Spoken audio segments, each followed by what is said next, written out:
Chapter 1. Douluo Continent, Tang Bufan of Haotian Sect I. In the heart of the Douluo Continent, 300 miles east of the imperial capital of the Tiandou Empire, lies a secluded valley surrounded by majestic mountains.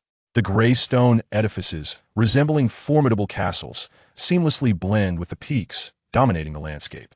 The grand entrance of the castle bears three powerful characters. Haotian Sect. This is the current stronghold of the illustrious Haotian Sect, the foremost sect in the world, a far cry from its former glory. In the courtyard of the Haotian Sect, all disciples convene for their monthly assembly, presided over by the sect leader, Tang Xiao, alongside the 5 remaining elders of his generation. They commence a discourse urging each disciple to diligently cultivate their skills, striving for the day when they can emerge from seclusion and restore the sect's former splendor. At the rear of the crowd stands the extraordinary 5-year-old Tang Bufan, alongside a group of 3rd-generation disciples, attentively absorbing the teachings of the leader and elders. This group of disciples ranges from those in their teenage years to mere toddlers. Amidst the throng, Tang Bufan stands out distinctly, his intelligent eyes radiating a light of contemplation, setting him apart from his peers. Lost in thought, a subtle, enigmatic smile graces his lips. He is none other than Tang Bufan, once a master of the earth, a peak innate powerhouse. In the face of the 7th celestial thunder, he had been reduced to ashes, losing consciousness. To his astonishment, he found himself not dead, but reborn, a phenomenon that defies comprehension. After the initial fear, shock, and disorientation subsided, he gradually found his composure. In this life, he retained the name Tang Bufan, a name imbued with the hopes of his parents. This pleased him immensely, for he had carried this name for 30 years in another world, finding it deeply familiar.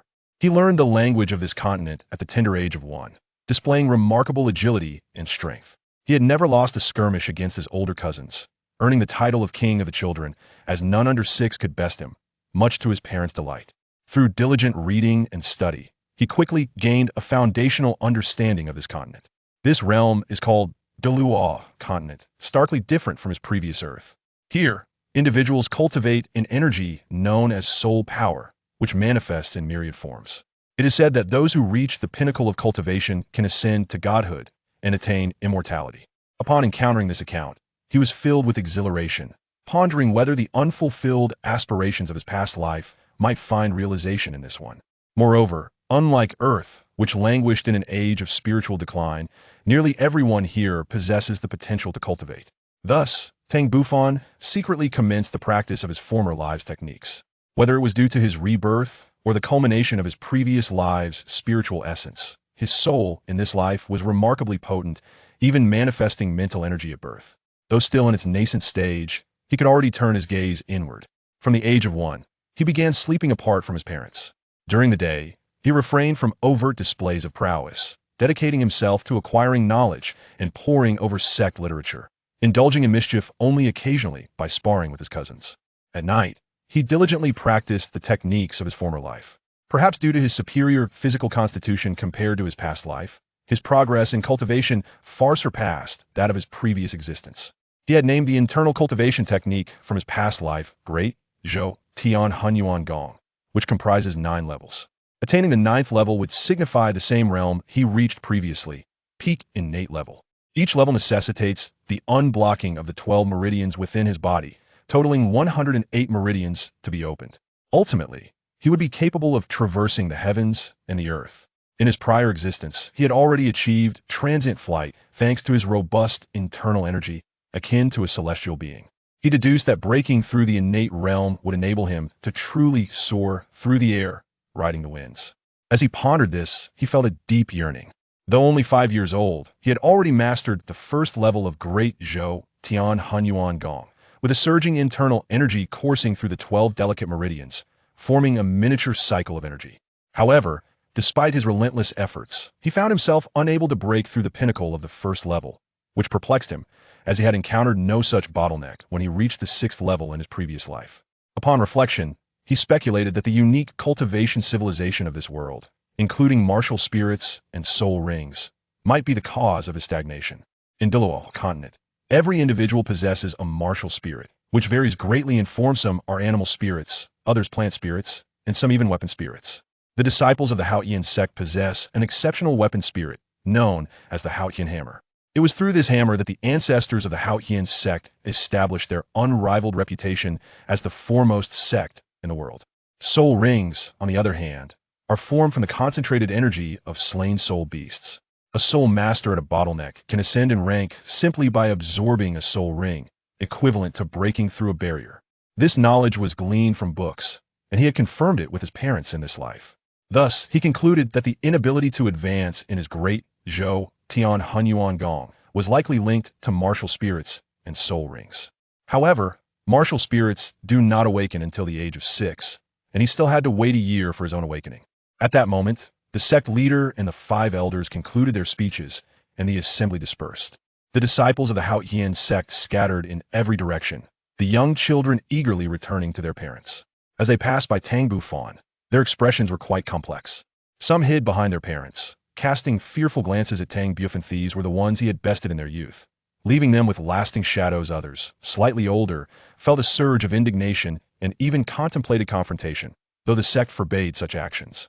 While the sect permitted sparring among disciples, it was strictly regulated. Those below 6 and above 6 were treated as entirely different categories.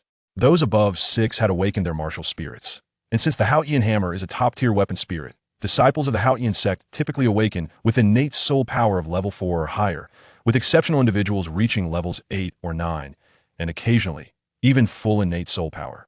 Thus, the sect mandated that disciples with awakened martial spirits were not allowed to engage in combat with those who had not yet awakened. Consequently, those older disciples who had once been bested by Tang Bufan felt quite frustrated, as they could no longer spar with him after awakening their martial spirits. Every encounter with Tang Bufan ignited their resentment. Tang Bufan, however, remained unfazed, having previously held back in their encounters. Even after they awakened their martial spirits, he felt no fear as long as they had not obtained soul rings. Once a soul ring was acquired, their strength would significantly increase, along with the acquisition of soul skills. Having yet to engage in combat, he could not guarantee he would emerge victorious. Soon, a young couple approached the man around 30. The woman slightly younger. They were Tang Bufan's parents, Tang Zheng and Xue Qinghe. They held Tang Bufan's delicate hand, offering apologies to numerous clan brothers, as he had indeed sparred with many of them. Most of the clan brothers laughed heartily, for they were all kin, and childhood squabbles were hardly taken to heart. Before long, nearly 100 individuals had departed, just as sect leader Tang Xiao and the 5 elders approached. Chapter 2, Douluo Continent, Tang Bufan of Haotian Sect 2. Tang Zheng and Xue Qinghe quickly greeted the sect leader and the 5 elders, genuinely puzzled as to why they had come. As the sect leader, Tang Xiao had reached the pinnacle of 92 levels as a titled Douluo, while the elders were all above level 80, serving as the backbone of the Haotian sect. Standing beside his mother, Tang Bufan curiously scrutinized Tang Xiao and the others, feeling a mix of nervousness and excitement as he beheld the continent's top powerhouses up close for the first time. Tang Xiao, towering nearly 2 meters tall, exuded an aura of strength. Even when suppressing his soul power, Tang Bufan felt an undeniable pressure emanating from him, intuitively sensing his formidable prowess. Tang Xiao chuckled lightly. Tang Zheng, your son is quite remarkable. Even I and the elders have heard of his commendable deeds. Tang Zheng's face flushed with embarrassment. Sect leader, little fan, is only 5 years old. He is still quite mischievous. I will certainly discipline him when we return. Tang Xiao waved his hand dismissively. You misunderstand my intentions. I'm not blaming him. In fact, I find him quite lively. The atmosphere within the clan has grown rather serious in recent years, and his presence lightens it. I have high hopes for him and look forward to his martial spirit awakening in a year. The second elder, grinning, added, we need more disciples like him in the Haotian sect. His vibrancy will motivate the other disciples to cultivate. The other 4 elders, though varying in expression, seemed to concur with the second elder's sentiment. Tang Zheng and Xue Qinghe exchanged bewildered glances. Tang Xiao and the others simply advised, nurture him while we anticipate his future performance. With that, the 5 departed, leaving Tang Zheng and his family momentarily stunned. Tang Bufan maintained a composed exterior, yet inwardly he was perplexed. Had they discovered his secret? That shouldn't be possible. Tang Zheng regarded Tang Bufan with a mock scold. You little rascal, I told you to tone it down, why won't you listen? Tang Bufan's eyes twinkled as he cleverly retorted, I haven't been mischievous at all. They were the ones bullying me, just because they're older.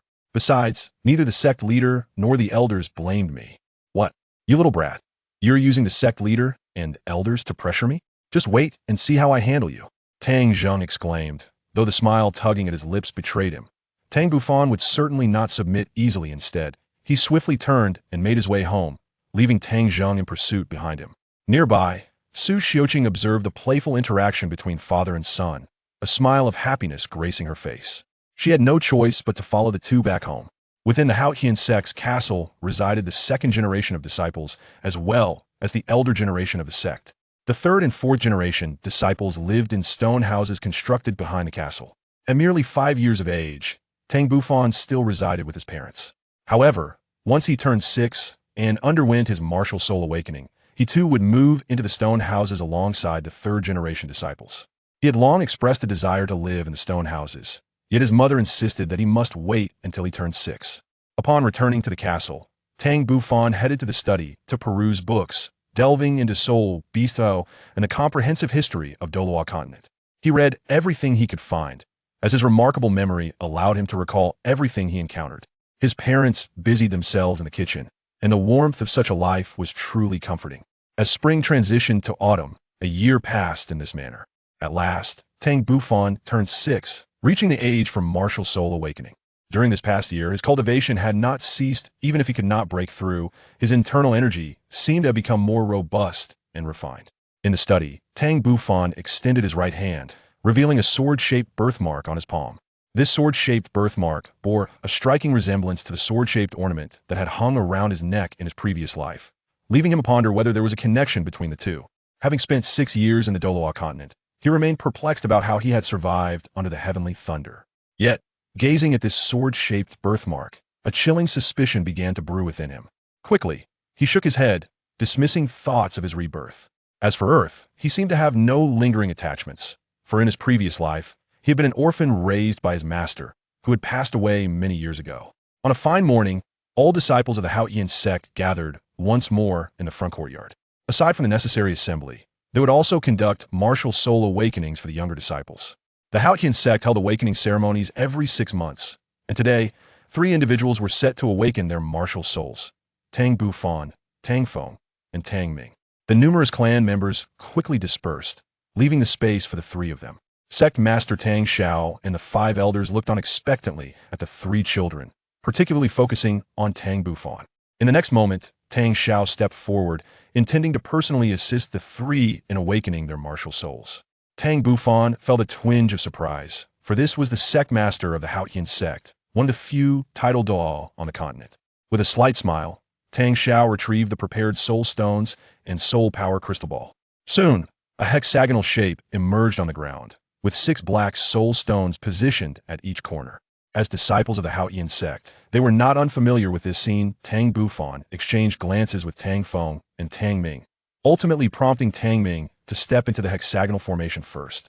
Tang Xiao smiled slightly and waved his hand, channeling 6 streams of potent soul power into the 6 soul stones. In the next instant, a layer of golden light emanated from the stones, forming a faint golden barrier that enveloped Tang Ming. Following this, golden light points ascended from the soul stones, entering Tang Ming's body. Initially, Tang Ming felt a hint of nervousness, but he quickly calmed himself. Then his body began to tremble, prompting Tang Xiao to command, "Extend your right hand." Tang Ming promptly complied, gently extending his right hand. In an instant, the golden light points that had entered his body surged forth, swiftly coalescing into a pitch-black hammer in his grasp. It was not an illusory apparition, but a tangible entity. The hammer's handle was approximately half a foot long, while the head was cylindrical, resembling a miniature forging hammer. However, upon its dark surface, a unique radiance shimmered, with faint patterns spiraling around the cylindrical hammerhead. This was the esteemed weapon martial soul passed down through the Qian sect since antiquity, and the surrounding disciples of the Qian sect beamed with smiles at the sight of the hammer. Tang Xiao cast a satisfied glance at Tang Ming, instructing, "Rein in your martial soul with your mind and prepare for the soul power test." Tang Ming was naturally aware of how to retract his martial soul. Having been taught by his parents long ago, yet, being his first time, he took a while to successfully return the Qian hammer to his body. In the background, Tang Bufan observed the scene thoughtfully, realizing that this was indeed the Qian hammer martial soul. It seemed likely that his martial soul would also be the Qian hammer. The only uncertainty was the level of his innate soul power. Subsequently, Tang Ming pressed his hand atop the blue soul power crystal ball, with Tang Xiao controlling the lower half. Soon, the blue crystal began to glow, radiating outward until it reached approximately 70% of the entire soul power crystal ball, emitting a dazzling brilliance. Chapter 3. Martial Soul Awakening Part 1. The Hao Yian sect disciples surrounding them were astonished by this spectacle. His soul power has reached level 7. Even Tang Xiao and the 5 elders were highly satisfied with Tang Ming's potential. Though the Hao Yian hammer was a top-tier weapon martial soul, it was exceedingly rare for innate soul power to exceed level 7. When Tang Xiao had awakened his martial soul, his innate soul power had only reached level 8, while Tang Hao had achieved level 9. With Tang Ming's innate soul power at level 7, he possessed tremendous potential and could reach the level of a soul Douluo in the future. Observing Tang Ming's ecstatic expression, Tang Xiao gestured for him to step down. Tang Ming's cheeks flushed with excitement as he dashed over to Tang Bufan's side, exuding a sense of pride. "Boss, Tang Feng, my innate soul power is at level 7. How about that? Not too shabby, right?" Tang Bufan regarded him with disdain, lightly patting Tang Ming's shoulder, prompting a startled yelp from him. "Just a mere level 7, and you're already so boastful? Do you believe that both I and Tang Feng possess higher innate soul power than you?" Tang Ming winced at the pain and quickly dodged Tang Bufan's hand, having learned from experience just how heavy his older brother's hand could be. "I can accept that your innate soul power exceeds mine, but as for Tang Feng, I refuse to believe his soul power could surpass mine." Tang Feng, unable to tolerate Tang Ming's arrogance, snorted softly, "We shall see." With that, Tang Feng, feeling somewhat apprehensive, approached the hexagonal formation. In truth, he lacked confidence that his innate soul power would surpass that of Tang Ming. While it was true that the Hao Yian hammer was a top-tier weapon martial soul, and disciples of the Hao Yian sect generally awakened with innate soul power above level 4, the reality was that levels 4 and 5 constituted the vast majority, with level 6 being scarce, and level 7 and above exceedingly rare. Before long, Tang Feng stepped into the formation under the watchful eyes of everyone. Tang Xiao once again waved his hand, channeling 6 streams of soul power. Soon, Tang Feng was enveloped in golden light, and numerous golden light points gathered once more, ultimately coalescing into an identical Hao Yian hammer in his right hand. Before Tang Xiao could issue a command, Tang Feng instinctively retracted the Hao Yian hammer with his mind, prompting Tang Xiao to nod in approval. In the next moment, Tang Feng took a deep breath and approached the sect master, gently placing his right hand on the blue soul power crystal ball. Instantly, the crystal ball erupted with a brilliant blue light, even more intense than that of Tang Ming. To speak frankly, Jiang Yu was somewhat incensed. Engaging in conflict is acceptable, but one must not encroach upon matters of public welfare. Such subjects are not to be trifled with. Are you suggesting that someone is intentionally playing tricks? Xue Qinghe's gaze was rather frigid as he spoke. Is there anyone in mind? Jiang Yu hesitated momentarily before responding. Prince Xue Qinghe. Jiang Yu had long harbored suspicions regarding Prince Xue Qinghe, believing him to be a tool employed by the Knight Emperor Xue to restrain Xue Qinghe. In matters of authority, Prince Xue Qinghe far surpassed Xue Qinghe, to the extent that Xue Qinghe had to pass many matters through Xue Qinghe, thus increasing the likelihood of manipulation. Jiang Yu recognized this as a strategic measure aimed at curbing Xue Qinghe's influence while simultaneously keeping him complacent. On the surface, Xue Qinghe appeared to hold a high position. Yet in reality, his power was significantly diminished. This predicament meant that whenever Xue Qinghe truly needed to take action, he found himself unable to locate allies, compelled instead to rely on personnel from the Spirit Hall. The moment he engaged the Spirit Hall's members, he would undoubtedly fall into the traps set by the Knight Emperor Xue. Even in death, he would leave behind a potential opportunity for a resurgence of the avalanche. This was precisely how the original narrative unfolded. Thus, Jiang Yu's suspicions had merely been confirmed, leading him to the conclusion that he must cultivate his own power, lest he remain perpetually subjugated. The current situation served as a clarion call for Jiang Yu. Xue Qinghe's forces were alarmingly homogeneous, rendering him incapable of mobilizing the broader powers within the Tiandou Empire. If this continued, he would inevitably find himself in the same predicament as depicted in the original story. Reliant solely on the Spirit Hall's strength, governance cannot be achieved in such a manner. If both he and his entire faction are outsiders, it would lead to a dead end. At that juncture, Jiang Yu would also find himself embroiled in the ensuing chaos, a scenario he wished to avoid, as he merely desired a tranquil environment in which to thrive. On the return journey, Xue Qinghe was similarly deep in thought. However, In contrast to Jiang Yu's contemplations, his thoughts were simpler. He resolved to eliminate all obstacles in his path. It was evident that a warning needed to be issued to Prince Xue Qinghe. A glint of cold light flickered in Xue Qinghe's eyes as he contemplated this. He bore no qualms about removing anyone who impeded his progress. Consequently, Xue Qinghe's recent underhanded actions had earned him a spot on Xue Qinghe's list of targets for rectification. Nevertheless, Prince Xue Qinghe was not like the others. Eliminating him would present considerable challenges, and the Night Emperor would undoubtedly fight to the death to protect him. But should the plan fail, it could potentially drive the Tiandou Empire into outright opposition, a result that Xue Qinghe sought to avoid. However, if that were the case, his royal uncle's attempts to suppress him would necessitate alternative methods. Perhaps issuing a warning to his brother, Xue Beifeng, could serve as an effective deterrent as well. Xue Qinghe furrowed his brow, his fingers rhythmically tapping against the carriage. Outside, Jiang Yu recognized the rhythmic sound and immediately understood that Xue Qinghe was concocting yet another scheme. Over the past 6 years, Xue Qinghe had developed a habit of tapping on nearby objects whenever he pondered, making it easy for Jiang Yu to discern his thoughts. In truth, Xue Qinghe's thought process was somewhat simplistic. Although he was intelligent, his experiences were limited. And the palace intrigues of Douluo Continent lacked the sophistication found in other realms. His method of problem-solving is invariably one of brute force. He either seeks to eliminate you or suppress you, entirely oblivious to the true essence of struggle. In fact, the concept of struggle is remarkably straightforward. It entails augmenting one's own ranks or neutral parties while diminishing the adversaries. Your Highness, I fear our current predicament is rather dire, and I suggest that Your Highness seek out potential allies. Jiang Yu interrupted Xue Qinghe's musings. It was imperative for Jiang Yu to steer Xue Qinghe away from his misguided path, as the original narrative depicted Xue Qinghe's downfall in such a manner. Although he ultimately retained control over the entire Tiandou royal family, he wielded no genuine authority over the Tiandou Empire, relying solely upon the might of the Spirit Hall. While the Spirit Hall is formidable, Xue Qinghe cannot fully command it.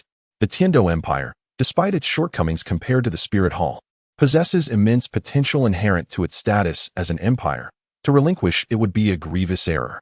Oh, you believe I require allies, and that our current situation is unfavorable? A sly smile played upon Xue Qinghe's lips as he regarded Jiang Yu, curious to hear his response. Indeed, Jiang Yu maintained a remarkably composed demeanor, acknowledging that although we have garnered the support of many within Tiandou City, Your Highness is undoubtedly aware of their unreliability. They wield no true power. With a mere word from the current emperor, they could forsake Your Highness at any moment. Jiang Yu had long recognized this issue. Although they had managed to win over numerous officials from the Tiandou Empire over the years, the majority were mere civil servants, appearing quite formidable yet wielding little actual power. Crucially, they had no influence over the military and soul masters, which were firmly under the control of Prince Xue Qinghe. While the Tiandou Royal Academy, a cradle for soul masters, was ostensibly under the auspices of Emperor Xue, in recent years, with the admission of the fourth prince, Xue Qinghe, it had effectively fallen into Xue Qinghe's grasp. Given Xue Qinghe's patient disposition, he would undoubtedly seize the opportunity to unite the noble youths under his banner. Most of the officials Jiang Yu had courted had their children studying at the Tiandou Royal Academy. Thus, if Xue Qinghe managed to win them over, all of Jiang Yu's efforts would have been in vain. Jiang Yu could potentially enter the Tiandou Royal Academy to counter Xue Qinghe, but as a prince's companion, attending the academy was no longer feasible. Otherwise, he would prefer to align with a group at Shrek Academy, which would be far more effective. Moreover, Xue Qinghe's own attitude was problematic. He displayed little concern for these individuals. It was imperative to devise a method to elevate Xue Qinghe's concern. His Highness now required tangible power, not the powerless nobility of Tiandou City, but rather substantial forces such as the military and soul master families, Jiang Yu suggested. He was acutely aware of the nature of the nobility. These individuals would do anything as long as their interests were sufficiently served. Xue Qinghe frowned slightly, expressing his skepticism. Jiang Yu, I find your words to be futile. Is the military something we can intervene in? Moreover, regarding the soul master families, my master is Ning Fengji, the leader of the 7 Treasure Glazed Tile School. Is that not sufficient? Jiang Yu shook his head, countering, it is not enough. Your Highness, do you not realize? The 7 Treasure Glazed Tile School is far too large, surpassing us by considerable margins. All they can offer is support, and should we require them to accomplish specific tasks, it would prove exceedingly difficult. This is the truth. The support from the Seven Treasures Glaze sect appears to be merely superficial, offering assistance that is, in reality, quite limited. Moreover, it is inevitable that this move is a strategy employed by the Snow Knight Emperor to pacify Xue Qinghe. Therefore, we must seize a measure of tangible power, requiring a family that is neither overly formidable nor too feeble, yet capable of being utilized to our advantage. As for the military, we can indeed intervene. However, this does not imply that we should infiltrate the existing forces. Rather, the Crown Prince himself possesses a military, which, unfortunately, Your Highness, you have yet to harness. Oh, I have a military? Xue Qinghe was momentarily taken aback upon hearing this. Jiang Yu solemnly nodded, affirming that indeed he does, as every dynasty has had one. Albeit not substantial, it is certainly sufficient. This delineates the distinction between Douluo Continent and Jiang Yu's previous life in the ancient feudal dynasty. In Douluo Continent, the martial prowess is significantly higher, allowing the Crown Prince to establish a military force beyond the essential protective troops. However, the current dynasty has refrained from doing so, presumably due to the intentions of the reigning authority. Xue Qinghe, unaware of these intricacies, pondered to himself, I possess an army, yet no one has informed me. Surely, my father must harbor some doubts regarding me. Nevertheless, the Crown Prince's guard currently exists only in name, and restoring it would necessitate a new recruitment. Xue Qinghe held no suspicions. He was oblivious to the existence of the Crown Prince's guard, hence it was likely non-existent.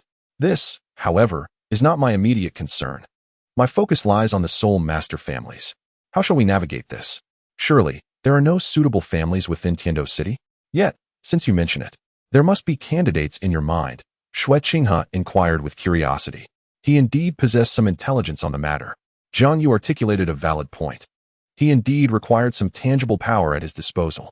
Although the martial soul hall strength is advantageous, it cannot be overtly utilized. The Seven Treasure Glaze Tile School offers more of a covert support system. In truth, the issue of military recruitment is not without its complexities and requires careful consideration. If His Highness trusts me, I would propose to undertake this task, Jiang Yu said cautiously, fearing that Xue Qinghe might refuse, as this request seemed rather audacious. Yet, Jiang Yu was more apprehensive about Xue Qinghe potentially enlisting a multitude of martial soul hall individuals, which would render the effort futile. Very well, let us discuss the matter of the Soul Master families. Xue Qinghe held a degree of trust in Jiang Yu. Their 6 years of acquaintance had fostered familiarity. Thus he readily acquiesced. May I inquire, Your Highness, how old are you this year? 18. Why do you ask? Xue Qinghe responded, somewhat perplexed. What necessitates an inquiry into my age? According to deductions, Xue Qinghe was indeed 18, while Qian Renxue might be slightly younger. A hint of embarrassment crossed Jiang Yu's visage. Your Highness, this may require a slight personal sacrifice on your part. Jiang Yu indicated a minuscule distance with his fingertip, suggesting it was merely a trivial matter. At least in his view. Pray tell, what must I sacrifice? Xue Qinghe replied with a rather placid expression, dismissing the notion of sacrifice, pondering how significant it could truly be. It is due to Your Highness's unmarried status. Thus, I suggest selecting a suitable lady for an alliance, Jiang Yu exclaimed rapidly, adopting a countenance of grave determination as he regarded Xue Qinghe. Xue Qinghe was taken aback, his face a portrait of disbelief and deep crimson akin to a ripe persimmon. Never having imagined that someone could blush to such an extent, he had never anticipated that the sacrifice Jiang Yu alluded to would be of this nature. How shall he choose? Chapter 4 Suggestions. Xue Qinghe is unwed, lacking even a wife or concubines. This fact is evident both in contemporary times and in the original narrative, where Xue Qinghe has always remained single. After all, as the crown prince of a nation, his marital connections would undoubtedly involve prominent families. The absence of mention implies the absence of such ties. In the original story, Xue Qinghe's single status seems rather ordinary, though this is largely due to the revelation that Xue Qinghe is, in fact, the female Qian Renxue. However, from Jiang Yu's perspective, situated in the Douluo Continent, this is utterly absurd. In a world where individuals marry and bear children by the age of 14, Xue Qinghe, nearing 30 and yet unmarried, raises questions of normalcy. It is as though everyone has collectively forgotten this fact. Thus, Jiang Yu has brought this matter to light, intending to wield it as political leverage. Oh, I am well aware that you are a woman, Xue Qinghe, yet I shall feign ignorance. What can you do about it? Moreover, I shall insist on a marriage alliance. Jiang Yu suppressed his amusement, gazing at Xue Qinghe with a countenance that suggested he was prepared to face death. It dawned on Xue Qinghe that his inquiry about her age was a pretext for this very moment. This matter shall be deliberated later. I have my own plans. In truth, Xue Qinghe had already resolved to decline. Those familiar with their own circumstances are well aware of their nature, and he certainly knew his own. Therefore, he intended to deflect the topic for now and later bring in someone from the spirit hall to feign support. The absence of a spouse indeed appeared peculiar. Please, Your Highness, do not refuse or appear reluctant. This is of great importance and serves as a strategy. The position of crown princess beside you could secure an immensely powerful family alliance, endowing you with a trustworthy force. Jiang Yu pressed on, articulating the advantages. A marriage alliance is undoubtedly the most advantageous means of consolidation, particularly under Jiang Yu's orchestration. Xue Qinghe would not suffer losses. Instead, he would reap significant gains. Do not speak further. I need to contemplate this matter, Xue Qinghe replied, feeling somewhat swayed yet struggling to overcome his own identity as a woman. Jiang Yu discerned the hesitation in Xue Qinghe's heart, secretly reveling in his triumph. No matter how formidable you are, you shall obediently submit to my control and proceed with this marriage. The notion of two women marrying, one of whom is Qian Renxue, is thrilling to contemplate. Your Highness, do you perchance have someone in your heart? Fear not, for you may marry her as a concubine. The position of crown princess requires substantial benefits in exchange. Jiang Yu remarked. Xue Qinghe hastily clarified, that is not the reason. Then could it be concerns regarding your own disposition? Your Highness, I can address that. Jiang Yu provocatively glanced at Xue Qinghe's lower body. Xue Qinghe's face flushed with anger. Where are your eyes wandering? Jiang Yu, you are becoming increasingly brazen. Jiang Yu hurriedly dismounted and offered an apology, beseeching His Highness for forgiveness, asserting that his intentions were solely for the prince's benefit. The rumors circulating among the populace, questioning whether the prince had an inclination towards men due to his prolonged single status, had reached alarming proportions. The last remark from Jiang Yu was uttered in a hushed tone, yet it was precisely loud enough for Xue Qinghe to overhear. Indeed, whispers had spread through the streets, but they were orchestrated by none other than Jiang Yu himself, for no ordinary individual would concern themselves with such matters.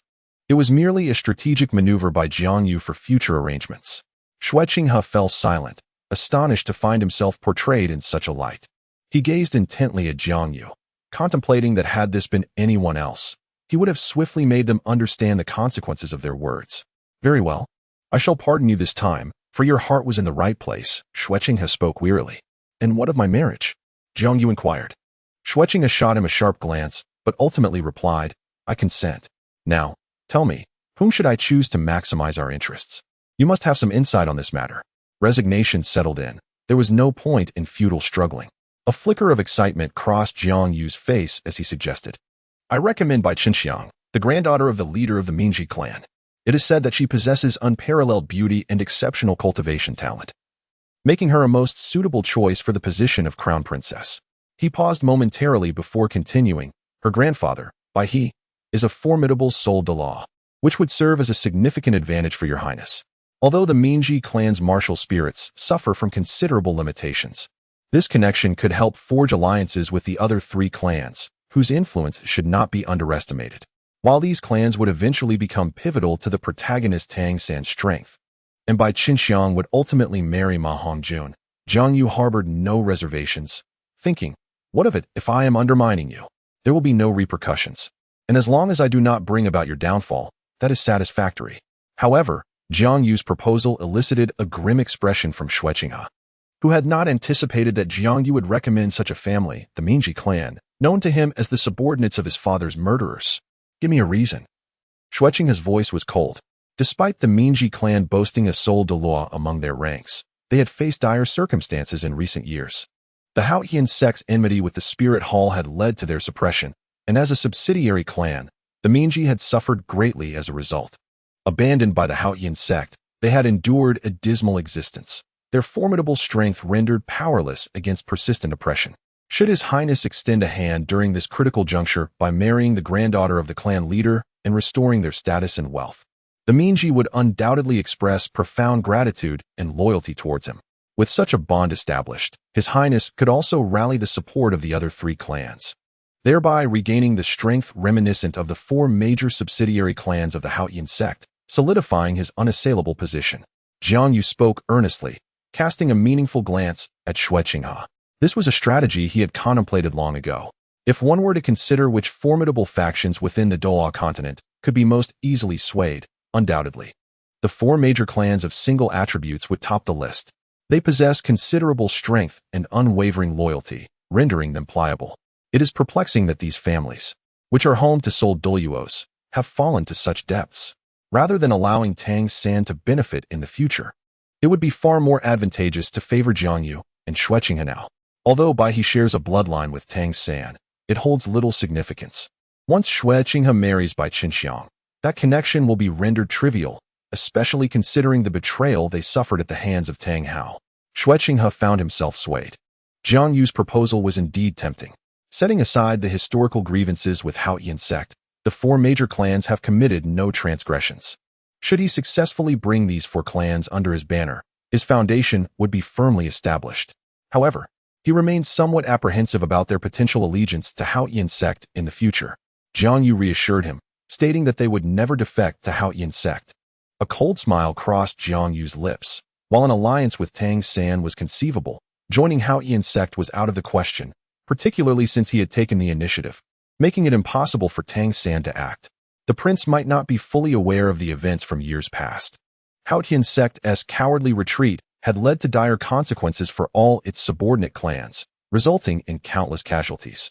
One clan in particular suffered devastating losses, relocating to the Douluo Empire, and has yet to recover. These four clans harbor a deep-seated hatred for Haotian sect and would never consider allegiance to them. Xue Qinghe was taken aback, realizing the gravity of the situation. The true culprits, Haotian sect, had escaped unscathed while the subordinate clans nearly faced annihilation. Given this context, it was indeed improbable for the four clans to betray him and align with Haotian sect. However, he couldn't shake the concern of what might transpire if they discovered his affiliation with the Spirit Hall. Jiang Yu seemed to sense Xue Qinghe's trepidation and spoke, "Your Highness. As the crown prince of the Tiandou Empire and its future emperor, the four major clans will remain loyal to you once they pledge their allegiance. They will undoubtedly be faithful to you and to the Tiandou Empire. Moreover, with your connection to Qinxiang, the certainty of their loyalty is further reinforced. Indeed, even if they were to uncover the truth, as long as it remained unspoken, they would still be his subjects. Moreover, by treating them with sincerity, they would be less inclined to betray him. The one who harmed them was the Spirit Hall, and the one who forsook them was Haotian sect. He bore no responsibility for those past grievances." Xue Qinghe found himself thoroughly convinced by Jiang Yu's reasoning. He concluded that there was little need for concern. Jiang Yu would handle it adeptly. Xue Qinghe, being the daughter of the victim Qian Renxue, had chosen to forgive the four clans, leaving them with no grounds for resentment. It was precisely Jiang Yu's recognition of the loyalty and righteousness of these four clans that prompted his suggestion. They were not the sort to repay kindness with malice.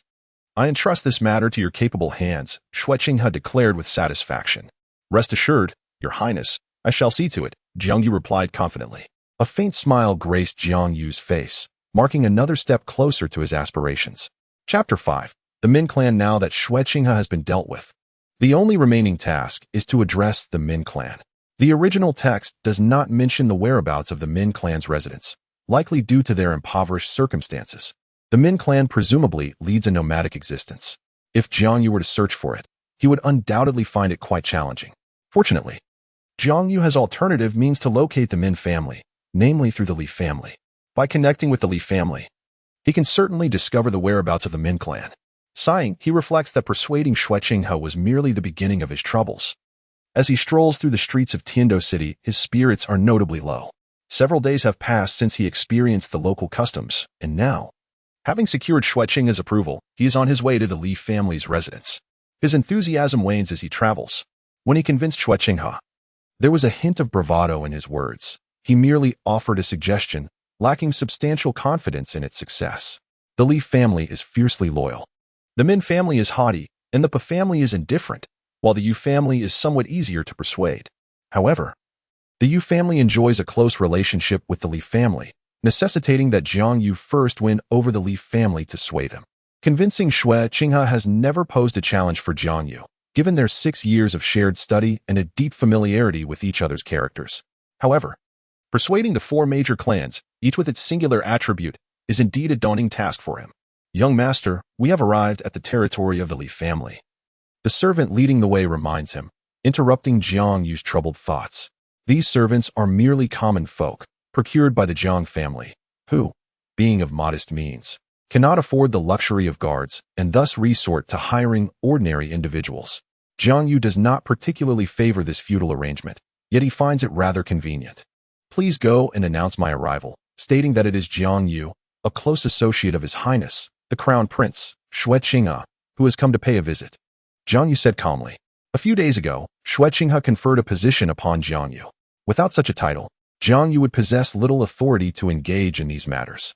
Alongside this, he was also granted a token, permitting him to summon personnel as circumstances warranted.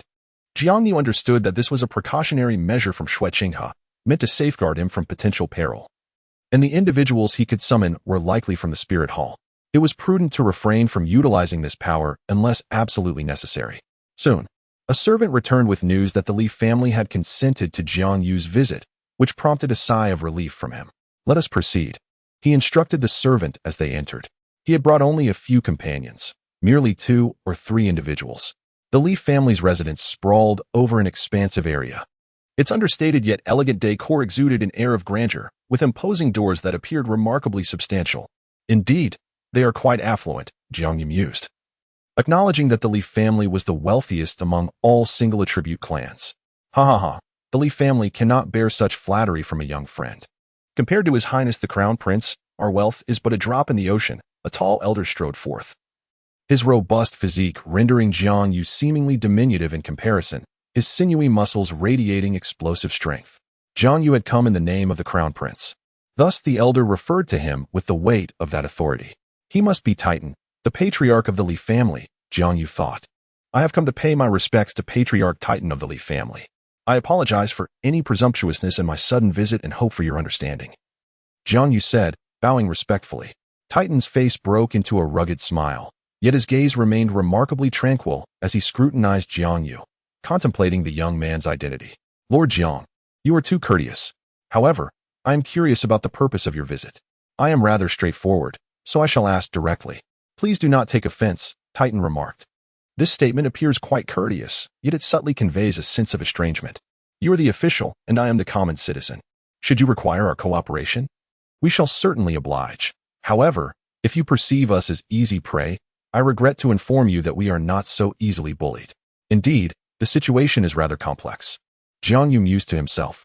Having come with a purpose, might we discuss matters in greater detail indoors? Jiang Yu proposed. Titan regarded him with skepticism, uncertain of his intentions. Yet he offered little resistance. Very well. He then led Jiang Yu into the house. You may remain here, Jiang Yu instructed his servants. Yes, sir. Subsequently, Jiang Yu entered the grand hall, settled himself, and soon tea was served. The tea was brought by Titan's grandson, Talon, who, after delivering it, did not leave but remained present. Jiang Yu paid him no mind and took a sip of the tea, which was quite delightful. Titan cast a satisfied glance at Jiang Yu. Keeping Talon here served as both a test and a means for Talon to gain insight into family matters. He could discern that Jiang Yu's affairs were far from simple. This young man is quite extraordinary. Although younger than Talon, he bears an impressive weight of thought. Titan reflected while sipping his tea. Master Jiang, now that we are without outsiders, might you disclose your purpose for visiting? Titan inquired, setting down his teacup and gazing intently at Jiang Yu. Jiang Yu similarly placed his cup down, scrutinizing Titan in return. I bring an opportunity for the Li family to attain prosperity. I wonder if Chief Titan might be interested? Jiang Yu spoke with a faint smile. Such straightforward language and direct intent proved to be remarkably effective, as Titan's interest was piqued. Oh, do elaborate, he replied. Though Titan appeared rugged and simple-minded, his thoughts were indeed quite astute, and he had already surmised part of Jiang Yu's intention. Would Chief Titan be inclined to serve His Royal Highness, the Crown Prince? Jiang Yu stated plainly, eliminating any ambiguity. In dealing with someone like Titan, the more one speaks, the greater the likelihood of missteps. Thus, a direct approach is often more advantageous. Serve the Crown Prince? I regret to inform you that the Li family has no political aspirations. Titan lamentably shook his head in refusal. Nearby, Taino and Talon exchanged puzzled glances, unable to comprehend why their father or grandfather would decline such an apparent opportunity for advancement. Jiang Yu was not taken aback. Chief Titan, do not be so hasty in your rejection. I come bearing the Crown Prince's genuine intentions, which will undoubtedly satisfy you. Titan wished to speak further, but Jiang Yu interjected. I understand Chief Titan's concerns, rest assured. The situation you fear, of the Crown Prince merely seeking to exploit the Li family's strength, will not transpire. I assure you. Jiang Yuzhen spoke solemnly. Indeed, Titan harbored concerns in this regard. The Li family could be described as having minds insufficiently sharp, easily manipulable, particularly when matters concerning the royal family arose. I fail to comprehend why His Highness the Crown Prince would seek out our Li family.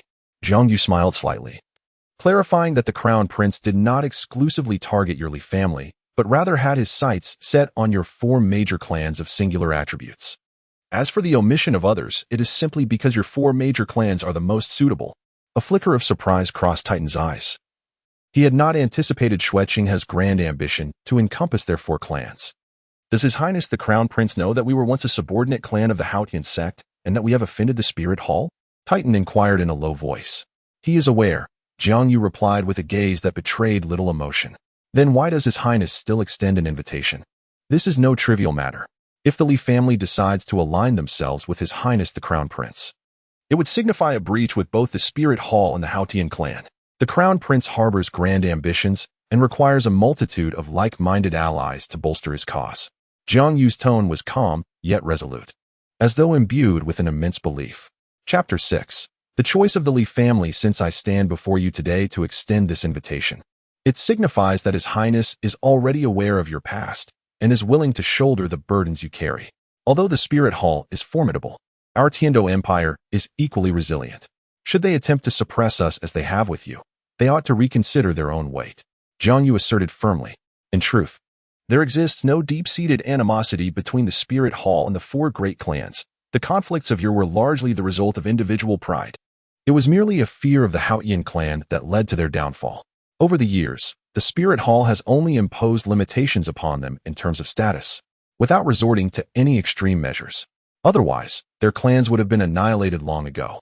Now, with Xue Qinghe's affiliation to the Spirit Hall, these issues can be effortlessly resolved, showcasing Xue Qinghe's formidable strength.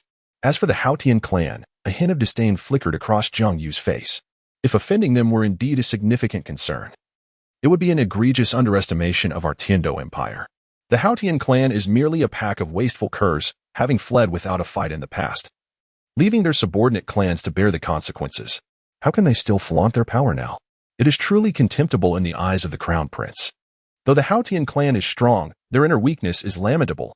Without Tang San, they are but a group of timid souls hiding in the valleys, too afraid to emerge. Titan's expression was complex, filled with resentment and embarrassment.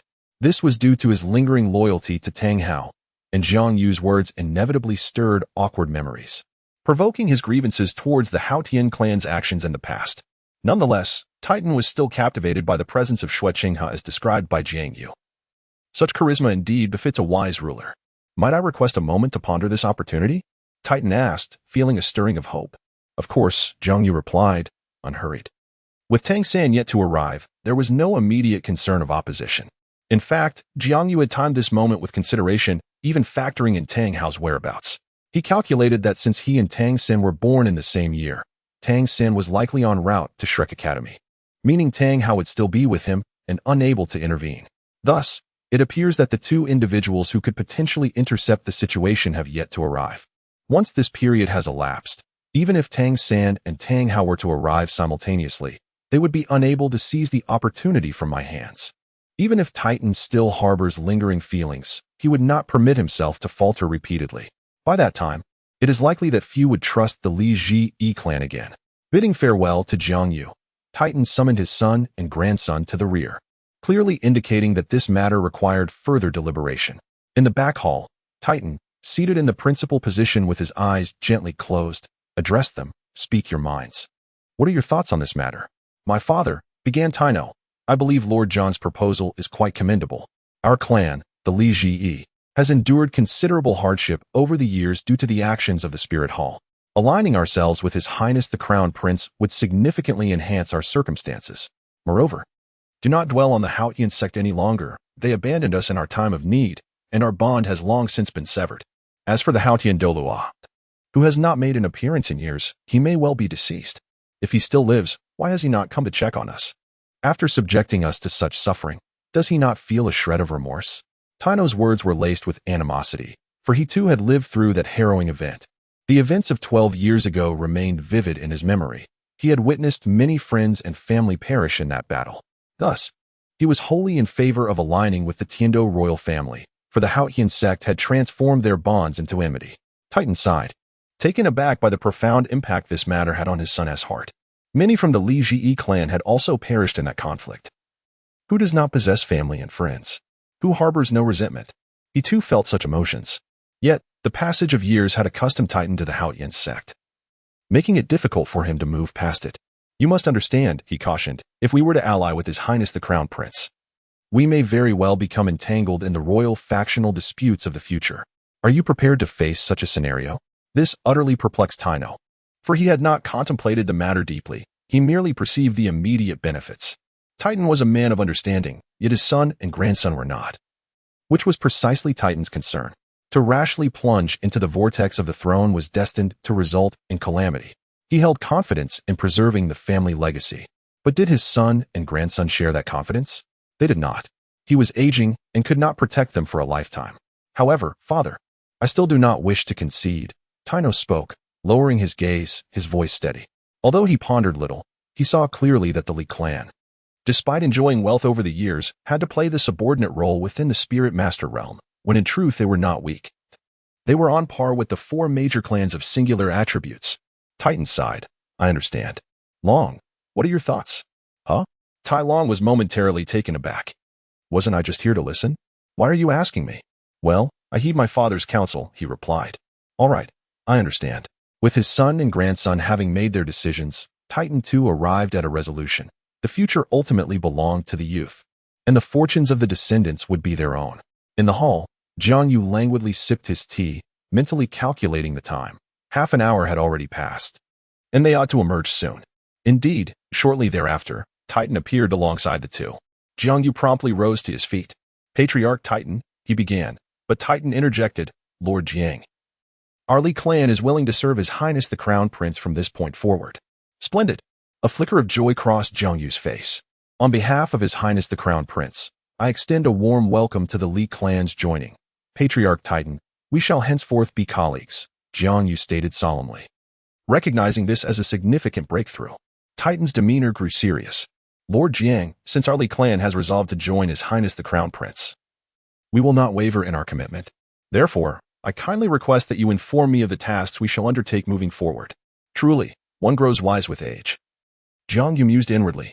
The Crown Prince had long had plans for the Li clan. They were to become an affiliated clan of the Crown Prince's estate, sharing in its glory and disgrace. Patriarch Titan would serve the Crown Prince, and the Li clan would be required to send some of their youth to assist in forming the Crown Prince's guard. However, for the moment, it was essential for Patriarch Titan to liaise with the other 3 major clans. These notions, of course, were conceived by Jiang Yu based on the circumstances present in the Douluo Continent, having received the consent of Xue Qinghe. This can be regarded as the utmost sincerity that Xue Qinghe can presently offer. After all, Xue Qinghe is merely a prince and not yet an emperor. Fortunately, these propositions genuinely astonished the Titan, embodying a shared honor and disgrace. Had the Haotian sect achieved such feats in the past, their current predicament might have been averted. I am truly honored by your Highness's regard. However, I must humbly question the merit of the Li family to receive such lavish treatment. A hint of shame flickered across Titan's visage. The sincerity exhibited by Jiang Yu and Xue Qinghe was indeed profound, leaving Taino and Tai Long speechless in their astonishment. A smile graced Jiang Yu's face. I implore you, Chief Titan, to refrain from such self-deprecation. The Li family is indeed worthy of such honor, as are the 4 great clans. Although you were merely 4 inconspicuous extreme attribute sects during the time of the Haotian sect, Jiang Yu's gaze turned towards the outside, where the entirety of Tiandou City and the Tiandou Empire lay, elevating the discussion to a national level. You are more than capable of serving as the foundation of a nation. The 4 fundamental aspects of life, food, clothing, shelter, and transportation, are represented by the four great clans, with the Li family embodying two of these, transportation and shelter. The clans of forging, architecture, speed, and medicine each represent one, showcasing tremendous potential. Based on Jiang Yu's experience, should all four develop, they could address numerous matters at the national level. While single attribute extreme clans may lack combat prowess, their strength lies in other domains. Even the weakest among them, the Min family, could serve as a significant hub for information processing across various regions if utilized effectively. Jiang Yu was indeed contemplating the future from a national perspective. Chapter 7. The Foundation of the Empire? Surely you jest, old man. How could we be unaware? Titan could not help but internally scoff. It was not that he doubted Jiang Yu, but rather that his claims seemed too outrageous to accept. Jiang Yu smiled gently, unfazed by Titan's demeanor, and began to elucidate. Do you not believe my assertions, Chief Titan? Titan, not one to withhold his thoughts, nodded in agreement. Indeed, what you propose is difficult to believe. We possess a degree of self-awareness. Allow me to elaborate. Firstly, your clan, the Li family, excels in forging, and you yourself are a master craftsman. This already elevates the forging standards of the Li family considerably. Now, Chief Titan, I pose a question to you. How is one's forging prowess determined? Almost instinctively, Titan replied, it is measured by the rarity of the exquisite weapons one forges.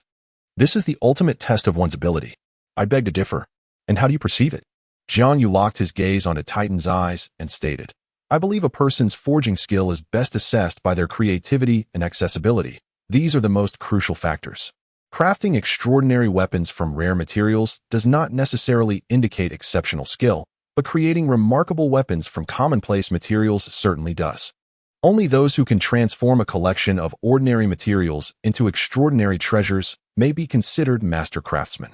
Although this perspective may be tinged with bias, it truly reflects Jiang Yu's sentiments. He does not seek a master craftsman capable of forging unparalleled weapons from rare materials. Rather, he desires a thinker capable of creation. For such individuals serve as the foundation of a nation. The Li family possesses the potential to become this cornerstone. After all, in this era, blacksmiths are the closest to the sole mentors of future generations. In the first volume of Douluo, the sole guiding devices were indeed crafted by blacksmiths, highlighting the importance of guiding them down this path. Titan remained silent for a moment before responding. I understand your meaning. Though I may disagree with your assertion, I acknowledge your conviction.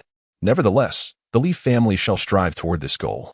Jiang Yu expressed his gratitude to Titan, convinced that, given time, the Li family would undoubtedly achieve great renown. Let us hope for that, Titan replied, somewhat indifferent.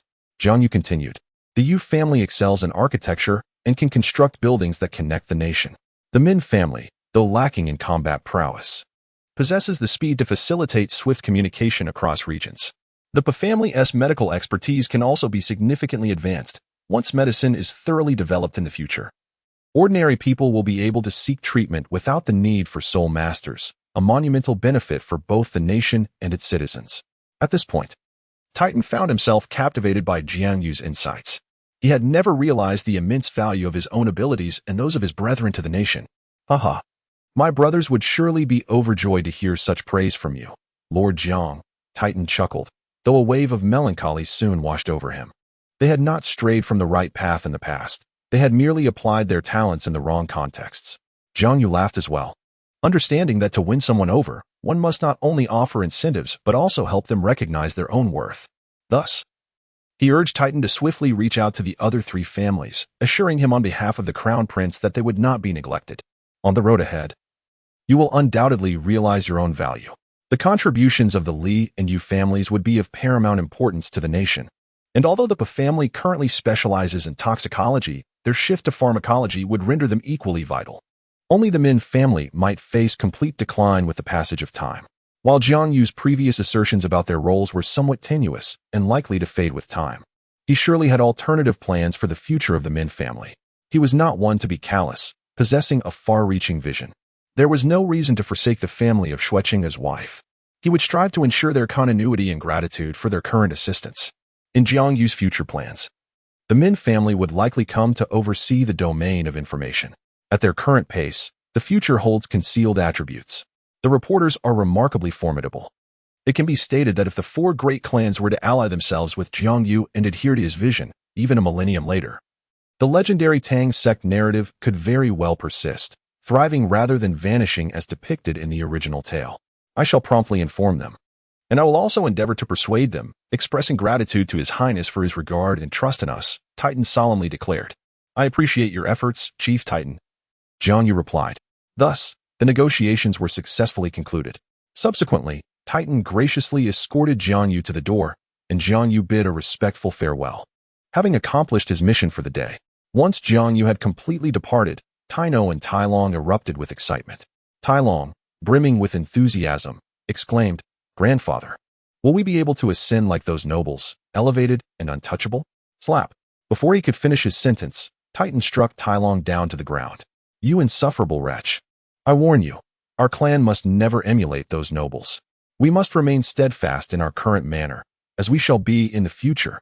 We cannot become complacent simply due to an elevated status. Do you understand? Titan chastised fiercely. The matter has scarcely begun, and already it has become convoluted. Which is rather unfortunate.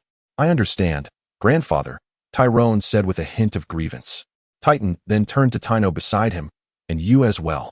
The words I just spoke will be inscribed into the clan regulations. Henceforth, all descendants of the Li family must adhere to them. Do you comprehend?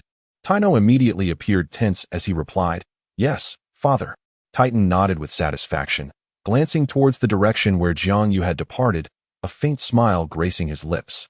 This young man is indeed a talent, cunning and astute. However, what he proposed has genuinely piqued my interest. Having lived for so long, Titan could hardly fail to discern the blueprint embedded within Jiang Yu's words. To be frank, he was quite tempted. Ensuring the longevity of the family is a concern that every clan must ponder. The path for the Li family, as a singularly attribute-limited clan, is fraught with difficulties, and it is highly probable that they could vanish into the annals of history. Titan often found himself anxious for the future of his family. Should they fail to produce another person of his caliber, the family might very well perish. Thus, he frequently sought avenues for the household's future. Today, he gleaned potential within Jiang Yu's words. It appeared that they could indeed tread this path, as long as they allied with the state. Their future might very well be intertwined with that of the nation. Old comrades, do not assume that I would forget you should fortune smile upon us. This matter holds the potential to profoundly alter the destinies of our four families. Should you resolutely reject it, I shall have no recourse. Titan sighed inwardly, then prepared to visit the other three families. This was indeed an opportunity of considerable magnitude. Meanwhile, after attending to his affairs, Jiang Yu did not return home directly, but instead ventured to the Crown Prince's residence to seek out Xue Qinghe. Compared to his own home, he preferred to linger at the Crown Prince's abode, which his father also favored. Thus, it was better to avoid unnecessary discomfort. Jiang Yu arrived just in time. Xue Qinghe happened to be at the Crown Prince's residence, and unexpectedly, another individual was present there as well, Xue Qinghe's master, the esteemed leader of the Seven Treasure Glazed Tile sect, Ning Fengji. Chapter 8.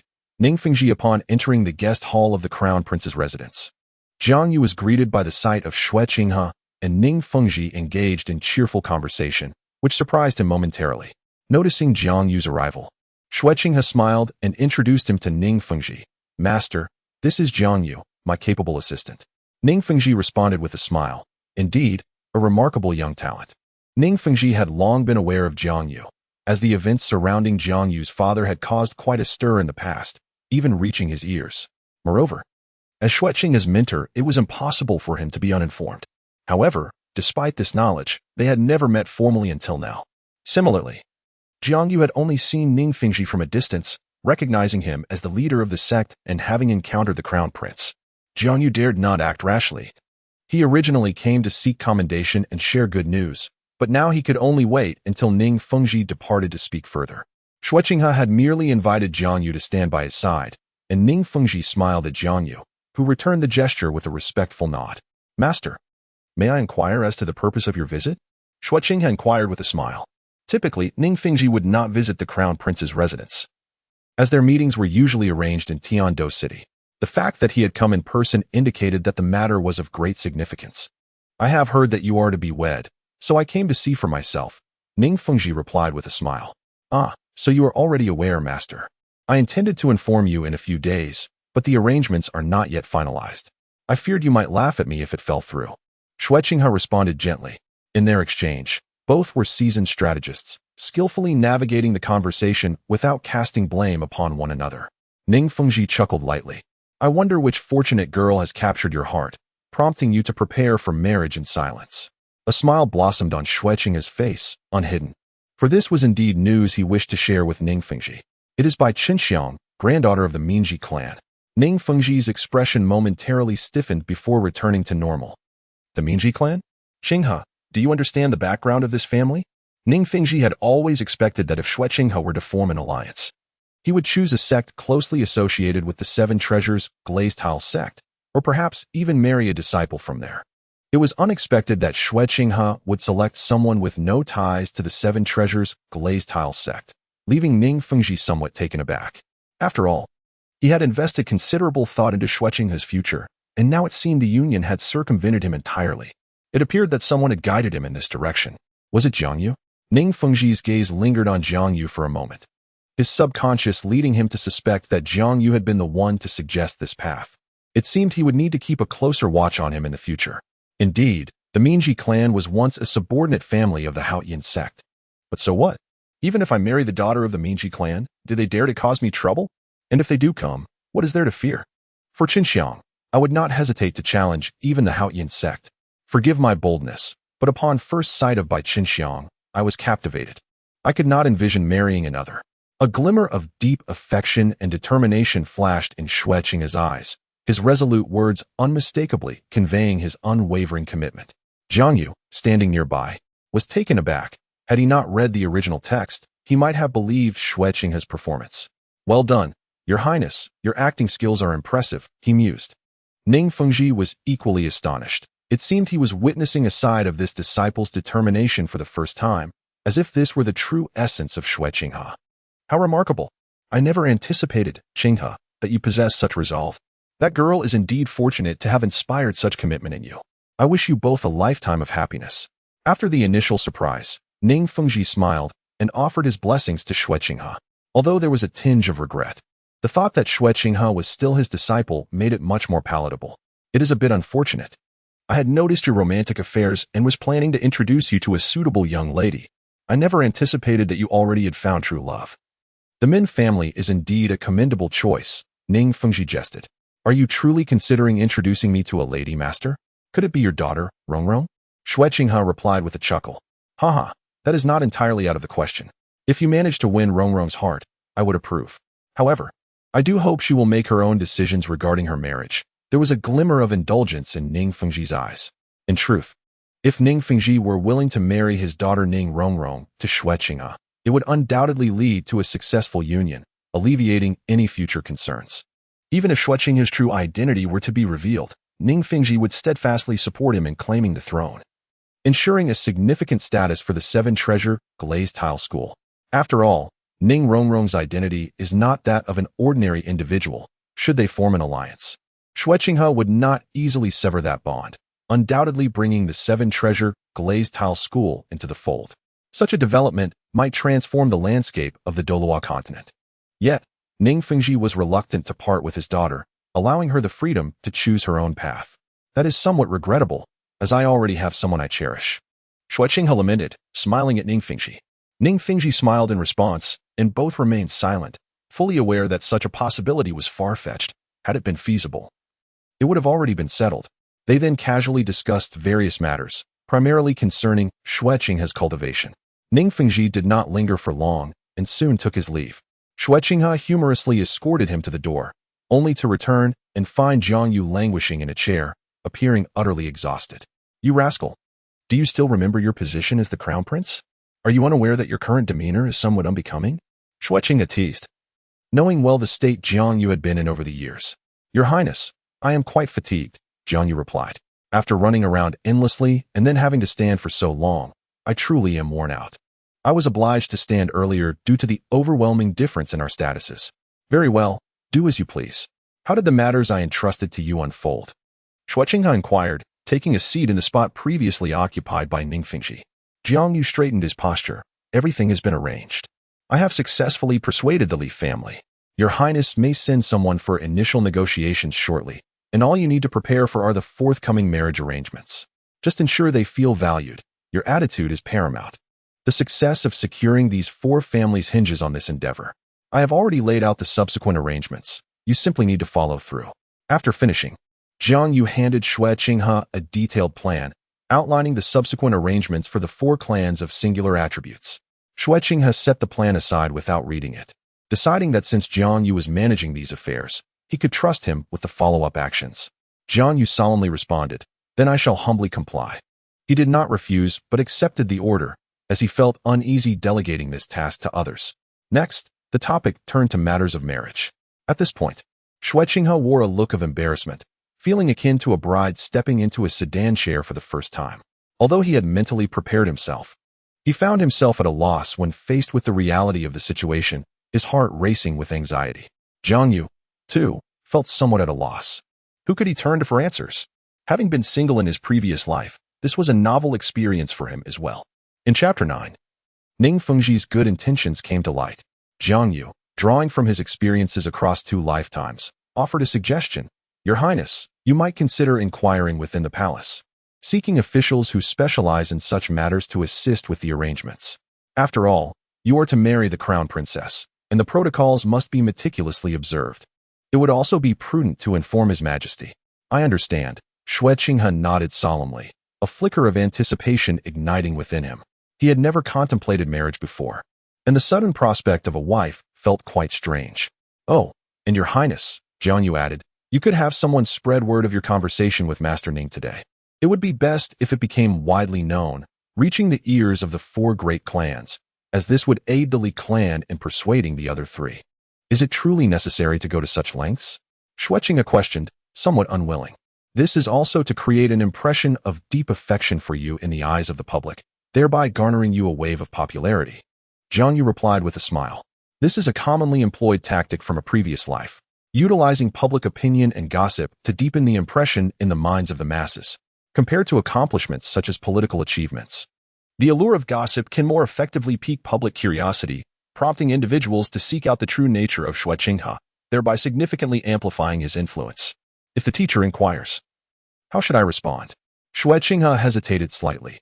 After all, if such matters were to reach the ears of the spirit hall, where his true identity might be revealed, it would be rather embarrassing. Fear not, Your Highness, there is nothing to worry about. If Lord Ning inquires, we shall feign ignorance and take the opportunity to replace all those around us, Jiang Yu stated fiercely. With Lord Ning now aware of Xue Qinghe's marriage, it was certain that there were spies among his ranks, and this presented an ideal opportunity to purge those individuals. However, Lord Ning would likely not grant such an opportunity, as the recent loss of control over His Highness had already made him somewhat wary, Jiang Yu lamented. Yet, Xue Qinghe found Jiang Yu's suggestion quite commendable.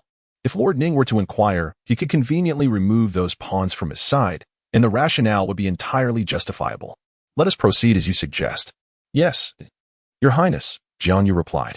After all, it was a simple task that would not interfere with subsequent plans. By the way, Your Highness, there is a matter I am unsure whether to seek your assistance with, Jiang Yu suddenly said, his expression slightly awkward. Speak freely, Xue Qinghe responded calmly. It is that my soul power has reached level 30, and I require a soul ring. However, I am at a loss for suitable individuals to assist me in hunting for one.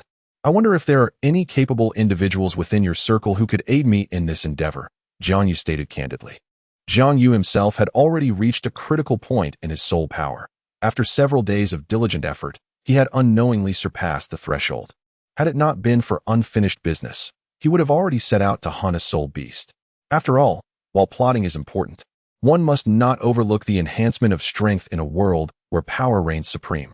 Jiang Yu's intention in successfully completing this task was to solicit Xue Qinghe's assistance. You have already reached level 30? A glimmer of surprise flickered in Xue Qinghe's eyes. Although Jiang Yu possessed innate full soul power, he was merely a support-type soul master, a category notoriously challenging to cultivate. Yet, he had achieved level 30 in such a short span. This talent may very well rival that of the golden generation of the Spirit Hall, would it not? Indeed. I have only recently attained it, lamenting the absence of a suitable companion to assist me in hunting soul beasts, which is why I sought your esteemed presence, Your Highness. Jiang Yu stated. To reach level 30, one requires a Millennium Soul Ring. Although the Tiandou Empire possesses breeding grounds for soul beasts, the number of Millennium Soul beasts therein is exceedingly rare, and their quality leaves much to be desired. To procure a satisfactory soul ring, Jiang Yu must venture into the Tiandou forest. However, Jiang Yu's father is merely a great soul master, and the Jiang family lacks the powerful connections necessary to find a formidable soul master to accompany him to the Tiandou forest. In that case, take my token and visit the Tiandou Royal Academy shortly. I trust they will extend their courtesy to assist you in acquiring an appropriate soul ring. With that, Xue Qinghe bestowed upon Jiang Yu a token, emblematic of her princely status. It was not that Xue Qinghe was unwilling to leverage her own power, but rather that she wished to keep her identity concealed for the time being, even from Jiang Yu. Indeed, Jiang Yu joyfully accepted the token. In this manner, he would be able to acquire his third soul ring. Subsequently, Xue Qinghe instructed Jiang Yu to leave, as he needed to attend to his matrimonial arrangements, a significant event in one's life. Xue Qinghe not only desired the occasion to be splendidly orchestrated, but also ensured that no slip-ups would occur during the wedding night. This situation is indeed quite challenging, considering that Xue Qinghe is a woman, and there are certain matters she simply cannot handle. Thus, one must devise a solution. Jiang Yu, in high spirits, departed with the temporary license. As for Xue Qinghe's marriage, it was of no concern to him. It was not his wedding. Resolving the matters of the wedding night was her responsibility. If one lacked the means, surely one could find a way to fabricate something to substitute for it, right? Solutions abound where difficulties reside. Upon reflection, a sense of anticipation welled within him, accompanied by a light chuckle. With this pleasant mood, Jiang Yu exited the prince's residence. However, upon his emergence, he noticed a carriage parked in front of the palace, belonging to the Seven Treasures glazed tile school. Could it be that Ning Fengji had not departed and had come seeking Xue Qinghe? This thought crossed Jiang Yu's mind. It was not entirely implausible. Earlier, while Jiang Yu was present, there may have been matters Ning Fengji felt were unsuitable to discuss in such a setting. Yet, what transpired next surpassed Jiang Yu's expectations. A disciple of the Seven Treasures glazed tile school approached him, saying, "Master Jiang, the sect leader requests your presence," gesturing towards a nearby tavern. Jiang Yu was taken aback. For within the tavern, Ning Fengji waved cheerfully at him. With no choice but to comply, Jiang Yu replied, "Please, lead the way." Since he was being sought, refusal was not an option. Shortly thereafter, he was escorted to a private room where Ning Fengji was sipping tea, accompanied by an elderly gentleman quietly standing behind him. Jiang Yu had not seen him before. He was likely one of the two titled Douluo of the Seven Treasures glazed tile school, though his identity remained unclear. "Master Jiang has arrived. Please take a seat." Ning Fengji greeted him with a smile, gesturing to the seat before him, treating Jiang Yu as an equal. Surprised by the honor, Jiang Yu responded, "Sect leader Ning, you flatter me. I cannot possibly accept such a title. Please, simply call me Jiang Yu." With that, he settled into a secondary seat, regarding Ning Fengji and inquiring, "May I ask the reason for your summons? Your sudden invitation has left me somewhat anxious." Ning Fengji chuckled, though it was uncertain whether it was at Jiang Yu's subtlety or his somewhat apprehensive demeanor. "Very well, I shall refer to you as Jiang Yu. However, since you are a companion of my disciple, feel free to call me Uncle Ning in private. I have met your father. He is quite a remarkable individual. Indeed, he was quite the character. Few would engage in such a sale of their own child." Jiang Yu silently mused. "In that case, I shall defer to your wishes. Uncle Ning, may I inquire what business you have with me?" Ning Fengji nodded, stating, "It is nothing urgent. I simply sense that your soul power has reached level 30 and wish to know if you require assistance in acquiring a suitable soul ring." Jiang Yu initially contemplated declining, as he had already sought Xue Qinghe's help, but upon further reflection, he recognized this as an opportunity and decided it best to accept. "Thank you, Uncle Ning. I indeed require assistance." Ning Fengji smiled, saying, "I thought you might refuse. Why would I decline?" Jiang Yu smiled as he gazed at Ning Fengji. After a moment of silence, Ning Fengji regained his smile. "Indeed, since that is the case, I will freely express some of my thoughts. Uncle Ning, I am eager to hear all about it," Jiang Yu replied with a nod. Ning Fengji's face was alight with joy. It was quite amusing, indeed. Jiang Yu's maturity impressed Ning Fengji greatly. If Jiang Yu were in his 20s, it would not be surprising, but he was merely 12, even younger than Xue Qinghe. Yet his wisdom surpassed that of Xue Qinghe, resembling that of a clever little fox. "You were the one behind the push for this union, weren't you?" Ning Fengji inquired. Indeed, Jiang Yu thought to himself, as he silently lamented the absence of good tidings. This once again involves the acknowledgement of kinship and the granting of favors. It would indeed be peculiar if there were no underlying matters at play. Thus, Jiang Yu seized an opportunity, eager to discern the true intentions behind Ning Fengji's visit. To his astonishment, he discovered that he was under suspicion. Indeed, Jiang Yu candidly admitted his predicament. Chapter 10. Dialogue engaging in cunning maneuvers with Ning Fengji would prove futile. As the master of a prominent sect, Ning's intellect is akin to that of a seasoned fox, making it exceedingly challenging for Jiang Yu to deceive him. And he could not guarantee that his ruse would not be uncovered in the future. Can you elucidate the reason? Ning Fengji inquired.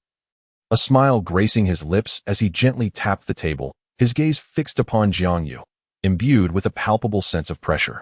The elder behind him also directed his attention toward Jiang Yu, amplifying the weight of the scrutiny upon him. Withstanding the mounting pressure, Jiang Yu maintained his composure and replied, "Because His Highness the Crown Prince requires his own strength. Is the support of the Seven Treasures glazed tile school not sufficient?" Ning Fengji's tone conveyed an unmistakable intensity. This sudden burden heightened Jiang Yu's stress, yet he stubbornly remarked, "It is insufficient. The Seven Treasures glazed sect only offers support. It does not provide assistance in terms of power. Beneath the seemingly glamorous exterior of His Highness lies a lack of inherent strength." "Uncle Ning, do you find this acceptable?" Jiang Yu's words left Ning Fengji momentarily speechless, for indeed, Xue Qinghe currently possessed no personal power. However, this was precisely what the Seven Treasures glazed sect desired. Without power, Xue Qinghe would become increasingly reliant on them. "You may consult with me, for I am Qinghe's mentor and shall not object." Ning Fengji's tone softened slightly.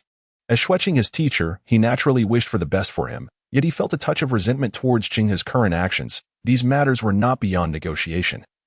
As he was not one to lack understanding, Jiang Yu shook his head, refraining from a direct answer.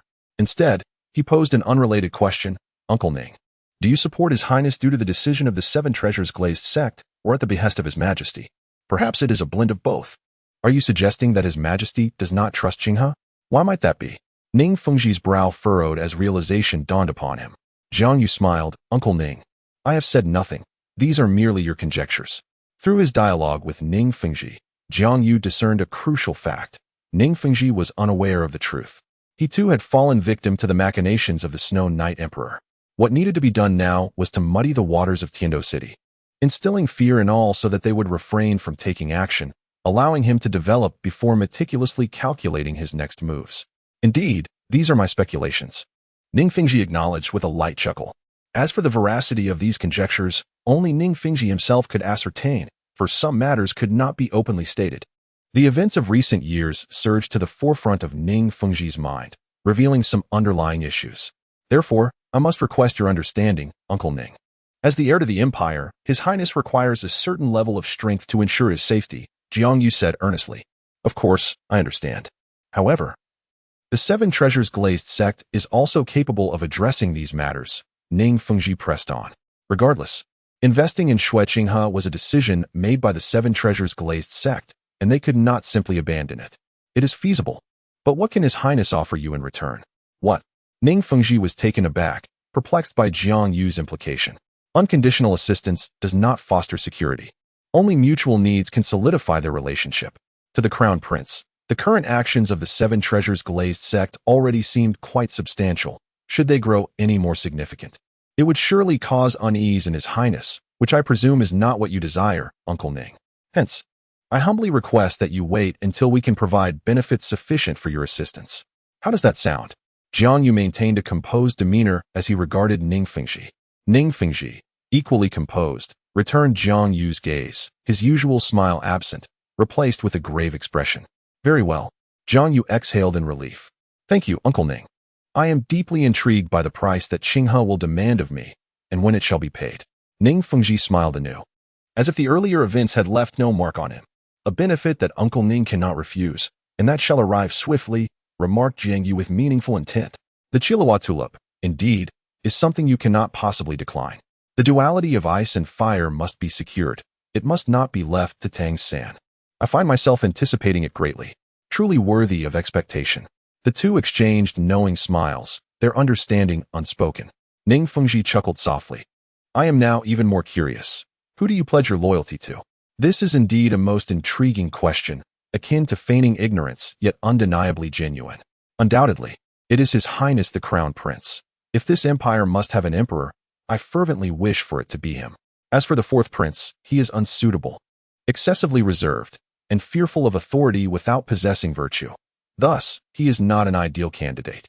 Jiang Yu smiled, offering an explanation that danced around the truth, inadvertently planting a seed in Ning Fengji's mind. Over the years, Ning Fengji has taken significant measures to suppress Xue Qinghe, allowing him to grasp the true nature of Xue Qinghe. In murky waters, one can fish more easily. It is optimal for everyone to have their own tasks in this struggle.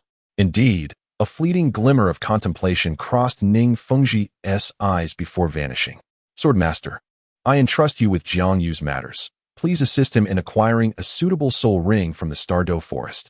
You might also pay a visit to Rongrong, Ning Fengji said with a smile, thus concluding the conversation. Although Jiang Yu revealed an abundance of information, Ning Fengji sensed that the waters had grown even murkier. Very well. Swordmaster, known as the Sword Douluo, readily agreed without hesitation. Jiang Yu finally recognized that the figure before him was none other than the Sword Douluo, Qian Renxue. However, enlisting a titled Douluo for the acquisition of a soul ring seemed somewhat extravagant. Perhaps it was merely a secondary concern, as the sword master likely wished to visit his granddaughter.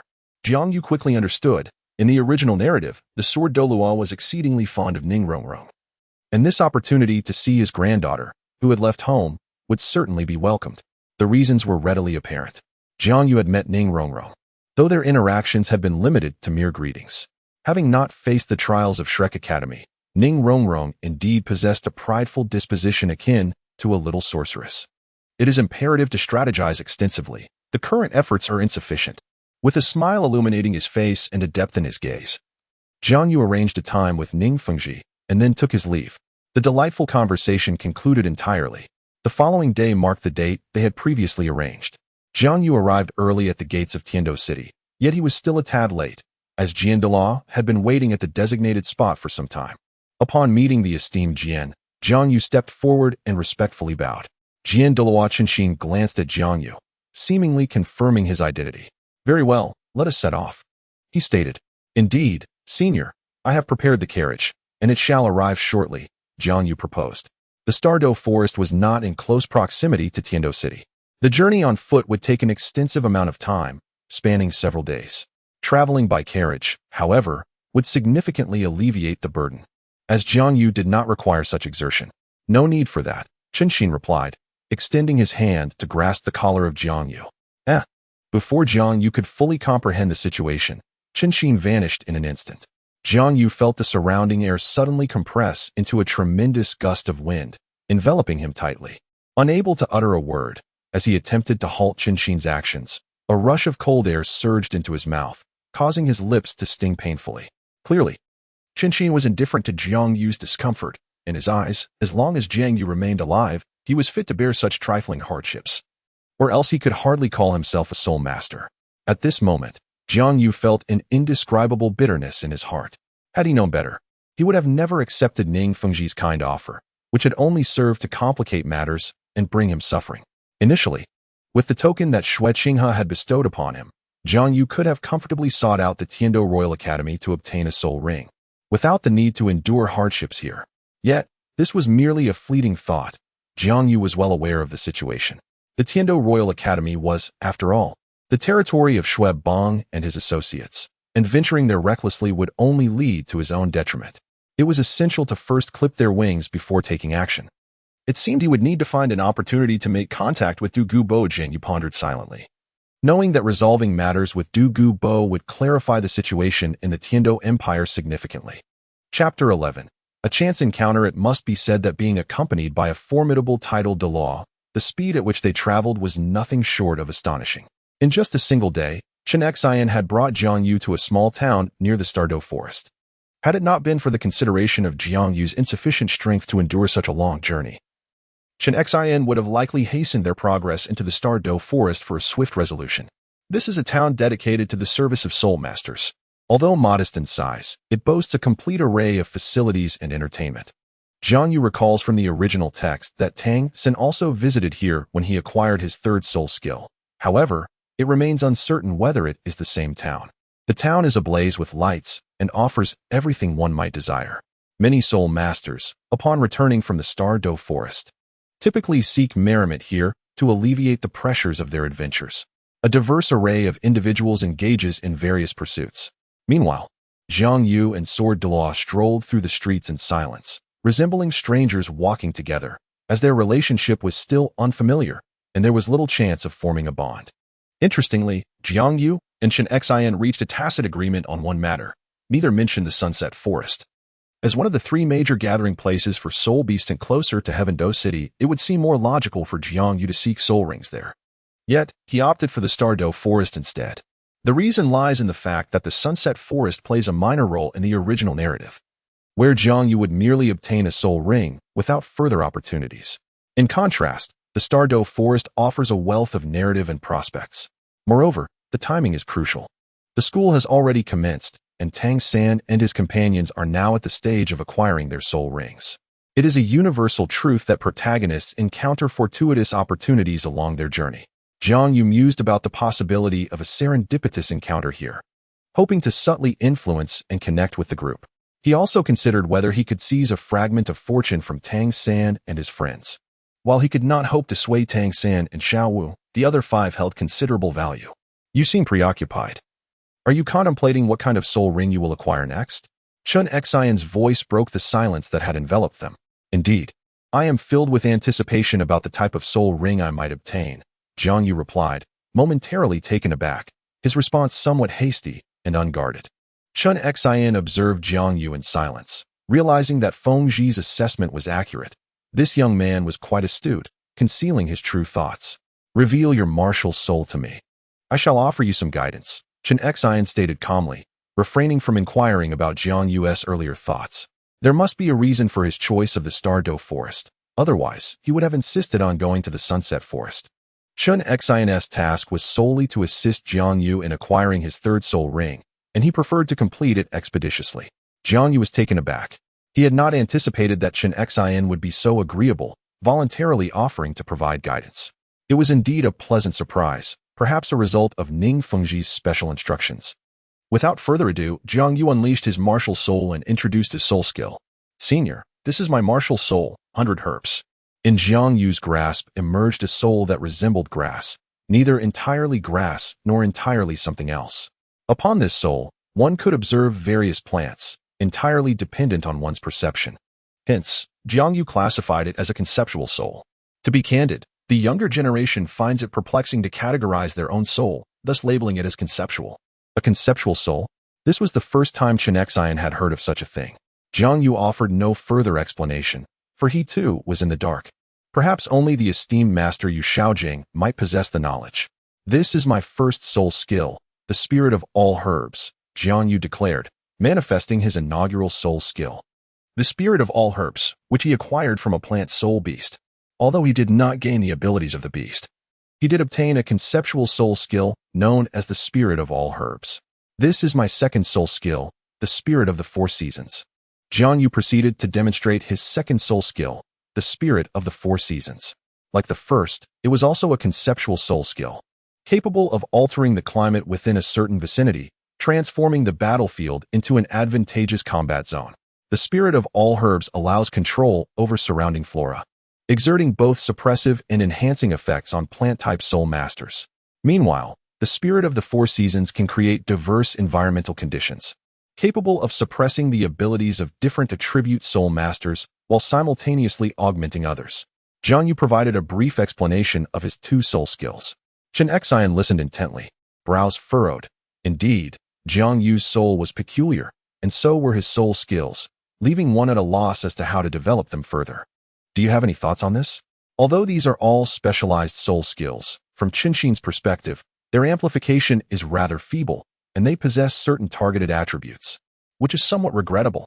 As for any particular thoughts, the junior simply stated that he would casually seek out a plant-type soul beast.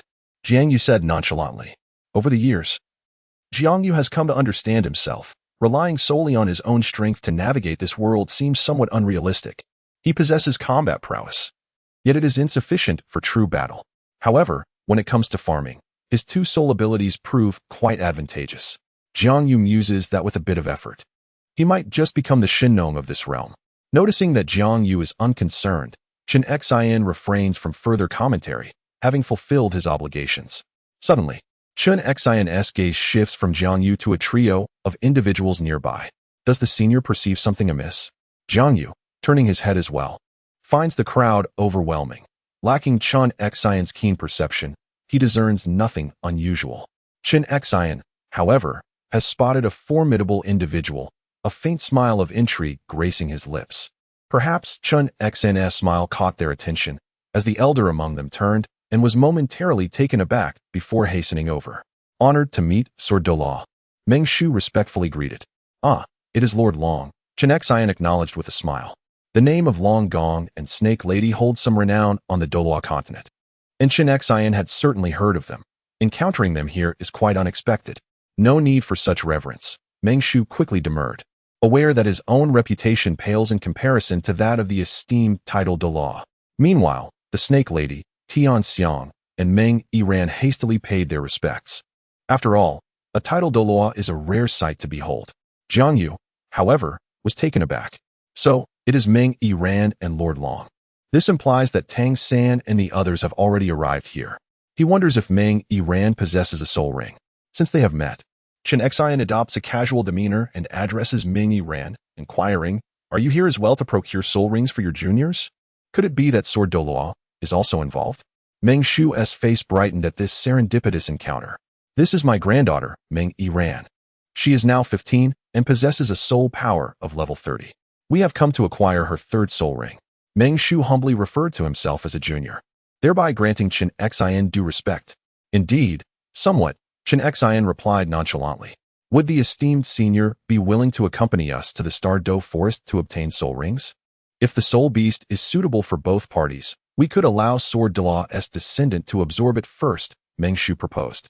It was not that they lacked the capability to secure a soul ring independently, but rather, the opportunity to foster a connection with the title Douluo was too valuable to forego. After a brief consideration, Qian Renxue agreed. "Very well. Jiang Yu, come here." Jiang Yu promptly approached, introducing himself. "I am Jiang Yu, a close aide to the Crown Prince. It is an honor to meet Lord Long, the Snake Lady, and Miss Meng Yiran, a close aide to the Crown Prince."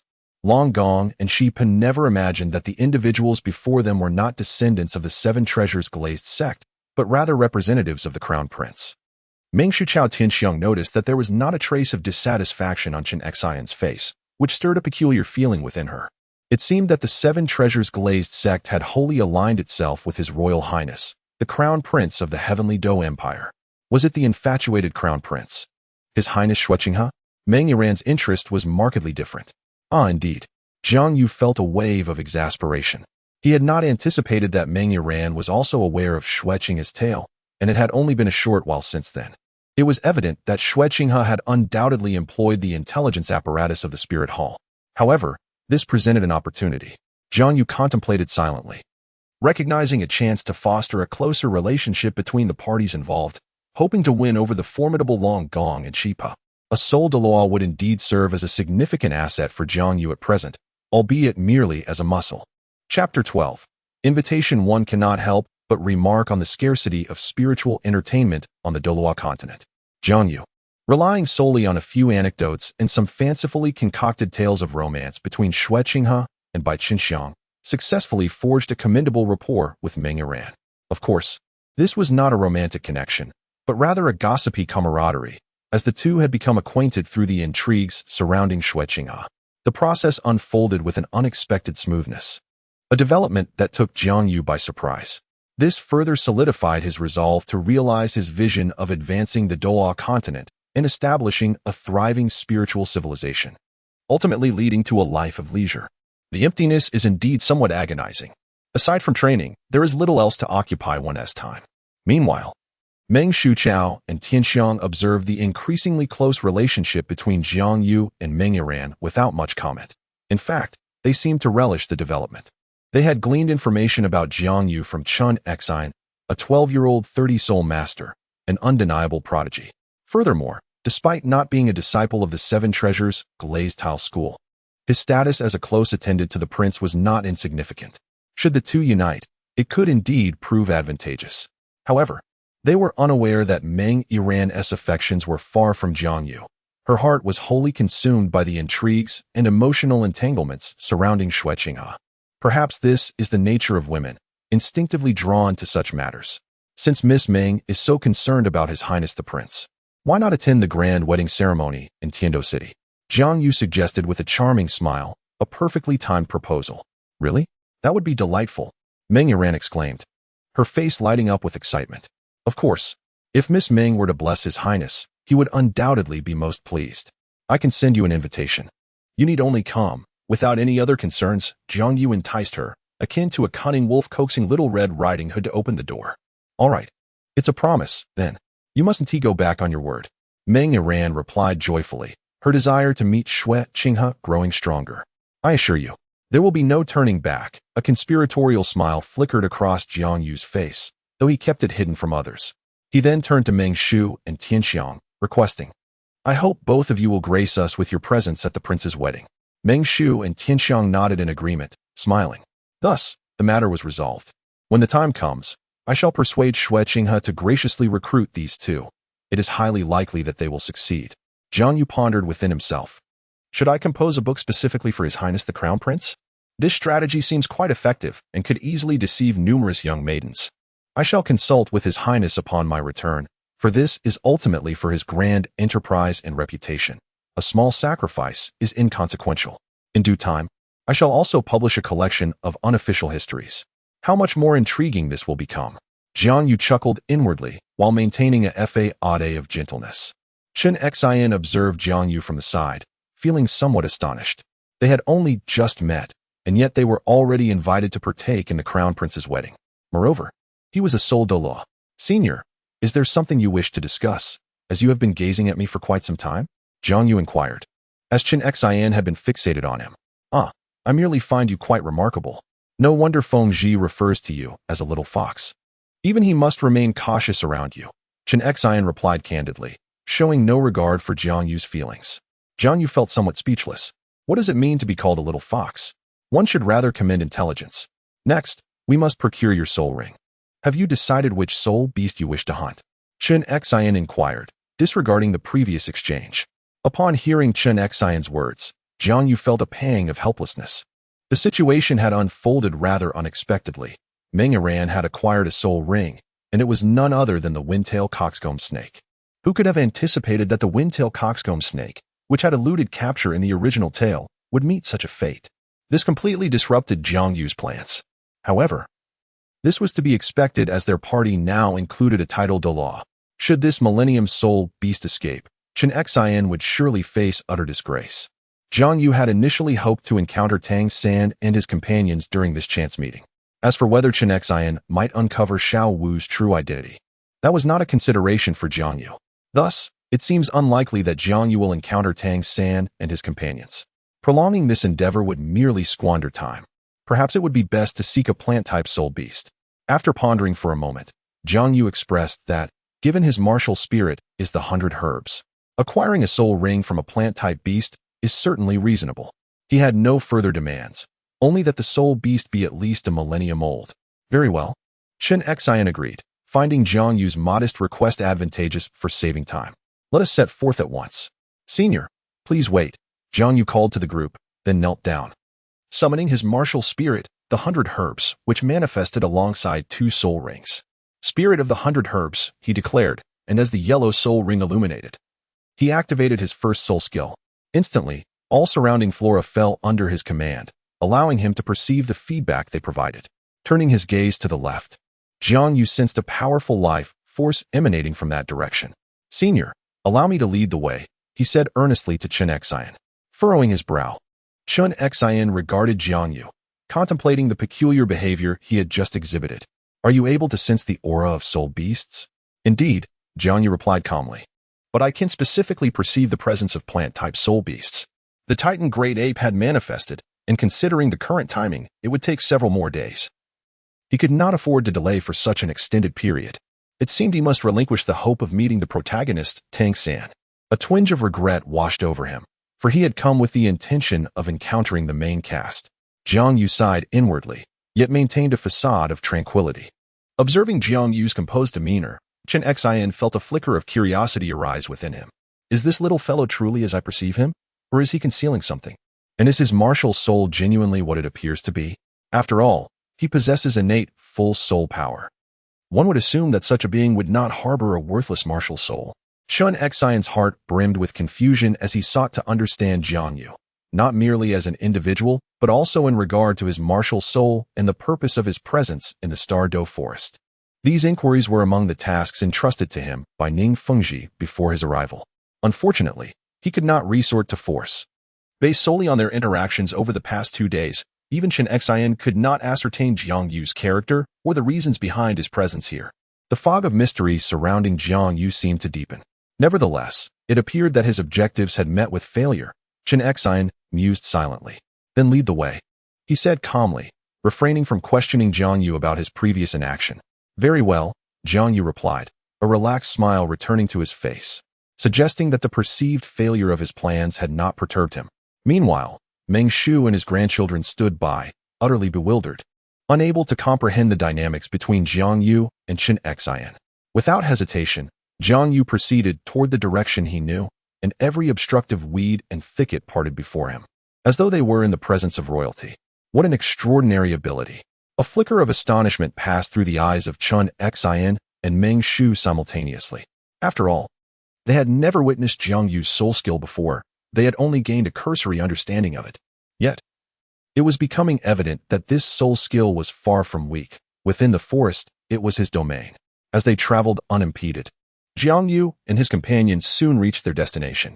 Senior, we have arrived, Jiang Yu announced, halting in his tracks and addressing the group. There exists a significant flaw in plant-type soul beasts. They are incapable of movement until their strength reaches a certain level. Where is it? I see nothing, Meng Iran remarked, scanning the area, yet failing to notice any soul beasts. However, both Meng Shu and Qian Renxue were keenly aware. Are you truly resolved to make this soul beast your third soul skill? Qian Renxue inquired after a moment of silence. Yes, it seems quite suitable, Jiang Yu responded casually. He then turned his gaze toward the soul beast before him, a large blue vine. While its appearance was not particularly striking, its size dwarfed that of its counterparts nearby. Yet, within it pulsed the vitality of a 1,000-year soul beast, a bona fide plant-type soul beast.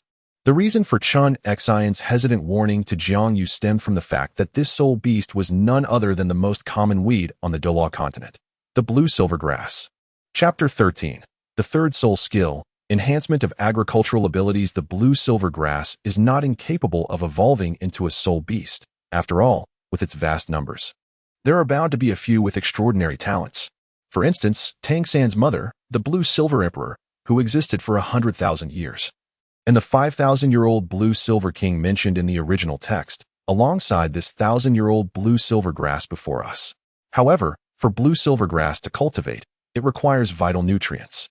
As the weakest of plants, although it possesses remarkable vitality, its inherent frailty renders it incapable of competing against any plant-type soul beasts, leading to the extreme scarcity of blue silvergrass that successfully evolves into a soul beast. Yet, perhaps due to its weakness, a rather peculiar cultivation method has emerged among the blue silvergrass, one that harnesses the collective strength of the entire clan to nurture a single monarch, who in turn sustains them. Thus, wherever a blue silvergrass soul beast appears, a vast expanse of blue silvergrass surrounds it. Nonetheless, this does not alter the harsh reality.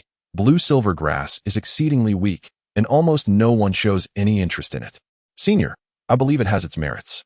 While it may appear weak and devoid of advantages to you, and even its absorption yields no formidable soul skills, I perceive a striking characteristic in the blue silvergrass, its tenacious vitality and exceptionally resilient life force, Jiang Yu remarked with a light smile, approaching the 1,000-year-old blue silvergrass without a hint of trepidation.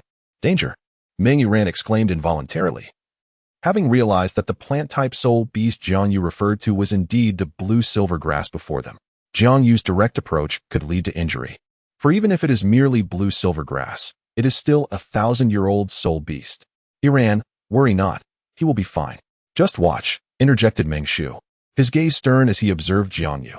Confused, Meng Yiran turned to look, only to find the 1,000-year-old blue-silver grass standing utterly still before Jiang Yu, as if it had completely surrendered. What is happening? Meng Yiran was perplexed by this unfolding scene. It was Qian Renxue who offered an explanation. It is due to suppression. Given Jiang Yu's strength, even with his first soul skill allowing him to manipulate plants, it would be impossible to control a 1,000-year-old soul beast. This situation indicates that Jiang Yu's martial spirit exerts a suppressive influence over the blue-silver grass. To label it merely as suppression is somewhat accurate. Jiang Yu's martial spirit, the 100 herbs, is a conceptual martial spirit. It is not a specific type of plant, but rather a broad concept, the king of all plants. This is a characteristic, albeit a latent one, that can only manifest in the presence of wise flora. This ability had long been recognized by Jiang Yu. He discovered that his martial spirit exerted a suppressive influence over plant-type soul beasts when he acquired his second soul ring. However, at that time, he did not pay it much heed, for this power seemed somewhat trivial. Suppression did not equate to complete control, should a soul beast wish to resist. It could indeed do so. What a twist of fate it was. Although he had not encountered Tang San, he stumbled upon a millennium-old blue-silver grass. Jiang Yu felt a wave of reflection. Prior to this moment, he had been unaware that this ancient plant-type soul beast was, in fact, blue-silver grass. Such soul beasts are already rare, let alone those that have existed for a millennium. This revelation stirred a peculiar sensation within Jiang Yu, as if it were a form of compensation or perhaps an indication of destiny. Strangely, the blue-silver grass exhibited no inclination to resist Jiang Yu, instead displaying an overwhelming sense of submission. Was it simply too feeble, or had it sensed its own peril, or was there another reason altogether? Jiang Yu pondered silently. He also realized that his first soul skill possessed another capability. When confronted with sentient plants, he seemed to be able to communicate with them, albeit without exerting control. He could perceive the thoughts, consciousness, and emotions of the plant-type soul beasts. I require your strength, Jiang Yu whispered, gently caressing the leaves of the blue-silver grass. The azure-silver grass displayed no hint of aggression in the presence of Jiang Yu, allowing him to touch it with ease. The tall blades of the azure-silver grass quivered slightly, as if responding to Jiang Yu's words. Before Jiang Yu could even react, a peculiar radiance began to swirl around the ancient azure-silver grass, while a gentle blue glow emanated from the surrounding ordinary azure-silver grasses.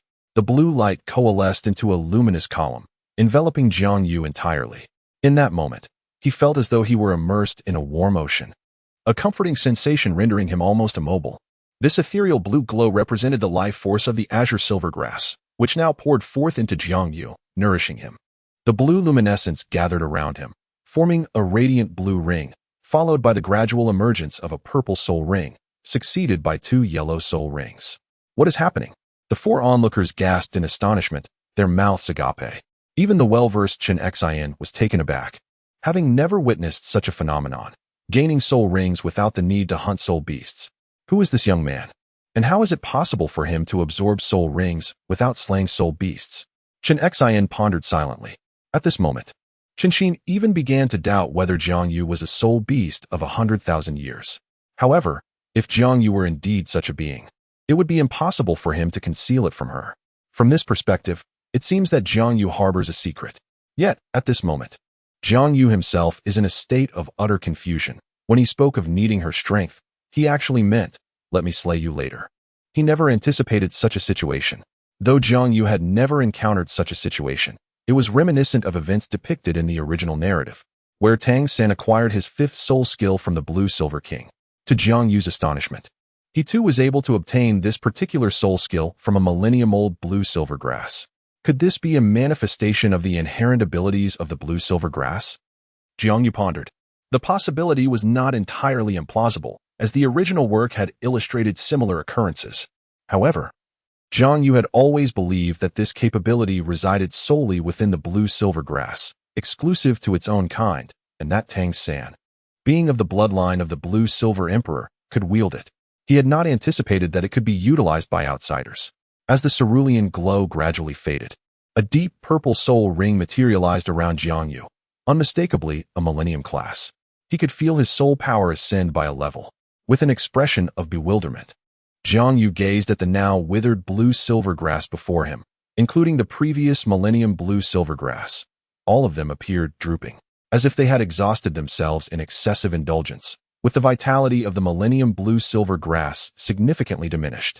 Truly, it was a remarkable species. He felt an urge to study it further.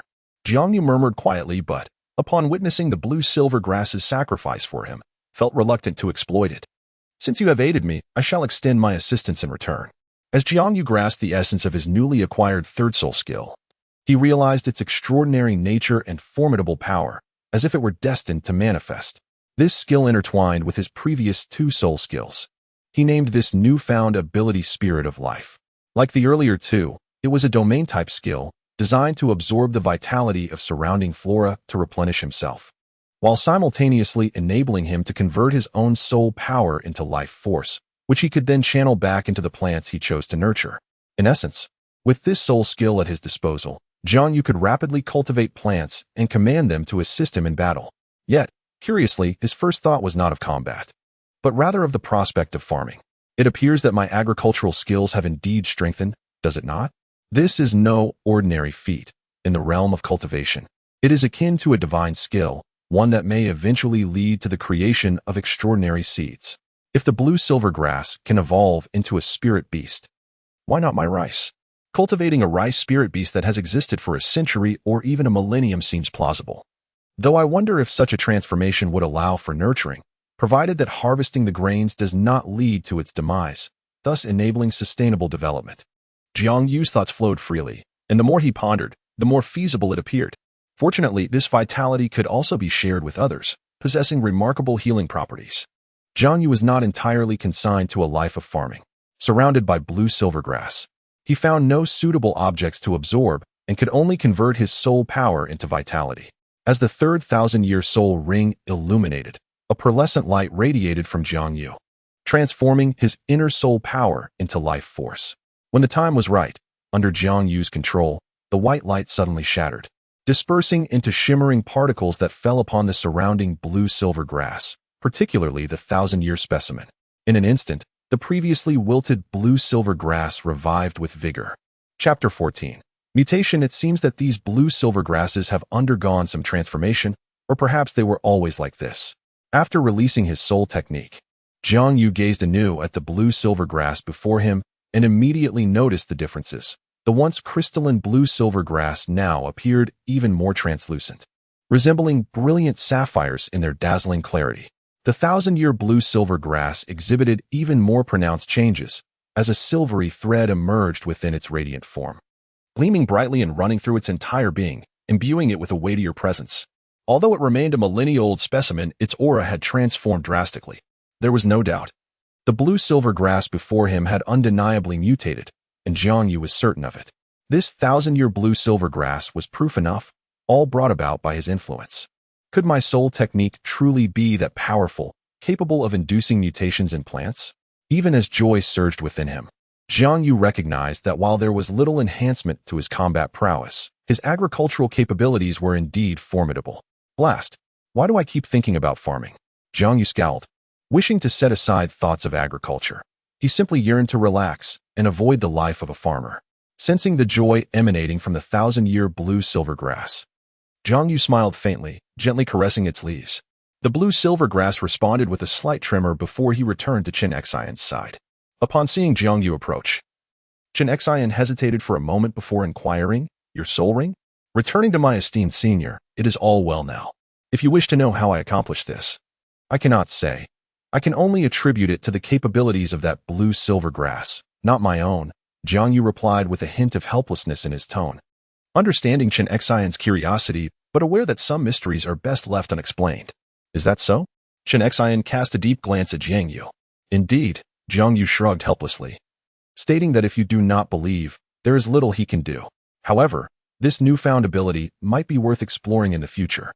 Jiang Yu had already grasped the underlying principle. The blue light he had witnessed was essentially the vitality of the blue-silver grass. This principle revolves around the condensation of soul rings through the harnessing of life force. If this holds true, then Jiang Yu could potentially replicate it. Although it seemed that only he possessed the unique ability to absorb the life force of other beings. From this phenomenon, Jiang Yu also deduced that the essence of a soul ring appears to be the life force of the soul beast. After all, if soul rings are indeed comprised of life force, many previously puzzling aspects become clear. In the instant a soul beast meets its demise, its life force is entirely released, subsequently forming a soul ring that gradually fades with the passage of time. As for the reason soul rings seem to recognize individuals, it is likely due to the fact that during the moment of death, the life force of the soul beast becomes tainted by the soul power of its slayer. In this regard, why is it that humans cannot generate soul rings? Is there a fundamental difference from soul beasts? It might be worth investigating. Yet perhaps it is better to abandon the thought if it were to be discovered that humans could indeed release soul rings. I fear I would become the progenitor of evil soul masters, a title I would never wish to bear. In the span of a brief moment, Jiang Yu's thoughts had meandered far and wide. Since you are unwilling to speak, then so be it. I, too, have no desire to pry, Xue Qinghe remarked, though his claim of indifference was far from the truth. However, Jiang Yu's status prevented him from exerting any forceful pressure. Turning his gaze towards Meng Shu, Xue Qinghe said, "Brother Meng, now that this matter is concluded, we shall take our leave." As he spoke, he hoisted Jiang Yu once more. "Safe travels, Senior Jian," Meng Shu replied. Unable to hinder Xue Qinghe's departure, he could only clasp his fists in farewell. Xue Qinghe nodded, swiftly vanishing with Jiang Yu. At that moment, Meng Yiran suddenly recalled something, and shouted after their retreating figures, "Hey, Jiang Yu, you don't have my address. How will you send me an invitation in the future?" Unfortunately, Jiang Yu had already wandered too far to hear her words, let alone respond.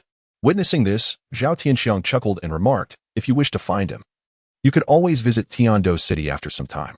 After all, Jiang Yu did extend an invitation to us. Given his character, he would not go back on his word. Therefore, when the prince marries, we must attend to offer our congratulations and perhaps meet the royal family of Tiandou, which would be quite advantageous. "Very well," Meng Yiran replied, somewhat glum, for rather than seeking him in Tiandou City, she longed to receive a personal invitation of her own. Zhao Tianxiang smiled gently, and together they departed the area under Meng Shu's guidance. Shortly after their departure, the patch of blue-silver grass appeared to come alive. All the visible stems and leaves receded underground. In mere moments, the once verdant expanse of blue-silver grass transformed into a barren clearing. The original blue-silver grass lacked such capabilities, yet the evolved variant possessed them. Douluo Empire. Longxing City. This is the residence of the Yuji clan, a single attribute sect. After a conflict arose between Tang Hao and the Spirit Hall, the Haotian sect expelled Tang Hao and sealed its doors, leading the Yuji clan to sever ties with the Haotian sect and relocate to Longxing City in the northern region of the Douluo Empire. Titan, having resolved to persuade the other three clans personally, hurried to the Yuji clan's residence, intending to first convince his old friend, the venerable rhinoceros. Now, Titan sat in the grand hall of the Yuji clan, accompanied by the clan leader, Niugao. Niugao refilled the cup of tea before Titan, then set down the teapot and regarded his old friend. "Have you truly made your decision? To let go of the past and choose anew? Should you choose again, there can be no regrets." Niugao's tone was heavy with gravity. Titan began by outlining the benefits of his proposal, speaking with such eloquence that it stirred Niugao's heart. The Yuji clan specialized in defense, possessing little else in terms of martial spirit. Their initial alliance with the Haotian sect was due to their architectural prowess, compensating for the sect's shortcomings in that area. Titan's suggestion appeared exceedingly reasonable in his eyes. Relying on a nation offered greater security than depending on a sect. However, the abandonment by the Haotian sect had rendered Niugao sensitive, instinctively reluctant to join another faction. For once bitten, one is wary of ropes. What is there to hesitate or regret? Of course, I have made up my mind. This is an opportunity. Although it carries immense risk, how can one achieve greatness without facing risks? If there were no risks involved, why would such an opportunity fall into our laps? Titan remarked with a broad smile, having already come to terms with his thoughts. As for the events of the past, he sighed, letting them go. The years of waiting had provided a closure of sorts, and it was time to consider their descendants and clan. Yet you, old rhinoceros, surely you have not held on to it. Upon uttering these words, Titan's expression turned complex, tinged with melancholy, yet primarily suffused with relief. Letting go was indeed letting go. In the original text, Titan was depicted as foolishly loyal, unable to release the burdens of the past, waiting ultimately for Tang San. Niugao, on the other hand, remained neutral, indifferent, following Titan's lead. As for Yang Wudi and Baihe's attitude was more complex, filled with hatred and nostalgia, making it harder to let go. Yang Wudi, however, was consumed by pure animosity. What could I possibly hold on to? I let go the moment the Haotian sect abandoned us. For years, I have had no ties with them, Niu Gao scoffed. It was high time for this. They have done nothing wrong. Haha, it seems in the end, I alone remain unable to let go of the past. Titan laughed heartily, a touch of self-mockery evident. Yet now, have you not also moved on? Niu Gao smiled, pleased for his friend. Indeed, it is never too late, Titan replied, his smile fading as he turned to Niu Gao. So, what do you say, old rhinoceros? Are you interested in joining me under the banner of His Highness the Prince? One cannot help but wonder what kind of enchanting concoction that prince has fed you. To have bewitched you, an old gorilla, to such an extent. Nevertheless, I shall accompany you in this endeavor. I sincerely hope that you will not face abandonment as you did in the past. I must admit, having been cast aside once, I have grown somewhat fearful of it, remarked Niu Gao casually. The prince has not ensnared me with any elixir. Rather, it was a young man under his command who persuaded me. To be honest, I was quite surprised by this turn of events. Reflecting on the past, I indeed was quite stubborn. Titan reminisced about his former self, the visage of Jiang Yu appearing vividly in his mind. What a clever little fox he is, to think I could be so easily swayed. Perhaps it is merely a sign of aging, as my heart now bears more concerns than in my youth. Yet, it is undeniable that his proposition is rather commendable. As for abandonment, that shall not occur again. Should we reach such a point in the future, it would only be a matter of elimination, and most likely, it would be self-imposed, Titan asserted earnestly. He was no fool and could see matters clearly. Are you so certain? Niu Gao chuckled, a hint of disbelief in his tone. Do not doubt my words. They are indeed true, Titan replied with some displeasure. There were aspects he could only partially comprehend, and articulating them proved challenging. Yet he understood in his heart. The underlying reason for Titan's inability to explain his agitation was quite simple. Certain truths can only be grasped when elevated to a national level, revealing their true significance. Even if one is but a decayed log to the nation, one can still be utilized as firewood, contributing in one's own way. Let us not even mention the other possibilities. The craftsmanship of the Li family, when confined to a single household, is merely that of a blacksmith. However, when applied on a national scale, with guidance and development, it could potentially spark mechanization. Similarly, the expertise of the Yu family, when viewed through the lens of an individual artisan, is limited. Yet, when regarded from a national perspective, it lays the foundation for infrastructure, such as roads and bridges, connecting the nation and benefiting all. This line of thinking is not possessed by the inhabitants of Douluo Continent and distinguishes Jiang Yu from them significantly. After all, Jiang Yu's experiences diverge from theirs. He resides in a world devoid of the supernatural, thus having a broader perspective. Fine. I am convinced. Is that sufficient? Niu Gao resolved not to argue further with Titan over this matter. The old gorilla had undoubtedly been brainwashed. I concede to your persuasion. But what about the old goat and the old white bird? Convincing those two will prove far more challenging than persuading me. Niu Gao referred to the old goat and the old white bird as Yang Wudi, the leader of the Pa clan, and by he, the leader of the Min clan, respectively. Titan paused in contemplation. Niu Gao was indeed correct. Convincing the other two would be much more arduous, which was precisely why he had approached the Yu clan first. With the Yu clan's involvement, matters would become considerably easier. The old white bird would be relatively easier to persuade. He was proud, yet possessed a daring spirit for gambling, and he genuinely cared for the younger generation. The crown prince's ambition to unite the four great clans began with them, and his intention to marry by Qinxiang, the granddaughter of the old white bird, was a tremendous honor, providing substantial respect and dignity. Given the old white bird's character, he would surely agree. Niu Gao nodded, acknowledging Titan's perspective. If the crown prince of the Tiandou Empire truly sought to marry the old white bird's granddaughter, the old white bird would undoubtedly comply. As for the old goat, to be frank, I lack absolute confidence.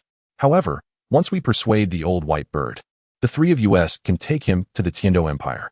If he stubbornly refuses to join, we can find someone else to persuade him, Titan lamented. Yang Wudi was reclusive, obstinate, and direct in his actions, making him prone to offending others. Throughout his life, apart from his cherished broken soul spear and his desire for strength, his only other passion was alchemy. Titan felt powerless to convince such a person. Perhaps we can see if Jiang Yu can persuade him. That could work, if the three of us agree. He would likely show us some courtesy and accompany us regardless of his personal stance. Niu Gao nodded. Then he added, let us seek the old white bird now. Do you know where he is? Titan inquired curiously. The Min clan, being impoverished, had never established a fixed residence, making it a challenge for Titan to locate them. A slight smile crept across Niu Gao's face. Of course, that fellow has recently run out of money and has come to my vicinity. Titan grimaced. This fellow's situation was indeed dire. However, this might make persuasion easier, wouldn't it? Once they were certain, the two set out toward the Min clan's residence, determined to address this matter first. Meanwhile, Jiang Yu was evidently unaware of the developments on Titan's side. After acquiring the spirit ring in the Tiandou forest, he was hurriedly taken to Soto City by Sword Douluo Continent, leaving him no time even to bid farewell to Meng Yiran. The abrupt departure left Jiang Yu anxious, fearing that his previous efforts might be in vain. In the original work, Meng Yiran is merely a minor character, yet her grandfather is quite formidable, and their family serves as a significant support. It remains uncertain whether Meng Yiran and her grandparents will come to Tiandou City. It would be quite disappointing if they do not. Jiang Yu pondered, realizing that this journey had yielded little else. Clang! Just as Jiang Yu was lost in his thoughts, the door to his room was abruptly thrust open, and Xue Qinghe, wearing a disgruntled expression, strode in, evidently having not encountered Ning Rongrong. Observing Jiang Yu seated on the bed, Xue Qinghe directly announced, "Pack your things. We shall return to Tiandou City at once." Has the senior not waited? Jiang Yu attempted to smile, but apprehensive of provoking Xue Qinghe's ire, he struggled to suppress it. 2 days prior, Xue Qinghe had brought Jiang Yu to Sotoa City, only to abandon him there and hastily head towards the village where Shrek Academy was located, in search of his precious granddaughter, Ning Rongrong. Unsurprisingly, upon finding Flender, Xue Qinghe discovered that his cherished granddaughter was undergoing trials in the Tiandou forest, which infuriated him greatly. They had just missed each other. However, Xue Qinghe was not one to give up easily. Thus, he had lingered in Sotoa City for 2 days without encountering anyone, which left his mood quite sour. Meanwhile, Jiang Yu had spent his time in Sotoa City merely observing the happenings, finding it quite enjoyable. He had no intention of informing Xue Qinghe that Ning Rongrong and the others would not be returning for several more days. He might as well wait in the previous small town. You seem rather pleased, young man. Xue Qinghe glowered at Jiang Yu, his eyes emanating a menacing aura. Jiang Yu's tone bore an unmistakable hint of schadenfreude, which greatly displeased Xue Qinghe. If I am in a foul mood, then you shall be as well. Jiang Yu's expression stiffened, and he awkwardly replied, Senior, you must have misinterpreted my demeanor. When are we returning? Xue Qinghe, intending to intimidate Jiang Yu rather than genuinely seek trouble, was reluctant to bully a child. We shall depart shortly.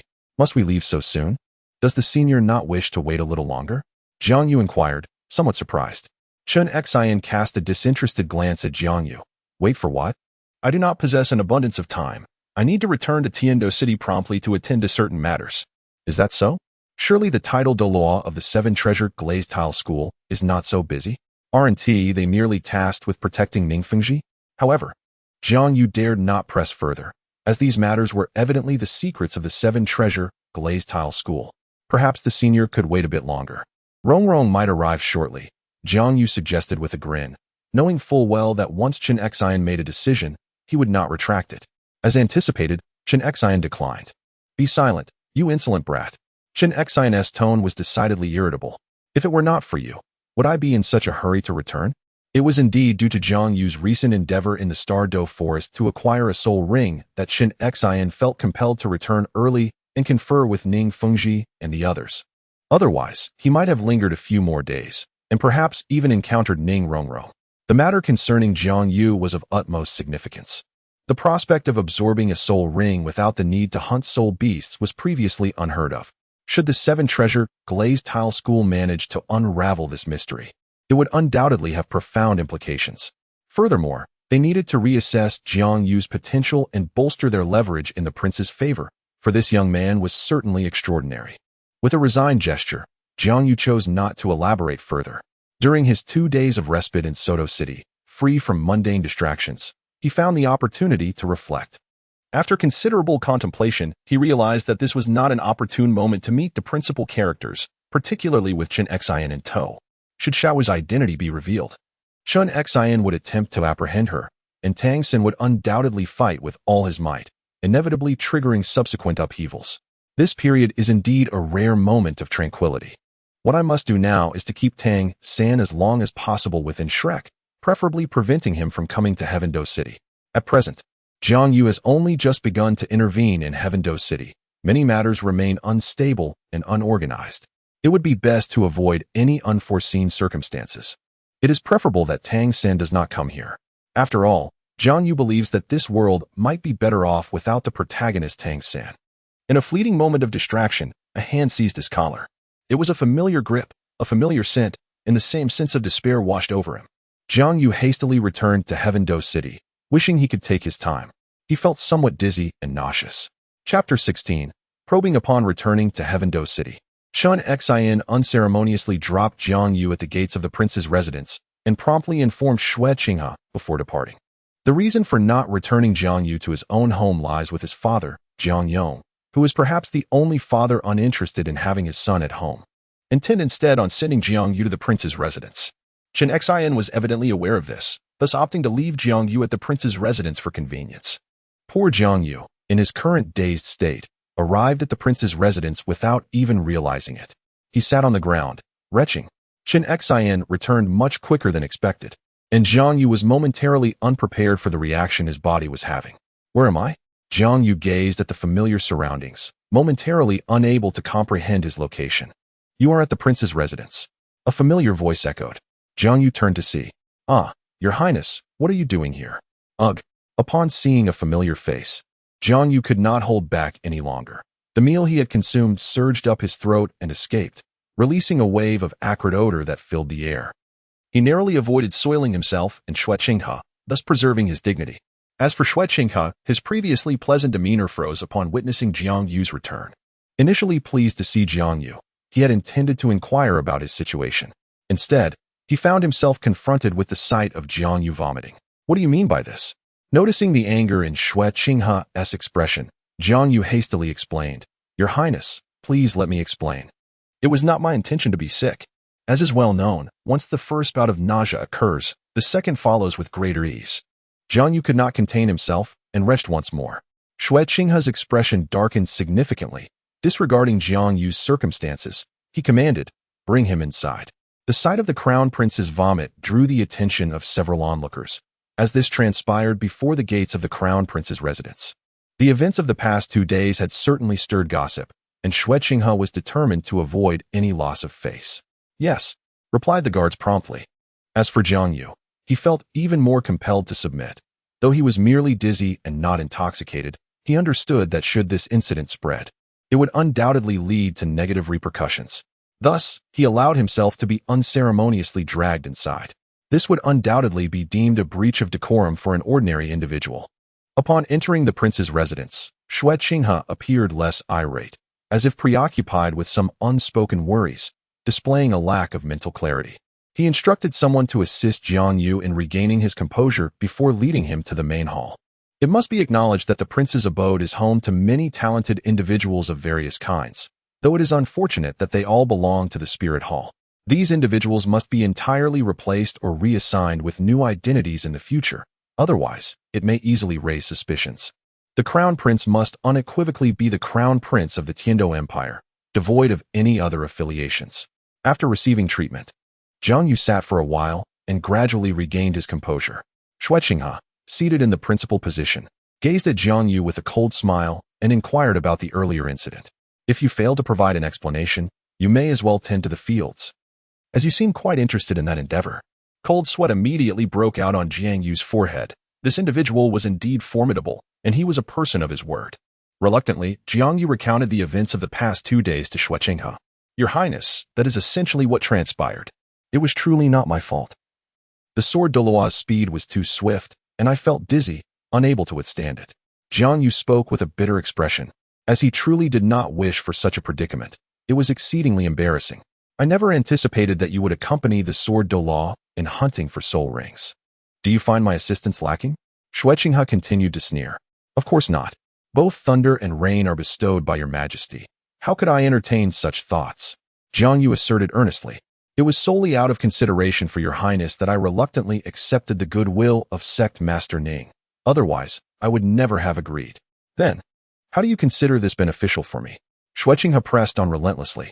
Jiang Yu pondered for a moment and cautiously replied, Your Highness, your previous actions have already incited dissatisfaction from the Seven Treasure Glazed Tile sect. If this continues, they may grow increasingly distant from you. I presume Sect Master Ning must have explained this to you the day after our conversation? Indeed, Xue Qinghe nodded. That is precisely why I wish to prevent any estrangement between you and the Seven Treasure Glazed Tile sect, a sentiment shared by Sect Master Ning. Therefore, when Sect Master Ning arranged our meeting, I selectively revealed some of our objectives, aligning with what Sect Master Ning conveyed to you. This fosters greater sincerity between both parties while allowing you to confidently develop your own influence without jeopardizing our mutual friendship, Jiang Yu elucidated. After a moment of silence, Xue Qinghe regarded Jiang Yu and remarked, You have performed admirably. He felt a profound sense of satisfaction toward Jiang Yu. Even Xue Qinghe did not wish to sever ties with the Seven Treasure Glazed Tile sect, for it was one of the three foremost sects. A significant ally that must not be forsaken. Seeing that Xue Qinghe bore him no ill will, Jiang Yu exhaled in relief. His greatest fear was that Xue Qinghe would lose trust in him. Otherwise, his plans would be rendered futile, and his aspirations for a peaceful future would evaporate. Fortunately, over the past 6 years, Jiang Yu and Xue Qinghe had cultivated a solid foundation of trust. However, could matters truly be so simple? Jiang Yu surveyed his surroundings. The hall was unusually quiet, with only himself and Xue Qinghe present, as if all the guards had vanished. After a moment's thought, he cheerfully inquired, So, Your Highness, is there a reward? Oh, what do you desire? Xue Qinghe, with a relaxed demeanor, smiled gently as she looked at Jiang Yu and posed a counter-question. This left Jiang Yu momentarily bewildered. He seemed to have no particular desires. Status and fame, those trifles pursued by the common folk, appeared rather trivial in Jiang Yu's eyes. As for the enhancement of his strength, it seemed unnecessary, for he did not exhibit a fervor for cultivation. Upon reflection, a faint bitter smile crept upon Jiang Yu's lips. It seemed he harbored no exceptional aspirations to present to the prince, perhaps a promotion for his father? Xue Qinghe, upon hearing this, was unfazed and asserted without ambiguity. What I inquire is what you desire, not your father. His affairs are his own concern. Jiang Yu was somewhat taken aback. Today, Xue Qinghe seemed oddly unlike his usual self, as though he had taken some errant medication. Ordinarily, when Jiang Yu spoke in such a manner, Xue Qinghe would merely smile and move on, never pressing for answers as insistently as he did now. It appeared that recent events had stirred unease among certain individuals. A flicker of contemplation crossed Jiang Yu's gaze, and he suddenly found himself speculating. Certainly, Xue Qinghe's perspective had been influenced. But this was assuredly not a result of the Tiandou Empire. No one there possessed the capacity to sway Xue Qinghe in such a manner. It seemed likely that the influence stemmed from the Spirit Hall. Do they not trust me?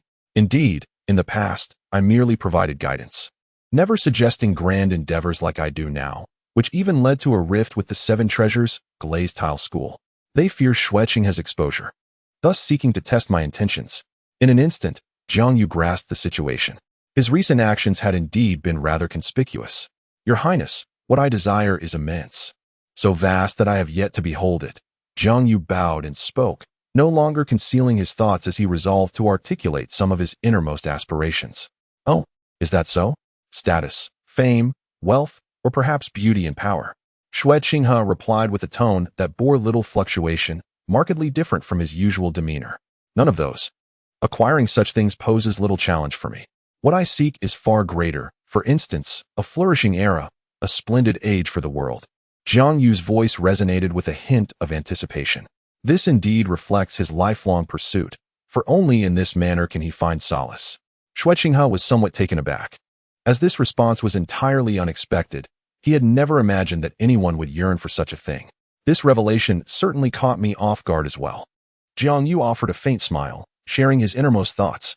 After all, every individual harbors their own ambitions, and I am no exception. Rather than seeking mundane desires, I aspire to forge a prosperous era with my own hands. This is an immensely grand ambition, necessitating a platform, which is precisely what Your Highness provides. You need not worry that I harbor ulterior motives. The final words were deliberately emphasized by Jiang Yu. He was unafraid of Xue Qinghe distancing himself. Long ago, he had shared his aspirations with Xue Qinghe, and now he merely reaffirmed his unwavering intentions. Did you notice? Xue Qinghe smiled softly, seemingly unperturbed. If that is the case, I shall grant you this opportunity, You may take your leave." "Yes, thank you, Your Highness." Jiang Yu withdrew, having conveyed all that needed to be said and done. Whether this group of individuals would believe him was beyond his knowledge. Once Jiang Yu departed, the vast hall was left with Xue Qinghe alone, as the other attendants had retreated long before. Following Jiang Yu's exit, the smile that had briefly graced Xue Qinghe's face faded into a mask of indifference. "Did you all hear what he just said? Are you satisfied with that answer? I do not wish for today's events to recur."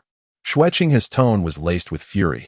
The occurrences of the day instilled within him a profound sense of distrust, as if he were being surveilled. Chapter 17, Dialogue. "I beg Your Highness's pardon. My subordinate was merely acting according to protocol. That individual is not one of us." And his prolonged presence beside Your Highness necessitated an assessment of his intentions, as this is advantageous for your plans. A solitary voice emerged from the shadows of the silent hall. Though no figure was visible, it was evident that a master of the arcane arts had been lurking, eavesdropping on their conversation and observing Jiang Yu's reactions. This response left Xue Qinghe extremely infuriated. He had never anticipated that his words would prove so futile. "He is mine, and I have expressly stated that I wish not to see a recurrence of today's events." The voice from the shadows fell silent for a moment before responding, "I apologize, Your Highness, but I am unable to take matters into my own hands." That individual's previous answer was not entirely satisfactory. "We must probe further to ascertain whether he is truly unaware." "Get out," Xue Qinghe's furious voice echoed. The figure in the shadows, taken aback by Xue Qinghe's explosive temper, chose to retreat discreetly. With that, the hall was left devoid of any outsiders. Xue Qinghe's cold visage was now awash with rage, his aura emanating uncontrollably. Had anyone else witnessed this, they would surely be astonished to discover the true power of the Crown Prince. At this moment, Xue Qinghe was uninterested in pretense. Pretense? To hell with it. He felt an overwhelming urge to vent. The events of the day had illuminated his own frailty, as he had once believed himself to be in command of the Spirit Hall's might, dismissing the strength of the Tiandou Empire as negligible. Yet today a spectacle had revealed the farcical nature of his assumptions. The power of the Spirit Hall was not something he could wield. In fact, he was merely a high-ranking pawn, incapable of making decisions in certain matters. Those he had once considered his subordinates would not even heed his commands. "I must possess my own strength," Xue Qinghe resolved inwardly. Not a borrowed power, but a tangible force firmly within his grasp. Jiang Yu's words resonated with undeniable truth. He indeed lacked any strength of his own. Even if borrowed might be formidable, it ultimately could not be relied upon in significant matters.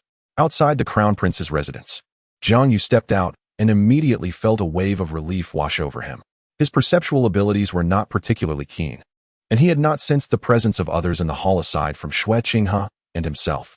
However, he had gathered from Xue Qinghe's remarks that this was a test, and that someone was observing.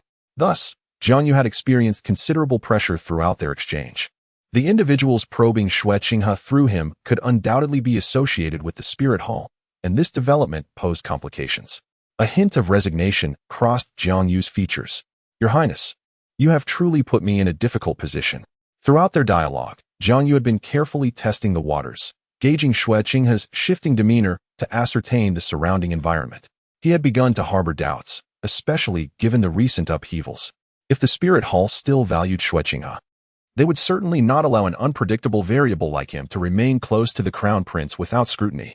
Jiang Yu's musings led him to act accordingly, ultimately confirming that he was indeed being tested. Yet, Xue Qinghe's reaction had been so pronounced, constantly hinting that someone was watching Jiang Yu. Indeed, Jiang Yu was genuinely touched by Xue Qinghe's actions. However, he couldn't shake off the feeling of being led into a trap. Xue Qinghe may not have contemplated deeply, yet his actions are undoubtedly conveying a message to those around him. Jiang Yu is aware of your existence. This matter could have simply concluded with Xue Qinghe making a statement. As long as Jiang Yu confirmed that this was merely a test, he could have navigated through it without revealing anything. However, Xue Qinghe's actions indicated that Jiang Yu would likely face another trial. After all, those individuals remained uncertain about the extent of Jiang Yu's knowledge. If he was aware that Xue Qinghe was an undercover agent, then, regrettably, for the sake of secrecy, he must perish. Thus, Jiang Yu felt a deep sense of anguish. At that moment, a horse-drawn carriage approached Jiang Yu at a leisurely pace, adorned with the emblem of the Spirit Hall. Had they arrived? Such swift action. Upon seeing the carriage, Jiang Yu realized it was indeed meant for him. The timing was uncanny, arriving just as he stepped out. It suggested a disregard for Xue Qinghe, as if the latter's attitude held no significance. "Young friend, may I invite you to join me in the carriage?" The curtain of the carriage was drawn aside, revealing an elderly man who smiled warmly at Jiang Yu. His invitation direct, as though he were certain that rejection was not an option. Indeed, Jiang Yu found himself unable to decline, fully aware of the dire consequences of refusal. After a brief moment of hesitation, he stepped into the carriage. Once inside, Jiang Yu seated himself, finding only the elder who had extended the invitation before him. There were no other passengers, prompting Jiang Yu to inquire directly, "Might I ask who you are and the purpose of this invitation? I cannot linger too long, as it may raise suspicions. After all, I am a close aide to the crown prince." Beside him was a small table adorned with an array of fruits and beverages. With the tea still warm, evidently prepared for his reception, Jiang Yu refrained from touching anything, instead surveying his surroundings with a distracted demeanor. The elder regarded him intently before responding. "I am Salus, the Platinum Bishop of the Spirit Hall. As for why I sought you out, it is simply to inquire whether you would be interested in joining our ranks. Your exceptional talents mark you as a genius, and individuals of your caliber are highly sought after in our hall. Should you choose to join us, you would receive substantial support in your development."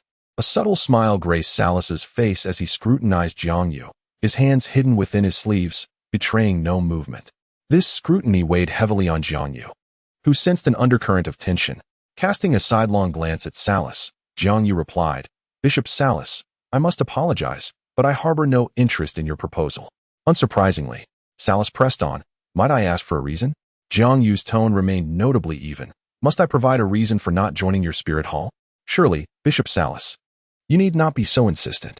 Salus maintained his silence, his gaze fixed upon Jiang Yu, as if the conversation could only conclude should he fail to provide an explanation. With a resigned sigh, Jiang Yu acknowledged the necessity of offering a justification. "I am a close aide to the crown prince. Does this reason suffice?" Before Salus could continue his inquiry, Jiang Yu began to speak. "His Highness the Crown Prince is the next emperor of the Tiandou Empire, and he must ensure the purity of his lineage. He may take the master of the seven-treasure glazed tile school as his mentor, for although the school is formidable, its foundation is somewhat lacking. Similarly, the Crown Prince may also accept several smaller families as his subordinates, even if these families have previously pledged allegiance to another. Once they align themselves with the Crown Prince, they fall under his dominion. This showcases the power of the Crown Prince. Regardless of his recent actions, he is merely pursuing his own advancement, which does not compromise his purity. However, such development is not without its considerations. There exists a force that the Crown Prince must resolutely avoid, namely the Spirit Hall. The Spirit Hall possesses a solid foundation, formidable strength, and considerable prestige, rivaling that of an empire in its entirety.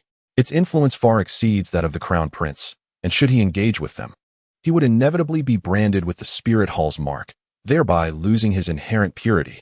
Why, then, would the Crown Prince, as the first heir apparent, choose to engage with the Spirit Hall? I ask you, Bishop Salus? Jiang Yu observed Salus with a sardonic smile. Ha ha ha. Indeed, I had not considered that angle. It is quite enlightening, Salus replied, momentarily taken aback before bursting into laughter. It appears that my young friend Jiang Yu may be fated to remain distant from the Spirit Hall, which is somewhat regrettable. Nonetheless, developing alongside the Crown Prince is indeed a promising endeavor. Allow me to extend my congratulations to you, young friend. Salus gestured towards Jiang Yu with a smile. Thank you for your kind wishes, Bishop Salus, Jiang Yu responded with feigned sincerity. However, the Tiandou Empire still wishes to maintain cordial relations with the Spirit Hall. Alas, I am hindered by the Crown Prince's purity in this matter.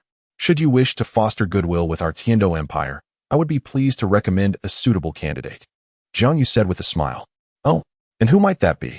Salus inquired, intrigued. The fourth prince, His Highness Prince Xue Qinghe, is a royal of the Tiandou Empire. If he were to negotiate with you, Bishop Salus, it would undoubtedly elevate the relationship between our two factions to new heights. Jiang Yu was not one to shy away from manipulation, and he had just dug a pit for Xue Qinghe, ensuring that the prince would find it difficult to escape. Chapter 18. A move ahead. Salus's eyes brightened immediately, and after a moment of contemplation, he grasped the feasibility of the proposal. It was surprising to see this ostensibly affable young man display such a ruthless side. He showed no mercy in eliminating political adversaries. However, This matter seems to be beyond our control, does it not? The Tiandou Empire is still governed by the Emperor Xue, is it not? No matter how capable the crown prince may become, he is still merely a prince. Such significant matters likely require the Emperor Xue's consent, do they not? If His Majesty does not agree, even if the Spirit Hall is willing, it would be of no consequence, Salus remarked. Jiang Yu smiled faintly, fully aware of this reality. Yet he wondered what impact it would truly have. In a certain matter, the outcome may not hold great significance. What truly matters is the actions one has undertaken. Bishop Salus, although His Majesty may not concur, might you not consider a shift in perspective? Perhaps you could initially cultivate a rapport with the fourth prince, establishing a cordial relationship, and once His Royal Highness ascends the throne, you could then appoint the fourth prince as the liaison for fostering goodwill with the Spirit Hall. Jiang Yu's intentions were unmistakably clear. Irrespective of the current circumstances, your priority should be to resolve the avalanche issue. Do not concern yourself with his willingness. As long as your actions are visible to others, any agreements made now will be negotiable once Xue Qinghe is crowned. How intriguing! It is indeed fascinating to discover that this young lad possesses such profound insight at a tender age. If I were to acquiesce to your proposal, would it not reflect poorly on us, suggesting that we are outshone by a mere child? Salus mused inwardly, wearing a smile. He had heard tales of the fourth prince's mischievous nature and narrow-mindedness, deeming him a complete wastrel. Would it not be too conspicuous for the Spirit Hall to ally with the fourth prince, thereby implying a lack of discernment on our part? Goodness! To dismiss Xue Bang as worthless and to fear that openly befriending him might draw undue attention, especially when a brilliant and valiant crown prince exists, seems rather flawed. This surely raises questions and may lead others to suspect Xue Qinghe's involvement in some nefarious schemes. Jiang Yu raised an eyebrow, pleasantly surprised to find that there were indeed astute individuals within the Spirit Hall. Such a scenario was certainly plausible. I find it difficult to concur with Bishop Salus's disparagement of the fourth prince. After all, he is the offspring of the current sovereign and the brother of the crown prince. While he may exhibit certain flaws and a mischievous demeanor, who is to say that the fourth prince does not inherit some of His Majesty's virtues? Rest assured, when you engage with His Highness the fourth prince, he will undoubtedly rise to excellence. Can you not be more reliable? If Xue Bang were truly exceptional, would he have survived until now? It is precisely because he remains undiscovered in his guise. If everyone perceives him as a failure, then you ought to exert some effort to bolster his image, convincing the masses of his exceptional qualities. Surely, this should not pose a challenge for your esteemed Spirit Hall, correct? Certainly, it is not difficult. Upon hearing Jiang Yu's words, Salus immediately understood his implication. Through Jiang Yu's efforts, the two aligned their thoughts, unaware that Salus had misinterpreted the situation. He believed Jiang Yu was oblivious to the relationship between Xue Qinghe and himself, when in fact, Jiang Yu was fully aware. Both were pretending to be oblivious. Yet Jiang Yu held the upper hand. In this light, the fourth prince indeed seemed a commendable choice. Salus, with a smile that did not reach his eyes, remarked while casting a keen glance at Jiang Yu. Jiang Yu, equally feigning a smile, responded, I hope Bishop Salus will take special care of His Highness the fourth prince. As he is the prince's brother, the future crown prince will not neglect your esteemed self. Certainly, certainly. I shall keep a close watch on His Highness the fourth prince, guiding him away from the edge of debauchery and nurturing him into an exemplary royal offspring. Salus replied with a slight smile. Isn't this merely a matter of elevating him to prominence? It's simple enough. I will ensure it becomes common knowledge. Thus, I thank you, Bishop Salus, Jiang Yu said, feigning gratitude. Bishop Salus, our conversation seems to have concluded, and I must take my leave to avoid raising suspicions. Of course, Lord Jiang. Safe travels, Salus replied, his tone now more cordial. With that, Jiang Yu made his departure without hesitation. As Salus watched Jiang Yu's retreating figure, he mused that this was indeed a formidable individual. He would inform his superiors that the probing into Jiang Yu had concluded, and they could ease their vigilance, for with this man around, the prince's plans would undoubtedly proceed more smoothly. Yes, responded the coachman outside. Although Salus held the title of Platinum Bishop, his status was not insignificant. He was among the few who knew Xue Qinghe's true identity and had come to assist in his endeavors. Salus had overseen the testing of Jiang Yu, and since he deemed it concluded, Jiang Yu was no longer under suspicion. Moreover, Salus recognized Jiang Yu's remarkable talents and his ruthlessness against enemies. Having him by the crown prince's side would be a tremendous asset. Meanwhile, at the Seven Treasures glazed tile school, the sect master Ning Fengji spoke with an expression of calm. Good, I understand. You may leave now. The disciple of the seven treasures glazed tile school departed. Only a few remained in the hall, all of whom were unequivocally high-ranking members of the sect. Fengji, do you think that Salas from the Spirit Hall meeting with Jiang Yu at this juncture might indicate he has acquired some intelligence? Douluo Continent, standing nearby, furrowed his brow. He just left, and now he seeks out someone else. Does that not seem a tad too coincidental? Ning Fengji chuckled lightly.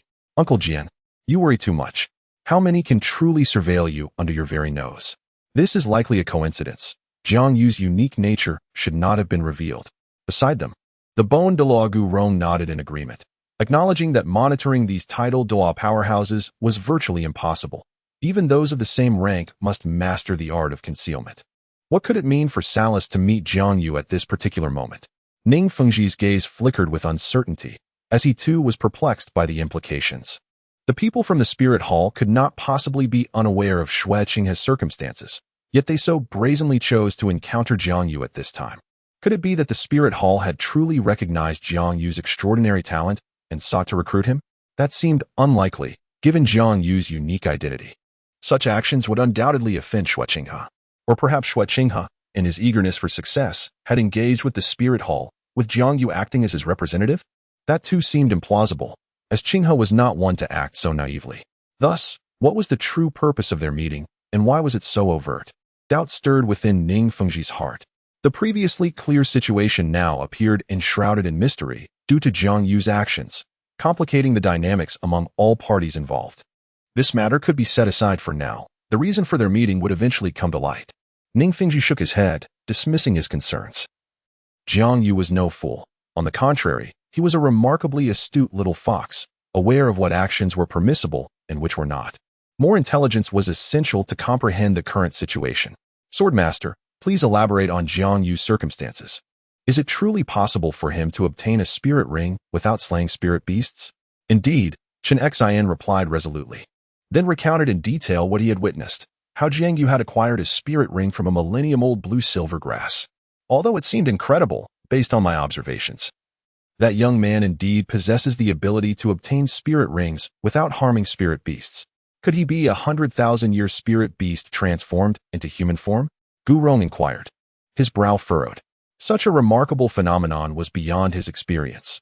All he could recall was that a 100,000-year spirit beast, upon transforming, would not require the absorption of a spirit ring. While the common folk might be largely ignorant of the existence of 100,000-year spirit beasts taking human form, those among the upper echelons, such as Tidal Douluo, were fully aware. No, his lineage is entirely pure. It is impossible for him to be a transformed spirit beast. Ning Fengji asserted confidently, having thoroughly investigated Jiang Yu's background and found it to be authentic. This sudden turn of events caused all present to furrow their brows in concern. Ning Fengji glanced at the crowd and rapped his fingers on the table. Well, his identity posed no issue. The problem must lie with his martial soul or that ancient blue-silver grass. Henceforth, all that remained was to procure that blue-silver grass and cultivate a favorable relationship with Jiang Yu. The underlying secrets would eventually come to light. Ning Fengji decisively made his judgment, solidifying the matter at hand. Indeed, Sect Master. The internal meeting of the Seven Treasure Glazed Tile School concluded. Establishing the tone for future proceedings, it was imperative to clarify that issue. Chapter 19. The Calculated Avalanche in the City of Tiandou. After disembarking from the carriage of Bishop Salas at the Spirit Hall, Jiang Yu wandered the streets alone, concerned that someone might still be watching him. He resolved to seize this rare moment of leisure to stroll about, passing the time. However, how utterly mundane it was. After only a brief amble, Jiang Yu stood by the roadside and let out a long sigh. The material scarcity of the Douluo Continent left much to be desired, offering nowhere near the enjoyment of shopping in his previous life. Even the food had remained unchanged for 6 years. It was as it had been 6 years ago. Still the same. Alas, was there truly no one researching novels or games? Yet it was evidently a futile hope. No one would squander time on such trivial pursuits. Those endowed with martial souls were preoccupied with cultivation. Who had time to ponder such frivolities? As for those without martial souls, they were focused on improving their lives, leaving even less room for such distractions. The Douluo Continent is a world where soul masters reign supreme, with many matters dictated by them. Even the most astute among the lower echelons could not escape the dominance of soul masters. As long as this group was unwilling to change, the world would remain stagnant. Ah, I feel I am losing my mind. Jiang Yu, in a fit of agitation, raked his fingers through his hair, determined to find something to occupy himself. But what should he do? You lot, how dare you strike me? He exclaimed. Ha, lowly commoners are but lowly commoners. What of it if I hit you? If you have the guts, strike me back. I simply cannot stand this fellow today. Give him a sound beating. That voice sounds incredibly familiar. Jiang Yu instinctively recalled that both the assailant and the victim were well known to him. Wait a moment, isn't that the voice of Talon? The foolish lad from the clan of Strength?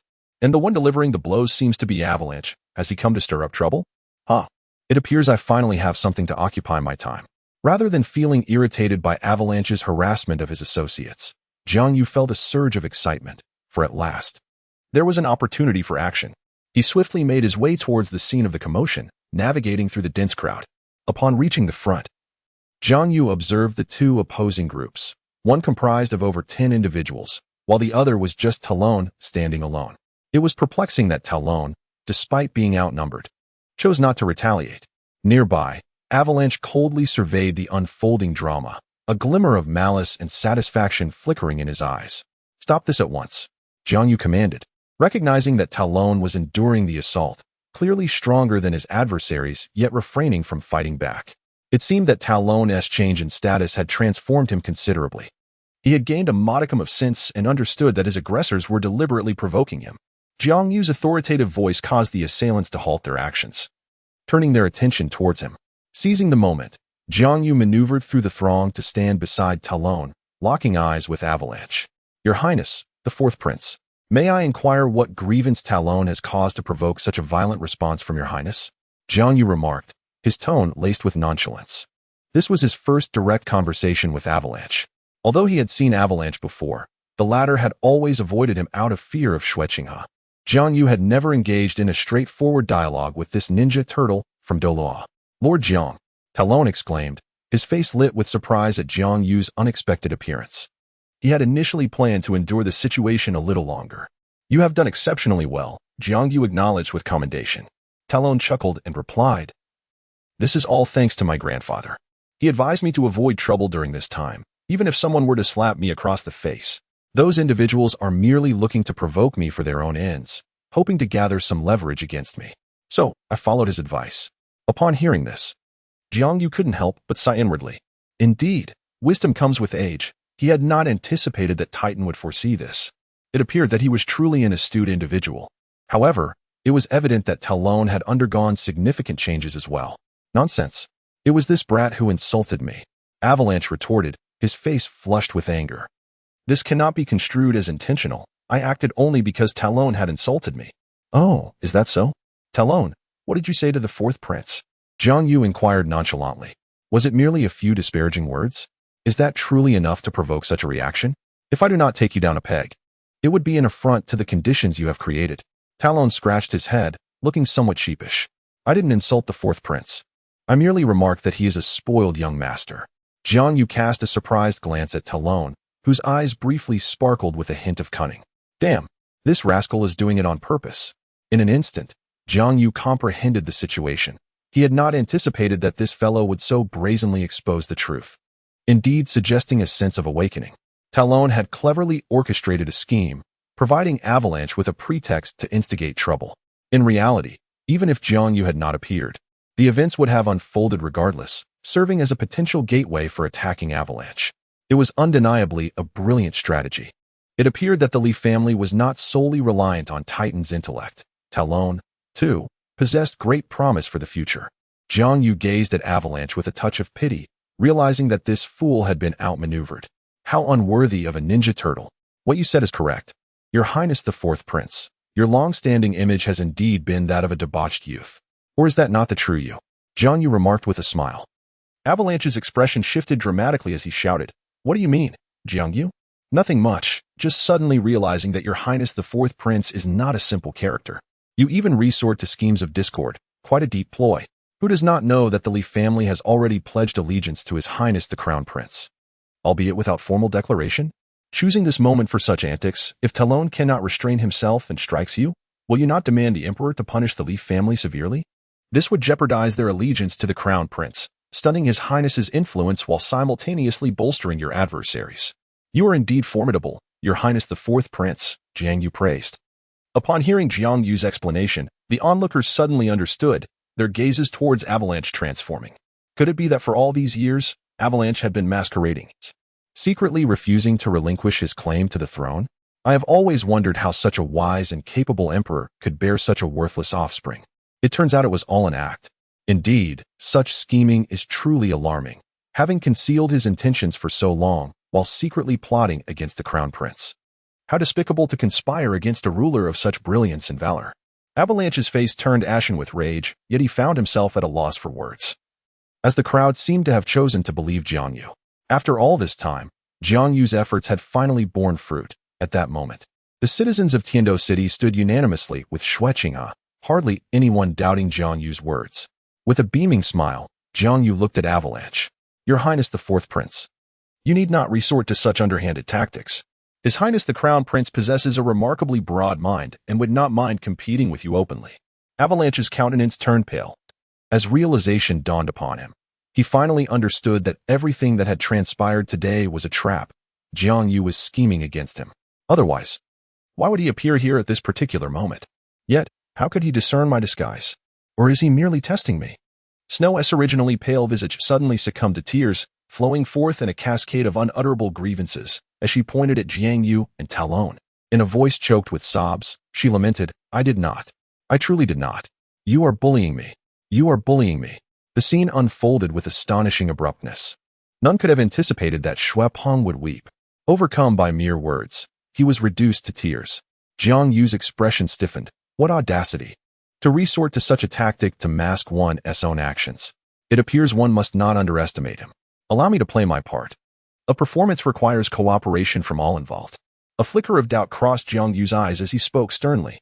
"Your Highness, the Fourth Prince, do refrain from speaking falsely. It is clearly you who are plotting against His Royal Highness the Crown Prince, not we who are bullying you." He was indeed fearful, testing my resolve. Xue Qinghe's expression brightened. "I shall inform Brother the Crown Prince. I will ensure you are punished." Xue Qinghe intensified his display, tears streaming down his face. As pitiful as one could imagine. Having completed this charade, Xue Qinghe departed with his entourage, their destination unmistakably the Crown Prince's residence, to lodge a complaint against Jiang Yu. How astute! Rather than seeking an audience with the emperor, he aimed to mitigate the adverse effects of this incident. Jiang Yu smiled faintly. Do not underestimate Jiang Yu. While it may appear he merely adorned Xue Qinghe with a cap of blame, the repercussions were indeed monumental. In the eyes of those with ulterior motives, it represented a significant opportunity, one that would undoubtedly be exploited. Xue Qinghe was acutely aware of this. Thus he was eager to extricate himself from the situation. Indeed, there is a certain delight in subjugating others. Chapter 20. A punishment of mild consequence. Lord Jiang, have I acted rashly? Will this incident bring you trouble? Talon walked beside Jiang Yu, resembling a remorseful child, expressing his concerns. After Xue Qinghe's departure, Jiang Yu accompanied Talon to the Li family. With Titan absent, it was imperative for him to assert his stance, providing reassurance to them and conveying to outsiders that the Crown Prince held the Li family in high regard. "Oh, not at all. You performed admirably, creating a splendid opportunity for me," Jiang Yu replied with a smile, genuinely believing in his words. "This is akin to a nap arriving with a pillow. Just moments ago, I was discussing with Bishop Saras the most reasonable ways to support Avalanche. And now Avalanche has inadvertently created an opportunity for himself. If Saras seizes this chance and uses it as an excuse to position himself beside Avalanche, success will be within reach, and Avalanche will be unable to escape. Although Avalanche has masked his true nature with tears, he still leaves behind an impression of scheming for the position of the prince.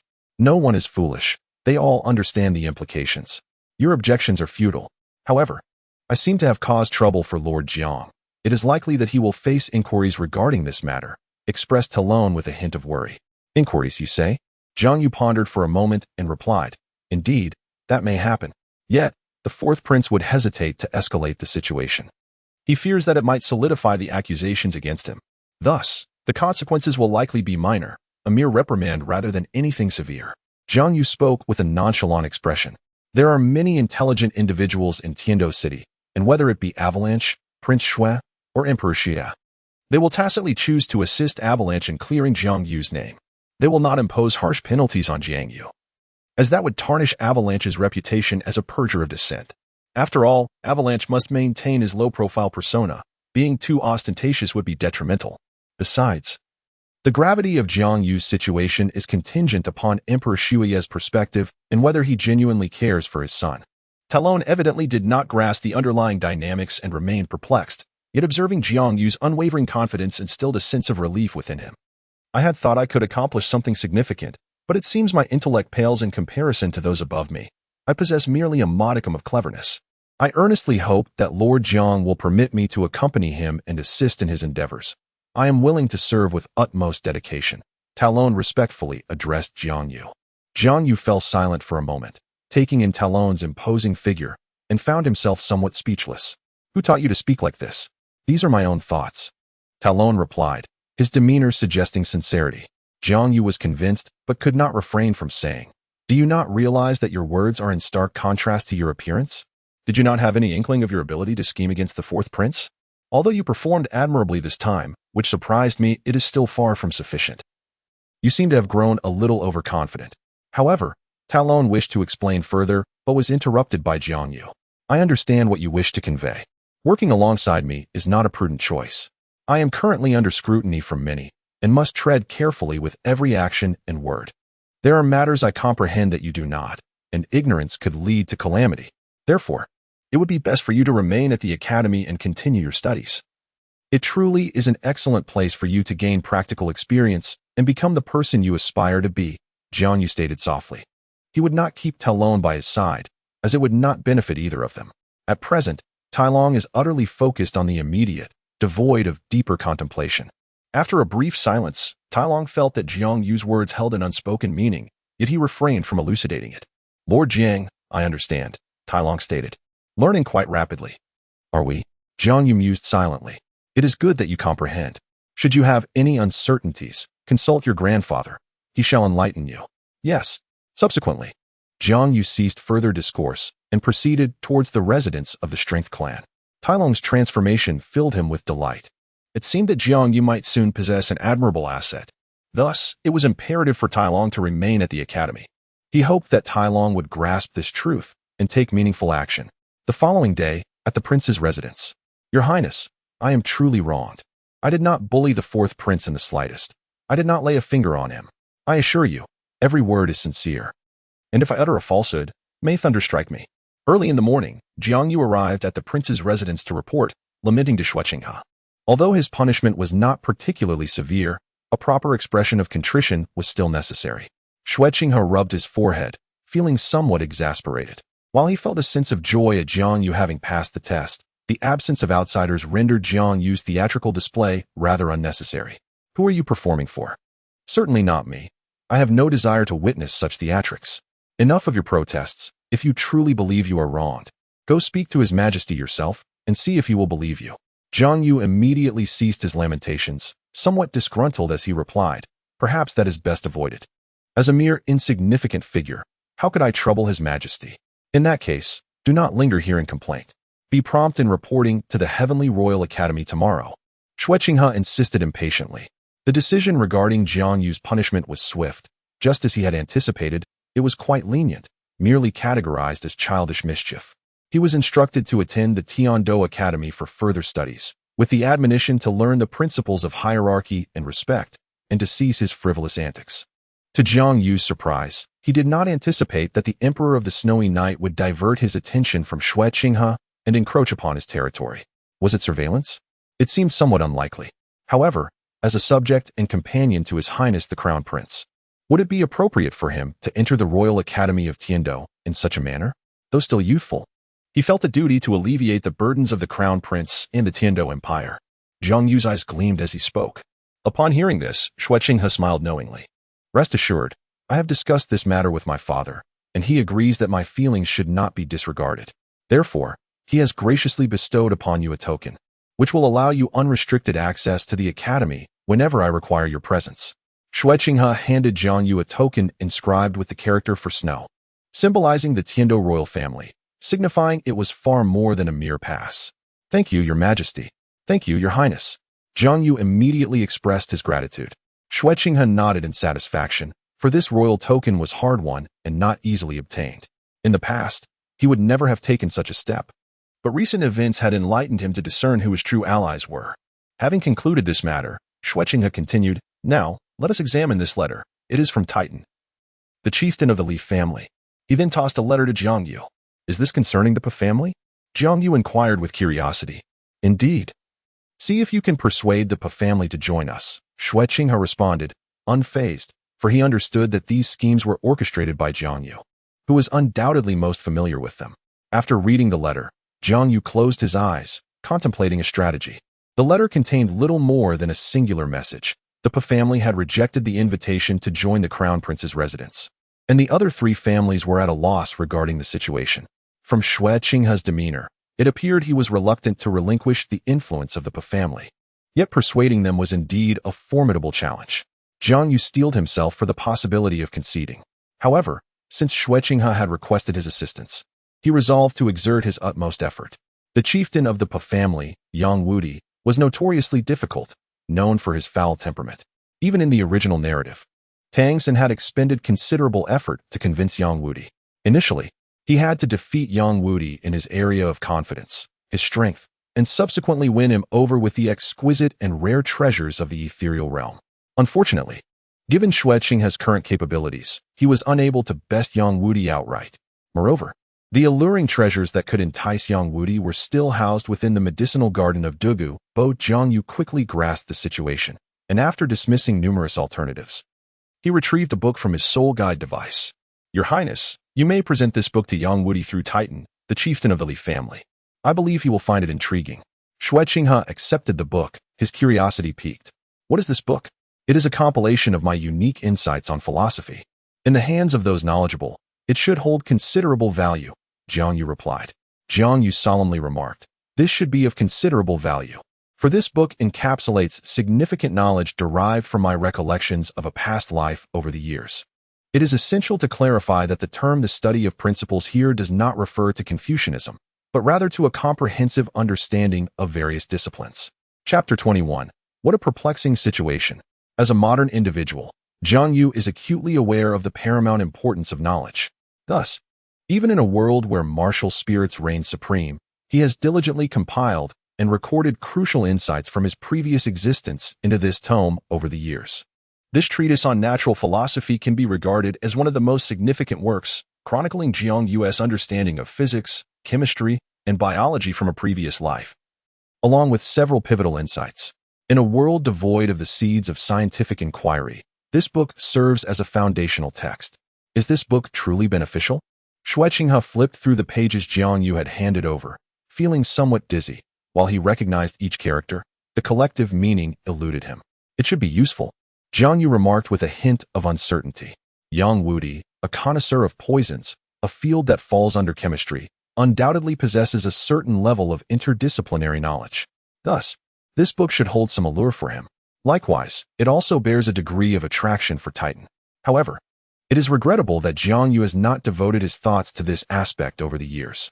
The knowledge recorded is merely rudimentary.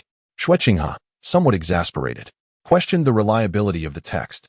Jiang Yu noted Xue Qinghe's demeanor and, with a resigned gesture, expressed his own frustration. He felt utterly powerless against Yang Wudi, unable to contend with him, lacking the ethereal treasures of Youxiang Qiluo, and unable to replicate Tang San's strategies. "However, Your Highness, you could suggest to Yang Wudi that if he desires to become stronger, he need only approach me, and I can illuminate a path for him. After all, I am a traveler from another realm. My knowledge may be limited, but my perspective is undoubtedly broad enough to point you toward a promising direction." "Really?" Xue Qinghe replied, somewhat incredulously. "Indeed," Jiang Yu affirmed with certainty. "Can you also indicate a path for me?" Xue Qinghe suddenly smiled at Jiang Yu. Jiang Yu fell into contemplative silence, eventually responding, "Your Highness, the path you are currently traversing is the very one I have chosen for your ascent, the most fitting route for you. As long as you persist on this journey, you shall succeed." Xue Qinghe nodded in satisfaction, refraining from further inquiry, and Jiang Yu sighed in relief. Having narrowly escaped a precarious situation, the path he had chosen for Xue Qinghe was evident in many respects. It involved the intricate dance of political alliances, striving to unite the notable figures of Douluo Continent. gradually augmenting one's power, and ultimately ascending to imperial authority, subduing all in the process. Yet, Jiang Yu's abilities were limited, preventing him from achieving perfection. For certain individuals, the strategy he could employ was through marriage alliances, encouraging Xue Qinghe to wed multiple partners. The more spouses he took, the stronger he would become. As for relying on one's spouse for sustenance, what of it? After all, it was not he who would bear that burden, thus clarifying matters to Xue Qinghe might not be particularly welcome. However, amidst this distraction, Jiang Yu suddenly recalled that there were matters he had yet to report to Xue Qinghe. Your Highness, during my previous acquisition of soul rings, I fortuitously encountered the renowned Dragon King and Snake Lady. After a thorough discussion, our rapport has developed quite favorably. Thus, I have taken the liberty to act on your Highness's behalf by inviting them to your wedding. I humbly request that you impose upon me any punishment you see fit. Jiang Yu stated with grave seriousness. The Dragon Lord and the Serpent Matron? Xue Qinghe pondered for a moment and suddenly recalled. They were indeed a renowned couple, not only formidable in strength, but also possessing a unique martial soul fusion technique. You have done well. I shall not punish you. On the contrary, I shall reward you. Xue Qinghe replied, visibly pleased.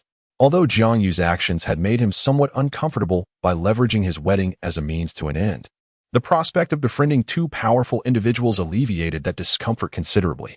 I dare not hope for a reward, however. I do have a request that I hope your Highness will grant, Jiang Yu continued, bowing respectfully. Speak freely. During this journey, I not only became acquainted with the Dragon Lord and the Serpent Matron, but I also made the acquaintance of their granddaughter, Meng'eran. Therefore, I hope. You wish to marry her?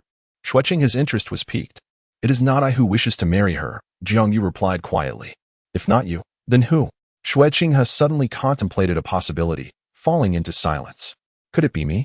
Indeed, it is your Highness. Jiang Yu's words confirmed Xue Qinghe's suspicion, affirming that it was indeed he. From my conversations with Meng'eran, I gathered that she holds a significant affection for your Highness, which is a promising beginning. Hence, I not only invited the Dragon Lord and the Serpent Matron, but also their granddaughter Meng'eran. I hope that when she arrives, your Majesty could leverage Meng'eran's fondness for you by personally hosting her and inviting her to partake in various activities, thus seizing the opportunity to win her heart and bring her into the harem. In doing so, we could also extend an invitation to the Dragon Lord and the Serpent Matron's family, Jiang Yu elaborated. What is the merit in marrying one when two are the true aspiration of a man? After all, your Highness is a man, is he not? Xue Qinghe fell into a deep silence. One bride was already a considerable challenge, and now Jiang Yu suggested two? I have already taken one wife. Would not a second incite the displeasure of others? It would be best to avoid such a course. Moreover, how would the world perceive me if I were to do so? As a lecherous man? Or as one devoid of shame? Xue Qinghe's words were laden with resentment. Marrying one was already a formidable task. The notion of marrying two seemed impossible. Rest assured, your Highness, I shall diligently work to persuade the four major clans and the Dragon Lord and Serpent Matron, transforming this endeavor into a source of admiration. I will also cultivate public opinion to ensure that all perceive your Highness's affections for both as genuine love. Consequently, not only will there be no censure directed towards you, but your virtues will be extolled, Jiang Yu remarked with a hint of cunning, then turned serious as he gazed at Xue Qinghe. Thus, I earnestly beseech your Highness to prioritize the grand enterprise at hand and make this minor sacrifice. Is this truly a matter of sacrifice? What do you take me for? A mere pawn in the game of marriage? Xue Qinghe's expression shifted, revealing his agitation, his tone tinged with bitterness. He had come to understand the path Jiang Yu had chosen for him. Was love merely a means to forge alliances? Could true affection not exist without such matrimonial entanglements? Certainly, it is possible, but it requires time. Jiang Yu sighed inwardly. Were there options, he would not choose this path. In the world of Douluo, he could indeed pursue the technological advancements of his previous life. However, setting aside the uncertainty of whether such advancements could prevail against soul masters, the timeline for development could stretch across decades, especially in Douluo Continent, where there exists no foundational support. Relying solely on Jiang Yu himself raises doubts about the feasibility of such progress. By then, Tang Xin would have ascended to divinity. All plans would be rendered futile. Jiang Yu's concerns were not about anything else. He was solely apprehensive about the overwhelming strength of Tang Xin, which would be beyond their capacity to contend with. He and his ally, Xue Qinghe, would stand little chance of coexisting amicably with Tang San. In this regard, Jiang Yu felt compelled to adopt a more radical approach. Utilizing Xue Qinghe's marriage as a means to swiftly accumulate power, striving to stabilize the influence of the Tiandou Empire and facilitate his ascension to the throne. It can be stated that Xue Qinghe is not yet an emperor, and Jiang Yu remains merely a humble scholar, with both lacking a solid foundation. Moreover, such actions would not be detrimental to Xue Qinghe himself. Observing the unwavering determination in Jiang Yu's gaze, Xue Qinghe inexplicably felt a sense of discouragement. Was there truly no alternative? Must this course of action be taken? I am not omnipotent, Your Highness. I implore you to reach a decision promptly, Jiang Yu stated directly. Sighing, Xue Qinghe conceded, Very well, I shall proceed as you suggest. Subsequently, he returned to his palace, feeling somewhat fatigued. He needed to contemplate how to navigate his relationships with two unfamiliar wives and manage to rest without being discovered. What an extraordinary situation. Chapter 22. Support is indeed formidable. Have you heard? Just yesterday, Avalanche was reportedly frightened to tears by an individual who seems to be the prince's accompanying scholar. Isn't that utterly ridiculous? You don't mean to suggest that the one you find ludicrous is Avalanche, do you? Of course, it's that fellow Avalanche. I have long found him displeasing. And to think he was reduced to tears by an unfounded accusation. What a disgrace for someone of royal lineage. However, one cannot be too hasty in judgment. Perhaps, as others have speculated, Avalanche was merely feigning weakness, biding his time to ascend to the throne and ultimately seek revenge. Do you believe that? Setting aside the fact that the prince is exceptionally capable and is the designated heir, even if Avalanche is indeed playing the long game, the prince is still alive. Which means Avalanche must endure. Moreover, do you truly believe that a man who can be frightened to tears possesses such capability? It appears he does not. Thus, it is evident that individual is nothing more than a dandy, and now he must also bear the title of cowardice. Ha ha ha. What a delightful revelation. Within just a day, the news of Avalanche's tearful fright has spread throughout the entire Tiandou city. Not only are the residents of Tiandou City discussing it, but even the students of the Tiandou Royal Academy are abuzz with the tale, and not even the teachers can quell the chatter. Avalanche has certainly gained notoriety, thankfully. Although two versions of the story still circulate, based on Avalanche's conduct, nearly no one now believes he possesses any real capability. And the consensus is that he is merely a timid young scion, easily frightened to tears. This is not necessarily a misfortune for Avalanche. However, it does mean that he must endure the scrutiny of others if he wishes to maintain his current persona. Your Highness, the fourth prince. I never expected it would be you to greet me. What a surprise. Surely, you do not intend to seize this opportunity to deliver a beating? Walking behind Avalanche, Jiang Yu yawned, displaying a nonchalant demeanor, even finding time to mock. Being awakened abruptly this morning and unceremoniously tossed into the Tiandou Royal Academy for classes had thoroughly vexed Jiang Yu. What do you think? Avalanche glared at Jiang Yu, his eyes filled with deep-seated animosity. It is this fellow who has brought me to such a state. Oh, how frightful. Jiang Yu crossed his arms, feigning fear as he gazed at Avalanche, his eyes betraying a mocking glint. Xue Bing was consumed by a tempest of fury. As if years of restraint were crumbling before Jiang Yu, he longed to deliver a thorough reprimand to this individual. Were he merely an ordinary person, Xue Bing would have dismissed him entirely, seeking someone to administer a beating. If that failed, he could always rely on his esteemed uncle, Prince Xue Qinghe, to resolve the matter. However, Jiang Yu was no ordinary man. He was a favored subject of the crown prince, Xue Qinghe. In this scenario, if Avalanche wishes to target Jiang Yu, he must consider the presence of Xue Qinghe behind him, as Jiang Yu has navigated his way to this point primarily to evade Xue Qinghe. Stop pretending, Jiang Yu. You cannot escape this beating today, and rest assured, this will not be the last. You shall not evade it any day henceforth. Avalanche clapped his hands, and instantly, a dozen individuals surrounded them. Driven by a fervent desire for vengeance, Avalanche seized the opportunity to deliver a severe lesson to Jiang Yu. He had already consulted his uncle, and his current behavior aligned perfectly with his established persona, ensuring it would not raise any suspicions among others. Thus, he had persuaded his father to bring Jiang Yu to the Tiandou Royal Academy. It was now clear to him that Jiang Yu was merely an auxiliary soul master who had just reached the rank of soul sovereign. Although he lacked soul sovereign subordinates, he could still amass a group of 2 or 3 dozen high-level soul masters to besiege Jiang Yu, which was more than sufficient. This indicated that the Tiandou Royal Academy had been designated by the Snow Knight Emperor as a foundational base for Avalanche.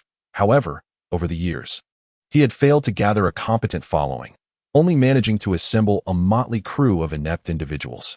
As the premier institution of the Tiandou Empire, the Royal Academy housed numerous prodigies, yet none were willing to align themselves with Avalanche's character, for no one desired to work under a debauched scion. Jiang Yu cast a glance around and couldn't help but smile.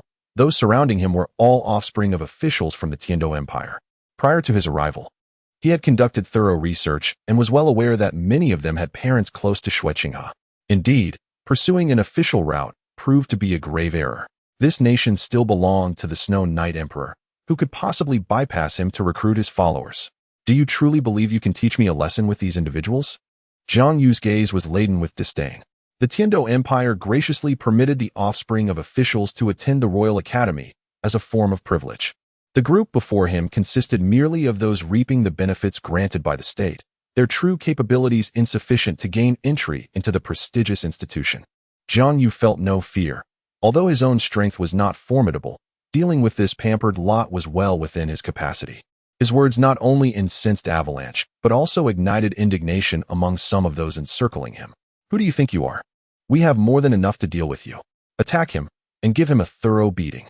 Fury radiated from Avalanche as he waved his hand, prompting a dozen individuals to charge at Jiang Yu. TSK. Jiang Yu clicked his tongue in derision. Although he was an auxiliary soul master, who dictated that such masters lacked combat prowess. Auxiliary soul masters can be formidable. It is your limited perception that constrains your imagination. Spirit of all herbs. Jiang Yu unveiled his myriad herb martial soul, and the first soul ring upon him shone brightly in an instant. A wave of luminescence radiated from Jiang Yu, swiftly enveloping the surroundings, expanding for a full kilometer before it ceased. Subsequently, every plant within this kilometer radius fell under Jiang Yu's dominion, including the derivative flora controlled by the opposing plant-type soul master, a mere assembly of novices. Jiang Yu effortlessly seized the control over the plants unleashed by his adversary, ensnaring their feet in the process. This sudden assault caused all of the more than 10 individuals opposite him to tumble with great force. Only Avalanche, who stood by observing, was spared from this fate, for he had remained inactive. Yet, a foreboding sensation began to stir within Avalanche's heart, and his complexion turned slightly pale. Isn't this fellow a support-type soul master? Why is he so formidable? What on earth are those intelligence gatherers doing? In truth, those who provided information to Avalanche were not mistaken. Prior to acquiring his third soul ring, Jiang Yu was indeed a support-type soul master. Yet, who decrees that one cannot evolve? Jiang Yu's martial soul grew in a manner he himself could not comprehend. Upon obtaining the third soul ring, he was astonished to discover that his martial soul had not only become more enigmatic, but a faint golden mist also enveloped him, even enhancing his first soul skill. Originally capable of merely disrupting plant-type soul masters, his first soul skill now allowed him to seize control from his opponents, which was rather extraordinary. His first soul skill remained unchanged, while the other two skills retained their original forms. The spirit of seasons, winter, Jiang Yu softly murmured, invoking his second soul skill. The spirit of seasons. The once crisp autumn air abruptly transitioned into a biting winter chill, plummeting the temperature below freezing. The spirit of seasons can transform into 4 distinct seasons, each with its own characteristics: spring rain, summer heat, autumn wind, and winter cold. Jiang Yu was currently wielding the winter cold. The drastic drop in temperature rendered everyone present acutely uncomfortable, their bodies instinctively trembling, and their limbs stiffening considerably. But the play was far from over. Summer. The temperature surged to over 40 degrees Celsius, the sudden and extreme temperature shift causing severe discomfort among the group. Sensing it was time, Jiang Yu once again lowered the temperature below freezing. At this juncture, he could only achieve this level of control. Winter cold was his most potent ability to weaken enemies. Although the spirit of seasons as a soul skill was of relatively low strength, it excelled in versatility. However, it fell short in direct combat. Nevertheless, its element of surprise often caught adversaries off guard. The spirit of life.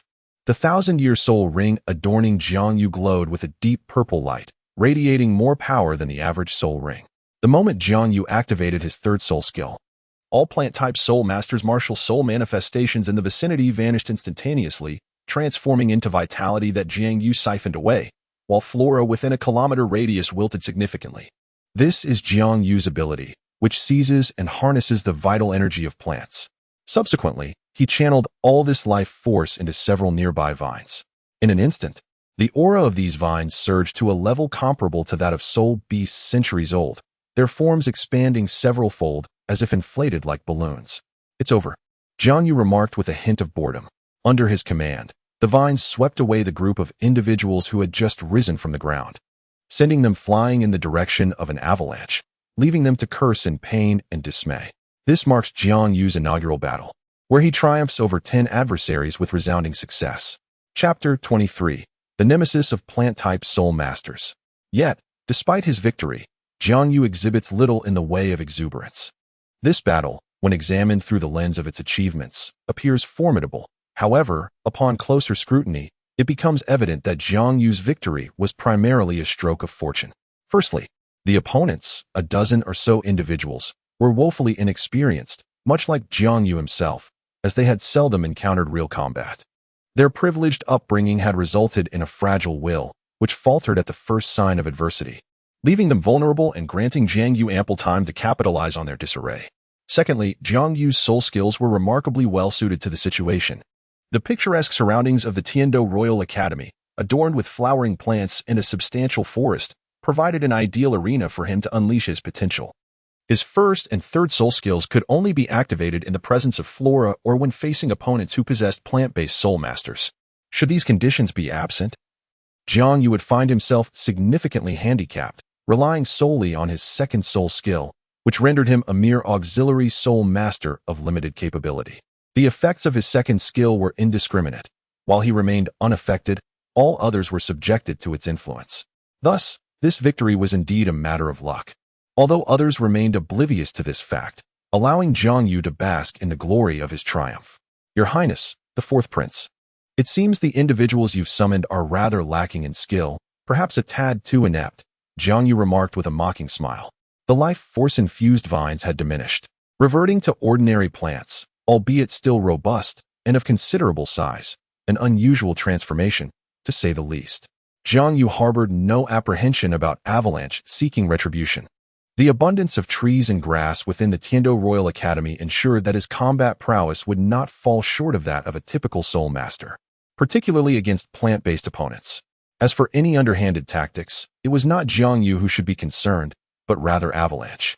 Upon rising from the ground, Avalanche, incensed by Jiang Yu's words, glared furiously and shouted, "Just you wait. You will pay for this." With that, he hurried away, seemingly anxious that Jiang Yu might pursue him for a thorough thrashing. Such a reaction was unnecessary. Jiang Yu, within this framework, would abide by its rules and would not directly assault members of the royal family, opting instead for indirect measures, as demonstrated earlier. The entourage of wealthy youths who accompanied Avalanche also retreated in dismay, having grasped through the recent skirmish that Jiang Yu was a formidable force beyond their reckoning. With a smile, Jiang Yu etched their faces into his memory, while he would refrain from confronting Avalanche. The others, not being royal offspring, were fair game for a thorough reprimanding. "Oh, naive fourth prince, do you truly believe this matter has come to a close? What lies ahead will be far beyond your endurance." Jiang Yu casually pondered that he never anticipated Avalanche would so eagerly come to trouble him. Whether it was an act of revenge or an attempt to bolster his own narrow-minded, debauched persona, Avalanche proceeded with his antics. However, these matters held little significance for Jiang Yu. Rather, Avalanche's behavior provided him with ample leverage, granting numerous opportunities to launch his counterattacks. He could now orchestrate the dissemination of rumors. Unbeknownst to Avalanche, who remained oblivious to the treacheries of society, the true dangers lay not in the overt threats, but rather in the insidious whispers and unfounded rumors that could easily spiral out of control. This prompted Jiang Yu to recall the online harassment from his past life, a lethal weapon that has claimed numerous victims. Although he currently lacks the means to unleash such chaos, he realized that once he disseminated the rumors, the impact would be significant, rendering all prior efforts futile. "You think sending someone to attack me will faze me? I fear not the confrontation, but rather your evasion," Jiang Yu thought malevolently. The underhanded methods he once scorned now brought him a sense of thrill. He felt liberated from the constraints of morality, free to exert his power without restraint. At the Tianshou Royal Academy's Academic Council, 3 esteemed members were keenly observing the unfolding battle. These three were the most formidable figures at the academy. The chair of the academic council, Meng Xinji, a control systems sole Douluo of level 86. The vice chair, by Baoshan, a defense systems sole Douluo of level 85. And the third member, Jilin, also a control systems sole Douluo of level 83. What is your perspective on this boy, Jilin? Meng Xinji inquired with a smile. Today marked Jiang Yu's enrollment, and it had caused quite a stir. The three had gathered to witness the arrival of this renowned prodigy, a 12-year-old soul master, a rarity in the annals of the Tianzhou Royal Academy, perhaps even ranking first in history. After a moment of contemplation, Jilin replied, "It is difficult to say. Although the boy's martial spirit appears to be of the plant type, I do not sense any essence of plant martial spirits within it. Moreover, the three soul skills he demonstrated seem more akin to those of standard weapon-type martial spirits. Perhaps his martial spirit is not a plant type at all. Plant martial spirits are essentially classified as weapon martial spirits. In the realm of Douluo, martial spirits are generally categorized into three types: weapon, beast, and the yet-to-be-defined original martial spirits. Due to their prevalence, plant martial spirits have been classified separately from weapon martial spirits. That is indeed true, but this boy possesses considerable strength. Few academies could match his accomplishments." Meng Xinji remarked with admiration. "I disagree," Bai Baoshan interjected. The boy clearly capitalized on the advantages of the terrain. Were he in a different setting, his prowess would likely be diminished. All present were seasoned soul Douluos with years of teaching experience, their discerning eyes easily recognizing Jiang Yu's uniqueness. Without the advantages of his environment, Jiang Yu would be akin to a mere novice. Jilin, however, offered a counterpoint. "We cannot dismiss him outright. His martial spirit exhibits an enigmatic quality. He may very well become a nemesis to plant-type soul masters in the future. I find him quite intriguing." As a plant-type soul master himself, Jilin was particularly sensitive to Jiang Yu's unusual abilities. Although Jiang Yu currently stood as a soul master, if he were to mature smoothly, he could potentially ascend to the rank of a soul Douluo. Would plant-type soul masters truly possess the capacity to resist him? It seems rather challenging, unless one's soul skill is exceptionally unique. It appears that your perspectives differ significantly. The Dream Machine remarked with a smile. "This is quite natural. Everyone possesses a distinct viewpoint, and their angles of perception vary." Bai Baoshan responded nonchalantly. "Jilin, would you be interested in taking that young lad as your disciple?" The Dream Machine turned to Jilin once more. After contemplating for a moment, Jilin declined, stating it would be unwise. After all, we do not share the same martial soul system, and he is a prince's subordinate. Accepting him as a disciple would contradict our educational principles. However, I could discreetly extend some assistance, perhaps by warning Prince Xue Qinghe. That could work. Yet I am quite curious to observe how this young fellow will confront the retaliation from the fourth prince. A glimmer of intrigue appeared on the Dream Machine's face. Among the original characters, these three stand out as rare embodiments of virtue. Possessing formidable strength, they remain wholly devoted to the pursuit of education. Although they are all soul masters affiliated with the Spirit Hall, they harbor deep affection for the Tiandou Empire. When the final battle approaches, they resolutely choose to uphold justice. Moreover, their allegiance does not lie with the royal family of Tiandou. Rather, they pledge their loyalty to the people of Tiandou and the sense of righteousness that resides within their hearts. In Jiang Yu's eyes, such individuals are indeed a group deserving of respect. In terms of character, they surpass the vast majority. Perhaps sensing the gaze from afar, Jiang Yu turned his attention towards the academic affairs meeting with some puzzlement. With the spirit of all herbs unfurled, his control over numerous plants enhanced his perception significantly. He could feel someone observing him from that direction, yet he could not discern their silhouette. What a perceptive lad! Meng Xinji and others also noted Jiang Yu's gaze, chuckling softly before they diverted their attention and departed. Was it merely an illusion? As he sensed the gaze dissipate, Jiang Yu murmured to himself, subsequently choosing to disregard it. He needed to swiftly disseminate rumors, capitalizing on the momentum of the previous wave before it faded, to regain control of the narrative and provide Avalanche with some tasks.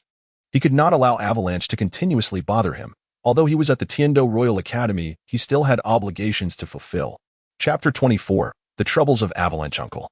"You must help me." Upon entering, Avalanche rushed towards Prince Xue Qinghe, weeping. Those around them were already accustomed to such scenes, having witnessed them numerous times. Whenever Avalanche faced bullying, he would seek support from Prince Xue Qinghe. As the younger brother of the reigning emperor, Prince Xue Qinghe not only faced no suspicion, but also wielded considerable power. earning the profound trust of the Snow Knight Emperor. He was exceedingly protective of Avalanche, making him one of Jiang Yu's most troublesome adversaries, as the official powers of the Tiandou Empire were effectively sealed by him.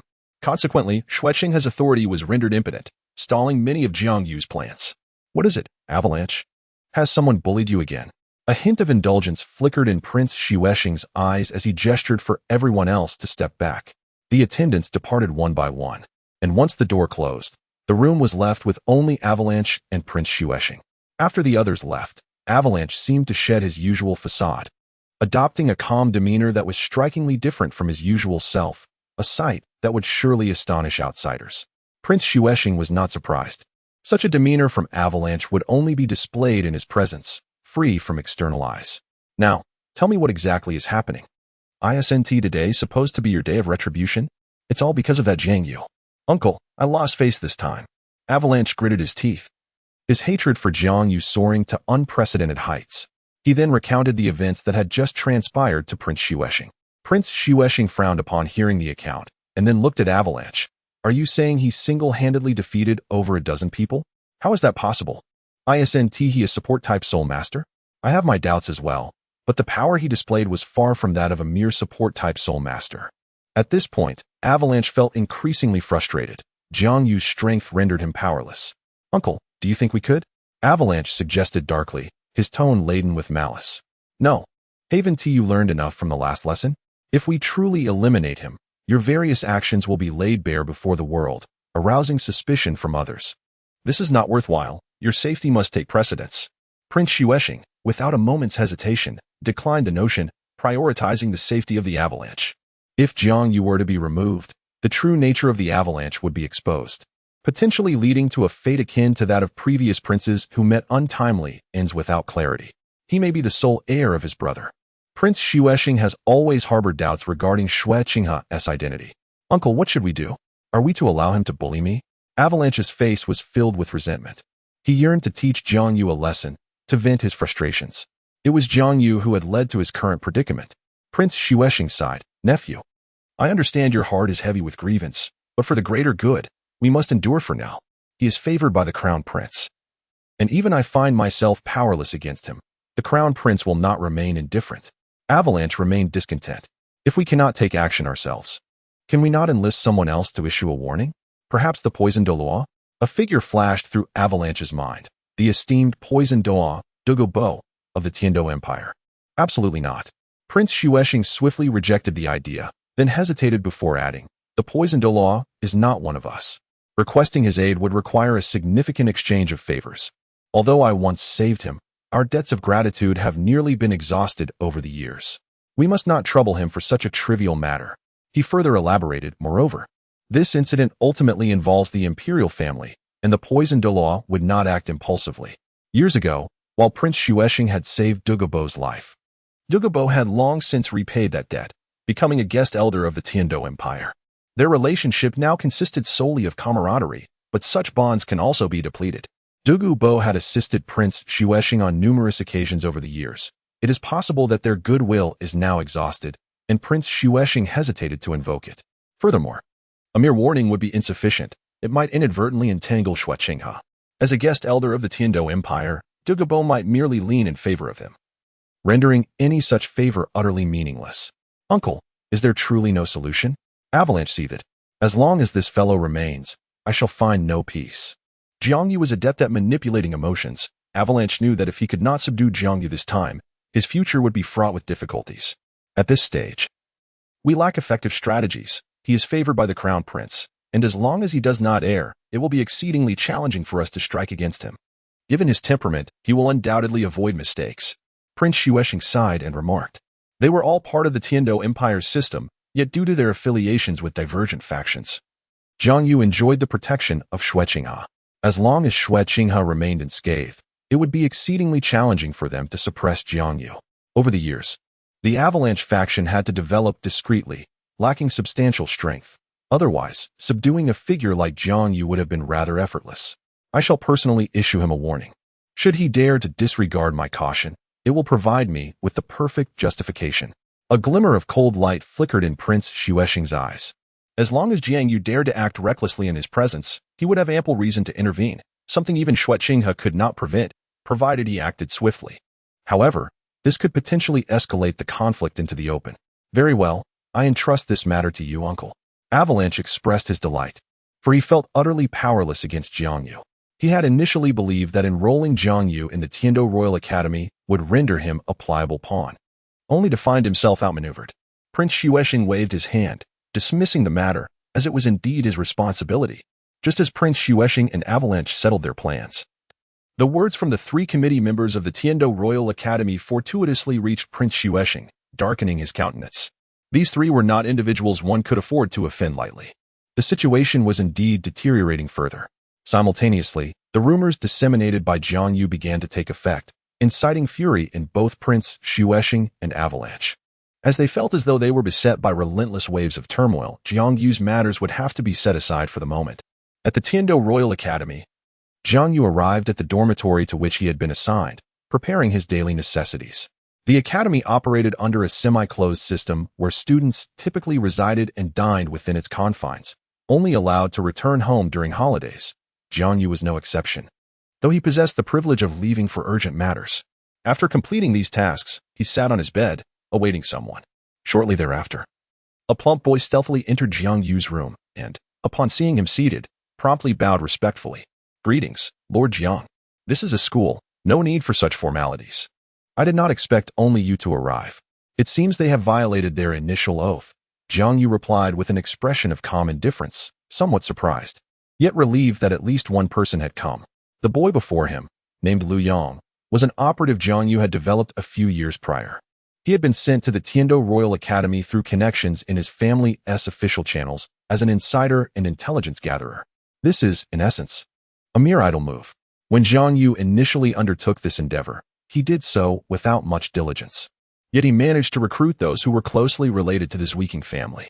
At the outset, he developed a cadre of over a dozen individuals, but to prevent exposure, he refrained from excessive oversight, allowing them to thrive or falter within the academy on their own. Truth be told, Jiang Yu had long since prepared himself for a total collapse, for even if the Night Emperor did not intervene, Prince Xue Qinghe and the Avalanche would inevitably work to suppress any factions linked to Zwiking. It was quite unexpected to discover that there was still one remaining. Chapter 25. A worthy ally. Lu Yang stood silently at the side, his head bowed, refraining from uttering a word. There was no communication among these insiders. Only Jiang Yu possessed that knowledge, rendering Lu Yang unable to interject in the conversation. However, his somewhat relaxed demeanor indicated that he had indeed bet correctly this time. Jiang Yu glanced at him but chose not to dwell on it further. He had likely unraveled the reason for the continued existence of this individual.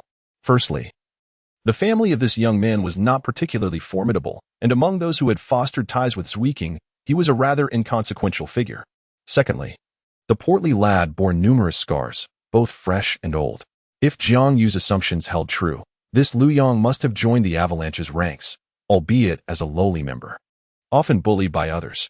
Thus, he sought revenge against them, and upon receiving Jiang Yu's command, he chose to align himself with Jiang Yu instead. Nevertheless, Jiang Yu was not inclined to concern himself with these matters. He merely required that these individuals fulfill their duties, as this would facilitate control. "How have you fared with the tasks I entrusted to you?" Jiang Yu inquired with a calm demeanor. Should he have accomplished nothing, he would unhesitatingly cast this individual aside, for he was unworthy of being utilized as a pawn. "It has all been completed, esteemed sir," the chubby Lu Yang replied hastily, producing a small booklet from his person and presenting it to Jiang Yu. The booklet was not insubstantial, measuring at least 2 fingers thick, prompting Jiang Yu to raise an eyebrow in intrigue. This is evidently not something hastily prepared, but rather the result of extensive deliberation. Jiang Yu took the booklet and began to read. The contents were exceptionally detailed, chronicling the past 2 years from enrollment to the present, encompassing nearly all the matters he had previously instructed. Furthermore, the information was organized into distinct time periods. However, there was a month's worth of content missing, likely due to a pause in recording after joining the Avalanche, only to resume later following some bullying, in preparation for retribution. "You have done exceptionally well. This booklet holds significant importance for me," Jiang Yu remarked, tucking it away with a calm demeanor, acknowledging the efforts of the chubby boy, who had indeed performed admirably. Although the information was abundant, Jiang Yu only needed to grasp a portion of it. The remainder served merely to obfuscate the truth and prevent potential betrayal. Thank you for your praise, my lord. A flicker of joy appeared on Liu Yang's face. Jiang Yu's approval made him feel that his choice was indeed worthwhile. From now on, you shall accompany me in my endeavors. I am already somewhat aware of your circumstances, rest assured. The grievances you have endured over these years will be avenged. Those who have wronged you shall not find solace, for betrayers seldom meet favorable ends. A chilling smile graced Jiang Yu's lips. Upon witnessing this, Liu Yang could not help but shudder, feeling an overwhelming sense of indifference emanating from Jiang Yu. A chilling disregard for human life. Indeed, you may leave now. I shall inform you of any matters that arise. Jiang Yu casually gestured with his hand. Very well. Liu Yang promptly exited, and as he did so, he deftly closed the door behind him. Thus, Jiang Yu found himself alone, with ample time for contemplation. It appeared that circumstances exceeded my expectations by a significant margin. I never anticipated that Avalanche had done nothing over the years, merely treating this place as his sanctuary. Jiang Yu silently mused. In Jiang Yu's perspective, the Royal Academy of Tiandou held immense significance. Although this institution lacked substantial prominence in the original narrative, it remained the finest academy in the Tiandou Empire. Its inferiority to Shrek Academy was solely due to the protagonist's halo. The resources available here were abundant, especially in terms of human capital, as the Royal Academy of Tiandou gathered the majority of influential families from across the empire. However, Avalanche had only managed to assimilate some of the dross, enlisting a considerable number of officials' offspring and a few instructors. Perhaps it was because these individuals were easier to sway. In truth, Avalanche had not recruited any genuine talents. This turn of events, however, proved advantageous for me, a faint smile gracing Jiang Yu's face. Despite having the original plot as a reference, Jiang Yu found it challenging to ascertain the changes that might arise with his presence. Fortunately, it seemed he had not drastically altered the storyline. Yet, if you wish to win over the two most pivotal figures, challenges would certainly arise. And a shadow of concern crossed his mind. The most worthy individuals to be courted within the Royal Academy of Tiandou were few, primarily the three-souled Douluo and a select few others within the academy. While talent was important, their familial ties were paramount. Yu Tianheng, the paragon of the younger generation of the Blue Lightning Tyrant Dragon, also the heir of the Blue Lightning Tyrant Dragon sect and captain of the Royal Combat Team, possessed the ability to transform into a dragon and bore a profound sense of responsibility towards his family. This individual possesses significant allure, and even though the Blue Electric Tyrant Dragon clan remains neutral, Jiang Yu can still extract considerable value from him. Then there is Douluo Yan, the granddaughter of the poisoned Douluo. She represents the most valuable target for alliance. Jiang Yu's aspiration to manage the Tiandou Royal Academy is primarily driven by the desire to befriend her, thereby gaining access to Douluo. Douluo's abilities are extraordinarily formidable, marking him as the only titled Douluo with a strategic caliber. Such a talent is best kept under one's own auspices. However, Jiang Yu has slightly misjudged the situation. Douluo Yan is not only in a romantic relationship with Yu Tianheng, but is also already 20 years of age, slightly older than Xue Qinghe. Otherwise, arranging a marriage between Xue Qinghe and her would have been the optimal choice. As for Yi Lingling, she is indeed a commendable alternative, her age being quite suitable, yet the issues surrounding her family are considerable. Jiang Yu furrowed his brow in contemplation. Yi Lingling is the sole heir of the Nine-Heart Sea Buttercup martial soul lineage, with each generation permitted only one successor. Concurrently, there can only be 2 living Nine-Heart Sea Buttercup spirit masters at any given time. Only upon the death of one can a descendant potentially emerge. This makes it one of the rarest martial souls.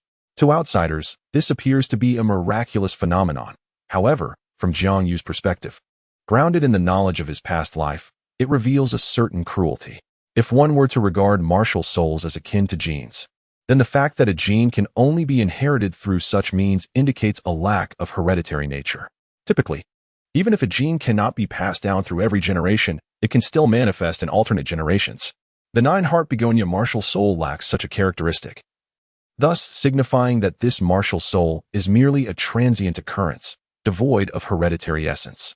Thus, the inheritance of this martial spirit likely necessitates the sacrifice of the previous generation's wielder, passing it down to the next.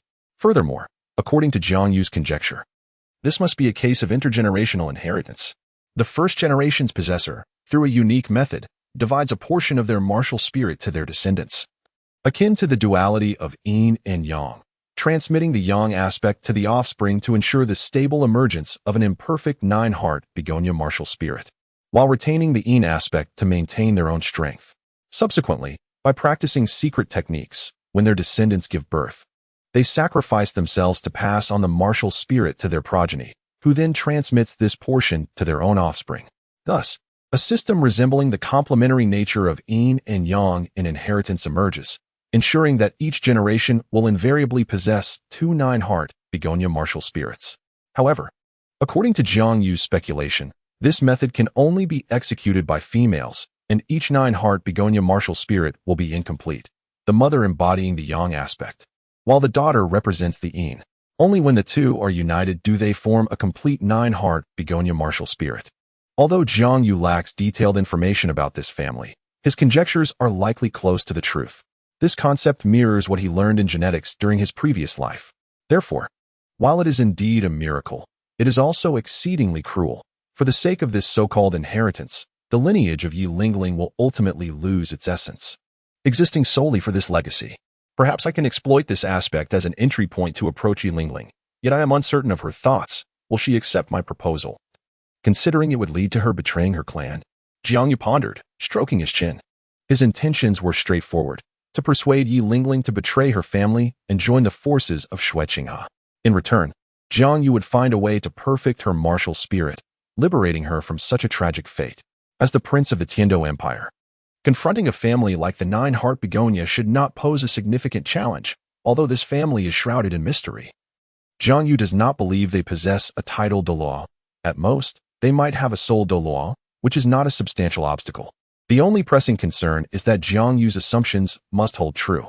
Chapter 26. The royal battle team returns. Several days have elapsed since Jiang Yu embarked on his studies. In recent days, Jiang Yu dedicated himself to gathering information beyond his regular classes. The curriculum at the Tiandou Royal Academy was exceedingly relaxed, with scant lessons each day, relying largely on self-directed study, reminiscent of his university experience in a past life. Initially, Jiang Yu presumed that the teaching methodology at the Tiandou Royal Academy mirrored that of Xue Academy as portrayed in the original work, where students of all ages were taught in unison. However, he soon discovered that this was not the case.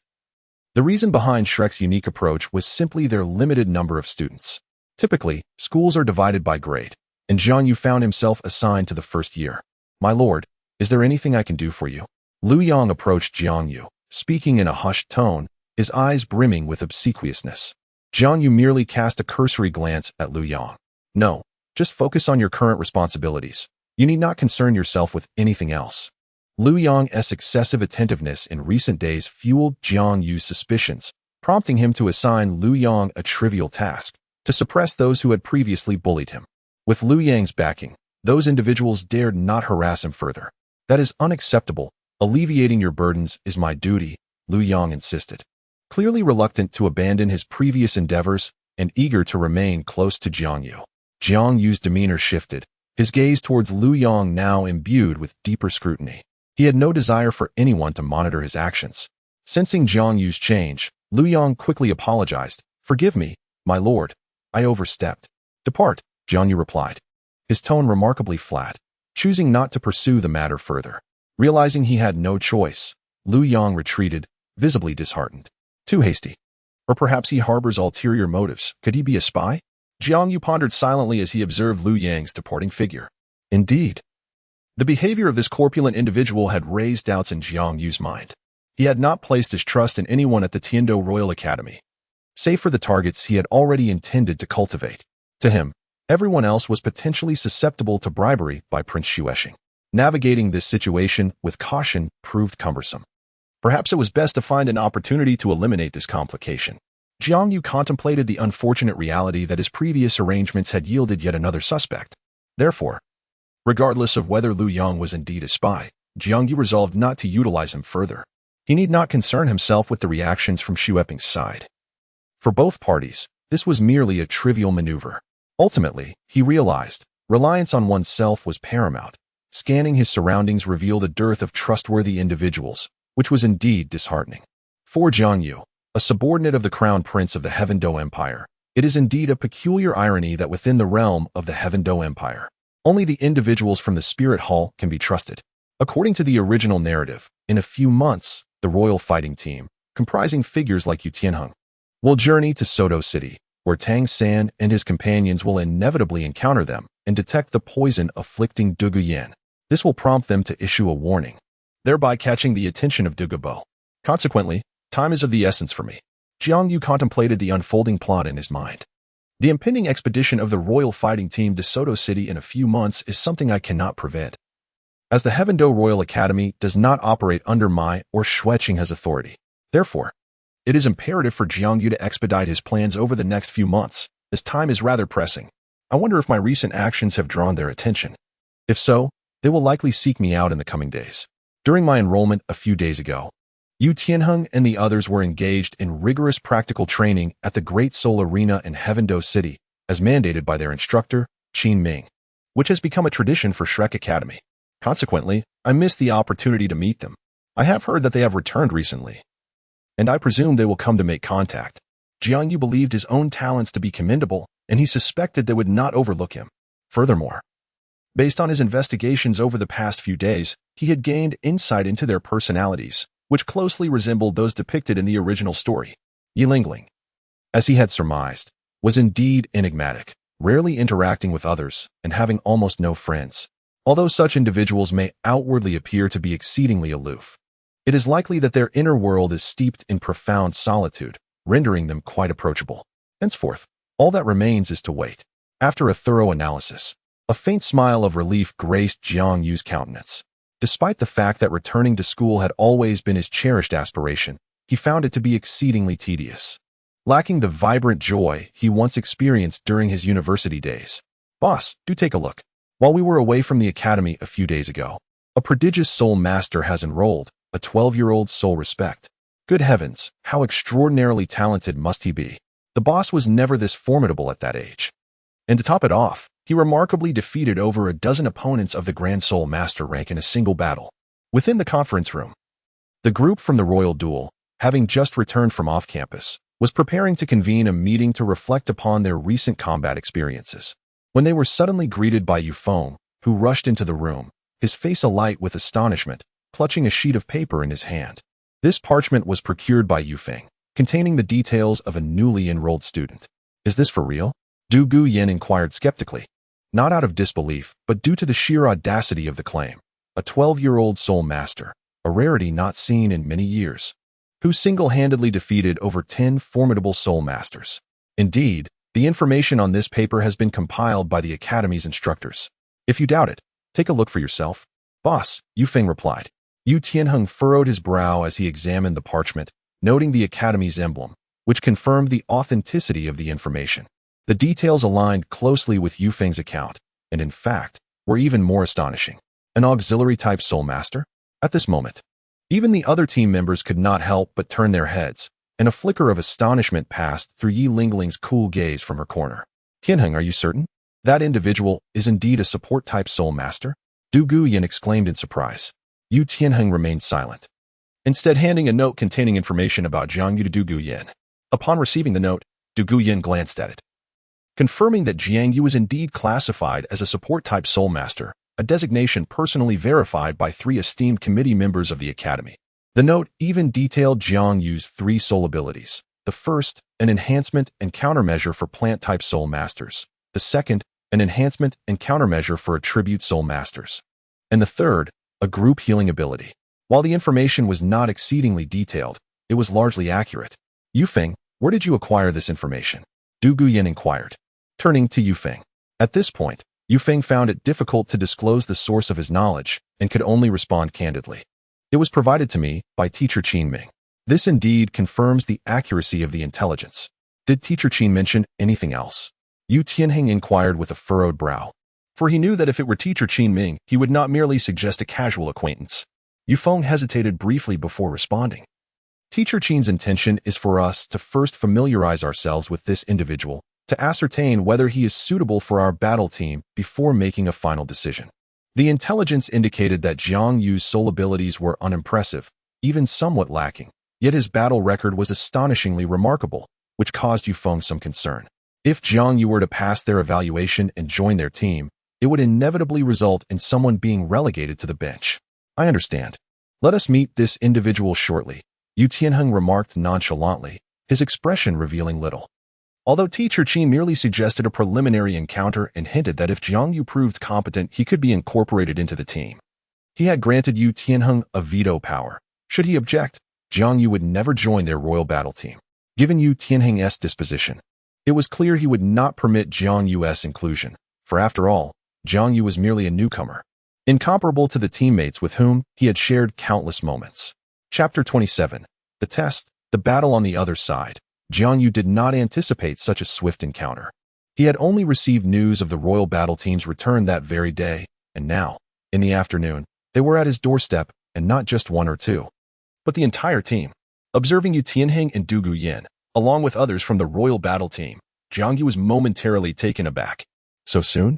Perhaps it was the faculty of the Tiandou Royal Academy who had voiced their opinions, prompting the royal battle team to assess my abilities.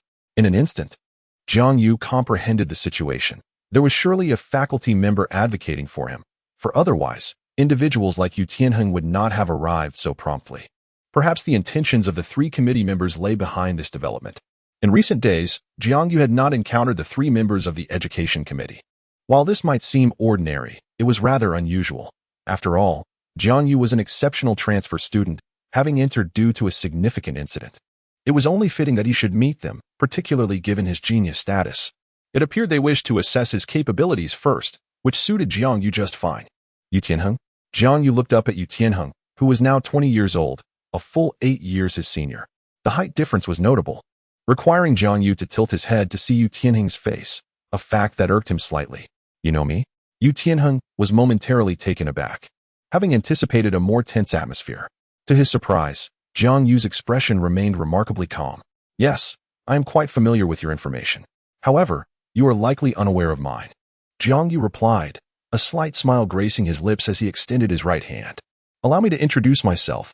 I am Jiang Yu, a subject of the Crown Prince.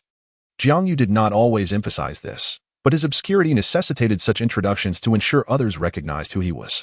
Yu Tianheng, almost instinctively, extended his right hand to shake Jiang Yu's. Captain of the Imperial Battle Team, Yu Tianheng. A pleasure to meet you. Jiang Yu smiled as he withdrew his hand. The exchange transpired in an instant, yet Jiang Yu had successfully established a commanding presence over Yu Tianheng. Once Yu Tianheng regained his composure, his expression darkened. Being overshadowed by a younger individual was rather embarrassing. He recalled Jiang Yu's claim of being a subject of the Crown Prince. Could it be that one? What brought him to the Royal Academy of Tiandou?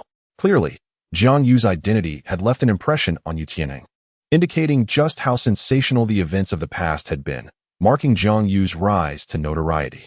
Miss Dugu, greetings. We have met before, Jiang Yu said, smiling at Dugu Yan, bypassing Yu Tianheng and displaying no intention of undermining others. Ah, hello, Dugu Yan remembered Jiang Yu, momentarily stunned upon realizing his identity. After their brief exchange, Jiang Yu chose not to engage further, turning his attention back to Yu Tianheng. May I inquire why Captain Yu Tianheng has made such a grand entrance to seek me out? Is it perhaps to advocate for His Highness the Fourth Prince? Jiang Yu's tone was calm and relaxed, yet it carried an unmistakable edge of accusation, which would likely make anyone uncomfortable. This was a deliberate tactic on Jiang Yu's part, aimed at exposing Yu Tianheng's vulnerabilities. However, Yu Tianheng was not easily deceived, as the heir of the Blue Lightning Tyrant Dragon sect. He regarded Jiang Yu with a discerning gaze, acknowledging that he had underestimated him. The conversation had evidently shifted in Jiang Yu's favor. Hey kid, show a bit more respect towards our captain. And what do you mean by advocating for the Fourth Prince? Are you referring to Xue Qinghe? How could that brat expect us to stand up for him? Beside him, Yu Feng could no longer contain his displeasure and spoke out. It was not just him. Jiang Yu's demeanor was irksome to the others as well. After all, they were the ones here to assess this individual, so how had it transformed into his arena? Enough.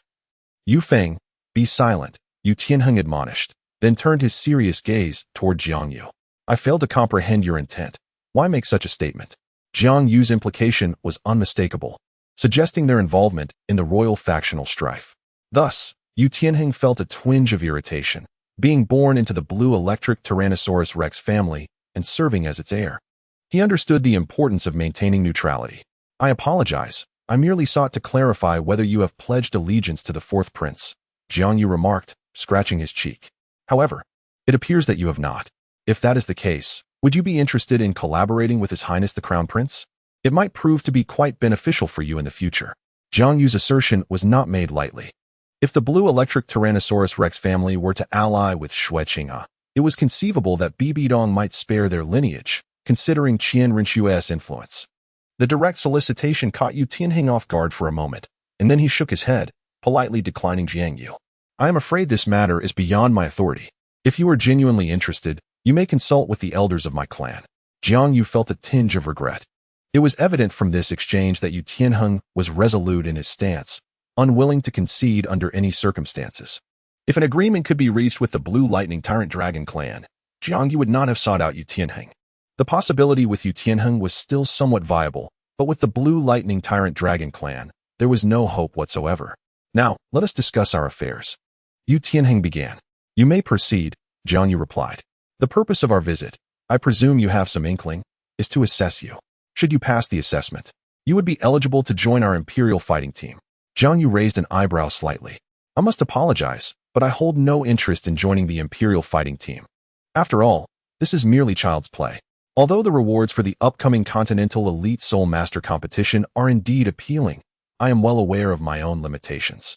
I cannot hope to match those formidable opponents. You dare to decline? Yu Tianheng frowned, but then recalled Jiang Yu's unique qualities. Very well, however, the assessment must proceed, as it is a task assigned by the Academy's instructors. Is that truly necessary? Moreover, I am uncertain about the nature of your so-called assessment. It wouldn't involve combat, would it? I am merely a support-type soul master and not adept in battle, Jiang Yu said, frowning in reluctance. He merely wished to engage with this group. The thought of combat held no allure for him, and he had prepared his excuses well in advance. I regret to inform you that refusal is not an option. To be candid, I am quite intrigued by your abilities. I have heard about your performance during your entrance battle, which was quite remarkable, certainly not what one would expect from a support-type soul master, Yu Tianheng stated directly, implying that Jiang Yu would not be permitted to leave without participating in the fight. This left Jiang Yu in a state of helplessness. Very well. I shall engage in a match, but I have one stipulation. I must be allowed to choose my opponent. Without a moment's hesitation, Yu Tianheng acquiesced. All right, then I choose her, Jiang Yu declared confidently, pointing towards Yi Lingling, who stood at the edge, her expression devoid of embarrassment and radiating self-assurance. Considering she is a girl, I shall permit her to make the first move. Yu Tianheng, innocently caught in the crossfire. Yi Lingling, the onlookers, we have encountered shamelessness before, but never to such an extent. Although both of you are support-type soul masters, at least you possess some combat prowess. Does Yi Lingling even have any? Yu Tianheng struggled to suppress the urge to retaliate. No, I must choose another. This left Jiang Yu somewhat disappointed. It is indeed regrettable that one would fail to honor their words. Yu Tianheng was infuriated, exclaiming about the deceitfulness of words. This was clearly a scheme of yours. Very well, I shall choose her. Jiang Yu pointed towards Du Guyan. This left Yu Tianheng momentarily taken aback. Are you certain? Du Guyan is undoubtedly the second strongest in their team, possessing a martial soul inherited from her grandfather, Du Gubo, known as the Azure Scale Serpent, whose venomous abilities are truly formidable. When it comes to combat, she poses an even greater challenge than the mightiest Yu Tianheng. However, I am not without my own strengths. Choosing a familiar opponent might allow me to take it easier. Sister Dugu, do remember to hold back a little later, Jiang Yu said with a cheerful smile. The younger brother speaks quite amusingly. Fear not, dear brother, I shall indeed temper my strength, Du Guyan responded with a light-hearted giggle. Yu Tianheng chose not to elaborate further. He trusted Du Guyan to exercise restraint. Since Jiang Yu wished to test his mettle, he would let it be. After all, with Yi Lingling present, no one would meet a dire fate. Chapter 28. Victory. The battle was ultimately set to take place on the sole fighting stage of the Tiandou Royal Academy, which boasted its own dedicated arena, eliminating the need to find a random spot to fight. Jiang Yu and Yu Tianheng, along with their companions, arrived at the sole fighting stage and ascended the platform. Opposite them stood Jiang Yu's adversary for this contest, Du Guyan. Du Guyan was exceptionally strong, possessing a soul power level of 37, which was one level lower than her initial appearance in the original tale, yet still 6 levels above Jiang Yu. As for the others, Yu Tianheng held a soul power of 38, while the remaining members were around 34. In truth, if it were a one-on-one duel, Jiang Yu would prefer to face someone with lesser soul power. However, he was well aware that the others were beast soul masters, either specializing in agility or brute force. Jiang Yu's greatest fear lay in such opponents. His combat prowess required time to manifest, and these individuals would undoubtedly underestimate him, making immediate close-range attacks, which would undoubtedly lead to his defeat. In this comparison, it becomes evident that Du Guyan is considerably more manageable. She is a control-type soul master, specializing in toxins, making close combat nearly impossible. As long as Jiang Yu remains cautious of her poison, he should be fine. Du Guyan's soul skills have been mentioned in the original text, indicating she is not particularly difficult to handle. Although he is reluctant to engage in combat, Jiang Yu is determined not to be defeated. "Are you ready, little brother?" Du Guyan inquired with a charming smile. "I'm ready," Jiang Yu replied. Seeing both parties prepared, Xue Qinghe announced, "The match begins." Simultaneously, Jiang Yu and Du Guyan adeptly distanced themselves from each other, as neither possessed close combat martial spirits, making separation advantageous for the battle. Fortunately, this was anticipated, and Jiang Yu felt considerably relieved. Within the Imperial fighting team, Du Guyan, being a control-type soul master, typically refrains from advancing too far forward, aligning perfectly with Jiang Yu's strategy. Spirit of the 100 Herbs, Spirit of the Seasons, Spring. With the initiation of his first and second soul skills, Jiang Yu utilized one of the 4 forms of the Spirit of the Seasons, Spring Ring. Unlike the temperature control of winter and summer, the emergence of spring rain enveloped the entire arena in a delicate mist. "What an intriguing soul skill," Du Guyan remarked, astonished. The layer of mist significantly hindered the spread of her poisonous fog. After all, her toxins typically manifested in the form of mist, and the air was saturated with water vapor, which would merge with her poisonous fog upon release, making it difficult to reach Jiang Yu. Had she misjudged the situation? It was no wonder this little rascal chose me as an opponent. Did he possess some insight into my soul abilities? Du Guyan inwardly cursed Jiang Yu's cunning. However, this was insufficient. She promptly assessed that long-range poisoning was no longer viable, leaving her with only the option for close combat. The rain curtain could only delay her poisonous fog, not negate it. As long as she approached, it could still envelop him. Without hesitation, Du Guyan charged towards Jiang Yu. Her martial spirit was the Azure Scale Serpent, a beast martial spirit with commendable melee capabilities, albeit she had chosen to specialize in poison. "Here she comes," Jiang Yu mused, fully anticipating Du Guyan's decision. Fortunately, thanks to previous delays, his strategy was already in place. Spirit of Life. The third 1,000-year soul ring illuminated, causing the flora within a 1,000-meter radius to wilt dramatically, as Jiang Yu siphoned away a significant portion of their vitality. For the sake of victory, Jiang Yu was resolute.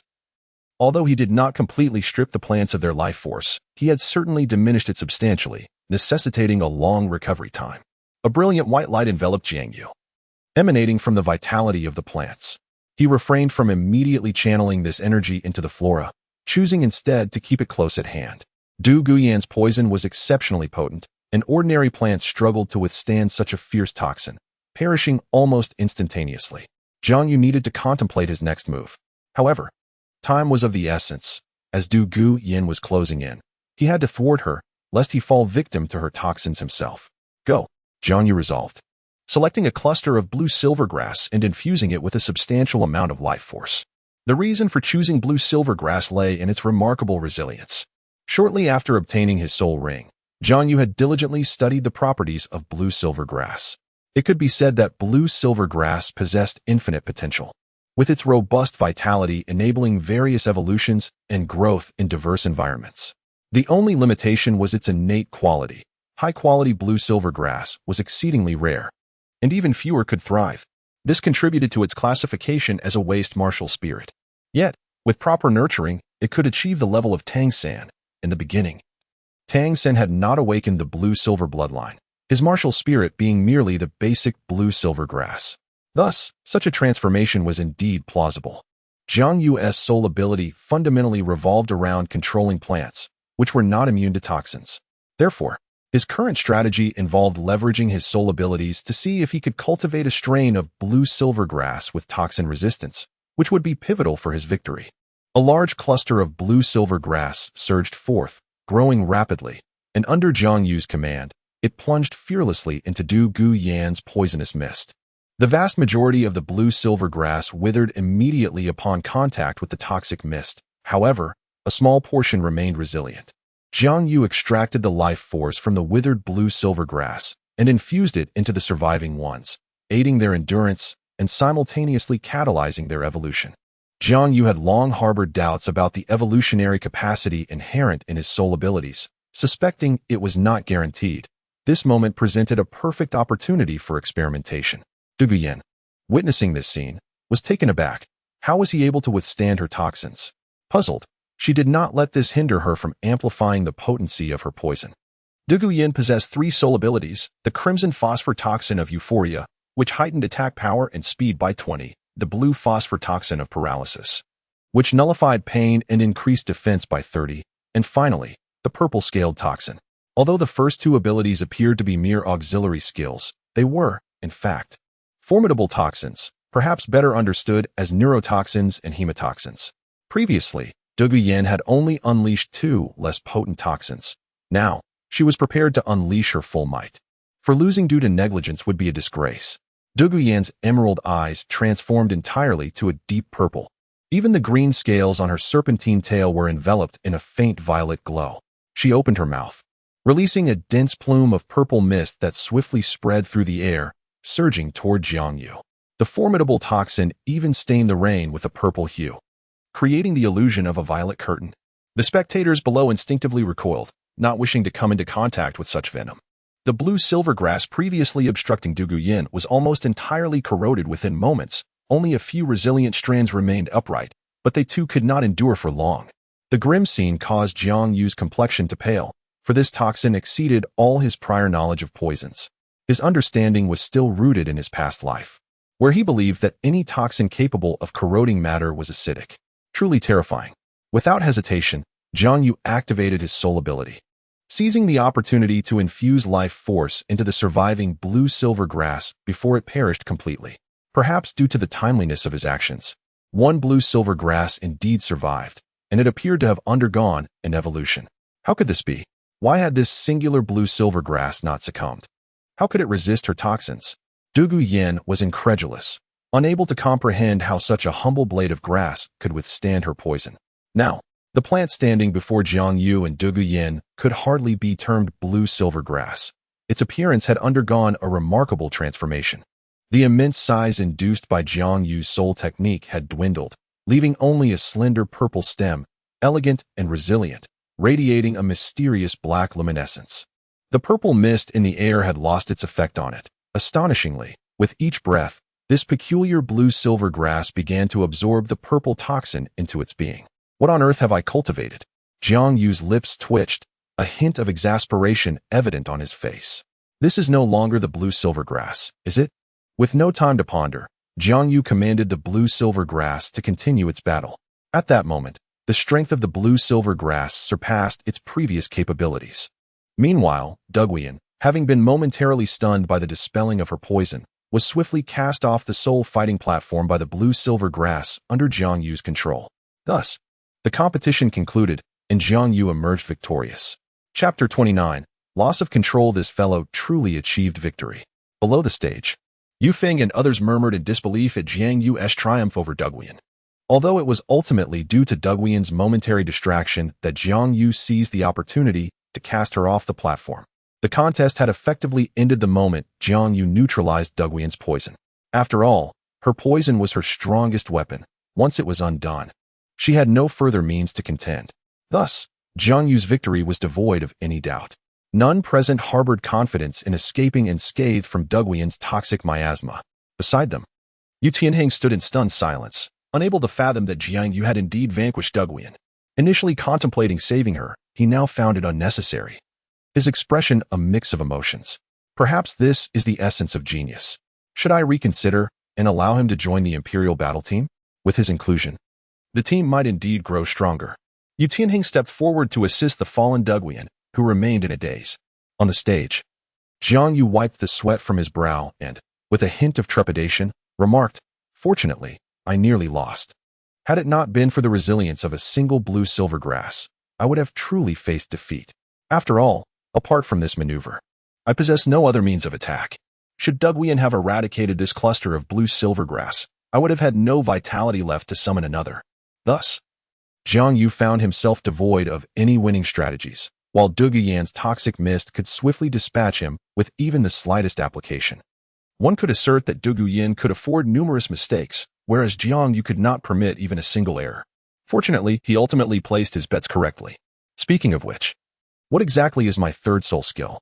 Jiang Yu gazed at the docile blue-silver grass before him, his expression somewhat perplexed. Although he understood that his soul skill might possess the potential to enhance evolution, the scene unfolding before him was undeniably unscientific, an entire species undergoing cross-domain evolution in an instant. However, it seems that the concept of science is rather alien to the Douluo Continent. Meanwhile, Duguyan had regained her composure. Freeing herself from Yu Tianheng's grasp and standing tall, her gaze fixed intently upon Jiang Yu and the blue-silver grass at his side. How did you accomplish this? The previously withered blue-silver grass, nourished by Jiang Yu's life force, gradually revived, albeit remaining diminutive in size. Its surface shimmered with a translucent glow, akin to a jade ribbon, with purple essence swirling within, and even the newly sprouted leaves bore striking purple patterns, radiating vibrancy. Perhaps it was merely luck. My abilities are limited to this, Jiang Yu replied, scratching his nose. Do not attempt to deceive me. You have already neutralized my toxin, have you not?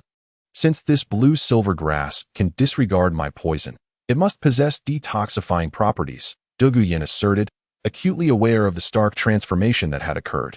Feeling an undeniable pressure emanating from it, Jiang Yu fell silent for a moment, astonished that events had unfolded in such a manner.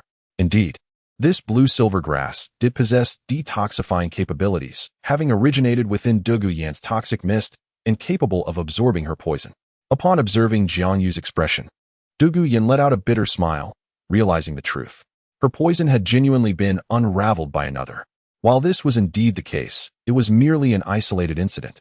Jiang Yu reassured her. Yet, deep down, he understood that the emergence of one case would inevitably lead to many more in the future. I wonder how Dugubo would react if he were to learn of this. Likely with lethal intent. After all, it would undermine his foundation. Jiang Yu pondered with a hint of tragic foreboding. Though this presented an opportunity to approach Dugubo, Jiang Yu felt that the likelihood of facing fatal consequences was considerably high. Dugubo was no benevolent figure. Yu Tianheng, accompanying him, grasped the gravity of the situation as well. Duguyan's poison was inherited from her grandfather, Dugubo, a force deemed insurmountable, and now that it had been neutralized, Jiang Yu's predicament could become perilous. This complicates matters, he mused, recognizing that even he could not intervene in this affair, for Duguyan would undoubtedly inform Dugubo. Perhaps I should destroy this blue-silver grass. Jiang Yu contemplated silently. However, as this thought crossed his mind, he suddenly sensed a whisper of fear emanating from the blue-silver grass. It appears to possess consciousness? Jiang Yu was taken aback, yet intrigued amidst his contemplation. This signifies that the blue-silver grass has awakened, embodying an intelligent being.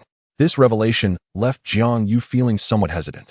After a moment of contemplation, he decided to part with it, out of sight, out of mind, he thought irritably. He then uprooted the blue-silver grass, which struggled in vain against his grip. Yet he paid it no heed. It was merely a gift, after all, not an execution. Presenting the plant before Miss Duguyan, Jiang Yu remarked, Miss Dugu, I offer you this blue-silver grass. It appears to possess a degree of consciousness and should make for a delightful pet. After his intervention, the blue-silver grass had been reduced to a single vine, measuring no more than a meter in length, its aura faint and seemingly desolate. Should you find it of no use in the future, feel free to dispose of it as you wish, even incineration would suffice. A flicker of trepidation coursed through him. Yet Jiang Yu chose to disregard it. Were it not for the need to maintain appearances, he would have destroyed this troublesome entity himself. For me? Duguyan expressed a hint of surprise, coupled with intrigue. This was indeed the most pragmatic solution, Jiang Yu acknowledged with a touch of resignation, as he placed the blue-silver grass into her hands. Despite being uprooted, the plant retained its vitality. All you need to do now is find a suitable place to replant it. With that, Jiang Yu relinquished his control over the blue-silver grass. Although it was formidable, Duguyan was undoubtedly stronger, and it posed no threat. Yet, there are moments when one might feel that calamity is improbable, only for it to manifest unexpectedly. The instant the blue-silver grass was freed from Jiang Yu's grasp, it erupted violently, ensnaring Douluo Yan's arm. From its diminutive form, countless purple tendrils burst forth, deeply embedding themselves into her flesh. This scene unfolded so abruptly that no one could have anticipated it. Even Jiang Yu wore a bewildered expression, while Douluo Yan was caught unawares and swiftly lost consciousness. It was evident that this blue-silver grass was toxic and quite potent at that. In a moment of desperation, Jiang Yu hastily activated the spirit of herbs, seeking to reclaim control, yet this time he faced utter failure. This is simply inconceivable. One must recognize that Jiang Yu's martial spirit possesses an inherent dominion over these plants. With the enhancement of his soul skill, even a relatively weaker soul beast would succumb to his control. Moreover, this is merely a blue-silver grass, a being of limited sentience, yet Jiang Yu has inexplicably failed. How could this be possible? Jiang Yu could distinctly sense a formidable mental force within the blue-silver grass resisting him, resembling that of a human more than a mere plant. With a look of horror, Jiang Yu beheld the arm of Douluo Yan, where the blue-silver grass had deeply entwined itself into her flesh, nearly becoming one with her. Beside them, Xue Qinghe attempted to extract the blue-silver grass, but each effort only elicited profound agony from Douluo Yan. How could this be achieved? This scene bore an unsettling resemblance to parasitism. Panic gripped Jiang Yu. A profound dread enveloped him. Should Douluo Yan perish here, Douluo Bo would care not for his identity and would swiftly eliminate him, leading the entire Jiang family to face dire consequences. For the first time in many years, events spiraled beyond his control, leaving Jiang Yu utterly perplexed. What have you done to her? Xue Qinghe grasped Jiang Yu by the collar, lifting him off the ground, their eyes locking in a fierce glare. How could I know? This is not my doing, Jiang Yu retorted, equally aggrieved. Xue Qinghe, visibly dejected, released Jiang Yu, realizing that he would not recklessly endanger himself. His concern then shifted to Douluo Yan. Yan, you mustn't come to harm. If anything happens to you, I will ensure this fellow accompanies you. A shiver ran down Jiang Yu's spine at the thought. What a predicament. The desire to eliminate him was palpable. Step aside. Let me take a look, Jiang Yu insisted. Feeling a flicker of determination, pushing Xue Qinghe aside, he approached Douluo Yan, who was now flushed, radiating an intense heat, as if she were cooked through. The blue-silver grass in her hand seemed almost fused with her flesh. There must be a way, Jiang Yu murmured. He placed his hands upon the blue-silver grass. Since he couldn't manipulate it from a distance, he decided to make direct contact, determined to uncover its consciousness. Fortunately, luck was on Jiang Yu's side as he located the essence of awareness within it, yet control remained elusive. The singular thought coursing through that consciousness was a desperate plea for survival amidst overwhelming chaos. This blue-silver grass, being newly born, is rather frail in spirit, and under the weight of fear, it has succumbed completely. This left Jiang Yu's expression darkened, as it turned out to be his own fault. Chapter 30. Fusion. The consciousness of the blue-silver grass had already been captured by Jiang Yu. In his words, this particular grass had gone mad, behaving akin to a deranged individual, its mental state utterly abnormal. Jiang Yu, who had never encountered such a scenario, found himself at a loss for words. Could grass truly lose its sanity? It was indeed bizarre. Fortunately, Jiang Yu discovered that he seemed capable of extinguishing this consciousness directly. It was an inexplicable ability, akin to an instinct of the body. A strange sensation welled within him, as though he held the power to dictate the life and death of this consciousness. Without further hesitation, Jiang Yu snuffed out this presence. With the removal of this disruptive consciousness, the frenzied absorption of nutrients by the blue-silver grass ceased, and Dong Guyan's body gradually began to recuperate, the previous high temperature dissipating. The elevated heat had been caused by the blue-silver grass's reckless consumption of the nutrients within Dong Guyan's body. Nevertheless, the fusion continued unabated. The blue-silver grass instinctively persisted in merging with Dong Guyan's form, which appeared to be instinctively receptive to this union, offering no resistance. The compatibility between the two was remarkably high, and the fusion process unfolded smoothly. However, it was evident that the nutritional supply from the blue-silver grass was somewhat lacking. It was, after all, a plant without roots, and its rapid progress was primarily due to the nutrients it had drawn from Dong Guyan's body. This left Jiang Yu somewhat speechless. How could this be accomplished? Humans and grass. This is not a martial spirit. Yet, the reality unfolded before his eyes, leaving no room for doubt. Please lend a hand, Jiang Yu sighed. If things continued in this manner, the blue-silver grass would surely perish. Devoid of consciousness, It could not instinctively absorb the nutrients from Du Guyan's body as it had done moments ago. And Du Guyan might not be able to endure much longer either. At this juncture, the blue-silver grass could be considered one with Du Guyan. Should this fusion fail, the consequences were unfathomable. Jiang Yu transformed his soul power into life force and infused it into the blue-silver grass. Soon, the grass revived. This time, Jiang Yu had learned his lesson. The moment consciousness emerged, he swiftly severed it. He still found himself unable to control the blue-silver grass. "You come help as well," Jiang Yu said to Yi Lingling. Without further ado, Yi Lingling approached to assist in stabilizing Du Guyan's condition. This afforded Jiang Yu the opportunity to observe the nine-heart begonia martial spirit up close. Fascinating, yet he sensed an inherent flaw, a gut feeling that something was amiss. Ultimately, through their combined efforts, Jiang Yu focused on stabilizing the blue-silver grass while Yi Lingling maintained Du Guyan's equilibrium. Before long, Du Guyan stabilized, and the form of the blue-silver grass gradually faded, completely merging into her being. Now, a striking purple tattoo resembling the blue-silver grass appeared on Du Guyan's arm, quite breathtaking, though its significance remained uncertain. "Is everything all right?" Yu Tianheng inquired anxiously. "It should be fine now," Jiang Yu replied, though he was even more tense than Yu Tianheng, maintaining a calm demeanor as he spoke. This brought a sigh of relief from Yu Tianheng. At that moment, Du Guyan emitted a soft sigh, her eyes slowly fluttering open. "What has happened to me?" A look of confusion crossed her face as she wondered why she was lying on the ground, surrounded by a crowd. "Yanzi, it is truly wonderful that you are safe," Yu Tianheng exclaimed, embracing Du Guyan with great concern. Du Guyan, held tightly in Yu Tianheng's arms, felt a surge of tenderness. Although she was bewildered, she reassured him, "Tianheng, I am fine, see? Everything is all right." Upon realizing that Du Guyan was unharmed, Jiang Yu quickly chuckled, "Since all is well, I shall take my leave." Without waiting for a response, he made a hasty exit, thinking it best to seek refuge, preferably hidden away in the prince's mansion. No one attempted to stop Jiang Yu as the group's attention remained solely on Du Guyan's well-being. "Yanzi, is your health all right?" Yu Tianheng asked with genuine concern. "I am fine, and I feel remarkably good, unprecedentedly light. However, it seems there is something within me," Du Guyan replied, extending her hand, which had merged with the blue-silver grass. As she focused her thoughts, a swirling purple mist emanated from her palm, and a small purple sprout emerged. "What is this?" Yu Feng inquired, curiosity piqued as he reached out to touch it. "Do not touch," Du Guyan sharply admonished him. "This is poison, very potent poison." Startled, Yu Feng quickly retracted his hand, retreating to a safe distance. "Yanzi, your hair and your eyes?" Yu Tianheng exclaimed in astonishment. Du Guyan's once purple hair had reverted to its natural black hue, and her pupils had transformed to black as well. This was the true color of Du Guyan's hair and eyes. The previous shades were merely a manifestation of the powerful toxin within her. "I do not know, Tianheng. It seems I can control the poison within me now." Du Guyan's voice trembled with disbelief.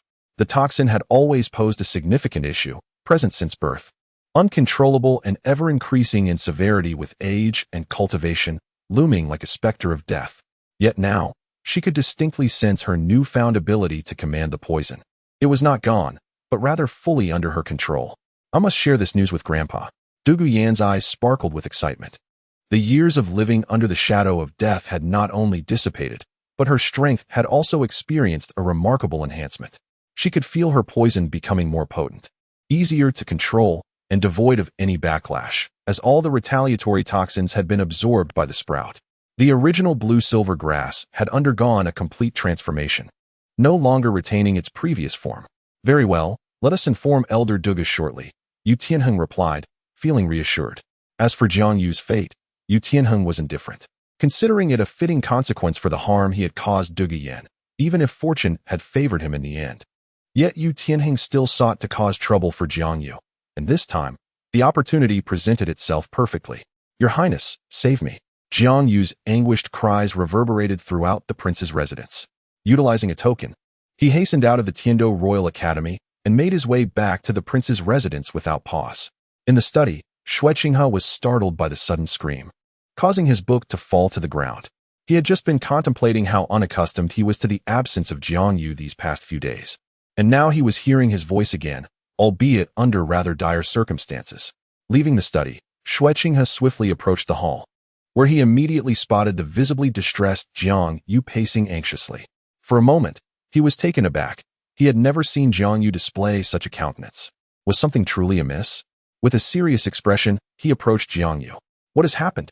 Upon seeing Xue Qinghe, Jiang Yu rushed over, exclaiming, Your Highness, save me. The poison Douluo might kill me. The poison Douluo? Kill you? What have you done to offend him? Xue Qinghe's demeanor turned grave. It was known that involving a title Douluo in any matter could lead to considerable trouble, especially one as unpredictable as the poison Douluo. Douluo, the poison Douluo, was a figure of duality, acting according to his whims. He was impervious to persuasion, narrow-minded, and operated without leaving room for future repercussions, always ensuring to eliminate threats at their roots. He was undoubtedly the most formidable of the title Douluo, and offending him could indeed spell danger for Jiang Yu. With a pained expression, Jiang Yu lamented, I never intended to offend him. I merely wished to draw him closer. Who could have anticipated such a turn of events? It has completely exceeded my expectations. Despite Jiang Yu's extensive knowledge, his understanding was limited to the experiences of his past life and the present world, and the unfolding events were beyond his comprehension. I did not mean to offend him. I merely sought an opportunity to approach him and gain his favor. But something unexpected occurred during the process. Jiang Yu appeared as a defeated rooster, crestfallen and disheartened. There had never been a mistake before, yet today, a grave error had nearly cost him dearly, almost leading to Douluo Yin's departure and his own demise. Though Douluo Yin was merely a minor character in the original narrative, her background in this context was substantial, making her someone Jiang Yu could not afford to offend. Subsequently, Jiang Yu recounted the events that had transpired to Xue Qinghe.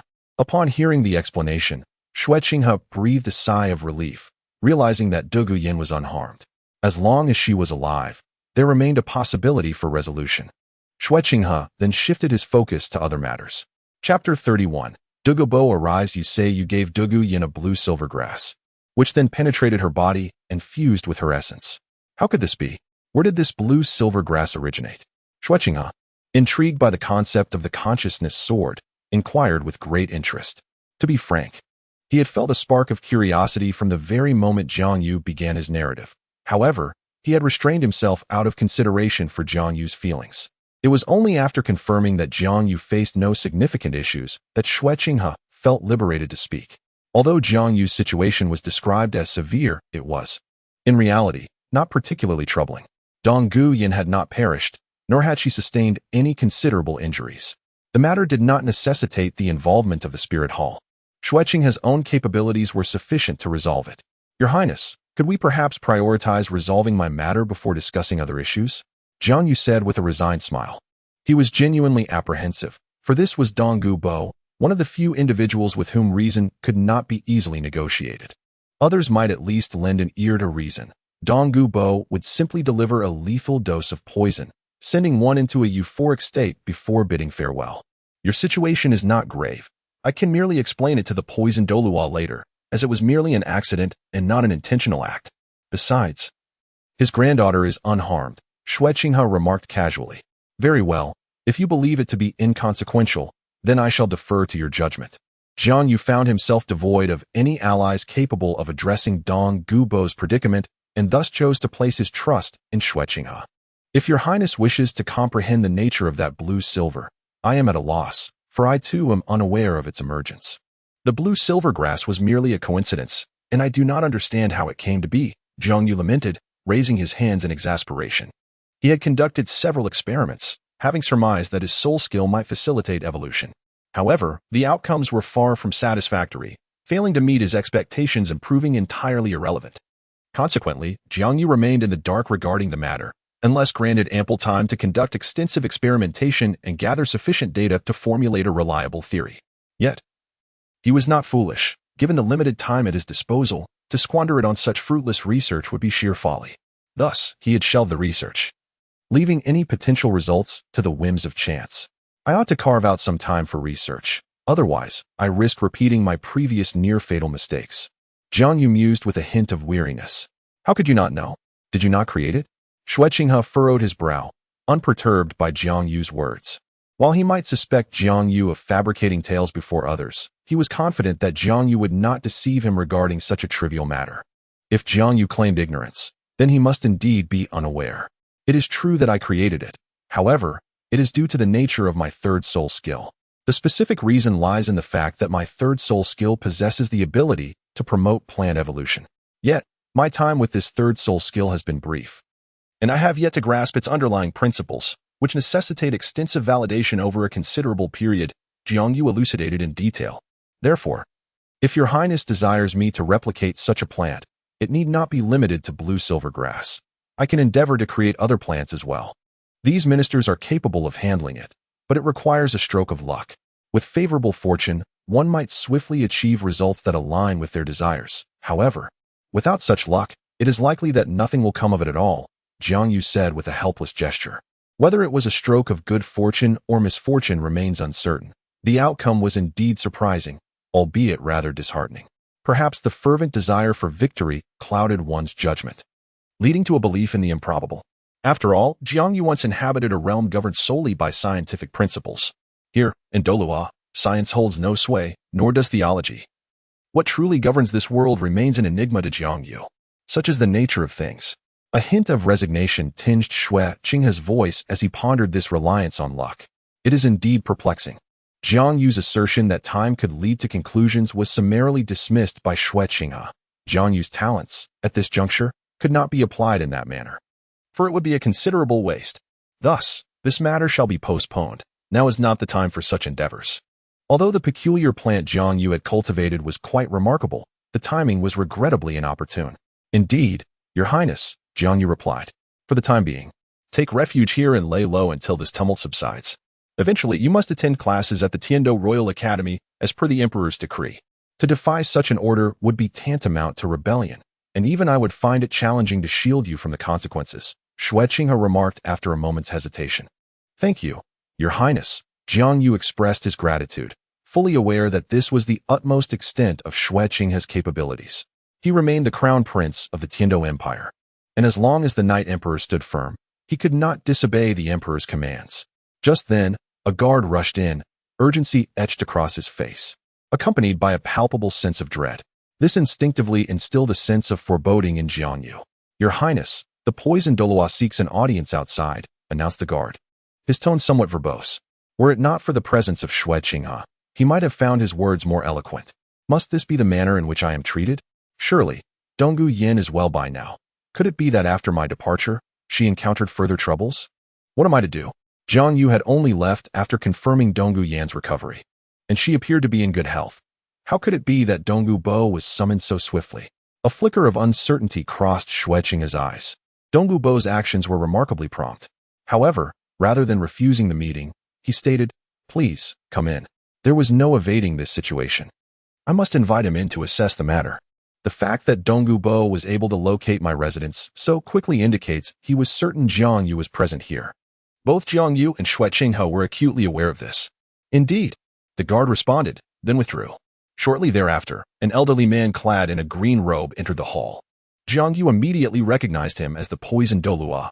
Donggu Bo had a slender, elongated figure, resembling a javelin, with hair and beard of a deep green hue, and his eyes sparkled like emeralds. He exuded an ethereal presence, almost ghostly, enveloped in an aura of solitude that imparted an immense weight upon those around him. As Donggu Bo entered, his gaze swept the room, his expression impassive and his countenance rigid. However, he quickly locked onto Jiang Yu, who instinctively concealed himself behind Xue Qinghe. Having previously encountered the esteemed poisoned Douluo, Xue Qinghe pondered the purpose of Donggu Bo's visit to his residence. With an equally neutral demeanor, he greeted Donggu Bo and positioned himself protectively in front of Jiang Yu, effectively severing Donggu Bo's line of sight. Jiang Yu was deeply moved. Indeed, His Highness the Crown Prince was quite reliable. Donggu Bo was succinct and to the point, clearly indicating his purpose. He had come to seek out Jiang Yu. Though it was not explicitly stated, everyone present understood that he referred to Jiang Yu. This caused a slight change in Xue Qinghe's expression. He wondered what Senior Donggu sought from Jiang Yu. Surely, he had not offended the elder? He has not offended me, but I find him quite intriguing, which is why I have come to have a word with him. Donggu Bo replied casually, but then suddenly seemed to recall something, furrowing his brow. He turned to Xue Qinghe and asked, "What? Do you intend to prevent me from doing so?" "Rest assured, I shall not harm him. I merely have a few inquiries to make." Douluo Bo was known for acting solely according to his inclinations, rarely offering such explanations as he did now. Moreover, he had given his assurance, and it was well known that Douluo Bo was a man of his word. If he vowed not to harm Jiang Yu, he certainly would not. Xue Qinghe fell silent, gazing at Douluo Bo without uttering a word, clearly skeptical of the elder's intentions. The atmosphere became tense and stagnant. May I inquire what brings you here, Senior Douluo? Just as the situation threatened to reach an impasse, Jiang Yu stepped forward and addressed Douluo Bo. Chapter 32. A promise to assist. Douluo Bo remained silent for a moment, not responding, yet his green eyes revealed his astonishment. He had evidently not anticipated that Jiang Yu would stand up and engage him in conversation. Xue Qinghe's fearlessness was understandable. He was the prince of the Tiandou Empire, and Douluo Bo was his protector, thus he would not dare to act against him. However, Jiang Yu was not Xue Qinghe. He was merely a close attendant, and still a child. What gave him the audacity to stand unafraid? Did he not know of my reputation? You are quite remarkable, Douluo Bo remarked, his tone laced with a hint of admiration.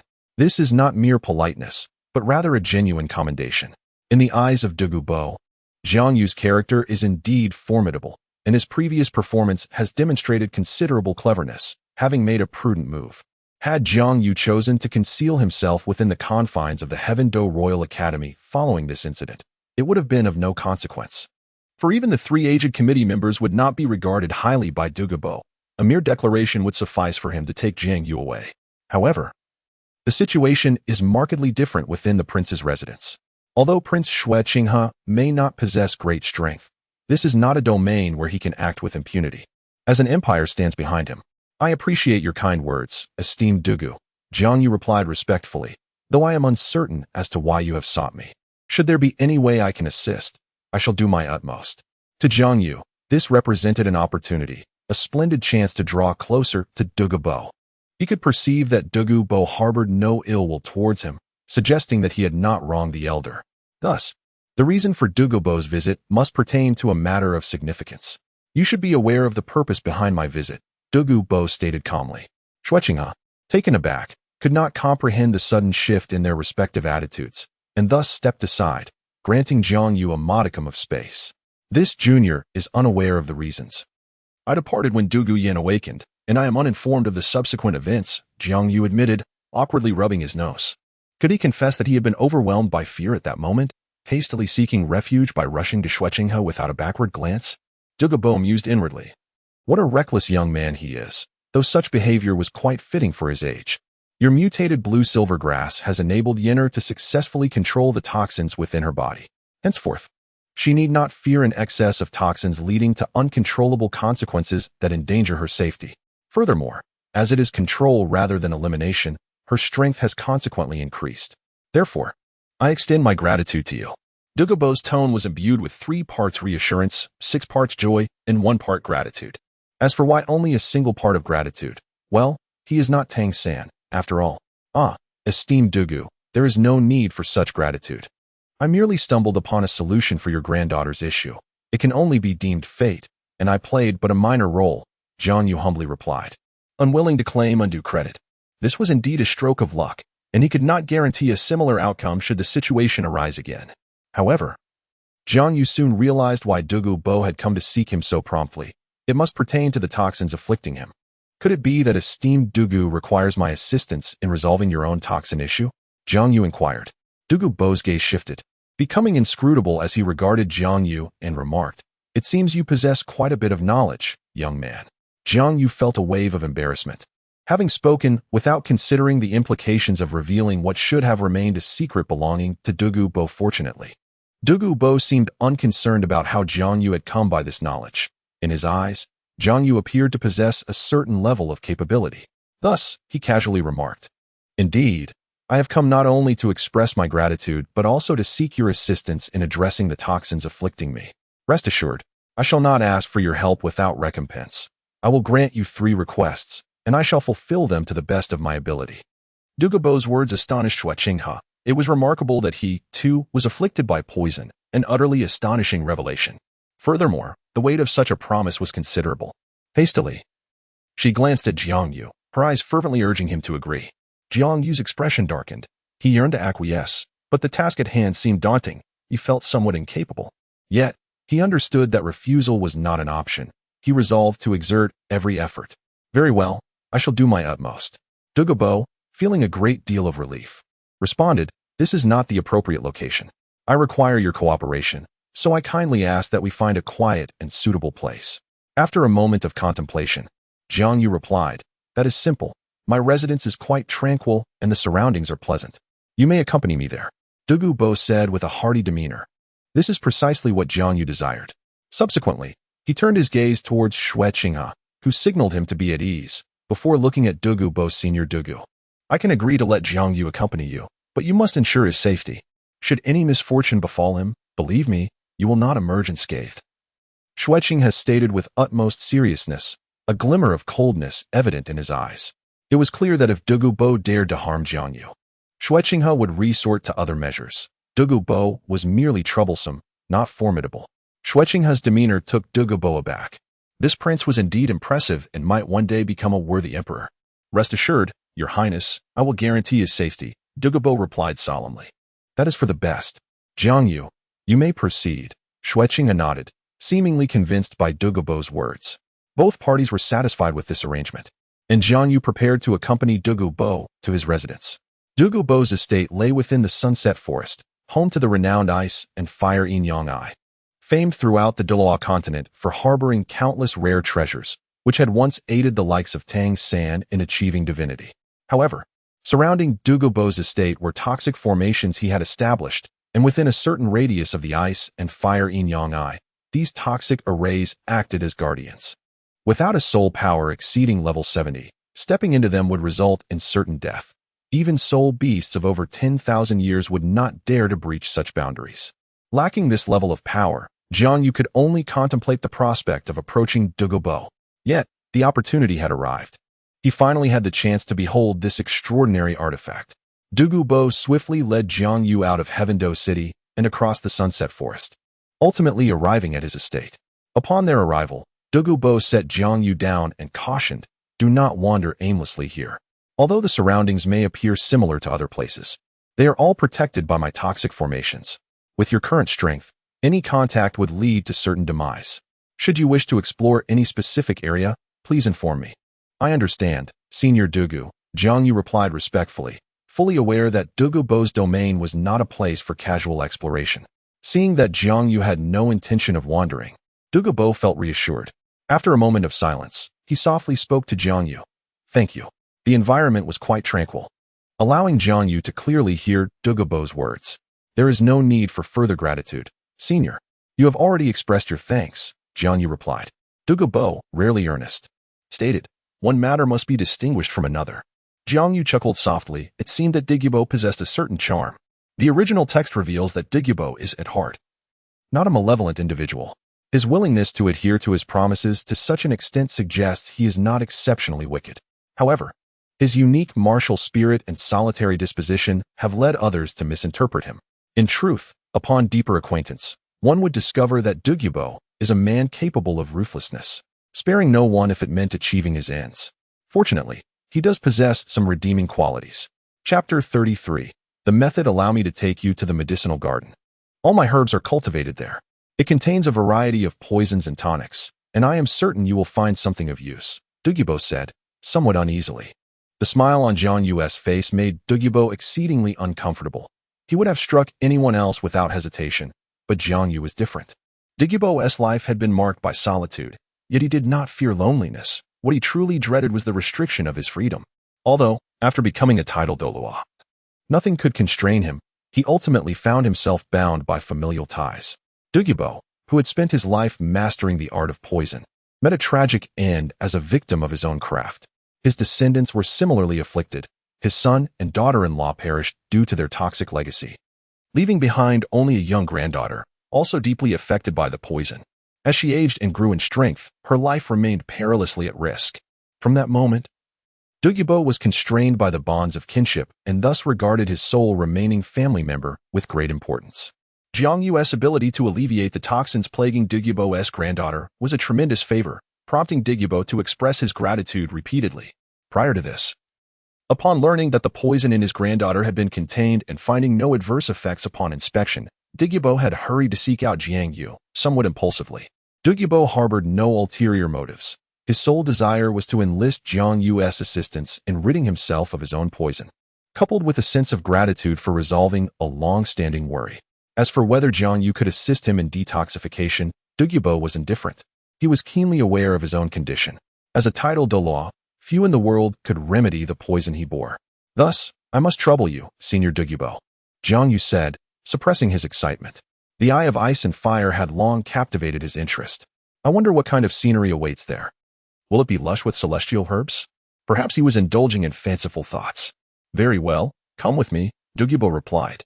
Having said this, he unfurled his form and, with Jiang Yu in tow, leaped into the abyss before them, where darkness obscured the depths. A rush of wind swept past, and Jiang Yu soon felt himself touch the ground. Upon landing, Douluo set Jiang Yu down and, with a serious demeanor, warned, "Young man, remember, do not approach those two hot springs. Even I cannot endure the searing heat and icy cold for too long. If you engage with it, there is only one path, death." Understood, Jiang Yu replied. How could he be unaware of the ice and fire duality eyes? They were not merely a treasure trove, but also exceedingly perilous. Subsequently, Jiang Yu's gaze became captivated by the ice and fire duality eyes before him. The duality of creation, with their mutual restraining forces, is a treasure that may not have formed even in 1,000,000 years. This is indeed a treasure trove of the heavens and the earth, flourishing with countless celestial and terrestrial treasures, converging a rich essence of nature. To those enlightened, it is a veritable treasure. To the uninitiated, however, it is one of the most perilous places on earth. Should humans or animals dwell in proximity to the duality of ice and fire, they would soon find their bodies assailed by the conflicting energies of these extremes. If they fail to vacate the vicinity promptly, a catastrophic demise is inevitable. Jiang Yu approached slowly, acutely aware of the vitality emanating from the surrounding flora. The life force contained within these plants far surpasses that of ordinary vegetation. Be cautious. This place is fraught with danger, cautioned Douluo, unable to restrain his concern. Surrounding him were numerous potions, both toxic and restorative, that he had meticulously gathered. Should Jiang Yu inadvertently make contact with them, he might well face dire consequences. It's all right, Senior Dugong. I assure you I am in no peril. Jiang Yu responded to Dugong Bo with a reassuring smile, then knelt down to gently caress the small blades of grass before him. This left Douluo in a state of astonishment, for the herb that Jiang Yu was caressing was a poisonous plant that Douluo had himself transplanted. Just as he was about to intervene, the ensuing scene took him by surprise. What was evidently a perilous toxic plant, one that would inflict harm upon mere contact, appeared in Jiang Yu's grasp as if it were nothing more than an ordinary blade of grass. What peculiar qualities does this young man possess, enabling him to disregard these poisons? A flicker of curiosity ignited within Douluo regarding Jiang Yu. In truth, Douluo was somewhat mistaken. Jiang Yu did not ignore the toxins present in the poisonous herbs, but rather, he had not been afflicted by them at all. In this realm, Jiang Yu was the sovereign, acutely aware that the flora had begun to awaken a rudimentary consciousness, particularly pronounced among the celestial herbs. Perhaps it was a consequence of the eyes of ice and fire. As Jiang Yu sensed the intent emanating from the small herb in his grasp, he contemplated silently. In the Douluo Continent, it is exceedingly challenging for plants to attain sentience, aside from soul beasts. The presence of a modicum of intelligence in these plants was undoubtedly attributed to the eyes of ice and fire. In the first installment of Douluo Continent, the eyes were merely a marvel of nature, somewhat perilous, yet not excessively so. However, in subsequent chapters, the eyes transformed into genuine perilous grounds, even death traps, where ordinary individuals would meet their demise. A millennium hence, the flora here might even evolve complete sentience, morphing into formidable beasts, rivaling soul beasts that have existed for no less than 100,000 years. At present, however, these plants remained ordinary, and even with a hint of consciousness, they lacked coherence. Even the more potent celestial herbs were no exception. Otherwise, Tangsen would undoubtedly not have been able to harvest them. Jiang Yu speculated that this anomaly stemmed from a monumental shift in the natural laws of the Douluo Continent after a millennium, resulting in a profound transformation of the eyes of ice and fire, allowing the plants within to coalesce into humanoid forms. I wonder if I could grant them sentience. Jiang Yu's thoughts swiftly became animated, contemplating that if the future confirmed this possibility, these plants certainly possessed that potential. What do you think, young man? My medicinal garden is unparalleled, is it not? Douluo remarked with a hint of pride. Jiang Yu rose and smiled. Indeed, Senior Douluo. Your medicinal garden is truly unmatched in the world. This is not merely a compliment. One cannot find another pair of ice and fire dual eyes in this world. Thus it is truly unparalleled. Ha. Douluo seemed somewhat elated. Now, might it be possible for you to alleviate the toxins within me? If not, then so be it. As a reward for curing my granddaughter, you may do as you wish, Douluo remarked, inwardly doubting that Jiang Yu could assist him in ridding himself of the toxins. Certainly. Jiang Yu replied affirmatively. What did you say?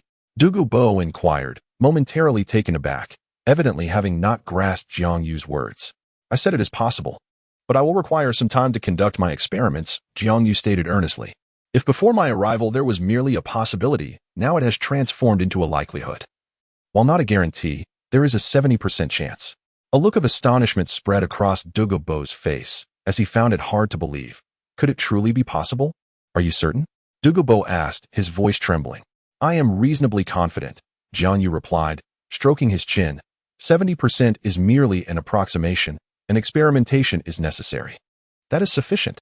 Douluo had not anticipated such a high probability. This figure far exceeded his expectations, as he had initially thought the chances were only 1 or 2%. How shall I assist you? Douluo inquired, regaining his composure. We will need to wait a while, and my method will not involve directly detoxifying you, but rather it may resemble the approach taken for your granddaughter, Jiang Yu explained. That would be ideal. This is precisely what Douluo desires. If the poison within him were truly to be resolved, he would be unwilling, for a significant portion of his strength resides in it. Upon receiving Douluo's confirmation, Jiang Yu returned to the vicinity of the ice and fire yin-yang eye in search of the necessary herbs. In fact, Jiang Yu's method of detoxifying Douluo and Doulu Yin is quite similar to the approach employed by Tang San in the original work. Both methods involve channeling the toxins into a single medium. While Tang San suggested using soul bones, Jiang Yu opted for plants. This realization had only just dawned upon Jiang Yu. Wasn't this plant akin to a soul bone? The blue-silver grass within Doulu Yin had fully integrated with her being, under her control, yet remaining independent. Moreover, as the poison was birthed from Doulu Yin herself, it had entirely assimilated the toxins within her during the fusion process. Now, Jiang Yu intended to employ the same method to eliminate the toxins within Douluo, albeit Douluo's poison is far more formidable, rendering ordinary plants incapable of withstanding it. Thus, Jiang Yu required a potent celestial herb, specifically, the fragrant Qi Luo celestial herb. Chapter 34. Cultivating experimental specimens. The fragrant Qi Luo celestial herb is not the most powerful among celestial herbs, but it possesses a remarkably unique function that can assist Douluo in resolving his predicament, which is the source of Jiang Yu's confidence. He recalled from the original work that the fragrant Qi Luo celestial herb is a nemesis to all poisons, capable of neutralizing any toxin. While it does not directly detoxify, it can counteract toxicity. Surrounding it is a faint pink aura, defining the extent of its purifying abilities, which remains invisible beyond its luminous veil. Due to this characteristic, Jiang Yu felt assured. It is, however, exceedingly challenging for Douluo to resolve the toxins within his body as his poison is exceedingly domineering. Few plants in the world can endure the full extent of his toxicity. If no plant can withstand Douluo's complete toxin output, it becomes impossible to cultivate a plant that matches his requirements, rendering detoxification a mere fantasy. It is important to note that Doulu Yin chose the blue-silver grass precisely because it had withstood her full toxicity and survived, evolving into a unique entity, ultimately merging with her. In contrast, if Douluo were to use the blue-silver grass, it would disintegrate in an instant. Fortunately, even though nearly all plants in the world cannot endure, there exists one that can, the fragrant Qi Luo celestial herb. Jiang Yu approached the ice and fire yin-yang eye. Standing beside the fragrant Qi Luo celestial herb, he dug into the soil and extracted a segment of its root. Having completed this task, Jiang Yu returned to the vicinity of Douluo. He casually found a patch of earth and buried the root within. Jiang Yu's objective was to cultivate a new fragrant Qi Luo celestial herb. However, it was not merely the herb he sought, but rather a living organism, the final outcome of which he could not guarantee. In truth, had this been any other location, Jiang Yu's actions would not have led to successful cultivation. as a single root segment is insufficient to yield a complete plant. However, in proximity to the Eye of Ice and Fire, such a possibility arises. The Eye of Ice and Fire can significantly enhance plant growth, and with Jiang Yu bestowing vitality upon it, the transformation becomes instantaneous. After accomplishing this, Jiang Yu unleashed his martial soul, activating his third soul skill, converting soul power into life force and infusing it into the root. Soon, a tender sprout emerged from the earth. This brought a smile to Jiang Yu's face. Indeed, this is truly a rare and exquisite herb. However, in terms of potency, it feels rather feeble, exceedingly so. Even when it reaches maturity, it is likely to remain just as weak, considering it is merely a segment of a root. Fortunately, it possesses the characteristics of the rare herb, rendering it resistant to myriad toxins. Senior Douluo, please release a trace of your venom upon this little plant. Starting with the mildest, Jiang Yu instructed Douluo, having taken care to advise him, fearing that Douluo might inadvertently obliterate the delicate specimen. The rare herb does not manifest a pink luminescent shield prior to blooming. It merely possesses a robust resistance to toxins, thus it cannot entirely counteract Douluo's poison. Upon hearing this, Douluo crouched down beside the small plant, cautiously releasing a wisp of venom, which posed no real threat, merely causing it to wither slightly. This revelation brought a radiant smile to Jiang Yu's face. There was hope. Though deemed the weakest, it was likely that other plants would have perished under such terrifying circumstances.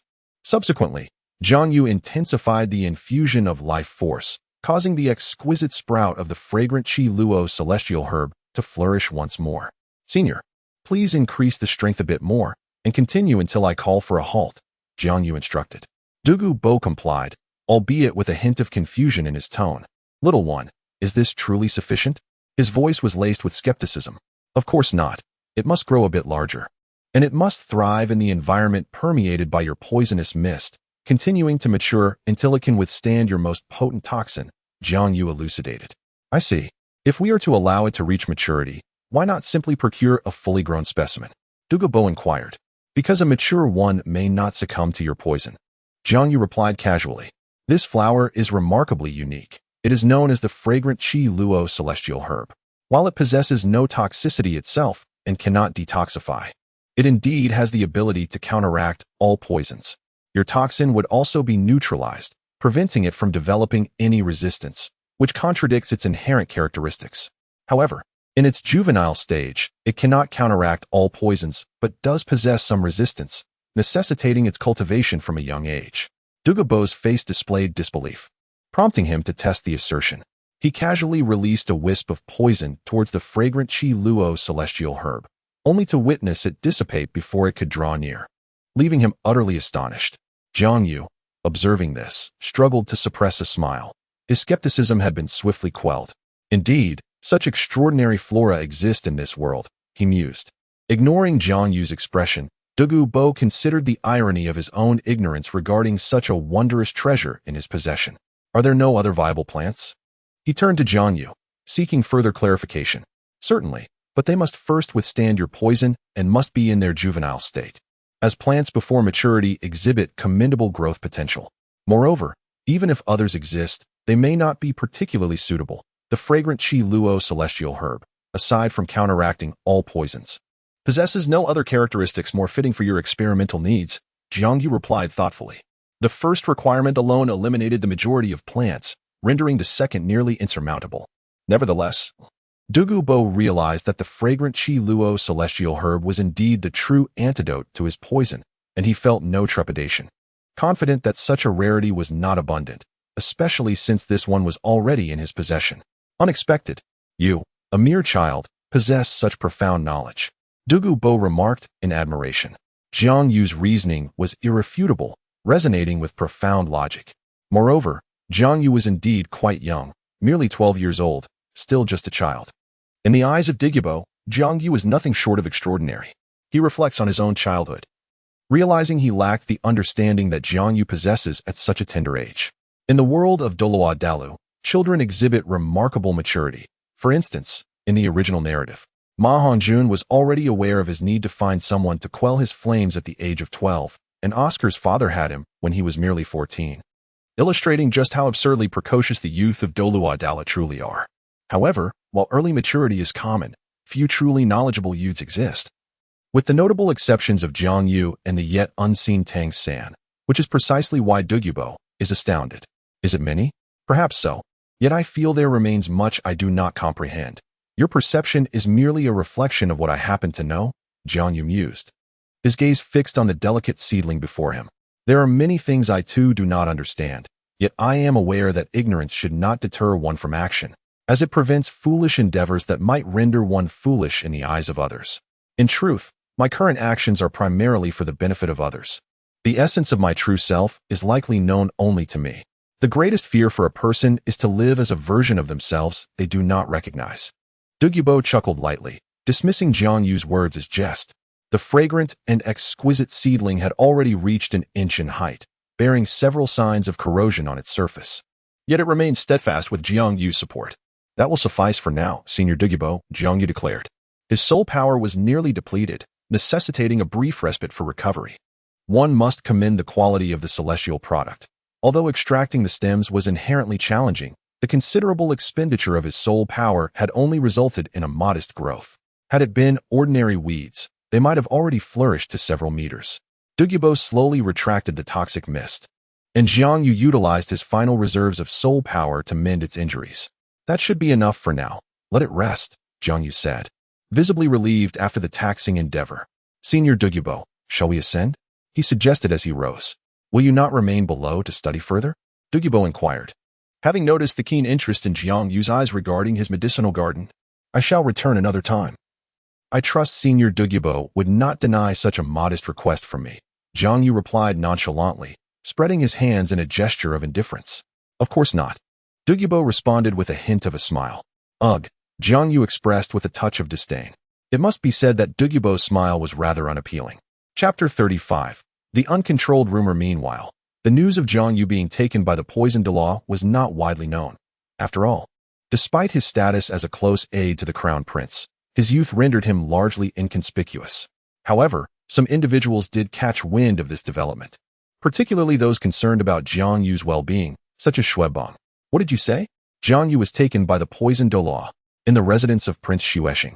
The sound of astonishment echoed as Xue Qinghe's eyes first reflected shock, followed swiftly by elation. Evidently, the news had brought him great joy. However, he was keenly aware of the underlying reasons and wondered about Jiang Yu's current predicament. Xue Qinghe's inquiry was not born out of concern for Jiang Yu, but rather a hope for his swift demise.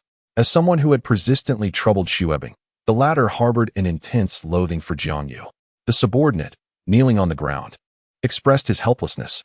The locations where Jiang Yu had been taken, one being the crown prince's residence and the other the estate of Douluo, were impenetrable for the few individuals under Xue Qinghe's command. Those two were certainly formidable adversaries. Thus, the only information available was that Jiang Yu had been abducted by the poisoned Douluo. With a sigh, Xue Qinghe dismissed the subordinate. Fully aware of the situation's implications, the lack of news regarding Jiang Yu's death left him with a sense of regret. However, he assumed that Jiang Yu would not fare well, especially in the clutches of the ruthless poisoned Douluo. Yes, you may leave, he instructed the attendant, then settled into a chair, reflecting on the information at hand. He pondered whether his uncle had summoned the poisoned Douluo into action. If so, it would surely seal Jiang Yu's fate. Xue Qinghe had not returned to the heavenly dual royal academy in quite some time. Otherwise, he would have been privy to the unfolding events. Regrettably, he had been preoccupied with addressing the rumors Jiang Yu had previously disseminated, leaving him utterly exhausted both mentally and physically. Jiang Yu's actions were beyond the pale. How could one create such chaos? A mere rumor should not have consumed so much of Xue Qinghe's time, yet Jiang Yu, with a penchant for disorder, had unleashed a torrent of falsehoods, claiming the fourth prince harbored ambitions of fratricide and patricide, and that he would usurp the imperial power through Prince Xue Qinghe, subsequently eliminating him. These events, while seemingly ordinary, were orchestrated by Jiang Yu to sow discord between Xue Qinghe and others. However, as time progressed, the situation took a turn for the bizarre. Through countless hands of the common folk and fueled by the ambitions of certain individuals eager for sensational news, the narrative surrounding Xue Qinghe transformed into a convoluted web of love, hate, and vengeance. Some claimed he harbored feelings for Bai Qinxiang and wished to eliminate Xue Qinghe, while others speculated about his infatuation with the imperial concubines of his father's palace and their aspirations for power. There were even tales regarding his complicated relationship with Prince Xue Qinghe, presenting an array of interpretations that were nothing short of exhaustive. Though the Tiandou Empire resembled a feudal dynasty, it lacked the stringent control characteristic of ancient feudal systems from Jiang Yu's previous life. Various noble families and formidable soul masters were forces that the current Tiandou Empire could hardly contend with. Consequently, rumors about Xue Qinghe proliferated, leaving him in a state of feigned ignorance. The previous facade of a spoiled disciple no longer sufficed, and Xue Qinghe found himself too fearful to venture outside, taking refuge at his uncle's home, terrified of being ambushed. If Jiang Yu survives this time, I shall ensure he meets a fate worse than death. Xue Qinghe seethed through clenched teeth. The rumors themselves were not the core issue. Rather, it was the repercussions they wrought that filled Xue Qinghe with dread. He now found himself not only preoccupied with concerns for his brother Xue Qinghe, but also apprehensive about whether his father would turn against him, and even worried about the ever-watchful eyes of his uncle, Prince Xue Qinghe.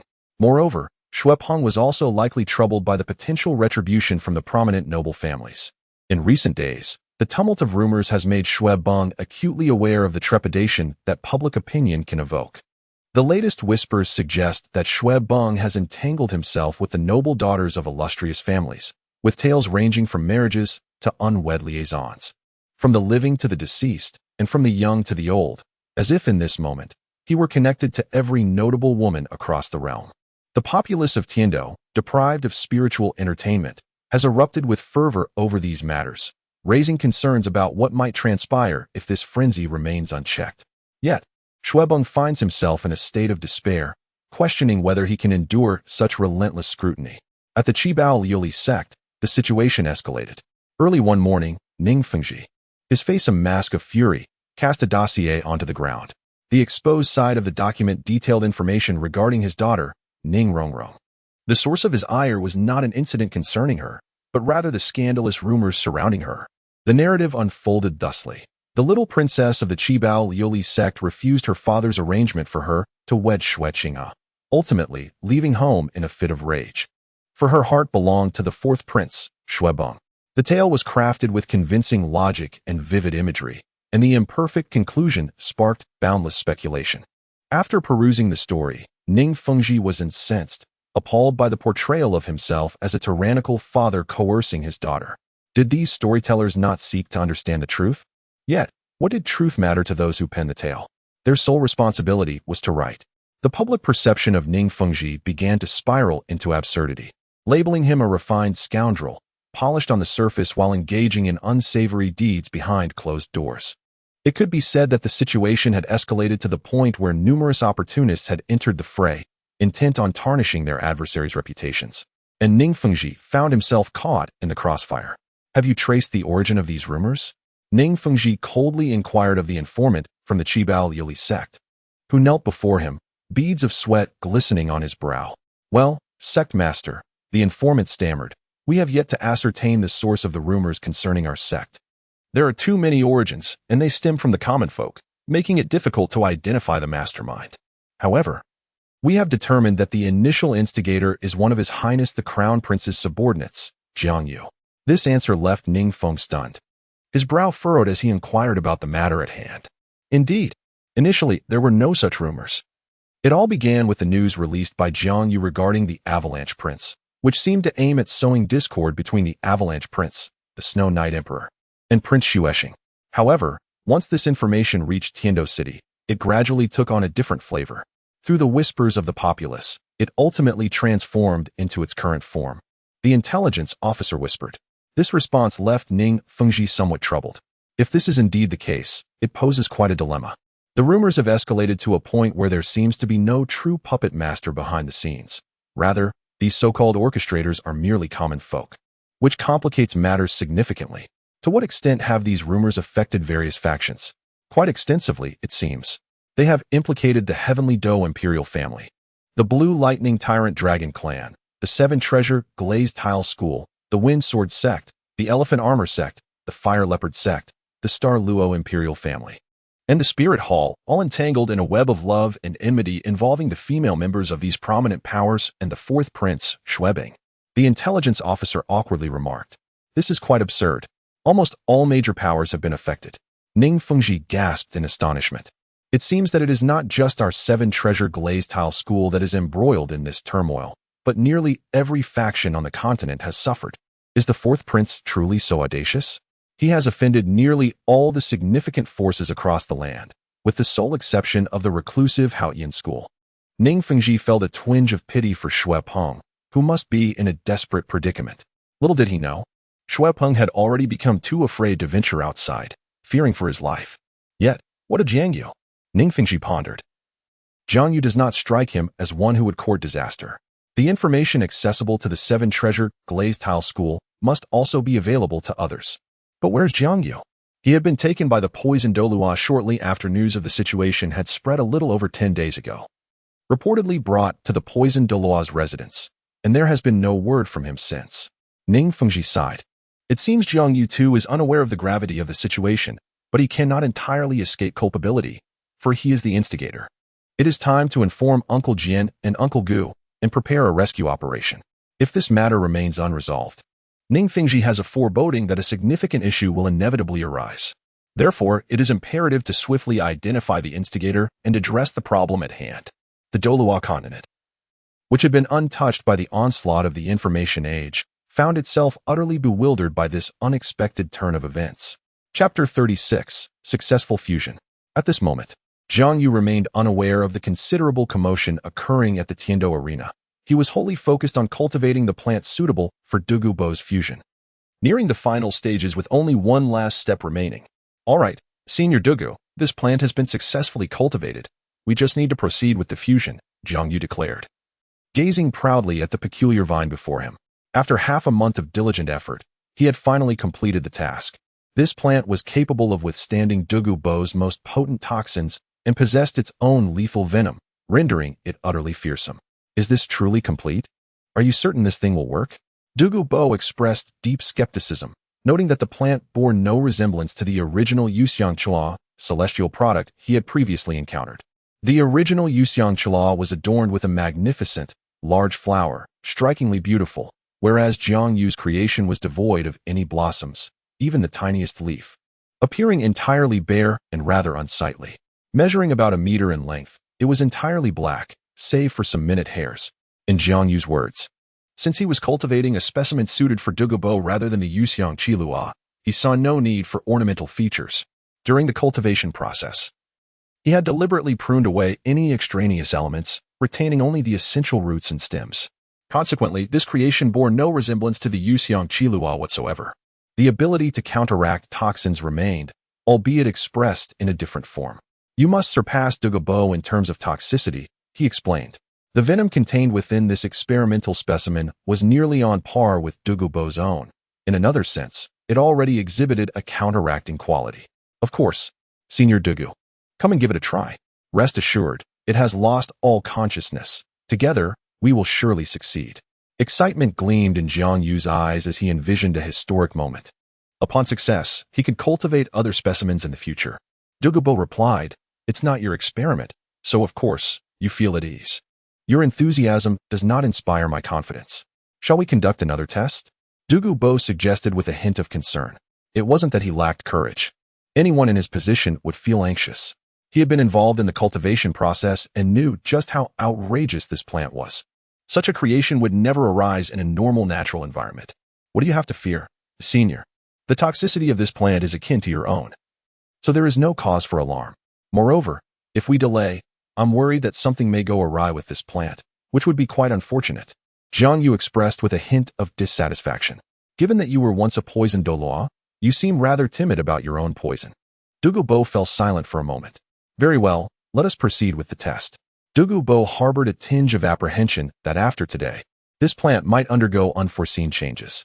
In the words of Jiang Yu, achieving success in one attempt could be considered an extraordinary stroke of luck.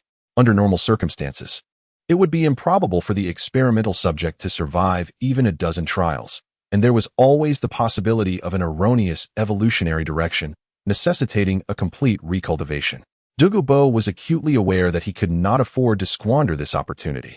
Previously, Jiang Yu had elucidated to him that the 7/10 likelihood he mentioned was predicated on the successful cultivation of suitable experimental subjects. If such cultivation had not been achieved, One must be prepared for an indeterminate wait. Very well, here I come. Jiang Yu exclaimed with excitement as he approached, wielding a jade-like clamp to extract the experimental subject. Presently, he dared not touch it, for the ominous mist emanating from it was lethal, and a shallow layer of toxic aura surrounded it at a distance of 3 to 5 centimeters, rendering it quite fearsome. A mere touch would be fatal.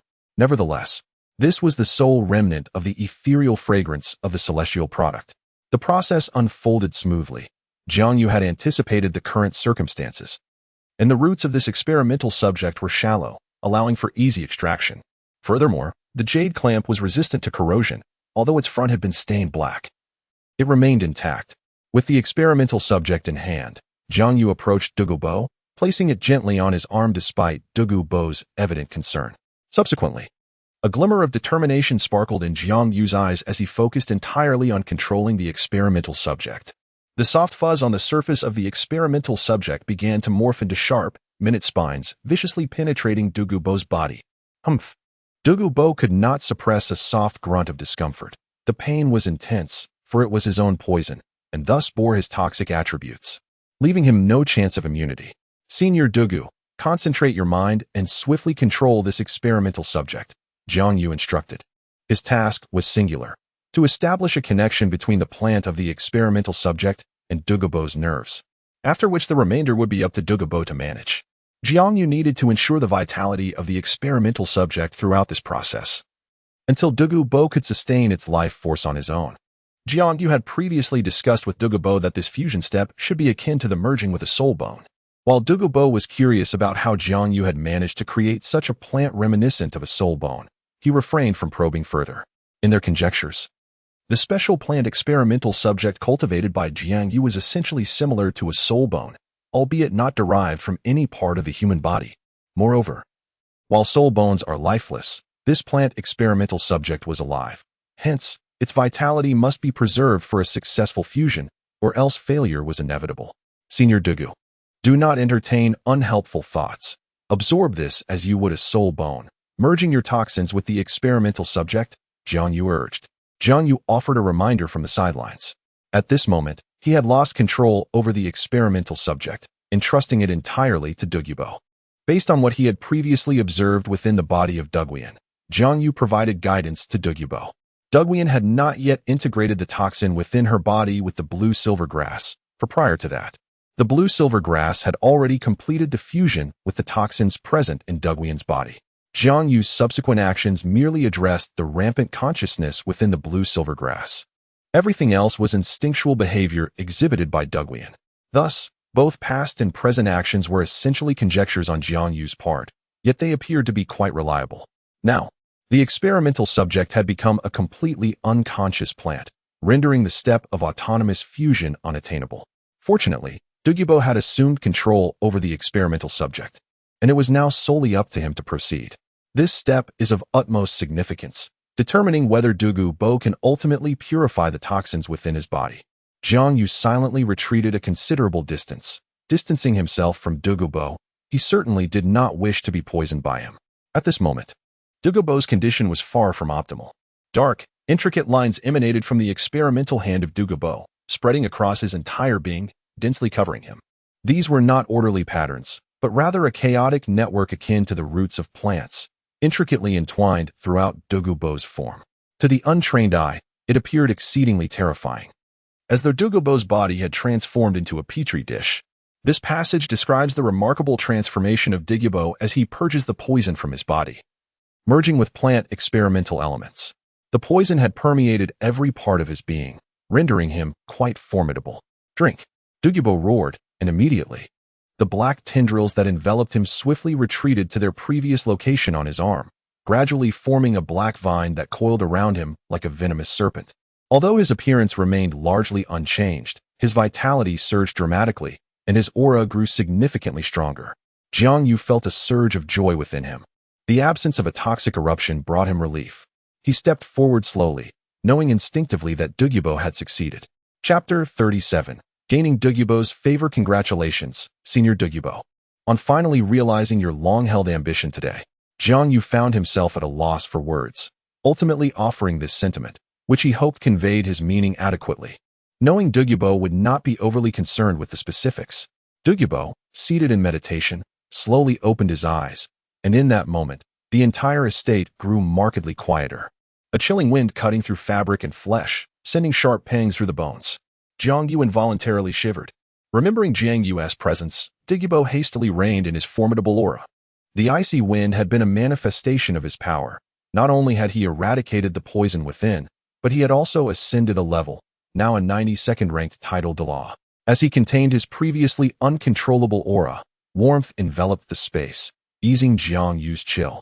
Each powerful individual possesses a unique aura. Douluo's was the kind that induces an acute sense of cold, a penetrating chill reminiscent of a lethal threat. This time, I owe you my gratitude. Without your assistance, I would not have been able to overcome my affliction. Should you ever require my aid in the future, I shall not hesitate to offer my utmost efforts. Douluo stated earnestly, determination gleaming in his eyes. This is not merely a debt of detoxification, but also a gratitude for enlightenment. Douluo could sense that his future path had been illuminated anew, indicating that his strength could continue to ascend. In truth, had Douluo devoted himself entirely to cultivation, his current prowess would undoubtedly exceed its present state.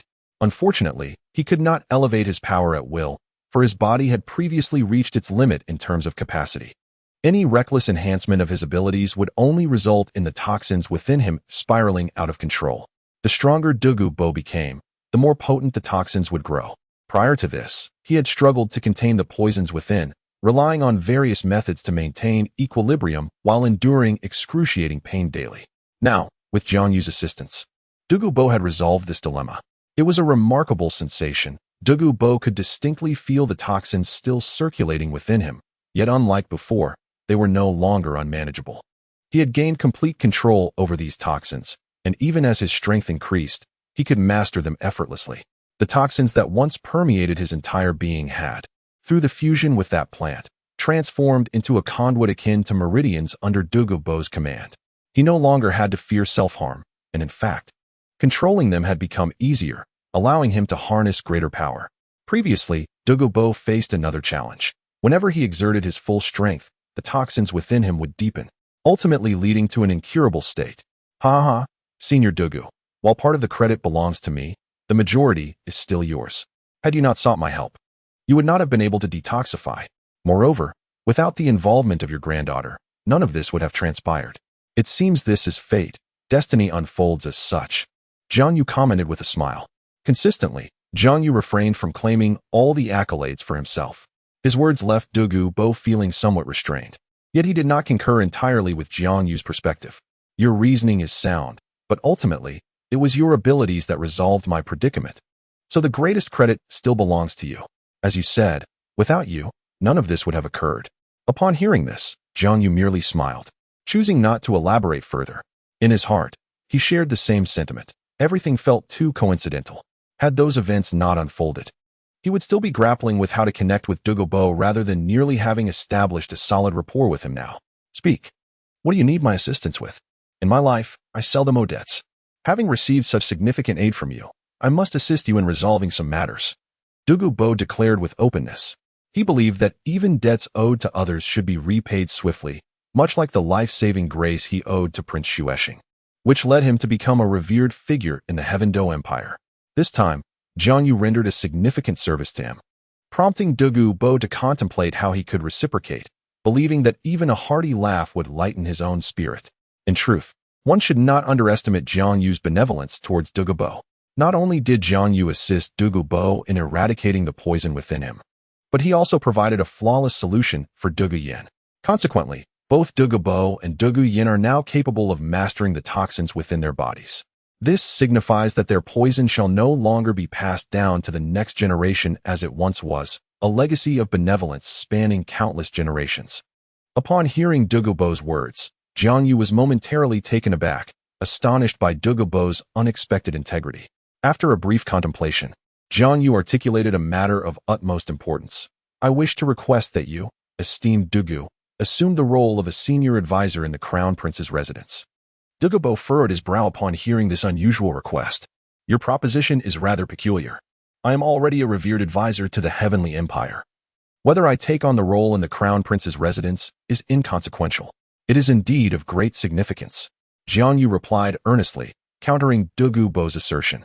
Are you aware of the current state of affairs in the Heavenly Empire? I am eager to learn, Douluo Bo responded, as he had not previously paid much heed to the political climate of the empire. Jiang Yu nodded and continued. My request for you to serve as an advisor in the Crown Prince's residence is born out of necessity.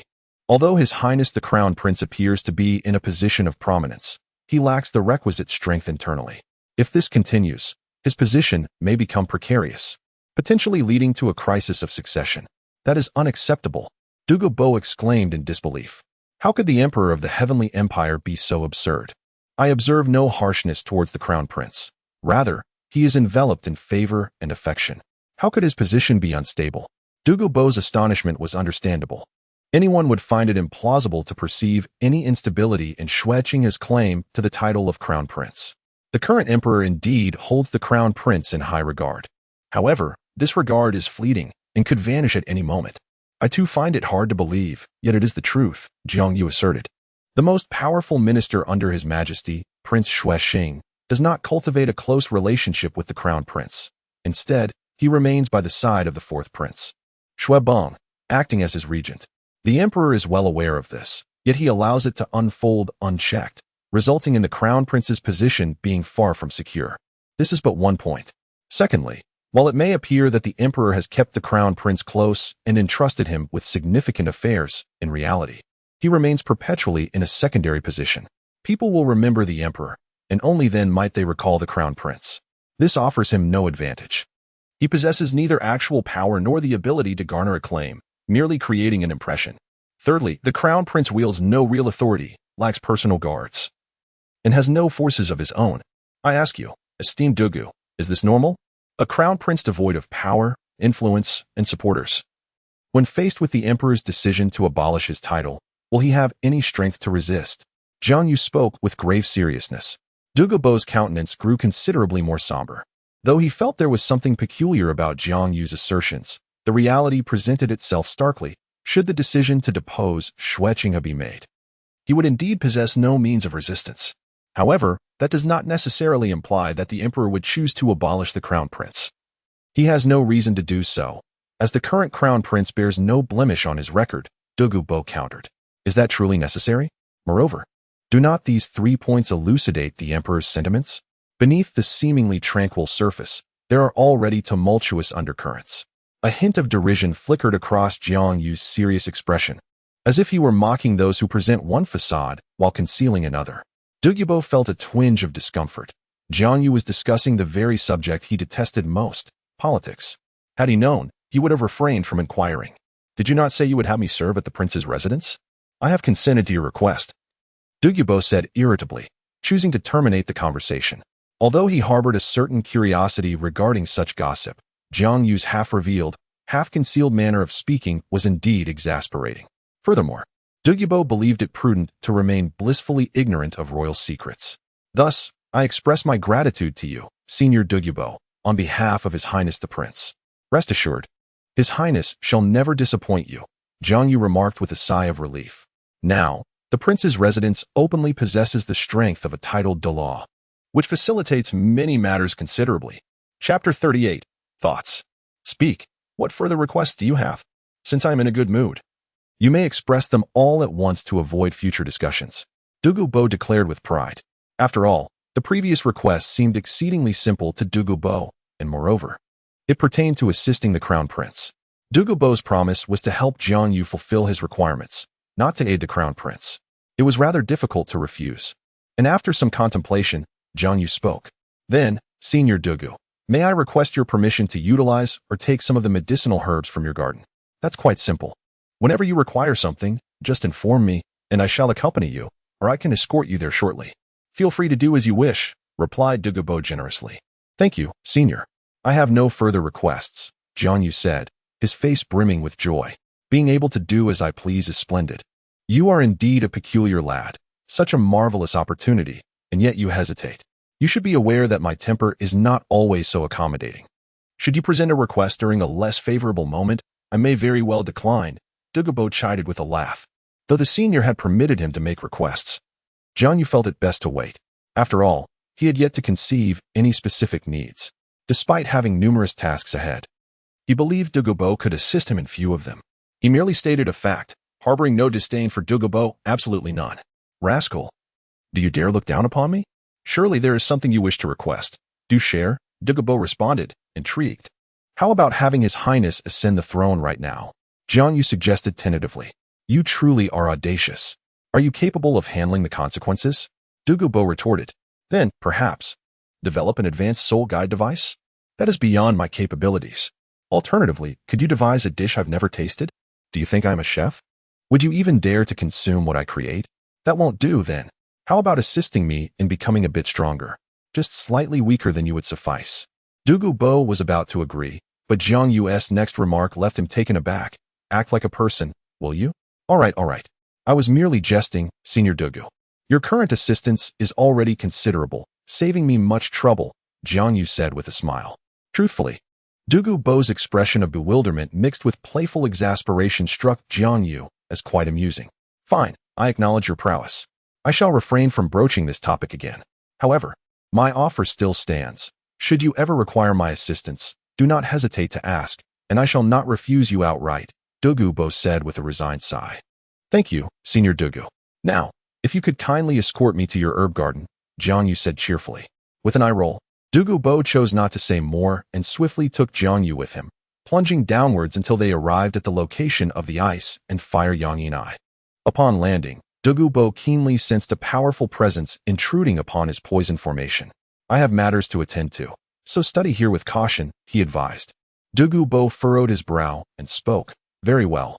Senior, you may proceed with your tasks. I shall remain vigilant. Jiang Yu replied. Soon, Douluo's figure vanished once more. And Jiang Yu turned his gaze towards the ice and fire duality eyes before him, filled with fervor. It was time for him to pursue his own endeavors. In truth, Jiang Yu's objective was quite straightforward, to endeavor in the advancement of plant evolution. In recent days, aside from assisting Douluo in nurturing new experimental subjects, Jiang Yu has found himself with ample time to rest and recuperate his soul power. However, mere relaxation is insufficient. One must engage in activities. Were there games or television shows in this world, Jiang Yu would undoubtedly indulge in such pastimes while reclining. Alas, in their absence, he is compelled to ponder other matters during his leisure, such as his martial soul. Logically, one would expect a comprehensive understanding of one's martial soul, yet regrettably, Jiang Yu's completely mutated martial soul leaves him with few answers regarding its intricacies. Thus, he must rely on self-exploration. To this day, he has come to realize that his grasp on his martial soul remains rudimentary. I recall from the original text that the second part, the ice and fire duality eye, birthed numerous ferocious beasts, including 6 prominent ones. As Jiang Yu meanders through the verdant flora, he contemplates. His third soul skill has the ability to infuse life into plants and also imparts additional effects, such as facilitating their evolution and awakening their sentience. While the capacity for evolution has nearly diminished in the face of celestial herbs, there remains a flicker of potential for awakening their consciousness. Jiang Yu considers locating one of the 6 formidable beasts to assist in their early awakening of sentience. Each of these beasts within the ice and fire duality possesses the potential for sentience awakening, and in the subsequent narrative, they all achieve this, transforming into intelligent creatures. However, the current era in which Jiang Yu resides is separated from the time of their awakening by a staggering 20,000 years. It remains uncertain whether they still possess the requisite qualities and whether this era is conducive to their survival. It is highly probable that during the first installment of Douluo, the present moment in which Jiang Yu exists, many hidden aspects remain undisclosed or perhaps cannot be revealed at all. For instance, the Dragon Clan and the Eyes of Ice and Fire have not yet manifested as they do in later eras. The concealed mysteries at this juncture hold little value, prompting Jiang Yu to refrain from actively seeking them out. He merely observes when they present themselves. Nevertheless, the era in which Jiang Yu finds himself is not lacking. It is indeed the finest and most resplendent epoch, with nearly 10 deities emerging, unparalleled by future times. Returning to the main topic, Jiang Yu recalls that the Eyes of Ice and Fire originated from the simultaneous demise of the Water Dragon King and the Fire Dragon King, 2 of the 9 great dragon lords, which occurred in the Sunset Forest. Their remains lie buried beneath the Eyes of Ice and Fire, nourishing all life. Jiang Yu speculates that the reason the eyes of ice and fire do not possess the terrifying quality of later generations may be attributed to the preservation of the two Dragon King's corpses. As time progresses, their remains gradually transform into nourishing essence, giving rise to the subsequent dread associated with the eyes of ice and fire. In essence, Jiang Yu's awakening of the celestial herbs here does not significantly impact the situation, as some celestial herbs exist in this time as well. One can only hope for no unforeseen occurrences. Jiang Yu first earnestly prayed, then approached a particular plant. In the original narrative, the 6 ferocious beasts associated with the eyes of ice and fire include the Qiluo tulip, the 8-pointed ice grass, the fiery apricot blossom, the ink jade bamboo, the earth dragon golden melon, and the autumn water dew. Jiang Yu noted the absence of the ink jade bamboo and the earth dragon golden melon, surmising they likely appear in later developments. The eyes of ice and fire possess the extraordinary ability to accelerate the cultivation of plant soul beasts by tenfold. Yet the soul power of these two entities does not exceed 200,000 years, with their true cultivation being less than 20,000 years. Thus, at this juncture, only the few varieties of celestial herbs he currently has seem most suitable. I find myself uncertain if this course of action is indeed correct, sighed Jiang Yu. To be candid, he felt a twinge of hesitation, aware that the potential risks arising from his decisions might be beyond his control. Yet, without taking this step, he would be unable to fully capitalize on the resources of the ice and fire eyes. After all, he is not Tang San. Lacking profound knowledge of pharmacology and having merely glimpsed the effects of these herbs in the original text, rendering him incapable of recognizing many medicinal materials. You were fortunate to have encountered me. Had it been Tang San, you would be doomed, as he would eradicate all of you without hesitation. Jiang Yu remarked with a hint of mockery as he crouched down. While he may not be a paragon of virtue, one must distinguish actions from intentions. Devoid of a saintly heart, Jiang Yu's actions at this moment did not harm these plants. Before him lay an unassuming herb, its entire form of vibrant green, yet intriguingly. At its center were 3 pristine white leaves, adorned with droplets of water that resembled the dew left behind in the early morning. This is the Wangchuan Qiushui dew, a celestial herb that serves no purpose for anyone other than the protagonist. At this moment, Jiang Yu acknowledges a hint of selfishness. He has chosen a herb that is of little use to him, reserving those of considerable value for himself. Chapter 39. From the Heart, Gently. Jiang Yu placed his hand upon the Wangchuan Qiushui dew, and 3 soul rings materialized around him. Subsequently, he activated his 3rd soul skill, the Spirit of Life. A white domain enveloped the entirety of the ice and fire duality eye. In an instant, beams of white life energy emanated from the majority of the plants within the ice and fire duality eye, surging towards Jiang Yu. The visible transformation revealed an increasing vitality surrounding him, soon transforming into a vast ocean of white life. Jiang Yu was resolute, this time. He did not merely extract a fraction of the plant's life force as he usually did, but chose to drain it entirely, indifferent even to the possibility of their demise. This resulted in all the plants surrounding Jiang Yu, with the exception of a few remaining familiar celestial herbs, wilting entirely in an instant.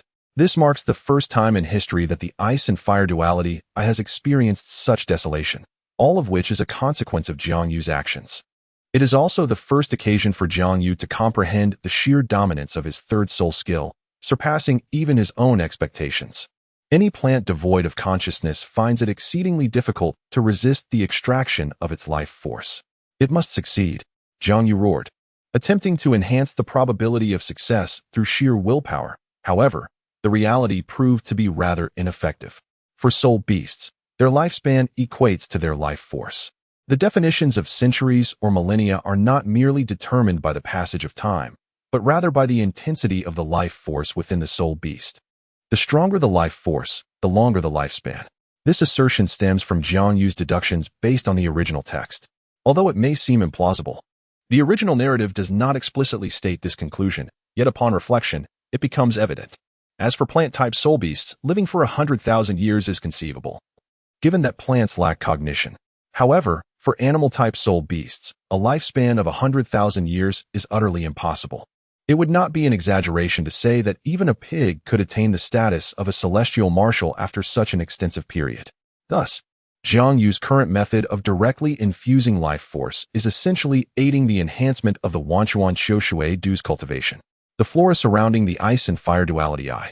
apart from a few immortal herbs, is not long-lived, consisting primarily of poisons and tonics cultivated by Douluo. Fortunately, their sheer abundance, combined with the tenfold effect of the ice and fire duality, should suffice.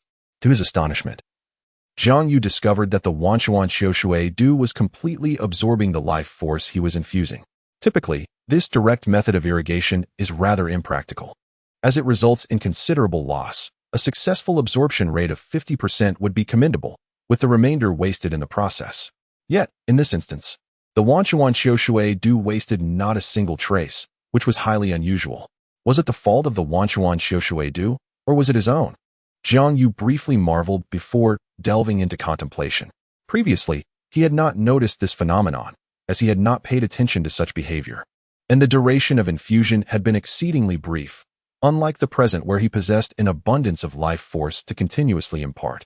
It must be a consequence of my soul skill. The original text also made no mention of the Wanchuan possessing such an ability. This would explain why the plants infused with life force through my third soul skill displayed such vitality, as they completely absorbed what I had imparted. Jiang Yu pondered, realizing that the life force his soul power could bestow upon plants could only extend their cultivation by a few hundred years, while its application on humans would merely serve to heal. However, the situation is entirely different for plants. They are capable of fully absorbing the vital energy transformed by Jiang Yu, suddenly gaining several hundred years of cultivation.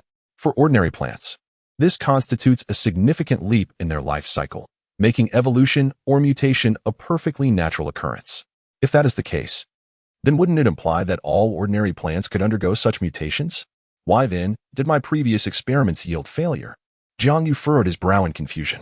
No, perhaps it truly is this way. The failures of the past were inevitable because the vital energy had not elevated the plants to the threshold of a life transition.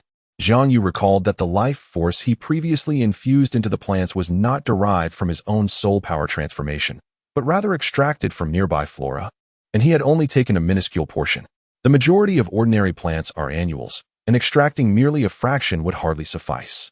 It might have only extended the lifespan of these plants by a few years, which does not reach the level of evolution or a life transition. Had the vital energy extracted at that time matched the magnitude of the current white ocean, any plant would undoubtedly achieve a life transition. However, to reach such an extent, one could only hope to do so within the eye of ice and fire, where the vitality of the plants is tenfold that of the outside world. In retrospect, it appears I overlooked a crucial conversion factor, Jiang Yu mused, a twitch at the corner of his mouth. This is entirely his own fault. He is not a competent researcher, lacking any established parameters, and simply using whatever amount is available. However, one cannot entirely blame Jiang Yu. After all, he is not a researcher, and his understanding remains rooted in past thinking, without contemplating further. As expected, I am not cut out for this. It is rather vexing. Why can't I simply traverse time and lie comfortably, enduring this torment, calculating this and that? Jiang Yu's mood abruptly turned quite irritable. Clearly, he was striving for a better life ahead, yet somehow he felt increasingly distant from his original intentions, becoming busier by the day. Should one conclude that he is simply not meant for a life of ease? Nevertheless, his emotional state did not hinder his actions. Under Jiang Yu's nurturing, the branches and leaves of the autumn watching plant grew increasingly vibrant, emanating a tremendous pressure. However, this pressure had no effect on Jiang Yu. He was completely unaware of it, while the nearby celestial herb appeared somewhat wilted under the strain. In the setting sun forest, as Douluo exited his residence, he noticed 3 figures standing not far from his abode. This revelation caused his expression to change dramatically, as he was bewildered by their presence. The 3 individuals were not the trio of Yu Shaojiang from the original narrative, although they possessed a Trinity martial fusion technique. Its potency was comparable to that of a soul fighter, posing no threat to Douluo. In contrast, the 3 before him carried significant weight: the sword Douluo Continent, the bone Douluo Rong, and the esteemed sect master of the 7 treasure glazed tile school, Ningfengji. This left Douluo feeling somewhat intimidated. Even the arrogance stemming from his recent breakthrough dissipated instantaneously. He could not comprehend what actions he had taken to provoke these 3 individuals who had come to confront him. Both the sword Douluo and the bone Douluo surpassed him in strength and were particularly adept in offensive combat. Either of them could easily defeat him in solitary combat. Not to mention, they joined forces with Ningfengji, one of the foremost support-type soul masters in the world. Is this an attempt on my life? I am curious about the purpose of your visit, esteemed members of the Seven Treasures Glazed Tile School. Though I, Douluo Bo, am known for my solitary ways, I believe I have not offended your esteemed sect. Blocking my door seems rather inappropriate, does it not? Douluo Bo's expression grew somewhat grim as he spoke. Since you are merely obstructing my entrance rather than forcing it open, it suggests that there is no immediate danger. I do not wish to diminish my own authority. Ning Fengji stepped forward, clasping his fists and smiling as he addressed Douluo Bo. Master Douluo, I sincerely apologize for our unexpected visit without prior notice. However, the matter at hand is pressing, which compelled our hasty arrival. Could Douluo Bo afford to withhold forgiveness? Certainly not. Instead, he felt compelled to maintain a cordial demeanor. You jest, Master Ning. It is indeed my honor to host your visit. May I inquire about the purpose of your journey? Douluo Bo inquired with a forced smile. Ning Fengji chuckled lightly. We require a person. A person? Douluo Bo's mind raced. Are you referring to Jiang Yu? Indeed. He has caused a bit of trouble, and we need to take him with us, Ning Fengji replied. What trouble, if I may ask? If it is not too grave, I, Douluo Bo, shall take responsibility for him, Douluo Bo asserted, previously troubled by his inability to repay Jiang Yu's kindness. Fortune had smiled upon him now. It was a relief that this did not pertain to his own troubles. After all, what sort of trouble could this young man possibly have stirred? Ning Fengji appeared rather unperturbed. Ning Fengji's smile took on an unusual quality as he regarded Douluo Bo. Are you certain, Master Douluo? This is no trivial matter. Absolutely certain, Douluo Bo affirmed with conviction. Very well, allow me to elaborate. Before Jiang Yu arrived at your place, he employed some underhanded tactics, spreading rumors that have now affected numerous factions, including our Seven Treasures Glazed Tile School. If you are inclined, Master Douluo, we would appreciate an explanation or a resolution, Ning Fengji stated with a mischievous grin. Douluo Bo retorted, if you wish for my demise, you need only say so. He executed a dramatic turn, his face impassive. He is inside, follow me. Chapter 40, an explanation haha. The sound of laughter echoed thrice. Even Chen Xian and Gu Rong could not contain their amusement, leaving Douluo Bo feeling somewhat humiliated. Had he not been outmatched? He would have swiftly dealt with these three. The embarrassment was unbearable. All of it was Jiang Yu's fault. Once the laughter subsided, Ning Fengji and his companions ceased their mirth, for Douluo Bo, as a titled Douluo, deserved a modicum of respect. However, Douluo Bo's recent outburst had dramatically altered their perception of him. Was this truly the same poisoned Douluo who had once been unyielding? How unexpectedly amusing he had become. In days gone by, Douluo Bo had feared nothing. If one sought to antagonize him, he would ensure they did not escape unscathed. It seemed that the venerable Douluo was quite concerned about that young man, Jiang Yu. After Ning Fengji finished laughing, a familiar smile graced his face once more, and he cheerfully remarked. From the previous words and actions of Douluo Bo, it was evident to Ning Fengji that Douluo Bo genuinely cared for Jiang Yu. Otherwise, he would not have offered to bear the burden on his behalf. It is worth noting that this was the Seven Treasure Glazed Tile sect, and before Douluo Bo stood two titled Douluos. The utterance of such words by Douluo Bo was not spontaneous. It was made after considerable contemplation. Had he not later realized the enormity of the situation, he would not have spoken from the heart. If it were merely the Seven Treasure Glazed Tile sect, Douluo Bo might have reluctantly taken on the responsibility, for he is indeed a titled Douluo himself.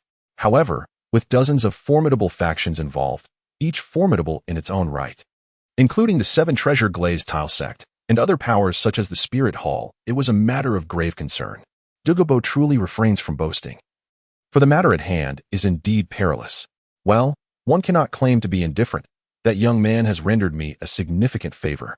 Thus, I am more than willing to assist him in alleviating some of his troubles. However, this time, Douluo Bo's expression darkened considerably. The burden is simply too immense. It is best to retreat. Ning Fengji offered a knowing smile. Douluo Bo's reaction was quite reasonable. Yet, he could not help but ponder about Jiang Yu in his heart. The abilities of this young man have exceeded my expectations. He has swiftly garnered the allegiance of the formidable poisoned Douluo, Douluo Bo, compelling him to utter such words on his behalf. Thus, the prestige of Qinghe has been elevated with the presence of a titled Douluo, and when coupled with the four major single attribute clans, it has already attained the capability to engage in conversation with me in terms of strength. This spectacle is quite remarkable, rivaling that of the seven great sects. Truly an impressive feat. It remains uncertain whether this is the work of Qinghe or the cunning of Jiang Yu. Ning Fengzhi pondered gravely as he followed behind Douluo. The pace of this power's expansion is astonishingly swift, to the extent that even Ning Fengzhi dares not underestimate it. Moreover, the methods employed are remarkably sophisticated. Aside from a few minor issues, there are scarcely any hidden dangers. Fengzhi, Jian Douluo's voice echoed through their communication. What is it? Uncle Jian? Ning Fengzhi replied, maintaining an impassive demeanor. Douluo's strength has significantly increased. I fear he may be several times more formidable than before. Qian Renxue stated gravely. Though Douluo had not revealed his true prowess, Qian Renxue had already sensed the shift in his strength. He held a profound faith in his instincts, which had saved him on numerous occasions. Thus, even if it seemed somewhat outrageous, it was evident that Douluo had indeed grown much stronger. Is that so? Ning Fengzhi mused thoughtfully. It appears Jiang Yu must have assisted Douluo in this regard. Just how many secrets does this young man possess? Please wait for me here. I shall bring him over, Douluo said calmly. It was quite commendable for Douluo to bring 3 individuals to his residence. He certainly would not take them to his medicinal garden, as that was his sole remaining asset. If these 3 rascals took a liking to it, he would surely be distraught. Very well, Ning Fengzhi nodded in agreement. Subsequently, Douluo headed towards the Eye of Ice and Fire to find Jiang Yu, while Ning Fengzhi remained above with the 2 titled Douluo, not intending to explore Douluo's abode uninvited, as doing so without his consent would be tantamount to provocation. It could be said that if it were not for Ning Fengzhi's presence with the 2 titled Douluo, Douluo would not have even allowed him entry. At that moment, a lamenting voice pierced the air. Damn it! What have you done to my medicinal garden? Ning Fengzhi and the 2 titled Douluo were momentarily taken aback. However, before they could ponder further, Douluo approached with Jiang Yu in tow, holding him like a chick. Jiang Yu, on the other hand, wore an expression of embarrassment as he was being carried along. Senior Douluo, didn't you say I could do as I pleased? I couldn't help myself in the moment, Jiang Yu stated innocently, scratching his head, unintentionally provoking Douluo's ire. Douluo's face was a mask of anguish. I said you could do as you wished, but is this how you interpret it? My medicinal garden. It's all been ruined. Years of accumulation gone in an instant. Douluo was on the verge of despair. This was the result of years of dedication, filled with countless precious herbs and a tremendous investment of effort. Yet after just a brief absence, it was all lost, leaving only a handful of herbs remaining. Get out. I don't want to see you again. Douluo cast Jiang Yu before Ning Fengzhi, his expression a blend of sorrow and indignation. Please, Senior Douluo, Jiang Yu implored, a hint of embarrassment in his voice. His true intention was to persuade Douluo to allow him to remain, for although the previous experiment had yielded success, further endeavors were undoubtedly required. Jiang Yu had made a promise that must be fulfilled, regardless of the obstacles. Uncle Ning, what brings you here? Jiang Yu queried, his gaze shifting to Ning Fengzhi seated nearby, accompanied by 2 titled Douluo standing behind him. While he did not recognize Bon Douluo, he was familiar with Sword Douluo, and the company of such a figure spoke volumes about their status. Ning Fengzhi smiled gently. We have come to seek you out. Seek me? Jiang Yu asked, pointing to himself in confusion. Logically, after their last conversation, Ning Fengzhi should have understood his and Xue Qinghe's stance, leading him to believe that a visit would not occur in the near future. The sudden visit suggested that something significant had transpired. What is it that you require of me, Uncle Ning? Jiang Yu inquired, curiosity piqued. Ning Fengzhi remained silent, instead handing Jiang Yu a stack of documents, gesturing for him to peruse them. With a hint of skepticism, Jiang Yu accepted the documents and began to read. His expression grew increasingly perplexed, and soon he could no longer contain himself. Can someone explain what this is? I have been gone for merely 10 to 20 days. Have you all lost your minds? How did matters escalate to this extent? And why was I not informed? Jiang Yu recalled instructing those who spread rumors to report to him regularly. Yet he overlooked the reality that being with Douluo meant communication was not as straightforward. Closing the documents, Jiang Yu inhaled deeply and turned to Ning Fengzhi. What is it that you need from me? Resolve the issues presented here, and then provide me with an explanation, Ning Fengzhi replied with a light chuckle. Without a moment's hesitation, Jiang Yu declined. That is impossible. I can address the current problems, but an explanation is out of the question. Perhaps you could propose something else. Uncle Ning, the thought of providing an account was untenable. If he did so, it would spell disaster, not merely for the 7 treasure glazed tile school, but for numerous others. Should the news leak, the ramifications would be dire. Ning Fengji smiled knowingly, anticipating Jiang Yu's response. Then, do grant me a statement. Jiang Yu mentally cursed the old fox for shifting the burden back onto him. Nevertheless, he spoke, Uncle Ning, you make my position quite difficult. Here's what I propose. I will be preparing a project, and I would be honored if you could participate in your capacity as the prince's mentor. However, I will need your assistance to navigate the troubles surrounding this matter. Jiang Yu fixed his serious gaze upon Ning Fengji. There truly seems to be no alternative this time. I must advance certain plans. Chapter 41, 2 Proposals. 1 Project? Surely, you do not intend to dismiss me in such a manner?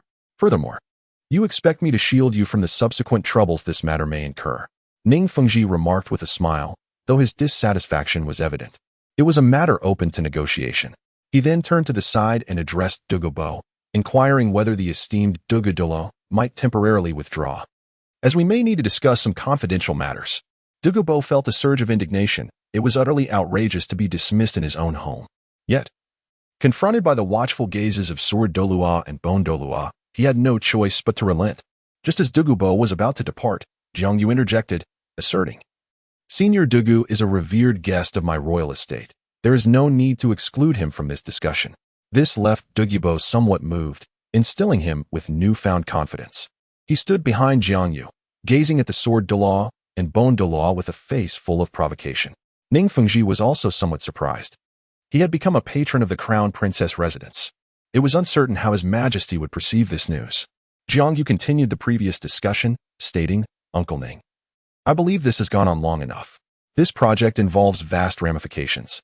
I initially intended to launch it only when the Crown Prince's position became unassailable. However, given the current situation, it seems necessary to expedite our plans, aligning perfectly with recent events. Jiang Yu's expression was one of reluctance, after all, in his future plans. This project was meant to be under his complete control, and collaboration with forces outside his influence was absolutely out of the question. Presenting it to the 7-treasure glazed tile school at this juncture felt like a significant loss, with considerable repercussions. In essence, Jiang Yu's project entailed establishing a newspaper and publishing house to dominate the discourse within the Tiandou Empire. Although the empire had already seen the embryonic stages of a newspaper, it had yet to capture the attention of the ruling elite. Thus, Jiang Yu planned to seize the moment and control the narrative. Once Xue Qinghe ascended the throne, he intended to consolidate all media industries under the Tiandou Empire's auspices, thereby achieving comprehensive control over public opinion. The goal of founding the publishing house was to swiftly acquire all facets of media, including newspapers, news, and books. Jiang Yu understood that such endeavors could only commence after Xue Qinghe's ascension. By then, with Xue Qinghe wielding the full strength of the Tiandou Empire alongside him, they would have no fear of competition. At this moment, however, to be frank, Jiang Yu felt a twinge of apprehension. His concerns were not solely due to the formidable Emperor Xue Yi above him, but also the multitude of sections. Once the power of public opinion was unveiled, astute individuals would quickly discern the situation, leading to an influx of competitors. Given his current capabilities, Jiang Yu found it challenging to overshadow others. If he couldn't surpass his rivals, he would prefer to remain concealed, unwilling to engage in a battle of public opinion in the future. Is this related to the current events? Ning Fengji inquired with newfound interest. The impact of the rumors Jiang Yu had previously disseminated was indeed terrifying. If such power were to be harnessed, could it achieve the current effect? Ning Fengji probed further. Yes, but it is best avoided for now. The current situation is somewhat chaotic. However, as it develops, we can guide the circumstances within a manageable scope to achieve similar outcomes, Jiang Yu replied impassively. If it weren't for the rumors spiraling out of control to this extent, he would not have unveiled such a potent weapon of public opinion so prematurely. For those in the Douluo Continent lacking in spiritual civilization, this tool proved to be exceedingly effective, as reality had already validated. That is sufficient. What should we do next? Ning Fengji leaned back in his chair, smiling as he gazed at Jiang Yu, tacitly acquiescing to Jiang Yu's earlier proposal. The 7 Treasures Glazed sect would provide both funding and personnel, while the Prince's Manor would devise the plan, collaboratively establishing the Tiandou Publishing House. The name would temporarily be under the auspices of the 7 Treasures Glazed sect. However, upon the ascension of His Highness, the publishing house would become a state-owned entity. The 7 Treasures Glazed sect could retain a portion of the shares or alternatively establish a smaller publishing house. Jiang Yu articulated his scheme. To be candid, it bore a hint of unfairness, yet Jiang Yu was determined to stand firm. Ning Fengji furrowed his brow upon hearing this. It was indeed inequitable. It was already quite fair. Such an enterprise should not be monopolized by any single family. Even His Highness should not hold dominion over it. It must be nationalized. For Uncle Ning surely would not wish for the Seven Treasures glazed sect to become a thorn in the side of others in the future, Jiang Yu remarked bluntly. Now discussing official matters, Jiang Yu exhibited a lack of deference, adopting a businesslike demeanor. Ning Fengji remained silent, still frowning. Jiang Yu sighed and said, Uncle Ning, this is already my utmost concession. The leading position should not be held by any one family. Only the state can rightfully assume the dominant role in managing this publishing house. This period is indeed challenging to elucidate, as it is not the era in which Jiang Yu once lived. This is a feudal age, where the concept of a nation has not deeply permeated the hearts and minds of the people. For Ning Fengji and his companions, the prevailing ideology remains one of familial and national allegiance. They aspire to monopolize all benefits without realizing that certain matters are best entrusted to the nation, lest they incite calamity. The publishing house that Jiang Yu is now establishing must eventually become the most credible institution, embodying the will of the state. Should it fall under the control of a single clan, it would undoubtedly carry familial connotations, which would spell disaster for both parties involved. However, I can assure Uncle Ning that when you establish your own dedicated publishing house in the future, I shall extend my assistance. This is quite reminiscent of later generations, wherein the largest newspaper must be spearheaded by the state, while other local publications can afford to operate more freely. Jiang Yu has already demonstrated considerable sincerity. After some contemplation, Ning Fengji grasped Jiang Yu's intentions and nodded in agreement with the proposal. Very well. Upon hearing this affirmation, Jiang Yu felt a wave of relief. Had Ning Fengji disagreed, he would have hesitated to proceed with the project. Without the endorsement of the Seven Treasures glazed tile school, Jiang Yu's modest stature could scarcely withstand the repercussions that might ensue. Let us discuss this matter in detail later. For now, please elucidate how we might resolve the pressing issue at hand, Ning Fengji remarked, emphasizing the current public sentiment, which was the most critical concern. Should the situation remain unchecked and lead to further ramifications, Jiang Yu would find himself in jeopardy, far beyond the mere inability to foster collaboration. Even his very existence could be at stake. Today it was the Seven Treasures glazed tile school seeking resolution. Tomorrow, it could very well be the Spirit Hall. Jiang Yu felt a significant burden. He could not fathom how the rumors had escalated to this extent. I have two proposals. Uncle Ning, do you prefer a swift resolution or a more gradual approach? He inquired. What is the distinction? Ning Fengji asked, intrigued. A rapid approach would entail deploying a sensational news story to overshadow the current narrative. The advantage is speed. However, the effectiveness is difficult to ensure. A slower method would involve gradually guiding the prevailing sentiment using relevant current events to mitigate the impact, which would be more prudent, Jiang Yu explained. Moreover, if we opt for a swift resolution, the news must be sufficiently explosive to enable a quick forgetfulness of prior events. I happen to possess a particularly explosive piece of news, though I am somewhat hesitant to utilize it. Given the current circumstances, Jiang Yu recognized that a slower option was untenable. Ning Fengji could not help but rub his forehead. If Jiang Yu deemed the news explosive, it was undoubtedly substantial. Please share the details of this significant news so that I may consider it. The situation is exceedingly dire, and we must swiftly quell the current public discourse. Ning Fengji acknowledged, reluctantly prepared to take a risk. Are you not reminded of the events that transpired 12 years ago? I have reviewed the materials you provided earlier. If we leverage this incident, I can ensure a seamless connection, and it will be nearly imperceptible that we orchestrated it, Jiang Yu stated. He sought to ascertain whether Ning Fengji would dare to employ this narrative, given that it involved two of the most formidable factions. Ning Fengji fell silent, astonished that Jiang Yu had referenced this particular event, which indeed held the potential to be extraordinarily sensational. This matter had a significant impact back in the day, subdued only through the collaboration of numerous sects, and has since faded into obscurity. However, it can indeed be employed to quell the current public discourse. Yet, Ning Fengji furrowed his brow and inquired, are you not concerned that the two of them might come seeking trouble?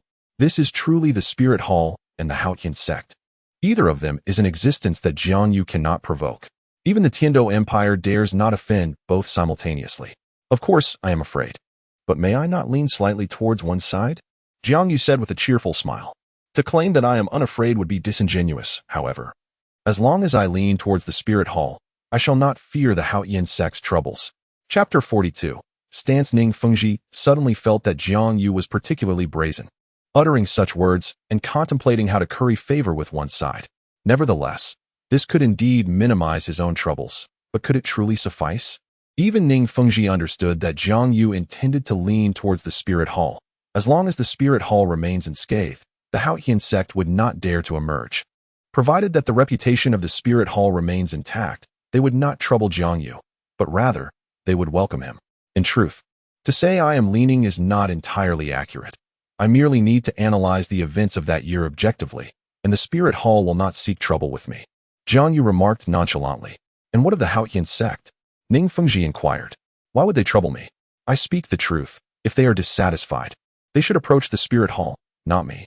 Indeed, this is quite so, Ning Fengji thought, filled with admiration. In his view, even the Haotian sect had no justification for their actions back then. As long as the Haotian sect lacks reason, they have no valid grounds to act against Jiang Yu. The strong do not argue with the weak, Ning Fengji said lightly. Yet I am not weak, and they are not the strongest. Having lost the courage of their past, the Haotian sect resembles a defeated dog, bereft of its former glory as the foremost sect. Jiang Yu's expression remained calm. Douluo Bo stepped forward at an opportune moment, making Ning Fengji realize that once power is consolidated, Jiang Yu's ally, Xue Qinghe, is indeed formidable. You are quite brave, but what do you intend to do? Ning Fengji set aside his thoughts, no longer wishing to ponder the Haotian sect and their relevance to them. He was more concerned with what Jiang Yu had to offer. Jiang Yu spoke, first guiding the populace to remember the Haotian sect, then redirecting all attention towards them. He would arrange for individuals to gradually unveil the events of that year, stirring everyone's enthusiasm for discussion, and subsequently guide them towards the correct direction.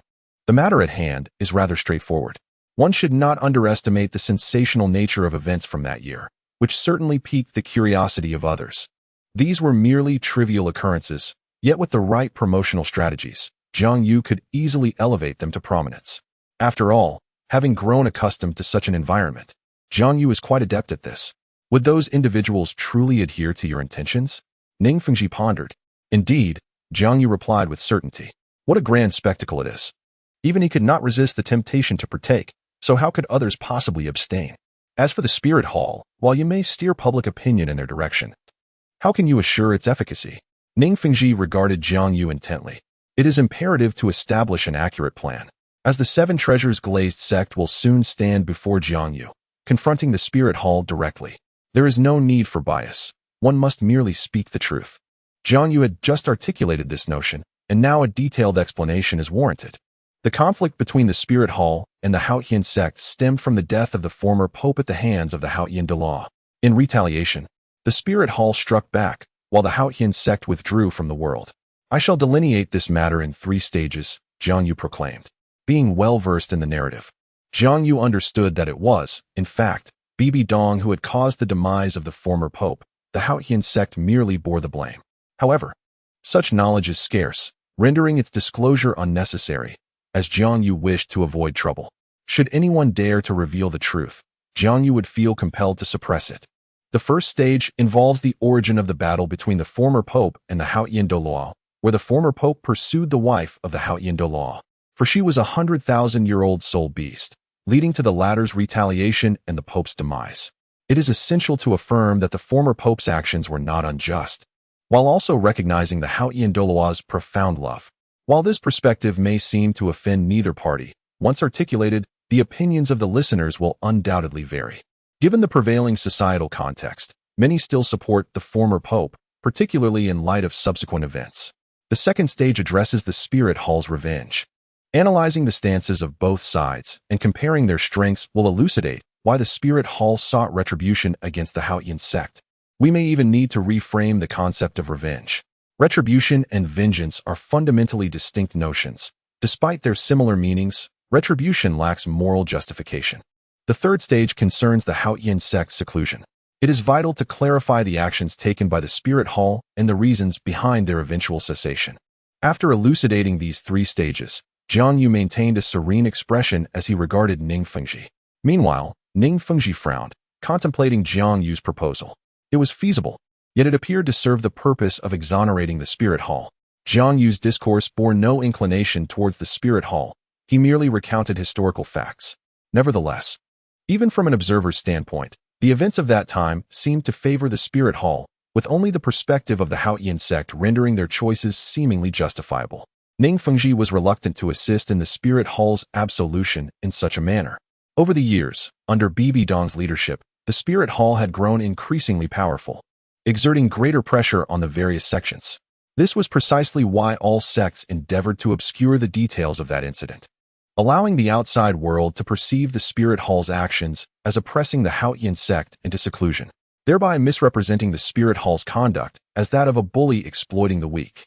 No one, including Ning Fengji, wished to witness the rise of a formidable Spirit Hall. Jiang Yu hailed from Qinghe, so why did he ardently defend the Spirit Hall? A flicker of doubt arose in Ning Fengji's mind as he regarded Jiang Yu. This revelation caused a sudden jolt in Jiang Yu's heart. Could it be that Uncle Ning harbored doubts about my allegiance? One cannot help but be skeptical, for your actions undoubtedly benefit the Spirit Hall immensely. I trust you comprehend our concerns, do you not?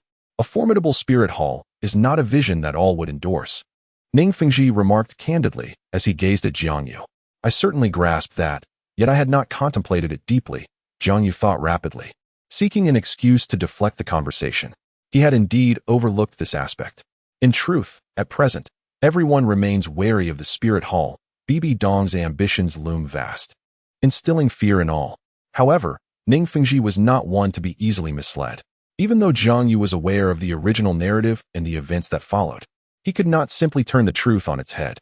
My allegiance is unwavering, Jiang Yu stated quietly, having found no other recourse. It is not sufficient to merely assert that, Ning Fengji replied earnestly. While I believe your loyalty is intact, your actions render your stance questionable. It is vital to recognize that many will not take things at face value. Seeing is believing, and your current path is perilous. Indeed, Jiang Yu's conduct had crossed a line. However, considering his youth, Ning Fengji was inclined to believe it was unintentional. But what of others? What of the emperor of the Tiandou Empire? Jiang Yu's position, to some extent, also represented Xue Qinghe. When Jiang Yu had met Salas not long ago, he was not particularly renowned, and few paid him heed, allowing him to remain oblivious. Yet, as Jiang Yu's reputation burgeons, it will become impossible to evade scrutiny. He felt a pang of exasperation. His allegiance. It truly posed a significant dilemma. While he could assure himself of his own loyalty, others might not share the same conviction. Henceforth, he must be vigilant in his words and actions. With Ning Fengji's warning fresh in his mind, he recognized that future oversights could lead to disastrous consequences. Chapter 43. Financial loss as a means of disaster prevention. Thus, if feasible, I would encourage you to consider an alternative strategy or shift the narrative focus, Ning Fengji suggested. At this point, he had begun to grasp the essence of the public discourse Jiang Yu referred to, recognizing the pivotal elements within it. Uncle Ning, please allow me a moment to ponder this, Jiang Yu responded, a hint of despondency in his tone. He found a chair, sat down in resignation, and began to contemplate his next steps. In recent days, his obsession with research has indeed rendered his thinking somewhat rigid, focusing solely on immediate gains while neglecting the deeper factors at play. This oversight allowed a flaw to surface in his dealings with Ning Fengji. The reason Jiang Yu chose to unveil this public opinion in advance was, in fact, to undermine the reputation of the Haotian sect and Tang Hao, aiming to sway the hearts of the four major clans, leading them to completely abandon their faith in the Haotian sect. Deep down, Jiang Yu harbored concerns about the loyalty of these clans, for this world is often devoid of reason. His intentions were not misplaced. However, throughout this process, he became overly dismissive of his own stance. How might the four clans perceive his overt bias towards the Spirit Hall, the very entity that had inflicted pain upon them in the past? Would this not leave a lingering thorn in their hearts? Such considerations had slipped his mind, and he lamented silently. How naive of him to expect them to relinquish their hatred so swiftly. Such a notion was utterly implausible and would require a gradual approach. Fortunately, it was Ning Fengji's reminder that illuminated the issue for Jiang Yu, making him realize that he was not alone in this endeavor. After much contemplation, Jiang Yu resolved to proceed with his original plan, which he deemed the most effective and beneficial strategy at this juncture. Ning Fengji, taken aback, gazed at Jiang Yu with a hint of confusion. Are you not concerned that this may leave a thorn in the side of the four clans? After all, their relationship with the Haotian sect encompasses not only animosity but also remnants of past camaraderie, whereas with the Spirit Hall, there exists only hatred. Are you not apprehensive about their potential misgivings? It was precisely this concern that had prompted Ning Fengzhi's caution. Yet, Jiang Yu appeared undeterred. I am somewhat worried. But first, I will ensure they recognize that their relationship with the Haotian sect is solely one of enmity, devoid of any old feelings. Moreover, I am not alone in this. After all, this strategy is ultimately for the benefit of His Highness the Crown Prince, who must contribute as well. In this process, I shall play the role of the bad cop, while His Highness will take on the role of the good cop, Jiang Yu remarked with a light chuckle. A sense of unexplainable ease washed over him. He need not shoulder every burden alone, for there was also Xue Qinghe to rely upon. It was only just now that Jiang Yu comprehended the situation. It seemed that he had become too tightly bound to Xue Qinghe, as he was not one with him. There existed a hierarchy between them, with Xue Qinghe as the sovereign and himself merely a subordinate. Certain stances of his could indeed provoke others' imaginations, but as long as Xue Qinghe articulated his position, that would suffice. After all, it was Xue Qinghe who held the primary stance. At that moment, he would lean towards the Spirit Hall, while Xue Qinghe would favor the Haotian sect. However, that posed a challenge, Jiang Yu thought with some dismay. He was well aware that Xue Qinghe was, in fact, Qian Renxue.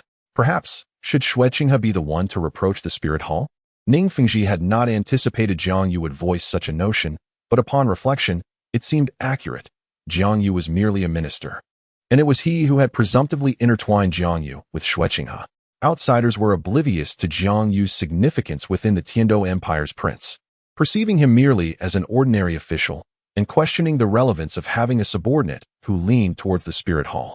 Even he, Ning Fengzhi of the Seven Treasure Glazed Tile School, could not guarantee that no one within his ranks would favor the Spirit Hall. That is indeed a clever strategy, Ning Fengzhi remarked with admiration. Jiang Yu, feeling somewhat disheartened, replied, After all, to others, I do not appear to hold much importance. Only the Seven Treasure Glazed Tile School recognizes my value. To everyone else, I am but a minor figure. Since you have made your decision, let us proceed with this plan, Ning Fengzhi declared decisively. There was no need to prolong the discussion. Ning Fengzhi discerned that Jiang Yu would not yield, and it was prudent to know when to cease. Does Uncle Ning not care about my position? Jiang Yu inquired, a hint of curiosity in his voice. I trust that your stance will remain steadfast. You are an astute individual, Ning Fengzhi replied with a smile, his gaze profoundly deep, reminiscent of an unfathomable abyss. Jiang Yu awkwardly touched his nose, acknowledging, my stance indeed shall not waver, for I have consistently aligned with the Spirit Hall. Yet, I wonder if you will wish to strike me down upon discovering this. Now that matters have been settled, I shall take my leave. You should return to the prince's residence at your earliest convenience. I will then proceed to finalize the details with Qinghe and you, Ning Fengzhi said, casting a glance at Jiang Yu and the figure of Douluo Bo behind him. With that, he departed from Douluo Bo's estate, accompanied by the sword Douluo and bone Douluo. After a moment, their figures vanished entirely.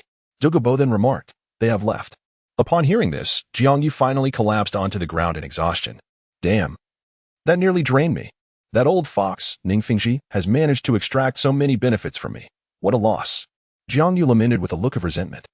Despite their lengthy discussion, it was all trivial. The crux of the matter revolved solely around one point, interests.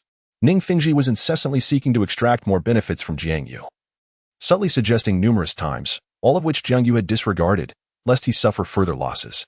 You little monster. Just a moment ago you were all Uncle Ning, and now how have you turned into Ning Fengzhi? Douluo Bo chuckled amiably. With Ning Fengzhi and the others gone, he felt considerably lighter, and his perception of Jiang Yu had shifted. Although the young man lacked formidable combat prowess, his intellect proved to be quite extraordinary. While he had eavesdropped on the entire conversation, he had comprehended nothing, entirely oblivious to their discourse. Humph, it's fortunate that he merely referred to my name. I had half a mind to berate him, that old fox. Jiang Yu exclaimed indignantly. Public opinion, a lethal weapon that slays without bloodshed, has been disseminated, leaving me breathless with anguish. Douluo Bo smiled wryly. You have already condemned him with those words, you know. Jiang Yu continued. I can't shake the feeling that my Uncle Ning seeks benefits beyond this. Do you sense it as well, esteemed Douluo? He tempered his demeanor, speaking with skepticism. Apologies. But I have no such perception. I did not grasp the essence of your conversation, Douluo replied, rendered speechless. Such a novice. Jiang Yu rolled his eyes in exasperation. The unspoken insult left Douluo in a fit of fury. You little rascal, he exclaimed, ready to reprimand Jiang Yu. Jiang Yu, sensing the tension, feigned submission. All right, Senior Douluo, I sincerely apologize. Your presence is indeed crucial. Without you, I would lack the confidence to face my Uncle Ning, given the vast disparity in our statuses. This seemed to pacify Douluo, who felt a tinge of pride. That's more like it. However, upon reflection, I realize you were indeed implying something. Not just implying. It was quite explicit, Jiang Yu retorted with a smirk. Although it was merely an instinct, he couldn't shake his suspicions. By the way, what were you discussing earlier? I felt somewhat lost, Douluo inquired curiously, as he genuinely lacked understanding of political matters. Explaining it would be tedious and rather complex. Senior Douluo, you need only grasp one concept. The world is bustling for profit, and chaos ensues for gain. We were merely engaging in trivial conversation. Where our true concern lay solely with our interests, Jiang Yu remarked with a hint of nostalgia. He pondered Ning Fengxi's perspective, wondering if perhaps it was merely a stroke of luck that he had garnered substantial benefits from his own endeavors. The situation earlier had left Jiang Yu hesitant to gamble, opting instead to mitigate his losses. Chapter 44. Return to the Prince's Manor. Senior Douluo, would you accompany me to the Prince's Manor? I shall clarify matters with His Highness and confirm your position as a revered guest there, Jiang Yu suggested with a smile towards Douluo. Very well. I shall accompany you, Douluo replied nonchalantly. To be honest, I find it perplexing. With your talents, you could carve out your own path. Yet you choose to remain under the thumb of the Crown Prince. You've demonstrated remarkable capability. You are a genius soul master in your own right. So why confine yourself to the Prince's Manor? Douluo had witnessed Jiang Yu's prowess over the past few days. Why? Because only His Highness can assist me in realizing my aspirations, Jiang Yu sighed, reflecting on his ambitions before continuing. He has long articulated this answer, reflecting on the reasons countless times, yet it can only be attributed to fate. Aspirations, in their essence, are sometimes attainable through one's own efforts, while at other times, they necessitate the support of others. Much like the many individuals in this world who aspire to become formidable spirit masters, some possess exceptional talent and noble lineage, allowing them to achieve their goals independently, while others, lacking both talent and privilege, must rely on external assistance. Such is my circumstance. My ambitions are grand, and achieving them solely through my own endeavors is impractical. A platform is essential, and for me, His Highness the Crown Prince represents that platform. While I may have had other options in the past, I am left with but a single choice now, Jiang Yu remarked with a sense of resignation. It is not merely the absence of choices, but a matter of accustomed acceptance. And what is your aspiration? Inquired Douluo with curiosity. Jiang Yu's expression suddenly turned solemn. He stood upright, gazing upward, and an inexplicable radiance emanated from him as he declared, to establish a heart for the world, to secure the fate of the people, to carry on the teachings of the ancients, and to pave the way for peace throughout the ages. In this moment, the heart of Douluo was profoundly stirred. He suddenly perceived a sense of greatness in Jiang Yu's diminutive form. Though he did not comprehend the meaning of those 4 sentences, they seemed to resonate with immense ideals. Isn't that remarkable? Jiang Yu's expression bore a hint of pride. Indeed, it is quite impressive, Douluo remarked, feeling an inexplicable admiration. Hee, I borrowed it, Jiang Yu chuckled. Douluo responded. I feel a slight urge to strike you. I once thought you were truly remarkable, yet it turns out you merely copied it. Nevertheless, even if it is borrowed, it remains quite impressive. Douluo chose not to inquire where Jiang Yu had sourced the words, as he held little concern for that detail. Is this your ideal? Of course not. I am not that grand. However, I aspire to create a prosperous era. Jiang Yu casually slumped onto the bench, his eyes shimmering with light. Thus, one could comfortably recline in ease. Suddenly, I feel that my ambitions may not quite measure up to my ideals. Or perhaps the pursuit of leisure is the ultimate goal, as it is, after all, not a trivial endeavor. Douluo found himself at a loss for words. In comparison to Jiang Yu's aspirations, his own seemed rather trivial. The atmosphere turned slightly awkward, though fortunately, it did not linger for long. Senior Douluo, are we departing for the princess residence now? Jiang Yu inquired upon noticing Douluo standing silently to the side. Wait a moment. I still have some matters to attend to, Douluo replied, coming back to himself with a hint of nonchalance. What matters? This piqued Jiang Yu's curiosity. Could it be that some treasure was to be revealed? However, I have already collected all the treasures from the Eye of Ice and Fire. Receiving more would indeed be somewhat embarrassing. How dare you say that? Douluo shot a fierce glare at Jiang Yu. The impudent brat still had the audacity to inquire. Who was it that had devastated my medicinal garden to such an extent? Following this, Douluo made his way to the Eye of Ice and Fire. For he needed to scatter the seeds anew. Otherwise, his garden would be utterly desolate. At this moment, Jiang Yu also realized Douluo's intentions, feeling a twinge of embarrassment within. This cannot be attributed to me. It was you who initially made such a statement. Shortly thereafter, Douluo returned, ensuring that Jiang Yu did not have to wait long. Let us return, he said. Jiang Yu nodded in agreement. Subsequently, Douluo led Jiang Yu towards the prince's residence. At the prince's residence, a figure clad entirely in black knelt before Xue Qinghe, reporting, Your Highness. The poisoned Douluo is currently escorting Jiang Yu on their way back and is expected to arrive at the prince's residence shortly. I understand. You may leave. Xue Qinghe gestured dismissively. Yes. The figure in black then withdrew. These are the intelligence operatives of the Spirit Hall.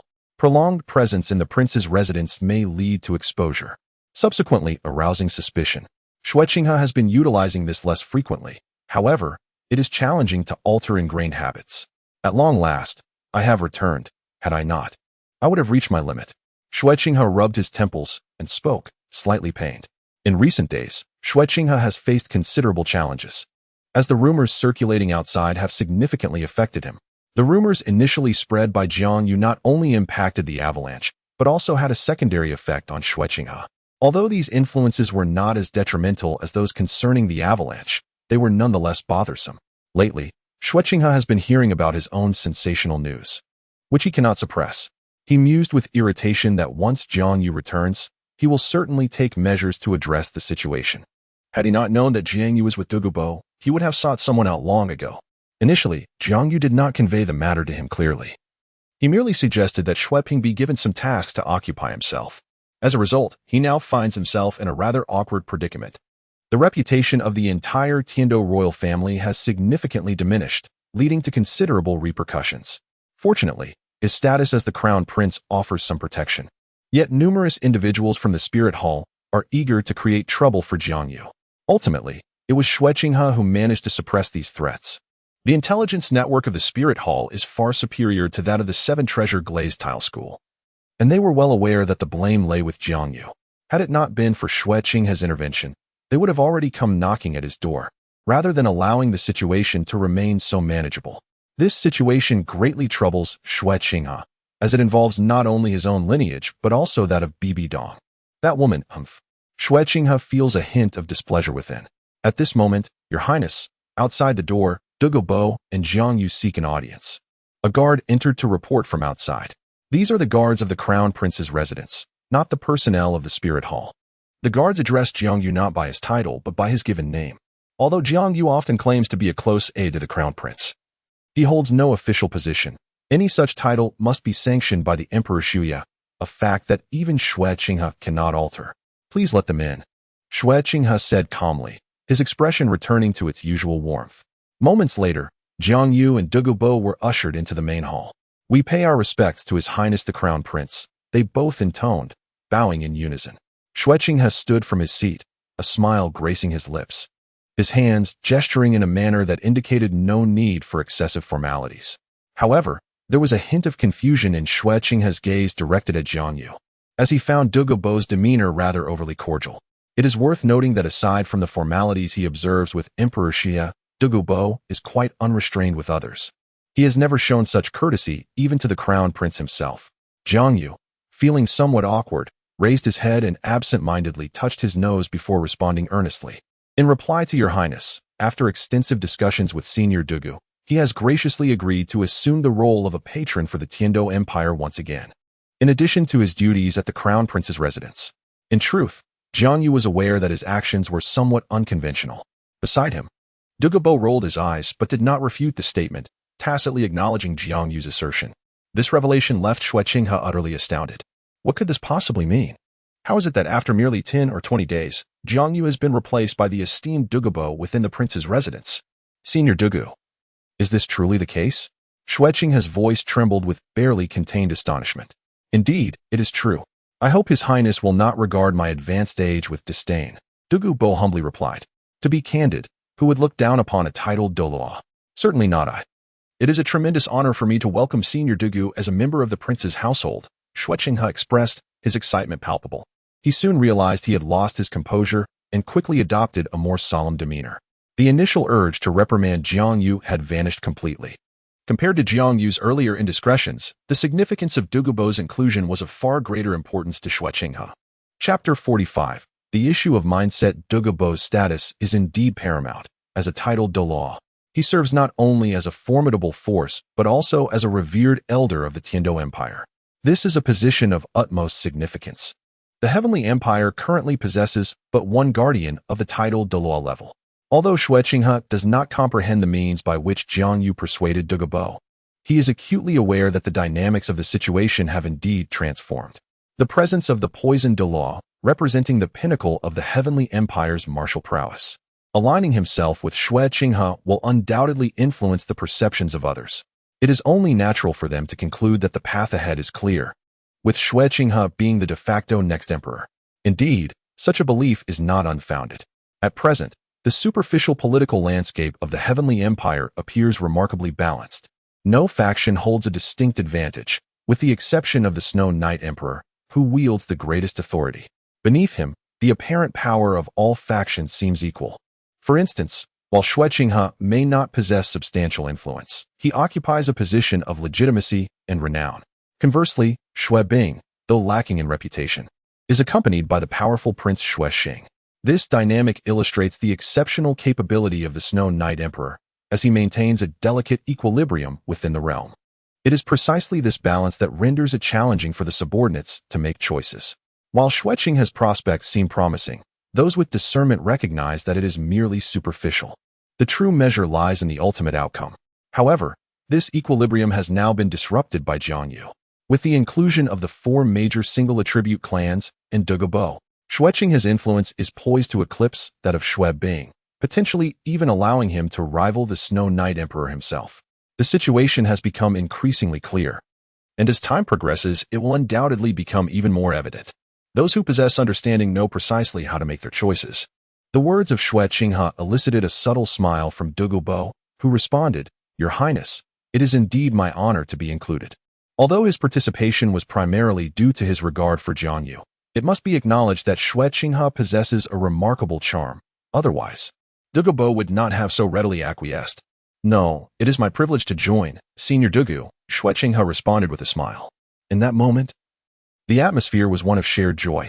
Jiang Yu stood quietly to the side, his silence bearing little significance, as it was merely a process of mutual flattery. His thoughts had already drifted elsewhere, beyond the need to discuss the establishment of the publishing house with Ning Fengji. He also had to contemplate the implications of Douluo's inclusion. Jiang Yu reflected silently. While Douluo's addition was undoubtedly positive news for them, the potential negative repercussions were considerable. The most notable consequence was the disruption of balance, prompting certain individuals to become restless. Jiang Yu sighed inwardly. Despite the current smoothness of their affairs, it stemmed from an excessively rapid growth that had left others caught off guard.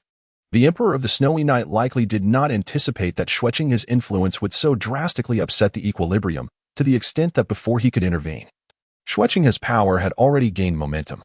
Jiang Yu had never underestimated anyone, especially an emperor. Although the Emperor of the Snowy Night had limited appearances in the original narrative, he had directly altered the entire landscape of Douluo. The revelation of Qian Renxue's true identity was part of his scheme. The strategy employed was remarkably simple, encapsulated in 2 words, indulgence. Yet, Qian Renxue failed to perceive this, naively replacing the entire palace with personnel from the Spirit Hall, an act of sheer folly. By the time she realized the gravity of the situation, it was too late, and Tang San had allied with the 7 Treasure Glaze Tile School. Now, with Xue Qinghe's ascendance, the Emperor of the Snowy Night would find it increasingly difficult to impede my burgeoning influence in this regard.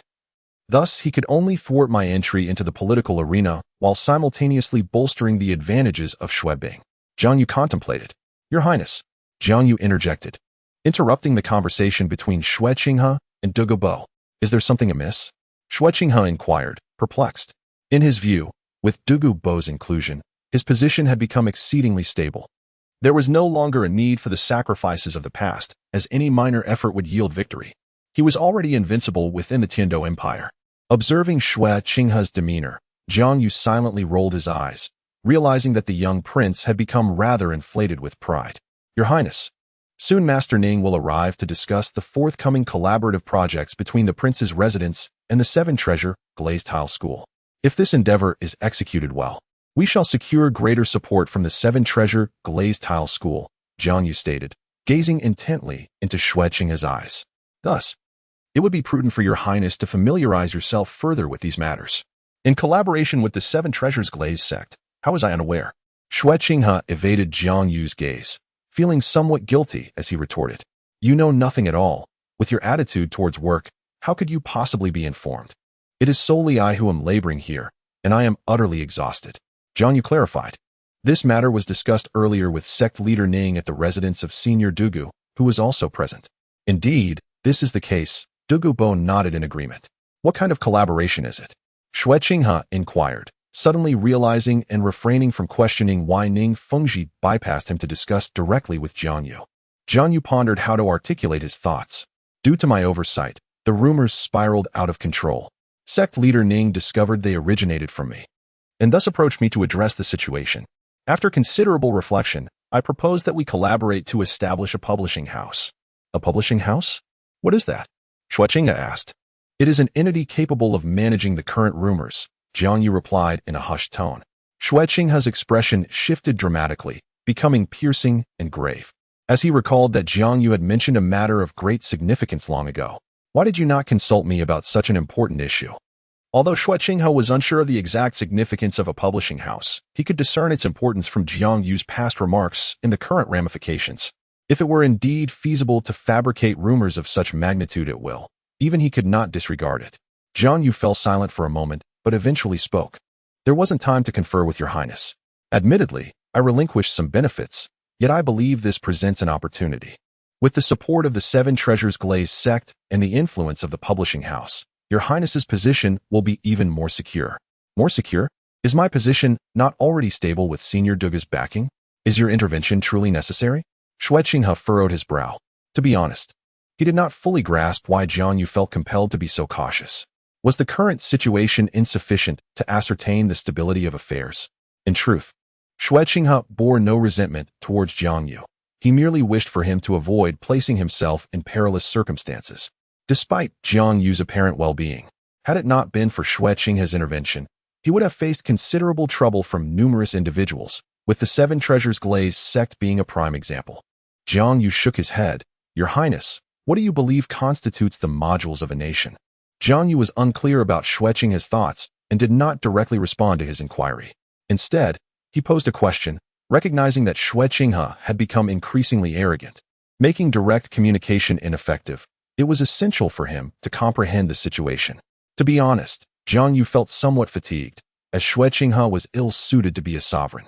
His inflated ego necessitated constant reminders from Jiang Yu. Xue Qinghe found himself momentarily speechless. It was not that he lacked an answer, but rather that he understood any response he might offer would differ from Jiang Yu's perspective, who would invariably refute him. Jiang Yu cast a faintly exasperated glance at Xue Qinghe, his eyes reflecting a subtle disapproval.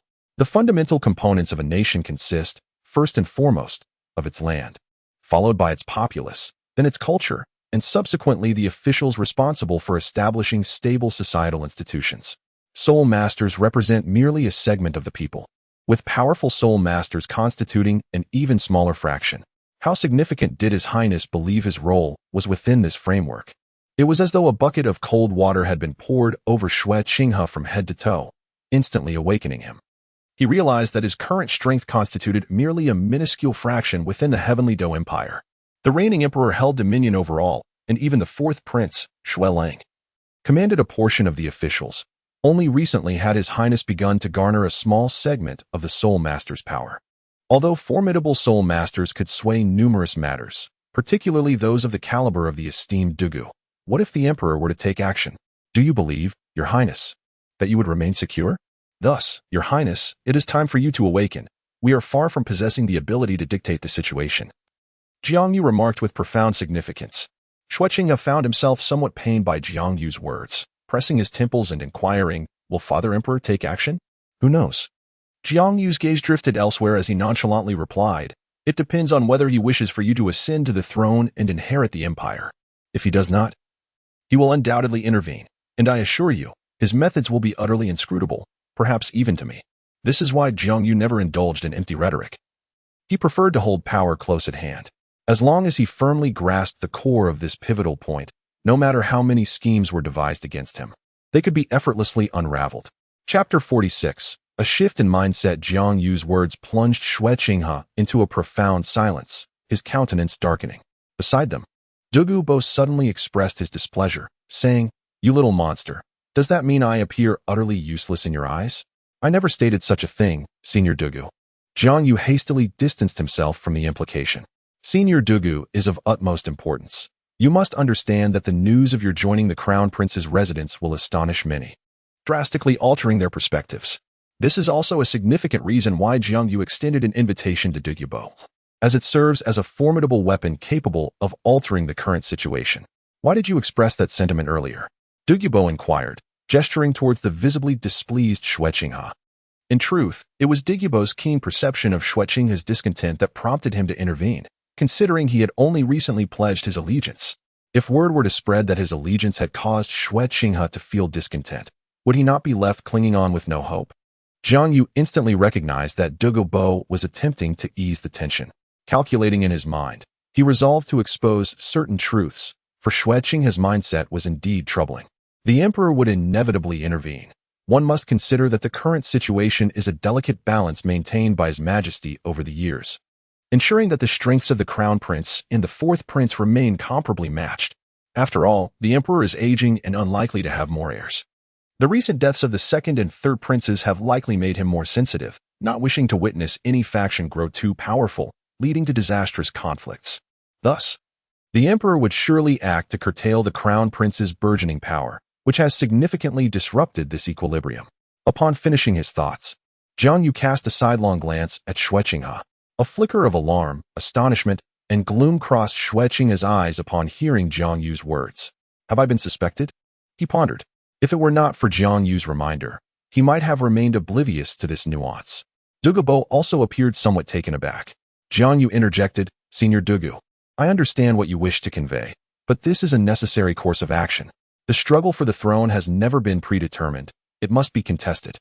The ascension of the current emperor was fraught with challenges, marked by bloodshed and turmoil, leaving the hearts of the people in fear.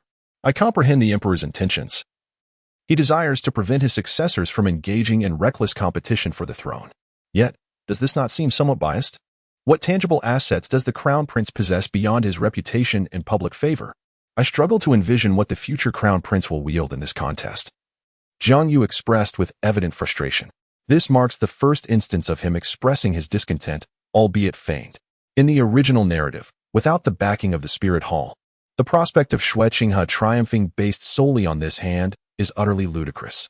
Reputation is but an illusion, and the support of the seven-treasured glazed tile school is equally insubstantial. The realm of adults revolves around interests and power, devoid of these two elements. What grounds do others have to support you? What justification do you possess for achieving victory in the end? If one cannot participate, then let us all refrain from engaging. Jiang Yu is not one to indulge such frivolities. With rules so patently flawed, why should I adhere to them? At that moment, Douluo found himself at a loss for words. Never having contemplated the complexities surrounding royal affairs, he felt utterly bewildered. We are all human. Is it truly necessary to harbor such duplicity? Enough, Jiang Yu. You need not say more. I now comprehend the course I must take, Xue Qinghe interjected. Furthermore, esteemed Elder Douluo, I express my gratitude for your earlier defense of me. I apologize for the unfortunate circumstances you encountered upon your arrival. Xue Qinghe conveyed both thanks and remorse to Douluo. Having regained his composure, he recognized that Jiang Yu's remarks, though harsh, were ultimately for his benefit, instilling within him a sense of gratitude, as well as an added burden of responsibility. Indeed, I have been rather naive, only considering my own plight. Believing that failure would bear no consequence, my thoughts so simplistically pure, never having contemplated the broader implications. From this moment forth, I am no longer alone. Xue Qinghe silently reflected, his mindset undergoing a subtle transformation. The issue that had long plagued Xue Qinghe remained evident to Jiang Yu, yet he found it challenging to address. As a spy occupying a high position, Xue Qinghe had enjoyed a relatively smooth path, leading him to subconsciously underestimate the gravity of his situation. After all, even in failure, an escape route remained available. Such an outlook is unsuitable for a sovereign. Thus, Jiang Yu had been devising a strategy to alter Xue Qinghe's perspective, to burden him with responsibility, and to enlighten him that beyond the spirit hall, there exists a multitude of individuals supporting him, should he falter. Not everyone could retreat unscathed as he could. It appears that his efforts have borne some fruit, as Xue Qinghe's transformation brought a sense of relief to Jiang Yu. Change has finally arrived. However, it is but a step forward, and the journey continues. Your Highness, the esteemed leader of the Seven Treasure Glazed Tile School, Ning Zhongzhu, has come to pay a visit. Just as Xue Qinghe underwent his transformation, Ning Fengji arrived, accompanied by the sword Douluo Continent. The bone Douluo Gurong remained behind at the Seven Treasure Glazed Tile School, for this was not a visit to Douluo's estate. Teacher, you have arrived. Xue Qinghe swiftly adjusted his demeanor, smiling as he regarded the entering Ning Fengji. As Ning Fengji stepped in, he immediately noticed the trio of Xue Qinghe, and it became apparent that they had recently engaged in conversation. However, the aura emanating from Xue Qinghe startled Ning Fengji slightly. It seemed that only a minor transformation had occurred, yet the overall impression was dramatically altered. If Xue Qinghe had previously embodied the grace of a gentle, jade-like nobleman, now he presented himself as a king, radiating an intense confidence. Though it was but a subtle shift, it was striking, glaring, and utterly captivating, prompting Ning Fengji to instantly recognize the change in Xue Qinghe. You have changed, Qinghe. You now resemble a prince, Ning Fengji remarked, his tone imbued with complexity and satisfaction. Xue Qinghe did not refute this, responding, Master, everyone undergoes change. It may have come a bit late for me, but it is not too late. It seemed that during this period, Xue Qinghe had experienced transformations unbeknownst to Ning Fengji. Were these changes influenced by external rumors, or perhaps by Jiang Yu? Ning Fengji cast a casual glance at Jiang Yu, but discerned no revealing information. Jiang Yu's expression remained largely unchanged. Setting aside these thoughts, Ning Fengji turned his attention back to Xue Qinghe. Qinghe, I believe you are aware of the purpose of my visit today. Xue Qinghe nodded, indicating that Jiang Yu had already briefed him. Thus, Master, you may speak freely. What Jiang Yu conveyed aligns with my intentions. A flicker of regret crossed Ning Fengji's face. I apologize, Qinghe. Our collaboration previously overlooked your involvement, which was my oversight. I extend my sincerest apologies. Master, there is no need for such formality. How could I possibly hold a grievance against you? A faint smile graced Xue Qinghe's face as he accepted Ning Fengji's apology. Today, I realize that the relationship between us may not be as profound as I had once imagined. With that in mind, I feel reassured, Ning Fengji replied, a hint of relief illuminating his expression, though his heart remained heavy. Jiang Yu, please come forward and discuss the details of our collaboration with the Master. Xue Qinghe signaled to Jiang Yu, who understood and approached, standing beside Xue Qinghe. Greetings, sect leader Ning, and esteemed sword Douluo. Jiang Yu saluted both Ning Fengji and Qian Renxue. Since we have already established a foundational intent in our prior discussions, let us be succinct this time, Jiang Yu proposed. Very well, Ning Fengji agreed, having no objections. Their preliminary agreement had been solidified at Douluo's residence, and brevity was indeed welcomed. However, a flicker of concern crossed Ning Fengji's mind regarding Xue Qinghe's potential discontent, prompting him to glance at Xue Qinghe. To his surprise, Xue Qinghe appeared entirely unconcerned. No problem at all, he assured. Ning Fengji felt a sense of relief. However, he noticed that his disciple's thoughts had grown considerably more profound than previously expressed. Chapter 47. Finalizing the details due to considerations of confidentiality, I have temporarily classified this agreement as a verbal one, and I hope that Sect Master Ning can understand. Jiang Yu turned to Ning Fengji and stated. Ning Fengji furrowed his brow, perplexed by Jiang Yu's intentions, uncertain of what this verbal agreement entailed. What it implies is that the collaboration between the Seven Treasures Glazed Tile sect and the Crown Prince's mansion will not involve any written documentation. All cooperation is based solely on our conversation. The purpose of this approach is to maintain secrecy, as the future strategy of the Crown Prince's mansion leans towards discretion. Excessive ostentation is undesirable. This collaboration will outwardly present the Seven Treasures glazed tile sect as the primary entity, with the Crown Prince's mansion serving merely as a backdrop. Jiang Yu elucidated. Of course, Jiang Yu's explanation was merely superficial. The genuine collaboration would still adhere to the previous agreement. This seems rather different from our earlier discussions. Ning Fengji recalled, as Jiang Yu had not articulated it this way before. The specific details of the collaboration will remain as previously agreed upon, but externally. The Crown Prince's mansion will appear to occupy only a minor role, while the Seven Treasures glazed tile sect will be the principal player, Jiang Yu clarified. What is the purpose of this? To present a certain image to outsiders. Jiang Yu did not elaborate further. Both Ning Fengji and Xue Qinghe fell into contemplation. Xue Qinghe, having just conversed with Jiang Yu, instantly grasped that this was intended for his father, the emperor. Jiang Yu indeed harbored that intention. However, Ning Fengji held a different perspective. He believed the scope of outsiders to be much broader, and that Jiang Yu's aim was to project this to all other factions. But is it truly necessary to go to such lengths? Did not the Seven Treasures glazed tile sect already agree to assist him with the current turmoil? Very well. Ultimately, Ning Fengji nodded in agreement. As long as the substantive content remains unchanged, it is more advantageous for the Seven Treasures glazed tile sect to be perceived as the principal publisher. Then let us proceed with the discussion. The location for the publishing house established through this collaboration will be in Tiandou City. The specific location is flexible, yet it must lie within the control of both parties. Furthermore, the name must be Tiandou Publishing House. The scope of work includes publishing books, printing newspapers, releasing periodicals, guiding public opinion, and gathering intelligence. The sectors involved span various industries, not limited to soul masters, but also encompassing ordinary individuals. The content to be published must receive mutual confirmation from both parties before release. The operational model will be commercial, entirely managed by the Seven Treasures glazed tile sect, yet the overall direction must be guided by the Crown Prince's mansion. Do you find this acceptable, Sect Master Ning? After concluding his explanation, Jiang Yu looked at Ning Fengji. Ning Fengji pondered for a moment. Though there were certain terms Jiang Yu used that he had never encountered, the general meaning was still quite clear. So, it means the Seven Treasures glazed tile sect will dictate the operations while the Crown Prince's mansion will determine the development strategy? Yes, that is approximately the essence of it. Jiang Yu nodded, indicating that the Seven Treasures glazed sect should simply focus on their endeavors, while the specifics of what to pursue would be determined by the Crown Prince's residence. This notion carried a hint of a clever ruse, as it appeared that the Crown Prince's residence had not invested much in the arrangement. Very well, I have no objections, Ning Fengji readily concurred. This indeed took Jiang Yu by surprise. He had anticipated that Ning Fengji might harbor some minor objections and had prepared to offer further explanations. However, it appears that such measures are unnecessary. Truly, he is deserving of his title as the leader of the Seven Treasures glazed tile school, exhibiting the cunning of an old fox. The next matter at hand pertains to personnel issues.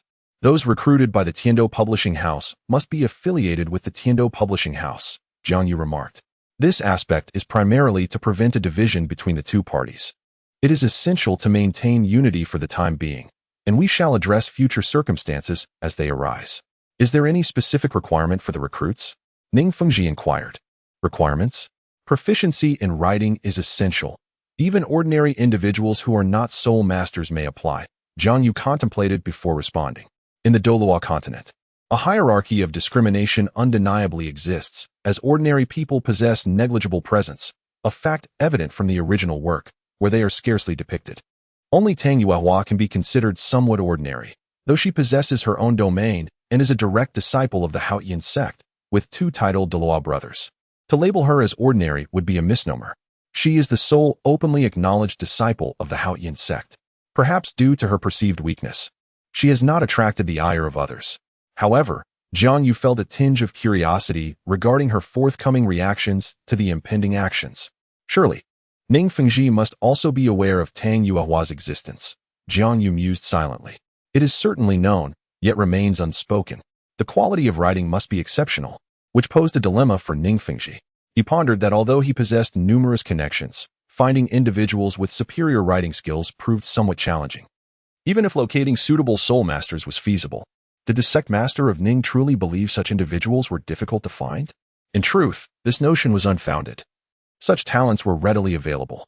All the sect master needed to do was apprehend a few of those responsible for the recent slander, as suggested by Jiang Yu. Previously, Jiang Yu had reviewed the materials provided by Ning Fengji, and even he felt somewhat inadequate compared to the literary prowess displayed by these individuals. Indeed, they were remarkable talents. Upon hearing Jiang Yu's words, Ning Fengji was suddenly inspired. This was indeed a commendable approach. Very well, let it be so. Jiang Yu nodded. And the final points were to be addressed. All matters concerning the prince's residence would be the sole responsibility of the prince. I shall entrust the development plan entirely to His Highness, allowing him to decide everything. Ning Fengji and Xue Qinghe simultaneously furrowed their brows, perplexed by Jiang Yu's actions, for he was the one most familiar with this collaboration. As the initiator of this partnership, it is your responsibility, Xue Qinghe remarked, believing that Jiang Yu's behavior was merely a means to avoid suspicion. Yet, he was utterly unconcerned. Jiang Yu's gaze was imbued with melancholy. Your Highness, have you forgotten that I still have to attend school? This is an edict issued by His Majesty. The intent was to prevent him from causing any disturbances in Xue Qinghe's vicinity. Remaining with Douluo was acceptable, as no one dared to criticize Douluo. However, should Jiang Yu linger in the crown prince's residence, it would be tantamount to defying the imperial decree. In such tumultuous times, it would only serve to provide leverage to their adversaries. Xue Qinghe and Ning Fengji had to concede that if it were not for Jiang Yu's reminder, they might have indeed overlooked the fact that he was obliged to attend school, a stipulation set by the emperor of the Tiandou Empire. Rest assured, Sect Master Ning. His Highness is exceptionally capable. Trust in His Highness, Jiang Yu reassured. This remark caused Xue Qinghe to feel somewhat uneasy, for he was acutely aware of his own ignorance. In a bid to provide some clarification, he noted that the establishment of the publishing house should occur only after the events between the Haotian sect and the Wuhuan Hall had sufficiently unfolded. This strategy would help dispel any suspicions directed at him and would not hinder the subsequent manipulation of public opinion. Jiang Yu pointed out that, at that time, the crown prince would criticize the Wuhuan Hall from an emotional standpoint, asserting that love is sacred and must be respected even between humans and spirit beasts. Conversely, from the perspective of the Wuhuan Hall, I would staunchly support their actions as entirely justified. Meanwhile, Ning Zhongzhu sought to mediate the situation, seizing the opportunity to elevate the reputation of the publishing house, ensuring it would be remembered. Jiang Yu's approach was, in essence, a means of inciting disputes, generating topics of discussion, and establishing authority to enhance his own reputation. While somewhat unscrupulous, it was indeed quite effective. Furthermore, Jiang Yu contemplated deepening Xue Qinghe's persona during this incident, crafting an image of a loyal and romantic crown prince, which would serve to bolster Xue Qinghe's prominence. Very well. No objections here. Both Ning Fengji and Xue Qinghe concurred. Jiang Yu had already discussed this with Ning Fengji, and he had also taken a moment to address Xue Qinghe. Then I must trouble you, teacher. Xue Qinghe then turned to Ning Fengji, a broad smile gracing his face. Ning Fengji laughed heartily in response. What are you saying, Qinghe? It is I who ought to rely on you. The successful collaboration created an atmosphere of joyous camaraderie, though the true thoughts of the two remained known only to them. Jiang Yu, observing from the side, found the situation increasingly unbearable. Chapter 48. Personal matters. Time passed quietly.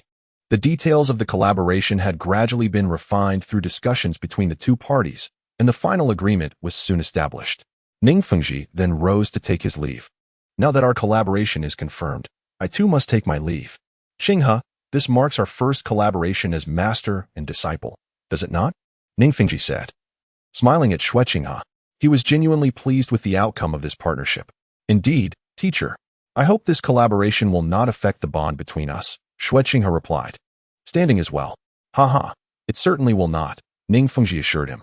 In truth, their conversation revealed that, despite the increased calculations in their relationship, they had grown closer. There are no everlasting friends, only everlasting interests. It is this mutual benefit that sustains their bond. The web of interest between Ning Fengji and Xue Qinghe had expanded significantly, naturally drawing them nearer to one another. Uncle Ning, please do stay a moment. Just as Ning Fengji was about to depart, Jiang Yu called out to retain him, addressing him as Uncle Ning. This indicates that Jiang Yu intends to discuss personal matters rather than official ones, and notably in the presence of Xue Qinghe, suggesting that this matter bears some relation to him. Ning Fengji's expression shifted, and he gazed at Jiang Yu with a beaming smile. "Do you have something to say to me, Jiang Yu?" he inquired.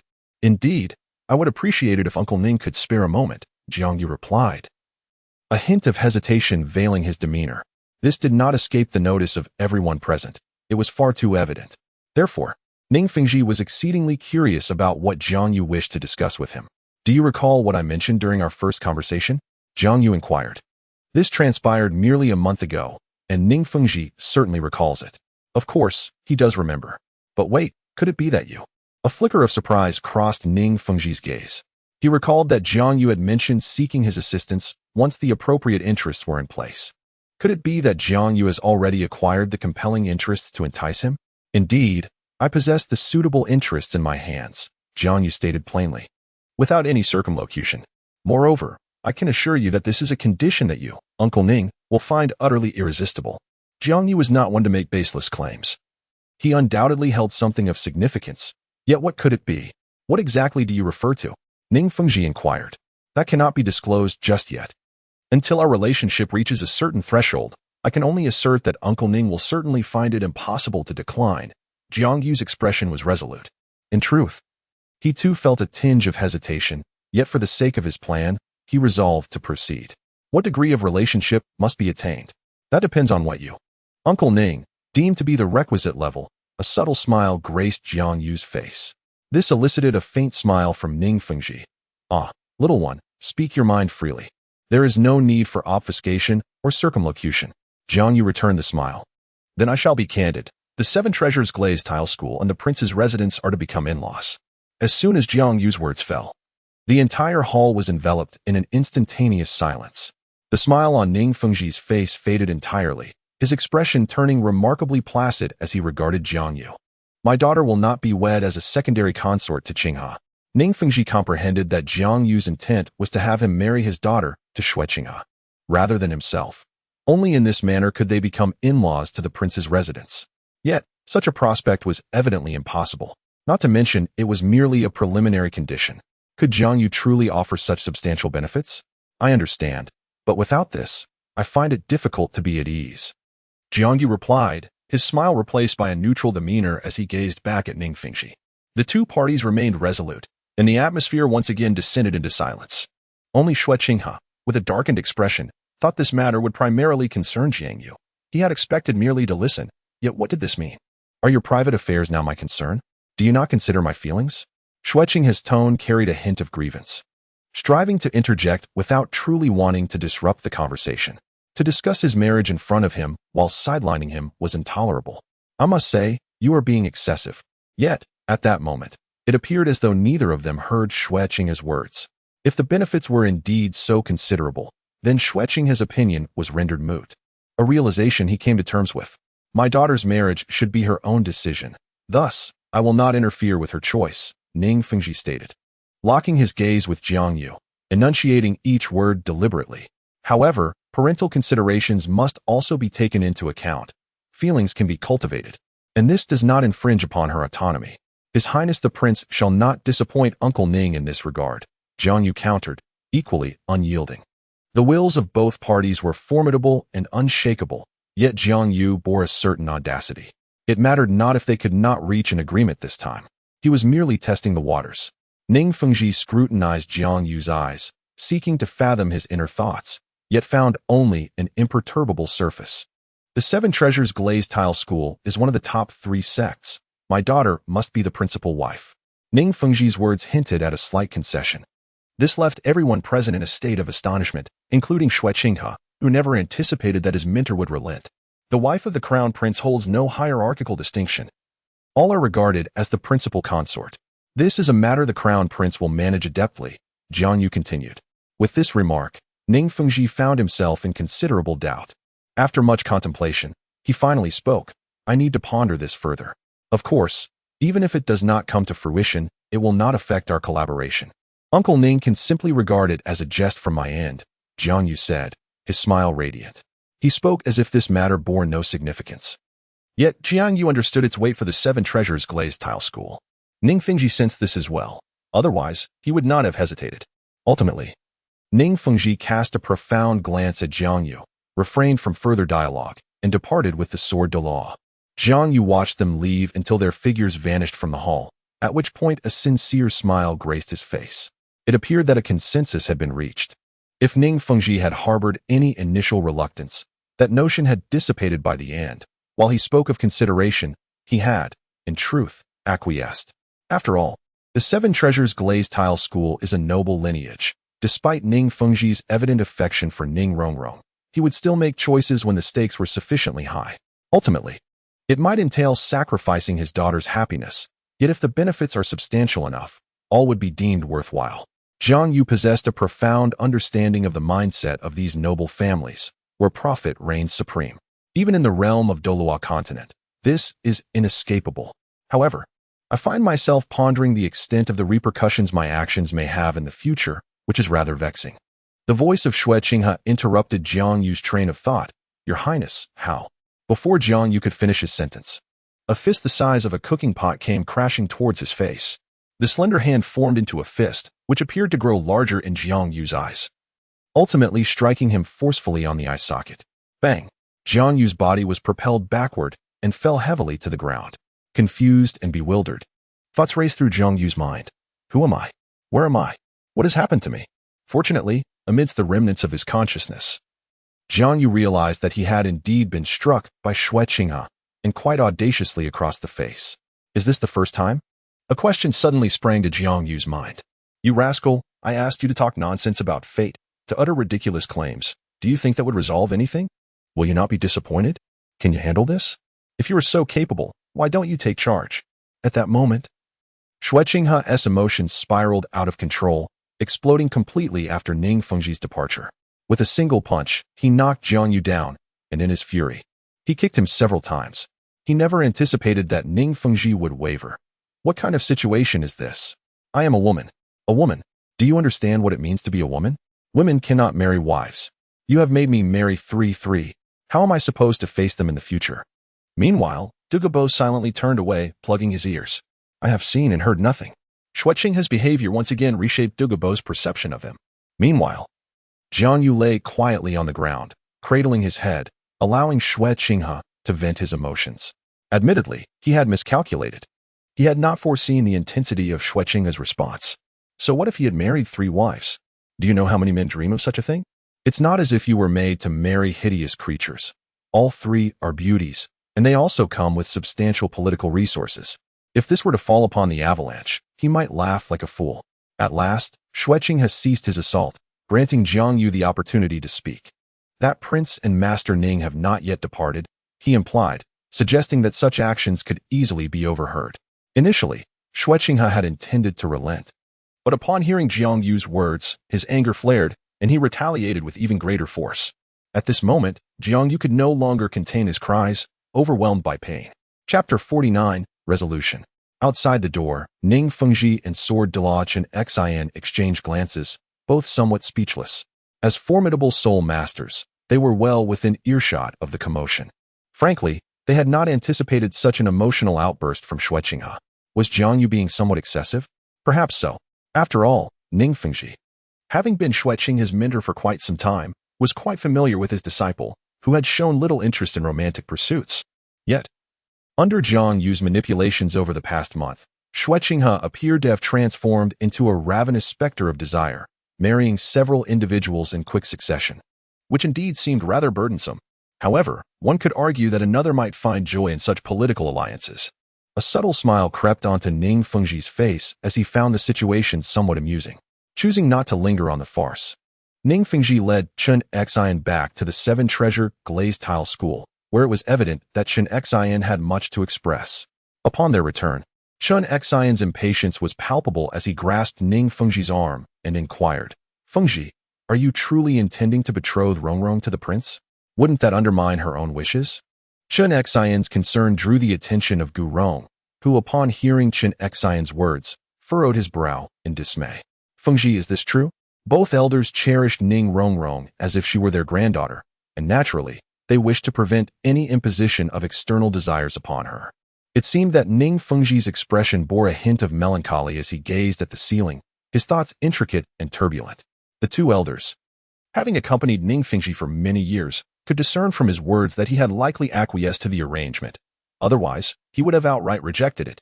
Is it merely based on that young man's words? Why? Xue Qinghe's tone was tinged with indignation. Are you really prepared to sacrifice your daughter's happiness for his mere statements? Both Xue Qinghe and Gu Rong struggled to comprehend this decision. Is this still the Ning Fengji they once knew? Just a few words from the boy could sway him, sacrificing the affection he held in his heart. Ning Fengji withdrew his gaze to regard the two elders before him, who had become like family through their years of companionship. It was not merely the words spoken, but also the character and demeanor of that young man. This was insufficient. Rong is your daughter, Qinxin stated directly. Precisely because she is my daughter, I am prepared to acquiesce.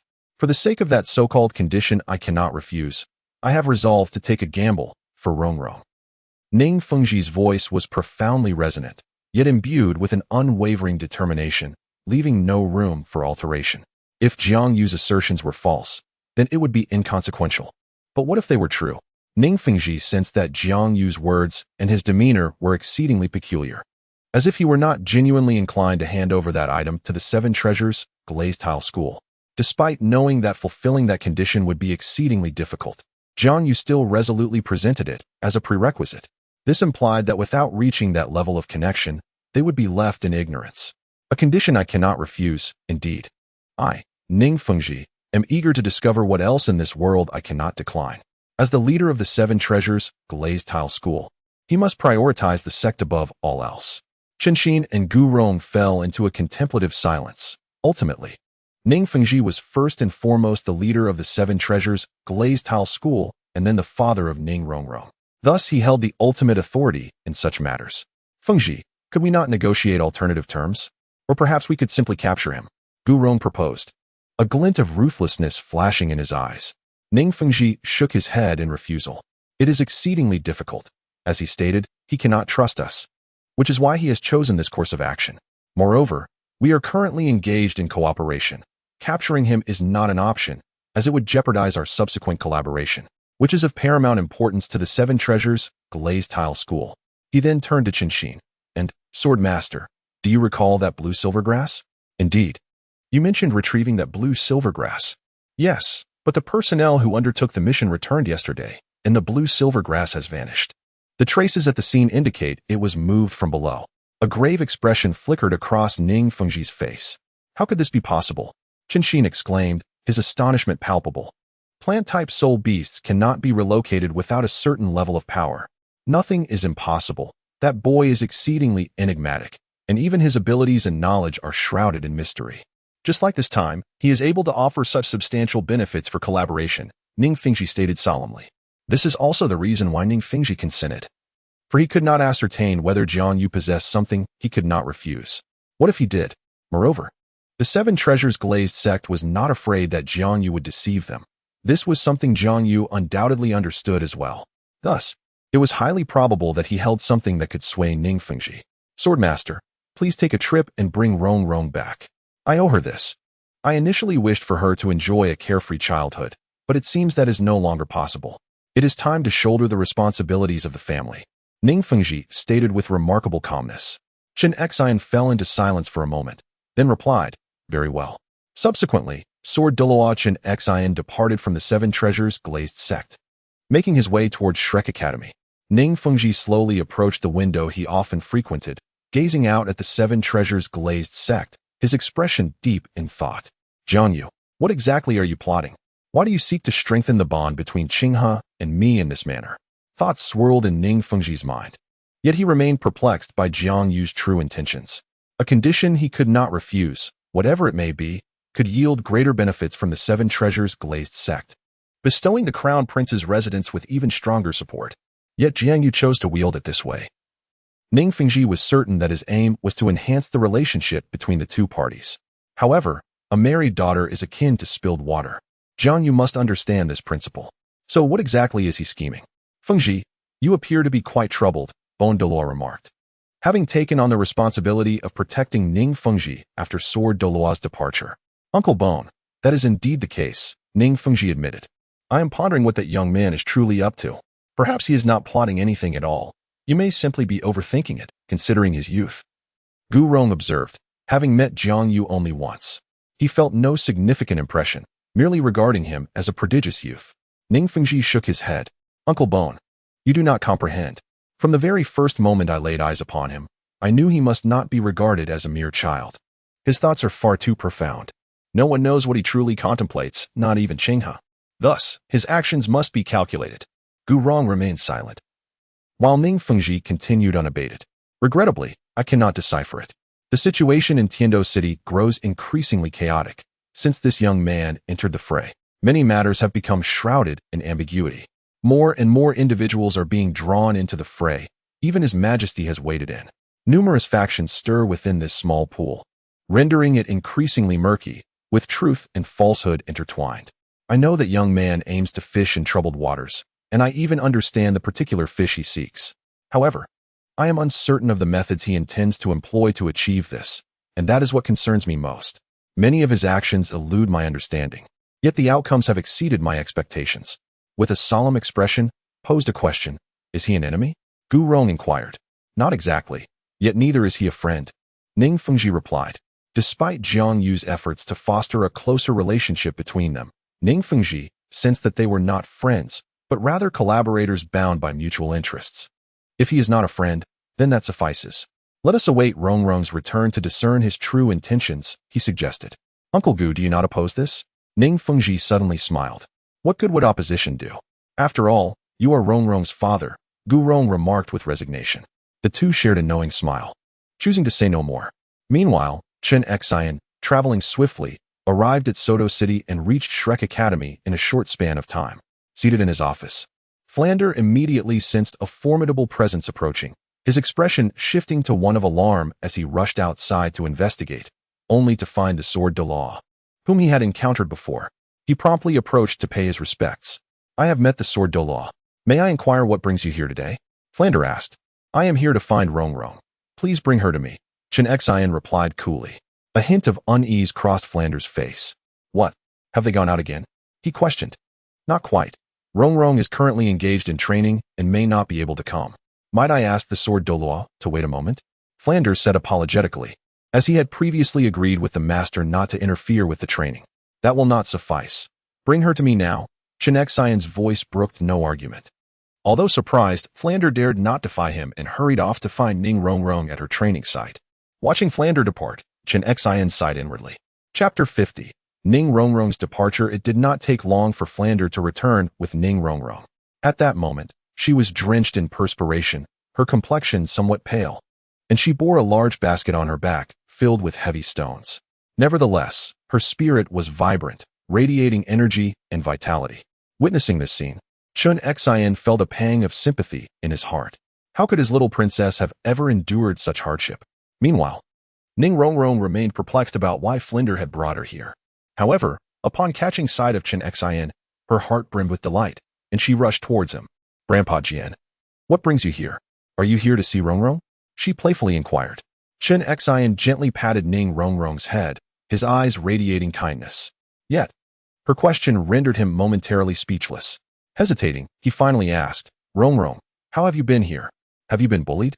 The words from the sword Douluo sent Flander into a state of trepidation, fearing that if Ning Rongrong were to speak too candidly, he might suffer the same fate as Xiao Wujie. After all, Flander had initially imposed a significant show of authority over Ning Rongrong. Who dares to bully me? Ning Rongrong declared with pride, choosing to conceal certain truths. This brought a sigh of relief from Flanders. Unbeknownst to him, Qian Renxue smiled knowingly beside him. Indeed, it was only when his little sorceress bullied others that no one dared to bully her in return. Grandpa Jian, I'm thriving here. Although the conditions are not as comfortable as at home, I feel incredibly fulfilled. Every day of training makes me feel significantly stronger, and I have made many friends. Ning Rongrong recounted the events of this period to Qian Renxue, who listened patiently, his heart swelling with joy as he recognized the growth of his little sorceress. However, the thought of his purpose for being here weighed on him with a tinge of reluctance. By the way, Grandpa Jian, you still haven't told me what brings you here. Ning Rongrong inquired curiously after finishing her tale. This time, Qianxin fell into a moment of silence, choosing not to evade the matter at hand. I have come to take you back, he stated. Ning Rongrong's reaction was immediate and explosive. No, Grandpa Jian, I will not return. With a sigh, Qianxin responded, Rongrong, I understand that you have thrived here and grown considerably, but the decision to bring you back has been made by your father, and thus, you must comply. Impossible. Father would never do such a thing. Ning Rongrong's face was a portrait of disbelief, struggling to comprehend why her beloved father would impose such a decree. Yet, Qianqin's expression seemed to convey the undeniable truth of the situation. Grandpa Jian, do you and Grandpa Gu share this sentiment? She asked, her expression tinged with desolation. Rongrong, you are aware that we cannot defy your father's wishes, Qianqin sighed, ultimately revealing the harsh reality they faced. At this moment, Ning Rongrong fell into profound silence. Having resigned herself to her fate, she felt utterly powerless to resist and knew that she must return. As the little princess of the Seven Treasures glazed tile school, she understood the gravity of this command, which came not only from her father but also from the sect's leader. Yet, she found herself reluctant to part with everything here. Though the past month has been brief, it has imbued Ning Rongrong with a profound sense of belonging. Despite some disheartening moments, her overall experience has been filled with joy, as she has discovered her own worth. Grandpa Jian, may I have a moment? I wish to bid farewell to everyone. Her eyes glistened with unshed tears, a poignant testament to her emotions. Very well, Qianqin ultimately acquiesced, not denying her request. As he watched Ning Rongrong depart, his gaze shifted to Flandre. I apologize, Dean Flandre, for any inconvenience this may have caused. Unfortunately, Rongrong will not be able to continue her studies here. I am grateful for the care you have shown her during this time. Qianqin bowed deeply, a gesture of gratitude from a parent. No, Flandre hastily waved his hands. This is a title de law we are speaking of. If I may be so bold, Elder Jian, could I inquire why you wish for Ning Rongrong to return? Flandre could not suppress his curiosity. That information is not convenient to disclose, Qianqin replied firmly. Recognizing the gravity of the situation, Flandre wisely chose to remain silent. It was evident that Qianqin had compelling reasons for Ning Rongrong's departure, and given the current circumstances, it seemed she would not return. With this thought, Flandre couldn't help but sigh inwardly. The bonds forged over the past month had flourished beautifully, yet they were now faced with the bittersweet moment of parting. Reflecting on this, it seems those little ones might find it somewhat difficult to accept. Flandre could only ponder what emotions might be stirring within their hearts. However, what took Flandre by surprise was Ning Rongrong's willingness to agree to return home so readily. Her previous demeanor had hardly suggested that she was a compliant child. Indeed, Flandre's thoughts were somewhat misguided. Despite her mischievous nature, Ning Rongrong was still shaped by the education of a prestigious family. When her family required her, she would undoubtedly return, a reality that could not be altered. After all, her family had bestowed upon her all that she possessed, unlike the later Ning Rongrong, who would possess the power to dictate her own fate. At present, she was bound to adhere to the decisions made by her family and her father. As time passed by, the sun gradually descended, casting a warm glow across Xue Academy as the evening sky blushed with hues of red, creating a scene both beautiful and suffused with the poignancy of farewell. Xue Qinghe stood quietly on the playground, patiently awaiting her choice, confident that Ning Rongrong would make a decision. After all, she was the little princess of the Seven Treasure glazed tile school, and she possessed that level of awareness. While he was reluctant to burden her with such a choice at such a tender age, they were ultimately powerless to refuse the family's decision. Flandre likewise remained beside Xue Qinghe, quietly waiting. At last, the school bell rang. This signifies the conclusion of a day's lessons. In the distance, Ning Rongrong approached with a weary demeanor, each step appearing to exhaust her remaining strength, until she finally reached Xue Qinghe's side and spoke. Grandfather Jian, I have bid farewell to everyone. We may depart now, Ning Rongrong murmured softly. Xue Qinghe slightly opened his eyes, gazing upon his beloved granddaughter, his heart brimming with reluctance. At this moment, Ning Rongrong's complexion was exceedingly pale, her eyes reddened, and her voice trembled with emotion. Ultimately, she had not truly said goodbye to everyone. She had merely completed today as training alongside them for the final time. Despite her exhaustion, despite the sensation of faintness looming over her, she persevered. Remarkably, she remained conscious, even earning praise, for she was the only one to maintain clarity throughout the day. This marked her inaugural triumph within this group. Let us depart, Qianqin sighed, uttering no further words. Upon hearing this, Ning Rongrong could no longer maintain her composure and fainted. Swiftly, Qianqin cradled the unconscious Ning Rongrong and vanished from Xue Academy. Flandre raised his hand, intending to speak, but ultimately withdrew, letting out a deep sigh. Master Yu Xiaojiang emerged from the structure behind him. They have indeed left, he remarked. I must admit, it is somewhat bittersweet, for they are our students. Do we not foresee this day? Yu Xiaojiang retorted. Indeed. Both Flinder and Yu Xiaojiang had long been aware of Ning Rongrong's true identity and had anticipated the current circumstances. After all, those from prestigious families are not as unencumbered as ordinary folk. If summoned by their family, they must return. Despite this understanding, Flinder sighed heavily. Who could have imagined that such events would unfold merely a month later? How are the children faring? It remains uncertain. Upon receiving your message and observing Ning Rongrong's expression at that moment, I comprehended her intentions. I facilitated a little. And now they have all fainted and remain unaware that Ning Rongrong has departed from Shrek and will not return. Yu Xiaojiang sighed. Once Yu Xiaojiang discerned Ning Rongrong's thoughts, he realized she wished to create a beautiful memory. Thus he intensified the training for the others, resulting in their collective exhaustion. Even Tang San, Yu Xiaojiang's own disciple, was not spared. Perhaps ignorance is a blessing.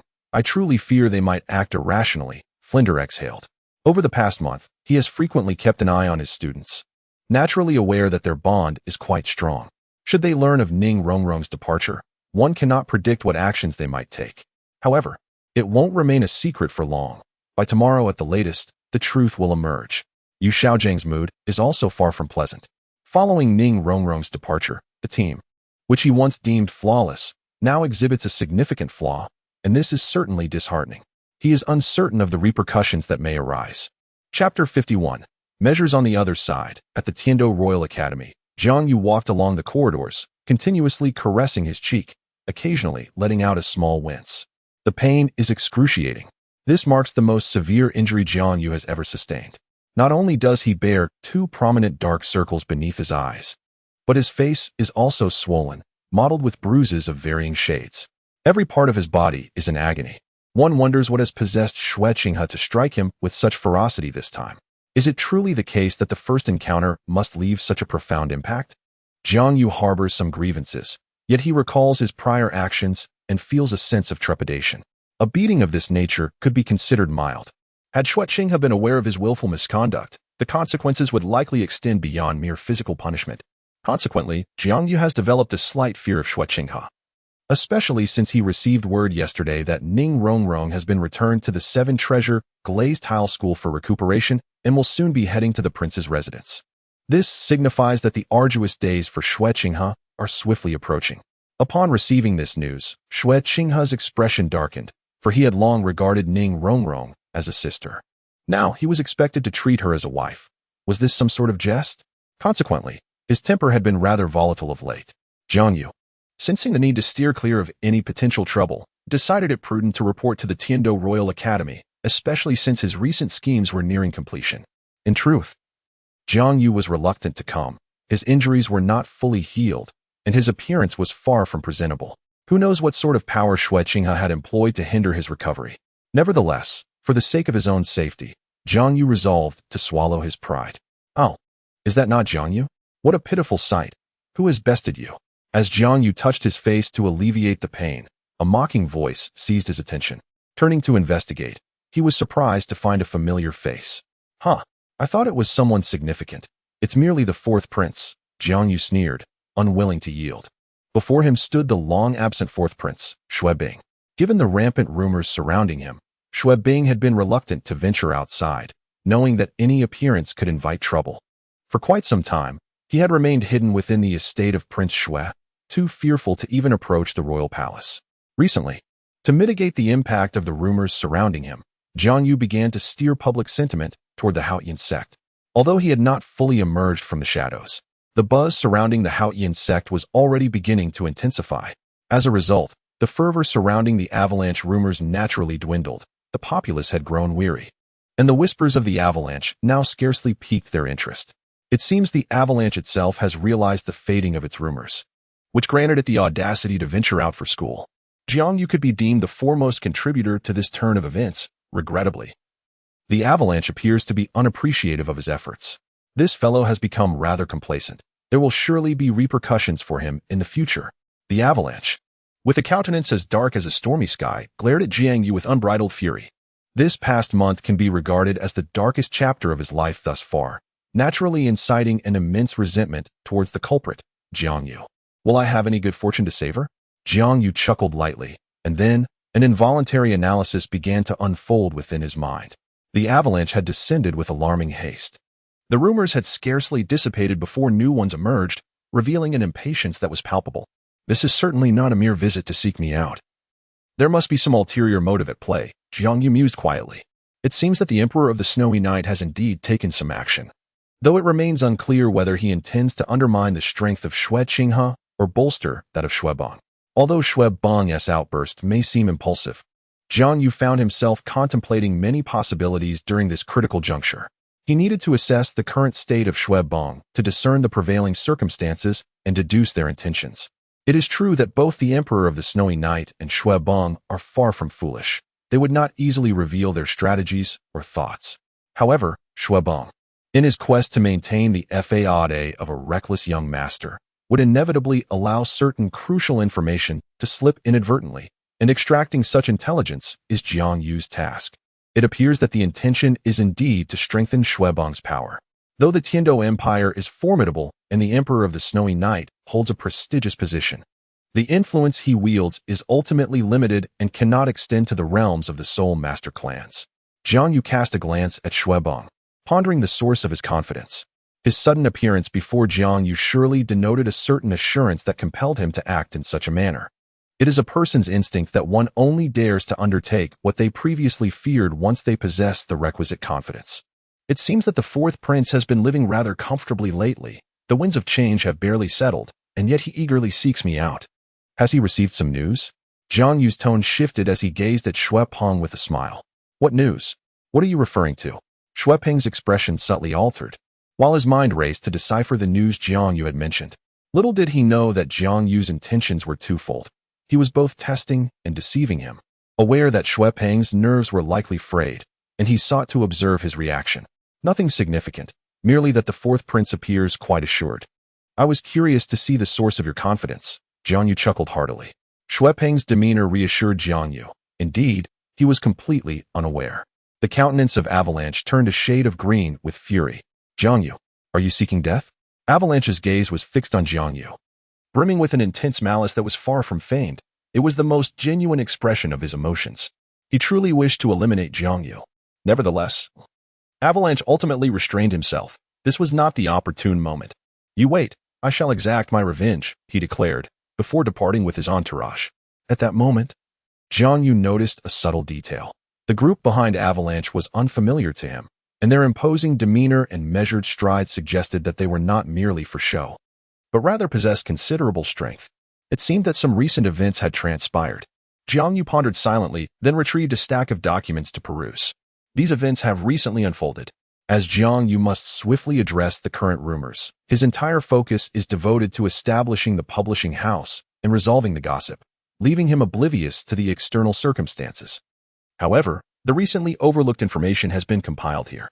At last, Jiang Yu encountered the news he had longed to see, a message from long ago.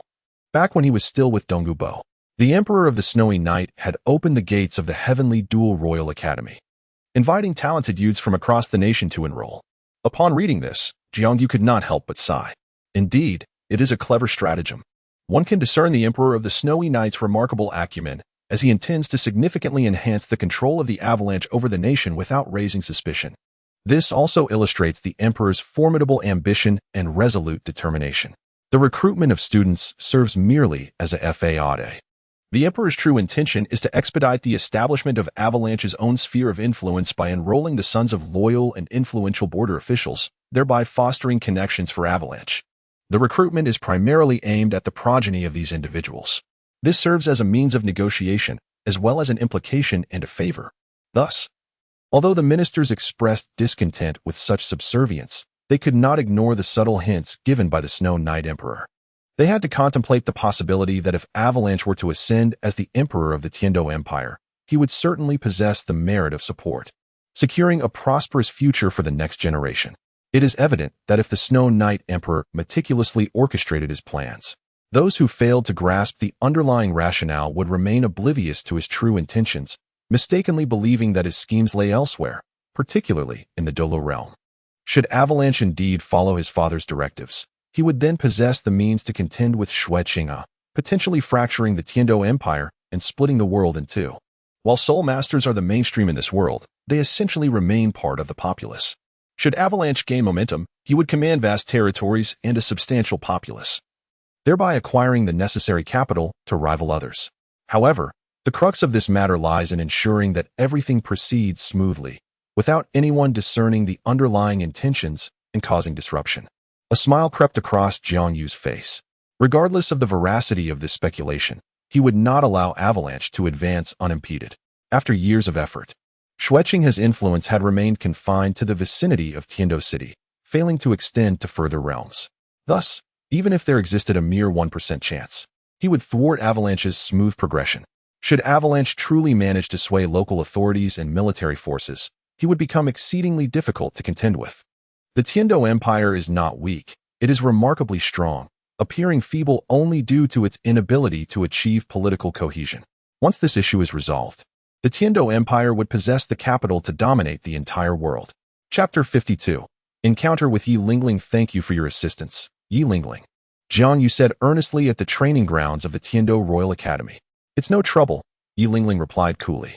Her demeanor was not a reflection of intentional coldness or discontent. Rather, it was simply her nature, devoid of any particular animosity towards anyone.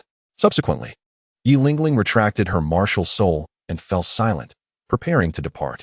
Jiang Yu's first course of action upon arriving at the academy was not to attend classes but to seek out Yi Lingling. His intentions were twofold: to request her assistance in healing his injuries and to establish a connection with her. Jiang Yu's wounds, inflicted by the special powers of Xue Qinghe, were particularly challenging to mend, leaving him with little choice but to seek luck with Yi Lingling. Fortunately, luck favored him, as her healing abilities were indeed remarkable. In no time, the marks on his face faded and the pain subsided. Moreover, he successfully made contact with Yi Lingling. Wait, hold on. Seeing Yi Lingling about to leave, Jiang Yu could not let her go and impulsively grasped her hand, an act that bordered on audacity. In that instant, Yi Lingling's complexion flushed crimson. Even through her veil, the blush was evident. She had not anticipated such boldness from Jiang Yu. It was worth noting that no one had ever held her hand in such a manner before. Hey Yu, let go of me. Before Yi Lingling could utter a word, someone beside her could no longer contain themselves, and the claw of the whale was unceremoniously swatted away. Hey, what are you doing? Jiang Yu grumbled, rubbing his hand as he glared at the individual before him. The one who had slapped his hand was Yu Feng from the royal fighting team, who had come to find Yi Lingling to train alongside his teammates. Jiang Yu's actions had somewhat disrupted the group's training. However, considering Jiang Yu's prowess and the state he was in, no one dared to voice their discontent. It was worth noting that Jiang Yu had nearly caused trouble for Du Guyan in the past.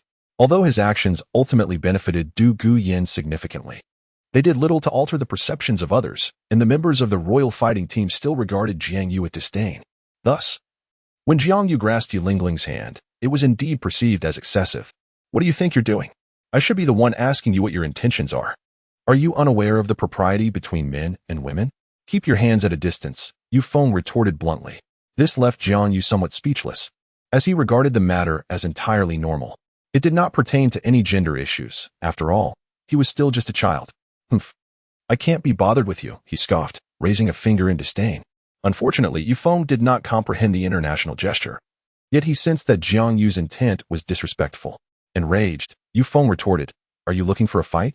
Come on, I'm not afraid of you. Jiang Yu, refusing to back down, replied defiantly. Enough. What do you two intend to do? A booming voice interrupted, halting their confrontation.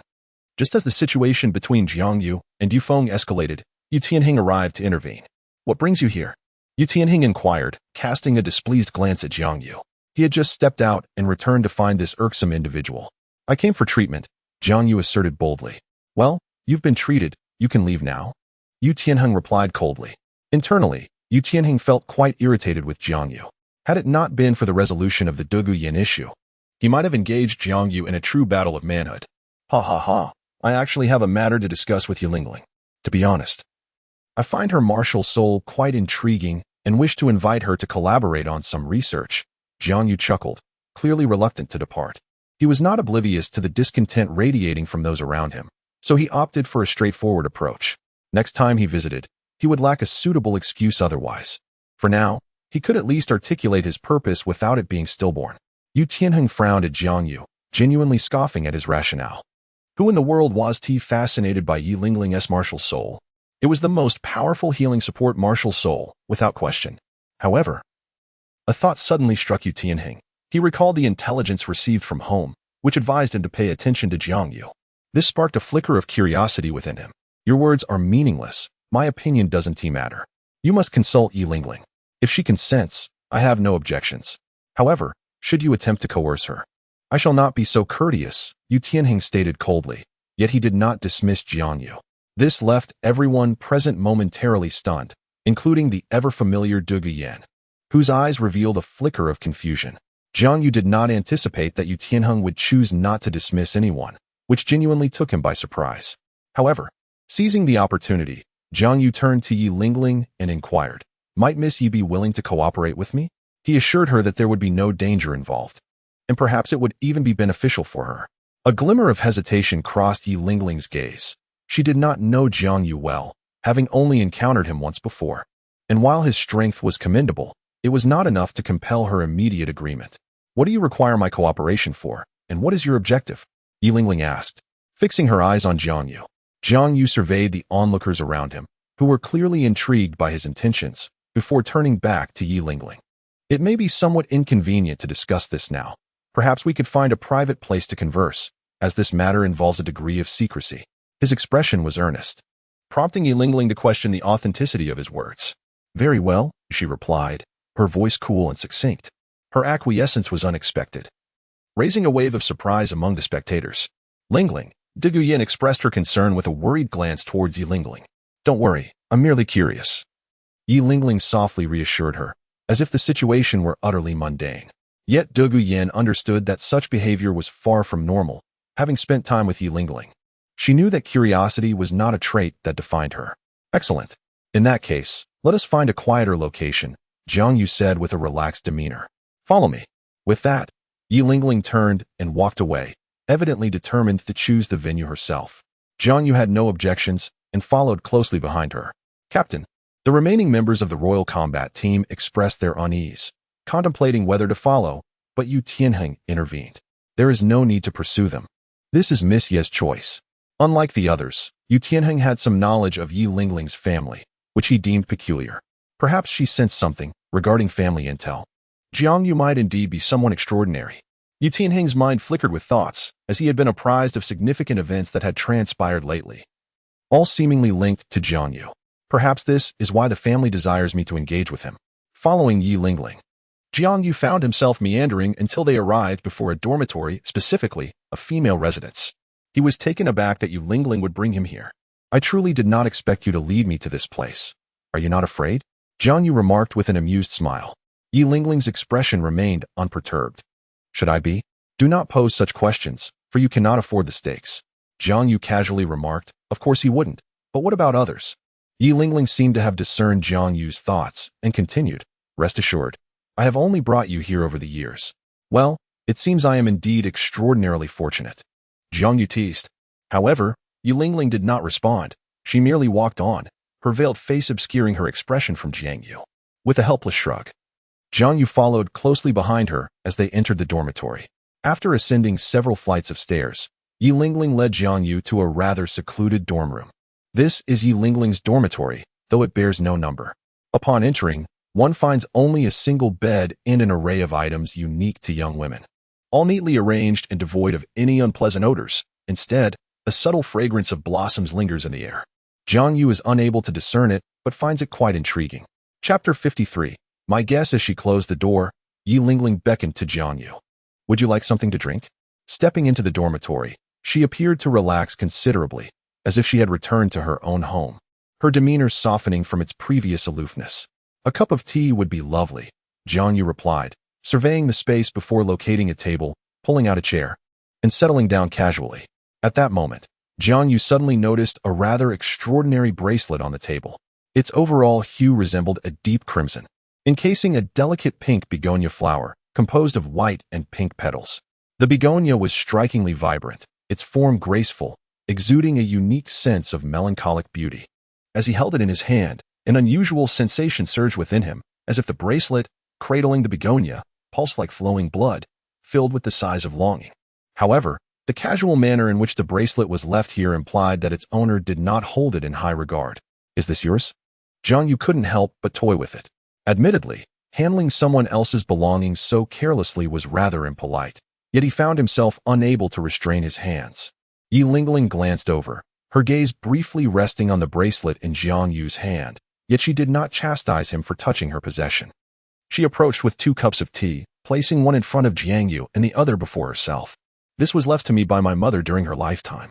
As she spoke, her tone was rather indifferent, as if devoid of deep emotion. "I apologize," Jiang Yu said, reluctantly setting the bracelet down. Although Yi Lingling did not seem particularly concerned, the fact that it was a relic of a deceased loved one made him hesitant to be too audacious. Yi Lingling took the bracelet and examined it, her calm eyes revealing no trace of sorrow. "You need not feel sorry. My mother passed away at my birth. Though this bracelet is the only tangible connection I have to her, I harbor little sentiment towards it." It was as if she were explaining, but it felt more like she was narrating an event that bore no relevance to her own existence. After speaking, she placed the bracelet aside and took a delicate sip of her tea. Jiang Yu mirrored her action, taking a sip while gathering his thoughts. "Perhaps your mother loved you very much," he suggested, glancing at the bracelet on the table. The dark red bracelet seemed to glow more vividly after Yi Lingling's touch, shimmering like blood. Upon hearing Jiang Yu's words, Yi Lingling's gaze appeared to flicker with a hint of emotion. "I know, but what difference does it make? Everything has changed, but only for the worse." Her words conveyed a multitude of meanings, prompting Jiang Yu to ponder. He then remarked, "It seems there are issues within your family lineage. After your mother's passing, did you become the last inheritor of the 9-heart begonia martial spirit?" His words struck like thunder in Yi Lingling's heart. She set down her teacup and looked deeply at Jiang Yu. "Indeed, you are aware. I am curious how you came to know this." Long before Jiang Yu's peculiar behavior, Yi Lingling had harbored her suspicions. Now, confirmation washed over her. Jiang Yu offered a slight smile, meeting her placid gaze. "I merely guessed. Do you believe me?" The original text contains scant information regarding Yi Lingling, merely noting that her martial soul is exceedingly rare, with only 2 existing in the world, and that historically, there can only be one possessor of the 9-heart begonia martial soul. Furthermore, there is no mention of the family that stands behind Yi Lingling. If one were to merely read the book, Yi Lingling appears as a minor character, easily overlooked as she seems inconsequential. However, delving deeper into this world alters the perception. As Jiang Yu finds himself intrigued by the details of Yi Lingling's family, especially given the formidable nature of her martial soul. Consequently, he dedicates some time to researching her lineage, combining this with contemporary biological concepts to deduce its inheritance method. It now appears to hold validity. Moreover, it is revealed that Yi Lingling's mother tragically passed away shortly after giving birth to her, which may have shaped the nature of this inheritance, an aspect that warrants contemplation. I believe this, as it is a closely guarded secret within my own family, ensuring that no information would be divulged. Yi Lingling swiftly accepted Jiang Yu's assertions. As she mentioned, her family members would not disclose any secrets, for such revelations could jeopardize their esteemed position, second to none in the realm of auxiliary martial souls. Thus, even if Jiang Yu's deductions were mere conjectures, she was inclined to believe him. Her mindset appears quite commendable, suggesting that she was prepared for this discussion. Jiang Yu took a delicate sip of tea, pondering that Yi Lingling must have anticipated this moment, for her demeanor indicated a readiness that transcended mere happenstance. Perhaps her emergence into the world was indeed to seek solutions for her lineage's continuity. The intelligence Jiang Yu uncovered suggests that typically, possessors of the 9-heart begonia martial soul do not enter the fray. Yet, Yi Lingling is the first in generations to enroll in the Tiandou Royal Academy as a student. The situation itself is rather peculiar, yet few, like Jiang Yu. Ponder it deeply. Since you have come to trust my words, why not listen to my thoughts? Perhaps they will pique your interest. Jiang Yu smiled subtly, a glimmer of mischief flashing in his eyes as he regarded Yi Lingling. This gaze unsettled Yi Lingling, making her feel as though she were merely an object awaiting transaction in his view. However, she felt compelled to listen. Jiang Yu was the first person in years to perceive the issues plaguing her family. "What are your thoughts?" Yi Lingling inquired, her curiosity piqued. "I had a general understanding of your predicament when I first encountered you, and I possess a solution that might assist you. However, my aid is not without cost. As you can well imagine, Jiang Yu replied with a grin. Yi Lingling tensed, discomfort washing over her as her gaze shifted towards Jiang Yu. Realizing that he indeed had a method in mind, she had sensed it when he initially suggested a conversation. "What do you require of me?" she asked. Her voice tinged with tension, her previously cold demeanor softening to reveal youthful emotion. Jiang Yu chuckled softly. "Rest assured, I will not impose an arduous task upon you. You need only agree to one condition. After I resolve your issues, you must pledge lifelong loyalty to the prince's residence. Do you comprehend? From that moment forth, you shall no longer belong to your family, but to the prince's estate." Such a simple task is a mere facade. Yi Lingling's expression turned to one of profound astonishment, unable to fathom why Jiang Yu would impose such a condition. "Why?" she queried, her emotions swirling in complexity. "You need not concern yourself with the reasons. Simply make your choice," Jiang Yu replied, casting a casual glance at the bracelet resting on the table. "Consider it a noble deed." The notion of severing ties with her family was a daunting proposition for Yi Lingling, as her upbringing had instilled in her unwavering loyalty to her kin, a readiness to sacrifice everything for them. Yi Lingling, her voice quivered slightly. The conflict between familial duty and personal choice plunged her into profound turmoil, leaving her uncertain of which path to pursue when the two clashed. Is it truly such a difficult choice? Indeed. For it is your responsibility to pass on the Jiaoxin Haitang martial spirit, yet I am asking you to sever your connection to your family, Jiang Yu remarked casually. But this is my condition. He was indifferent to Yi Lingling's feelings. To accept his assistance came with a fundamental stipulation. Could we not negotiate different terms? I would be amenable to your requests, Yi Lingling stammered, her face suffused with embarrassment. Her previous composure had been unraveled by Jiang Yu's few words, leaving her vulnerable. Her true emotions of anxiety and helplessness laid bare. Jiang Yu smiled gently, surveying Yi Lingling. "Have you perhaps misjudged the situation? For someone like me, what matters is your martial spirit, not you as an individual. My intentions revolve solely around that."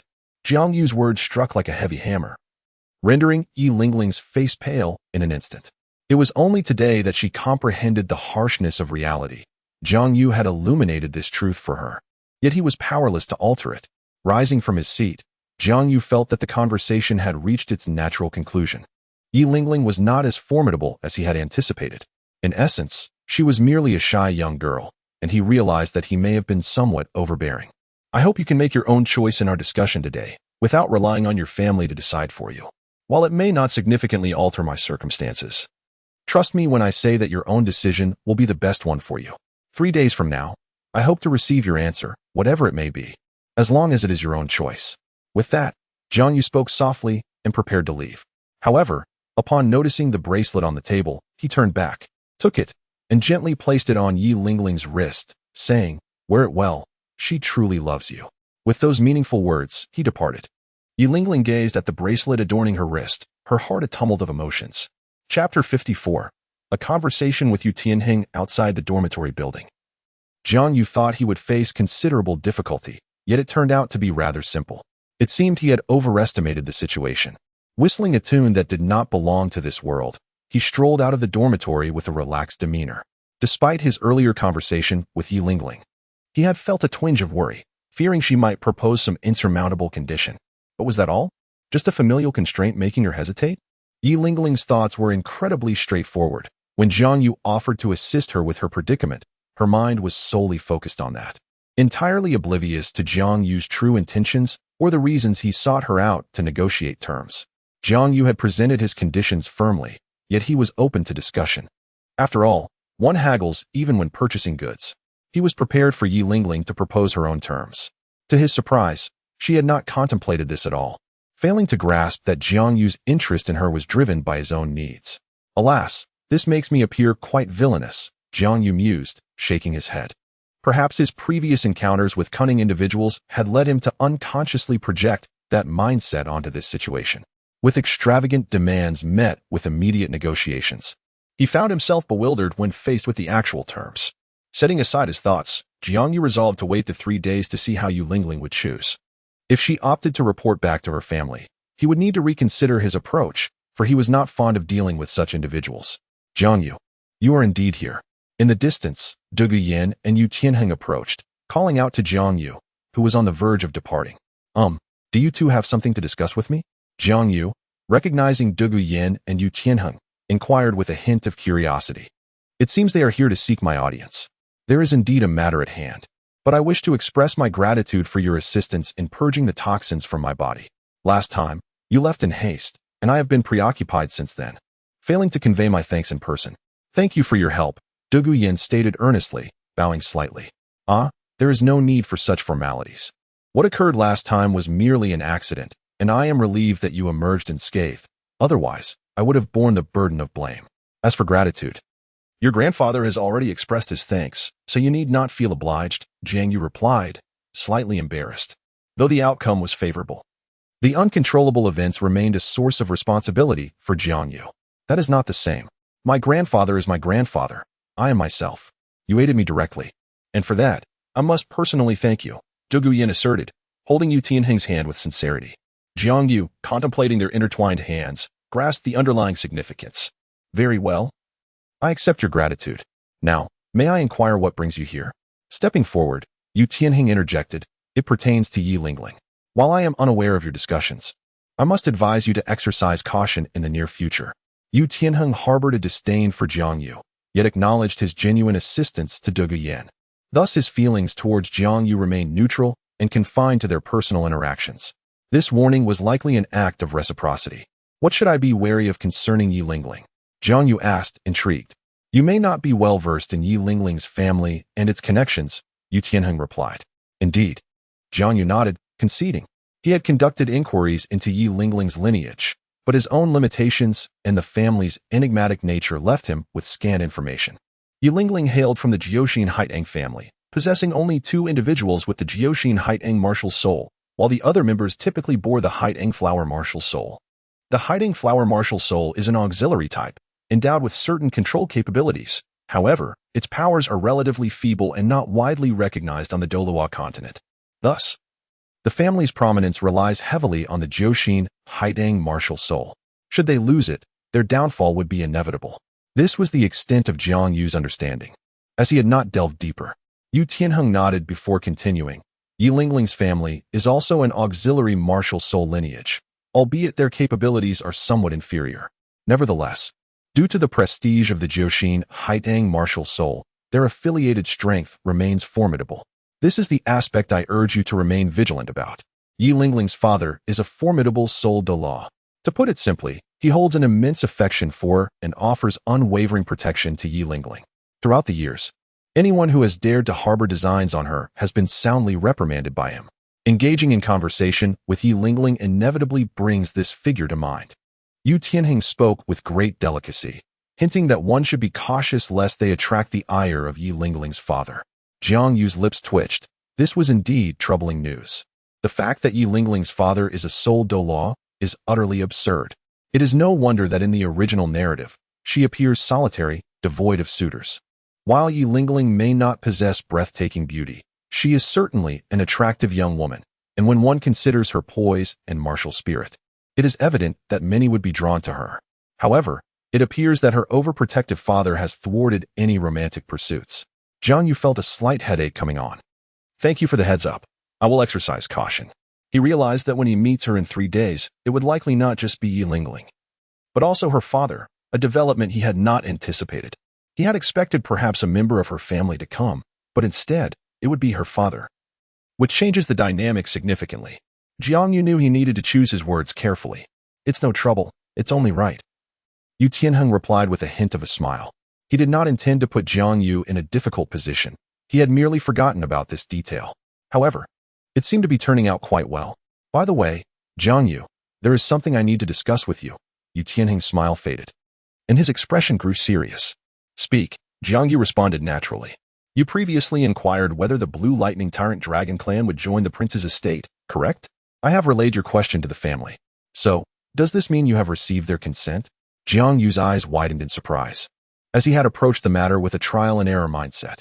Yu Tianheng shook his head, indicating that no full agreement had been reached, but a partial one had been granted.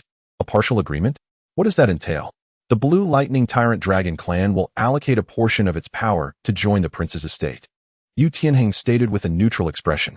A flicker of contemplation crossed Jiang Yu's eyes as he observed Yu Tianheng's expression, which, combined with the choice of the blue lightning tyrant dragon family, took him by surprise and evoked a sense of unexpectedness.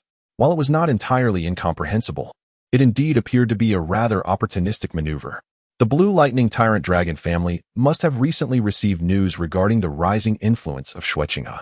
They likely perceived in him a potential pathway to ascendancy. Consequently, they recalled Jiang Yu's earlier invitation, seeking to establish a favorable rapport and, thereby, subtly interject their power into the affairs of the Tiandou Empire. Yet, harboring concerns about the fallibility of their judgment, they resolved to engage only a fraction of their resources. This situation is indeed rather displeasing. However, regardless of my feelings, Jiang Yu must acquiesce. After all, the Blue Lightning Tyrant Dragon clan is valued not only for its elite spirit masters, but also for its prestigious name. Jiang Yu found himself at a loss for reasons to decline. Could you enlighten me as to why the Blue Lightning Tyrant Dragon clan has chosen this course of action? To be frank, I find it somewhat bewildering, Jiang Yu remarked, furrowing his brow. This is my decision, one I propose to the clan. As for the rationale, it partially addresses certain latent issues within the family, Yu Tianheng replied candidly. I see, Jiang Yu nodded, immediately grasping the situation. Although it diverged somewhat from his initial expectations, it seemed merely to reflect Yu Tianheng's perspective. I am curious about the extent of what you refer to as a part. If it merely encompasses a trivial fraction or is solely a nominal association, I must regretfully decline. The name of the Blue Lightning Tyrant Dragon clan holds significant weight, yet its influence on the Tiandou Empire is rather limited. Our collaboration must yield tangible benefits, Jiang Yu stated solemnly. Yu Tianheng shook his head, asserting, it is certainly more than that. The Blue Lightning Tyrant Dragon clan will present the Thunder Academy as an asset. I wonder if this gesture conveys sufficient sincerity. Thunder Academy? Jiang Yu exclaimed, taken aback. This gesture was indeed commendable. Thunder Academy stands as one of the 5 elemental institutions, possessing notable merits even within the original narrative. Moreover, it is a legitimate entity of the Blue Lightning Tyrant Dragon clan, which indeed holds authority over it. However, if it is merely the Thunder Academy alone, then such sincerity may come across as somewhat meager. The Academy's strength derives not solely from its own prowess, but rather from the esteemed lineage of the Blue Lightning Tyrant Dragon clan that underpins it. Is the Thunder Academy an independent entity, or does it encompass a portion of the clan's members? Jiang Yu inquired, directing his gaze at Yu Tianheng. For Jiang Yu, the significance of the Blue Lightning Tyrant Dragon clan's name far surpassed that of Thunder Academy. Ultimately, Thunder Academy serves merely as a breeding ground for talent, and such individuals would still require personal persuasion to join. This would greatly diminish its practical significance. Furthermore, the faculty at Thunder Academy represents a substantial resource, with many educators being affiliated with the Blue Lightning Tyrant Dragon clan. If the offer consisted solely of the Thunder Academy, without the inclusion of these esteemed instructors, then it could hardly be considered a genuine display of goodwill. This is indeed a chaotic situation, and it is quite distasteful, especially when seeking to gain advantages from Jiang Yu. Therefore, the mere goodwill of the Thunder Academy is insufficient. It must also be accompanied by the esteemed name of the Blue Electric Tyrant Dragon family. The individuals involved must clearly belong to the prince's manor, and naturally, they must join together. Yu Tianheng spoke without a trace of hesitation, evidently having anticipated Jiang Yu's inquiry. The members of the Blue Electric Tyrant Dragon family within the Thunder Academy possess the autonomy to choose whether to stay or depart. However, as compensation, our family will ensure that a portion of like-minded individuals is integrated into the group. Is the Blue Electric Tyrannosaurus family preparing to split? Their actions certainly suggest so. It is no wonder that Jiang Yu harbors such thoughts. Evidently, the behavior of the Thunder Tyrannosaurus family aligns with a model of separation. However, this may prove beneficial, as the Blue Electric Tyrannosaurus family that has aligned with us will be more unified in purpose. Very well, I accept your suggestion. I will also advocate for the Thunder Academy to be incorporated under the prince's command. Now, shall we discuss the desires of your Thunder Tyrannosaurus family? Having grasped their motivations, Jiang Yu readily concurred. Yu Tianheng was taken aback by Jiang Yu's swift agreement. He had meticulously prepared an array of arguments to persuade him, which now seemed unnecessary. This decision made by the Blue Electric Tyrannosaurus family, though appearing to be a consensus reached after discussions with his family, was in fact orchestrated by him. The impetus behind this was his cousin, Yu Tianxin. Together, they were known as the Twin Stars. However, only one could claim the title of clan leader, and that would be himself. Thus, to avert future conflicts and discord, Yu Tianheng proposed a division, allowing each to lead their own path. This proposal garnered the approval of numerous elders, who regarded it favorably, as it not only resolved the conflict, but also paved the way for a new opportunity. Our blue electric Tyrannosaurus family desires nothing, Yu Tianheng remarked, shaking his head, rather than a true alliance. This is essentially Yu Tianheng seeking a convenient partner to circumvent future troubles. Yu Tianheng has long comprehended this reality, thus he has not made any excessive demands. At this point, Jiang Yu was rather displeased. One must possess a demand or desire. Otherwise, this collaboration would likely be postponed. Cooperation is fundamentally driven by mutual benefit. And Yu Tianheng's lack of ambition left Jiang Yu quite vexed. Just because you do not require something now does not mean you will not in the future. If you intend to leverage this matter to impose further requests upon me, what should I do? It is well understood that the most challenging debt to repay is that of personal favors, and Jiang Yu wished to avoid such obligations. Therefore, he insisted on clarifying the needs at hand, ensuring that neither party would owe anything to the other. This way, any future assistance could be rendered without the burden of indebtedness. Jiang Yu's reaction left Yu Tianheng speechless. How could it be wrong for him to seek nothing in return? He had expended considerable effort to facilitate this collaboration. When Yu Tianheng initially contemplated this endeavor, he had not considered asking Jiang Yu for anything, viewing it merely as an opportunity to eliminate familial threats. Thus, he proceeded without anticipating that Jiang Yu would require a request to be made. This oversight revealed Yu Tianheng's naivety. Despite being the heir of a prominent family with certain capabilities, his thought process was immature and lacked depth. He assumed that his disinterest would compel Jiang Yu to agree. Little did he realize that Jiang Yu, having emerged from the modern world, understood a profound truth. What is freely given is often the most valuable. Do not presume that your current disinterest signifies permanence. Perhaps you could offer me a soul bone? Yu Tianheng had not thought this through. Although he was the next heir of the Blue Lightning Tyrant Dragon clan, his understanding of the family was limited, prompting him to make such a request to Jiang Yu. Jiang Yu fell silent, thinking, are you perhaps a bit foolish? Could you be more pragmatic? Soul bones. I do not even possess one. The Crown Prince does not have one either. Do you genuinely believe I could provide it to you? Jiang Yu retorted with irritation. Please. We are engaged in a collaboration between two factions, not merely purchasing goods. Can we not adopt a more realistic mindset? I have what you need. Well, I truly do not desire anything, Yu Tianheng replied, somewhat disgruntled, finding the individual before him increasingly irritating. The negotiation came to an impasse. Both parties were eager to advance the collaboration, yet found themselves hindered by issues of interest. Jiang Yu, exasperated, covered his forehead and gazed at the heavens, pondering whom he was truly negotiating with. Could this individual genuinely be a family heir? Meanwhile, Douluo Yin stifled her laughter, finding Yu Tianheng somewhat endearing in his current predicament. How about this? We request a commitment from you. Should we require assistance in the future, the Crown Princess residence or the Tiandou Empire must provide support. After sharing a laugh, Douluo Yin linked her arm with Yu Tianheng's and gazed at Jiang Yu with a radiant smile, presenting a condition that Jiang Yu could readily accept. This prompted Jiang Yu to regard Douluo Yin with a newfound respect. Very well, but it must remain within our capabilities and should not exceed the benefits derived from this collaboration, Jiang Yu stated. In truth, this encapsulated Jiang Yu's psychological estimation of value. One may merely offer a promise, yet it is essential to articulate it and confine it within a specific scope.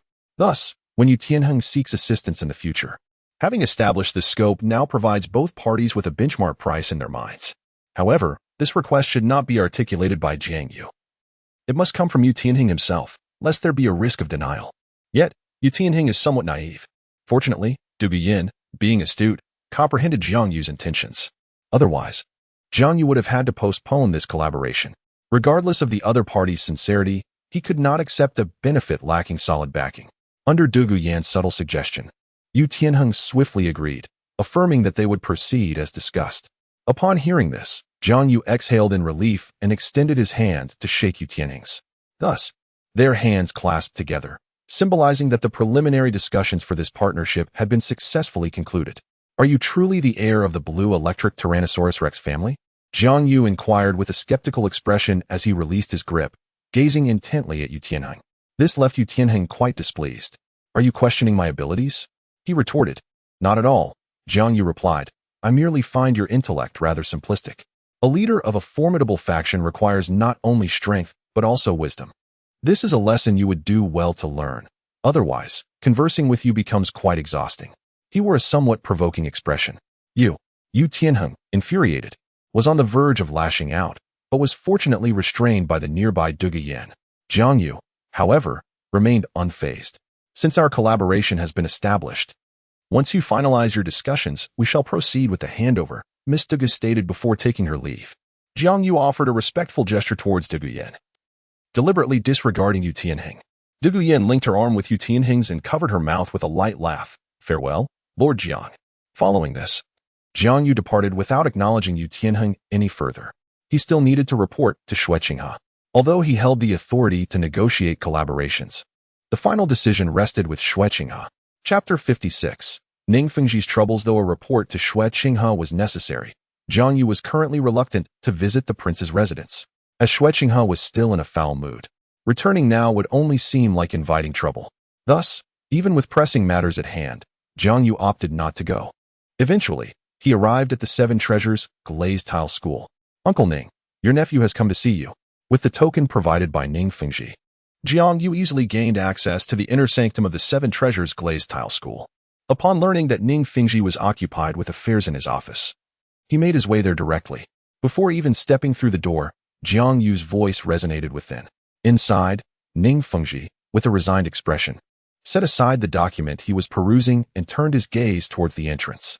Just then, Jiang Yu pushed the door open and entered, feigning surprise upon seeing Ning Fengji engrossed in his work.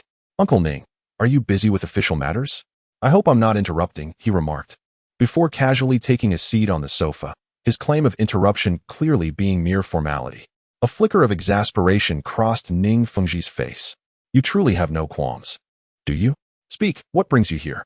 He instructed a servant outside to bring tea and attend to Jiang Yu's needs. It's nothing of great consequence. I merely wish to gather some intelligence regarding the Blue Lightning Tyrant Dragon clan from you. Uncle Ning, Jiang Yu replied with a cheerful demeanor. Ning Fengji raised an eyebrow. Oh, have you made contact with the Blue Lightning Tyrant Dragon clan?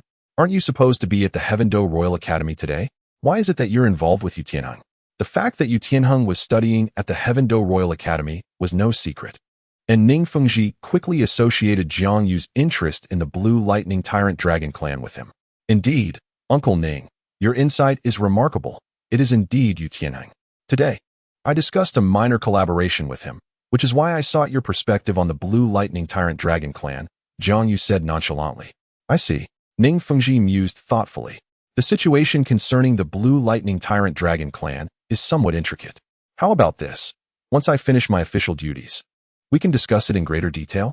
Certainly, Jiang Yu readily agreed, sensing the implication behind Ning Fengji's words. Ning Fengji nodded and instructed one of his aides.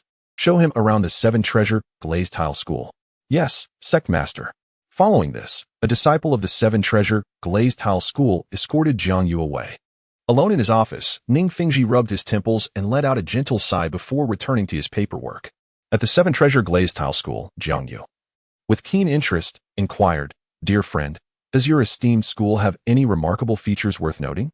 This marks Jiang Yu's inaugural visit to the Seven Treasures glazed sect, igniting a profound curiosity within him regarding the unique features and merits of this esteemed establishment. Everything about the Seven Treasures glazed sect is remarkable, replied Ning Guanyun, scratching his head in confusion. The disciple escorting Jiang Yu, Ning Guanyun, was merely an ordinary member of the sect and struggled to comprehend Jiang Yu's inquiry.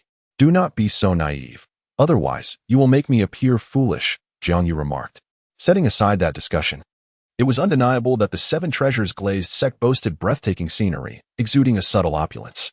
However, we do have a rather charming garden. Would you care to visit it? Ning Guanyun suddenly proposed. Considering Ning Fengji's prior demeanor, Jiang Yu deduced that it might be a while before he could meet him, so a stroll through the garden seemed quite appealing. Very well. Although he did not fully grasp the implications of Ning Fengji's invitation to explore the sect, he reasoned it would not be detrimental. Shortly thereafter, Jiang Yu was led to a garden of even more exquisite beauty. Merely standing at the entrance, he could sense the vibrant life force emanating from within. A cursory glance revealed that the garden was adorned with a plethora of rare and valuable flora, most of which Jiang Yu did not recognize. This is the Garden of the Seven Treasures Glazed Sect. Would you like me to introduce you to its wonders? Ning Guangyan inquired respectfully. Despite being an ordinary disciple, he felt a sense of pride in presenting this place to Jiang Yu, a sentiment Jiang Yu chose to overlook. Oh, that won't be necessary. I shall explore it on my own. You may leave now and inform me when your sect leader has concluded his affairs, Jiang Yu stated directly. Understood, Ning Guangyun replied, retreating and leaving Jiang Yu standing alone at the garden's entrance. With a look of genuine interest, Jiang Yu ventured inside. Oh, this garden houses a considerable number of medicinal herbs. No wonder the vitality here is so abundant, he mused. Having spent time with Douluo, Jiang Yu had developed a keen eye for identifying medicinal plants, much of which he recognized among the flora present. Regrettably, he noted to himself that many were of rather low age. The medicinal herbs within this realm do not exceed a century in age. Even if uprooted, they would serve little purpose. It is far better to allow them to remain here, gracing the space as exquisite bonsai. This indirectly prevented Jiang Yu from committing a crime. I have said I will not eat. You all should leave me alone. A delicate yet commanding voice pierced the air, captivating Jiang Yu's attention. Young miss, the sect master has commanded that you must consume something. Otherwise, your health will not endure. The voice was respectful, indicating it belonged to a servant. I said I will not eat. How many times must I repeat myself? Get out. The sound of bowls and dishes crashing to the ground echoed in response. Quite temperamental. Indeed. Yes, yes, yes. The servant's voice trembled with urgency. Once again, silence enveloped the area. Young miss, could it be Ning Rongrong? Jiang Yu pondered involuntarily. Among the Seven Treasures Glazed Tile School, the only one who could be referred to as the young miss was likely Ning Rongrong, for although Ning Fengji had many children, he had only one daughter. Furthermore, Ning Rongrong was the most gifted among all of Ning Fengji's offspring, thus receiving the utmost affection. Jiang Yu's earlier suggestion for an alliance between the Seven Treasures Glazed Tile School and Xue Qinghe prompted Ning Fengji to summon Ning Rongrong for this very reason. He had no other daughters. Was it mere coincidence or a predetermined arrangement? Jiang Yu furrowed his brow in contemplation. Regardless of its nature, since she was here, he might as well pay her a visit, especially since her current predicament was a result of his meticulous scheming. A faint smile graced Jiang Yu's face as he proceeded toward the direction of the voice. In the heart of the garden, within a pavilion, sat Ning Rongrong, her expression devoid of emotion. From her vacant eyes, it was evident that despite the garden's exquisite scenery, none of it could penetrate the walls of her heart. For her heart had already been filled with the essence of a place known as Shrek. Although she often reminisced about the joys of home during her time at Shrek, it was only upon returning that she realized her deeper longing for that very place. At home, she enjoyed fine food and elegant attire, even receiving attentive service from servants. Yet, such comforts failed to evoke any sense of joy. Her life had reverted to its previous monotony, devoid of any significance. In that moment of return, Ning Rongrong felt as though she had lost the very meaning of existence. Just then, an unexpected sound of footsteps broke the silence, disrupting Ning Rongrong's reverie. Did I not make it clear? No one may enter without my consent. Ning Rongrong frowned, directing her gaze toward the source of the footsteps. The sound of footsteps unmistakably belonged to Jiang Yu.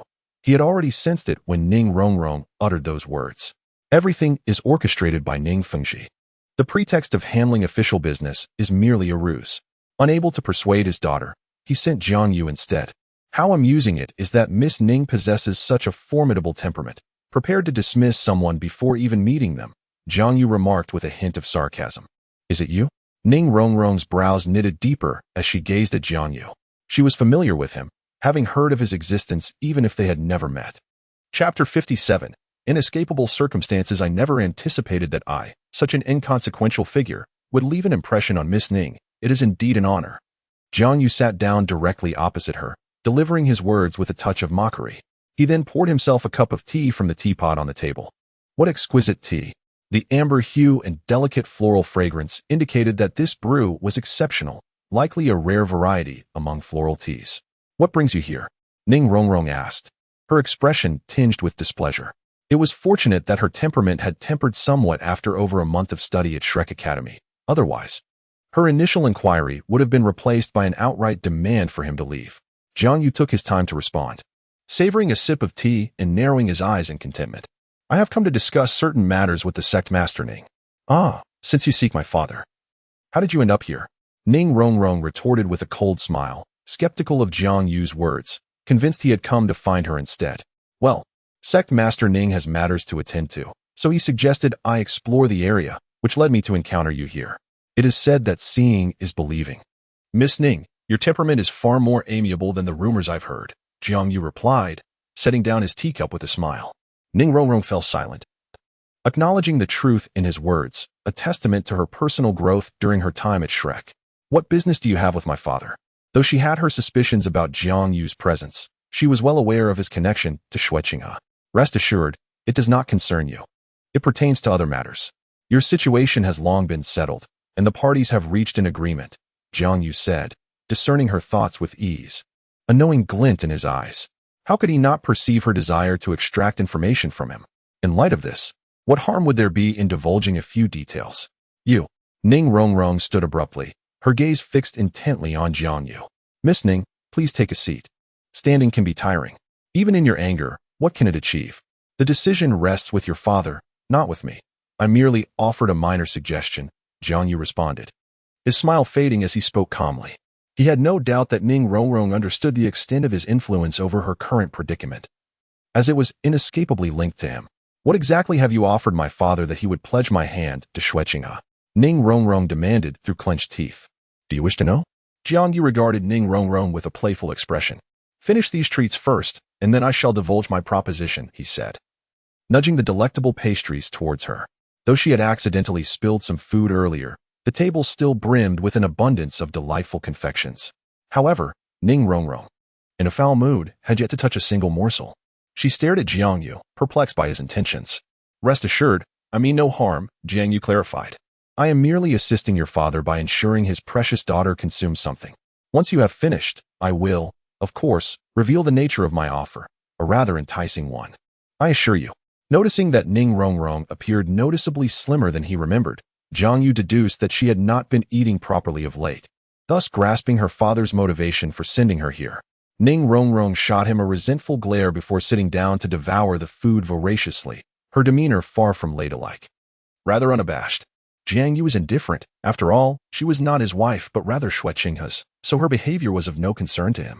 After a whirlwind of consumption, the table was nearly cleared of food. Wiping her mouth, Ning Rongrong fixed her gaze on Jiang Yu and asked, Can we speak now? Of course, but you must brace yourself.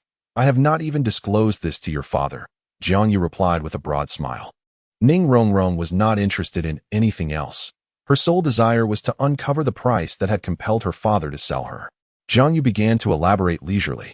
The 7-treasure glazed tile is the foremost support martial soul, acknowledged for its formidable auxiliary capabilities. However, the heavens are fair. While the 7-treasure glazed tile possesses the most potent supportive abilities in the Douluo Continent, it exacts a significant toll. It cannot ascend to the 8-ring soul Douluo in a lifetime.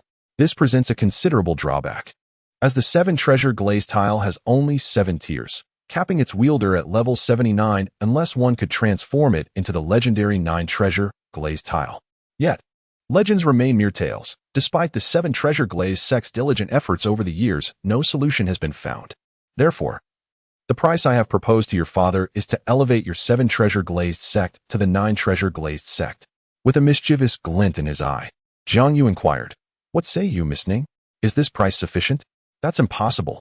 Ning Rongrong's immediate reaction was one of disbelief, even though the offer was indeed substantial. Impossible? That merely reflects your limited perspective. The world is vast, teeming with possibilities. My proposal indicates that I possess the means to fulfill it, Jiang Yu responded, leisurely sipping his tea. Setting down his cup, he continued, In truth, I hold great admiration for your father. When I presented this proposal, I did not disclose what I was offering. Yet he consented nonetheless. Such decisive acumen is something I could scarcely achieve myself. He is truly remarkable. Honestly, Jiang Yu has yet to comprehend why Ning Fengzhi would agree, for if the roles were reversed, he would unequivocally refuse. Therefore, considering that Ning Rongrong has returned, Jiang Yu resolved to divulge a fragment of information. Is this the rationale behind my father's insistence on my union with Xue Qinghe? A flicker of despair crossed Ning Rongrong's face as she experienced a sense of being powerless for the first time. Certainly not. The mandate for you to wed the crown prince is merely a preliminary condition, with subsequent negotiations to follow. Certain matters can only be discussed when both parties' relationships are adequately established. However, in exchange, you shall undoubtedly be the primary beneficiary when the time comes. Jiang Yu smiled with a hint of mischief. Ning Rongrong felt that Jiang Yu was intentionally provoking her, yet this condition was undeniably compelling, one she could not refuse. Even she could understand that, were she in her father's position, she would likely acquiesce as well. Nevertheless, when such a fate befalls oneself, a subtle sense of resentment inevitably lingers. How did you manage this? Ning Rongrong's tone was remarkably flat. I cannot disclose that just yet. As you are not yet the crown princess' wife, Jiang Yu replied with a light smile. Rest assured, once you become the crown princess' wife, you will naturally discover how I accomplished this. Ning Rongrong fell silent, having just held on to a sliver of hope. Jiang Yu was aware of this and promptly dismissed it, plunging the atmosphere into a heavy silence.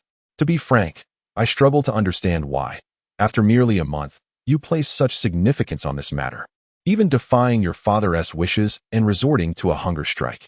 To break the oppressive silence, Jiang Yu contemplated before addressing Ning Rongrong. You wouldn't understand. Ning Rongrong replied coldly, her head bowed.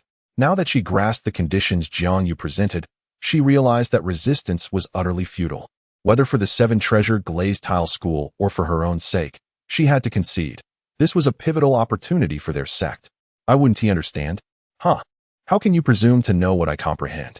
It's merely a facade of self-affirmation coupled with the pitiful bonds of friendship, Jiang Yu retorted, his face adorned with scorn. That is not pitiful. You're utterly unaware. Ning Rongrong countered loudly. She had formed friendships at Shrek, undergone transformation, and grown immensely. It is you who fails to understand. You know nothing, and yet you remain oblivious to what is truly pitiful. Jiang Yu exclaimed, his annoyance palpable.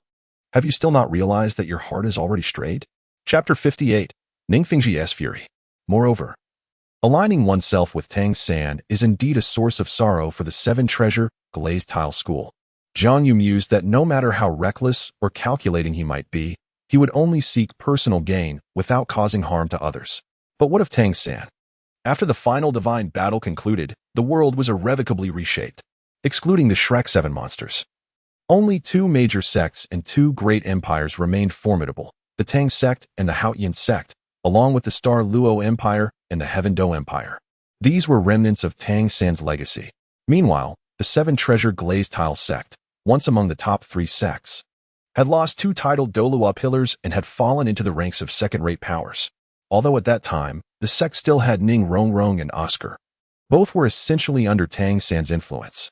Ning Fengzhi must have felt a deep sense of regret, as his choices had reduced the 7-treasure glazed tile sect to a vassal of the Tang sect. Despite their past camaraderie, such bonds could not obscure the fact that the 7-treasure glazed tile sect had become a second-rate force. In the future, the decline of the Tang sect and the seclusion of the Haotian sect could likely be attributed to these individuals, given that Tang San's actions were excessively ambitious. It is even conceivable that, had it not been for Tang San, the Tang sect would have faced annihilation before the second part of their saga. This awareness filled Jiang Yu with indignation. I am acting in your best interest, yet you remain ungrateful. Do you not comprehend? Why do I even bother to share this with you when you cannot grasp the gravity of my sentiments? Jiang Yu felt a sudden disinterest, losing any inclination to converse with Ning Rongrong. He poured himself a cup of tea, savoring it slowly as he awaited Ning Fengzhi's approach. What was the point of discussing such matters with Ning Rongrong, who would remain oblivious to the future transformations of this world due to his presence? Reflecting on the original narrative he had encountered, Jiang Yu felt a simmering resentment. The sword Douluo and bone Douluo had perished, and their demise was in service of Tang San. Yet, the sole individual to claim their remains was Ning Fengzhi. Perhaps Tang San held paramount importance, but perhaps, too, the deceased had lost their worth. No one seemed willing to step forward to collect the bodies of the 2 fallen elders. Couldn't someone be dispatched for the task? Ning Rongrong and Oscar were unable to resurrect Tang San. What of the others? Did the resurrection of Tang San truly necessitate their involvement? What exactly are you trying to convey? Ning Rongrong exclaimed, her frustration palpable. Jiang Yu felt a wave of discomfort as he was interrupted mid-sentence. It's nothing really. Just trivial matters that you wouldn't comprehend, he said wearily, no longer wishing to engage in conversation with Ning Rongrong. It felt pointless. You. Ning Rongrong pointed accusingly at Jiang Yu, ready to voice her thoughts. At that moment, Ning Guangyun appeared. Guest. The sect master has concluded his affairs and requests your presence now. Oh, I shall go at once, Jiang Yu replied, setting down his teacup and rising. He then turned to Ning Rongrong. Miss Ning, we shall part ways here. This conversation has been rather unfulfilling. Their ideologies clashed entirely. Ning Rongrong yearned for the path of Tang San, while Jiang Yu harbored a strong aversion to it, preferring his own chosen course. Perhaps Tang San was not entirely at fault, but the consequences of his actions were indeed misguided. He had failed to consider what the future world might become. Human nature is inherently complex. Thus, whether one achieves divinity is of little consequence. What truly matters is happiness and the ability to lie back comfortably. Just you wait, Ning Rongrong declared, leaving her words hanging ominously. Jiang Yu, however, dismissed her threat with a casual wave of his hand as he departed, unperturbed by her words. In Ning Fengji's office, he looked at Jiang Yu, who was seated on the sofa before him, and spoke in a somewhat somber tone. Thank you, Jiang Yu. Jiang Yu straightened up, responding earnestly. There's no need for thanks, Uncle Ning. I simply did not wish to see that kind of situation unfold. That kind of situation? Ning Fengji echoed, his tone laced with complexity. Although Jiang Yu had not articulated it directly, he understood the implications. Indeed, who could have anticipated that Rongrong's thoughts would shift so dramatically after merely a month away? Ning Fengji's voice was cold, and a sharp glint flickered in his eyes. Unlike Douluo Continent, he could discern Ning Rongrong's changes immediately upon seeing her, realizing that her stance had shifted, thereby shaking the foundation of her commitment to family loyalty. Friends? The development of the family cannot solely rely on fragile friendships, though they can indeed hold significant strength at times. Yet, the element of risk is too great, even though it was just a minor shift. The fact that such a profound change occurred in just a month was enough to incite Ning Fengji's anger. Ning Rongrong was not only his only daughter, but also the most talented among his progeny, whom he intended to cultivate as his heir. The Seven Treasure Glazed Tile sect is both a family and a sect. The selection of an heir is not based solely on strength, but rather on the more pragmatic measure of innate talent. As the most gifted among the younger generation, Ning Rongrong was virtually destined to be the next heir. And yet, the outcome was far from what he envisioned. In merely a month, circumstances have taken a turn for the worse. The Seven Treasures Glazed Tile School is dedicated to nurturing the next generation of leaders, rather than assisting others in cultivating soul masters. As the heir to the sect, the paramount duty is to safeguard the interests of the clan, rather than prioritizing friendships at the expense of family welfare. Consequently, Ning Rongrong's transformation has incited immense fury within Ning Fengji. Shrek Academy, I shall remember you, he coldly mused. Uncle Ning Rongrong is still young. Surely this time at home will help her comprehend her identity and position, Jiang Yu remarked with a smile. It is indeed difficult. Ning Fengji sighed deeply. How could he possibly be oblivious to his own daughter's actions? Presently, his resentment towards Shrek Academy has reached an unbearable intensity. This passage does not depict the original encounter between Ning Rongrong and Ning Fengji upon her return from Shrek Academy. At that moment, Ning Rongrong had brought considerable benefits to the Seven Treasure Glazed Tile School, so even though Ning Fengji sensed a change in his daughter, he refrained from commenting extensively, instead focusing on fostering her relationship with Tang San for greater gains. Presently, however, the situation appears devoid of advantage, having even cost him his daughter. Ning Fengji wished to dismiss such troubling thoughts and smiled, suggesting they shift topics. Let us set aside these matters for now and discuss the Blue Lightning Tyrant Dragon Clan instead. You must be eager to delve into that. Indeed. Jiang Yu responded with a smile in agreement. The circumstances surrounding the Blue Lightning Tyrant Dragon Clan can be described as both simple and complex. Many of its members possess antiquated mindsets and adhere to tradition, displaying a reluctance to venture beyond their confines. In contrast, the younger generation within the clan is quite the opposite, brimming with ambition and aspirations for success. Ning Fengji briefly elaborated on this. As he spoke, Ning Fengji handed Jiang Yu a document. I assume that young Yu Tianheng has already shared insights about the younger members with you. They hold little power within their clan, which spurs their aspirations. Let me take a guess. It must be Thunder Academy. Jiang Yu accepted the document, gazing at Ning Fengji with admiration. acknowledging, "Uncle Ning, you are indeed impressive. I scarcely uttered a word, and yet you have already deduced it correctly. Thunder Academy." Perusing the detailed information contained in the document regarding the Blue Lightning Tyrant Dragon clan, Jiang Yu noted that he only needed to focus on the sections about Yu Tianxin, and Thunder Academy. "What do you think? Are you satisfied?" Ning Fengji inquired with a smile. "Very much so. Thank you, Uncle Ning," Jiang Yu replied, closing the document with a grin. "Given that, might I inquire if this esteemed nephew of Thunder Academy would be interested in allowing the Seven Treasure Glazed Tile School to partake in the venture?" Ning Fengji said, his eyes twinkling with anticipation as he regarded Jiang Yu. This indeed took Jiang Yu by surprise. Chapter 59. Can you be direct? In truth, the matters concerning the Blue Electric Tyrant Dragon clan had been largely discussed when Ning Fenghe submitted the documents. Jiang Yu had anticipated that he would inquire about his recent conversation with Ning Rongrong. He could hardly believe that Ning Fengji would deliberately allow him to engage with Ning Rongrong while neglecting to have someone eavesdrop. Thus, it was certain that Ning Fengji was privy to their earlier dialogue.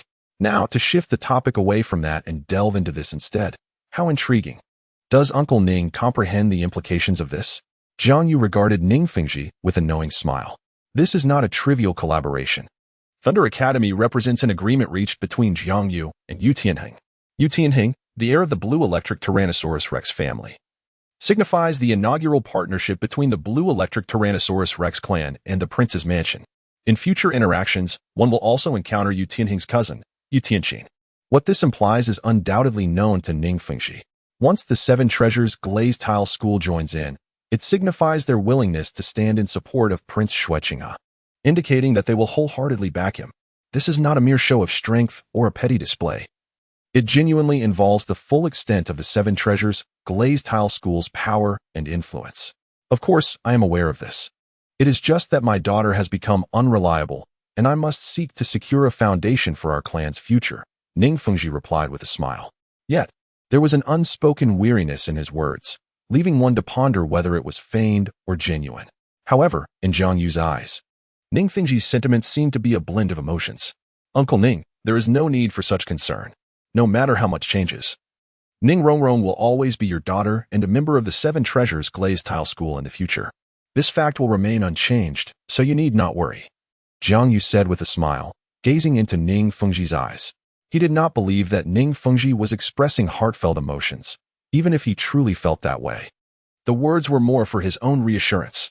"Yet, a married daughter is like water that has been spilled," Ning Fengji replied, his gaze lingering thoughtfully on Jiang Yu. This left Jiang Yu somewhat at a loss for words, as it was not within his power to guarantee such matters. Uncle Ning's words sounded a bit distant. "After all, the Crown Prince is your disciple, and with your daughter involved, it only strengthens the ties between families, suggesting a future of unity." Jiang Yu contemplated before responding. "You might as well use that line on children. Even brothers can quarrel, let alone in-laws. Wouldn't you agree?" Ning Fengji smiled slyly, resembling a cunning old fox. Jiang Yu remarked, "I sense you were trying to entrap me, seeking some advantage from our conversation. No wonder you chose to remain silent about the earlier matter. It appears you were biding your time." Jiang Yu had grasped Ning Fengji's scheme and felt a twinge of frustration. Supporting his aching head, he said, "Uncle Ning, your approach lacks sincerity. Let us simplify this. Just tell me what you truly desire." "Nothing much. I merely wish for the Seven Treasures Glazed Tile School to participate in this collaboration," Ning Fengji replied with a mischievous grin, deliberately withholding further details. Jiang Yu was exasperated. Did Ning Fengji truly believe he was merely seeking to join the Thunder Academy's collaboration? No, he was simply raising the stakes. The participation of the Seven Treasures Glazed Tile School in this endeavor would not yield profit, but would instead represent a one-sided contribution, compelling Jiang Yu to acquiesce to the ensuing terms. 2 slots, any more than that, and I'm at a loss for how to manage, Jiang Yu finally conceded. He believed that with a bit more effort, he could cultivate a Qilua tulip with certain efficacy. Indeed, Jiang Yu possessed the capability to nurture elixirs, although the resources required were considerable. Furthermore, the willingness of the Seven Treasures Glazed Tile School to step forward was significant, as it would showcase their strength and intimidate the Blue Lightning Tyrant Dragon clan. Very well, Ning Fengji smiled, pleased that Jiang Yu understood his intentions. He was quite satisfied with the compensation Jiang Yu offered. Had he missed this opportunity, Jiang Yu would likely have only granted 1 slot. Moreover, Ning Fengji discerned the deeper implications of Jiang Yu's words. This method was not merely a one-time solution, but rather a long-term strategy, which filled him with unexpected delight. However, Jiang Yu cautioned, "Uncle Ning, though there are 2 slots, there are pros and cons to consider. You must make a choice." The creations he nurtured would naturally not compare to the originals. Perhaps they might even cause the 7 treasures glazed pagoda to mutate, yet their effectiveness remained uncertain. "Let us give the opportunity to Rongrong," Ning Fengji pondered, sighing. Though he felt some frustration at Ning Rongrong's lack of ambition, she was ultimately his daughter. Some matters must be approached with moderation. Even though Jiang Yu had granted him the power of choice, it did not mean that he would evade Jiang Yu's potential dissatisfaction. After all, regardless of how their relationship evolved in the future, the bond between Ning Fengji and the Crown Prince could never rival that of his daughter Ning Rongrong and the Crown Prince, a truth both men were well aware of. Agreed. Jiang Yu, with an air of indifference, expressed his thoughts. In truth, he harbored a desire for Ning Fengji to bestow that coveted position upon Ning Rongrong, for history had indeed validated her exceptional talents. Moreover, Ning Rongrong's connections were somewhat closer than those of Ning Fengji. The principle of selecting the worthy while avoiding nepotism is a virtue of the sages, one that Jiang Yu had yet to attain. Since our collaboration has reached an accord, I shall take my leave now, Uncle Ning, Jiang Yu declared as he rose to his feet.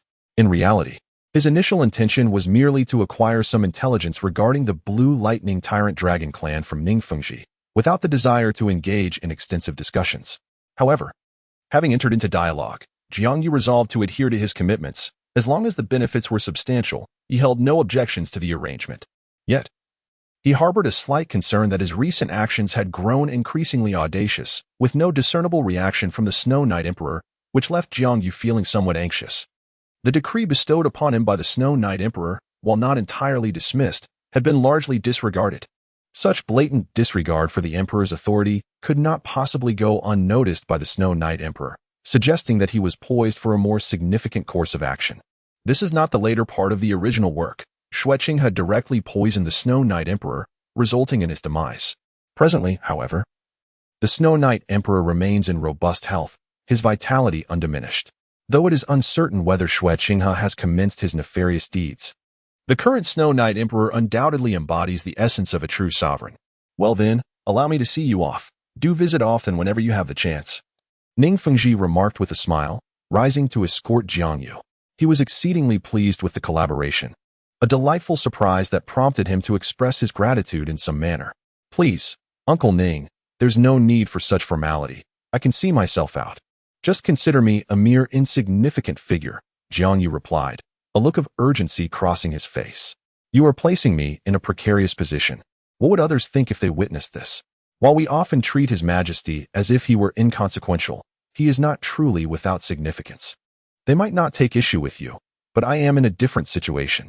He possesses the means to impose his will upon me." This reflects Jiang Yu's helplessness. Although he holds the position of a prince's companion, he lacks an official title yet remains under the jurisdiction of the official hierarchy, compounded by his father's influence. Should the Emperor of Snowy Night decide to take action, both Jiang Yu and the Jiang family would find it exceedingly difficult to resist. Moreover, this matter pertains to the political landscape of the heavenly, where Xue Qinghe and Ning Fengji would be of little assistance, at best pleading for leniency to prevent him from facing condemnation. Given this, Jiang Yu resigned himself to the situation, though he resolved to visit this place more frequently in the future. Ning Fengji understood Jiang Yu's concerns and did not press further. "Very well, I shall do so," Jiang Yu replied, visibly relieved. However, it would be preferable to avoid coming here too often, as Ning Fengji's incessant desire to gain advantages from Jiang Yu was quite exasperating. Although both parties were generally satisfied with their exchanges, Jiang Yu felt an inexplicable discomfort. Thus, it was prudent to maintain a lower profile for the time being, despite having already been rather conspicuous. Jiang Yu harbored no fears for his safety, as both Xue Qinghe and Ning Fengji would look after that aspect. His trepidation lay instead with the scheming of others, as well as the prevailing circumstances. Jiang Yu's stature was simply too insignificant to navigate such turmoil. Even with precautions, he could fall victim to the machinations of others. Furthermore, the influence of Tang San was undeniable. Having perused numerous texts, Jiang Yu understood that sometimes protagonists behaved in utterly unreasonable ways. "Uncle Ning, I take my leave." Jiang Yu said with a slight bow, truly departing this time. Ning Fengji did not accompany him, but instead watched Jiang Yu's figure fade at the entrance of the seven-treasure glazed tile school. Sighing softly, he withdrew his gaze. Chapter 60. Helplessness in the royal palace of Tiandou. Within the study, Prince Xue Qinghe exclaimed in frustration, "Speak up, brother. Will you truly allow that scoundrel to so brazenly humiliate your son?"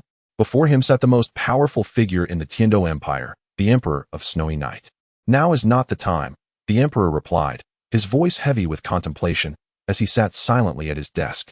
The situation in Tiandou City was indeed chaotic. With the seven-treasure glazed tile school, the Spirit Hall, the Tiandou royal family, and Douluo all entangled in a web of conflict, employing utterly reckless methods with no regard for the consequences. From the rumors the Emperor had previously encountered, he had never imagined such trivial gossip could wield such profound influence, fundamentally altering his understanding of life itself. If matters were allowed to escalate unchecked, it was clear that his son, Xue Bong, would likely meet a grim fate, and even the Tiandou royal family would suffer significant repercussions. After all, there are limits to patience, and when tolerance reaches its breaking point, the factions would unite to eradicate the inferno that is Xue Bong, leaving the emperor powerless to protect him. This was also a matter that had troubled him greatly in recent days, for he could not merely stand by and watch as an avalanche occurred without intervening. Yet he felt utterly powerless. When will the time come? Prince Xue Qinghe inquired, his previous fury having dissipated. He understood that the Snow Knight Emperor did not wish to remain idle. Rather, the moment was simply not yet ripe. But when would the opportune moment arrive? "I do not know, but it should be soon," the Snow Knight Emperor replied slowly. "Why must the Tiandou royal family endure such humiliation?" Prince Xue Qinghe retorted. Filled with dissatisfaction and indignation, he discerned the helplessness in his elder brother's words. How could this be? His elder brother was the most powerful figure in the Tiandou Empire. Yet he needed to wait for the right moment to act even against a mere companion of the crown prince, and still remained uncertain as to when that moment might be. When did their Tiandou Empire fall to such depths? Perhaps we are simply too weak. The Snow Knight Emperor lamented. If he were a titled Douluo like the Emperor of the Douluo Empire, he would not need to exercise such caution. Alas, he is not. Thus, even as emperor, he feels impotent when confronted with the threat of individual martial prowess. But is Xue Qinghe truly stronger than us? Prince Xue Qinghe exclaimed, directly naming Xue Qinghe in his frustration. The Snow Knight Emperor cast a measured glance at his younger brother, aware that he must have uncovered certain truths. This is not a favorable situation. It is not something you should dwell upon. Your sole focus should be on safeguarding the fourth. The Emperor of the Snowy Night remarked with a hint of indifference. However it is, the Prince of Snow Star retorted, his discontent palpable, as he genuinely supported his elder brother. Otherwise, he would not exhibit such fury in defense of the avalanche.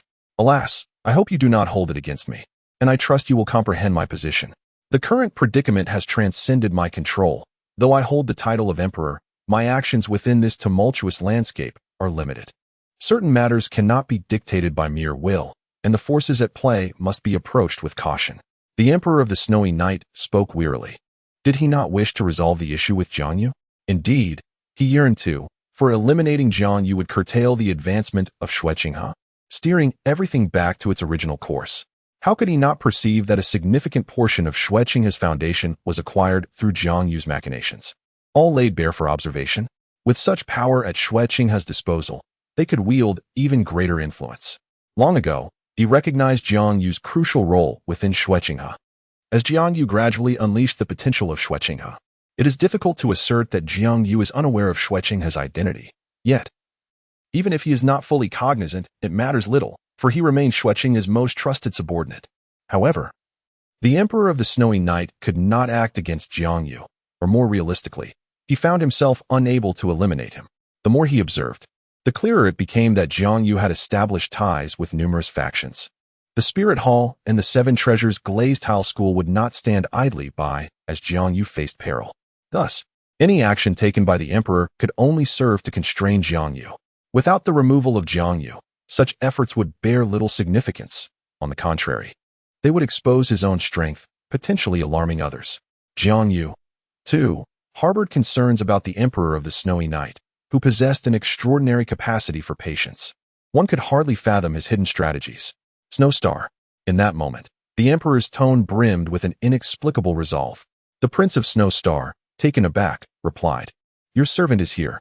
Should any danger befall the avalanche this time, you are to lead them northward, where I have made all necessary arrangements. As for what you shall do there, in due time, you will come to understand." The Emperor of the Snowy Night concluded wearily, then reclined in his chair, closing his eyes. "Your Highness," the Prince of Snow Star exclaimed in alarm, "this is the last I can do for you." The Emperor murmured softly as he shut his eyes. Indeed, the Emperor of the Snowy Night had irrevocably abandoned the notion of severing Xue Qinghe's wings, opting instead to confine Xue Qinghe's influence within the confines of Heavendou City. "As long as I draw breath, I shall not permit your forces to step beyond the threshold of Heavendou City," the Emperor resolutely thought. "For the present is utterly transformed from the past.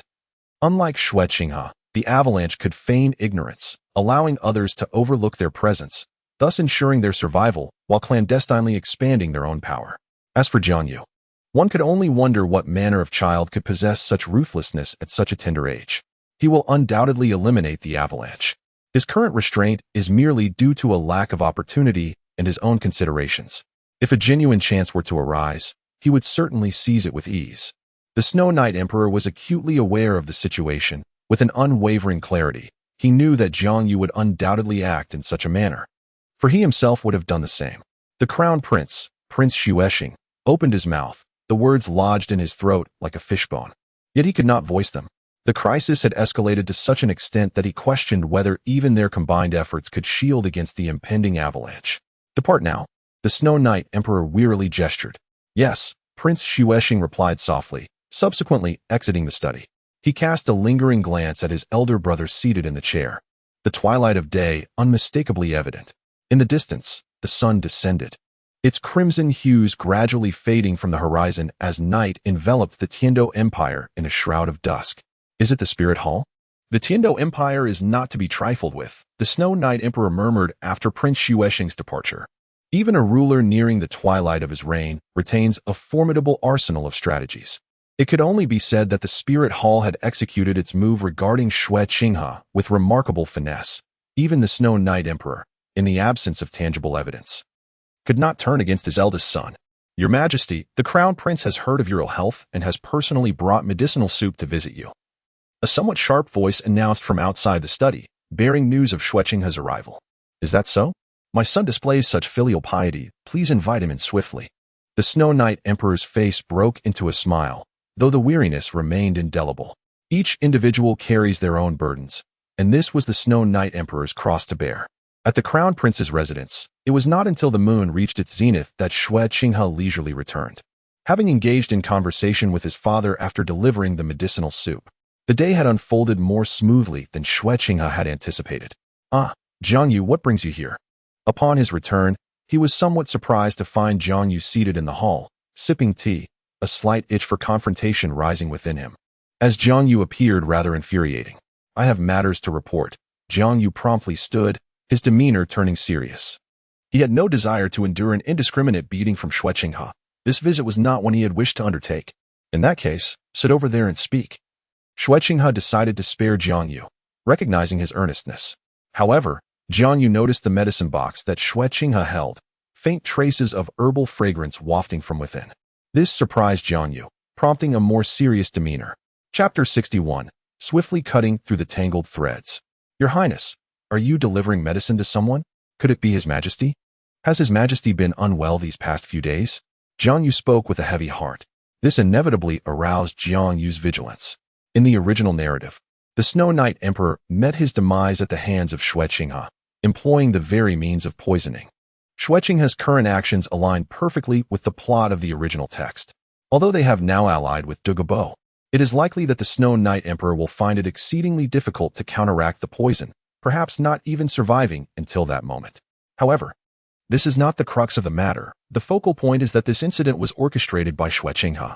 Why has his identity been exposed? The most significant detail is that he has poisoned his own father, in a manner that contradicts ethical boundaries. Xue Qinghe let out a light chuckle and instructed his servants to take the food box away. Truly commendable, for it is evident that I am indeed delivering medicine to His Majesty. Recently, the Emperor has been overworked and unwell, which is why I brought the herbal concoction I personally prepared to visit him. Yet, a sense of unease lingered within Xue Qinghe. For Jiang Yu's demeanor seemed to disapprove of his actions, even though he believed this was an exceptionally prudent course of action. Xue Qinghe was convinced that his act of poisoning was a secret known only to him. Jiang Yu could never possibly be aware. Who suggested such a course of action to His Highness the Crown Prince? Jiang Yu inquired, his expression devoid of emotion. If indeed someone had advised Xue Qinghe to undertake such a deed, he would be compelled to question their intentions, for this would undoubtedly indicate malevolence. Such individuals must be eradicated. This is not Jiang Yu eliminating rivals, but rather Xue Qinghe truly courting disaster.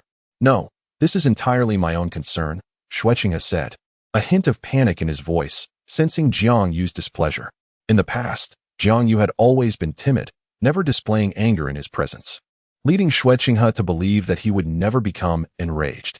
Since it is merely the Crown Prince's filial piety, I must have overthought it. Yet I still hope His Highness will refrain from such actions in the future. Jiang Yu's expression softened as he suppressed his inner turmoil. If Xue Qinghe were indeed to poison, it could potentially render all his current schemes to naught. In Jiang Yu's contemplation, Xue Qinghe could stage a coup, provided he had sufficient justification. However, he must never resort to murder, for such an act would undoubtedly lead to Xue Qinghe's own demise. Even if Xue Qinghe succeeded in ascending the throne without exposure, should the truth come to light, his reputation would be irrevocably tarnished, resulting in the loss of everything he gained. As for whether it would be exposed, Jiang Yu was certain it would. Emperor Xue Yu would undoubtedly have contingencies in place. Xue Qinghe felt a wave of anxiety wash over him, recognizing the enormous flaw in his previous thoughts. Although he was currently the first in line to inherit the throne, should Emperor Xue Yu perish, he would be assuredly crowned. Yet, if rumors of patricide were to spread, his ascension would become impossible. This is not a jest. It is indeed true that the common folk would never accept such a monarch. However, Jiang Yu, my father has already consumed the potion I prepared. Xue Qinghe spoke with a hint of panic. It is no wonder Xue Qinghe felt anxious, for this potion is indeed toxic, and he himself had administered it, with his father having partaken as well. After a moment of contemplation, Jiang Yu swiftly grasped the situation. This was a scheme orchestrated by the Snowy Night Emperor. Whether it be Xue Qinghe's filial piety or malevolent intentions, the Snowy Night Emperor would undoubtedly consume anything Xue Qinghe presented to him. His plan was to engage in a perilous exchange with Xue Qinghe and subsequently facilitate the ascendance of the avalanche. In light of this, I implore Your Highness to immediately investigate the concoction and the individuals who came into contact with it. If it is found to be harmless, we shall consider this incident as though it never transpired. However, should it be proven toxic, I urge Your Highness to promptly order the execution of all individuals involved in this affair outside the palace. Jiang Yu's expression was devoid of warmth, imbued with an intense aura of menace. He was determined to resolve the matter swiftly, denying anyone the opportunity to exploit the situation while simultaneously casting aspersions elsewhere. Though Xue Qinghe had erred, there remained a possibility for redemption and deflection of blame. All that would be required of His Highness would be to present the heads of those implicated to His Majesty as an act of contrition. As for the rumors circulating outside, there is no cause for concern. The publishing house has been established and is now poised to serve its purpose. Jiang Yu spoke with an impassive demeanor, devoid of any sentiment. Fortunately, judging by Xue Qinghe's demeanor, this was merely the first instance. Had the situation escalated further, it would have become far more complex to resolve. The sooner this is addressed, the better, as it would not only cleanse the reputation but also enhance one's standing. However, Xue Qinghe hesitated, for this incident involved not only a few ordinary individuals but also several of his own spirit hall members, amounting to dozens in total. Furthermore, such a heavy-handed response seemed at odds with Xue Qinghe's established image. Your Highness, one must not falter in decisiveness. One must possess both a compassionate heart for humanity and a resolute will for decisive action. Should the potion indeed prove toxic, it would entangle you in a web of unfilial and unjust actions. It is imperative that you present a clear course of action for the world to witness. Jiang Yu advised. Upon hearing Jiang Yu's words, Xue Qinghe realized he must now make a decisive choice, resolutely refusing to become embroiled in such a predicament. Very well. I shall heed your counsel. Xue Qinghe gritted his teeth, steeling himself with determination. This is not merely the death of one or two individuals, but rather dozens, with far-reaching implications that are beyond reckoning.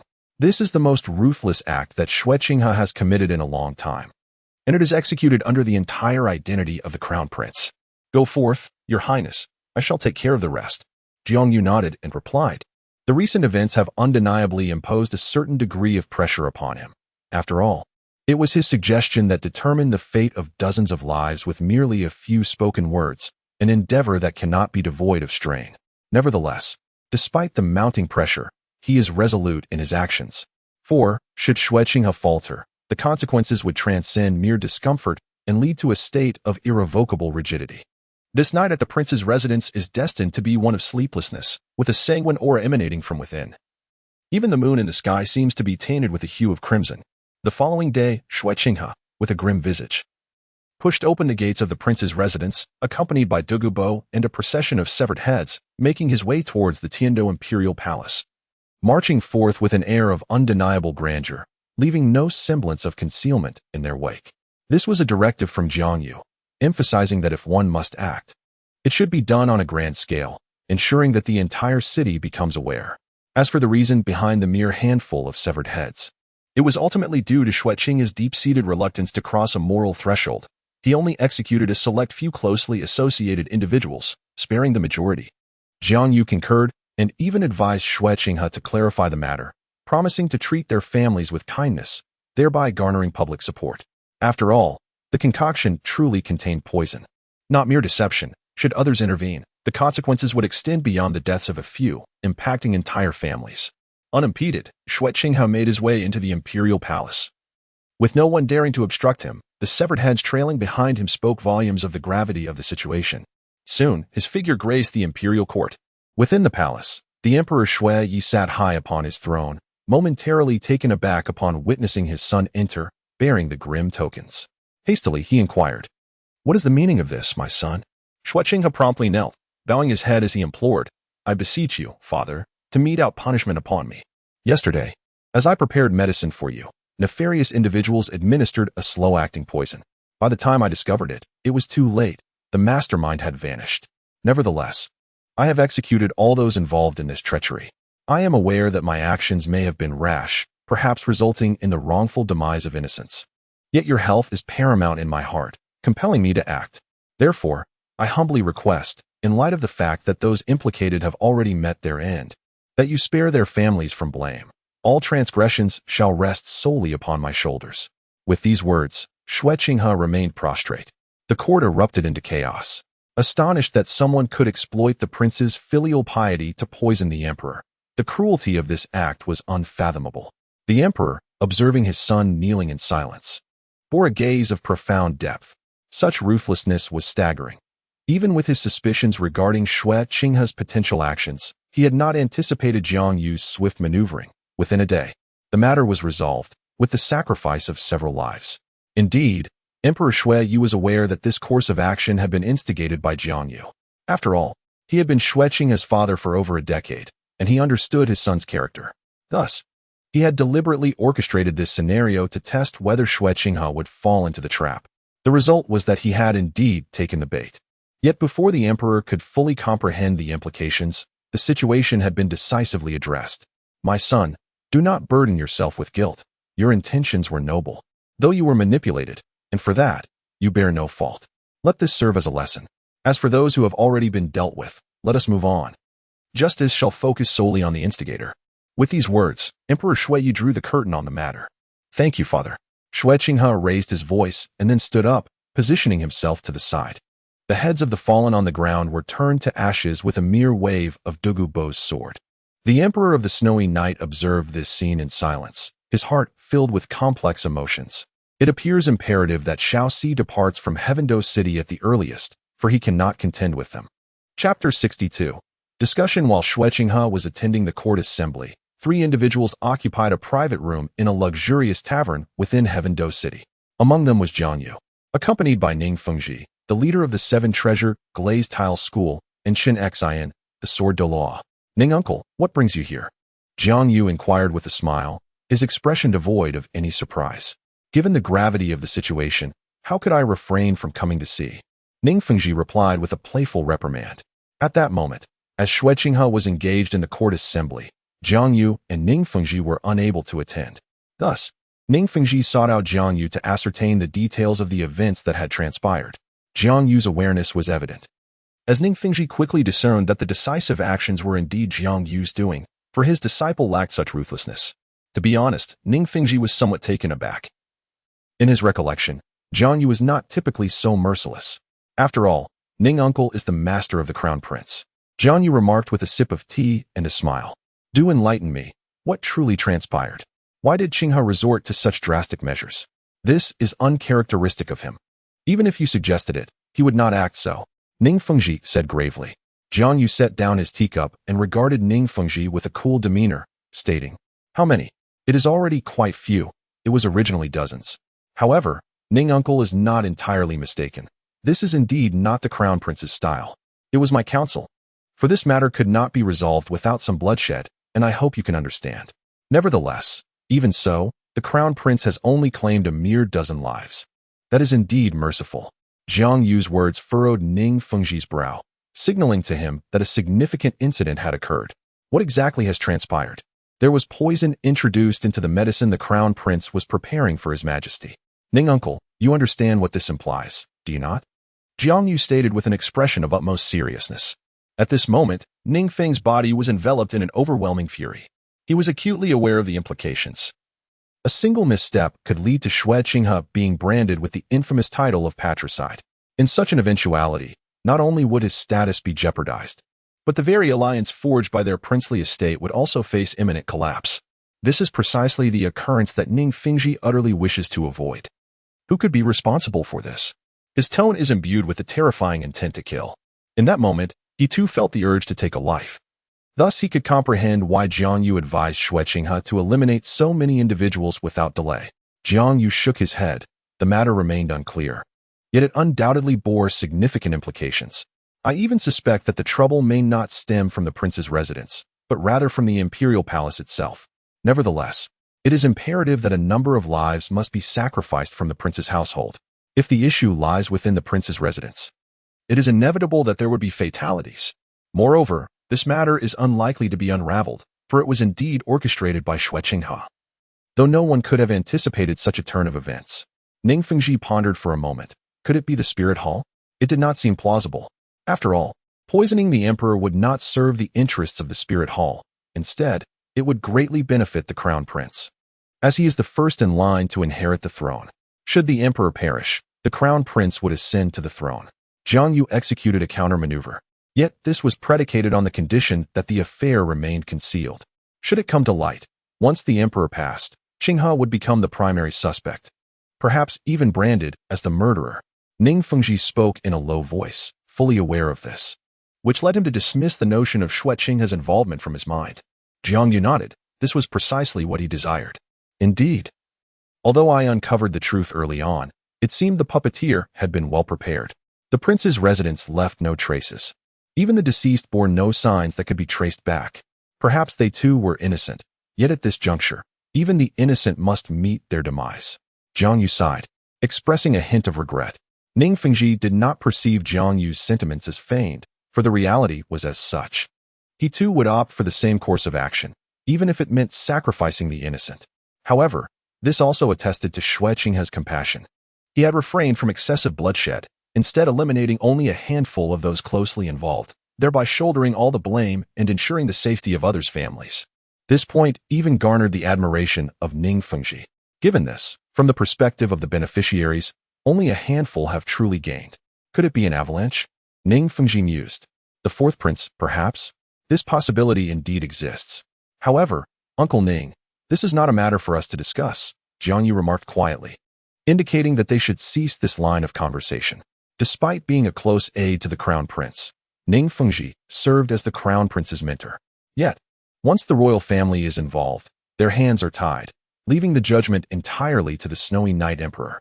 Nevertheless, it seems this avalanche may be overlooked for a while. Jiang Yu pondered. After the self-detonation of Xue Qinghe, viewed from the beneficiary standpoint, only the avalanche and Prince Xue Qinghe stand to gain significantly, and their rationale is the most compelling. The snowy night emperor would certainly not be oblivious to this. Even in the absence of direct evidence, the suspicion surrounding them remains inescapable. After all, Xue Qinghe has already eliminated a number of individuals and has come forth to confess, nearly cleansing his hands of guilt. With only these two under suspicion, which cannot be cleared, the Snowy Night Emperor must inevitably suppress them. Indeed, this matter falls beyond our purview.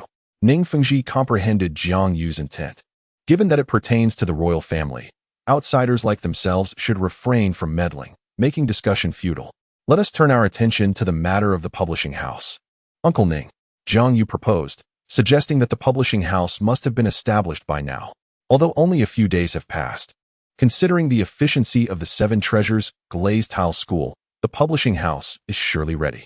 At this juncture, the rumors surrounding the Houghton sect have reached a near saturation point, especially with the incident involving Xue Qinghe. It is the perfect time to test the waters and guide the current gossip. Preparations are nearly complete. It is merely the trial that remains. At this, Ning Fengji also smiled. After days of contemplation and discussion, he had come to grasp the essence of the publishing strategy Jiang Yu had articulated. One cannot help but acknowledge Jiang Yu's remarkable ingenuity. This represents a method akin to that employed by the Tiandou Empire to manipulate its populace. However, rather than resorting to coercive enslavement or violent means to achieve control, it operates on a more insidious level, targeting the very thoughts and ideologies of individuals.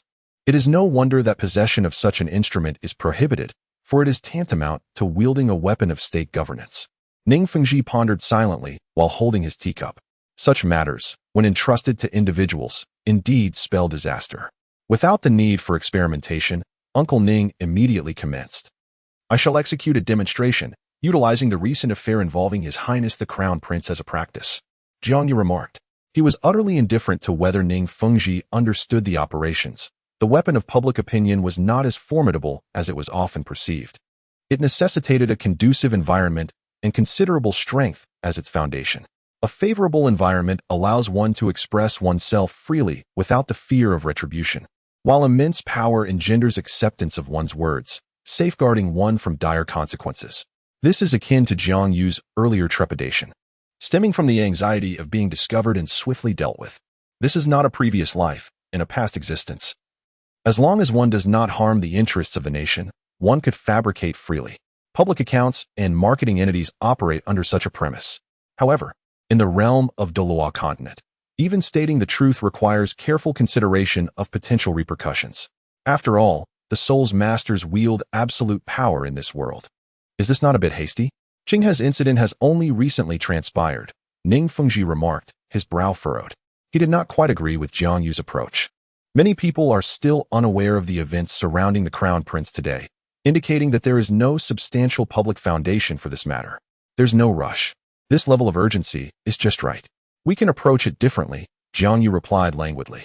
The timeliness and accuracy of information are of utmost importance. Jiang Yu intended to seize upon these two aspects, leveraging the exceedingly inadequate information dissemination technology of Douluo Continent to cleanse Xue Qinghe's actions through a diffusion of rumors. The method is quite simple. First, provide the populace with a vague yet precise piece of information regarding Xue Qinghe's actions, and then circulate favorable statements about him among those who have yet to witness the events. As both factions corroborate each other, the narrative surrounding the incident will swiftly be constructed in the minds of the people. By exploiting the volatility of information, he would gradually amplify and idealize the situation, transforming it into a compelling tale. Indeed, Jiang Yu did not intend merely to whitewash the affair. He planned to ultimately publish a book titled Tasting the Medicine for Father. This is precisely why Jiang Yu established a publishing house rather than a newspaper. Not only do I spread rumors, but I also publish books. I ask you, are you afraid? Chapter 63. In a mere passage of time, the discussion had shifted to the headquarters of the Tiandou publishing house, constructed by the Seven Treasures glazed sect. Ning Fengji held a freshly printed newspaper in his hand, his lips twitching, revealing an expression of profound exasperation. Are you not concerned that Qinghe may very well give you a beating? Ning Fengji set down the newspaper and addressed Jiang Yu. Jiang Yu, on the other hand, wore a look of disbelief. Why would His Highness strike me? Have I committed some error? Why, I have not only polished his reputation, but come what may. Selling newspapers and books could yield substantial profits to supplement the compensation fund. Upon hearing Jiang Yu's words, Ning Fengji was rendered speechless. Given his understanding of Xue Qinghe, after the first encounter, a second was sure to follow. With Jiang Yu's audacity, he was undoubtedly courting trouble. Ning Fengji's silence, while holding the newspaper, stemmed from the fact that he had immediately come to the publishing house after his discussion with Jiang Yu. Under Jiang Yu's direction, they produced these articles in just one afternoon. How to put it? Ning Fengji found himself perplexed. The creation known as a newspaper, conceived by Jiang Yu, had undergone 6 or 7 revisions, ready to be disseminated far and wide, with the content largely mirroring one another. Yet the portrayal of the incident involving Xue Qinghe grew increasingly absurd. The version Ning Fengji had just examined was the final draft, which diverged from the facts he understood by a staggering 60%. Do not underestimate this 60%. The narrative surrounding Xue Qinghe's alleged murder had entirely transformed. The overall interpretation is as follows. The prince's residence was betrayed by a villain, and the prince wished to shoulder all the blame. However, the loyal ministers could not bear to see him unjustly accused, and thus committed suicide, offering their heads to absolve him of guilt. Subsequently, with tears in his eyes, the prince presented these severed heads to the palace, pleading for the current emperor to seek out the mastermind behind the treachery. Confessing his numerous sins and striving to clear the names of those wronged at the prince's residence. It cannot be said that the story is entirely different, but the exaggeration is indeed excessive. Even Ning Fengji found himself empathizing with Xue Qinghe's loyalty. Are you not concerned that this may lead to trouble, Jiang Yu? Others are not fools, Ning Fengji could not help but remark. Is this just a tale? Why should I fear trouble? Is this not well written? Furthermore, it does not violate the truth. It merely employs a touch of rhetorical flourish, Jiang Yu asserted with righteous conviction. But is this merely a touch of rhetoric? Ning Fengji retorted, a smirk tugging at his lips. Indeed, Uncle Ning, you must trust me. If you compare each version, you will see that I have truly only used a modicum of rhetorical devices, Jiang Yu insisted earnestly, gesturing at the newspapers strewn across the table. It is true that, in comparison to the previous versions, Jiang Yu's alterations were indeed minimal. However, were those earlier drafts the final versions? They were not. The earlier drafts were ambiguous, while the final draft was strikingly clear and exaggerated. This is evidently designed to captivate the audience until the final version. The subtle nuances from the beginning culminated in a significant transformation. Never mind, I shall no longer dwell on this. Let us discuss other matters. Ning Fengji gently massaged his painfully throbbing forehead and remarked helplessly. He did not oppose Jiang Yu's style of writing. Rather, he felt that it was somewhat exaggerated. His disciple might not appreciate such flamboyance. Despite Xue Qinghe's considerable concern for reputation, he was, in fact, quite an awkward individual. And Jiang Yu's actions could be likened to placing him on a searing hot stove. It was certain that Xue Qinghe would not hesitate to give Jiang Yu a sound thrashing. The second time would be all too easy. This divergence in opinions between Ning Fengji and Jiang Yu is precisely why he disregards the awkwardness of Xue Qinghe. As long as the common folk accept it, that suffices. After all, Jiang Yu has distanced himself from this incident. Is Xue Qinghe not the protagonist of the tale? Uncle Ning, what would you like to discuss? Jiang Yu inquired, setting aside his work to gaze at Ning Fengji. He was currently engrossed in composing a book, intending to further amplify Xue Qinghe's influence. Jiang Yu resolved to publish a volume that would immortalize his name, along with his illustrious achievements and legendary narratives. Here and here, Ning Fengji pointed to 2 sections within the newspaper module. These sections were the local news and advertisement modules, both crucial components designed by Jiang Yu. Oh, I see. One is dedicated to local news, and the other serves as an advertisement module. The local news primarily chronicles events occurring within the community, aiming to gain the trust of the local populace. The advertisement module, on the other hand, promotes various entities to enhance their visibility, representing a significant future profit avenue. Jiang Yu elucidated. His explanation was thorough, and Ning Fengji comprehended it well. Indeed, Jiang Yu's involvement was essential, as his ideas were remarkably intriguing. A commendable notion. Ning Fengji nodded in agreement. Jiang Yu rolled his eyes. That is merely stating the obvious. This concept has withstood the test of an era. So how could it possibly falter? What about the empty spaces? Why have you left so many blank areas? Ning Fengji queried, pointing at the voids with a hint of confusion. Aside from the primary modules mentioned earlier, Jiang Yu had left several blank spaces, contrasting with the other sections that were filled, rendering them somewhat abrupt. Could we perhaps include information regarding Haotian sect in this section? Ning Fengji subsequently suggested. This is precisely the intention of Ning Fengji. He seeks to ascertain the impact that news of the Haotian sect will engender. After all, the reputation of the Haotian sect has begun to permeate the consciousness of the populace, and the influence of previous rumors is gradually dissipating. It is evident that the citizens are increasingly intrigued by the foremost sect in the realm. Ning Fengji believes that the opportune moment has arrived. However, Jiang Yu interjected, the news about the Haotian sect must be rooted in local affairs, employing regional discourse. We can subtly disseminate information, yet we must refrain from direct involvement, opting instead to exert a modicum of influence. Jiang Yu hesitated slightly regarding the areas left blank. In truth, he had already devised plans for these vacant sections, albeit with a tinge of apprehension. The content intended for these areas included sensational news, rumors, and notable figures along with prodigious talents. The latter was abandoned due to a lack of pertinent intelligence, while Jiang Yu felt that writing about the initial two would be perilous. The grim lessons of past misfortunes lingered vividly in his mind. Very well, I shall acquiesce to your judgment, Ning Fengji conceded with a nod. Since Jiang Yu had formulated a strategy, he had no further objections. His earlier intention had merely been to test his own thoughts, but it now appeared that Jiang Yu's approach carried significantly fewer risks. Since Uncle Ning has no objections, let us proceed with the current version, Jiang Yu urged. You may commence production immediately and deploy the resources in batches according to my prior plan. This matter necessitates urgency. We must begin without delay. Subsequently, Jiang Yu remarked, it seems the prince's residence will likely offer little assistance this time. These channels will need to be resolved by you and the Seven Treasures Glazed Tile School. Jiang Yu felt a sense of helplessness regarding this situation. From the outset, Xue Qinghe had lacked channels, and aside from the Martial Soul Hall, all other connections had been intentionally severed by the Snow Knight Emperor. Consequently, every action felt constrained. It appeared as though the Snow Knight Emperor intended to confine Xue Qinghe's network entirely within the confines of Tiandou City, waiting for him to falter. Of course, these were merely Jiang Yu's conjectures, yet given the current circumstances, they seemed highly plausible. It was even possible that the Snow Knight Emperor had deduced Xue Qinghe's true identity as a result. Rest assured, you and Qinghe need not intervene.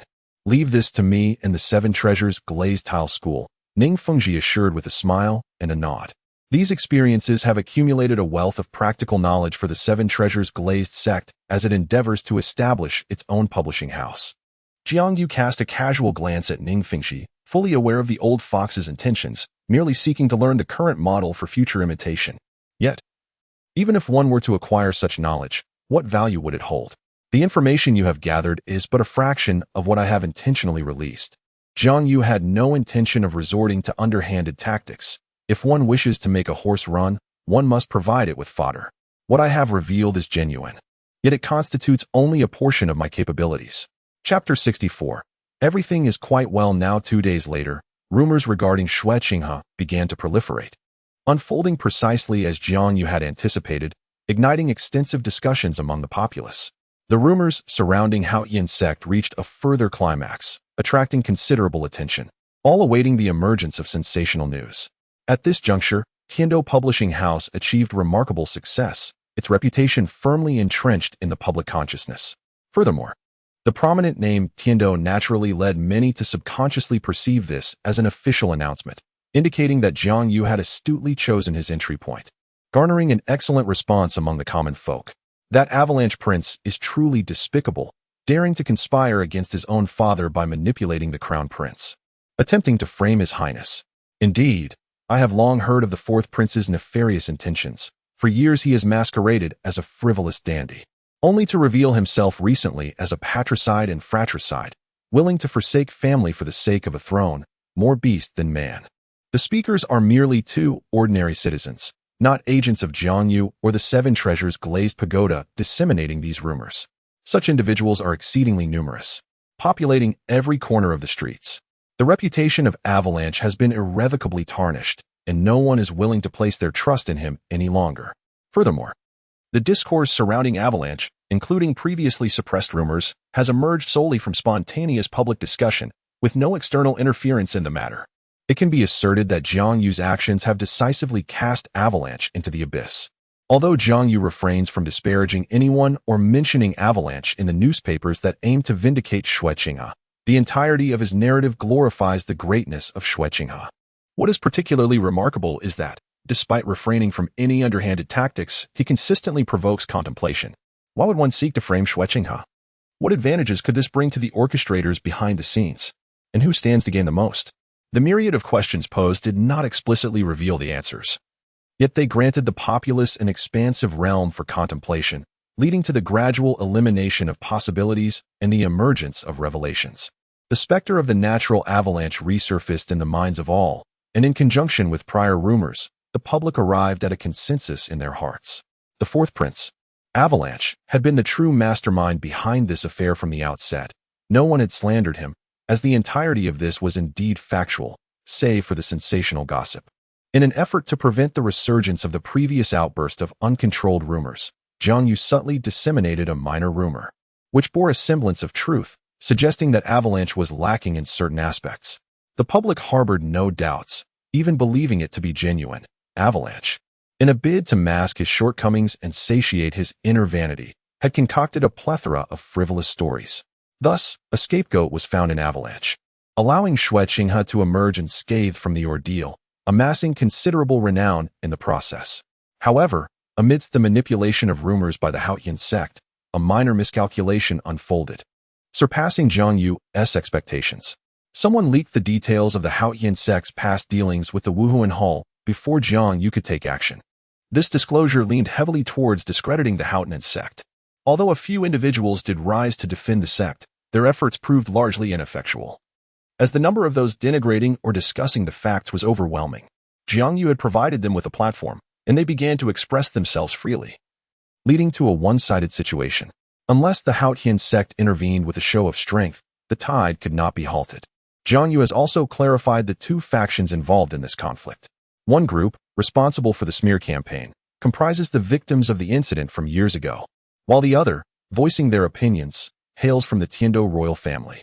This information is easily verifiable, as the spokesperson is none other than Tang Yuehua, who oversees the ceremonial affairs of the Tiandou royal family. This is quite reasonable. On the surface, there is only this one disciple of the Haotian sect. In the prince's residence, Xue Qinghe, Ning Fengji, and Jiang Yu convened in the hall to deliberate on the recent surge of rumors concerning the Haotian sect. Speak. How shall we resolve this matter? Xue Qinghe intoned solemnly, his eyes closed, rhythmically tapping his fingers upon the table. Although a strategy had long been established to address the rumors surrounding the Haotian sect, Xue Qinghe remained cautious in the face of grassroots gossip. We shall proceed according to the original plan.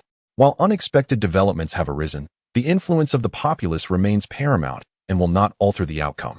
We simply need to allow the discussions to unfold and guide them, Jiang Yu remarked, stroking his jaw with a hint of melancholy in his eyes. He had indeed been struck. He had intended to report on matters concerning the Blue Lightning Tyrant Dragon clan, but before he could finish his statement, Xue Qinghe seized him and delivered a severe beating, leaving his face swollen. It's all Ning Fengji's fault for his ill omens. Nevertheless, the previously established plan concerning the Haotian sect need not be altered, as Jiang Yu had originally envisioned utilizing the power of the people to steer the situation, with their roles serving merely as covert guides. Although the sentiments among the populace were somewhat intense, they remained manageable, and Jiang Yu preferred not to intervene excessively. In the world of Douluo Continent, Jiang Yu had also adopted a more cautious demeanor. This was not his past life, and being overly conspicuous posed a genuine threat to his life. In that case, let us bypass this matter and discuss the next, Ning Fengji mused thoughtfully. Jiang Yu's assessment was astute. The current situation with the Qingguang had long been anticipated and was not a significant issue. Yet Ning Fengji felt it prudent to consider the forthcoming challenges. He no longer regarded Xue Qinghe and Jiang Yu as mere juniors. They had proven their capabilities through their actions. We must contemplate the potential reaction of the Haotian sect, Ning Fengji stated quietly. Haven't they withdrawn from the world? Why should we consider their response? Xue Qinghe queried, somewhat perplexed, believing the Haotian sect might be oblivious to the current happenings.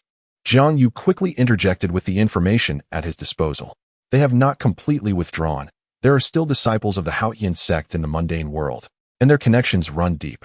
For instance, the former Haotian Douluo Tang Hao and the Moon Academy's principal Tang Yuehua of the Tiandou Imperial Court. Even if they have retreated, it does not mean they are gone. They are merely in hiding. Them? A flicker of discomfort passed through Xue Qinghe's eyes, as Jiang Yu's words conjured unpleasant memories. Tang Hao was manageable, He had nearly severed ties with the Haotian sect due to past events and was unlikely to reconnect. However, Tang Yuehua, being the little princess of the Haotian sect, had only appeared in the mundane world due to her soul power deficiencies, and she undoubtedly still maintained connections with the Haotian sect. Jiang Yu spoke earnestly. Although he held a low opinion of the timid members of the Haotian sect, he decided to assist in the analysis since Ning Fengji mentioned it. The situation was as such, and he was curious about their perspectives. Ning Fengji nodded, for he was acquainted with Tang Yuehua. In fact, they had met before. After all, this incident occurred merely 12 years ago, when the Haotian sect was the most formidable sect in the realm and had connections with the Seven Treasures glazed tile sect. Should he allow a hint of intense killing intent to surface on Xue Qinghe and Xi's faces, even his body involuntarily tensed? His Highness Jiang Yu gently reminded him from the side, "Mind your image. Tang Yuehua is not of significant importance, and eliminating her could lead to considerable complications." "Apologies, Master." Qinghe lost composure just now, Xue Qinghe said, retracting his murderous intent and addressing Ning Fengji with an apology. Ning Fengji smiled faintly, no harm done. Indeed, had Qinghe changed? In Ning Fengji's eyes, such a transformation was quite natural. Once one's hands were stained with blood, one would no longer hesitate to embrace further violence in pursuit of their goals. Just as now, even the usually benevolent Xue Qinghe harbored thoughts of murder. Tang Yuehua was not foolish. She possessed keen intellect. Ning Fengji expressed his concerns, fearing that she might discern their behind-the-scenes manipulation of public opinion and report it to the Haotian sect that supported her. He had contemplated eliminating Tang Yuehua, but her considerable background necessitated caution, even for Ning Fengji. In truth, having reached this juncture, Ning Fengji realized that his thoughts had increasingly diverged from their original intent. Initially, the discussion with Jiang Yu centered on suppressing current public sentiment by resurrecting the news from the Haotian sect's past. However, he now found himself contemplating the suppression of the Haotian sect's former prestige. The transformation in Ning Fengji's mindset was quite evident. However, he overlooked the fact that the present circumstances were indeed quite satisfactory. Chapter 65. Surprisingly feasible. Ning Fengji's concerns were quite justified. Once one's strength reaches a certain level, reasoning with others becomes rare. Typically, matters are resolved through the force of one's fist. From Jiang Yu's perspective, the Haotian sect certainly possessed the might to speak in such terms. After all, was it not the reason why the sect leader, Ning, took Tang Yuehua as his wife? Jiang Yu suddenly suggested with a grin. "Haha, you rascal, now is not the time for jesting," Ning Fengji chided with a laugh. Although he was already aware of Jiang Yu's fondness for matchmaking for Xue Qinghe, he was taken aback that it had now been directed towards himself, leaving him both amused and exasperated. "I am not jesting. The value of Tang Yuehua truly merits your consideration, sect leader Ning. Although her prowess may be quite feeble, at your level of cultivation, I believe you have long surpassed the stage of assessing strength. It would be more prudent to focus on her identity, background, and the benefits she could bring forth," Jiang Yu remarked with a smile. While Jiang Yu was not entirely familiar with Ning Fengji's marital status, he speculated slightly due to the absence of a matriarch in the Seven Treasures glazed sect. Indeed, Tang Yuehua could be wed to Ning Fengji as the matriarch. In light of the Haotian sect's reclusive nature, such an action could potentially consolidate their influence in the mundane world without considerable repercussions. The only concern would be the martial soul hall, but since Tang Yuehua had not been targeted, Ning Fengji's union with her posed no issues. "You young rascal," Ning Fengji said with a chuckle, though his gaze shifted thoughtfully, as Jiang Yu's words ignited a spark of contemplation within him. Xue Qinghe kicked Jiang Yu, admonishing him for his audacious idea, urging him to apologize to the sect leader. Jiang Yu scratched his head and responded, "I apologize, sect leader Ning. My words were merely thoughtless banter. Please do not take offense." Ning Fengji regarded Jiang Yu with a contemplative expression. "No harm done. It is indeed an interesting proposal." Ning Fengji understood Jiang Yu's implication. Tang Yuehua's importance was contingent upon her identity. Her other attributes were negligible in comparison. Even if Ning Fengji were to marry her, it would not pose a dilemma. Surely, the Haotian sect would not trouble him over such a union? No, they would likely view it as a fortuitous match. Pleased to witness it. Moreover, with a slight adjustment to the plan, if the Seven Treasures glazed sect were to provide some support to the Haotian sect amidst the impending turmoil, all issues would be resolved. After all, the publishing house established by Jiang Yu had consistently emphasized non-interference. Thus, Ning Fengji's inclination posed no significant impact. Therefore, even if Jiang Yu's idea seemed audacious, it was indeed a solution to the current predicament. Meanwhile, Xue Qinghe suddenly grasped the concept, gazing at Jiang Yu with a newfound intensity. Could it truly resolve the issue? Though it may seem crude, can a genius truly act with impunity? The Haotian clan has never been a concern, as long as the spirit hall remains intact. They would not dare to manifest openly within its purview. Our focus should not be on the Haotian clan, but rather on the ramifications that this situation may engender. For that is of paramount importance. Jiang Yu addressed the two individuals. A solitary bloom does not herald spring. It is the profusion of blossoms that fills the garden with its fragrance. The true era of information and public opinion is not characterized by a singular trending topic, but rather by a multitude of newsworthy events vying for attention. The current circumstances are rather lacking, to the point of being grotesque, as they are beyond one's control. Without alternative news stories to divert the public's gaze from the prevailing topic, sustained fixation on a single issue may lead to developments that are not desirable. At least, not for Jiang Yu. The events surrounding the Haotian clan cannot persist indefinitely, as that would not align with our interests. Hence, once we achieve the desired outcome, it is imperative that we unveil new stories to overshadow the existing ones, Jiang Yu asserted. Xue Qinghe and Ning Fengji pondered this for a moment, recognizing its validity. What should we do? They inquired. This will require Uncle Ning's assistance. We must gather a wealth of news to intersperse within the newspapers, creating a narrative dominated by the Haotian clan's news, supplemented by numerous smaller stories. Major news is not something that can be conjured at will. Jiang Yu understood this and resolved to start with smaller news items. Very well.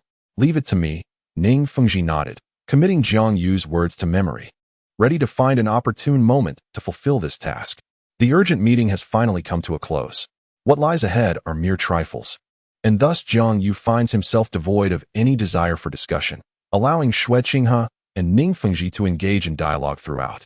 Listening attentively, Jiang Yu observes Xue Qinghe's poised demeanor and feels a sense of satisfaction, akin to witnessing his own child grow up. Occasionally, Xue Qinghe casts grateful glances towards Jiang Yu, further enhancing his contentment. However, this is solely Jiang Yu's perspective. From an outsider's viewpoint, Xue Qinghe's looks towards Jiang Yu could easily be misconstrued as menacing. Ning Fengji and Xue Qinghe are not merely discussing trivial matters. Rather, they are addressing the significant issue of marriage. As a father, Ning Fengji, despite his usual recklessness, must ascertain Xue Qinghe's attitude and commitment to the matter at hand. After all, Xue Qinghe is not just marrying one but three. It is only now that Ning Fengji learns of Jiang Yu's arrangement for Xue Qinghe, even though one of the betrothals has yet to commence. Given Xue Qinghe's preparations, they must proceed. Fortunately, despite the ambitious nature of his plans, Xue Qinghe has ensured a flawless arrangement that guarantees fairness. Ning Fengji is quite satisfied with the proposal presented. While Xue Qinghe may not be the most suitable candidate, he is certainly among the elite. Yet, beneath this satisfaction, Xue Qinghe is troubled. Little do they know how he conceived this plan, as Jiang Yu showed no inclination to assist during the process.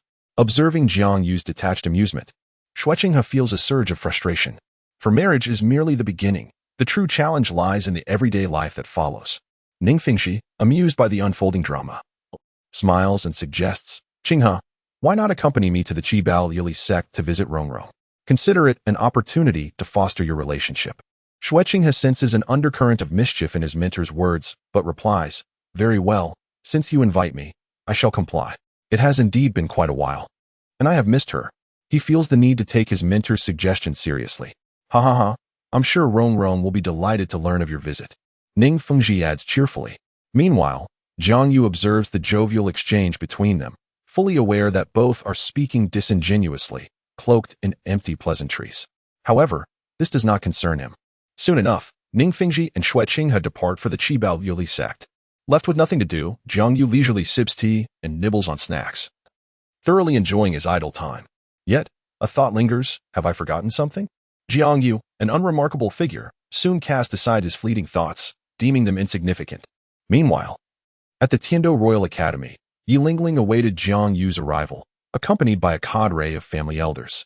Despite Jiang Yu's insistence on making his own choices, Yi Lingling felt it prudent to inform the family elders about this momentous occasion. Thus, she found herself in the current predicament, surrounded by a throng of elders, yet feeling as if she had been stood up. As the sun descended, darkness enveloped the sky. Yi Lingling and the elders had waited an entire day for Jiang Yu, resembling a group of bewildered fools. Chapter 66. Stood up Lingling. Where is that person you spoke of? Why have we yet to see him? The eldest elder, Yi Baosheng, inquired, his countenance far from pleasant. Yi Baosheng, the esteemed elder of the Jiuxin Haitang clan, possessed formidable strength, ranking as a level 71 soul sage, with the Haitang martial spirit as his own. Frankly, having a soul sage and a clan elder waiting for someone was quite displeasing. Had the awaited individual not been of great importance, he would not have consented to this wait, only to be stood up. The relationship between Yi Baosheng and Yi Lingling could best be described as tenuous. Their blood ties were faint, bordering on non-existent. Yi Lingling hailed from the Jiuxin Haitang lineage, which had adhered to a strict tradition of singular succession, bearing only one descendant before ceasing further procreation. This was essential to preserve the dwindling heritage of the Jiuxin Haitang martial spirit for future generations. It could be said that apart from the initial inheritors of the Jiuxin Haitang spirit, who shared a profound familial bond with the clan, subsequent generations experienced a marked decline in such connections, culminating in Yi Lingling's era where only the vestiges of legacy and utility remained. Moreover, to safeguard the purity of their bloodline and maximize their interests, Jiuxin Haitang inheritors have always sought suitors from outside their clan, akin to the Seven Treasures glazed tile school, where unions were solely permitted with powerful martial spirit bearers. The blood relations between them had long since dissipated. Well, elder, I truly do not know, Yi Lingling replied, a flicker of anxiety and disarray crossing her features, her already pale visage turning even more ashen, clearly unprepared for Jiang Yu's absence. She had arrived punctually as per their arrangement and was perplexed by his failure to appear. Humph, can you simply dismiss it with an I don't know? Do you have any idea how many of us came? How much time has been squandered? Mark my words, should such an occurrence happen again, I shall not let it pass lightly. We are leaving. Yi Baosheng let out a cold snort, as if stirred by something. Instead of punishing Yi Lingling, he merely issued a warning before departing with his entourage. Yi Baosheng was seething with anger. Were it not for Yi Lingling's father and the need for the prestigious name of the Jiuxin Haitang clan to be upheld by her, he would have severed ties long ago. As the senior members of the Jiuxin Haitang clan passed by Yi Lingling, they all scoffed disdainfully, their expressions betraying a contempt that suggested they regarded her not as a person, but merely as a tool. Despite her elevated status, few in the Jiuxin Haitang clan held her in esteem. To them, she was simply an instrument for maintaining the family's honor. It is hard to fathom that members of a family would view one another in such a manner. However, upon reflection, it becomes understandable. Over the years, the bond of blood had been eroded, and without the ties of kinship, Yi Lingling's lineage had become nothing more than a means to perpetuate the family name. Furthermore, the world recognized the Jiuxin Haitang martial spirit but remained oblivious to the clan itself, leading to a pervasive resentment within the hearts of its members. As a mere tool had usurped the name that rightfully belonged to them. Yi Lingling, feeling desolate, found herself at a loss for words, unsure of where to begin in her quest for relief, as she was never adept at socializing. Tears of grievance welled in her eyes, dampening the veil that adorned her face. In that moment, her eyes brimmed with a sense of injustice and helplessness, and she no longer knew whom to turn to for assistance. Should she seek out Jiang Yu? He had already stood her up, indicating his disinterest in meeting her. What about the members of the Imperial battle team? Such an approach would only lead to greater complications. Yi Lingling did not wish to burden others with her troubles. Thus, feeling forlorn, she chose to bear her sorrows alone, taking slow, deliberate steps back to her dormitory, her heart heavy with distress. Meanwhile, Jiang Yu emerged from the tea house and opted to return to the Tiandou Royal Academy. In truth, he found himself devoid of any particular destination, for time was too short to venture to certain places. Although he was not enrolled there, the academy served as a refuge. Dragging his somewhat despondent form, Jiang Yu arrived at the Tiandou Royal Academy. Upon reaching his dormitory door, he was taken aback to find two individuals waiting there. Yu Tianheng, Douluo Yin. What brings you both here? Jiang Yu's tone was tinged with surprise, unable to comprehend their presence. Although he had reported the situation regarding the Blue Lightning Tyrant Dragon clan to Xue Qinghe, the matter remained unresolved. After all, the approach taken by the Blue Lightning Tyrant Dragon clan was not in line with the cooperative methods of the Seven Treasure Glazed Tile sect. They were a branch of the clan that had come to seek refuge. The issues at hand extend beyond mere interests. They also encompass arrangements concerning the Blue Electric Tyrannosaurus family. Additionally, there is the Thunder Academy. Although it is merely an academic institution, the benefits it offers are still substantial and warrant consideration. These matters cannot be resolved in just a few days. At this juncture, Jiang Yu had only briefed Xue Qinghe and Ning Fingxi. Actual negotiations must involve those from the branch of the Blue Electric Tyrannosaurus family. He had intended to finalize matters on his end before meeting Yu Tianheng, but to his surprise, Yu had sought him out. "What brings you here?" Jiang Yu inquired. "Of course, I am here to see you," Yu Tianheng replied. Meanwhile, the expression on Du Guyan's face was one of displeasure, casting a sidelong glance at Jiang Yu, tinged with a hint of ire. Jiang Yu, perplexed, wondered what he had done to offend her, especially since he had been preoccupied with various matters in recent days. He turned his gaze toward Yu Tianheng, who bore a look of exasperation. "Have you forgotten that you had an appointment with Yi Lingling today? That young lady has been waiting for you all day. Do you realize how embarrassing it was for her in front of her kin?" Yu Tianheng's words caused Jiang Yu's countenance to stiffen slightly. Indeed, he had forgotten. No, he had misremembered it as being scheduled for the following day. The events of the past few days had been rather overwhelming, leading to this mix-up. Cough, cough, I certainly did not forget. I am well aware of it. I simply chose not to attend upon noticing she was accompanied by so many others, Jiang Yu replied nonchalantly. "Forget? How could that be? I would never admit to such a thing. Why is that?" Yu Tianheng inquired, somewhat puzzled. Upon seeing Yi Lingling accompanied by so many individuals, he had initially assumed that Jiang Yu had arranged a meeting with the elder of her clan. "Because what matters to me is her as an individual, not her family. Negotiating with her clan would be detrimental to Yi Lingling, whereas discussions with her would at least safeguard her interests. I am inclined to converse with Yi Lingling directly," Jiang Yu stated calmly. Though he had not explicitly refused to inform Yi Lingling's family, he was indeed disinclined to engage with them. As he articulated, his concern lay with Yi Lingling herself. Having her join the Crown Prince's residence would align with his interests, while her family, the Nine-Heart Begonia clan, would undoubtedly oppose her integration into the Crown Prince's estate. Jiang Yu was acutely aware that Yi Lingling's position within her family was akin to that of a mere tool. Much like the saintly figures depicted in the dramas and novels of Jiang Yu's previous life, she served merely as a symbol. However, unlike those saintly figures, Yi Lingling lacked the power to determine her own fate, rendering her merely a tool. The thought of a representative of her family's honor being usurped was intolerable, of course. It was. "Is this truly how you perceive it?" Yu Tianheng inquired with a hint of skepticism. "Absolutely," Jiang Yu responded emphatically. "Very well. I shall at least take your word for it," Yu Tianheng conceded. Frankly, had he not been the captain of the Royal Combat Team and the boyfriend of Du Guyan, Yu Tianheng would have preferred to steer clear of this murky situation, which could jeopardize his relationship with Jiang Yu, especially as they had collaborative endeavors ahead of them. "How about this? Please arrange for Yi Lingling to meet me tomorrow. I hope she doesn't bring along an entourage. I am eager to hear her thoughts," Jiang Yu suggested after some contemplation. It was essential to engage her, so a discussion was imperative. "All right, I will convey your message. But I hope you won't stand her up again," Du Guyan remarked coldly as she regarded Jiang Yu. "Rest assured, I shall not," he replied. "If possible, Yu Tianheng, I would appreciate it if you could reach out to your cousin. I wish to speak with him." Yu Tianheng paused momentarily, then replied earnestly, "Understood, I will do so." After concluding the conversation, Jiang Yu waved his hand and departed, deciding to leave everything for the morrow. Chapter 67. Conditions the following day. Jiang Yu found a tranquil spot near the arena of the Tiandou Royal Academy, the training ground for the Royal Combat Team, to await Yi Lingling's arrival.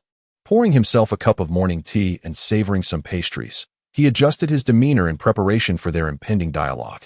True to its reputation as a prestigious academy for soul masters, the Tiandou Royal Academy offered an exquisite array of culinary delights, far surpassing those found outside, many of which were crafted by food-type soul masters. Despite their rarity, the academy boasted a few such artisans whose creations were nothing short of extraordinary. Before long, Jiang Yu finished his breakfast, and shortly thereafter, Du Guyan arrived with Yi Lingling in tow. It was a rare occasion devoid of Yu Tianheng's presence. He must be off seeking his cousin, Jiang Yu mused silently. "Please, have a seat." Jiang Yu gestured for them to take the chairs before him. Du Guyan and Yi Lingling complied and settled in.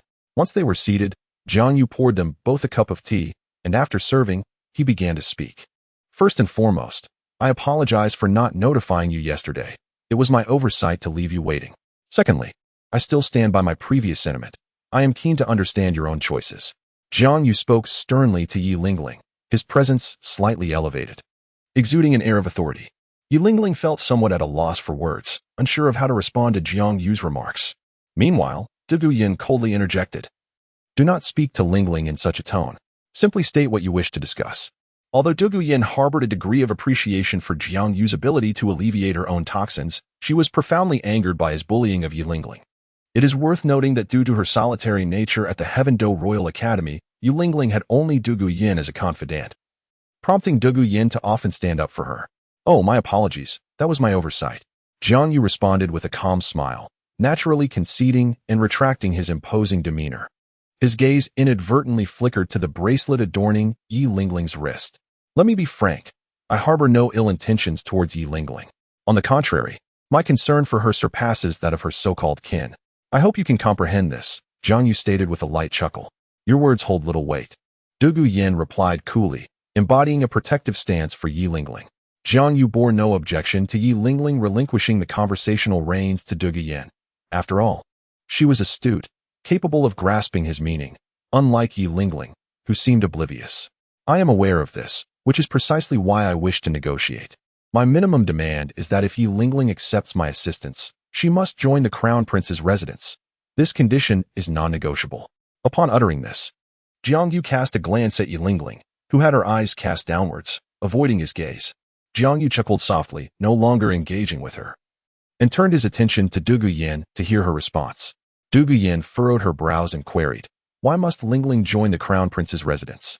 Although her martial soul is rare and formidable, it possesses significant flaws. Surely her worth does not warrant such extensive efforts on your part? To Douluo Yin, Jiang Yu's demeanor appeared perplexing.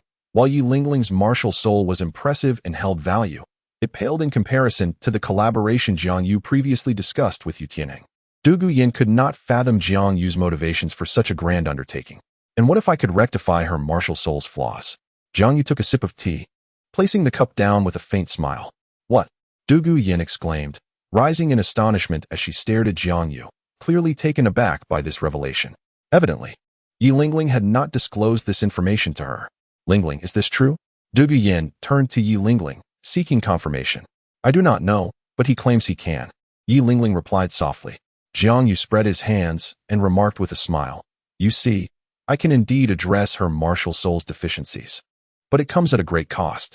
If she does not join the Crown Prince's residence, would I not be at a disadvantage? After all, Jiang Yu's method of remedying defects involves forcibly compensating for the shortcomings of Yi Lingling with the use of celestial herbs. If, at that moment, the herbs are utilized and Yi Lingling decides to flee, it would be a tremendous loss, and Jiang Yu might very well dismantle her family. Are you certain you can achieve this? Douluo Yin cast a deep glance at Jiang Yu. Of course, I will deliver on my promises, but only if she agrees to my terms and serves the prince's residence. Otherwise, it is entirely impossible. Naturally, if I fail to fulfill my end, she is free to depart, and I will not impede her. Jiang Yu replied nonchalantly. Yi Lingling, who possesses the potential to remedy the flaws in her martial spirit, is undoubtedly worth anticipating. However, without such compensation, her utility diminishes significantly. She becomes somewhat expendable. After all, she is but one individual. Even if she can instantly heal all her injuries, her impact remains limited. Numerous martial spirits possess the ability to restore injuries. Her presence is not indispensable. In truth, had Yi Lingling lacked cultivation value, Jiang Yu would not have directed his attention towards her, as she pales in comparison to others, save for her uniquely remarkable martial spirit. Lingling, what is your stance? Douluo Yin found herself in a quandary. She could not unilaterally decide for Yi Lingling, as this matter directly pertains to her future. Yi Lingling, too, found herself at a loss for words. Her prior education rendered it challenging for her to make a choice in such circumstances. Lingling, you must understand that this concerns your destiny, and you must make a decision, Douluo Yin said earnestly. Perhaps Douluo Yin's words struck a chord, for Yi Lingling resolved to speak to Jiang Yu. I agree. If you can rectify the flaws in my martial spirit, I shall serve the prince's residence. And the conditions? Jiang Yu inquired with a smile. I remain a member of the Jiuxin Haitang family. This identity cannot be altered, Yi Lingling stated. Indeed, Jiang Yu hoped that Yi Lingling might propose additional terms, such as her own treatment, but evidently, Yi Lingling is a product of aristocratic upbringing, prioritizing her family above all else. When negotiating with a family, Jiang Yu preferred the counterpart to be a scion of nobility. However, when dealing with an individual, he preferred otherwise. Very well, I accept your terms. However, I wish to meet with your father privately, Jiang Yu said, gazing at Yi Lingling with a smile, a subtle glint of coldness flickering in his eyes. You wish to meet my father? Yi Lingling expressed surprise, for she was well aware of her father's temperament, which was not particularly amiable. Naturally, this pertains to your future. Your father must be informed. Is that not so? Jiang Yu explained with a smile. That is true. Yi Lingling reflected and provided Jiang Yu with a specific time. Would tomorrow suffice? Here, in this location. Very well, but I insist that only your father attend. Without any additional company, Jiang Yu emphasized. He harbored no desire to encounter any other members of the Yi Lingling family. That group, devoid of strength, was only characterized by their avarice and conservative mindset, relentlessly exploiting without restraint, their insatiable greed draining everything around them. They represented nothing more than a heap of useless refuse, which rightfully belonged in the trash heap, far from the sight of decent individuals. Similarly, Douluo Yin held disdain for the elders of the Yi Lingling family. They sought only to extract from Yi Lingling without ever showing concern for her well-being. Very well, we shall agree to your terms. Douluo Yin interjected before Yi Lingling could respond, casting a meaningful glance at Jiang Yu. Yi Lingling appeared somewhat flustered but nodded nonetheless. Then let us toast to a fruitful collaboration, Jiang Yu proclaimed, raising his teacup. He was aware that Douluo Yin would intervene on his behalf regarding Yi Lingling. To a pleasant partnership, echoed Douluo Yin, as she and Yi Lingling finished their tea and prepared to depart, for conversing with Jiang Yu was hardly an engaging affair. Jiang Yu made no effort to retain them. Instead, he instructed the waiter to clear away the tea before replacing it with a fresh cup. He filled the new cup with tea and sat in quiet anticipation, awaiting the arrival of an individual. Chapter 68. Shall we place a bet? It seems you anticipated my arrival. A voice, tinged with a hint of weariness, resonated in Jiang Yu's ear. Before he could gather his thoughts, a middle-aged man settled into the chair across from him, nonchalantly sipping from the tea Jiang Yu had poured. The man bore an unremarkable appearance, dressed in simple attire. His gray-white hair and the wrinkles at the corners of his eyes revealed that he was no young man. Of course, Senior Liu, after all, my primary purpose here is to meet you. Your daughter lacks understanding in these matters, so it is you who must make the decisions, Jiang Yu said, wearing a warm smile as he regarded the man before him, recalling the information he had about him. Lu Xian, an 81st level soul Douluo, wielding the sword as his martial spirit. While the details were unclear, his strength was undeniable. He was formidable in offense and the only soul Douluo of the Xue Qinghe family. He was also the husband of the previous owner of the Xue Qinghe and the father of Yi Lingling.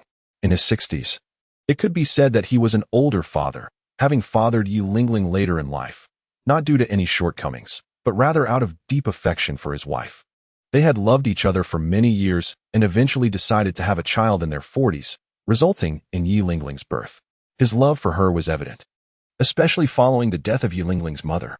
Sadly, he had entered the Xue Qinghe family by marriage, and despite being the strongest within the family, he had no authority over decisions concerning Yi Lingling. The information was not uncovered by Jiang Yu. Rather, he employed some subtle tactics to secretly leverage the intelligence network of the Soul Palace through Xue Qinghe. Lu Xian sipped his tea in silence. Elder, do you not intend to share your thoughts? Jiang Yu remarked with a smile, observing Lu Xian's quiet demeanor. What would you have me say? Should I oppose my daughter's intentions, or should I seek to dissuade her? Lu Xian set down his teacup. His voice strained as he fixed an intense gaze on Jiang Yu. The atmosphere around them rippled with tension, distorted by Lu Xian's unstable emotions. A testament to the formidable power he possessed. This overwhelming momentum did not affect Jiang Yu. Sitting across from him, he sensed Lu Xian's inner fury and resentment, and thus spoke calmly. Of course not, but there are other choices, which is why I wish to meet you. Then what choices do you speak of? Lu Xian, suppressing his uncontrolled aura, immersed himself in the tea before him, drinking cup after cup as if it were wine, seeking to soothe his restless emotions. Lu Xian was acutely aware of what it would mean for his daughter to steadfastly pursue her own path. It would undoubtedly lead her to become, like her mother before her, a mere vessel for the family's lineage, perpetuating the name of Jushin Haitang. He had contemplated intervening, yet he felt powerless. Ultimately, just an outsider. His wife had chosen death to end their daughter's endless cycle. Now, Jiang Yu was resurrecting it all, negating his wife's sacrifice. And to be candid, his heart burned with indignation. Yet what could he do? This was the choice of his cherished daughter. I fear you lack the courage, Jiang Yu remarked, sipping his tea with a languid air. For my daughter, I would dare anything, Lu Xian replied, recognizing Jiang Yu's provocation, yet responding in a subdued tone. If he could not assist his daughter in escaping this tragic fate, how could he face her mother, his own wife? Is that so? Would you dare to annihilate the entire Jiuxin Haidang clan? At that moment, Jiang Yu's expression turned chillingly cold, a faint smile gracing his lips. As if the Grim Reaper were mocking him with a cruel suggestion, the complete extermination of the Jiuxin Haidang family. Lu Xian was momentarily stunned by Jiang Yu's ease in proposing such a notion. He had never contemplated, nor dared to consider, such a drastic course of action. Yet Jiang Yu's words resonated like the whispered temptations of a demon. Perhaps this could indeed be a solution. Would you dare? If you eliminate them all, your daughter would not be doomed to repeat her past, and her conditions would be satisfied. Moreover, this action would likely bear no psychological burden for you. The inherited martial spirit, this family, has merely become a constraint for you, the bonds of kinship having long since faded, Jiang Yu stated with a smile, quietly observing Lu Xian before him, awaiting his decision. Indeed, it was not just Xue Qinghe who had changed. Lu Xian had transformed as well. He found himself drawn to this straightforward approach, preferring it over intricate scheming. Lu Xian remained silent, merely gazing at Jiang Yu, as though waiting for him to continue. Jiang Yu, aware of the anticipation, pressed on, eliminate them, and the prince's residence will support Yi Lingling in becoming the new Jiuxin Haidang family. Resources will be directed towards her. You could choose to become a shadow of the princess residence, quietly watching over your daughter. How does that sound? This would be quite favorable for you, wouldn't it? What truly mattered to Jiang Yu was not the Jiuxin Haidang family. The existence or non-existence of this clan held no significance for him. He yearned for a devoted Yi Lingling loyal to the prince's mansion. Yet, it was insufficient. What you offered was not enough, Lu Xian remarked, shaking his head. He accepted Jiang Yu's proposal, for it was indeed a sound strategy. Previously, he had hesitated due to the fact that it was his wife's family, but now he had come to a realization. Ultimately, they were mere strangers to him. If eliminating them could secure a brighter future for his daughter, Lu Xian was willing to take that step. Enough is enough. After all, this is not for us. But for your own benefit, Jiang Yu would not yield. He merely made a suggestion. The fate of that group held little consequence for him. If it weren't for Lu Xian's decent capabilities, which could be harnessed and utilized, Jiang Yu would have long resorted to other means. Lu Xian fell silent. Jiang Yu's words were quite reasonable, prompting him to ponder whether it was truly worth it. Are you certain you can accomplish what you claim? Lu Xian inquired, fixing his gaze upon Jiang Yu. Absolutely, I am quite sure. So, shall we place a wager? Jiang Yu replied with a sly smile. Lu Xian hesitated, but ultimately chose to take the gamble. It wasn't he that Jiang Yu's terms were particularly enticing. Rather, it was Lu Xian's belief that the absence of the Jiuxin Haidang family would be the most favorable outcome for Yi Lingling. After finishing his last cup of tea, Lu Xian vanished from his seat. Jiang Yu observed the empty chair, a hint of exasperated amusement gracing his features. Was he in such a hurry? Yet, it was understandable, as the existence of the Jiuxin Haidang family served merely to constrain Yi Lingling. This could indeed provide an opportunity for the esteemed Dugu. Jiang Yu resolved to send Dugu Bo out to follow Lu Xian, ensuring that all loose ends were dealt with when he extinguished the Jiuxin Haidang family. He aimed to execute the plan flawlessly while guaranteeing Lu Xian's safety. In truth, Jiang Yu could have arranged things differently, but Lu Xian was a formidable soul de law, and Jiang Yu would not squander such human resources. Not long after, at the periphery of the Jiuxin Haidang family estate, Dugu Bo stood atop a hill, gazing at the distant complex. This establishment belonged to the Jiuxin Haidang family, a clan renowned across the continent, yet remarkably discreet. According to Jiang Yu's instructions, Dugu Bo had arrived here to assist in tidying up loose ends.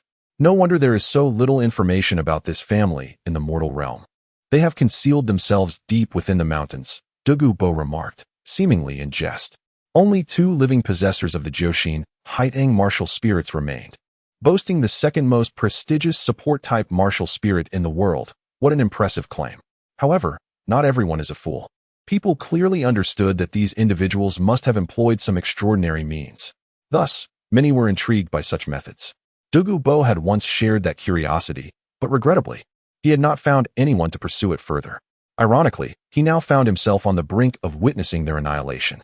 Yet, this little monster was indeed ruthless. So casually deciding to eradicate the entire clan, Douluo Bo silently contemplated, although he felt that the family's lineage, as explained by Jiang Yu regarding the continuation of their martial souls, would not be greatly affected even if it were to be annihilated by Lu Xian. Jiang Yu's excessively cold expression still left him momentarily astonished. Indeed, one must acknowledge the nature of those in power, even if they outwardly present a facade of innocence. Their inner core is often ruthlessly unyielding. Only interests can truly sway them. Douluo Bo did not harbor any aversion to Jiang Yu's focus on profit. In his view, such a pragmatic approach transcended the complexities of human emotions. Chapter 69. Gazing at autumn. Meanwhile, as Douluo Bo prepared to shield Lu Xian from potential obliteration, Jiang Yu had also arrived at the Eye of Ice and Fire. This is the request of Jiang Yu. Upon locating Dong Guobo and seeking his assistance, Jiang Yu intended to visit the Eye of Ice and Fire. Come forth. There is no need to hide from me any longer. His calm voice echoed within the vastness of the eye, lingering in the air. At that moment, the Eye of Ice and Fire appeared desolate. Although Dong Guobo had scattered a handful of seeds, they had only recently begun to sprout, yielding merely a few tender shoots. As he surveyed the area, he beheld nothing but a patch of greenery pushing forth from the earth. Yet Jiang Yu could distinctly sense a powerful vitality pulsating within this space. This was the very presence he sought to encounter. Human, could you not engage in a civil conversation? What do you mean by me hiding from you? Would I ever hide from you? A melodious voice resonated in the air, and soon a petite figure materialized before Jiang Yu. The scene before Jiang Yu evoked a peculiar expression on his face. How did you come to resemble this ghastly form? The diminutive figure before him was none other than the autumn water dew, which Jiang Yu had once painstakingly nurtured with his life force. However, the sentient autumn water dew had originally taken the shape of a mere blade of grass, and now it had astonishingly transformed into a small, endearing girl. Even though she appeared human at this moment, Jiang Yu could still perceive her intrinsic essence. This was indeed the autumn water dew of old. It is merely to facilitate our communication, she remarked nonchalantly. Yet that was not entirely true. She simply felt that Jiang Yu was human while she was but a plant, which instilled in her a sense of inferiority. By the way, I have also acquired a name. Please call me Wang Qiu from now on. Upon uttering this, the autumn water dew beamed with pride. Jiang Yu found himself at a loss for words, utterly perplexed by her learning process. Typically, beings that awaken their intellect are as innocent as blank slates, yet this autumn water dew, now Wang Qiu, was markedly too clever for her own good. How had she come by such knowledge? Human, speak. What brings you here? Surely, you do not intend to fulfill that old promise? At this, Wang Qiu's eyes sparkled with anticipation. As the first elixir brought forth by Jiang Yu's life force, she was acutely aware of his formidable capabilities. The life force he transformed was something their kind could fully absorb. Hence, she earnestly hoped Jiang Yu had come to honor his commitment, especially since he had once vowed that it would not be the last time. Of course not. I am merely here to make some arrangements, Jiang Yu replied, somewhat exasperated. Release the other elixirs. He sensed the presence of other elixirs nearby, yet they remained elusive, undoubtedly concealed from view. When the autumn water dew awakened her intellect, she had also developed a remarkable ability, spatial manipulation, allowing her to isolate certain plants within a distinct realm. This is also one of the reasons why the Eye of Ice and Fire is currently so desolate. Aside from Jiang Yu having harvested a bountiful yield, the remaining celestial herbs have been concealed by the wishing water of autumn. Soon, one by one, these hidden celestial grasses were brought forth by the wishing water of autumn. Jiang Yu's eyes sparkled. Indeed, his initial choice had proven to be wise, as this individual's abilities were exquisitely suited for nurturing these celestial herbs. Even though the wishing water of autumn had isolated these grasses within a special space, they remained within the radiation range of the Eye of Ice and Fire, which did not hinder their development. The growth was quite impressive, eliciting a wave of joy on Jiang Yu's face. Initially, he had removed most of the ordinary herbs, leaving only the celestial ones under the care of the wishing water of autumn, as he had no immediate use for them and was not adept at preservation. In truth, I do not fully comprehend humanity. You possess the power to pluck us all away, and we had no capacity to resist. Why did you not do so, but instead choose to awaken my wisdom? Wishing autumn remarked in confusion. despite her high level of intelligence and the knowledge she had gleaned from her abilities. She struggled to understand Jiang Yu's actions. Why opt for a more complex approach, creating oneself and entering into a trade, rather than choosing the simpler method? Because all beings possess their own intelligence, and I believe it is essential to respect every form of life. Jiang Yu replied solemnly upon hearing Wishing Autumn's words. Yet, Wishing Autumn remained unmoved, gazing at Jiang Yu with an expressionless demeanor, stating, I may have limited understanding, but I am not foolish. This is clearly a statement meant to deceive the gullible. Ha ha ha, I didn't expect you to be quite astute, Jiang Yu remarked without a hint of embarrassment. However, discussing this with you now seems somewhat futile, as you may not fully grasp the concepts involved. Nevertheless, it does no harm to share a few insights. Ultimately, my actions are driven by self-interest. Your existence aligns with my maximization of benefits. Jiang Yu had no intention of concealing much from Wang Qiu, as if he were intentionally guiding her towards understanding these matters. Maximization of benefits? Having learned about humanity, Wang Qiu comprehended the notion of self-interest. Yet she remained oblivious to what Jiang Yu's interests truly entailed. You see, I told you that you wouldn't understand, Jiang Yu remarked with a sidelong glance. Despite Wang Qiu's remarkable intelligence, it was challenging for her to discern how these interests were advantageous to Jiang Yu and where they manifested. After all, even Jiang Yu found it difficult to articulate these interests clearly. Indeed, it is quite direct. Although Jiang Yu had a multitude of reasons for his actions, he often relied on instinct.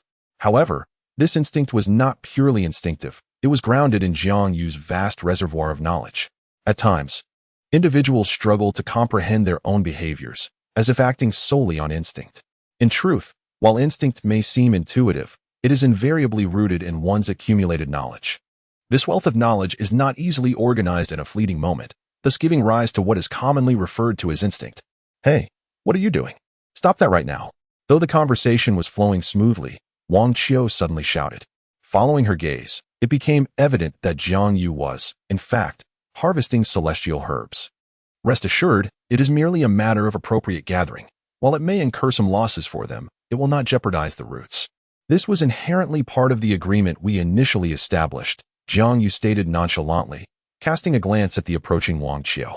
Despite Wang Qiu having taken form akin to a 10,000-year-old soul beast, she remained under Jiang Yu's control here and was incapable of causing him harm. At this moment, Wang Qiu finally discerned Jiang Yu's method, halting her forward momentum, yet still filled with resentment as she spoke. However, your actions will still inflict damage upon it, and in turn, your cultivation will suffer. This is, after all, your fate, is it not? Jiang Yu replied with a casual demeanor. Had it been Tang San from the original work, he would have been far less courteous, taking everything without hesitation and leaving you with merely a remnant, rather than entangling himself in such troubles as I do. Removing the blossoms of the Qi Luo tulip, Jiang Yu carefully placed them in a jade box for preservation. In that fleeting moment, the vitality of the Qi Luo tulip diminished significantly. Fortunately, its spiritual essence remained intact.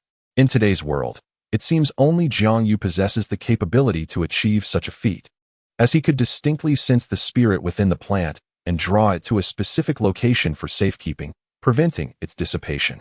But we are also lives, Wang Qiu meekly countered, unsure why she spoke in such a soft tone.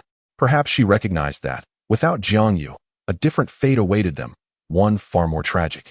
I am aware, he said, thus I have shown respect. However, you must understand that my efforts alone are futile in the eyes of others. You remain mere treasures of heaven and earth, and no one regards you as lives. Jiang Yu's tone was devoid of comforting words or radical rhetoric. He merely imparted the harsh reality to this nascent life that had just begun to comprehend the world. It was fortunate that he was not of this realm, hailing from a world with sound understanding, where identity was not held in such high regard, allowing him to treat them as equals. Otherwise, for another individual, Wang Chuanqiu would have merely been a 10,000-year-old beast, a celestial herb at best. Perhaps there would be rare individuals willing to treat her as an equal. But such souls were exceedingly scarce, and even if they existed, they would seek to benefit from her presence. Chapter 70. Astonishment. After delivering his admonitions to Wang Qiu, Jiang Yu fell silent, instead unleashing his martial soul and activating his third soul skill, channeling the soul power within him to transform it into life force, which he scattered over the Qi Luo tulip for it to absorb. The recently severed flower, rejuvenated by Jiang Yu's infusion of life force, began to recover significantly, with a tiny new sprout emerging from the freshly severed wound. One could envision that, given time, it would soon bloom anew. Witnessing this scene, even Jiang Yu could not help but express his amazement. Originally, resources rendered non-renewable due to their growth cycles have now transformed into renewable assets, which is indeed a remarkable gain. However, it is worth noting that the exquisite Kyler tulip has not suffered significantly, as the life force released by Jiang Yu can be fully absorbed, and the portion he harvested is not the most vital aspect for it. For many plants, flowers and fruits do not hold paramount importance. Rather, the essence lies in their corporeal structure, namely, the stems, leaves, and roots. The loss of mere flowers and fruits is not fatal for these celestial herbs, provided the entire plant remains intact, allowing for swift recovery. Yet, one cannot help but ponder whether this might lead to mutations in the celestial herb. Jiang Yu mused. After all, his actions are not isolated events, and future occurrences are certain. Plants exhibit tendencies towards adaptation, and the prospect of mutations remains unpredictable. Well, our transaction is complete. I shall settle the remaining amount later, Jiang Yu remarked, casting a glance at the Kyler tulip on the ground. Wang Xiao, however, expressed her reluctance to engage in conversation, feeling disheartened by Jiang Yu's earlier words. This scene appeared somewhat amusing to Jiang Yu. Could it be that once all beings transform into humans, they naturally acquire human traits, such as emotions? What's wrong? Feeling displeased? Jiang Yu remarked with a chuckle. It must be acknowledged that Jiang Yu did not regard Wang Xiao as an equal, particularly since she posed no threat to him.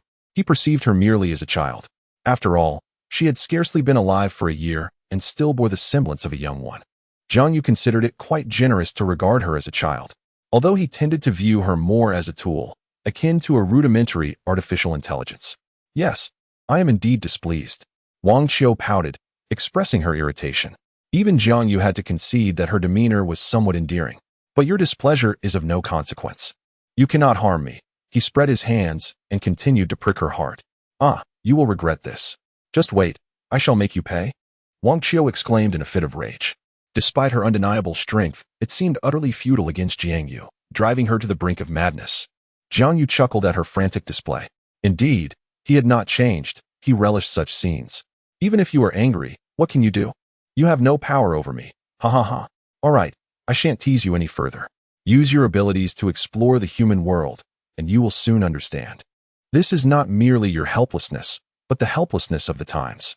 Jiang Yu recognized that Wang Qiu could acquire human knowledge through her abilities and would eventually grasp the essence of his earlier words. As he had indicated, this was the helplessness of the era, something beyond individual influence, for a solitary person could not alter the beliefs of the masses. Wang Qiu responded, clearly displeased. She would learn, yet her irritation stemmed not from Jiang Yu's words, but rather from his attitude. While it was evident that he treated her with equality, beneath that equality lay an undercurrent of condescension. This was particularly perceptible at an intellectual level. Soul beasts possessed heightened sensitivity, and Wang Qiu was even more attuned. Thus, her displeasure deepened. That old fellow has returned. I must take my leave. Wang Qiu glanced towards the outside, sensing the approaching aura of Douluo, and promptly concealed herself. Her abilities were formidable, allowing her to evade even the detection of a tidal Douluo. Soon, the celestial herbs on the ground vanished one by one, hidden within her independent space, and Wang Qiu's figure gradually faded from view. However, just before her complete disappearance, she poked her head out and glared at Jiang Yu, saying fiercely, "You wait, I will make you pay." With that, she vanished. Jiang Yu erupted in laughter, fully aware of the situation. Was it really necessary to react so dramatically just because he had slighted her intelligence? You were never particularly astute. Soon, the presence of Douluo drew near, perceptible even to Jiang Yu. Indeed, he arrived with remarkable swiftness. Jiang Yu murmured to himself, deciding to remain in place, adhering to the principle of self-preservation. It was prudent not to wander recklessly in Douluo's vicinity. However, the speed of Douluo's return exceeded Jiang Yu's expectations, suggesting that some unforeseen circumstances had arisen, prompting Douluo to take action. With a soft thud, Douluo's figure descended before the eye of ice and fire, one hand grasping Lu Xian.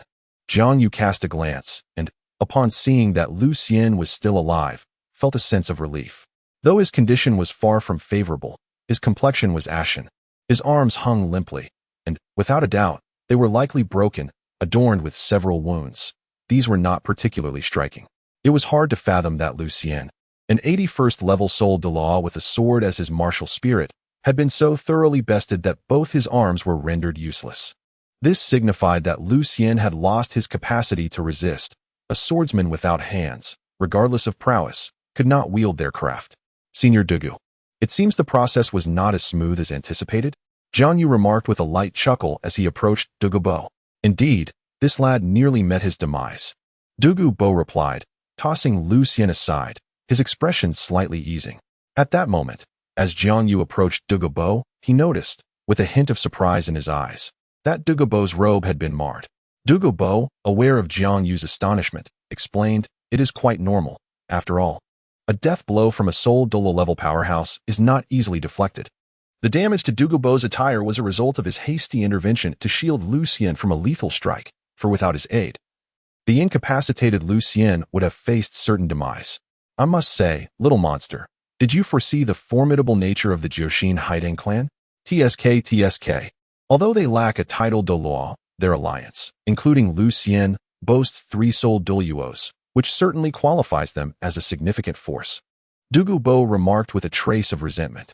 It is not solely the title Douluos that constitute a major power. A faction with multiple soul Douluos is also formidable. For title Douluos are exceedingly rare.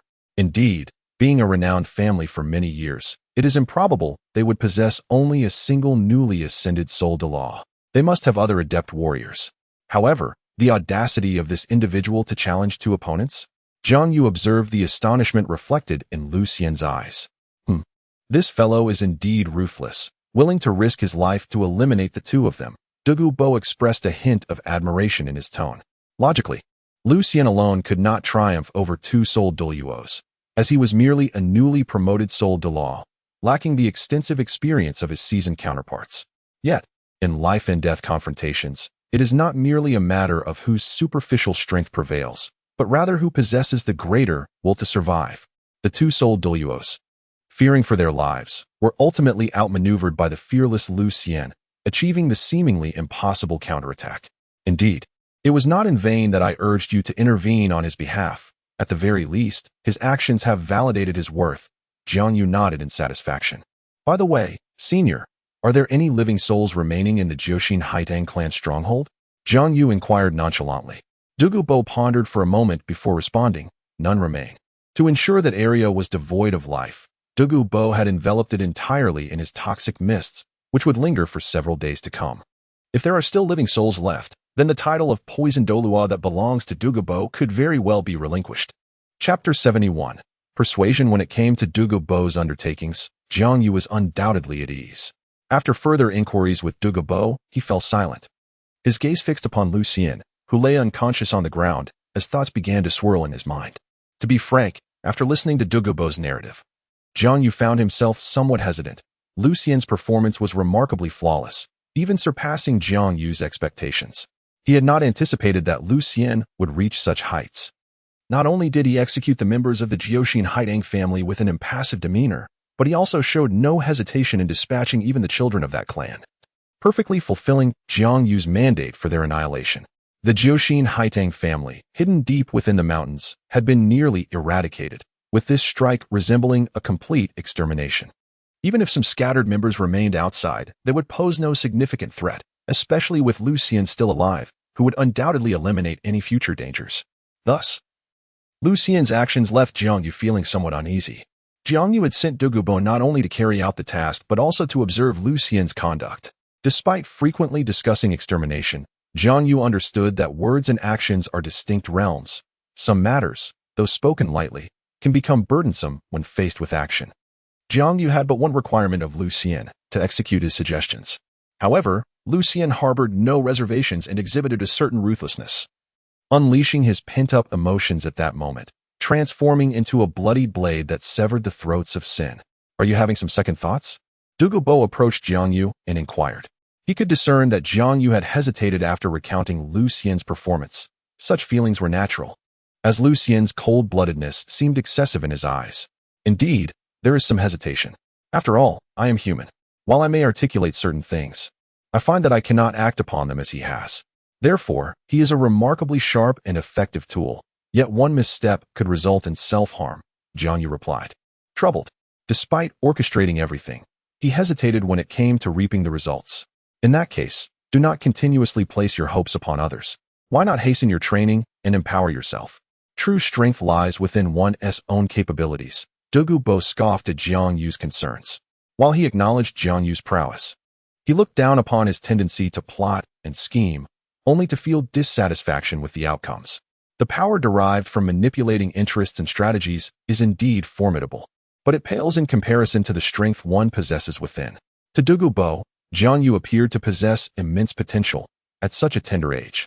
He had already achieved the status of a soul master at the 31st rank, with an exceedingly promising future ahead, making his ascension to title Douluo almost a certainty. However, Jiang Yu chose to delve into the intricacies of political strategy at a time most opportune for learning, yet such machinations are not within his grasp. It cannot be said that he erred. Rather, he is merely forsaking the essential for the trivial. Upon hearing this, Jiang Yu silently rolled his eyes, fully aware that his true strength lies in his formidable power. Of course, he was cognizant. Were he a titled Douluo, having dealt with both the Seven Treasure Glazed Tile sect and Douluo, he would have charged straight towards the imperial palace with Xue Qinghe, disregarding the intricacies of political maneuvering. What political stratagem could withstand such an onslaught?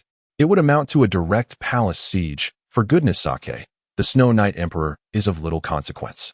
Yet, it is not merely a matter of insufficient strength or time that has compelled Jiang Yu to adopt this path of political cunning.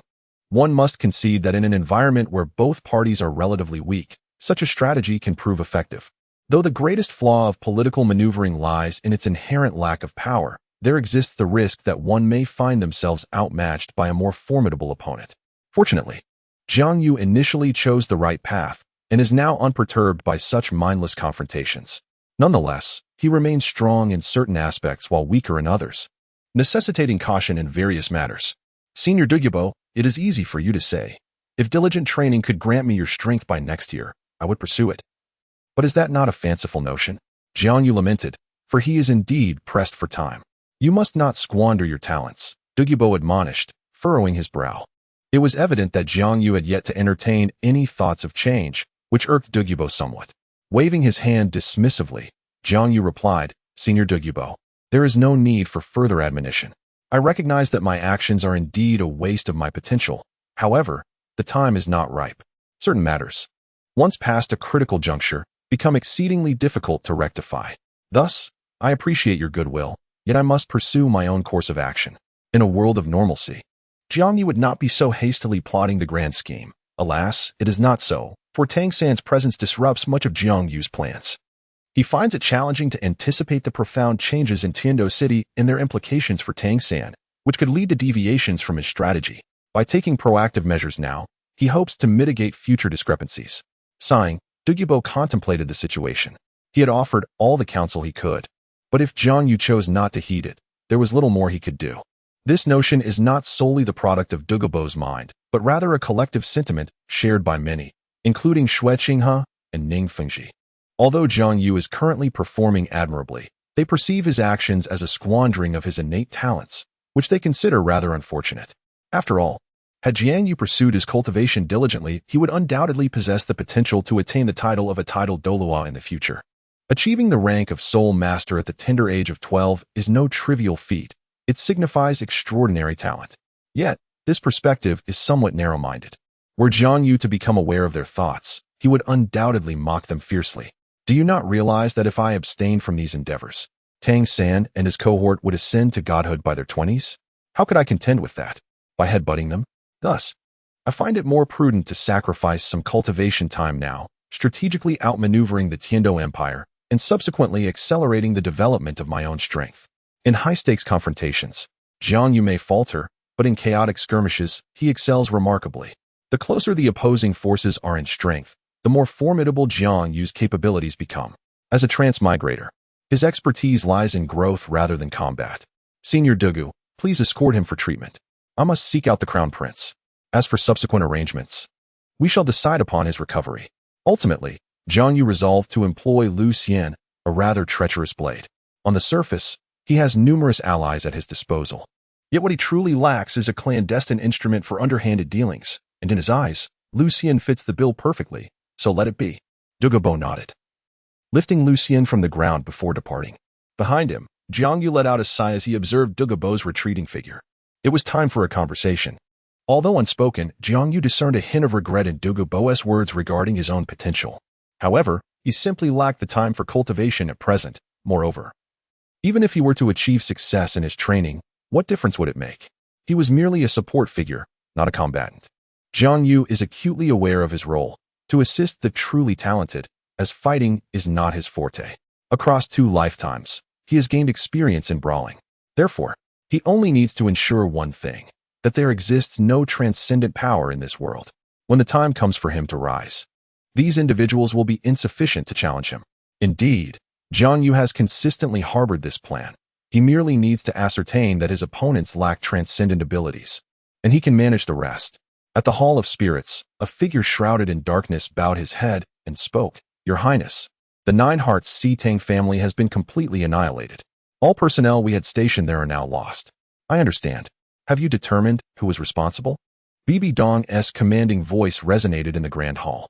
"It appears to be the work of the poisoned Douluo, but according to the investigation at the scene, the members of the 9 Hearts Xue Qinghe family did not perish from his poison.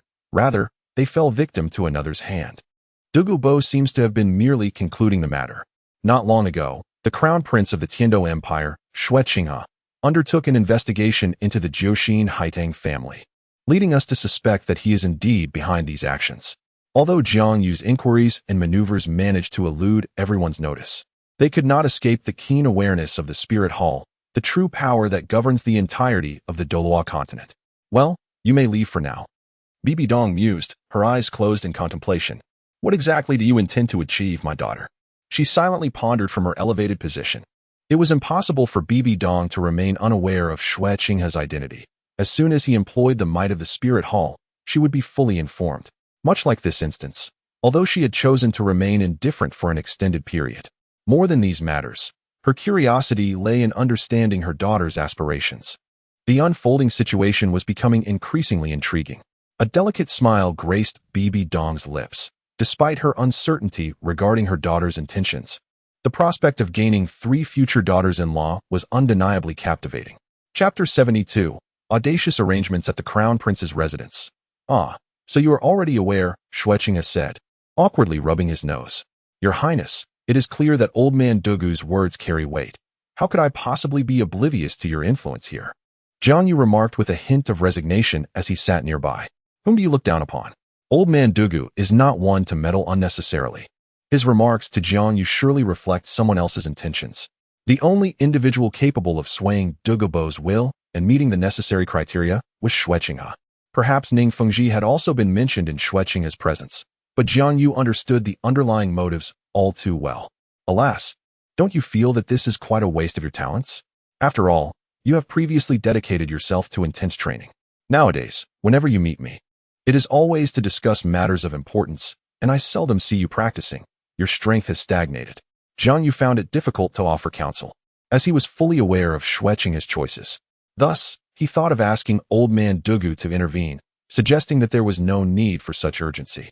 With a sigh, Xue Qinghe turned to Jiang Yu and said, "I do not wish for you to squander your talents, but the situation is such that without you, I genuinely doubt my ability to maintain the status quo."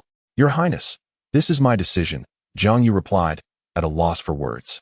To argue against it seemed futile, yet to remain silent would mean disregarding his own path. He would continue to make choices that aligned with his desires. "Your decision, then. Sai, do as you wish." Xue Qinghe waved his hand, showing an unexpected acceptance of Jiang Yu's viewpoint instead of the anticipated persuasion. "Are you not surprised?" Observing Jiang Yu's unexpected expression, a faint smile graced the corners of Xue Qinghe's lips. Jiang Yu nodded, indeed taken aback. He had anticipated that His Highness would at least attempt to persuade him. Yet to his astonishment, His Highness uttered not a single word. "Indeed, I have come to realize that my current state cannot possibly function without you," Xue Qinghe said with a resigned gesture. This is the most direct impression Xue Qinghe has experienced. Recently, his influence has seemingly entered the fast lane, experiencing rapid growth. all of which is intricately linked to Jiang Yu. Suddenly, Xue Qinghe realized that once he distanced himself from Jiang Yu, he found himself at a loss, unable to handle many matters as effectively as Jiang Yu did. Therefore, rather than causing trouble for Jiang Yu later, it would be wiser to allow Jiang Yu to take the reins now. Your Highness, I beg your forgiveness, for it is my fault that you have not fully grasped the development of your own influence. Abruptly, upon hearing Xue Qinghe's reasoning, Jiang Yu immediately knelt on one knee to apologize. Xue Qinghe regarded the kneeling Jiang Yu before him, speechless. You are forgiven. Xue Qinghe spoke slowly. Thank you, Your Highness. Jiang Yu replied respectfully as he rose. It is difficult to comprehend why Jiang Yu would act in such a manner today, yet Xue Qinghe felt an understanding deep within. Jiang Yu is relinquishing his own power to consolidate power for me, Xue Qinghe reflected silently. Ning Fingji had subtly hinted at this matter, yet it had failed to penetrate his consciousness. He was rather surprised that Jiang Yu had managed to perceive it. The authority that Jiang Yu possessed was exceedingly vast, and in the case of Xue Qinghe in Gaza, the delegation of power had been executed with excessive liberality. Even though Xue Qinghe harbored immense trust in Jiang Yu, the sheer extent of authority that Jiang Yu wielded was, in itself, quite extraordinary. A snake cannot function without a head, and a serpent with two heads is even more untenable. At this juncture, Jiang Yu effectively stood as another head of the crown prince's residence, empowered to make decisions that could bypass Xue Qinghe entirely. This situation poses potential risks for this faction. Thus, today, Jiang Yu seized the opportunity to express his intentions to Xue Qinghe. My authority is subject to your restraint. The underlying unspoken rules that had long remained in the shadows were brought to light by Jiang Yu. Initially, he presumed that Xue Qinghe might not comprehend his meaning. However, to his surprise, Xue Qinghe did understand, which filled Jiang Yu with a sense of relief and reflection. Observe this. This information has not yet been publicly disseminated and will not be openly declared, confined solely to the royal inner circle. Xue Qinghe did not delve deeply into the matter of authority, but instead promptly handed Jiang Yu a piece of intelligence. It contained only one detail. The fourth prince, Xue Bian, is suspected of secretly plotting to harm His Majesty and frame the crown prince. He has now been exiled to a harsh northern land for reformation, while Prince Xue Qinghe faces similar consequences for inadequate supervision and has also been sent to the north for local oversight. How intriguing, truly intriguing. As Jiang Yu perused this news, a faint, chilling smile involuntarily graced his face. Xue Qinghe's intelligence was undoubtedly accurate. There was no room for doubt. Currently, both Xue Bian and Prince Xue Qinghe have departed from Tiandou City. He never anticipated that Emperor Xue Yu would employ such a method to extricate Xue Bian from Tiandou City, utilizing him in the process. What is wrong? Is there anything amiss? Xue Qinghe inquired, somewhat perplexed. Jiang Yu pondered for a moment before storing away the intelligence. What are your thoughts, Your Highness? Xue Qinghe was taken aback by Jiang Yu's counter-question. After careful consideration, he replied, I believe it is quite favorable. Without my fourth brother and Prince Xue Qinghe in Tiandou City, the entire city will belong to me, and my position will remain unshakable. However, I sense a problem with both my fourth brother and Prince Xue Qinghe being together. Xue Qinghe could only conceive this point, and Jiang Yu was not surprised. In his view, recognizing the issue was already commendable, given that he had orchestrated these matters all along. His Majesty is formidable. What appears to be an external exile is, in fact, a means of protecting Xue Bian while providing him with substantial support. It is well known that the northern lands are indeed harsh. Yet such adversity is the greatest test of one's will. The military strength there has always been the most formidable within the Tiandou Empire, and being distanced from the borders of the Xinghua Empire ensures the absence of warfare, thus allowing for peaceful development. Moreover, His Majesty has dispatched Prince Xue Qinghe, further offering Xue Bian a powerful ally, truly a masterstroke. Jiang Yu rubbed his eyes in distress. This turn of events had disrupted his plans. Your Highness, does His Majesty have any further actions in mind? Jiang Yu asked Xue Qinghe, hoping for a negative response. Yet, Xue Qinghe's answer shattered his assumptions. Yes, someone has submitted a dossier on northern military officers to Father Emperor, who is now preparing to rectify the officialdom in the north. Marshal Galong will be appointed as the supreme commander of the northern forces to collaborate with Prince Xue Qinghe in suppressing local corruption, allowing Prince Xue Qinghe to redeem himself through merit. Xue Qinghe, with a frown, remarked. The initial joy he felt was abruptly dissipated. He had believed that once the avalanche departed, all would flourish. However, he was taken aback to discover that this time the avalanche had become even more formidable. Moreover, as the adversary distanced himself from Heavendou City, Xue Qinghe realized that he could not extend his reach, for even the spirit hall seldom ventured into the northern regions of Heavendou. Consequently, His Majesty would undoubtedly execute his plans, appointing confidants and eliminating dissenters, thereby paving the way for the avalanche. This, in turn, thoroughly disrupted my own plans, Jiang Yu stated solemnly. Your plans? Xue Qinghe inquired with curiosity. Indeed. Suppressing the notoriety of the avalanche and exposing its essence is merely the initial step. Subsequently, I shall persistently target the avalanche until it is driven to its demise. Jiang Yu replied coldly. Having recognized that the avalanche would pose a significant threat in the future, Jiang Yu resolved to show no mercy. As long as the avalanche remained in Heavendou City, he was determined to eliminate it eventually. This is imperative. Regrettably, we cannot act directly. We can only proceed indirectly. Granting him a chance to escape, sighed Jiang Yu. Had it been possible to take direct action, he would have long since hinted to Xue Qinghe to eliminate Xue Bin. Xue Qinghe nodded in agreement, sharing the sentiment that a direct approach would have resulted in Xue Bin's demise by now. What shall we do next? Let me ponder. Jiang Yu began to reflect. The decision made by the Snow Knight Emperor was undeniably audacious. Dividing the heavenly realm is a resolution that few would dare to undertake, as it directly splinters a nation. However, since it is a division of the heavenly realm, Jiang Yu found it increasingly difficult to intervene in the portion taken by Xue Bin. Yet, the portion held by the Snow Knight Emperor must be seized. With Prince Xue Qinghe's demotion, a significant power vacuum was bound to arise within the Tiandou Empire. It was crucial to capitalize on this moment while the Snow Knight Emperor was in the process of arranging personnel to claim this power. Chapter 73, Political Involvement. Having grasped this notion, Jiang Yu instantly recognized his course of action. He turned his gaze towards Xue Qinghe and said earnestly, Your Highness, the Emperor is currently overwhelmed with fatigue and often feels weary. Furthermore, he has recently been subjected to covert attacks by nefarious individuals. Although he occupies a lofty position, he is surrounded by peril. As the Emperor's eldest son and the current crown prince, it is your duty to assist His Majesty in governance and exercise the authority of regency. What? Xue Qinghe stood up, astonished, looking at Jiang Yu with disbelief. You want me to involve myself in politics? This was a blatant breach of established rules. In the Tiandou Empire, there exists a prohibition against the crown prince's political involvement to prevent the scenario of dual sovereigns, a fact Jiang Yu was acutely aware of. However, this was not about forcing Xue Qinghe to transgress the rules. Rather, it was an opportunity. Under normal circumstances, if Xue Qinghe were to engage in politics, he would undoubtedly be accused of political overreach. However, the current situation was different. Perhaps the toxins had affected the Snow Knight Emperor, or he might have truly overlooked the matter. His health had considerably declined, and with the demotion of the fourth prince, Xue Bin, Xue Qinghe's assumption of governance in place of his father under the guise of filial duty posed no ethical dilemma.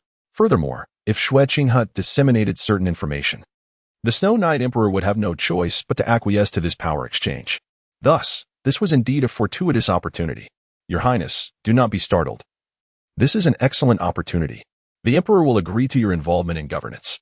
Of course, if stated outright, the Emperor would not consent. However, if Xue Qinghe articulated the state of the Emperor's health and the condition of Prince Xue Bin, expressing his intention to send aid to the north, the Emperor would likely acquiesce. Jiang Yu spoke calmly.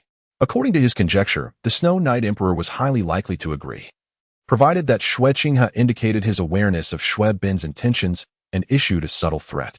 In consideration of Xue Bin's safety, the Snow Knight Emperor would undoubtedly facilitate the power exchange, permitting Xue Qinghe's political involvement or regency, while Xue Qinghe relinquished any aspirations to interfere with the northern territories. However, would his father truly consent? Xue Qinghe expressed his concerns. The power he had long sought within the Heavendou Empire was finally within his grasp today. Yet even he felt a flicker of anxiety and disbelief within.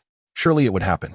Jiang Yu had come to realize that if he had previously entertained the notion as merely a possibility, he now firmly believed in its certainty. Subsequently, Jiang Yu shared his thoughts with Xue Qinghe regarding the potential for the Snow Knight Emperor to be divided within the Heavendou, instructing him on the necessary actions to take. As long as the Snow Knight Emperor understood the consequences, he would undoubtedly acquiesce. Although the division of Heaven Do remained a mere conjecture, it did not diminish its plausibility, particularly in light of the current state of Avalanche. Should it be revealed, Avalanche would inevitably lose everything. Even with the Snow Knight Emperor's support, the citizens of the Heaven Do Empire would never allow such actions to transpire. Then why do we not simply release this information instead of bargaining with Father? Xue Qinghe inquired gravely. The division of Heaven Do. I must admit I have underestimated you. Father, what a mad decision this is. If previously Xue Qinghe still harbored some illusions about his identity, now he is devoid of any such fantasies. The Emperor Xue Yi is poised to bifurcate the heavenly fight, perpetuating the heavenly fight empire. How could there be any uncertainty regarding his identity? It must have been firmly established long ago. Otherwise, such madness would be unfathomable. Fortunately, as long as there is no concrete evidence, Xue Qinghe's identity remains a non-issue. This is something both Emperor Xue Yi and Jiang Yu understand well. As long as Xue Qinghe's identity is not directly exposed, he can navigate the situation deftly. Your Highness, Jiang Yu posed a question instead of providing a direct answer, which is more terrifying, a tiger displayed openly or a venomous snake lurking in the shadows. This is his customary approach, urging Xue Qinghe to ponder deeply rather than merely listening to his words. Xue Qinghe suddenly comprehended. You imply that once this information is divulged, the fourth prince will shift from the open to the covert. This indeed poses a significant dilemma, yet it does not end there.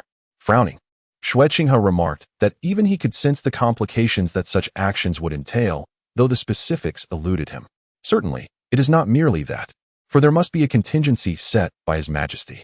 When the prince ascends to rule the Tiandou Empire, numerous individuals within the empire will undoubtedly lean towards the fourth prince. These individuals are akin to ticking time bombs, potentially ushering in tremendous peril. Thus, we must establish a target for them to pursue, as Jiang Yu earnestly elucidated. This situation is indeed quite lamentable. Xue Qinghe's grasp of the political landscape within the Tiandou Empire is woefully inadequate. Should he fail to secure a portion of power now, the empire will inevitably be rife with the influence of the Snow Knight Emperor and the forces of Avalanche in the future. The destructive power brought forth by this situation is far more troublesome than contending with an additional enemy nation. Thus, Jiang Yu suppressed this notion and ultimately resolved to facilitate an exchange between Xue Qinghe and Emperor Xue Yi in order to secure the right to engage in political affairs. Subsequently, he would investigate and arrange for the removal of all personnel appointed by Emperor Xue Yi. This behavior will undoubtedly be perceived by the Emperor of the Snowy Night. Yet he will not intervene and will certainly cooperate with Jiang Yu. Those who have been exposed can no longer serve as pawns. Xue Qinghe spoke with a grave expression, asserting that he now knew what course of action to take. It must be said that Jiang Yu's reasoning was quite sound. Even though Xue Qinghe was loath to relinquish such a substantial territory, he resolved to follow Jiang Yu's plan. The enemies lurking in the shadows are far more terrifying than those visible in the light, much like himself. With Xue Qinghe's agreement, the matter was essentially settled, prompting Jiang Yu to recall something. How are the arrangements for your highness's marriage proceeding? Jiang Yu inquired suddenly, catching Xue Qinghe off guard. Xue Qinghe cleared his throat a couple of times, stating that the arrangements had yet to be finalized, while by Qinxiang's side was confirmed. There was still no word from Meng Yiran, and he had yet to resolve matters concerning Rongrong. At this point, Xue Qinghe couldn't help but feel a surge of frustration. How could he make arrangements under such circumstances? The only certainty was by Qinxiang's situation, which was already established. As for Meng Yiran, he had not even met her, so how could he proceed? Fine, by Qinxiang's situation is similar, but it is already confirmed. The Min family has conveyed their approval, both by Qinxiang and by he have consented to this union, making it essentially settled. He continued, the final matter rests with Ning Rongrong. I have already discussed most things with Ning Fengji, but there are several rigid conditions he insists upon, such as the requirement for him and Ning Rongrong to have a child within 3 years. Oh heavens, just kill me now. Ning Fengji, with good intentions, sought to strengthen the bond between Xue Qinghe and Ning Rongrong through the prospect of a child. Yet he could hardly fathom that Xue Qinghe could never allow Ning Rongrong to bear a child under any circumstances. After hearing Xue Qinghe's words, Jiang Yu was equally at a loss. What could be done? The power of the Prince of Snow Star is considerable and complex. Should the authority of the prince be acquired, the Crown Princess residence would instantly find itself in a state of personnel shortage. Jiang Yu wished Xue Qinghe would take several more wives, as this would provide him with trustworthy allies, thus alleviating a significant amount of pressure. However, hearing Xue Qinghe's words that things were still not settled drove Jiang Yu to the brink of frustration. I implore your highness to promptly command the 4 single attribute clans to take action and to distribute invitations to the Ming family, inviting them to witness the ceremony, thereby fostering a relationship with Ming Iran. As for the 7 treasures glazed tile school, I shall negotiate with Lord Ning. Jiang Yu spoke with a hint of resignation. He knew full well how urgent the situation was, yet opportunities like this must not be missed. He could not possibly bear the entire burden of power alone. Unlike the Prince of Snow Star, who had loyal supporters, the short term might be manageable, but prolonged strain could lead to dire consequences. He was not invincible. Your Highness, please persevere. In the time to come, we shall be severely understaffed. I can manage in the short term, but it will not hold for long. If this issue cannot be resolved, I humbly request that your Highness consider taking a few more wives. Jiang Yu spoke expressionlessly. Even if he were to endure punishment, he insisted that the burden of pressure should not rest solely upon him. Xue Qinghe, on the other hand, wore a face that reflected utter despair. As if 3 were not enough, Jiang Yu absurdly suggested he take multiple wives. Was this a matter of life and death for him?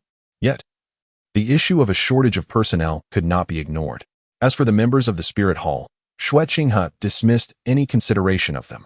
After being guided by Jiang Yu for so long, he understood that it was in his best interest to surround himself with individuals of clear identities. Those of ambiguous backgrounds only served to heighten the risk of his own exposure.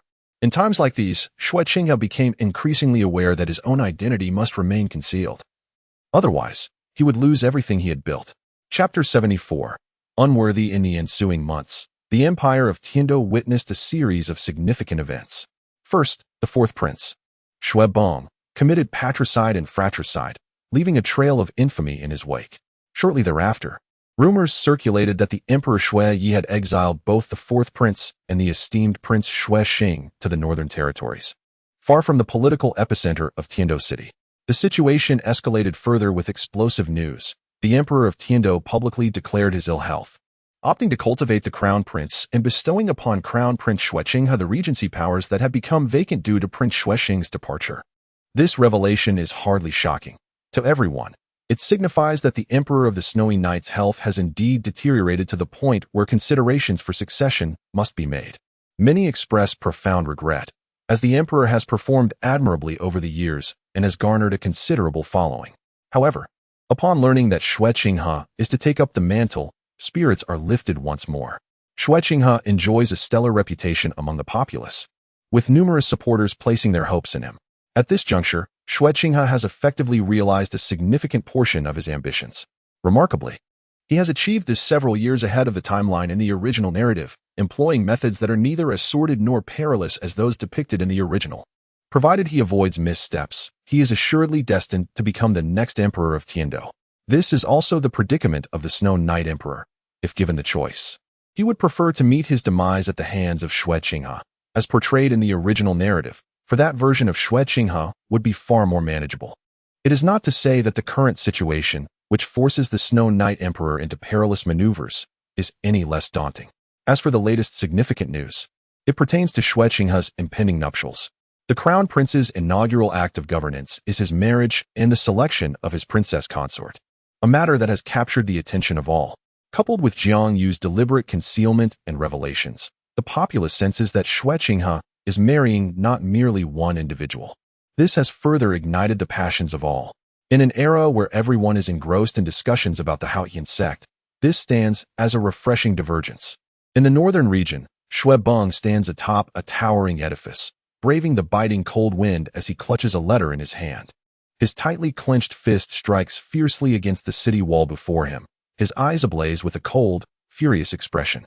Xue Qinghe, Jiang Yu, I shall return to confront you. I will ensure your downfall. The compromise of his father and the helplessness of venturing into distant lands have steered Xue Bong towards a path of darkness. He is resolute in his determination to vanquish Xue Qinghe and Jiang Yu, compelling them to endure the suffering he has borne over the years. Meanwhile, at the Qibao Yuli sect, Jiang Yu arrives in a vast office, where only he and Ning Fengji sit at the tea table, sipping tea together. You, young man, actually have the leisure to join me for tea? Are you not concerned about potential troubles? Ning Fengji remarks with a smile. holding a cup of tea and observing Jiang Yu. After all, he has witnessed Jiang Yu's relentless busyness over the past few months. That does not concern me. However, Uncle Ning, what have you decided regarding my proposal? Jiang Yu replies with a smile, though a hint of fatigue is evident on his youthful face. The dark circles under his eyes unmistakable. In recent months, the most significant event for Jiang Yu has been the alteration of power within the Tiandou royal family. Xue Qinghe has successfully severed the rights that originally belonged to Prince Xue Qinghe from the Night Emperor, along with a portion of the authority within the Night Emperor's court. While the decision-making can hardly be deemed unsuccessful, the repercussions have led to a considerable increase in the workload for both Jiang Yu and Xue Qinghe. With Jiang Yu having not enjoyed a proper rest for an extended period, the situation has temporarily stabilized before arriving at the Seven Treasure Glazed Tile sect. Originally, the workload of a mere Prince of Snowstar should not have compelled Jiang Yu to such an extent. However, the lack of cooperation from his subordinates forced him to personally oversee every detail, exhausting both his mind and body. Fortunately, at this juncture, the four elemental clans have returned. Yet even with their full engagement in the official realm, there remains a significant shortage of personnel. After all, these individuals possess highly specialized skills, and certain tasks are beyond their capabilities. Jiang Yu had long since devised their roles in his mind. Thus, he sought out Ning Fengji to strengthen their collaboration, allowing the Seven Treasure Glazed Tile sect to allocate some of its personnel to alleviate Jiang Yu's burdens. Jiang Yu has already conferred with Xue Qinghe regarding this matter, and Xue Qinghe is in complete agreement, as he has taken on a substantial portion of the workload that was formerly Jiang Yu's responsibility. Now, simply managing the relationships among the three women has left Xue Qinghe utterly exhausted. Ning Fengji lowered his gaze, sipping tea in contemplation, and did not respond to Jiang Yu immediately. Jiang Yu, in turn, was not in haste, seizing the moment to rest briefly. After a considerable pause, Ning Fengji raised his head to look at Jiang Yu and slowly inquired, "Could you clarify your stance? Why does Uncle Ning need to ask again?" "My position is quite clear. I have always aligned myself with the Crown Prince," Jiang Yu replied, setting down his teacup and squinting at Ning Fengji. Ning Fengji, however, with a grave expression, responded, "Because I find myself perplexed by you once more. Moreover, can your previous stance truly elucidate your intentions? Logically, the thoughts of a 12 or 13-year-old boy should be easily discernible. Whatever he contemplates can often be inferred from his actions, allowing one to deduce his inner thoughts." Yet, this was of no avail to Jiang Yu. Previously, Ning Fengji had gleaned Jiang Yu's intentions from his actions and methods, which, although indicative of a youthful exuberance, were not difficult to interpret. Yet now, upon reflection, Ning Fengji realized he had misjudged entirely. How could a person capable of swiftly seizing half of the empire's power in mere months, and managing it effectively, be as naive as he had presumed? In truth, upon recognizing this, Ning Fengji had become increasingly wary of collaborating with Jiang Yu. He noted that the more power this youth wielded, the more formidable he became, reaching a point that instilled genuine concern in Ning Fengji.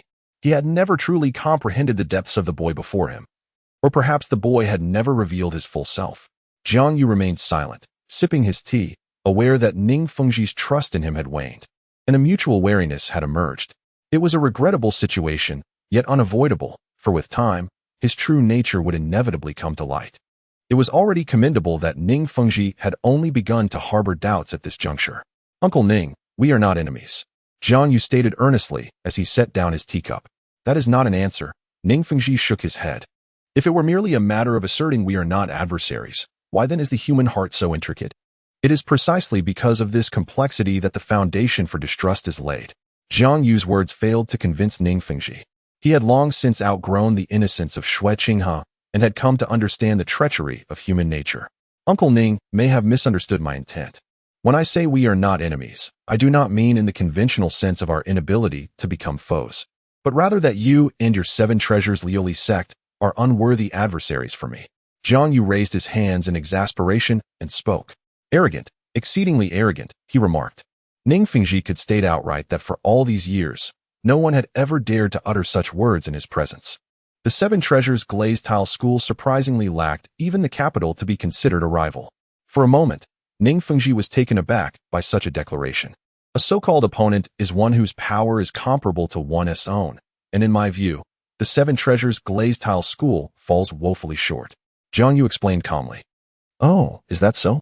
Then allow me to discern where the seven treasures glazed tile school falters, Ning Fengxi replied, his smile gradually fading into an expressionless countenance. Population, territory, influence, and resources, Jiang Yu stated matter-of-factly. The seven treasures glazed tile school's considerable renown stems solely from the presence of two titled Douluos, which is precisely what troubles Jiang Yu the most. Ultimately, this world is not the same as that of his previous life. The disparity in personal martial prowess is immense. Ordinary individuals possess no means of counteraction against such formidable foes. When faced with them, there is no resolution. One can only await their demise. This renders the armies of the mundane world utterly ineffective. It is the sole masters who are of paramount importance, which is a fundamental flaw of Jiang Yu. However, there is no trace of mockery or disdain in Jiang Yu's words. He is merely articulating a fact. This revelation allowed Ning Fengxi to perceive the unparalleled pride concealed deep within Jiang Yu's heart, even in the presence of him. The esteemed leader of the seven treasure glazed tile sect, Jiang Yu could utter such words. Surely, there are few in this world who command his respect, perhaps none at all. Chapter 75. Unyielding, the atmosphere abruptly descended into a stalemate, as Jiang Yu's remarks rendered both parties uncomfortable. Fortunately, it was not long before Ning Fengxi took the initiative to break the impasse. Indeed, Jiang Yu, I was mistaken to regard you with a measure of esteem. It appears I have underestimated you. You are correct. The seven treasure glazed tile sect cannot be considered a complete adversary. It is surprising that after a lifetime of toil, I, Ning Fengxi, have received such an evaluation, merely deemed unworthy of being a rival. Ning Fengxi spoke with a tone steeped in mockery, a self-deprecating jest. Yet his expression radiated an air of magnanimity.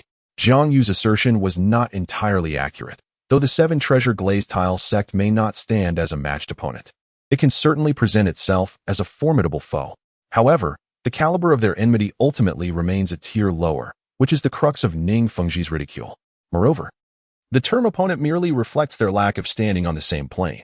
The stringent criteria Jiang Yu outlined were unattainable for the seven treasure glazed tile sect. Yet, it is evident that Jiang Yu's perspective is that of a nation, while no sect, regardless of its prowess, can contend with the state. The scales of power are fundamentally disparate. Thus, Ning Fengxi readily conceded defeat, not as an admission of personal failure, but rather as an acknowledgement of their differing levels of stature. Uncle Ning, please do not think so. In my view, under your leadership, the seven treasure glazed tile sect is indeed formidable. It is merely our differing perspectives that have created this gap in our understanding, Jiang Yu stated, devoid of elation, merely articulating a fact. Is Ning Fengxi not strong? He is indeed formidable, second only to Bibi Dong among all leaders. However, his vision differs from Jiang Yu's, rendering him seemingly insignificant. If he were truly so negligible, Jiang Yu would not have gone to such lengths to win over the seven treasure glazed tile sect. Let us not dwell on this any longer. Let us change the subject, Ning Fengxi said with a sense of relief. Ning Fengxi acknowledged that this round was won by Jiang Yu. Yet he could counter the points made. However, it seemed unnecessary. The disparity in their perspectives and positions made it challenging to persuade one another, even with similar standings. Jiang Yu had seized the initiative, gaining an upper hand in stature, and Ning Fengxi was not a man who could not afford to lose. Since Jiang Yu had grasped the opportunity to outmaneuver him, conceding was the only course of action. Yet, I have only just begun to comprehend the vastness of your ambitions. Framing your perspective as that of a nation, I must admit, I underestimated you. But is Qinghe merely a pawn in your game? Ning Fengxi inquired with keen interest. Certainly not, Jiang Yu replied, offering no further elaboration, and Ning Fengxi refrained from probing deeper. Thus, both parties reached a tacit understanding.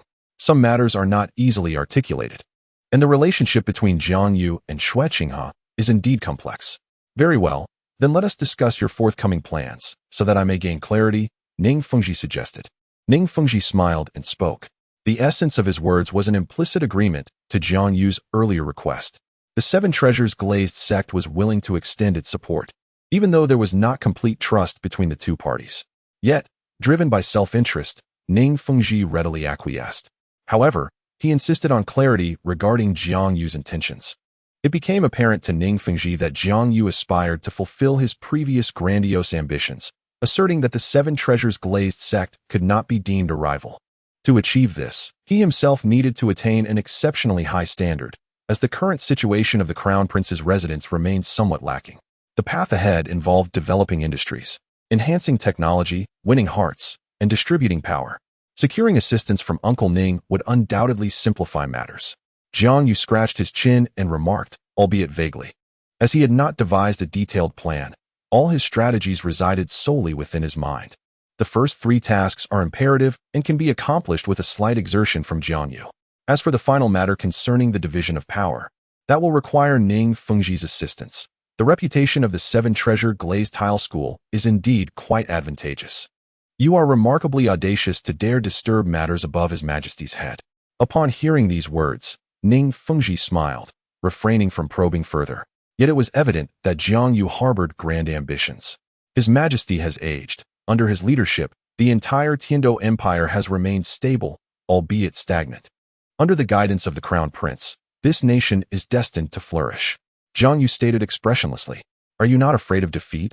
Ning Fengji, not one to show weakness, inquired.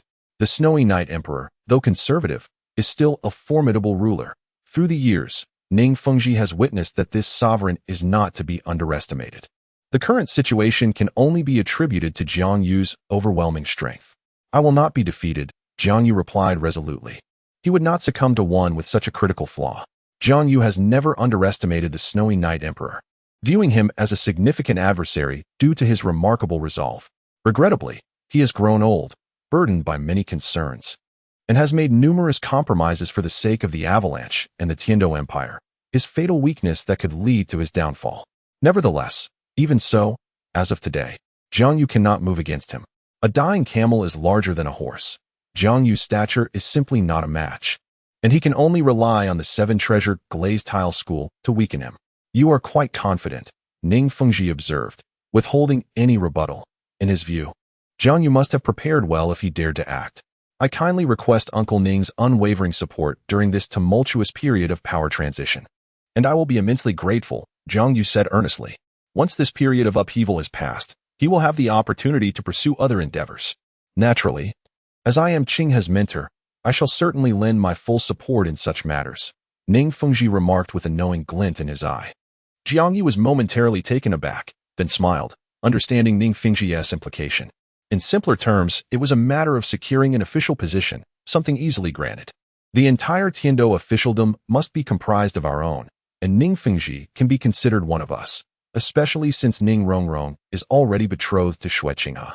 Once all preparations are complete, the 2 families will be in-laws. I comprehend Uncle Ning's intentions. I will make the arrangements promptly, Jiang Yu declared, finishing his tea in one gulp.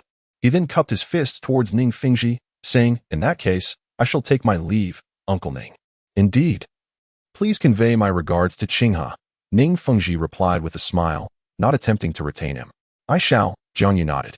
Subsequently, he pushed open the door and stepped outside, only to encounter an unexpected individual, Ning Renxue.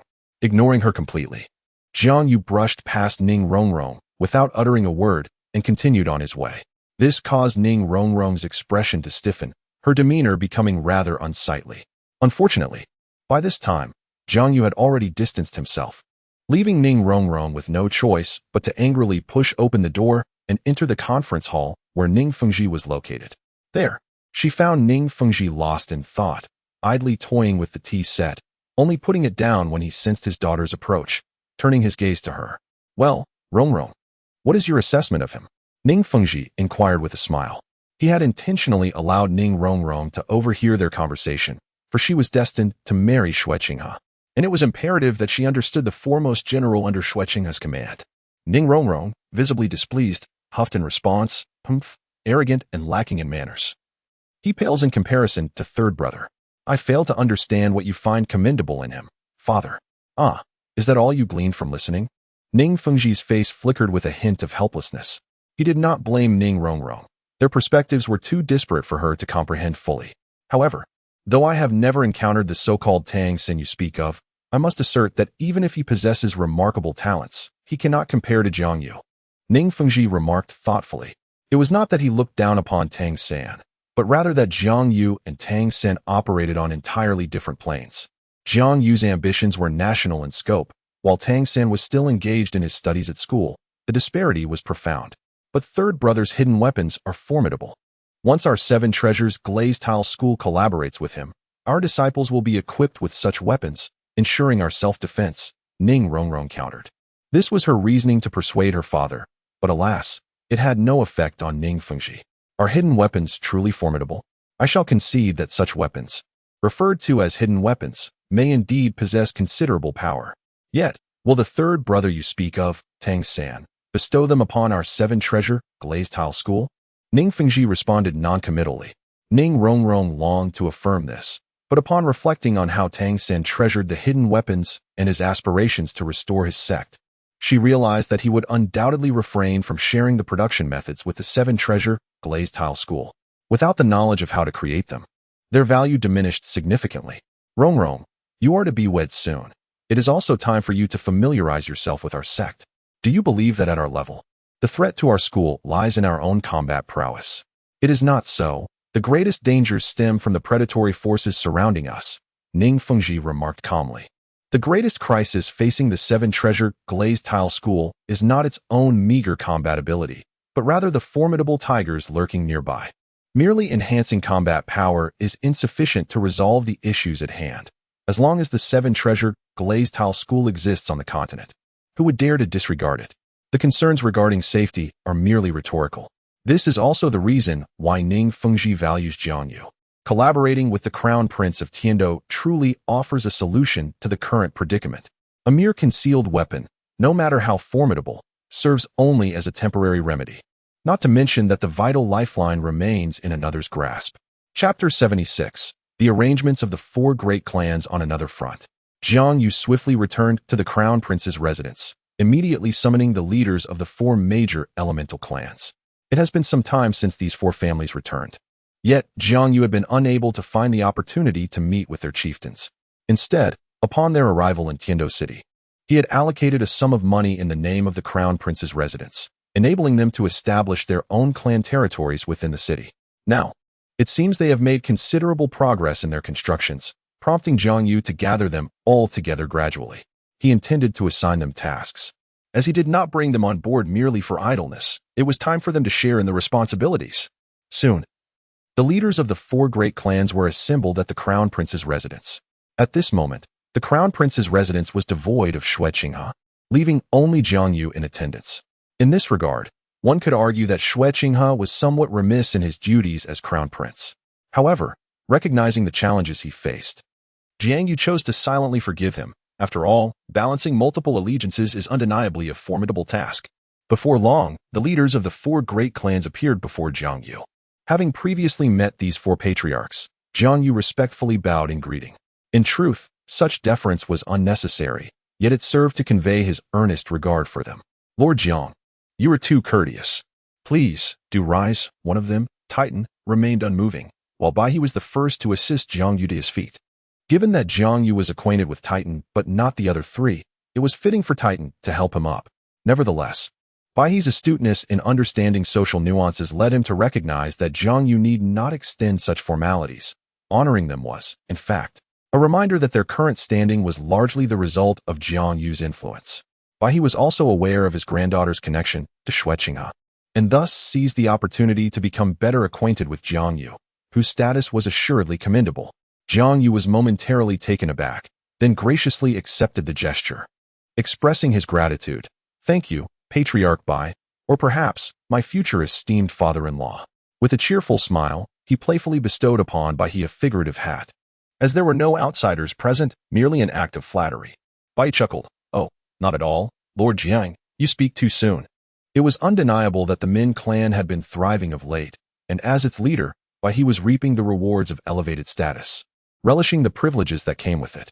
Furthermore, the confirmed engagement between Bai Qinxiang and Xue Qinghe had caused Bai He to feel a bit lofty. You old bird, just a single compliment, and you've become so pleased with yourself. Humph, some things never change, Titan remarked with a hint of displeasure. Ah, you are merely envious. Bai He retorted. Regardless of jealousy or not, the Min clan indeed held a position of greater prestige compared to the other 3 clans. Now, my esteemed elders, let us cease this quarrel. I have summoned you all today for an important matter. Jiang Yu interjected with a smile to quell the exchange. Please, proceed, Lord Jiang. Titan responded, his demeanor shifting to one of seriousness. If merely months prior, Jiang Yu had appeared somewhat naive. He had now fully come into his own, displaying an acumen that rivaled any of his peers. Indeed, he had emerged as a formidable presence. In Titan's heart, he pondered deeply. One could assert that Jiang Yu's exceptional talent was indeed a compelling factor that swayed the four great clans. Their decision to ally with the prince's mansion stemmed from a vision of its promising future. After all, no one wishes to follow a leader lacking in capability. Both Jiang Yu and Xue Qinghe have attested to this truth. While Xue Qinghe's ascent can be somewhat understood, as Titan had long resided in Heavendou City and witnessed Xue Qinghe's growth, which, though notable, remained within acceptable bounds. However, Jiang Yu's meteoric rise was nothing short of extraordinary.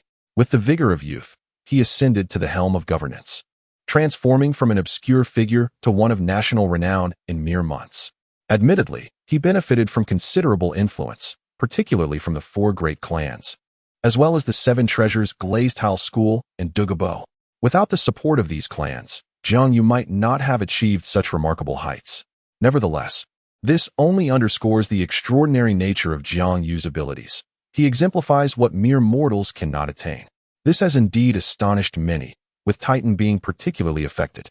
I have summoned 4 esteemed individuals, not only to assign them important tasks, but also to implore their assistance in the bureaucratic realm. As the current state of the Crown Prince's residence is direly lacking in personnel, Jiang Yu sighed helplessly, expressing that had he not been overwhelmed with responsibilities, he would not have needed to bring these 4 into the political arena at this juncture. He had long had a plan for these 4 prominent families. Ideally, they would first engage in the duties he assigned before stepping into officialdom. However, time was of the essence, and he had no choice but to enlist their help immediately. I have no objections, Titan nodded in agreement. Having come to terms with certain realizations, Titan emerged as Jiang Yu's staunchest ally among the group.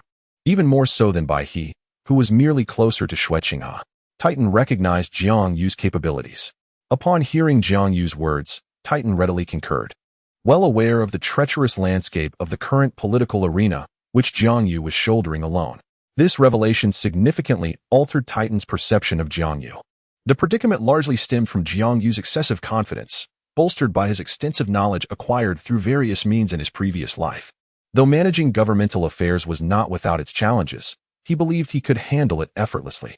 Thus, in his strategic contest with the Snow Knight Emperor, Jiang Yu swiftly identified the personnel arranged by the Emperor, diligently documenting their details. The Snow Knight Emperor understood the rationale behind Jiang Yu's actions and began to counterattack, cooperating with Jiang Yu by reallocating personnel as soon as Jiang Yu identified them, thereby vacating positions of power that Jiang Yu could swiftly seize. The Snow Knight Emperor had gambled on the assumption that Jiang Yu lacked sufficient manpower. While he was correct, he underestimated Jiang Yu's extraordinary capabilities, which allowed him to sustain half the empire's bureaucratic affairs. Initially, the emperor's plan was to watch Jiang Yu's rise, anticipating his eventual downfall, hoping that through this strategy, he could induce mistakes that would lead to severe repercussions. However, he misjudged Jiang Yu's prowess, as Xue Qinghe held half the authority of the Tiandou Empire, and rather than collapsing, Jiang Yu's influence flourished. Ultimately, this forced the Snow Knight Emperor into a state of hesitation, reluctant to relinquish further power. If Jiang Yu could not withstand the pressure, it would be one matter, but if he could, it would only enhance his adversarial position. The sheer magnitude of half the nation's power was staggering. Although this authority had not been delegated to local levels, it was still centralized power, controlling the nation's core. At that moment, the Snow Knight Emperor found himself in a state of utter dismay. Nonetheless, this was the limit for Jiang Yu. He was, after all, merely a human, not a machine. I refuse, Yang Wudi interjected calmly from the side. Holding an official position was not what he desired. His life's pursuits were singularly focused on becoming stronger and mastering the art of poison. Thus, Jiang Yu's proposal was met with refusal. Yang Wudi's rejection was anticipated by Jiang Yu, yet the expressions of the others were far from pleasant. After all, the 4 clans had vowed to stand united. And now a dissenting voice had emerged, casting a shadow over their collective dignity. Jiang Yu waved his hand dismissively at the others and turned to Yang Wudi, saying, "Let us set aside refusals for the moment. Why not lend an ear to my arrangement, Senior Yang? Your responsibilities would merely entail collaborating with Senior Douluo on certain administrative matters, which should pose no challenge for you, I trust." Indeed. Douluo had been summoned by Jiang Yu as well. Though Douluo appeared rather haggard, resembling a battered soul, he nonetheless assisted Jiang Yu with tasks within his capability. Upon hearing Jiang Yu's words, Yang Wudi's eyes gleamed with interest. Absolutely. Douluo, renowned as the world's foremost poison Douluo, had long been an individual Yang Wudi yearned to engage and converse with regarding toxicology. However, due to Douluo's lack of availability, Yang Wudi had yet to seize the opportunity. Now that a chance had finally presented itself, Yang Wudi was determined not to let it slip away. Jiang Yu nodded to himself, knowing this would unfold as anticipated. Pairing him with Douluo was indeed a viable strategy, though it might not bode well for Douluo's temperament, for the workload would undoubtedly multiply. Previously, Jiang Yu had been considerate towards Douluo, assigning him only straightforward tasks. However, with Yang Wudi's assistance now at hand, Jiang Yu no longer needed to worry about whether Douluo could manage. Yang Wudi would undoubtedly rise to the occasion. This is also the reason why Jiang Yu arranged for these clan leaders to enter the officialdom, as they possess experience in managing family matters. With the affairs of the 4 great clans already organized, it is now time to focus on their respective tasks. Chapter 77. Is this the work of humans? Jiang Yu had long since devised a plan for the arrangements of the 4 great clans. When he initially conversed with Titan, he did not deceive him. All that he conveyed was true and of even greater significance than he had previously indicated. Clan leader Titan, prior to your official appointment, you must designate a responsible individual within the family to oversee the forging plans of the Li Jie clan. This is crucial. You will need to continuously explore and innovate in the coming years. Jiang Yu regarded Titan with a serious expression. To be honest, assigning Titan, this master craftsman, to handle political affairs was somewhat unfortunate. Jiang Yu had originally intended for Titan to take the lead, but he himself was exceedingly busy, and Titan's capabilities were indeed remarkable. Titan hesitated and remarked, I am unsure what exactly you mean by exploration and innovation and which aspects it encompasses. Being well aware of his own family's affairs, he knew that he was the most adept in the forging of the Li Jie clan. Now that he was to assume an official role, he harbored concerns about the younger generation's inability to meet Jiang Yu's expectations. I will provide a detailed introductory manual. All that the Li Jie clan needs to do is to implement the outlined directives along with innovative enhancements. As for the areas involved, they primarily pertain to weaponry, agricultural tools, and essential daily commodities. In earlier years, Jiang Yu had already devised a plan and created a rough manual based on the memories stored in his mind. Although he could not replicate the hidden weapons of Tang San, he was resolute in his need to possess the Zhuge crossbow, a weapon mastered by Tang San. The future of low-level warfare would rely heavily on this contraption. The manual contained numerous entries on modern weaponry, as well as conjectures regarding ancient armaments. While modern weapons were devoid of gunpowder and depended solely on soul-guiding devices, ancient mechanical weapons remained feasible. Although Jiang Yu had not formally studied mechanics, he had a foundational understanding and believed that by articulating his impressions, he could inspire others to bring them to fruition. Moreover, the Titan chieftain was tasked with developing soul-guiding devices and establishing metrics for measurement, alongside constructing a perfected assembly line. Jiang Yu articulated several key points and elucidated the concept of the assembly line to the Titan. Despite the seemingly trifling nature of these 3 points, each held more weight than all of Jiang Yu's previous assertions combined. Initially, Jiang Yu had conveyed broad concepts that could be approached from various angles, but the latter 3 points were distinctly defined. Upon hearing this, the Titan's countenance turned pale. He lamented, "This is unfeasible. Lord Jiang, our clan may be incapable of such endeavors." The Titan spoke with a tone of profound disappointment. This indeed poses quite a challenge. He truly did not anticipate that Jiang Yu's task would be so formidable. Naturally, Jiang Yu was aware that his assertions were rather outrageous, for this was, in essence, a lengthy centennial plan. The Titan chieftain need not rush. These matters can be approached gradually. The initial focus should be on advancing the development of weapons and soul-guiding devices, while other aspects can be addressed later. Jiang Yu was not a demon. Prioritizing significant tasks sufficed. Upon hearing this, the Titan finally exhaled in relief. No problem. However, my Lord Jiang, I may need to enlist the assistance of a few old companions, who are also divine craftsmen. Seeking assistance? Of course. But are these divine craftsmen perhaps members of the Blacksmith Association? Jiang Yu's mind swiftly deduced whom the Titan intended to recruit. There are but a few renowned divine craftsmen in the world. Aside from the Titan, there is Tang Hao and another from the Blacksmith Association, Lu Gao. Indeed, the Titan affirmed with a nod, then informed them that as long as they are willing to come, the Tiandou Empire can offer them treatment equivalent to that of the Blacksmith Association. Those of notable ability will be granted official titles, and their safety will be safeguarded by the Tiandou Empire without restrictions on their personal freedom. They must, however, refrain from disclosing any confidential information. Jiang Yu waved his hand dismissively. There was no need for further discussion. Recruitment was the task at hand. The Titan responded, "Ah, understood." To be candid, he had not anticipated Jiang Yu would be so magnanimous. In the past, he would have been tempted as well, especially considering that the identity of a blacksmith was not particularly esteemed. Having concluded the arrangements for the Strength clan, the focus now shifted to the Yu clan. Chieftain Niu Gao, the next order of business pertains to the Yu clan's arrangements. Although not as burdensome as those of the Strength clan, your responsibilities are nonetheless substantial. Jiang Yu addressed Niu Gao. Niu Gao nodded. "My lord Jiang, please proceed." In truth, with the precedent set by the Strength clan, the other three clans were acutely aware that their responsibilities would not be insignificant.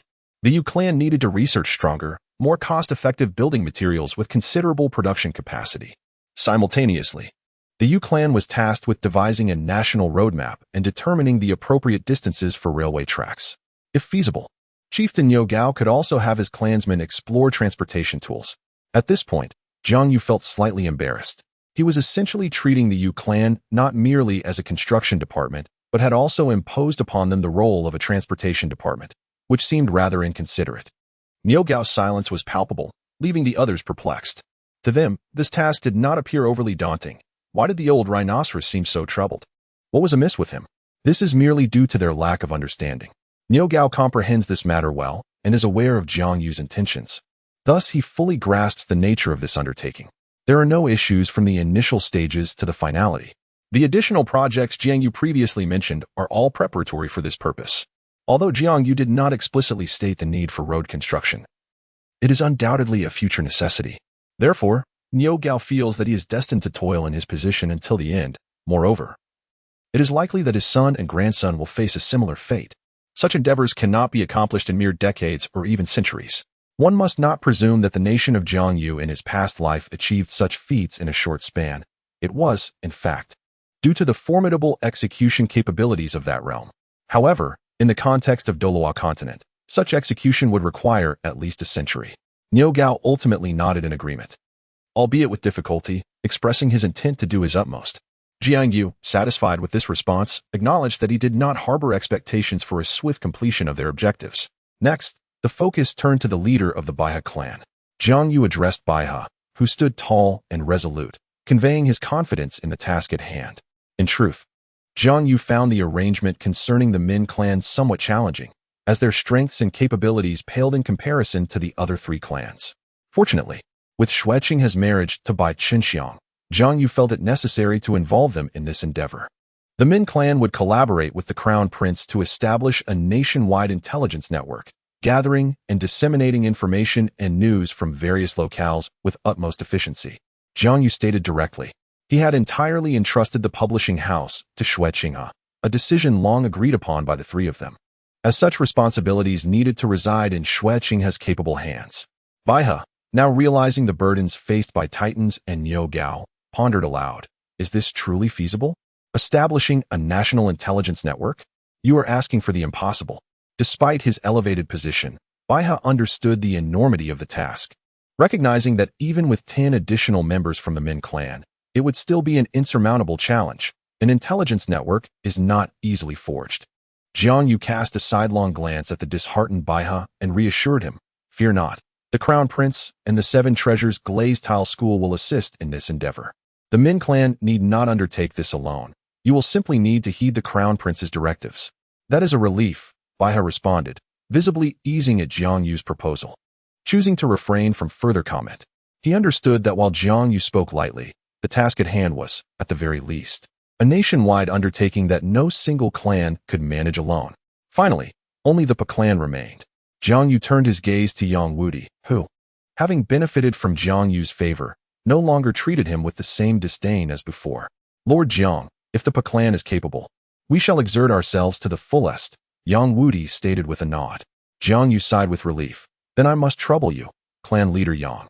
Your task will be to unite the combat-capable members of the 4 clans to form the Crown Prince's Guard. The numbers need not be excessive, but they must constitute a significant core. Certainly, Yang Wudi affirmed. In the eyes of Yang Wudi, Jiang Yu's requests appeared significantly simpler than those of the other 3 clans, and they seemed quite manageable. Although the recruitment process might be cumbersome later on, it was relatively straightforward. However, he underestimated the extent of Jiang Yu's ambitions.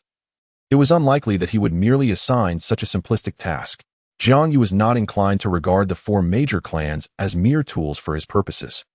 After a brief pause, he continued, stating that the pharmacology clan would also need to compile a comprehensive pharmacological text, simplify it, cultivate personnel, establish a complete medical system, and train a considerable number of ordinary medical practitioners to be dispatched across the nation. Yang Wudi was left utterly speechless. Was this truly feasible? Jiang Yu's plan was indeed a century-long endeavor, and it was even more audacious than he initially imagined. Jiang Yu's demand for a large number of ordinary medical personnel meant training commoners rather than sole masters, which would significantly increase the difficulty. While it was true that the base number of ordinary people was vast, the number of suitable and worthy candidates for training was quite limited, as the majority of the world's population consisted of mediocrities. Yet, despite his reservations, Yang Wudi stubbornly agreed, exclaiming, "No problem." Jiang Yu was somewhat surprised that Yang Wudi accepted without a single word of protest, given the complexity of the task. "Then I shall trouble you, clan leader Yang. It's good that you agreed. How to accomplish it is now your responsibility." Subsequently, Jiang Yu engaged in detailed discussions with the 4 clan leaders, deliberating on various aspects until nightfall. Once he had seen them off, Jiang Yu finally felt a sense of relief. This endeavor had truly exhausted him. Yet laying down even a portion of the framework was gratifying. In the following days, Jiang Yu swiftly assigned Titan and the other clan leaders to suitable positions, along with several of their clansmen. After all, these 4 represented a considerable clan, and there were certainly more than a few administrators among them. After careful consideration, Jiang Yu selected a few individuals from within their ranks to fill appropriate roles. Consequently, his influence expanded significantly, and the burdens he carried lightened considerably. The previous sense of indigestion he had experienced was entirely alleviated, and he even managed to assimilate a portion of authority. Fortunately, Jiang Yu restrained himself. His pace was still somewhat rapid, and to avoid leaving any vulnerabilities and to better connect with the lower echelons, he ultimately chose to consolidate his current power. Jiang Yu's most pressing issue was the lack of upper management personnel and his inability to control and connect with the lower management. While he could endure the absence of upper management, being unable to command and link with the lower ranks posed a problem, as it meant his orders would struggle to penetrate the lower regions and were susceptible to infiltration. Fortunately, in the near future, the 7 Treasures Glazed Tile sect would allocate some personnel to assist Jiang Yu, and at that time, he would have a considerable number of capable hands to aid in management. "My lord, there is someone outside requesting an audience." A servant knocked on the door and entered the office to report to Jiang Yu. Jiang Yu set aside his work and inquired, "Who is it?" It was a lady named Yi Lingling. This indeed took Jiang Yu by surprise. Yi Lingling had come to seek him out at such a moment. However, though unexpected, it was also quite logical. Given the considerable time that had elapsed since the destruction of her family, she must have sensed something amiss. Yet, even with her awareness, she lacked proof, and her visit appeared to be one of verification. "Let her in. It would be good to see her," Jiang Yu instructed. "Yes." The attendant promptly vanished. Jiang Yu rose and settled onto the adjacent sofa, instructing someone to brew a pot of tea, patiently awaiting Yi Lingling's arrival. Before long, she was ushered in, alone, without any company. "Please, have a seat." Jiang Yu gestured to the chair opposite him. His eyes scrutinized Yi Lingling. While her appearance had not changed significantly from before, her aura had undergone a remarkable transformation, as if she had developed her own will. In the past, Yi Lingling had lacked personal agency, often appearing exceedingly reclusive, akin to someone with autism. Sensing her metamorphosis, Jiang Yu smiled faintly. Yi Lingling took her place across from Jiang Yu, her gaze fixed intently upon him, as if attempting to see through his very essence. It was then that Jiang Yu noticed she no longer wore her veil. And perhaps this change was what had enabled her to break free from her past, now exuding a newfound determination. "I thought you might never come to see me, that you intended to avoid me for a lifetime," Jiang Yu remarked with a gentle smile, nudging the teacup toward her. The delicate hands pushing the cup forward evoked a sense of childlike clumsiness, Yet Jiang Yu's formidable presence rendered such thoughts inconceivable. That is unlikely. For the transaction between us remains incomplete, Yi Lingling replied, casting a glance at the teacup before returning her gaze to Jiang Yu. Her eyes were remarkably calm, yet they concealed profound depths, each word imbued with her unique character. Is that so? Jiang Yu chuckled softly, choosing not to elaborate. Several months prior, after he had incited Yi Lingling's father, Lu Xian, to betray her family, her whereabouts had seemingly vanished, leaving even the Tiandou Royal Academy in the dark regarding her fate. While Jiang Yu could potentially uncover her location, he preferred not to squander time on such pursuits. He awaited Yi Lingling's approach, for her arrival would signify her continued value. If she failed to come, then so be it. Was the matter concerning the Jiang Haidang family you're doing? Yi Lingling's tone remained remarkably even as she fixed her gaze on Jiang Yu. In her eyes, he detected neither hatred nor relief. Instead, there was only tranquility, as if she were merely confirming a fact entirely detached from herself. Indeed, Jiang Yu fell silent for a moment before conceding, replying with a nonchalant tone. There was nothing shameful in his admission. He had no inclination to conceal such matters. His response took Yi Lingling by surprise, rendering her momentarily speechless. She had not anticipated Jiang Yu's forthrightness, which left her subsequent inquiries unuttered. In her perception, Jiang Yu was not at all this way. He was undeniably a cunning and treacherous individual. Why? Did he not realize that within that context were many innocent children? Unable to maintain her facade any longer, Yi Lingling stood up and confronted Jiang Yu with a raised voice. Guilt, anguish, regret, and sorrow. These emotions had enveloped her for days, for she sensed a connection to the unfolding events. But why? Oh why? Did he not seek her out, but rather her family? Upon recalling Jiang Yu, she sought him out, yet she had not expected him to acknowledge it so readily, his expression utterly devoid of emotion, as if the demise of those people was inconsequential. Witnessing Jiang Yu's demeanor, Yi Lingling's emotions erupted uncontrollably. Why must he obliterate her family? Why could he not spare even the children? Jiang Yu gazed calmly at Yi Lingling, whose composure was unraveling, and slowly uttered a few words. Eradicate evil without exception. These simple words struck Yi Lingling's heart like a heavy hammer, leaving her palate. To eradicate evil without exception, those few words had led to the deaths of so many children. She could not comprehend it. She truly could not understand. What evil had they committed? Yi Lingling looked at Jiang Yu, striving for calm as she inquired. She longed to question him about their transgressions, wondering how, even if the adults erred, the children could be implicated. Yet, fear gripped her. She dreaded the truth of Jiang Yu's words. Jiang Yu remained silent, merely tossing a small booklet to Yi Lingling. It appeared to be an ordinary pamphlet. Yet within its pages lay a record of the abhorrent deeds committed by the Jiang Haidang family over the years. Each accusation was of a capital offense, deserving of the most severe punishment. This was not information Jiang Yu had uncovered himself. Rather, it had been delivered to the prince's residence, intentionally placed within his view. Precisely what he needed. The accounts detailed in the booklet were shocking enough to even appall Jiang Yu. He had not expected such atrocities to have gone unpunished. The pamphlet chronicled numerous instances over the past decade wherein the Jiang Haidang family had clandestinely abducted countless ordinary individuals, as well as low-ranking soul masters, to conduct inhumane experiments in a desperate attempt to perpetuate the existence of their family's martial spirit, the Jiang Haidang. During this period, they had directly caused the deaths of hundreds, employing methods of unimaginable cruelty. Such a transgression, regardless of its location, bears an immense weight of culpability. However, within the realm of Douluo Continent, there exists an unwritten convention whereby the crimes of soul masters are not adjudicated by conventional law, but rather by the statutes governing soul masters themselves. Particularly among certain prominent families, as long as their actions remain just within the bounds of acceptability, neither the state nor the spirit hall will intervene. This very permissiveness has led to tragic outcomes. Jiang Yu felt a sense of relief for having acted. Such families ought not to persist in this world. After perusing the information, Yi Lingling was engulfed in a state of numbness, utterly unable to fathom that her own family could be guilty of such heinous acts. Why? Why must it be so? For a moment, she found herself grappling with an unbearable realization, murmuring to herself. She had come to seek justice. Yet now she felt as though she had become the transgressor, for everything stemmed from him. In truth, it is a common reality that any well-established family harbors its share of dark secrets. Even the Seven Treasures glazed tile school has its own blemishes, albeit of a lesser magnitude. In a world that venerates martial prowess, who among them has not taken a life?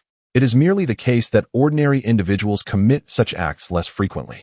Jiang Yu had not initially taken lives according to a ledger. He had merely struck a deal with Lu Xian. In retrospect, he recognizes that he had undertaken a righteous deed. The origin of this pamphlet remains a mystery. It is highly likely that it was sent by Lu Xian, yet it could also have been from some other individuals, a certainty that Jiang Yu could not ascertain. Nevertheless, Jiang Yu chose to use this as a pretext, concealing the transaction he had made with her father. Presently, Yi Lingling's situation has deteriorated further. Despite her temperament having undergone a dramatic transformation, she still finds it impossible to accept the harsh reality. Jiang Yu disowned her turmoil and, offering her tea, suggested, "You should return and reflect before seeking me out again. You are not in a suitable state to converse with me at present." Yi Lingling did not oppose this and, in a daze, rose to exit, unprepared for such a conclusion. She had anticipated feelings of rage and hatred. Yet the revelations presented by Jiang Yu stripped her of the opportunity for such emotions, leaving her to depart in a state of despondency. Jiang Yu shook his head and chose not to pursue the matter further. Chapter 79. Insult. Yi Lingling's circumstances are exceedingly intricate.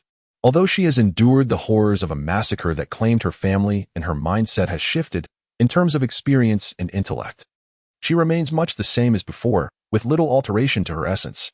Before Jiang Yu, this was utterly exposed and effortlessly shattered. Fortunately, Jiang Yu did not reveal the true course of events to her. Otherwise, the outcome might have been far more unpredictable. With a sigh, Jiang Yu rose and made his way to the desk to attend to the ensuing tasks. This world may indeed have changed. He is still but a child. Yet he must endure the grueling 996 work schedule. "It seems you hold her in high regard?" A voice interjected at the opportune moment. Having encountered His Highness the Crown Prince, Jiang Yu turned and respectfully bowed in response to the voice. Over the years, he had grown accustomed to the sound of Xue Qinghe's voice.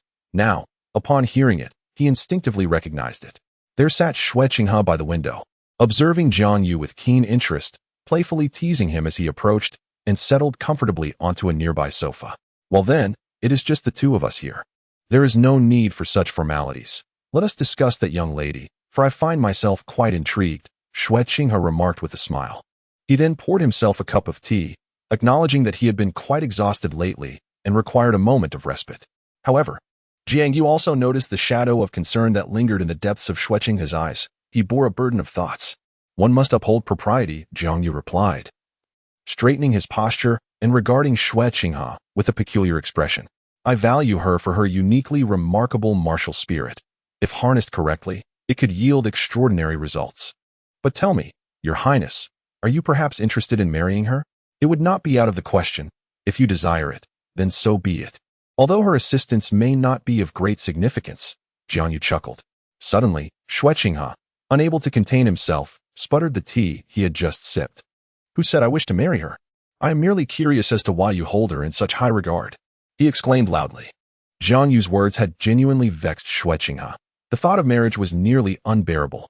For the first time, Xue Qinghe found the art of wooing women to be far more challenging than his work, especially as the number of women around him continued to grow, escalating the difficulty exponentially. In recent days, he had been left utterly drained, and one might mistakenly believe he had indulged excessively. In truth, he had not. It was merely the exhausting presence of the women surrounding him that left him feeling utterly fatigued. "Ah, so that is the case," Jiang Yu mused, his tone elongated. As he came to an enlightening realization, this left Xue Qinghe in a state of helplessness. However, he soon realized that this was merely Jiang Yu's deliberate act of retribution for his earlier act of eavesdropping. Yet, was this truly what he intended to overhear? It seemed rather coincidental. Jiang Yu settled back onto the sofa and began to elucidate. "Your Highness, the woman you encountered earlier should be familiar to you. Her name is Yi Lingling, the current bearer of the nine-heart begonia martial spirit." So it was she. Dismissing previous matters, Xue Qinghe recalled who Yi Lingling was and exclaimed in sudden clarity. The nine-heart begonia martial spirit was indeed a rare one, indicative of a unique talent. And Xue Qinghe had a memory of such exceptional individuals. Moreover, not long ago, Jiang Yu had mentioned to him that he had annihilated a family, which happened to be that of the nine-heart begonia. But why has she returned to seek you? Did you not obliterate her family? Are you not adversaries? Furthermore, I recall you once sought to recruit her. How can this be? Xue Qinghe pondered, recalling that Jiang Yu had previously mentioned Yi Lingling and his intentions to recruit her. These matters are not mutually exclusive, Jiang Yu replied with an air of nonchalance. Is there truly no conflict? What, then, constitutes a conflict? Xue Qinghe found himself at a loss for words. You clearly sought to recruit someone early in the day, yet annihilated their family. Now that they have come forth, you have not even exchanged blows. How peculiar indeed. Throughout this entire sequence of events, Xue Qinghe was utterly bewildered, having never encountered such an odd relationship. Jiang Yu, noticing the perplexity etched on Xue Qinghe's face, elaborated. Your Highness, while it may appear that there is a conflict, in essence, there is none. My intention was solely to recruit Yi Lingling, not her entire family. However, the influence of her family inevitably affects the recruitment process. So you intend to exclude them? Xue Qinghe interjected. Jiang Yu rolled his eyes in response and clarified, certainly not. I plan to employ alternative methods to compel them to release their hold. However, during this process, I encountered Yi Lingling's father, Lu Xian, and upon learning of the oppression exerted by the Jiaoxian Haitang family on Yi Lingling, I felt compelled to intervene. I assured him that I would take responsibility should any issues arise. Thus, you are already aware of the subsequent events, Your Highness. Is that truly the case? Xue Qinghe inquired, his face a mask of skepticism. He was only vaguely aware of the situation and, upon hearing Jiang Yu's account, sensed something amiss. Indeed, it is true. Jiang Yu asserted with utmost sincerity. Very well, I shall tentatively place my trust in you this time, Xue Qinghe replied curtly, though inwardly he muttered. I believe you, what a farce. You are always spinning tales. Jiang Yu remained unfazed. After all, this was the truth, and if one doubted him, they could simply inquire with others. Nevertheless, these matters were trivial, whether concerning the annihilation of the Jiaoxian Haitang family or Yi Lingling herself. Jiang Yu could feel the suppressed, tumultuous energy emanating from Xue Qinghe, as if it were on the brink of eruption. The seemingly calm demeanor was merely an outward facade. In fact, Jiang Yu found himself somewhat admiring Xue Qinghe's ability to maintain a light-hearted conversation amidst such tension. Your Highness, speak plainly, what brings you to seek me at this hour? It is unlikely you would come to me under normal circumstances, Jiang Yu asked in a grave tone. If memory served correctly, today was the day Xue Qinghe had planned an outing with Bai Qinxiang and Meng Yiran to foster their emotional bonds, making his visit to Jiang Yu improbable. Thus, his arrival at this moment indicated that something significant had transpired. Indeed, nothing escapes your notice, Xue Qinghe chuckled lightly, his expression swiftly shifting to one of profound coldness. Today, I encountered the Haotian Douluo. The single, brief statement from Xue Qinghe left Jiang Yu momentarily stunned. The Haotian Douluo Tang Hao, father of Tang San. Why would he come here? What did he discuss with Your Highness? Jiang Yu questioned Xue Qinghe with a serious demeanor. At this moment, Tang Hao's arrival is undoubtedly not fueled by goodwill. Perhaps my recent actions have led him to seek out Xue Qinghe. Whether it be the allegiance of the four great clans or the rumors surrounding the Haotian sect, Tang Hao cannot simply turn a blind eye. He is bound to confront Xue Qinghe. However, Xue Qinghe could not restrain himself and slammed his fist upon the table, shattering it into splinters under the force. Although Tang Hao did not verbally confront Xue Qinghe nor take any physical action against him, the indifference in his gaze and the overwhelming aura that compelled Xue Qinghe to kneel were undoubtedly piercing his heart, compounded by past grievances that filled Xue Qinghe with bitterness. Fortunately, upon Tang Hao's appearance, Douluo intervened just in time to prevent Xue Qinghe from kneeling. For it would have been a tremendous humiliation for the heir of the Tiandou Empire to bow before others. Why would he resort to such actions? And what benefits could they possibly yield for him? Questions arose in Jiang Yu's mind. Though he could not fathom the full extent of the events, it was evident that Xue Qinghe had suffered an affront, as his expression and emotions betrayed no falsehood. Given this, what more was there to discuss? Did they truly believe that the titled Douluo could act with impunity, or did they consider themselves easy prey? Jiang Yu's countenance instantly turned icy, his tone laced with indifference. Come in. Shortly thereafter, a servant rushed in.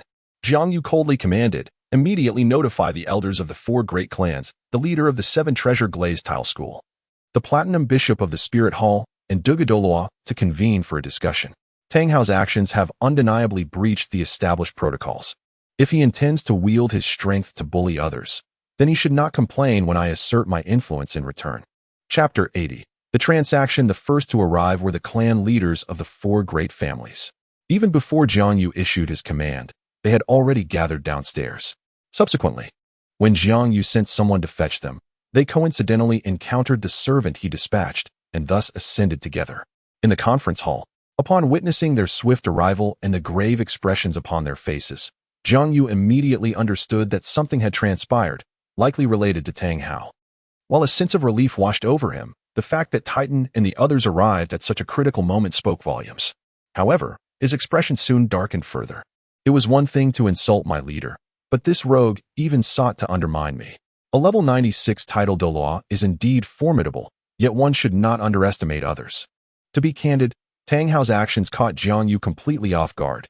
He had never anticipated that Tang Hao would stir up trouble.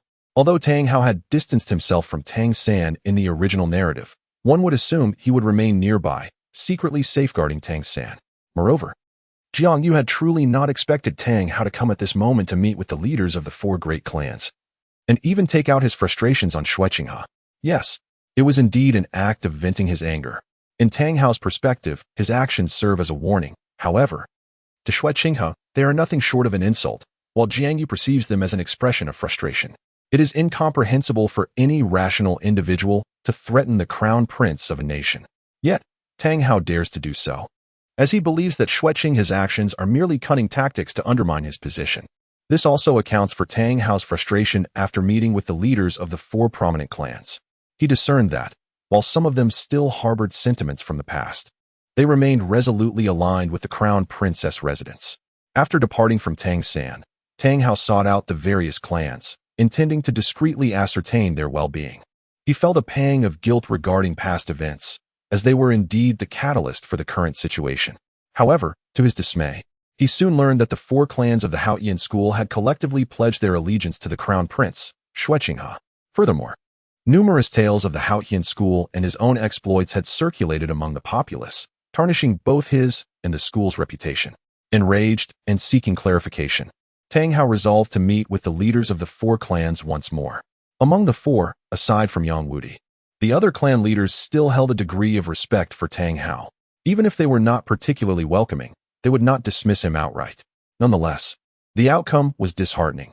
These leaders expressed their unwavering loyalty to him, while firmly stating their unwillingness to return, even advising Tang Hao to retreat from the world altogether. If it had only been one clan, it could have been overlooked, but the consensus among all was unanimous, including Bai He. This situation left Tang Hao in a state of profound melancholy, a sentiment that would afflict anyone in his position. In a moment of frustration, he sought out Xue Qinghe, eager to gauge his mettle, primarily as an outlet for his pent-up anger, thus leading to the scene that unfolded at the beginning. Xue Qinghe was subjected to a severe humiliation at the hands of Tang Hao, nearly brought to his knees. What Tang Hao remained oblivious to was that what he perceived as a trivial matter was, in fact, a grievous affront in Xue Qinghe's eyes, and a significant issue for Jiang Yu as well. This matter must not be easily brushed aside, especially considering that Tang Hao's identity has been revealed. Your Highness, Lord Jiang. Titan observed the furious expression on Xue Qinghe's face and felt an uneasy apprehension in his heart. He began to speak, but before he could finish his thought, he was interrupted by Jiang Yu. Elder Titan, I understand your intentions in coming here at this time, but let us wait until everyone has arrived. Now is not the appropriate moment, Jiang Yu intoned solemnly. Uncertain of Xue Qinghe's stance, Jiang Yu decided to reveal a hint of information later. As this situation was neither trivial nor insignificant, it served as a test of their internal dynamics. Titan cast a glance at Xue Qinghe, who likewise stated, Let us heed Jiang Yu's counsel. Instantly, Titan comprehended the gravity of the situation. It seemed they were alluding to a singular event. Could it be that Tang Hao had also sought an audience with His Highness? The four members of Titan exchanged glances, unable to conceal their astonishment. It was inconceivable that he would approach Jiang Yu, for Xue Qinghe was the official leader in the public eye. In the past, such matters would have been trivial. Even a title Douluo could strike down an emperor without consequence, let alone merely issue a warning to a prince. The might of a title Douluo is sufficient to compel an emperor to bow. However, this incident has unfortunately fallen upon the shoulders of Xue Qinghe, who cannot swallow this insult, and Jiang Yu will not allow such an affront to pass without retribution. Soon, those Jiang Yu had summoned arrived, Dugobo, Ningfengji, and the Platinum Bishop of the Spirit Hall, Salas, all made their entrance. Salas's arrival stirred a commotion. Upon seeing Salas, Yang Wudi felt a surge of impulsive fury, but was restrained by the Titan beside him. Yang Wu harbors deep animosity towards the Spirit Hall and the Haotian sect. Thus the Titan had prepared himself for Salas's presence. To his surprise, he found himself surrounded by familiar faces, an unusual occurrence indeed. Salas surveyed the surroundings and offered a slight smile. He and the Titan, along with Yang Wu, were old acquaintances, albeit their relationship was far from amicable. Bishop Salas, I advise you to watch your words. Should you provoke me further, I cannot guarantee you will leave here on your own 2 feet, Jiang Yu remarked, casting a cool glance at Salas. The threat was unmistakable. Jiang Yu had summoned him not to aggravate the situation, and if Salas chose to defy him in front of this assembly, he would not intervene to prevent them from retaliating against him. Salas observed the suppressed emotions of Titan and the others besides Xue Qinghe, as well as the intense gazes of Dugu Bo and Ning Fengji, along with the 2 Douluos, Jian and Gu, and felt an immense weight of pressure descend upon him. This group of individuals is undoubtedly capable of subduing him. Death is out of the question, yet it would certainly be a most unseemly affair. With a chuckle, Salas found a place to sit and cast a casual glance at Jiang Yu. This individual is indeed quite formidable. Upon realizing that Salas was not instigating further chaos, Jiang Yu withdrew his gaze and addressed the assembly, speaking with measured intensity. The reason for this urgent summons is to inform you all that the heavenly Douluo Tang has made his appearance and has insulted His Highness the Crown Prince. This matter will not be taken lightly by the heavenly Douluo Empire. Jiang Yu's declaration was exceptionally resolute, yet the gravity of his words undoubtedly stirred a tempest of shock. What? Salas stared intently at Jiang Yu, unable to fathom the truth of his assertion. The heavenly Douluo, sought after by the Spirit Hall for over a decade, had re-emerged, and in such a brazen manner. However, it cannot be said that he was entirely unguarded. Tang Hao had not revealed his true identity, confident that the 4 great clans would remain discreet about him. Yet, the undeniable truth remained that both Xue Qinghe and Dugu Bo recognized him, and the 4 clans had indeed turned traitor. Nonetheless, had Tang Hao merely visited the 4 great clans, Jiang Yu would have had no cause to intervene. For Tang Hao was a titled Douluo, and Jiang Yu found himself at a loss against him. However, the unfortunate decision to issue a warning to Xue Qinghe complicated matters. Although Jiang Yu was not entirely without recourse. Qinghe, are you unharmed?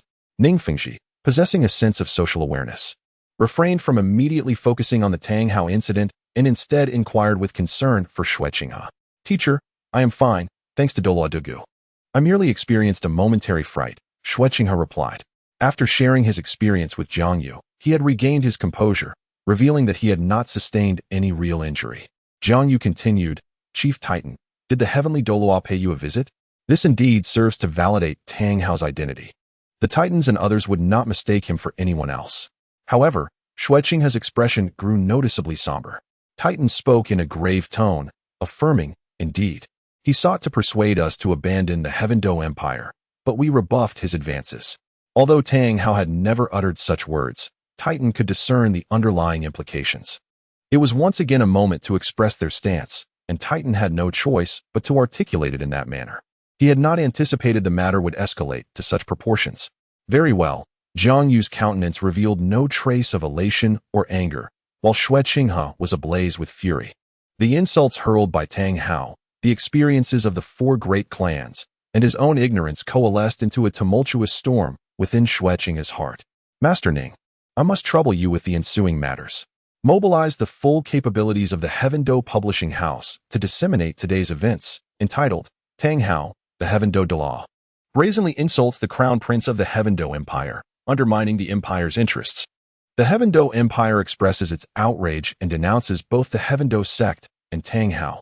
Jiang Yu promptly directed his words towards Ning Fengji. Ning Fengji, after a moment's contemplation of Jiang Yu's intentions, comprehended the underlying strategy. No problem. Although the tactic employed by Jiang Yu appeared merely to issue a verbal rebuke against the Tiandou Douluo and the Tiandou sect, its repercussions were far more insidious. Once this accusation was broadcast, the reputations of both the Tiandou sect and Tang Hao would suffer immensely. It could be said that this was an assault on the social standing of the Tiandou sect and Tang Hao, severely curtailing their societal influence and amplifying the negative perceptions surrounding them. In the past, the Tiandou sect had chosen to retreat from the public eye.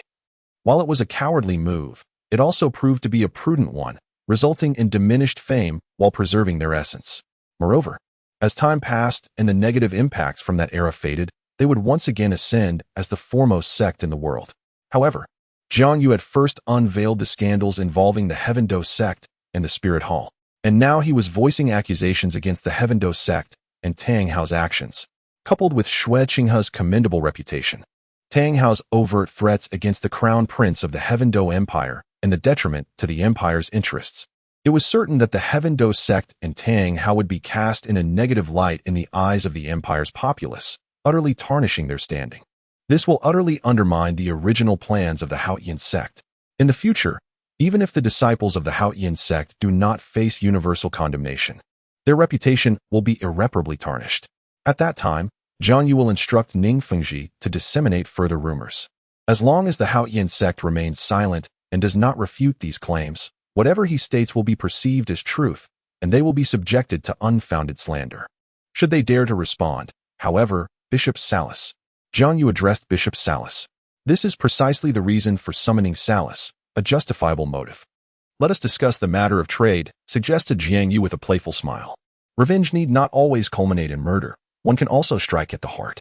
Jiang Yu planned to exploit Tang Hao's guilt towards the Haotian sect, igniting this incident and directing the flames towards the sect, thereby striking at Tang Hao's very soul. Salas immediately became intrigued. What trade are you proposing? Jiang Yu replied, We, the Heaven Do Empire, will assist the Spirit Hall in locating and identifying the whereabouts of the Haotian Douluo and the Haotian sect. In return, the Spirit Hall could lend us personnel from its various subchapters and branches across the Heaven Do Empire. Salas's eyes clouded with confusion, unsure of Jiang Yu's intentions. My lord Jiang, what do you mean? This request seems a bit excessive.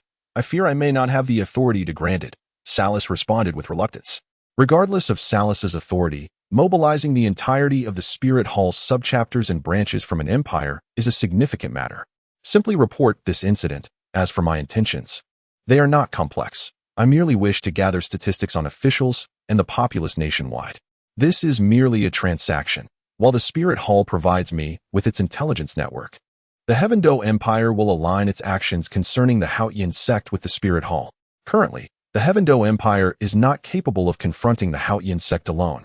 The disparity in top-tier power is far too vast. Ordinary citizens or low-rank soul masters pose no threat to a title de law. A single title de law is equivalent to an entire army, if not more formidable. Thus, even if Jiang Yu were to consolidate the entire strength of the Heaven Do Empire, it would still struggle against the Haotian sect.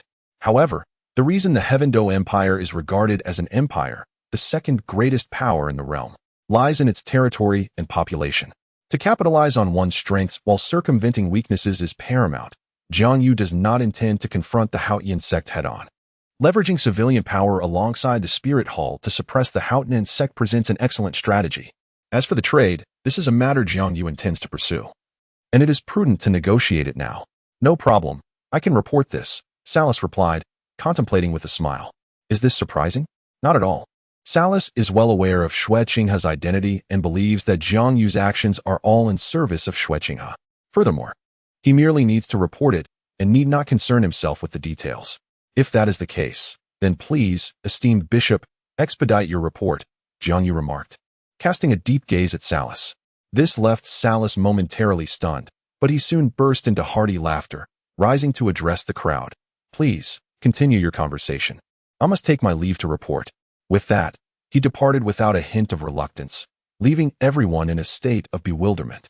There was no choice. Jiang Yu had to usher him out. Indeed, the man was rather insufferable, and Salas could not help but mentally berate Jiang Yu. However, Jiang Yu had no alternative. The ensuing conversation could not be held in Salas's presence. Among the four groups present, one could not engage with the Spirit Hall, another bore a grudge, and one was filled with apprehension. Thus, departing after the discussion was the wisest course of action. Cousin, you truly are a remarkable individual. Salas, that old curmudgeon, likely never anticipated that his presence here rendered him merely a pawn. Yet, you need not fret over his ire. Ningfengji could not suppress his laughter. Jiang Yu was simply too entertaining. It is indeed somewhat embarrassing to cast someone aside after having utilized them entirely. Ningfengji pondered to himself, questioning his own capacity for such actions.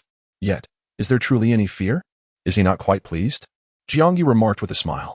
How could he not be delighted? It is merely a matter of losing a bit of face. After reaping so many benefits here, It would be astonishing if Salas were not in high spirits.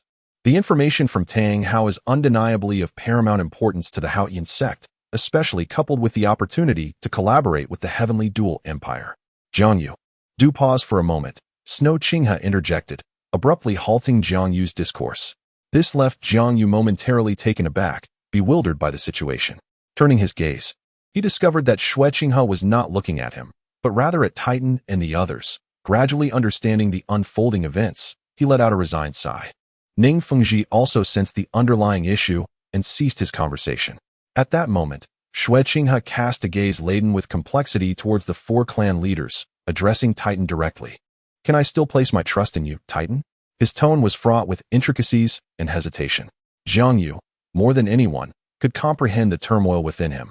Tang Hao, realizing that Xue Qinghe was previously unaware of the matters concerning the four clans, now faced confusion and doubt upon this revelation. While Jiang Yu grasped the nuances of the situation, it did not imply that Xue Qinghe could do the same. At this juncture, Xue Qinghe's heart was overwhelmed with skepticism and distrust. Jiang Yu found himself powerless to assist. All he could do was observe whether Xue Qinghe could navigate through this turmoil. For otherwise, it would remain a festering wound. Sighing quietly, Jiang Yu stood aside. Aren't you going to step in and say something? Du Gubo whispered as he approached Jiang Yu. The will of His Highness is my will, Jiang Yu replied coolly. With a click of his tongue, Du Gubo understood. If Xue Qinghe were to lose faith in the four great clans, Jiang Yu would be unable to intervene, as he could not contravene Xue Qinghe's intentions. In such a scenario, the only course left would be to release the four clans, ensuring mutual benefit.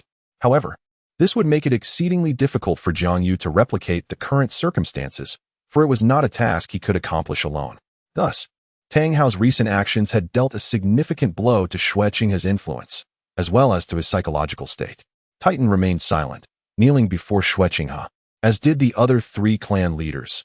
Even the most defiant, Yang Wudi, knelt without a hint of hesitation. At this point, words held no value. Only the most direct expressions would suffice. Titan and his companions pledged their loyalty to Xue Qinghe. The right and wrong of the matter were crystal clear in their minds. Xue Qinghe had treated them well and bestowed upon them considerable power. However, they were acutely aware that the events of today, despite their immediate attempt to intervene, had deeply wounded Xue Qinghe. The humiliation and the lingering issues of identity had rendered their situation exceedingly awkward. As Xue Qinghe regarded the silent Titan and his companions kneeling before him, he was overwhelmed for the first time by a complex and unfamiliar emotion. A mixture of discomfort and joy, fraught with contradiction. Time passed slowly in the conference hall, with not a single voice to be heard, save for the faint sound of breathing, as if all were awaiting the final moment to arrive. Eventually, Xue Qinghe rose from his chair and approached Titan and the others, helping each of them to their feet and brushing the dust from their garments. He opened his mouth to say something, yet found himself at a loss for words, ultimately departing in silence. Ning Fengji exchanged a glance with Jiang Yu, who merely shrugged in resignation. Uncle Ning, today's events came rather unexpectedly. Perhaps we should discuss this another time? Jiang Yu suggested, recognizing that this matter could not simply be brushed aside, yet sensing Xue Qinghe's evident displeasure. Very well. Go and comfort Qinghe. I will handle things here, Ning Fengji replied, fully aware of the complex emotions displayed by Titan and his companions. Offering a gentle smile to Jiang Yu. Thank you, Uncle Ning, Jiang Yu expressed sincerely, grateful for his understanding. Indeed, it was essential for Titan and his companions to provide an explanation, lest a rift in trust emerge. Yet for Jiang Yu, Xue Qinghe's well-being took precedence. The four of Titan could be set aside. Xue Qinghe was irreplaceable. Chapter 82. Inner Thoughts. Once Jiang Yu departed, the Grand Assembly convened for this occasion could be deemed a failure, though fortunately, the most troublesome part had been resolved, alleviating Jiang Yu's headache. Ning Fengji, stepping in for Jiang Yu, invited Titan and his companions to take a seat.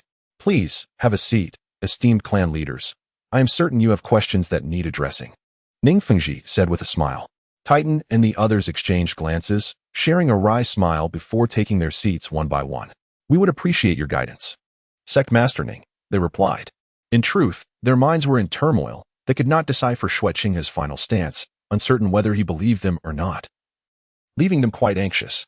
After much deliberation, I resolved to align myself with a powerful faction in pursuit of a better life, only to be met with this unfortunate turn of events, which is truly beyond reason.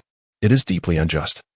For they could never have anticipated that Tang Hao would insult Xue Qinghe after their meeting, and that he would be recognized in the act. Even though everyone present understood that Tang Hao's actions were intended as a warning, they could not dismiss the fact that it was, in essence, an affront. It felt as if Tang Hao had deliberately sought to undermine the relationship between both parties. Master Ning, sighed Titan, we are truly at a loss regarding this matter. Had we known he would act so detrimentally towards His Highness the Crown Prince, I would have risked my very life to prevent it. This is not pretense, rather. It reflects Titan's genuine thoughts. In Xue Qinghe and Jiang Yu, he perceives the rise of the power faction, a certainty that spans at least the forthcoming century. This presents an unprecedented opportunity, compelling Titan to persist, even at the cost of his own life. However, this resolve is shattered by the fleeting echoes of past affections, instigated by Tang Hao, resulting in a fracture of trust between him and Xue Qinghe. Despite Titan's introspection, affirming that he bears no wrongdoing towards Xue Qinghe, such realizations bear no weight, as the crux of the matter lies not in his demeanor or external circumstances, but in the depths of Xue Qinghe's heart. Should he lose his faith, then all discussions are rendered meaningless. I, too, share this sentiment. Even the most diplomatic he has unreservedly articulated his thoughts. Devoid of any semblance of concealment, his countenance dark as night. As Tang Hao's uncle, one would expect a closer bond. Yet since the passing of his sister, Tang Hao's mother, coupled with the subsequent abandonment by the Haotian sect, the relationship between them has grown exceedingly tenuous. Upon encountering Tang Hao, he felt a surge of joy within, yet he was taken aback by the unexpected setbacks. The prospect of Xue Qinghe marrying his granddaughter appeared to he as an unparalleled opportunity for his family's ascendance, coupled with the future plans articulated by Jiang Yu. His heart brimmed with splendid aspirations. However, the arrival of his nephew brought forth a devastating loss. Everything seemed to vanish.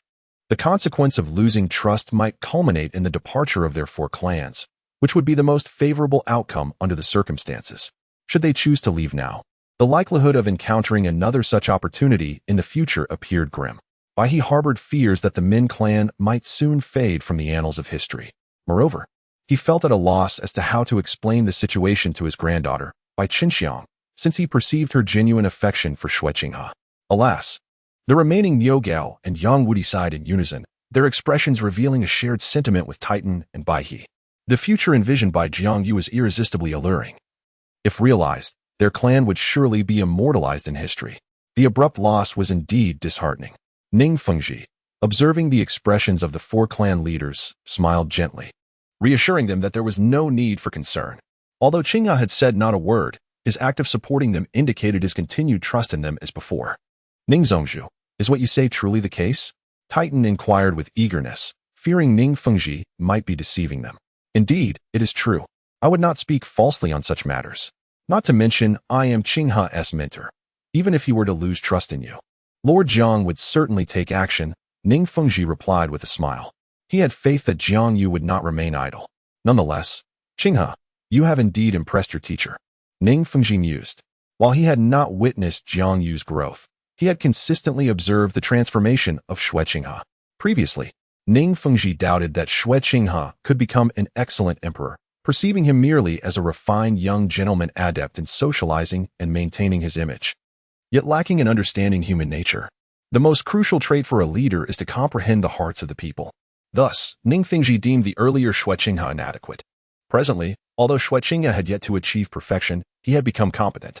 However, Ning Fengji instinctively furrowed his brow. Xue Qinghe's abrupt departure, followed closely by Jiang Yu, left him with a sense of unease, as if there were an underlying scheme at play. Ning Fengji felt that his disciple's demeanor was somewhat amiss, though he could not pinpoint the exact nature of the discrepancy. Meanwhile, Titan and the others remained anxious, for Xue Qinghe's expression before leaving was profoundly inscrutable. Perhaps it was merely the disarray of encountering such an unprecedented situation that prompted his departure. Time would mend it, and they could entrust the matter to Lord Jiang, who would undoubtedly find a resolution. Ning Fengji waved his hand and spoke. Xue Qinghe's previous inquiry was excessively direct. It is uncommon for a person of sound judgment to pose such questions, as it jeopardizes the mutual trust between parties. However, the advantage lies in the possibility that if both sides are willing to place their faith in one another and dispel misunderstandings, their relationship may ascend to a higher level. Now, Titan and the others, having received answers from Ning Fengxi, felt an immense sense of relief. Yet, Ning Fengxi remained uncertain whether Jiang Yu's actions were intentional. It was evident that Jiang Yu must have anticipated Xue Qinghe's predicament. Upon hearing Ning Fengxi's explanation, Titan and his companions exhaled deeply, finally alleviating the tension that had weighed heavily on their hearts. What could possibly be amiss with Qinghe? Was it truly so?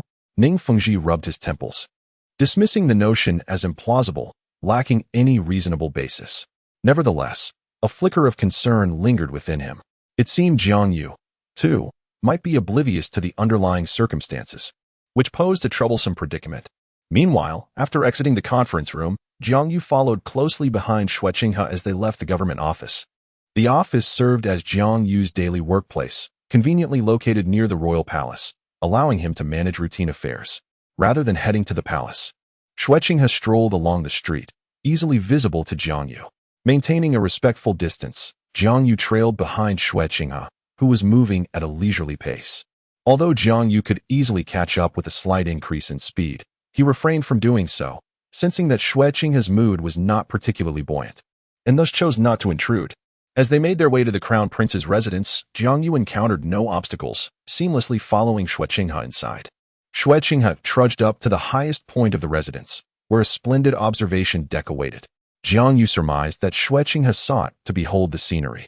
Upon reaching the pinnacle, Xue Qinghe stood gazing into the distance, a pensive expression adorning his face.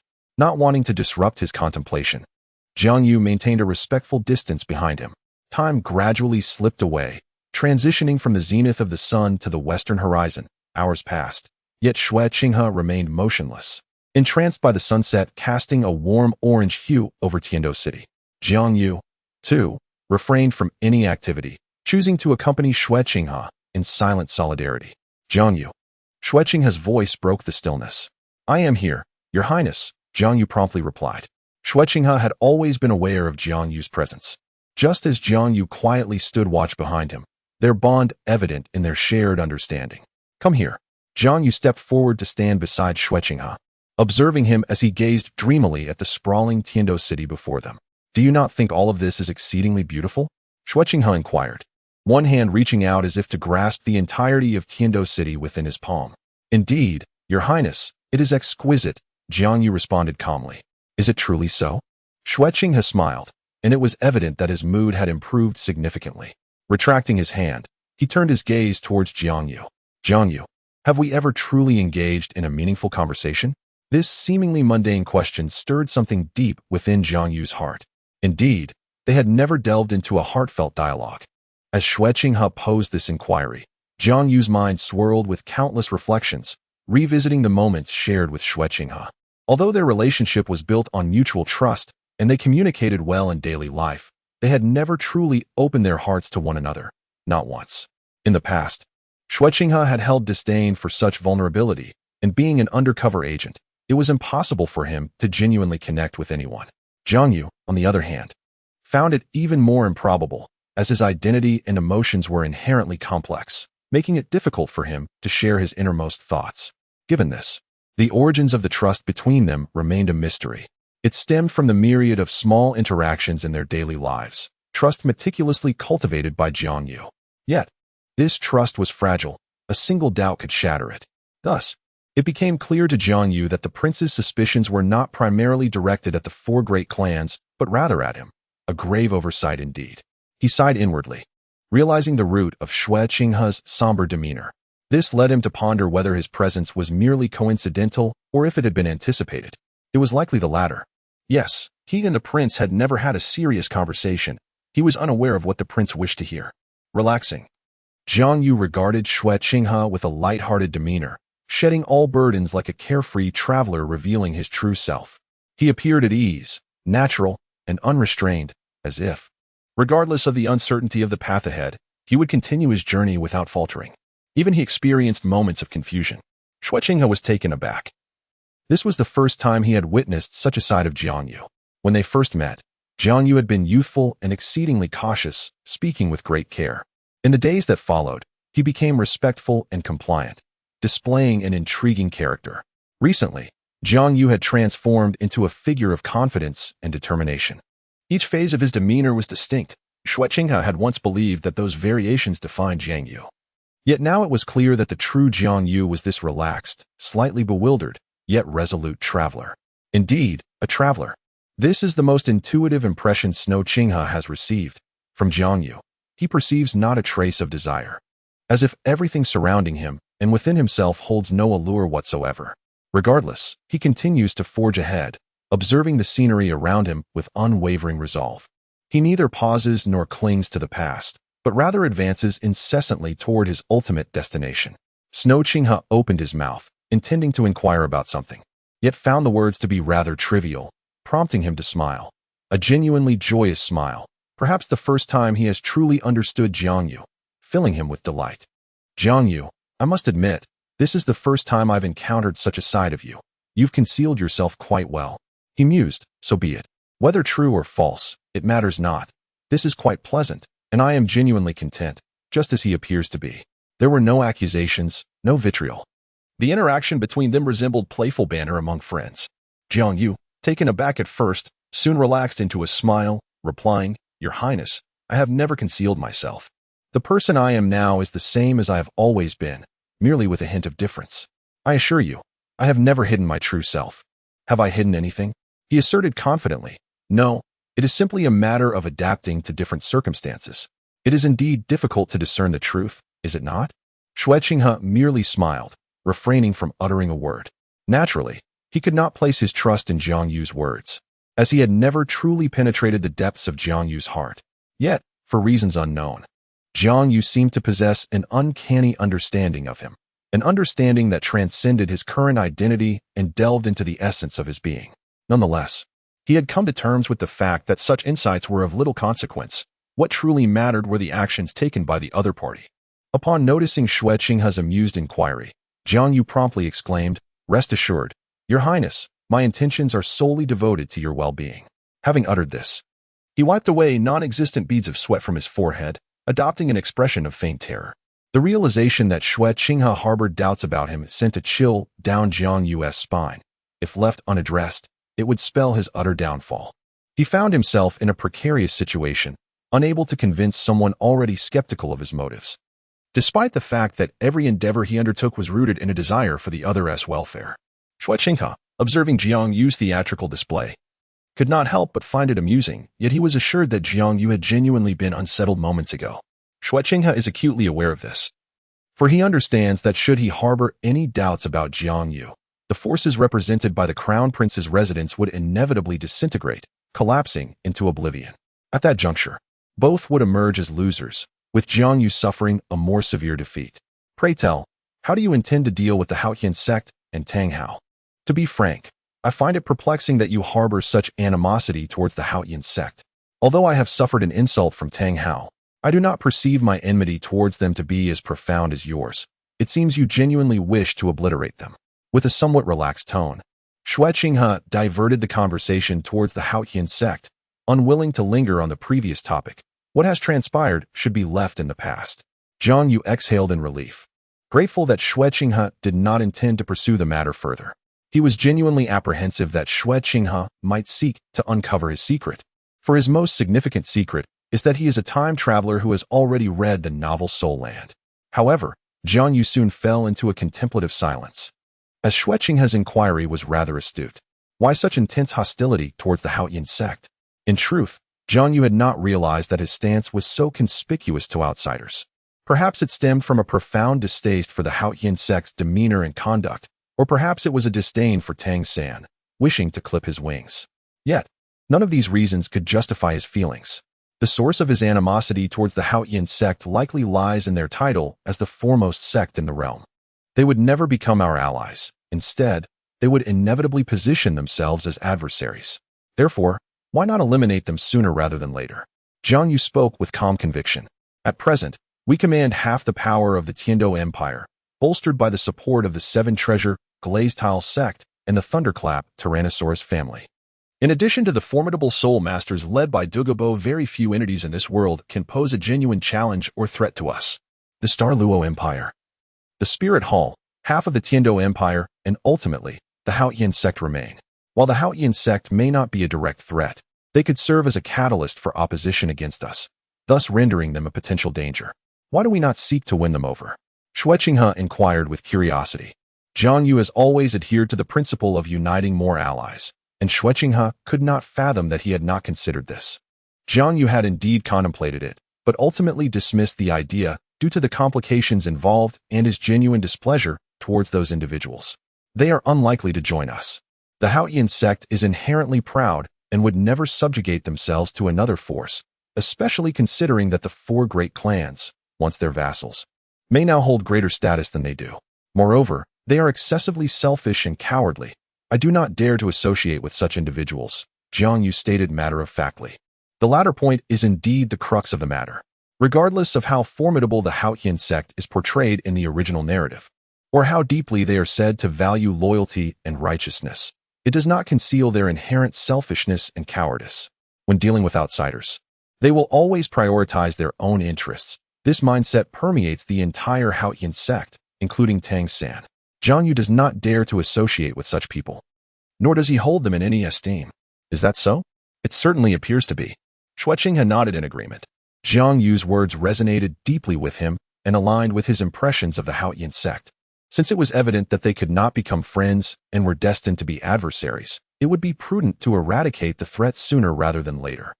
For a moment, Jiang Yu found himself perplexed by Xue Qinghe's demeanor.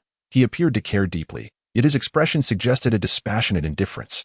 It was truly unclear what weighed on his mind. Time passed swiftly, and the distant sun finally dipped below the horizon, ushering in the encroaching night. You should return now. I wish to be alone for a while, Xue Qinghe remarked, casting a glance at the sky. Jiang Yu, wishing to linger a bit longer in his company, was gently rebuffed by Xue Qinghe. Please, go back. I am well now. I am not as fragile as you might think, Xue Qinghe added with a light-hearted smile. His heart finally unburdened. Jiang Yu regarded Xue Qinghe and nodded in acknowledgement before turning to depart. As he watched Jiang Yu's figure fade from view, and once the presence of his companion had completely vanished, Xue Qinghe slowly retrieved a letter from his person, an exceptionally unique and extraordinary missive. This letter was penned by his mother, filled with insidious speculations regarding Jiang Yu's intentions, aspirations, and plans.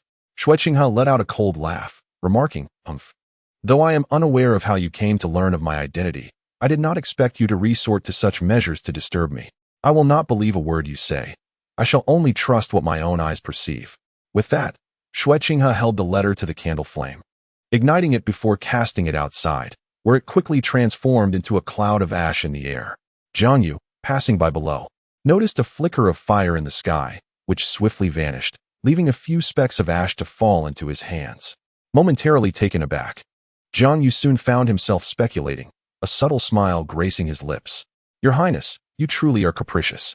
He then scattered the ashes from his hand and strode forward, for there awaited a multitude of tasks to be addressed the following day. Chapter 84. Appointment of Officials. Seoul Hall, Conference Chamber. At that moment, the chamber was sparsely populated. Bibi Dong sat regally, arms crossed, while Hu Liena attended to her from behind, and the titled Douluo Continent stood below. Your Holiness. The events unfolded as such. His Highness incinerated the letter, and no conflict arose between them, Continent reported to Bibi Dong. The details he recounted concerning the meeting between Jiang Yu and Xue Qinghe were remarkably precise, as if witnessed firsthand. In truth, it was indeed a first-hand observation. Continent had not entered the conference room, but had been a silent observer throughout, given that both Jiang Yu and Xue Qinghe were not particularly formidable, rendering them oblivious to the presence of a titled Douluo skilled in concealment. Thus, he overheard everything quite clearly, though fortunately, the matters discussed were not of critical importance. Throughout their exchange, the conversation was minimal, primarily characterized by an unburdening of their hearts. Bibi Dong chuckled upon hearing this, surprised by her daughter's caution. Did she anticipate that I would send someone to eavesdrop? Or was it merely a coincidence?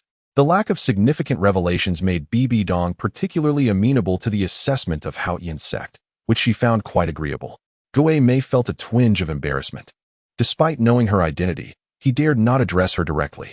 However, he pondered aloud. How is it possible she harbored no suspicions towards Jiang Yu? After her laughter subsided, Bibi Dong gazed deeply at Continent, inquiring, indeed, did she not doubt him? Continent replied, No, Your Highness did not seem to harbor suspicions. Aside from a brief moment of confusion, she swiftly restored her trust in Jiang Yu. This revelation left the specter profoundly astonished. He had perused that letter, and it was only reasonable for Xue Qinghe to harbor suspicions regarding Jiang Yu. At the very least, he should have been forthright. Yet, Xue Qinghe feigned ignorance, which added an intriguing layer to the situation. It seems like this is the first time I truly comprehend my own daughter, murmured Bibi Dong to herself. Though it appeared the two had seldom crossed paths, this realization struck her with a pang of sorrow. Concerning that letter, anyone who had examined its contents would naturally harbor doubts about Jiang Yu, especially given Xue Qinghe's true identity. The implications were so grave that one could fear for Jiang Yu's life. Bibi Dong's letter contained no benign information. It not only divulged intelligence about Jiang Yu, but also directly indicated that Jiang Yu was aware of Xue Qinghe's identity, providing evidence of his repeated utilization of the resources from the Spirit Hall. Jiang Yu's clandestine use of the intelligence network was executed with utmost secrecy. However, it was impossible to elude Bibi Dong's notice. Initially, she suspected that Qian Renxue was responsible, but once the line was crossed, she quickly realized it was Jiang Yu's doing. No one is a fool. Jiang Yu's pretense of utilizing Xue Qinghe's resources could hardly escape Bibi Dong's keen perception. In a moment of clarity, she surmised that Jiang Yu must have discerned Xue Qinghe's true identity. Consequently, driven by familial affection, Bibi Dong informed Xue Qinghe, allowing him to address the matter. However, it would be inaccurate to label her motives as entirely altruistic. She was rather eager to observe his reaction. Yet, she was taken aback by Xue Qinghe's response, as he seemed to let it all go with remarkable ease. Curiosity sparked within her. She genuinely wished to meet this youthful genius and discern what allure he possessed. A playful smile graced Bibi Dong's lips, as it had been quite some time since she had encountered someone so intriguing. This is trust, rather than loyalty. It has been quite some time since Bibi Dong has encountered such a profound level of trust. Thus, she is eager to understand why Jiang Yu is deemed worthy of such confidence. Then, Your Holiness, shall I fetch him for you? Xue Mei proposed. No, I believe we shall meet in due time. Rather than having him brought to me, I am more curious to observe his reaction upon encountering me. Bibi Dong replied casually. Indeed, Xue Mei responded. You may leave for now. Bibi Dong gestured for Xue Mei to depart. Xue Mei bowed, and then faded away into the hall's shadows. Nana, Bibi Dong then spoke. Master, I am here. Hu Lai Na said as she approached, and stood beside Bibi Dong. Remember this name, Jiang Yu. In the future, he shall either be our most formidable adversary or a remarkably intriguing friend, Bibi Dong stated solemnly, eyes closed. Why, master? Hu Lai Na inquired, somewhat perplexed. She had reviewed Jiang Yu's intelligence report, and while he was indeed a genius, he seemed often lost in trivial cleverness. You will come to understand this in due course. For now, you must focus on your studies. Pay closer attention to the affairs within the palace while you cultivate and learn to navigate various relationships, Bibi Dong advised. This final instruction stemmed from her concern that her disciple might not be a match for Jiang Yu, given that Jiang Yu's mental acuity appeared somewhat exceptional. Bibi Dong measured herself against him, and by that standard, Jiang Yu seemed somewhat lacking. However, Hu Lai Na was different, even as a genius. She was still primarily focused on martial soul cultivation, while her political acumen was significantly inferior to Jiang Yu's. Nonetheless, such intelligence would benefit him, as he would comprehend how to act in his own favor. Therefore, Bibi Dong was not overly concerned about her disciple being excessively taken advantage of, though some degree of exploitation was inevitable. Yes, master, I understand, Hu Lai Na replied. Jiang Yu is it? I shall remember you. Although Hu Lai Na did not pay much heed to Bibi Dong's words, she indeed committed the name to memory, though whether she would regard him as a rival remained uncertain. Meanwhile, in the city of Tiandou, it had been over 10 days since the last exchange of trust. Jiang Yu, having navigated the initial days of chaos, quickly returned to a state of tranquility, and matters resumed their planned course. It could be said that everything was as it had been before. Your father wishes to bestow upon you an official position. Are you not the least bit interested? Xue Qinghe idly remarked as he toyed with a pen at Jiang Yu's desk. Not at all, Jiang Yu replied without lifting his head, his tone exceedingly direct, devoid of any contemplation, for he was well aware of the implications. Xue Qinghe, he was taken aback, setting the pen aside and regarding Jiang Yu earnestly. Are you truly not interested at all? Do you not wish to know what official position your father intends to assign you? Upon discovering this matter, Xue Qinghe intended to surprise Jiang Yu. However, Jiang Yu exhibited no interest whatsoever. He bluntly stated that a high-ranking official position held no benefits for him, while a low-ranking one would serve no purpose. Currently, Jiang Yu, despite wielding significant power, was essentially unanchored, as his authority was entirely contingent upon Xue Qinghe's trust. The loss of that trust would equate to the loss of his power, which explained his earlier anxiety. If your majesty merely wishes to assign me an official position, it would undoubtedly be a prominent role, not within the influence of the crown prince's residence. Jiang Yu raised his head and explained after setting down his pen. Such a new position would inevitably create a division of power with the crown prince's office, and if I were to accept it, I fear I would be constrained and unable to manage affairs related to the crown prince. Upon reflection, Jiang Yu realized that there was little of value to be gained from him, leading to the understanding that the Emperor of the Night intended something else. The offer of an official position was indeed genuine and prestigious, but the underlying motives were far from benevolent. The scheme appeared to aim at ensnaring Jiang Yu, thereby limiting his engagement with the crown prince's matters and allowing for more time to be seized. After all, adherence to rules was paramount. As long as the rules remained intact, accepting an official title would necessitate fulfilling his primary duties first. Yet, the question remained, could he perform them adequately? The answer was a resounding no. At merely 12 years old, soon to be 13, he was still just a child, perched atop a mountain of responsibilities. Even without the support of the Emperor of the Night's personnel, it would prove exceedingly challenging for Jiang Yu to delegate his tasks. This is not a conferral of an official title. Rather, it is akin to constructing a cage for Jiang Yu. Very well, since you refuse to comply, I shall turn down the Emperor's offer. Xue Qinghe contemplated before speaking. I had thought you would be pleased, as I truly believe the position of Minister of Agriculture suits you remarkably well. Wait, Your Highness, what position are you referring to? Jiang Yu, who had initially appeared indifferent, suddenly became intrigued. The Ministry of Agriculture, what of it? Xue Qinghe inquired, a look of confusion on his face. To his astonishment, it truly was that department. Jiang Yu mused. The Tiandou Empire does indeed possess a Ministry of Agriculture. However, its status is rather precarious. While it wields significant power, its practical utility is rather limited, primarily dealing with the agricultural concerns of commoners. It is essential to discuss the system of the Heavenly Dou Empire, which resembles the citizenship system of the Roman Empire from Jiang Yu's previous life. In this system, soul masters are regarded as citizens, while commoners are considered the populace outside of citizenship. This signifies that the entire class of soul masters is sustained by the common folk, who need only to tend to their fields. Although the agricultural department, which oversees farming, wields considerable power, it is, in truth, of little significance. If it pertains to this department, Your Highness, you may convey to His Majesty that I have acquiesced, replied Jiang Yu earnestly. This is one of the few positions that piqued his interest, though its absence would not be detrimental. However, since it has been presented to him, Jiang Yu had no choice but to accept it. After all, it represents a crucial module in his future plans. Chapter 85. Are you a devil? In truth, despite Jiang Yu's internal dismissal of the Ministry of Agriculture as unimportant, his demeanor reflects its significant role. It is merely that, in the present world and at this moment in time, it appears less consequential. The Ministry of Agriculture's purpose is to instruct on farming, develop high-quality seeds, and strategize agricultural practices, essentially serving as a vital logistical department that determines the robustness of support systems. In a more conventional world, once Jiang Yu secured his current authority, his foremost action would have been to reform agriculture and vigorously advance logistics. The strength of logistics embodies a nation's confidence. Yet, in the realm of Douluo Continent, this powerful department has become somewhat superfluous. Setting aside the vast population base and the extensive fertile land, the logistical pressures are minimal. Furthermore, the abundant soul beast population provides ample sustenance. The meat of soul beasts is a commendable alternative. Aside from producing soul rings and soul bones, the greatest additional value of soul beasts lies in their meat. Hence, Jiang Yu refrained from seizing control of the Ministry of Agriculture, recognizing its importance to the nation.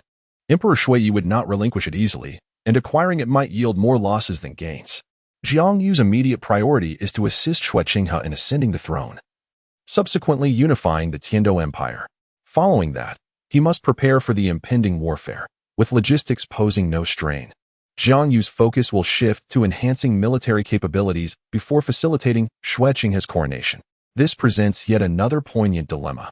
The most populous commoners remain untouched by the ravages of war. In pursuit of bolstering military strength, one must either rely solely on soul masters or weaponry. Jiang Yu has opted for the latter, indicating that future endeavors will undoubtedly pivot in this direction, which is also part of his strategy for the Li clan. Nonetheless, agriculture will remain of paramount importance in the years to come.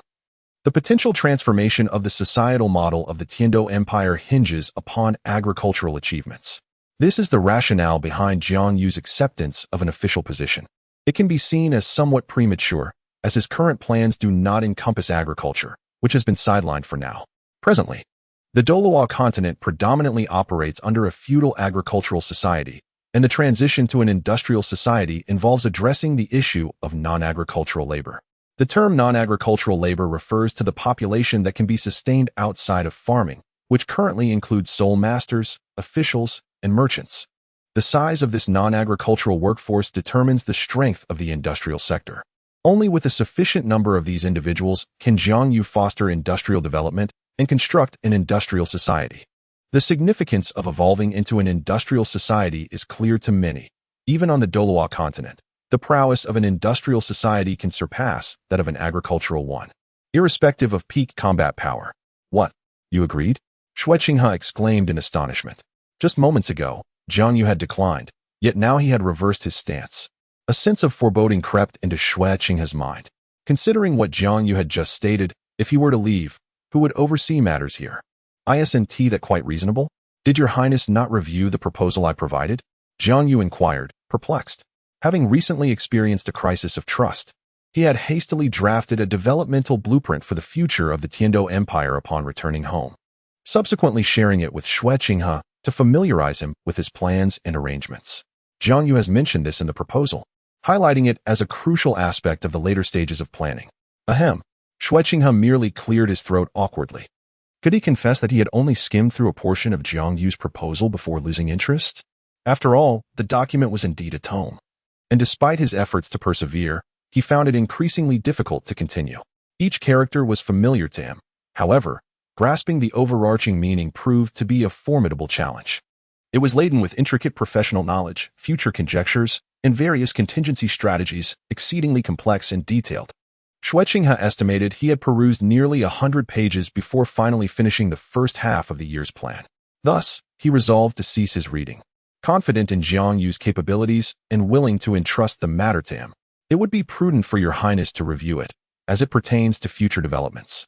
And it is essential for you to be informed, Jiang Yu patiently advised. This is indeed a product of his labor, and it pertains to the nation's future plans. As the future emperor of the realm, is it not unjust to neglect such important matters after my countless days and nights of dedication? I am grateful that the enhancement of my soul has fortified my body. Otherwise, it would have been quite a challenge for Jiang Yu to produce so much content in such a short time. Very well, I understand. During my leisure hours, I shall certainly read through it all, Xue Qinghe promptly replied, acknowledging the validity of Jiang Yu's words.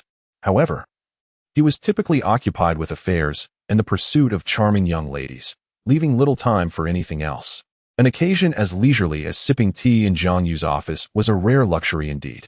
Jiang Yu remained silent, sensing something peculiar in Xue Qinghe's demeanor, as if he were more loquacious than usual. Ever since the incident of trust, it seemed that the young prince had become somewhat more unrestrained. Although his outward behavior appeared unchanged, their long acquaintance allowed Jiang Yu to discern this subtle shift in Xue Qinghe's character. It would be prudent for your highness to complete the reading sooner rather than later, and with full comprehension, for once I accept my official appointment, I shall no longer be able to assist you with state affairs. This implies that your highness will need to manage these responsibilities independently in the future. Jiang Yu gently reminded him. Indeed, Jiang Yu had merely been aiding Xue Qinghe with his administrative duties, although he had never personally managed these matters. They fundamentally belonged to Xue Qinghe, not to him. Once Jiang Yu assumed the role of Minister of Agriculture, his presence here would cease, as the Emperor of the Night would not lightly relinquish such a crucial asset. The intention was to remove Jiang Yu from the equation and thereby curtail the growth of Xue Qinghe's influence.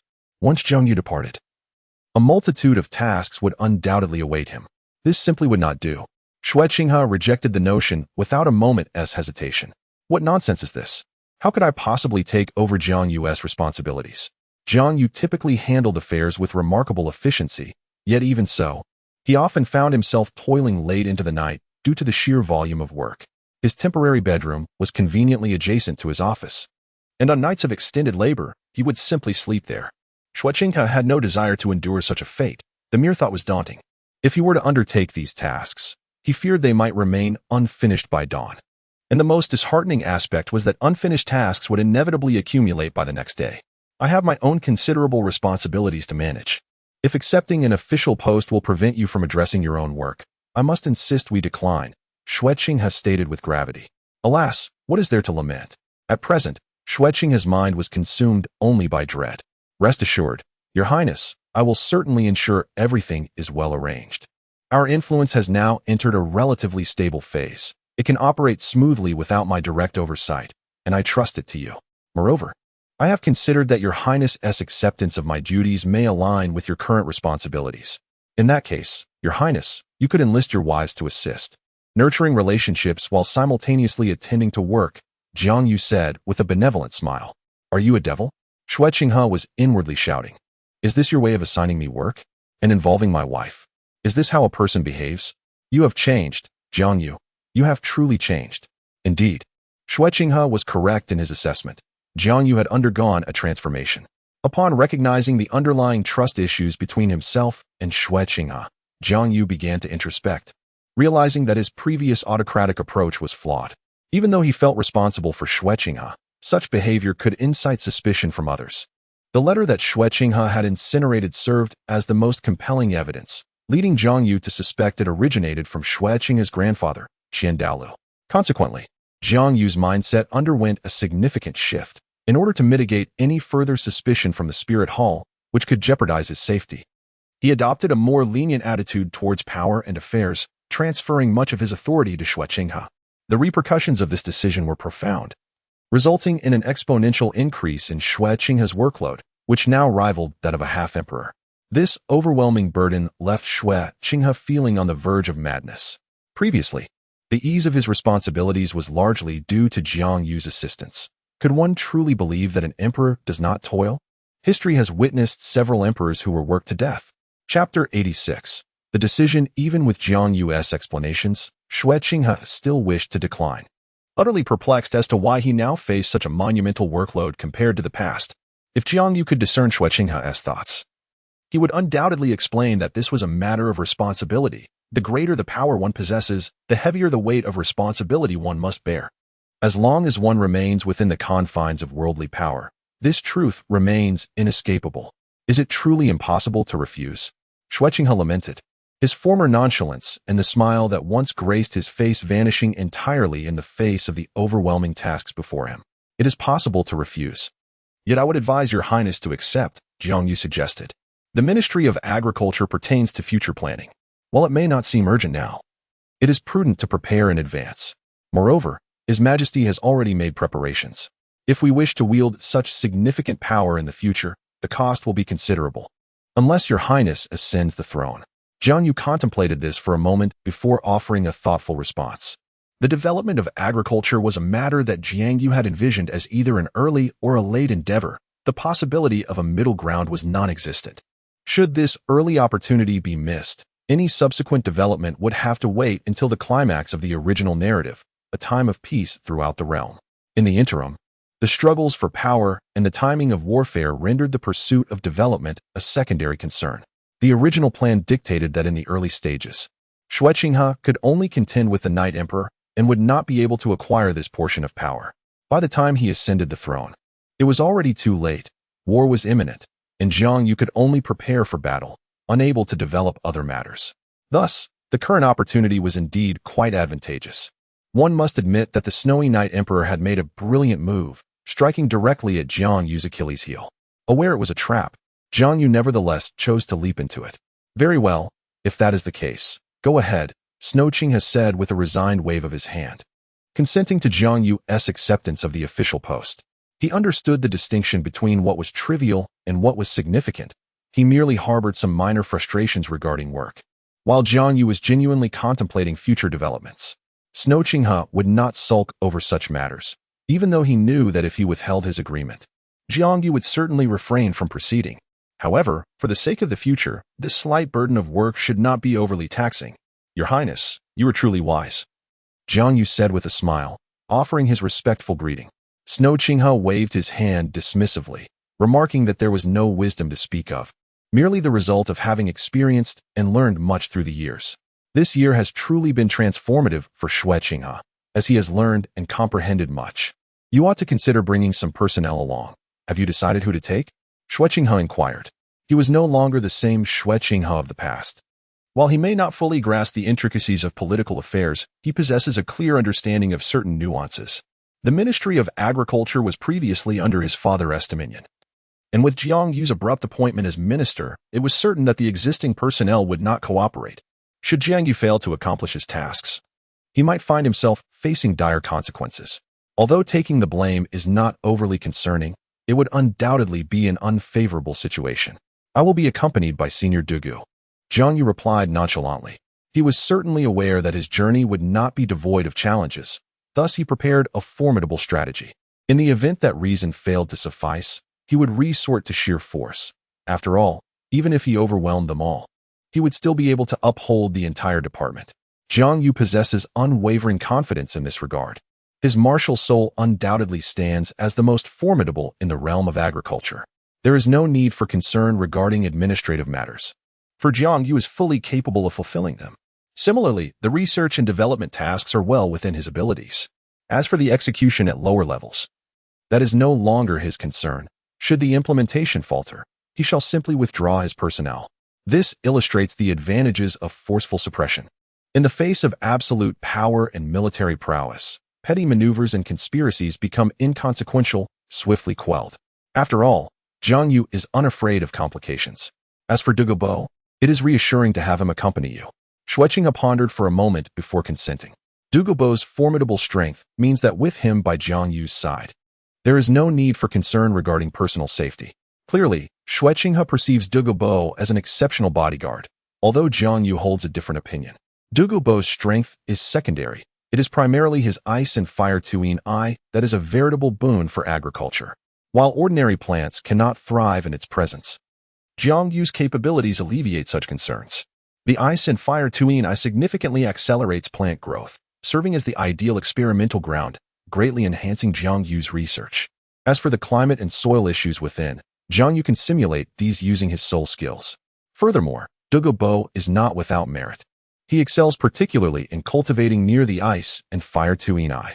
I shall notify him then, Xue Qinghe remarked after some contemplation. That would be much appreciated, Your Highness.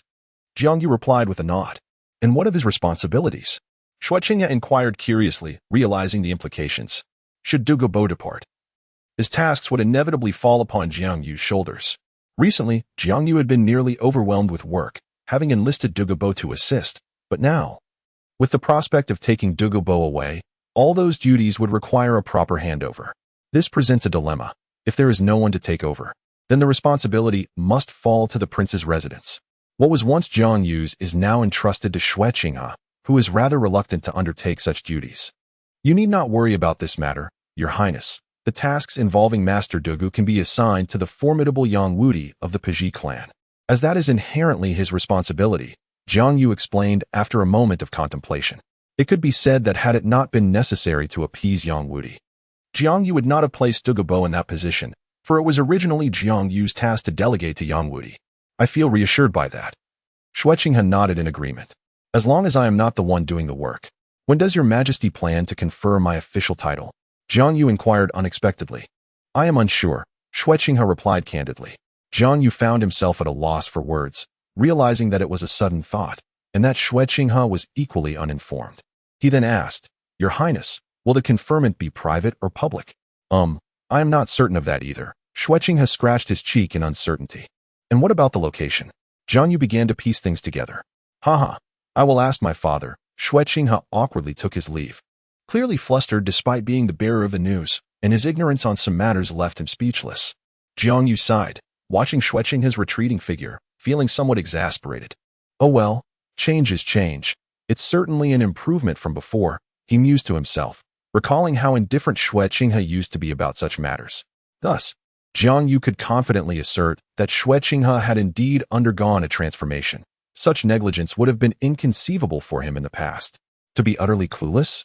That would be underestimating Xue Qinghe's expertise. After all, he was a trained spy, capable of navigating through complexities with ease. However, it seemed they had finally escaped a prolonged period of tribulation. With Xue Qinghe agreeing to cover for him, Jiang Yu felt a sense of elation as he tidied up the documents on his desk, anticipating that this transition would not take long, perhaps just a few days. As dusk approached, Jiang Yu decided against working late and resolved to take a well-deserved rest. Indeed, his premonition proved accurate. The following day, as dawn broke, Xue Qinghe stealthily arrived at Jiang Yu's residence to inform him that he was to meet with the Emperor of Snowy Night immediately. The conferment ceremony was to take place that very day, privately within the palace.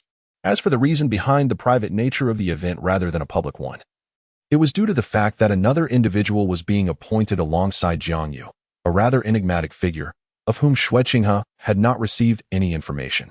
In summary, they were both beneficiaries of backdoor dealings, and naturally, such matters could not be conducted with fanfare. Do not fret, Your Highness. I shall confront whatever challenges arise with unwavering resolve, Jiang Yu said with a cheerful smile. Although he had an inkling that the task personally arranged by the Emperor of Snowy Night would not be straightforward, Jiang Yu harbored no trepidation. The visible strength of the Tiandou Empire was limited. Failure was simply not an option. I trust you. Xue Qinghe nodded, expressing his belief, and spoke, My son, once you become an official, you must serve the country diligently. Do not allow others to see your shortcomings. The one who uttered these words was Jiang Yu's inconspicuous father, Jiang Yu. He was merely aware that Jiang Yu was to be appointed to an official position, yet he was oblivious to the specifics of that position. If he were to learn that it was a rank even higher than his own, one could only imagine the expression that would adorn his face. Jiang Yu's father was indeed an official enthusiast, willing to exploit his son's connections to approach Xue Qinghe, only to find himself in a situation where his son's rank surpassed his own. Chapter 87. Meeting the Emperor of the Snowy Night in the Imperial Palace of Tiandou City, Jiang Yu strolled alongside Douluo along the grand avenues of the palace. The morning sun bathed them in a gentle warmth, further uplifting Jiang Yu's spirits. However, Douluo seemed to lack the same enthusiasm. Senior Douluo, you appear rather unenthused, Jiang Yu remarked with a cheerful smile. Douluo rolled his eyes. It would indeed be strange for him to feel cheerful. His thoughts were tumultuous. In the past, every visit to the palace had been under the identity of a vassal of the Tiandou Empire, but now he was here as a vassal of the princess residence. The change was subtle, yet it encompassed a significant shift in allegiance, and he could only imagine the complex emotions of those who had previously encountered him. You still managed to smile? This time, you are headed to the royal study. Are you not concerned about potential pitfalls? Douluo inquired. Jiang Yu's appointment was not merely to any place within the palace, but to the esteemed imperial study, where he would meet Emperor Xue Yi himself. Based on Douluo's extensive experience, the royal study was a highly private area. Without special summons, his current status would bar him from entry. Unlike before, when he could enter freely, he now had to adhere to the rules of his new allegiance. But you are here, Senior Douluo, Jiang Yu responded, unaware of the implications. His smile unwavering. Apologies, but this time I cannot accompany you, Douluo stated bluntly. He did not take the palace for his own home, where he could come and go as he pleased. Is that so? If I cannot enter, then I cannot enter. After all, this is His Majesty's royal study. Could there possibly be any danger? Jiang Yu replied nonchalantly, seemingly unconcerned for his safety. Douluo rolled his eyes, unconvinced that Jiang Yu grasped the gravity of the situation or understood his significance in the eyes of Emperor Xue Yi. If the emperor were to fabricate a charge against Jiang Yu, he could easily have him executed within those walls, leaving no hope for rescue. Jiang Yu, with his current strength, would be left to await his demise. Jiang Yu was naturally aware of this, yet he believed that the Emperor of Snowy Night would not act in such a manner. For the reason was simple. The emperor could not afford to take such a gamble. Without offering an explanation, Jiang Yu merely smiled faintly at Douluo and then proceeded towards the imperial study, leaving Douluo somewhat perplexed. Such a simple truth. Can Jiang Yu not comprehend it? Unlikely. Perhaps he harbors some undisclosed scheme that I have yet to discern.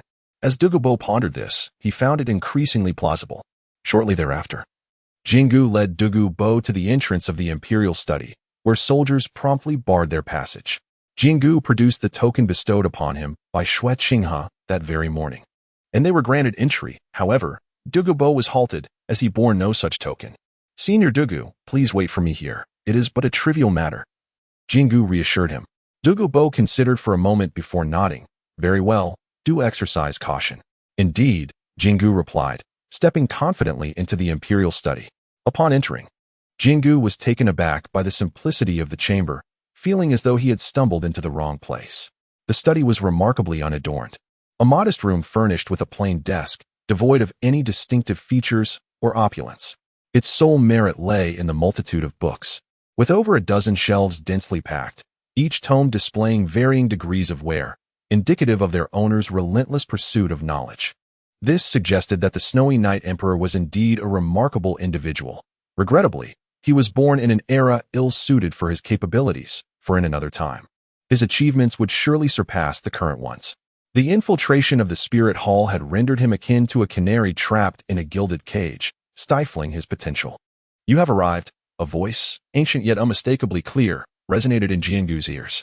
Behind the desk in the study stood an elderly man, gazing intently at Jiang Yu, his indifferent eyes reflecting the depths of the ocean, inscrutable and profound.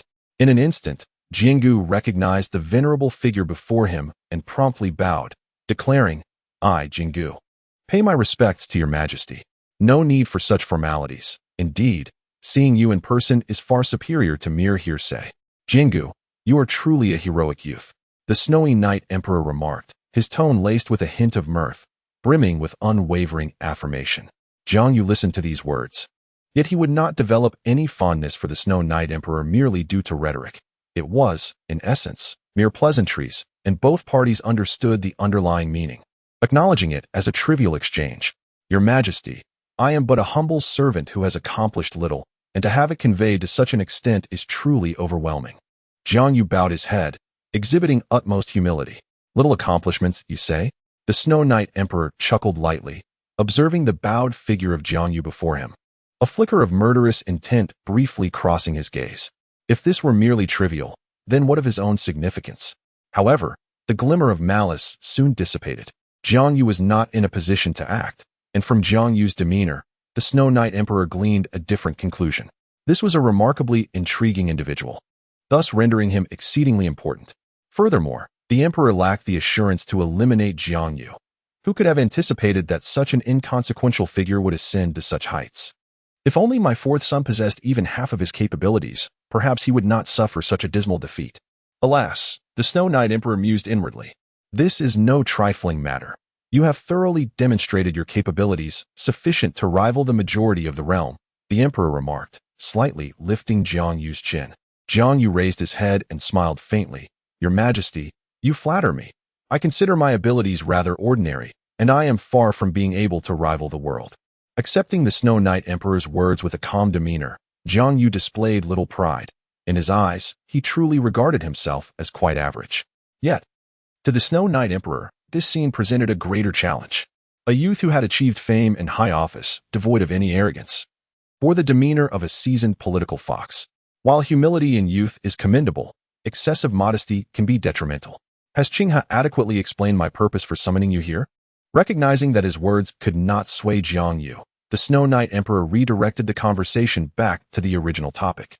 "Indeed, His Highness the Crown Prince has conveyed this to me," Jiang Yu replied respectfully, still exhibiting no signs of overstepping his bounds. "Excellent. Then what are your thoughts on the matter?" "In my view, your capabilities render you more than suitable for this position," the Emperor stated. Jiang Yu smiled slightly before responding with resolute determination. "I shall dedicate myself fully, striving to repay the Crown Prince's trust in me." Such a straightforward reply. Yet it was not the response the Snow Knight Emperor desired. By bringing Jiang Yu to the imperial study today, the Emperor sought to discuss more intimate matters, hoping to draw him closer. After all this time, Jiang Yu's background had long been investigated and found to be unblemished. This was the Emperor's impression. Jiang Yu's family and lineage were traceable, indicating that his allegiance to Xue Qinghe was purely accidental. Yet this very accident threatened to dismantle the Tiandou Empire. What a formidable child he is, indeed. The Snowy Knight Emperor sensed that Jiang Yu had likely discerned his intentions, interpreting his earlier words as a means of rejection. "Now, what are your thoughts on the heavenly Dou Empire?" The Snowy Knight Emperor suddenly inquired, shifting the conversation. The question caught Jiang Yu off guard, as it was not one he expected to be directed at him, especially not at this moment. What could the Emperor of the Snowy Knight possibly wish to know? Jiang Yu found himself momentarily speechless in the face of the Emperor's inquiry. Presently, the Tiandou Empire flourished, its citizens living in peace and prosperity, all of whom ardently supported their sovereign. After some contemplation, Jiang Yu offered a response, albeit one laced with insincerity. Flourishing, you say? Then why do my two sons stand in such stark opposition to one another, even to the point of patricide? The Emperor of the Snowy Knight posed another question that left Jiang Yu momentarily stunned. This humble servant knows not, but the crown prince must certainly harbor genuine filial piety towards your majesty. Let the heavens bear witness. Jiang Yu spoke with solemnity. He had resolved that, regardless of the emperor's inquiries, he would steadfastly align himself with Xue Qinghe, deeming the emperor's questions as fundamentally flawed and difficult to answer. Jiang Yu's predicament evoked a sense of weariness within the emperor, who felt as though Jiang Yu was akin to a spiny hedgehog, impossible to approach. The novel has finally been published after much struggle, and although he contemplated sharing his thoughts, he ultimately decided against it, believing it best to focus on writing well. After all, words spoken without substance are mere illusions.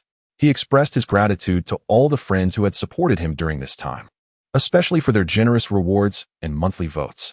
Truly, he was immensely thankful. Their support had bolstered his confidence. Regarding the issue of updates, he could only promise to do his utmost, lamenting that he had no backlog of content and wrote directly each day, often finishing just in time to sleep, Each time he found himself drifting off as the sun rose, he felt he was straying further down the path of exhaustion. Finally, he humbly requested subscriptions and monthly votes. He concluded with a couplet. Raising a glass, I cast a glance towards the azure sky. As radiant as the jade tree swaying in the breeze, the lotus cannot match the beauty of a maideness adornment. As the winds of the water palace bring forth the fragrance of pearls and jade. Chapter 88. A strange conversation, subscriptions and monthly votes requested. Heaven and earth can bear witness? Then why have his recent actions been so contrary to my wishes? The crown prince meddles in politics and forces a coup. Is that not the height of rebellion? Is he not the most ungrateful son? The Emperor of the Snowy Knight, as if hearing the most ludicrous of jokes, retorted with mounting ire, nearly shouting in exasperation. Spittle nearly flew from his lips, as he seemed to regard Jiang Yu as a mere listener, venting all his pent-up frustrations. However, to Jiang Yu, it felt as though the emperor was deliberately addressing him, and not merely expressing anger. Jiang Yu, standing to the side, quietly interjected, Your Majesty misunderstands the crown prince. He genuinely harbors filial piety and acts only out of concern for your Majesty's health, offering to share your Majesty's burdens, always standing in your Majesty's stead. The Emperor of the Snowy Knight, no longer wishing to engage in dialogue, merely scoffed coldly. Would he truly be unaware of such filial devotion? It is solely due to Jiang Yu's position that he can only express himself in this manner. These matters are clearly understood by both parties and are laid bare for all to see, yet there is a deliberate pretense of ignorance. Naturally, one must feign ignorance. If Jiang Yu were to disclose the truth, it would provide ammunition for criticism, akin to lifting a stone only to drop it on one's own foot. Observing the cold smirk on the face of the Snow Knight Emperor, Jiang Yu felt that the emperor had succumbed to madness. Needing to make explicit what was so evidently understood, Jiang Yu could not fathom the emperor's true thoughts. He felt a twinge of embarrassment. As fabricating lies with eyes wide open is no easy feat, then what is your stance, Jiang Yu? The Snow Knight Emperor suddenly inquired coolly. Taken aback by such a direct question, Jiang Yu pondered whether this was the emperor's true intention. For a moment, he found himself in deep reflection. Why would the Snow Knight Emperor ask about his stance? Was it not abundantly clear? It was indeed peculiar, very peculiar. Jiang Yu believed he had engaged with the Snow Knight Emperor for quite some time, and they should have developed a mutual understanding, making such inquiries unnecessary. Perhaps sensing Jiang Yu's silence, the Snow Knight Emperor rose from his seat, his gaze piercing through Jiang Yu as he advanced a step forward. An overwhelming aura pressing heavily upon him. Tell me, what is your stance? The Snow Knight Emperor demanded in a booming voice. Unlike the fearsome aura of a true warrior, this sovereign presence instilled a paralyzing dread that made it difficult for Jiang Yu to meet his gaze. Beads of cold sweat trickled down from Jiang Yu's forehead, cascading off his chin. Goodness, He had not anticipated the emperor's presence would be so formidable. Yet, he managed to suppress the urge to avert his eyes. He would not yield. Taking a deep breath, Jiang Yu resolved to articulate his stance with utmost seriousness for the first time. Your Majesty, my position is quite clear. First, the well-being of the common people. Second, His Royal Highness the Crown Prince. And finally, the Empire of Tiandou. As for your Majesty, I regret to say that I do not share your perspective. I hope you will forgive me. With that, Jiang Yu performed a deep bow. Perhaps it was the weight of the Snow Knight Emperor's presence that compelled Jiang Yu to voice the thoughts he had long harbored. He had never truly revealed his complete stance to anyone else, for it seemed unnecessary. The common people were merely a fixation from his past life. His most significant allegiance now lay with Xue Qinghe, and that was sufficient. After Jiang Yu spoke, the atmosphere fell into a profound silence. The Snow Knight Emperor retracted his imposing aura, gazing at Jiang Yu with a complex expression. He had received the answer he sought. Yet it was not the answer he desired. However, he understood that the answer he truly yearned for could not be obtained from Jiang Yu, leading to a sense of disappointment, albeit not an overwhelming one. Very well, you may depart. Your appointment letter and all necessary arrangements have been delivered to the Ministry of Agriculture, and the newly appointed Deputy Minister has also reported for duty. The Minister of Agriculture. I hold no demands upon you. You are free to pursue your desires, even to appoint or dismiss officials at will. However, there is one point pertaining to the Vice Minister that you must not touch. Do you understand? The Emperor of Snowy Night suddenly spoke with grave seriousness. Yes. Jiang Yu remained utterly perplexed, unable to fathom the true intentions behind the Emperor's actions, which seemed to oscillate between doing something and yet nothing at all. What could his objective possibly be? What was he truly seeking from me today? Jiang Yu pondered silently. The Emperor had summoned him to the imperial study, and Jiang Yu had sensed that the Emperor wished to glean something from him. Initially, he had entertained the notion of a potential transaction, but it now appeared that was not the case. Very well, you may leave. The Emperor of Snowy Night gestured dismissively. Jiang Yu could only withdraw slowly. As the door clicked shut behind him, the Emperor seemed to deflate, an expression of profound weariness settling upon his face. Indeed, have I grown old? How could I place my hopes in such matters? Ancestors above, I fear I have failed you. In that moment, the Emperor of Snowy Night felt an overwhelming desolation within. He felt as though shackles bound his body and soul, rendering him powerless. Despite the opportune timing and circumstances, he could not identify a single leverage point to exploit. Jiang Yu's exceptional talents had far surpassed his expectations. No matter what he attempted, he felt an insurmountable sense of helplessness, as if he were being comprehensively subdued despite the relatively equal distribution of power. Thus, for the future of the Tiandou Empire and the Snow family, he was compelled to enact change, placing the hopes of continuity on a seemingly trivial matter. The Emperor of Snowy Night had indeed exerted considerable effort, yet to no avail. It was not that he was too weak. Rather, the cards he held were simply too few. In the realm of political strategy and balance, the Emperor was not inferior to Jiang Yu, and in terms of experience, he was far more seasoned. Unfortunately, he lacked the decisive power to alter the current situation. Ultimately, this world is one that reveres martial power.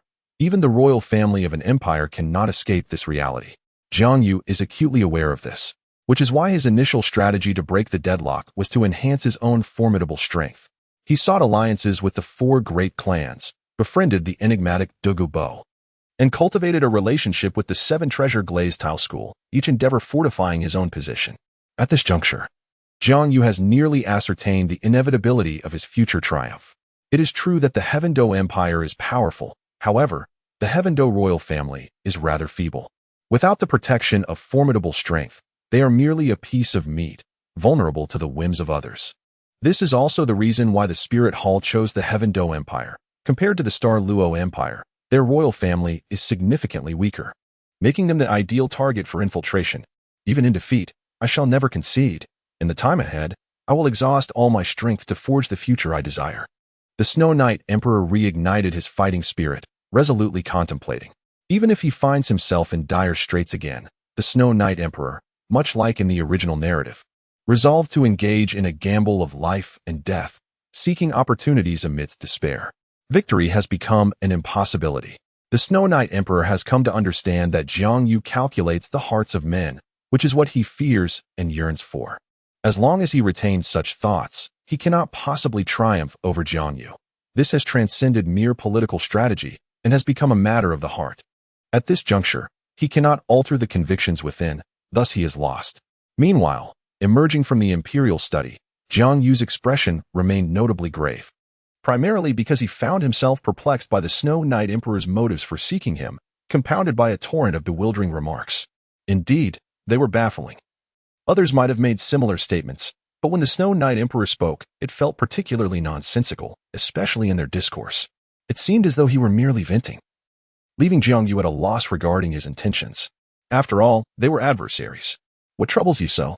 Upon seeing Jiang Yu exit, Douluo hurriedly approached with concern. Hearing Douluo's voice, Jiang Yu realized he had indeed stepped out. He then explained, "Senior Douluo, I am fine. I am simply somewhat perplexed by His Majesty's thoughts." Perplexed by His Majesty's thoughts? Were you not discussing appointments?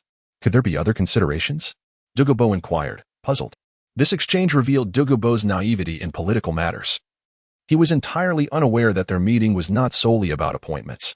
It is more intricate than that. Overall, it is rather complicated.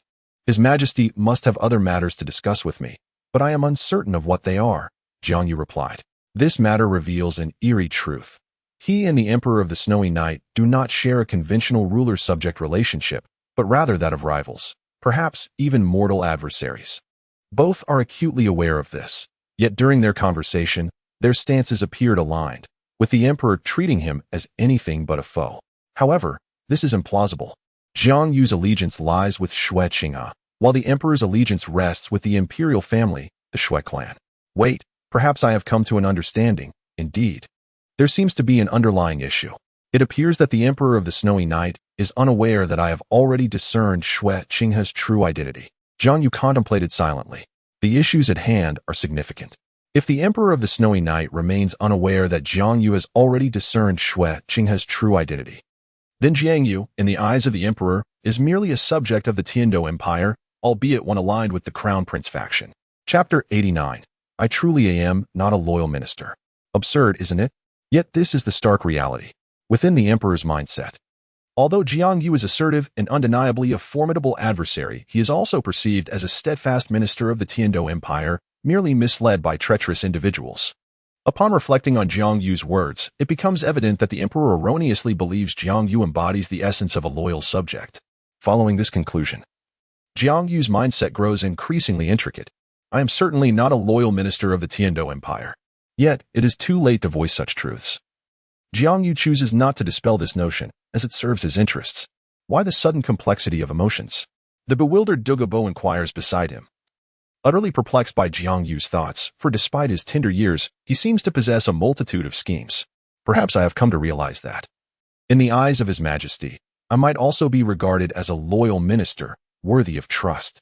Jiang Yu remarks with a self-deprecating smile, laced with irony. When did I become a loyal minister?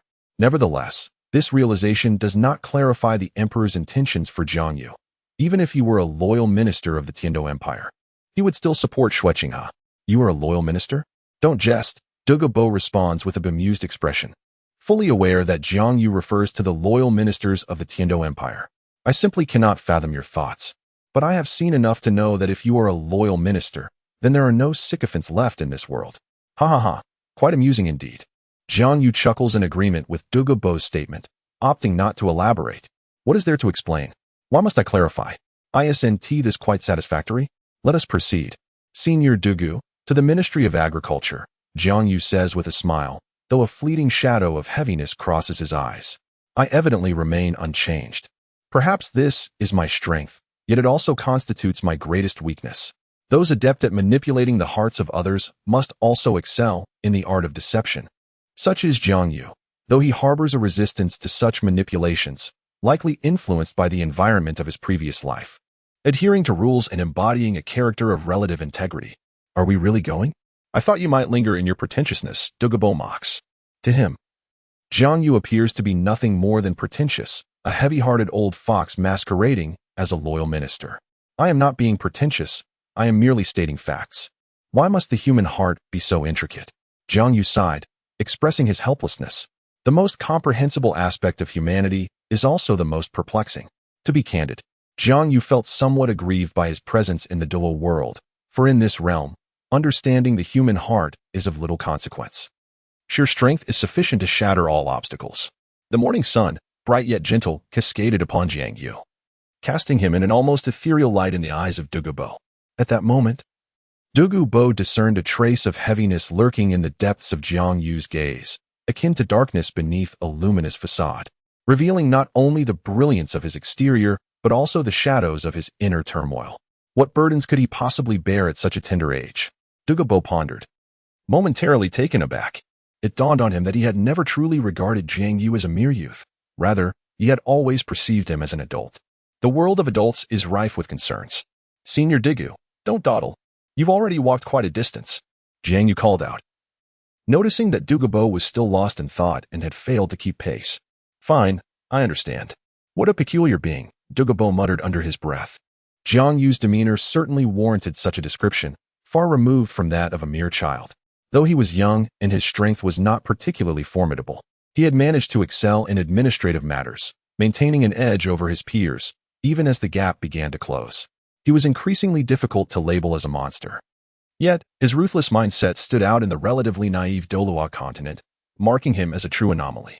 This reflects the most genuine thoughts of Douluo Bo, as he perceives in these years a remarkably astute young man. It is rare for someone of such tender age to focus their intellect on matters beyond the ordinary. And the shock that such an individual brings amidst a crowd that predominantly seeks power is undeniably profound. Upon exiting the palace, Jiang Yu did not venture elsewhere, but proceeded directly to the Ministry of Agriculture. Although not situated in the immediate vicinity of the palace, the ministry was still within the confines of the city of Tiandou. This differed from Jiang Yu's understanding of ancient feudal dynasties, where major departments operated independently. With Douluo Bo's assistance, Jiang Yu swiftly arrived at the Ministry of Agriculture. Stop! What is your purpose here? As Jiang Yu approached the entrance of the ministry, he was halted by the guards. I am Jiang Yu, the newly appointed Minister of Agriculture by His Majesty. Surely, the Emperor's decree has reached you by now? Jiang Yu boldly revealed his identity. Upon hearing this, the guard's expression shifted slightly, but it quickly reverted to its previous state. Jiang Yu noted this change, stirring some speculation within him. The guard's demeanor turned exceedingly grave. Nonsense. The newly appointed Minister of Agriculture has long since arrived. How could a mere child like you dare to impersonate him? Do you wish to perish? With that, he moved to take action, and the surrounding guards, witnessing their leader's aggression, closed in, intent on subduing Jiang Yu. Unfazed, Jiang Yu observed this unfolding scenario with intrigue. Senior Douluo, he said calmly, please spare their lives. Humph. I understand, Douluo Bo replied, visibly displeased. It irked him that this brat was treating him as a mere bodyguard for such trivial matters. Nevertheless, Douluo Bo complied, unleashing the formidable aura characteristic of a title de law. Before the guards could react, they found themselves pinned to the ground, unable to rise. Some even fainted from the overwhelming pressure. Among the guards, the leader, a soul master of modest strength, a mere great soul master, managed to remain conscious but lay prostrate on the ground, unable to lift himself. Who are you? The leader's eyes were filled with trepidation as he trembled and inquired. The formidable aura instantly conveyed that the individual opposite was undoubtedly a powerful soul master, a being he could not afford to provoke, filling his heart with regret. I have already stated that I am the Minister of Agriculture, Jiang Yu, he replied coolly. Inform me of your names, or better yet, Senior Douluo. Please expel this entire group. They have all been dismissed. Jiang Yu pondered briefly, deciding that asking for names was too cumbersome. It was more efficient to replace the entire group of gatekeepers. My lord, please, we were wrong. We beg for your mercy. This was not our intention. We were merely following orders. The leader of the gatekeepers pleaded incessantly. He was well aware of Jiang Yu's identity, and thus understood that Jiang Yu possessed such authority. Jiang Yu paid no heed, and continued to signal to Douluo Bo to carry out the expulsion. Initially, he had some reservations about these actions. Even if he proceeded, it was merely to set an example. However, the immense power bestowed upon him by the Snow Knight Emperor simplified matters considerably. Anyone who displeased him would be replaced. He was not lacking in personnel. Minister Jiang, such grand authority. Are you already igniting 3 fires just after your appointment? A mocking voice echoed. Following the sound, a group of over a dozen individuals emerged from the Ministry of Agriculture. Jiang Yu quickly deduced that these must be the former officials, slightly surprised. It appeared they were the ones orchestrating the earlier events. What audacity they had. Senior Douluo, expel them as well. From this day forth, they are no longer officials here. Jiang Yu stated, uninterested in further dialogue, directly instructing Douluo Bo to act. The leader immediately pointed a finger at Jiang Yu and shouted, Jiang Yu, how dare you? We are also officials appointed by His Majesty, who grants you the authority to act thus. Do you wish to see if I dare? Jiang Yu rolled his eyes, unwilling to engage with such trivialities. Douluo Bo was even less inclined to listen to their nonsense. He simply tossed them out. With a mere wave of his hand, the group was swiftly expelled. Suddenly, dozens of individuals appeared on the street, attracting considerable attention and sparking numerous discussions. The faces of those ejected could be described as utterly humiliated. Jiang Yu leisurely emerged from within, holding a piece of paper, smiling amiably at the gathered crowd. I apologize, but the authority granted by His Majesty allows for the appointment and dismissal of officials, with decisions taken post factum, as sanctioned by imperial decree. Chapter 90. An unexpected encounter. The document Jiang Yu presented left this motley crew of clowns utterly speechless. As imperial officials, they recognized the emperor's seal, and the authenticity of the document in Jiang Yu's hand was indisputable, although they harbored some doubts. The presence of Douluo Bo beside him quelled any inclination to scrutinize further or voice their skepticism. This leaves them in a state of utter despair. If this is indeed true, then all their positions of authority will be irrevocably lost. Among this group, the individual holding the lowest official position was merely the gatekeeper, whose absence would not be greatly lamented. However, the highest-ranking official among them, the deputy minister, found himself in a dire predicament. Once the minister of agriculture, he was suddenly demoted to a deputy when the Emperor of the Snowy Night appointed two new individuals, transforming the previously singular leadership of the ministry into a structure comprising one minister and two deputies. Such a shift would be intolerable for anyone. To exacerbate matters, both newcomers were relatively youthful. Thus, he sought to create trouble but found himself unable to confront the formidable deputy. Instead, he set his sights on Jiang Yu, whose background he had scrutinized. Jiang hailed from a modest family and had risen through the ranks solely due to the prince's favor, lacking substantial strength. The minister believed that with such limited power, Jiang would be an easy target. He assumed that even if Jiang were to face scrutiny, he would not dare to seek the prince's backing and would inevitably come to curry favor with him, given that he had once been the Minister of Agriculture. Historically, they had engaged in such games with relative ease, but this time they encountered the tenacious Jiang Yu, who swiftly employed forceful suppression, incapacitating over a dozen officials and eradicating the entire upper echelons of the agricultural ministry. You cannot act in this manner. Without us, the ministry cannot function. The former minister protested, still clinging to hope. Yet, Jiang Yu replied calmly, fear not, the ministry shall continue to operate without you. For His Majesty has granted me the authority to appoint and dismiss. The implication was unmistakable. Jiang held the power of appointment, making him the sole arbiter of personnel decisions. To be candid, Jiang felt the weight of this authority was somewhat excessive, yet he was resolute in wielding it, especially since the emperor had entrusted it to him. With that, Jiang dismissed the group, considering them mere insignificant players. As he departed, none dared to impede his progress. After the initial fervor had subsided, some recognized the individual standing beside Jiang. It was the titled Douluo, poison Douluo Douluo Bo. It could be said that their lives were spared solely because Jiang chose not to eliminate them. Otherwise, their demise would have been inconsequential, as Douluo Bo was unperturbed by the act of killing. The remaining officials exchanged glances, ultimately deciding against courting disaster, and retreated in dejection. As for their destination, Jiang remained oblivious and uninterested. Within the agricultural ministry, many had witnessed the events unfolding outside and would certainly refrain from provoking the formidable Jiang Yu any further. Are you not concerned about your actions? Douluo Bo inquired. To be honest, he was somewhat taken aback by Jiang's assertiveness.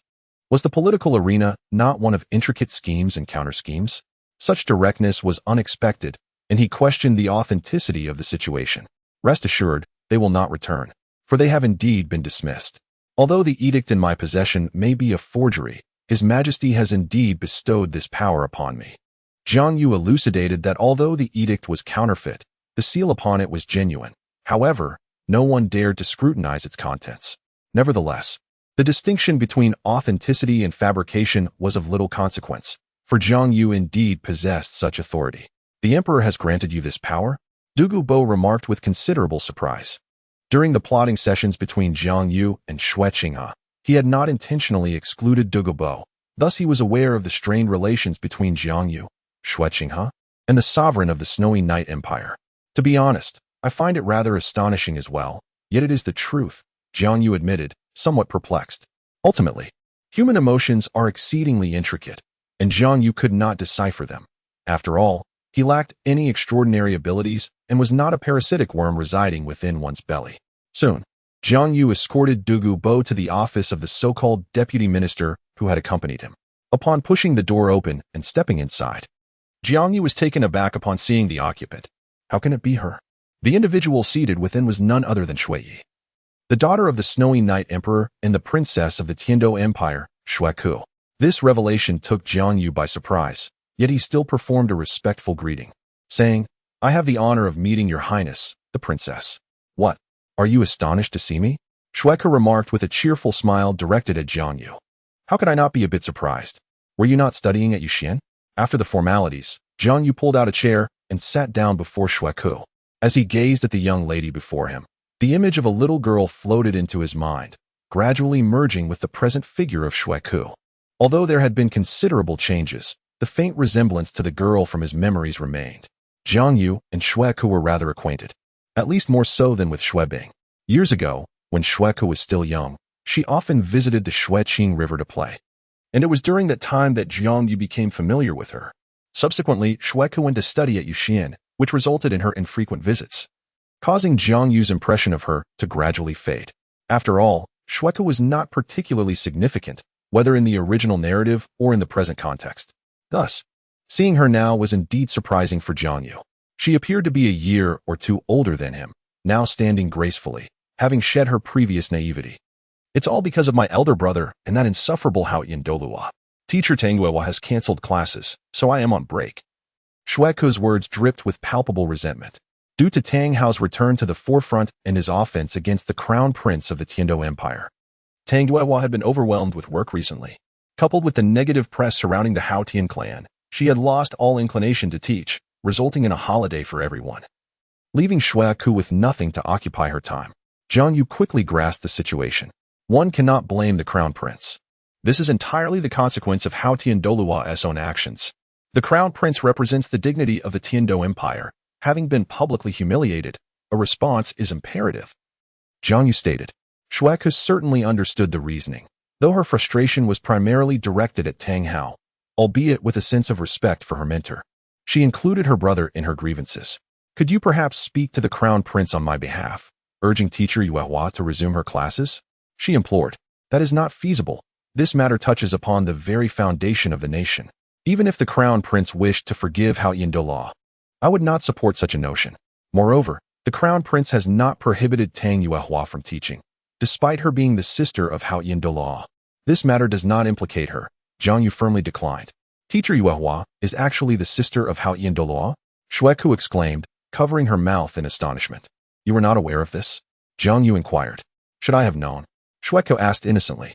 How could she possibly be aware of such clandestine matters? Jiang Yu found himself at a loss for words. Accustomed to interacting with others, he instinctively assumed that Xue Qinghe was also privy to such information. In truth, it was quite normal for Xue Qinghe to be uninformed, as Tang Yuehua's identity was shrouded in secrecy, known only to a select few. However, within Jiang Yu's circle, everyone was well aware. It now appeared that Xue Qinghe had been utilized by Tang Yuehua to probe the sentiments of Xue Qinghe. If she could persuade Xue Qinghe to withdraw the prosecution against Tang Hao, it would be nothing short of a fortunate turn of events, Jiang Yu mused. This aligns perfectly with the current situation. As the esteemed head of the Tiandou Palace Etiquette Academy, Tang Yuehua possesses a clear understanding of the power dynamics within the Tiandou Empire. Despite Tang Hao being a titled Douluo, his influence is rather limited for an empire of such magnitude. Offending the Tiandou Empire would undoubtedly place Tang Hao in a precarious position. Particularly with the involvement of Jiang Yu's tactics, the Crown Prince's residence and the Spirit Hall have commenced a collaboration, utilizing the propagative nature of publishing and the intelligence network of the Spirit Hall. Tang Hao's likeness and the warrant for the Haotian clan have permeated every corner of the cities within the Tiandou Empire. The Spirit Hall inherently possessed this capability, but lacked a suitable justification until now. When the endorsement from the Crown Prince's residence has rendered the warrants regarding Tang Hao and the Haotian clan common knowledge among the populace. This tactic, of course, poses no substantial harm to Tang Hao and the Haotian sect, yet it can inflict considerable psychological pressure. Should this continue, Tang Yuehua senses that their esteemed Haotian sect may soon find its reputation sullied, becoming universally reviled, which fills her with profound trepidation. It must be said that her intuition is not misplaced.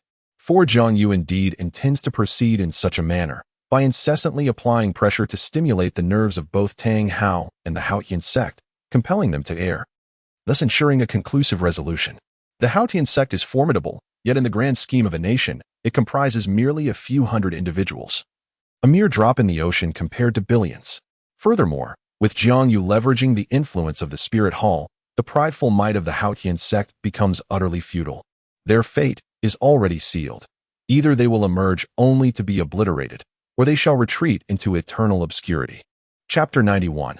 Entrapped by strategy, let us not dwell on such matters any longer. Rather, let us speak of other things. What brings you to this position of authority? And as my deputy minister at that? Jiang Yu casually shifted the topic. Any discussion regarding Tang Yuehua and Tang Hao inevitably intersects with Jiang Yu and Xue Qinghe's schemes for the future of the Haotian sect. Xue Qinghe is acutely aware that such matters are detrimental to her, as she must relay any information to Tang Yuehua.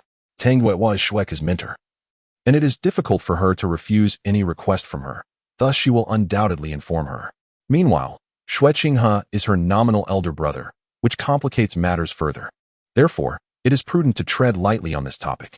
The implications of Jiang Yu's earlier revelations indicate that he is indeed well informed, making it clear to Tang Yuehua that addressing the issue requires her direct engagement with him.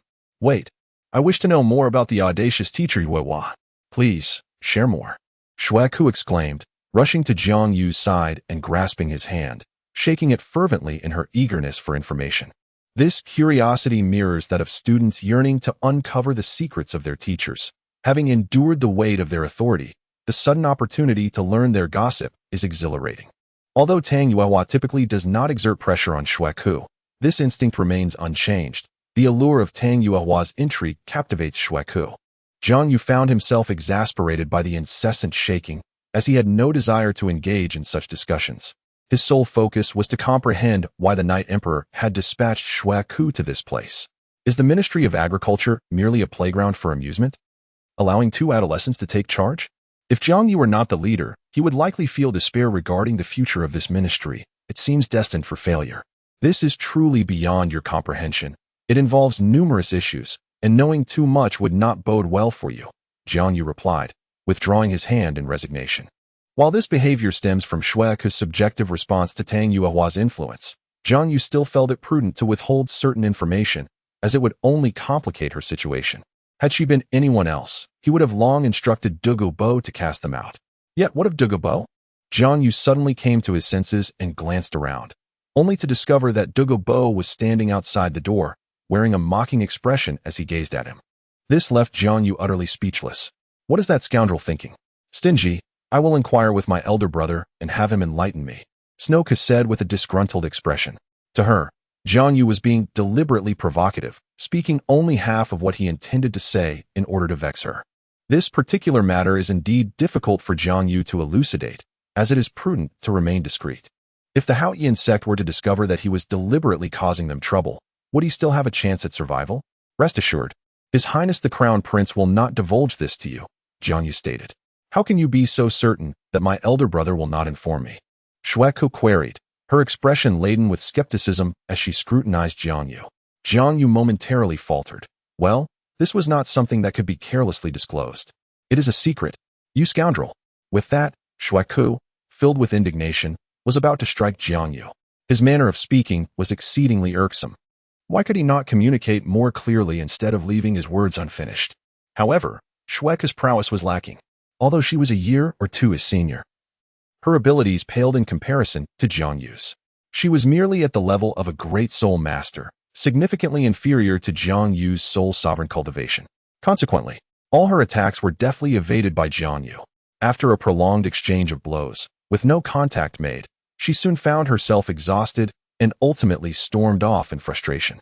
Jiang Yu raised his hand in an attempt to halt her, Yet Xue Qinghe paid him no heed and swiftly disappeared from sight. This left Jiang Yu feeling quite helpless, as his questions remained unanswered. At that moment, the solitary beau from outside entered and addressed Jiang Yu, saying, "What on earth have you done to make Her Highness the princess flee? You are a soul master and a man. Allowing her to strike you a couple of times would not bring about your demise." This left Jiang Yu utterly speechless. It truly was not his fault.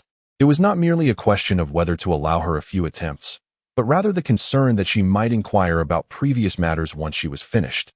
"Senior Douluo, you are aware that the question posed by Her Highness the Princess is indeed difficult to answer, as it touches upon certain confidential matters and subsequent plans.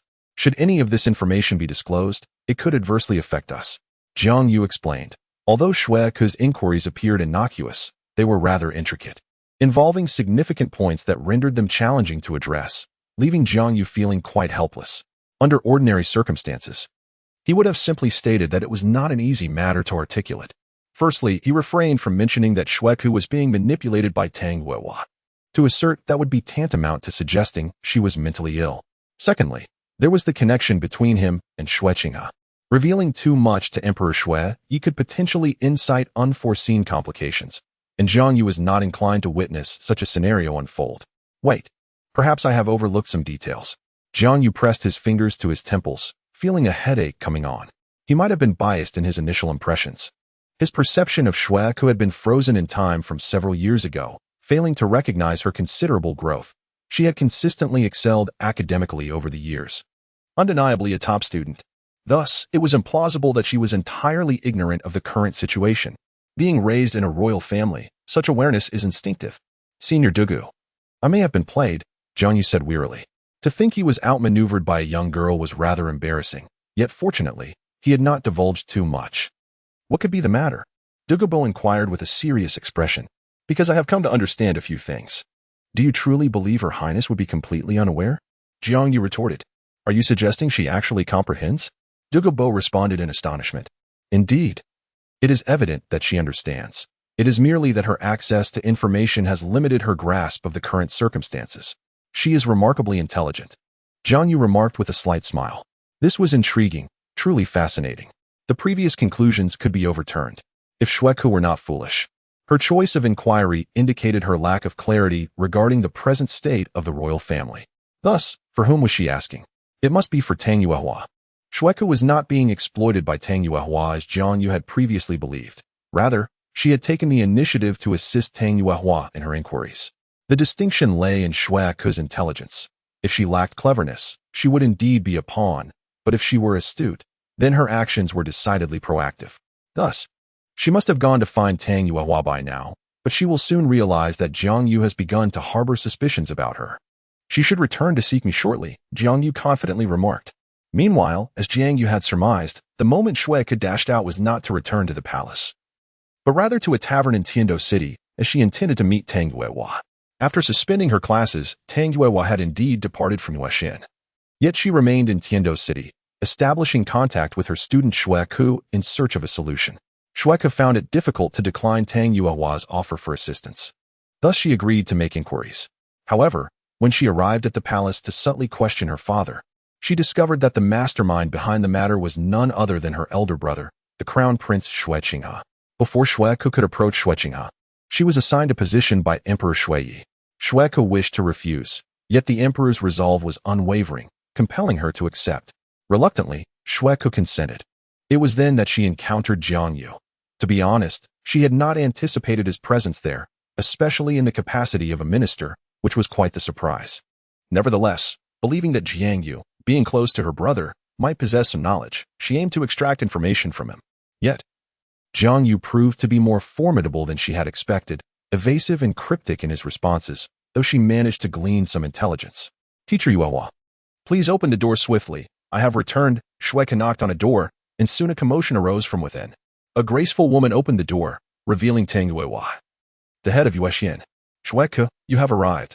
Do come in." Tang Yuehua welcomed her with a smile, though her expression bore a hint of concern. In recent days, she has come to grasp a portion of the circumstances, which can only be described as far worse than she had anticipated. Detailed intelligence regarding her second brother, Tang Hao, and the Haoyan sect has become common knowledge, and they have been branded as traitors and rebels, akin to a rat scurrying through the streets, despised and hunted by all. This left Tang Yuehua in a state of frantic anxiety, coupled with a profound sense of helplessness, as she feared her second brother might act impulsively. Teacher Yuehua, I have managed to gather some intelligence. Xue Qinghe entered with a beaming smile, but quickly tempered her expression upon noticing the weariness etched on her teacher's face. Oh, really? Would you share it with me? A glimmer of surprise flickered across Tang Yuehua's face, as she held high expectations for Xue Qinghe. Certainly. Xue Qinghe promptly relayed her conversation with Jiang Yu to Tang Yuehua. Xue Qinghe, could you elaborate on the information you extracted from Jiang Yu? Tang Yuehua asked with difficulty.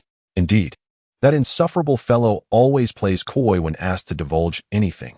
He truly is infuriating. Xue Qinghe complained about Jiang Yu's demeanor. This elicited a wry smile from Tang Yuehua. Her disciple must have inadvertently exposed her. She realized that seeking out Jiang Yu was a grave mistake. Through her connections, she had come to understand that Jiang Yu was an exceedingly formidable individual, undoubtedly orchestrating the events at hand. In Chapter 92, Tang Yuehua's determination, Xue Qinghe, you must have revealed yourself. Jiang Yu may have surmised that your appearance is linked to me, Tang Yuehua remarked with a bitter smile. At times, one cannot afford to harbor illusions. One must not entrust their missteps to the folly of adversaries. Tang Yuehua was acutely aware of this, and thus, she understood that Jiang Yu was indeed cognizant of the situation. How could that be? I have been exceedingly cautious. There is no way I could have been exposed. Furthermore, he did not seem to notice anything when we spoke, Xue Qinghe replied, her face a picture of bewilderment. She completely dismissed the possibility that her actions might have led to exposure, convinced that Jiang Yu could not possibly anticipate her intentions. Tang Yuehua felt a deep sense of helplessness regarding this. She believed her disciple acted without malice, yet the reality was that exposure had indeed occurred. Had it been Xue Qinghe, perhaps Xue Qinghe could have eluded detection, but with Jiang Yu, that was simply impossible. He was far too astute. Tang Yuehua could already envision how Jiang Yu might have come to his conclusions. Although initially he could have been misled, once Xue Qinghe departed, he would inevitably reflect on the matter. Why had Xue Qinghe come here? What was the implication of her words? What purpose lay behind her inquiries? If not for her own sake, then whom did she represent? Through meticulous reasoning and reverse inference, the true circumstances would gradually emerge. At first, Jiang Yu would likely assume that Xue Qinghe was merely curious about her teacher's affairs, seeking to inquire further. However, once he had unraveled the threads of thought, he would undoubtedly deduce that Xue Qinghe was acting under the influence of Tang Yuehua. It is not difficult to surmise that Xue Qinghe's appearance is remarkably coincidental. Although it is indeed a coincidence, for certain matters, this is simply predetermined. Fortunately, from Xue Qinghe's words, Tang Yuehua understands that Jiang Yu would not mind conversing with her. This is good news for Tang Yuehua. You should deduce your thoughts once you emerge. Tang Yuehua gently patted Xue Qinghe's head and said with a hint of resignation, in truth, even if Xue Qinghe had not departed, the outcome would remain unchanged. As long as Jiang Yu comes to a realization, he will understand.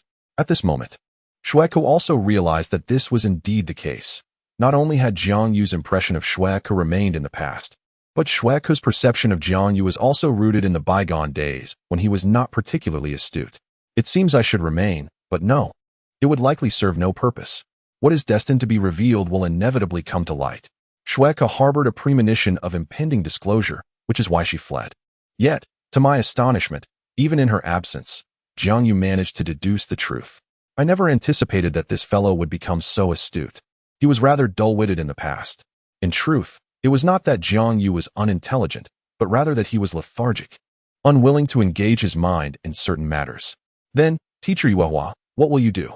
Xue Qinghe inquired, her face etched with concern. She held great respect for Tang Yuehua and felt a twinge of guilt for her inability to resolve the current predicament. Take me to see him. I believe he is awaiting my arrival, Tang Yuehua declared resolutely, though her expression bore the weight of resignation. Entrusting one's fate to another is hardly a source of joy. However, the one who unties the knot must be the one who tied it. And given the current situation, Tang Yuehua could not devise a solution and thus sought Jiang Yu's assistance, the one who held the key. Teacher, you wish to meet him? Xue Qinghe asked, taken aback. Yes, initially he was unaware of your intentions. I suspect that his purpose in relaying those words to you was to have you convey them to me, urging me to meet with him, Tang Yuehua mused. Jiang Yu's words indeed carried such an implication, which Tang Yuehua had grasped, prompting her decision to seek an audience. Yet if you aim to resolve the issue, why not consult my elder brother instead of Jiang Yu? Xue Qinghe was perplexed, believing that meeting her brother would be the most effective solution. Because the crown prince is both a participant in and a victim of this affair, it is prudent to avoid involving him, Tang Yuehua replied, her tone laden with significance.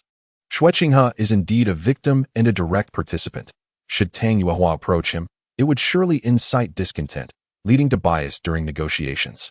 This rationale further solidified her choice to meet Jiang Yu. Had circumstances been different, Xue Qinghe, given his connection to Xue Qinghe, would have been the preferable option. Unfortunately, in light of recent events, engaging with him would not resolve the matter. Instead, Jiang Yu represented the most viable path forward. After a moment of silence, Xue Qinghe comprehended the situation. No wonder Jiang Yu had sought to limit her knowledge. The intricacies involved two individuals close to her, rendering her position as a mediator both precarious and unhelpful. I understand now, Teacher Yuehua. I shall escort you to Jiang Yu, Xue Qinghe stated solemnly. Tang Yuehua sighed, aware of the burden she placed on her disciple.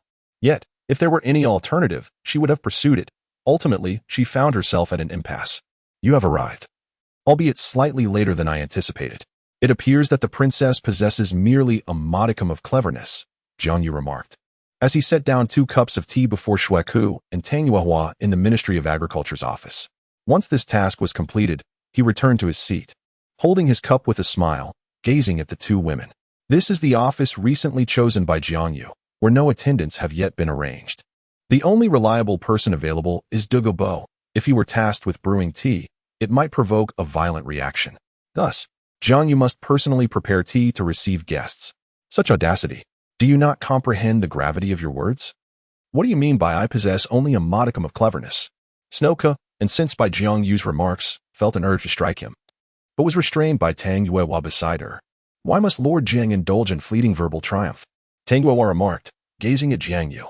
He smiled in silence, acknowledging his slight verbal superiority, yet he bore a sense of dissatisfaction towards Xue Qinghe. Nevertheless, this did not lead him to underestimate her.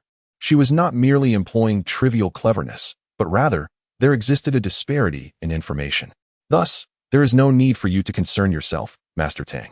My matters are trivial, yet yours are of great significance.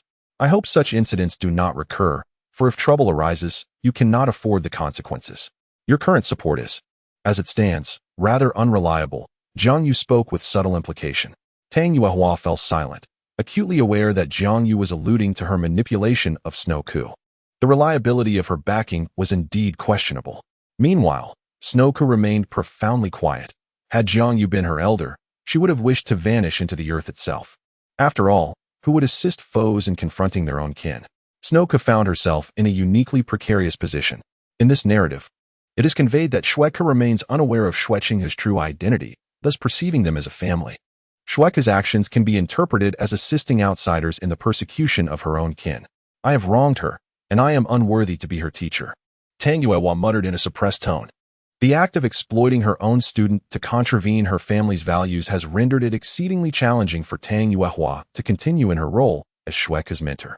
Teacher Yuehua, Xue Qinghe expressed with a face full of concern. However, before she could articulate her thoughts, Tang Yuehua interrupted, Xue Qinghe, do not speak. I understand what you wish to convey, but even if you desire to forgive me, the bond between us is unlikely to revert to its former state. Tang Yuehua, unwilling to inflict further pain upon Xue Qinghe, decided to lay everything bare. Xue Qinghe fell into a profound silence, a gentle sense of regret washing over her heart. If given the choice, she would prefer to quietly attend classes in the Moon Pavilion as she once did, rather than confront the harshness of reality as she currently does. Tang Yuehua had anticipated this situation prior to her actions, and thus did not share Xue Qinghe's sentiments, her gaze fixed intently upon Jiang Yu. Master Jiang, should you not also elucidate your purpose for guiding me here? Jiang Yu, having calmly observed the unfolding events, smiled faintly, already having considered his response. My aim is to provide you with a solution to the present predicament. And the price? Tang Yuehua inquired, skeptical of Jiang Yu's seemingly benevolent offer, well aware that the current circumstances had been orchestrated by him. Price? Rather, it is an exchange, a concept you will come to understand in due time. Jiang Yu replied thoughtfully. An exchange? In the future? Tang Yuehua was perplexed by Jiang Yu's insinuation. Once you embrace my method, you will naturally comprehend. Conversely, should you refuse, discussing it now serves only to complicate matters, Jiang Yu elucidated. Is it truly difficult to grasp? In fact, it is not. Everything Jiang Yu required from Tang Yuehua could only be fulfilled once she accepted his approach. At this moment, Tang Yuehua held no intrinsic value for Jiang Yu. Chapter 93. A difficult choice. Perhaps Jiang Yu's words were overly ambiguous or shrouded in mystery, causing Tang Yuehua to worry that his demands might be exorbitant, leading to a moment of hesitation and an ensuing silence. Jiang Yu had anticipated such an eventuality and remained patient. Meanwhile, Xue Qinghe repeatedly found herself on the verge of breaking the impasse, yet each time, she was met with a look from Jiang Yu that stilled her voice. This left Xue Qinghe feeling quite disheartened. After all, it was her own fault that Jiang Yu had seized the opportunity to hold her accountable, leaving her no choice but to obediently remain silent. After casting a threatening glance at Xue Qinghe, Jiang Yu felt a sense of relief. In truth, it was not that he was unwilling to allow Xue Qinghe to break the stalemate, but rather that the current circumstances necessitated that Tang Yuehua be the one to make a choice. Only then could Jiang Yu ascertain the turmoil within her heart and her true thoughts. Understanding whether Tang Yuehua had any intentions was crucial, as it would determine Jiang Yu's subsequent strategy. Tang Yuehua noticed the silent communication between Jiang Yu and Xue Qinghe and realized that there was little hope from Xue Qinghe's side. It was time for her to respond. Yet, she still found herself perplexed by Jiang Yu's true meaning. What exactly is your method, and what do you wish for me to do? Tang Yuehua finally spoke, albeit choosing to concede. At this point, Tang Yuehua had already lost. Had she been able to discern Jiang Yu's intentions and comprehend his schemes before he revealed his method, she would have held the initiative, enabling her to navigate the situation with grace. However, by asking, Tang Yuehua had unwittingly acknowledged that it would be exceedingly difficult to refuse Jiang Yu's proposed course of action.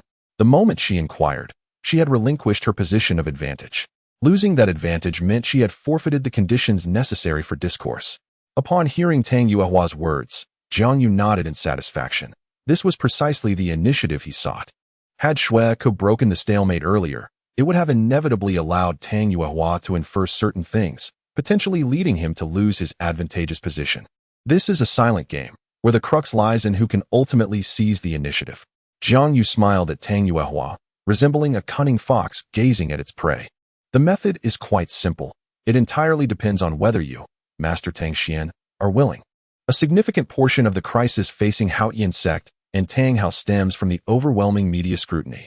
If we can curtail this, it would superficially assist them in escaping their predicament. I understand that mere superficiality may not satisfy you, but this is the best that can be accomplished at present. You are aware of the root issue, which remains insurmountable, Jiang Yu remarked. What, then, is your proposed solution? Tang Yuehua inquired, her brow furrowing. She was acutely aware of the underlying problem and held no illusions that Jiang Yu could resolve it. It is quite straightforward. The only entity capable of controlling the current media narrative is the Tiandou publishing house. The only forces that govern Tiandou, apart from our crown prince's residence, are the Seven Treasures glazed sect. The sect leader, Ning Fengji, happens to be the crown prince's mentor. Therefore, my proposition is that you marry Ning Fengji. With his intervention, all media-related issues could be resolved. Upon finishing, Jiang Yu turned to Tang Yuehua, eager to see her response. The preceding discourse was merely Jiang Yu's groundwork, elucidating the connections to make Tang Yuehua comprehend the feasibility of this approach. Should she acquiesce, it would fundamentally alleviate the current media and bounty issues. After all, if Ning Fengji were to wed Tang Yuehua, his stature would indeed carry considerable weight, and even Xue Qinghe would acquiesce. You, Tang Yuehua exclaimed in indignation, rising to face Jiang Yu. How does this proposal differ from manipulating me? Are you angry? I mentioned that you need not agree. Yet, I possess no alternative. Jiang Yu replied nonchalantly. Tang Yuehua's expression fluctuated between anger and contemplation. Setting aside certain absurdities, this was indeed a viable solution. But how could this be possible? She internally screamed. Jiang Yu would not offer another suggestion. His stance was clear. He would not provide further assistance. What do you mean, Jiang Yu? Why present such an absurd solution to coerce teacher Yuehua? Xue Qinghe interjected, unable to contain her disapproval. Jiang Yu's smile faded, his demeanor turning tranquil as he addressed Xue Qinghe calmly. This is not a fanciful notion, nor am I coercing her. She has the option to refuse. Moreover, this is already the most optimal solution available. Do you truly believe that His Highness would easily relent? Or that the dignity of the Tiandou Empire could be so easily trampled upon? This pertains to a matter of face, even if Xue Qinghe's anger has subsided. The current circumstances render it impossible for him to easily let go of Tang Hao and the Haotian sect. A way out must be provided. And this avenue must either be offered by the Haotian sect or the Spirit Hall. But can the Haotian sect afford to provide it? Will the Spirit Hall be willing to do so?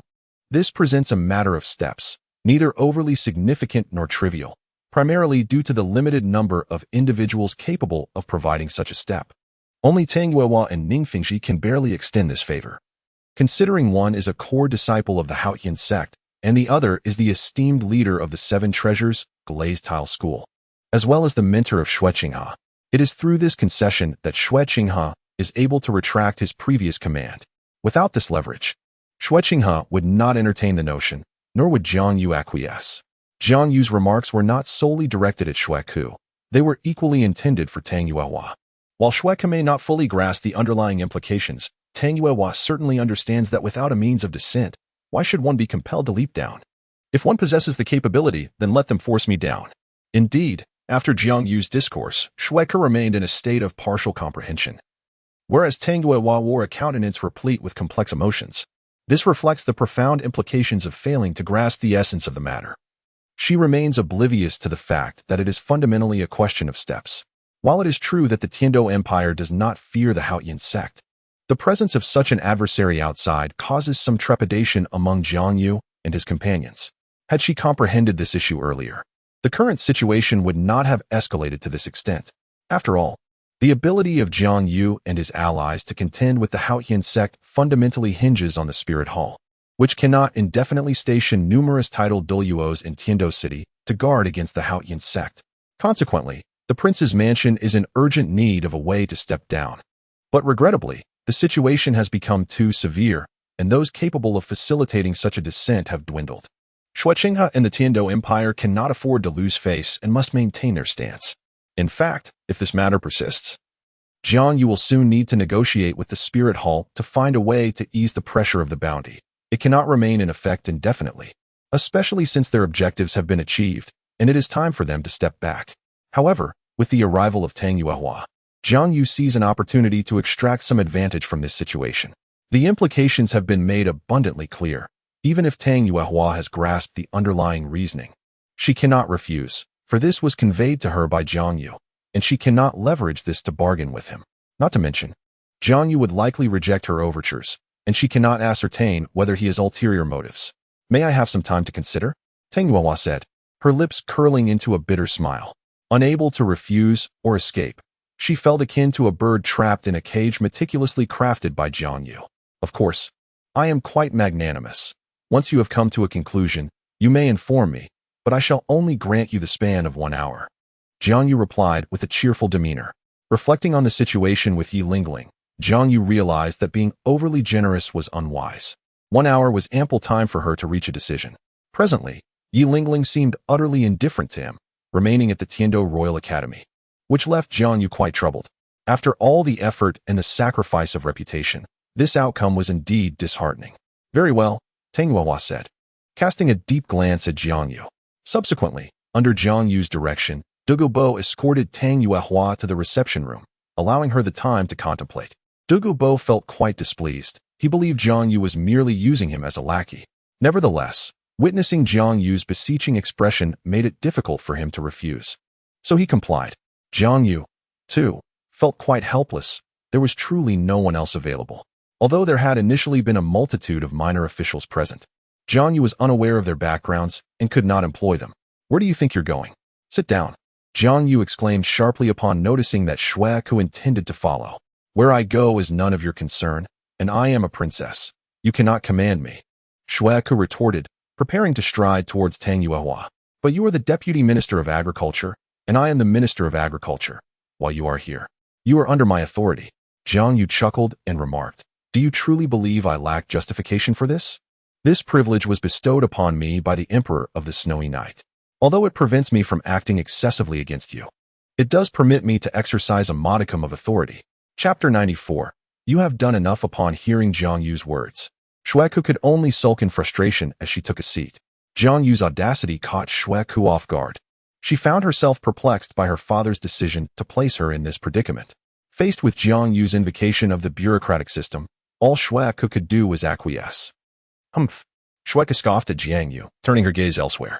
The camaraderie forged over many years had withered under the harshness of Jiang Yu's unrelenting words, and now, all Xue Qinghe could perceive in him was utter disdain.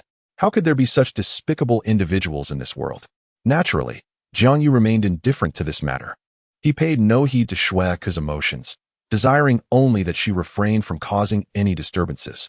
At this juncture, the paper had yet to be pierced, and Xue Qinghe represented the stance of the Tiandou royal family. In this situation, Xue Qinghe possessed both the prestige and the capability to express a stance. To prevent you from interfering is merely to uphold order. Have you forgotten your identity after such a brief period of study? Although you are a disciple of Tang Xian, you are simultaneously a member of the Tiandou royal family. Are you not aware of the implications your status might carry? Do you not understand the need for caution? Jiang Yu remarked with evident annoyance. He could not fathom that Xue Qinghe was oblivious to this. Rather, he believed she was attempting to support Tang Yuehua. Whether Xue Qinghe truly harbored such intentions was known only to her. Upon hearing Jiang Yu's words, Xue Qinghe's expression darkened further. She could discern the reasonableness in Jiang Yu's argument. However, must you resort to such methods to distress teacher Yuehua, forcing her to marry that Ning Zongzhu? You must have conducted an investigation into teacher Yuehua, and thus should be aware of her past affections and the heartache she endured. Now, remaining unmarried for life. Your actions seem to wish for her misfortune. Xue Qinghe exclaimed in indignation. She found Jiang Yu's coercion of Tang Yuehua utterly intolerable, feeling a profound sense of injustice. While she recognized her own actions might have crossed a line, did Jiang Yu's behavior not exceed the bounds of propriety? Forcing someone into marriage, employing such despicable and shameless tactics. Yet, Jiang Yu's demeanor remained remarkably composed. Oh, does this truly matter? She is still unmarried. After all, I consider myself to be resolving a problem for her. It is entirely natural for a man to marry and a woman to wed. Your teacher has delayed this aspect of her life to an irresponsible degree.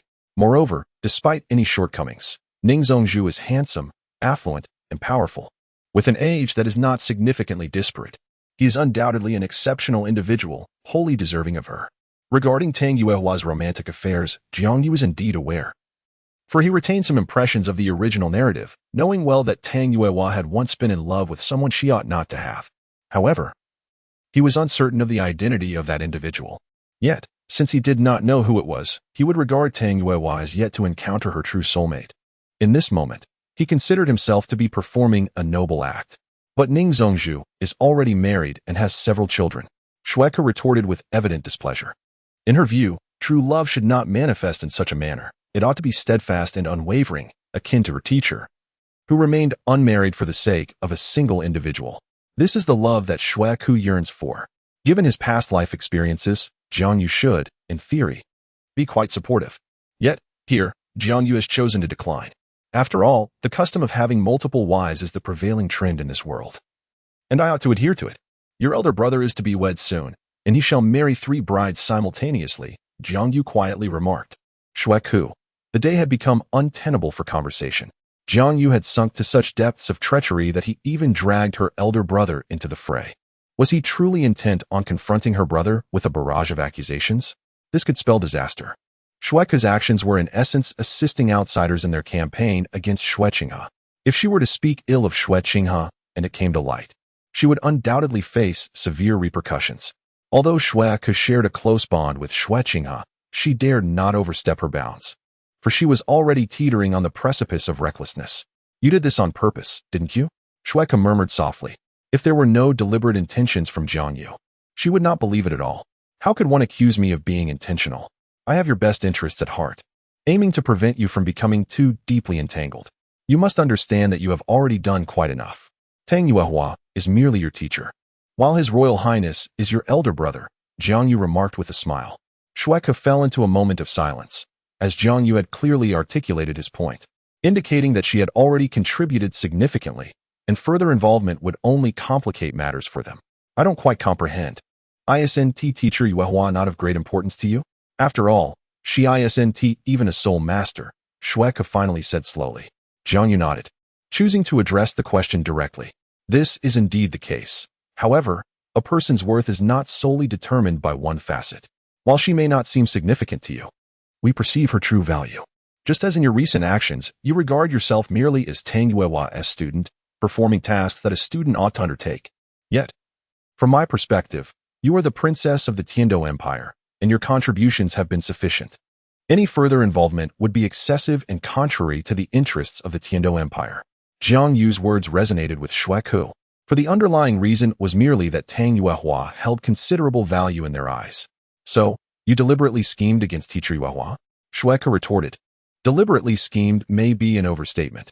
It was simply a fortuitous encounter that allowed me to recognize her worth, Jiang Yu replied, while casting a glance at Xue Qinghe, noticing the guilt in her eyes, which made him sigh inwardly. Rest assured, when I mention a fortuitous encounter, I refer not to your influence, but rather to her second brother, Hao Tiandou. If Hao Tiandou had not posed a threat to His Royal Highness, even if Tang Yuehua were to dance with great fervor, no one would pay her any heed. Jiang Yu explained helplessly, uncertain why he felt compelled to elaborate. In truth, it was unnecessary. Xue Qinghe's thoughts were of little consequence to the current situation. He merely wished to alleviate any guilt she might harbor. In this passage, Jiang Yu was not deceiving. He spoke nothing but the truth. Even though he had previously mentioned Tang Yuehua, it was mostly in jest and not with any intent to manipulate. At most, it was merely a speculative remark regarding a potential future based on current plans, which, as fate would have it, did indeed come to pass. Had it not been for Tang Hao's strategic move, they would not have found themselves in their current predicament. The situation concerning Ning Fengji also posed a dilemma, which was somewhat vexing for Jiang Yu. He pondered silently, considering that his thoughtful approach towards Ning Fengji should elicit gratitude rather than hostility. After all, he was essentially providing a service akin to matchmaking, with the prospect of future prominence in mind. Upon hearing Jiang Yu's words, Xue Qinghe felt a wave of relief. She had not anticipated the depth of the complexities involved. I still have much to learn. My power feels insubstantial compared to his. Jiang Yu is indeed formidable. And perhaps my father sent me here to learn from him. Xue Qinghe regarded Jiang Yu with newfound respect, truly recognizing the remarkable capabilities of this youth, who was only slightly younger than herself. This could not possibly encompass all he was. A unique curiosity stirred within her heart towards Jiang Yu. Thank you, Xue Qinghe murmured softly, understanding that Jiang Yu's words were spoken not out of necessity, but out of consideration for her. This left Jiang Yu somewhat astonished. He wished to articulate something, yet the words lingered on the tip of his tongue, seeming rather trivial and conveying an air of arrogance. Thus, he muttered dully, "No need for thanks." Those simple 3 words transcended 1,000 expressions, and a smile graced Xue Qinghe's face, easing the tension between them considerably. However, with this newfound tranquility, their conversation dwindled. Moments ago, they had been bickering, yet now silence enveloped them, leaving Jiang Yu in considerable discomfort. The atmosphere grew quiet. Ultimately, Jiang Yu broke the silence. His tone tinged with regret as he said, "I apologize. I did not intend to speak to you in that manner. I merely wished to convey a few truths. You have already done more than enough. Furthermore, my approach is most beneficial for Tang Yuehua, offering her only advantages and no drawbacks." Jiang Yu found himself inadvertently revealing more than he intended. "It's quite all right. I can comprehend," Xue Qinghe replied with a gentle laugh, refraining from countering Jiang Yu as she had before. Yet, this only deepened Jiang Yu's discomfort as the atmosphere once again froze. He detested such moments. With too many secrets left unspoken, he found no topic of conversation with Xue Qinghe. Should they discuss her studies or the intricacies of court etiquette? To be blunt, Jiang Yu was utterly inept in matters of etiquette, having no understanding of such conventions. Fortunately, just as Jiang Yu was on the verge of further unease, Tang Yuehua arrived, alleviating his embarrassment. "What has Master Tang decided?" Jiang Yu exhaled a sigh of relief as he turned to Tang Yuehua. At that moment, Tang Yuehua's expression was remarkably serene, as if she had attained profound clarity, which caused Jiang Yu to worry about her decision. Chapter 95. Fed dog food. "I have agreed to your method," Tang Yuehua stated, her gaze steady upon Jiang Yu after a brief silence. This affirmation allowed Jiang Yu to finally release the tension that had been weighing heavily on his heart. This scene unfolded before Tang Yuehua's eyes, and Jiang Yu's expression did not escape her notice, leading her to realize that Jiang Yu was genuinely concerned about the choices she might make. Although it was possible that Jiang Yu was merely feigning this concern, upon closer reflection, it seemed unnecessary, He had no reason to act in such a manner. It appears you are quite worried that I might refuse, Tang Yuehua remarked calmly. At such a moment, Tang Yuehua should have reconsidered and retracted her earlier statement. After all, it is a principle of strategy to thwart the ambitions of one's adversary. However, she was apprehensive that Jiang Yu might not truly regard her decision with any significance. Upon reflection, this possibility was not without merit. What held great importance for her might not bear the same weight for Jiang Yu. Reluctant to forfeit this opportunity, she acquiesced. She yearned to contribute to her clan and her elder brother, even if it meant sacrificing her own interests. Such a situation, where mutual benefit is achievable yet fraught with the potential for regret, naturally filled me with concern. Fortunately, Master Tang Xian did not disappoint me. I had anticipated that he might reconsider upon witnessing my demeanor. Jiang Yu remarked with an easy smile. This only reinforced Tang Yuehua's conviction that Jiang Yu was indifferent. I will not refuse, she thought, for she had no grounds to decline, and moreover, she was no longer the master of Yuexian. After the incident with Xue Qinghe, it was impossible for Tang Yuehua to assume the role of Yueshuan's leader, let alone contemplate marriage. Her expression remained remarkably tranquil, as if she were utterly unconcerned for herself. I shall still refer to you as Master Tang. Otherwise, I find it difficult to conjure a title befitting you. As for the reasons, might not your own rationale suffice? Jiang Yu spoke earnestly, devoid of any pretense. Tang Yuehua fell silent for a moment. Her reasons were of little significance, for she left her sentence unfinished. Yet Jiang Yu grasped the essence of her sentiment. It was a stark and bittersweet truth, so much so that it rendered Jiang Yu momentarily speechless. Then let us prepare. Master Tang, it shall not be long now, Jiang Yu declared as he rose to his feet. Are you not concerned that Ning Fengji may not consent? Tang Yuehua suddenly inquired. Based on your understanding, what kind of person do you perceive sect Master Ning to be? Jiang Yu retorted with a question of his own. Tang Yuehua could not possibly be unfamiliar with Ning Fengji. Both were prominent heirs of their respective sects and resided in Tiandou City, their paths inevitably crossing. Moreover, Jiang Yu had surmised from previous conversations that Tang Yuehua's position as master of Yuexian was likely bolstered by Ning Fengji's protection. Did one truly believe that Tang Yuehua's perceived lack of strength would deter others from casting their ambitions upon her? Such intentions undoubtedly existed, but they were merely thwarted. The Haoyan sect was not an option, leaving only the seven treasure glazed tile sect capable of withstanding the pressure from the spirit hall. I do not know, Tang Yuehua replied, shaking her head. It is quite natural, really. Ever since the incident with the Haoyan sect, communication between the two has diminished significantly. Even though Tang Yuehua and Ning Fengji reside in the same city, their encounters have been infrequent, and when they do meet, there is an evident lack of discourse, seemingly to avoid any semblance of impropriety. It is understandable. Based on my knowledge of Uncle Ning, he would initially be quite irked by my unilateral decision. However, once I elucidate the reasons behind it, he would undoubtedly acquiesce. Tang Xianzhu, do you comprehend why? Jiang Yu stated with an air of certainty. Why? Tang Yuehua, piqued by curiosity, inquired. Well, that is for you to deduce. Jiang Yu replied with a playful smile. Tang Yuehua thought to herself that this fellow was indeed rather insufferable. Jiang Yu's words rendered her speechless, and even Xue Qinghe, who stood nearby, frequently cast exasperated glances at him. Such half-revealed statements were truly vexatious. Jiang Yu, chuckling, said, I can only assume that Tang Xianzhu harbors some reproach towards me at this moment. However, I must convey that matters concerning the parties involved cannot be accurately relayed by a mere observer. This is something you will come to understand in due time. Tang Yuehua's eyes flickered with contemplation, clearly pondering the implications of Jiang Yu's words. Jiang Yu simply smiled at this sight. Very well, Xue Qinghe, please escort your teacher. Today's conversation has been quite delightful, Jiang Yu remarked to Xue Qinghe. Is that all? Xue Qinghe responded. Indeed, we have concluded our discussion. As for what remains unspoken, you shall comprehend it in the future. To articulate it now would be of no benefit to Tang Xianzhu, only serving to increase her burdens. Jiang Yu replied with a gentle smile. Understanding in the future was the phrase Jiang Yu repeated most during their conversation today. He was acutely aware that possessing excessive knowledge without the power to effect change only exacerbates one's troubles, rendering life more arduous. It is indeed rare to be blissfully ignorant and free. Isn't that the essence of life? Subsequently, Xue Qinghe led Tang Yuehua away, but as Tang Yuehua departed, she cast Jiang Yu a meaningful glance, causing him to pause momentarily before breaking into a knowing smile. Indeed, I have underestimated her.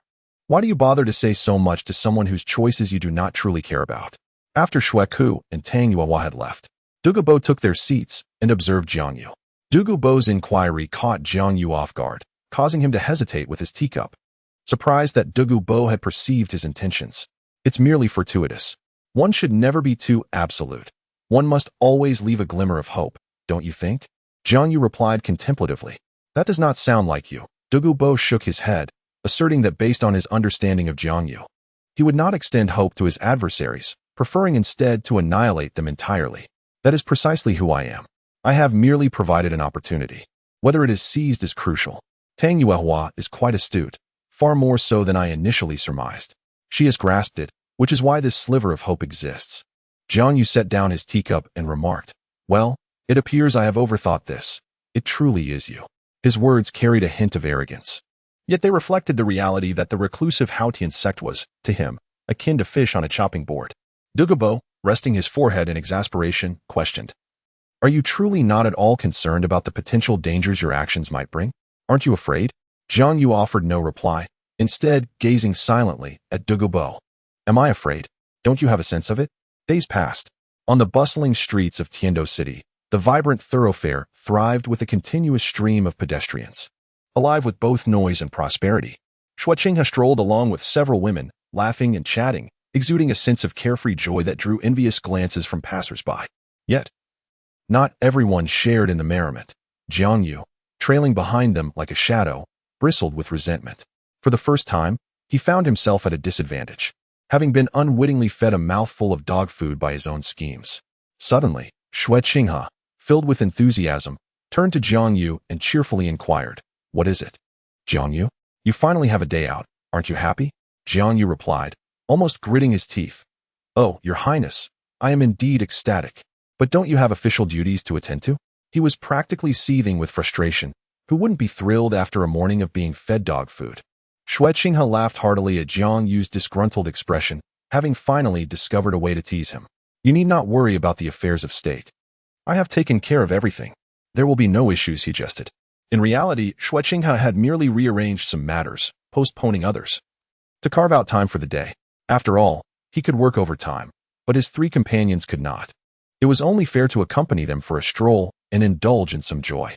Indeed, such outings should be frequent. They are genuinely delightful. Meng Yiran chimed in, observing that Jiang Yu seemed somewhat discontented. Is it because you feel lonely? Would you like me to introduce you to some sisters? Despite the present company being quite agreeable, Meng Yiran took the opportunity to needle Jiang Yu, a consequence of his earlier machinations against her. Isn't that right, Sister Qinxiang? You surely have many sisters to introduce to Lord Jiang, she said, glancing at the somewhat shy Bai Qinxiang beside her. Bai Qinxiang, who was younger than Ning Rongrong, nodded in slight confusion, then added cheerfully, Yes, our 4 great clans have many eligible sisters. Even Ning Rongrong, who stood nearby, chimed in, stating, If Lord Jiang is in search, our 7-treasure glazed tile school also boasts numerous eligible young ladies. I would be more than happy to facilitate the introductions. Compared to the earlier remarks of the 2 women, Ning Rongrong's words were imbued with a palpable sense of resentment. Chapter 96, A Chance Encounter on the Street. There is a reason for this. As a result of Jiang Yu's recent actions, Ning Rongrong is about to have several mothers. Such matters inevitably evoke resentment in anyone. Yet only Jiang Yu surpasses Ning Rongrong in this regard. Otherwise, Ning Rongrong might have been inclined to confront Jiang Yu physically. Is this how one conducts themselves? Not only did Jiang Yu act as a matchmaker for Ning Rongrong's father, Ning Fengji, but remarkably, he succeeded in his endeavors. The wedding date has been set for a future occasion, even earlier than that of Xue Qinghe. After all, Ning Fengji does not have to grapple with age considerations, whereas Xue Qinghe must take into account the ages of Bai Qinxiang and Ning Rongrong, which are indeed rather tender. Consequently, Xue Qinghe and Jiang Yu deliberated and decided it would be prudent to wait a while longer.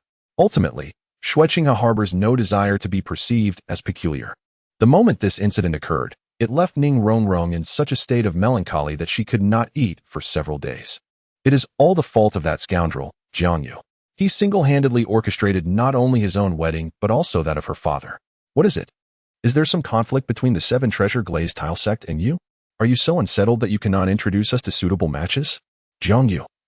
fully aware of Ning Rongrong's grievances, conceded to himself. All right, I admit I may have acted somewhat inappropriately. Exploiting the 7-treasured glazed tile sect for my own gain is indeed my fault, but must you all conspire together against me? It is utterly inconceivable to Jiang Yu that the 3 women before him have not conspired together. The 3 women, all wives of Xue Qinghe, share a remarkably harmonious relationship, devoid of the scheming and rivalry typically seen among imperial concubines throughout history.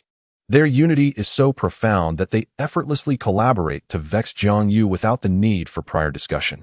Once one initiates, the others instinctively follow suit, rendering the situation nearly insurmountable. Jiang Yu finds himself perplexed as to why their bond is so extraordinarily strong. It would not be an exaggeration to say they share a deep understanding. However, the roots of this camaraderie can be traced back to Jiang Yu's actions. Under normal circumstances, one would expect rivalry among these 3, yet Jiang Yu, recognizing that Xue Qinghe might struggle to handle such matters, proactively informed their respective families. Their alliance is thus founded upon mutual benefit, allowing them to communicate tacitly and navigate their circumstances with ease. Consequently, in the absence of familial support, and with Jiang Yu exerting pressure, Xue Qinghe's reluctance, coupled with their shared adversary, naturally led these 3 to unite against him, treating Jiang Yu as a formidable opponent. Moreover, through the course of their interactions, they formed genuine friendships, evolving into close sisters. Observing this dynamic, Xue Qinghe smiled knowingly.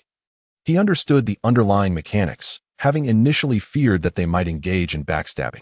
To his relief, upon taking charge, he discovered that Jiang Yu had already resolved all matters at hand, allowing him to breathe a sigh of relief. Let us not make things difficult for Jiang Yu. If he had intended to intervene, he would do so himself, Xue Qinghe remarked with a smile directed at Jiang Yu. Grateful for Xue Qinghe's defense, Jiang Yu exhaled in relief, responding, "Thank you, Your Highness. I will handle this myself." Xue Qinghe smiled, but remained silent, secretly intrigued by the prospect of assisting Jiang Yu in finding a partner, especially since Jiang Yu had facilitated 3 for him. However, now is not the time to voice such thoughts, particularly while his wives were preoccupied with Jiang Yu. He must maintain decorum to avoid sending the wrong message. By the way, how is that girl, Xue Qinghe? I wonder what father has in mind, transferring her to the Ministry of Agriculture. Doesn't she need to study? Xue Qinghe suddenly inquired. Your Highness, she indeed does not need to study. The classes at Yuxian are suspended. Therefore, her position at the Ministry of Agriculture is quite suitable, and she is exceptionally intelligent with a strong capacity for learning, showing great potential, Jiang Yu replied thoughtfully. Though Xue Qinghe may lack experience, Jiang Yu still spoke favorably of her, considering her lineage as the daughter of the Snow Knight Emperor. Is that so? Then I must trouble you to take good care of her. To be honest, I have a great many matters to attend to, and I am grateful for your presence. I trust you will look after her well, Xue Qinghe remarked, his expression hinting at deeper implications. I certainly will, Jiang Yu assured him. Jiang Yu replied, yet the expression on Xue Qinghe's face left him perplexed, unable to fathom his thoughts. However, before Jiang Yu could decipher the situation, an unexpected yet somewhat anticipated figure emerged, Oscar. Why was he here? Why so soon?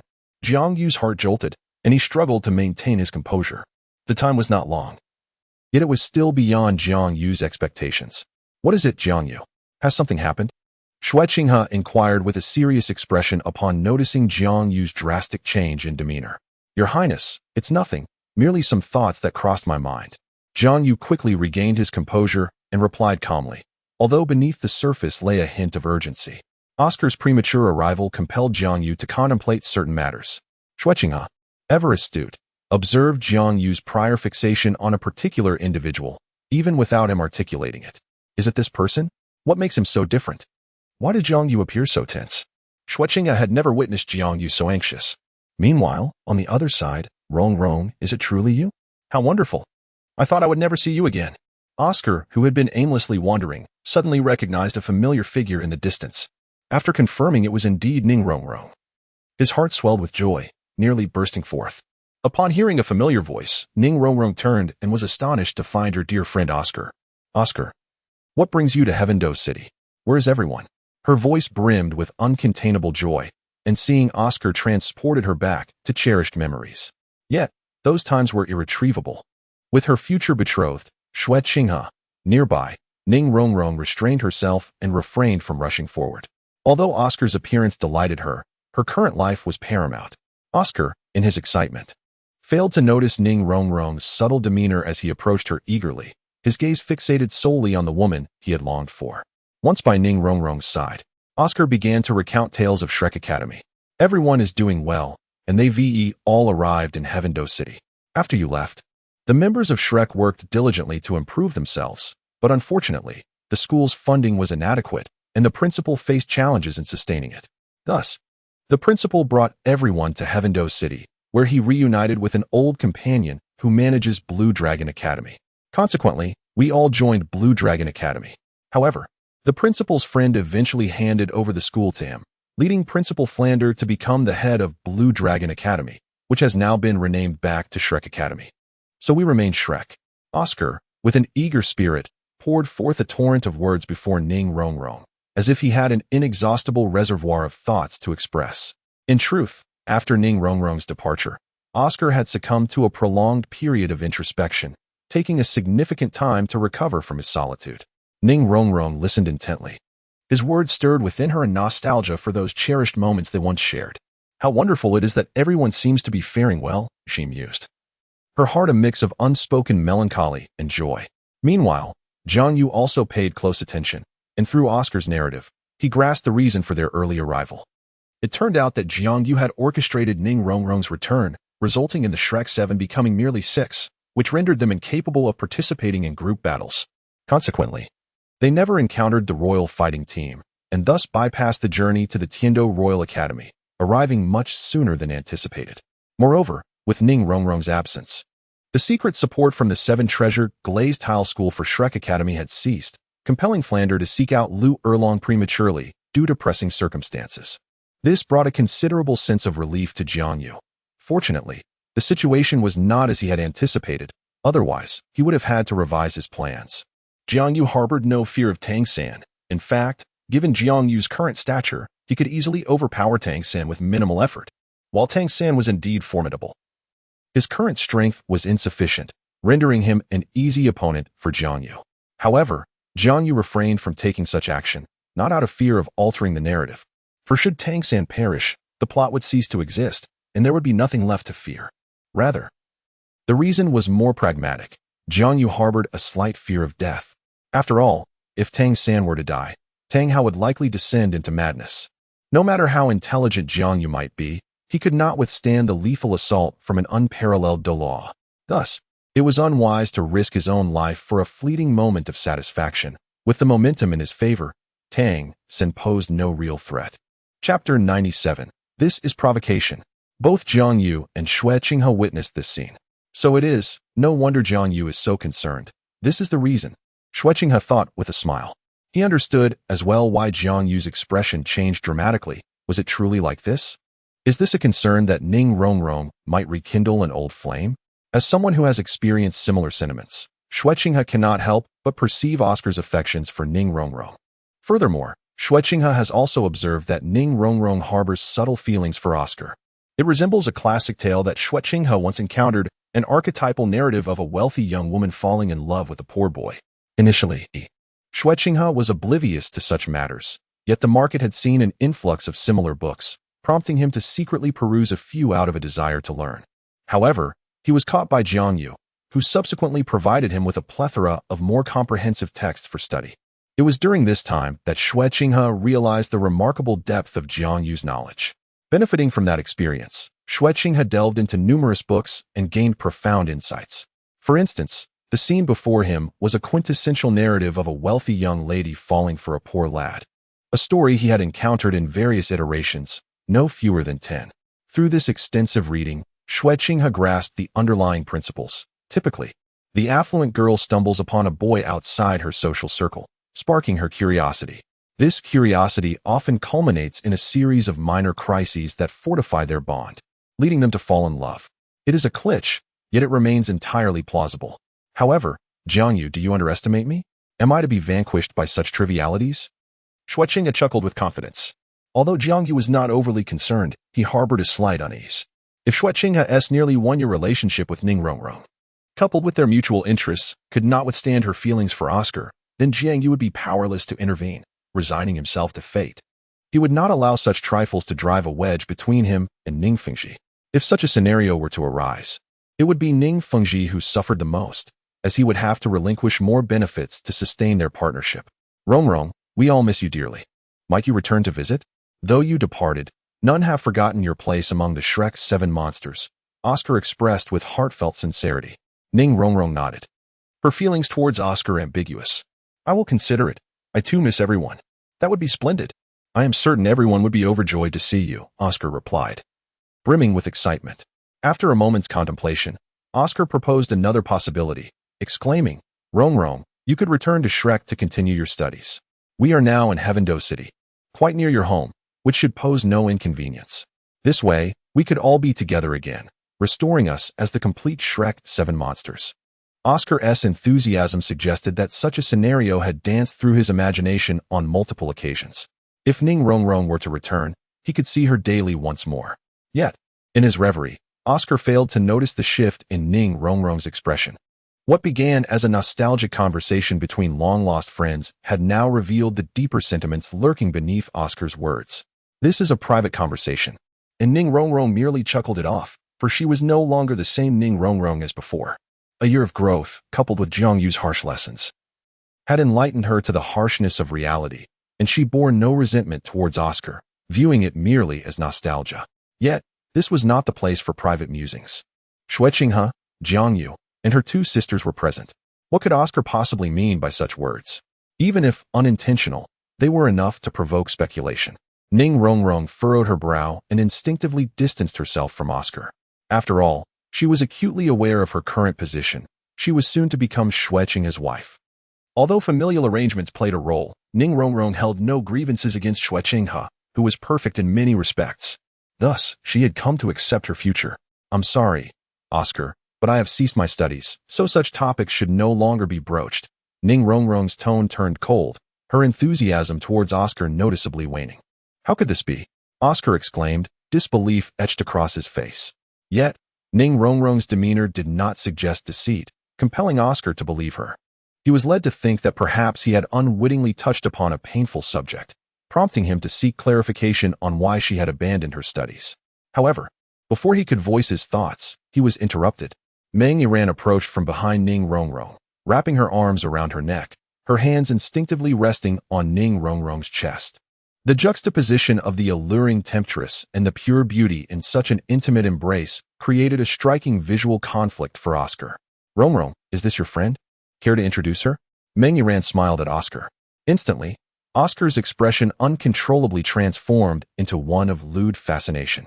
The previously composed demeanor he had shown towards Ning Rongrong now revealed his true nature, his excitement palpable. Goodness, this is quite exhilarating. What would happen if Fatty saw this? The scene was so provocative that it sent Oscar's imagination spiraling, for he was not known for his decorum. However, he overlooked a crucial detail. This was not a school setting. In an academic environment, such an expression might elicit thoughts of mere awkwardness, but outside, it was undeniably perverse. Instantly, the countenances of the 2 women shifted, their discomfort palpable at the sight of Oscar's expression. They had often engaged in similar antics. Yet Oscar's display was unlike anything they had witnessed before.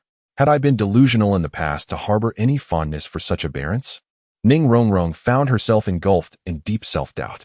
What had once seemed trivial now appeared rather glaring. Meanwhile, Jiang Yu had already covered his face, unwilling to witness further. He truly did not anticipate such an occurrence. A pleasant reunion had suddenly soured. Why was it that I lack Oscar's thoughts? Or am I the one who is abnormal? Jiang Yu pondered silently, beginning to question his own perceptions. When he first witnessed Ning Rongrong and her companions behaving in such a manner, he could only think that these 3 must be unwell, led astray by Xue Qinghe. Indeed, Jiang Yu did not indulge in fanciful thoughts. He merely found these 3 individuals to be peculiar. Now, upon observing Oscar, he felt as though the affliction lay with himself, for this scene was undeniably provocative. Yet, Oscar, did you not realize that such an expression might incite discontent? Had you not noticed the shift in Xue Qinghe's demeanor? Jiang Yu mused, somewhat speechless. Xue Qinghe could tolerate his future wife conversing with other men, but he could not abide another man casting such a lecherous gaze upon her. This is a provocation. A blatant provocation. The anger etched on Xue Qinghe's face was unmistakable. In truth, Oscar did not intend this. Rather, it was simply his nature, as the original text had elaborately depicted. Even his martial spirit reflected this essence.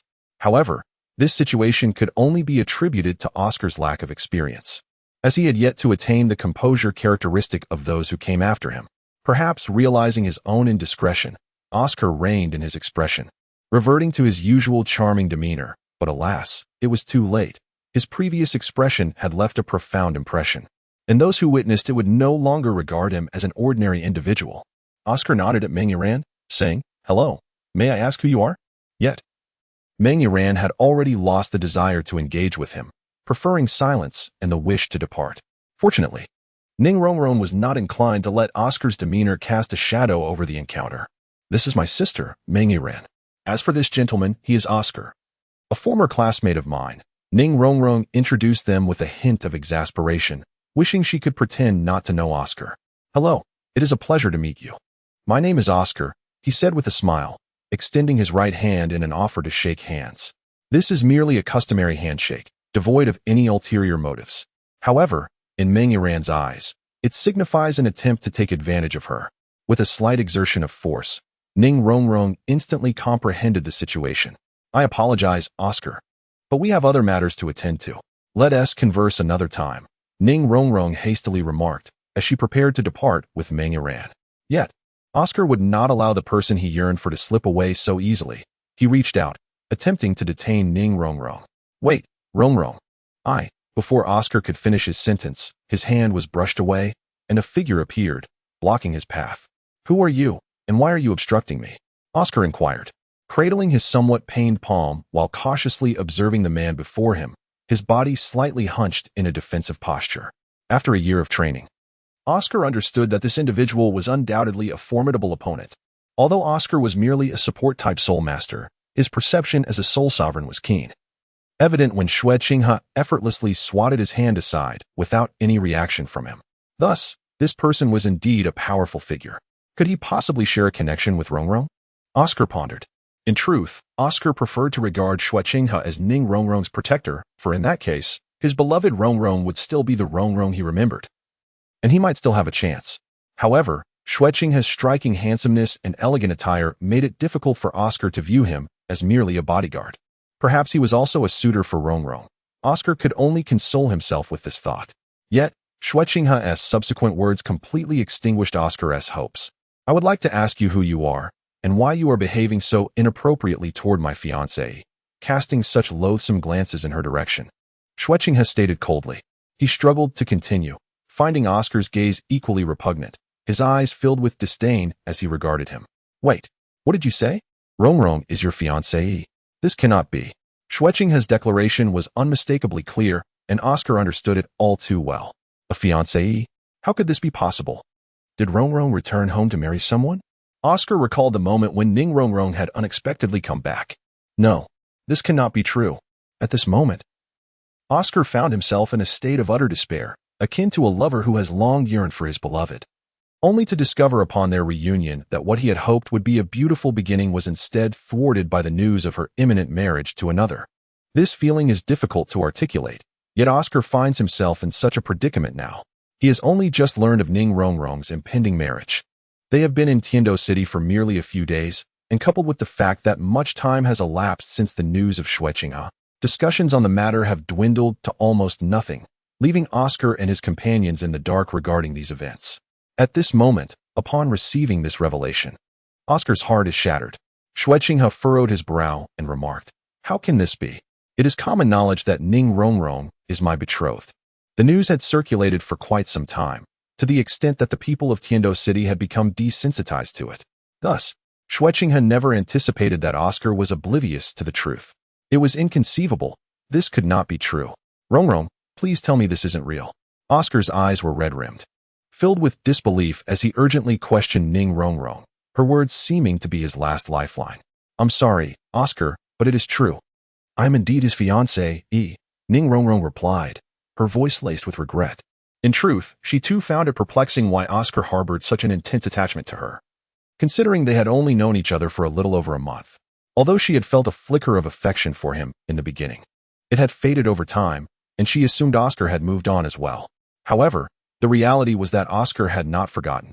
Instead, his feelings had intensified with the passage of time. Unbeknownst to Ning Rongrong, Oscar's situation was quite typical for someone of his age, who was just beginning to understand the complexities of love. When he first encountered her, he genuinely felt a spark, and the month that followed only deepened his feelings as he began to envision a future with her.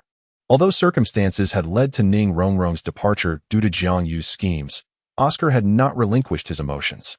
Each day, witnessing the blossoming romances of Xiao Wu and Tang San, as well as Dai Mubai and Zhu Zhuqing, only fueled his longing for Ning Rongrong, allowing his feelings to grow and evolve into what they were today. It could be said that the current predicament stemmed not only from Oscar's inability to let go, but also from the external influences surrounding him. It's impossible. It can't be. You scoundrel. You are unworthy. Ning Rongrong's words pierced Oscar's heart like daggers, for the beloved he had waited so long for had become another's wife. Anger ignited within him, and he cast aside all restraint, ultimately clenching his fists and striking towards Xue Qinghe's face. The sudden turn of events left everyone stunned. Even Jiang Yu was taken aback by Oscar's aggression. He harbored a disdain for the Shrek 7, for they seemed to be the center of the universe, eliciting envy within him. He never shied away from admitting his feelings. Jealousy was simply jealousy, and he did not like them. When he plotted against Ning Rongrong, he felt a sense of satisfaction. Yet, his actions stemmed from a dislike for Shrek rather than a desire for their demise. There was no moral conflict in this. At that moment, Oscar had committed no wrongdoing. I must stop him. Xue Qinghe's gaze turned icy as he regarded Oscar's reckless assault. To be candid, he truly did not comprehend Oscar's motivations. Was living not preferable? With a resounding crash, Oscar was sent hurtling backward, blood gushing from his mouth, staining the earth and soaking his garments. The brutal blow rendered him incapacitated, sprawled on the ground, unable to rise. The scene unfolded with such swiftness that those present were left momentarily stunned. Xue Qinghe, furrowing his brow, remarked, I require an explanation, Jiang Yu. In response, Jiang Yu turned toward Xue Qinghe, bowing respectfully as he said, Your Highness, he is not deserving of death. It was none other than Jiang Yu who had just sent Oscar flying. Sensing an ominous presence as Oscar approached Xue Qinghe, Jiang Yu had been prepared, delivering a swift kick the moment Oscar made his move. Caught off guard, Oscar sustained severe injuries from Jiang Yu's strike. Though gravely wounded, he had managed to preserve his life. Jiang Yu's intention was merely to rescue him, yet this did not imply a lack of resentment towards Oscar. You acted recklessly. Do you think you can remain unscathed while feigning ignorance? Committing such an offense in plain sight. Had it been anyone else, Oscar, you would already be dead. Not deserving of death? The light in Xue Qinghe's eyes flickered, and he instantly comprehended Jiang Yu's meaning. Jiang Yu's intent was rather straightforward. Whether Oscar lived or died was of little consequence. It was his prior actions that lingered in ambiguity. However, in this particular context and setting, Oscar could not perish at the hands of Xue Qinghe or his faction. This incident tarnishes the reputation of Xue Qinghe, as there were numerous witnesses to the unexpected occurrence. Jiang Yu, he has entrusted this matter to you, HM. Xue Qinghe cast a cold glance at Oscar on the ground before turning to leave. Subsequently, the three women who followed Xue Qinghe also departed, leaving Jiang Yu alone at the scene. As Ning Rongrong passed by Jiang Yu, she quietly expressed her gratitude, saying, Thank you. She was well aware that without Jiang Yu's intervention, Oscar would have surely perished. Although she harbored some disdain for Oscar now, as a former friend, she did not wish for his demise. No need for thanks, but Miss Ning, you would do well to distance yourself from such individuals. Should a similar situation arise again, I cannot guarantee their safety. Ultimately, their mindset and stance differ from ours. While swift retribution may seem appealing, it often invites calamity in the mundane world. And you cannot afford the consequences, Jiang Yu advised earnestly. Is Oscar's behavior truly that grave? Ning Rongrong inquired. Not at all. It is hardly severe. To put it plainly, this incident merely involved two rivals acting out of indignation. For others, it would be inconsequential. As long as no lives were lost, most would simply relish the spectacle. However, in the case of Xue Qinghe, it takes on a serious nature. Having recently faced threats, Oscar's blatant defiance and reckless actions raised the question of whether anyone would intervene. Jiang Yu explained. I understand, Ning Rongrong replied, her demeanor weighed down by the gravity of the situation. Jiang Yu's message was clear. She should minimize contact with her former friends, as their paths had diverged significantly. Oscar and his cohorts could act without regard for consequences. But she, Ning Rongrong could not afford such liberties, as her family's interests were at stake. Acting recklessly would endanger not only herself, but also her family. As long as you understand, Jiang Yu concluded, before turning his attention to the pained sight of Oscar on the ground. Lu Xian. A figure appeared behind Jiang Yu. It was Yi Lingling's father, Lu Xian, whom Jiang Yu had previously recruited for assistance. Had Jiang Yu not intervened, it would have been Lu Xian who took action, and Oscar would have certainly met his end. First, apprehend him, then notify Xue Academy to collect him, Jiang Yu commanded. Understood. Lu Xian responded, before leading the incapacitated Oscar away from sight. Jiang Yu pressed his fingers against his temples, feeling a throbbing headache. What is the meaning of all this? Chapter 99. It is quite perplexing. I kindly ask everyone to disperse. The festivities have concluded, and it is time for each of you to attend to your own affairs. Jiang Yu addressed the people around him.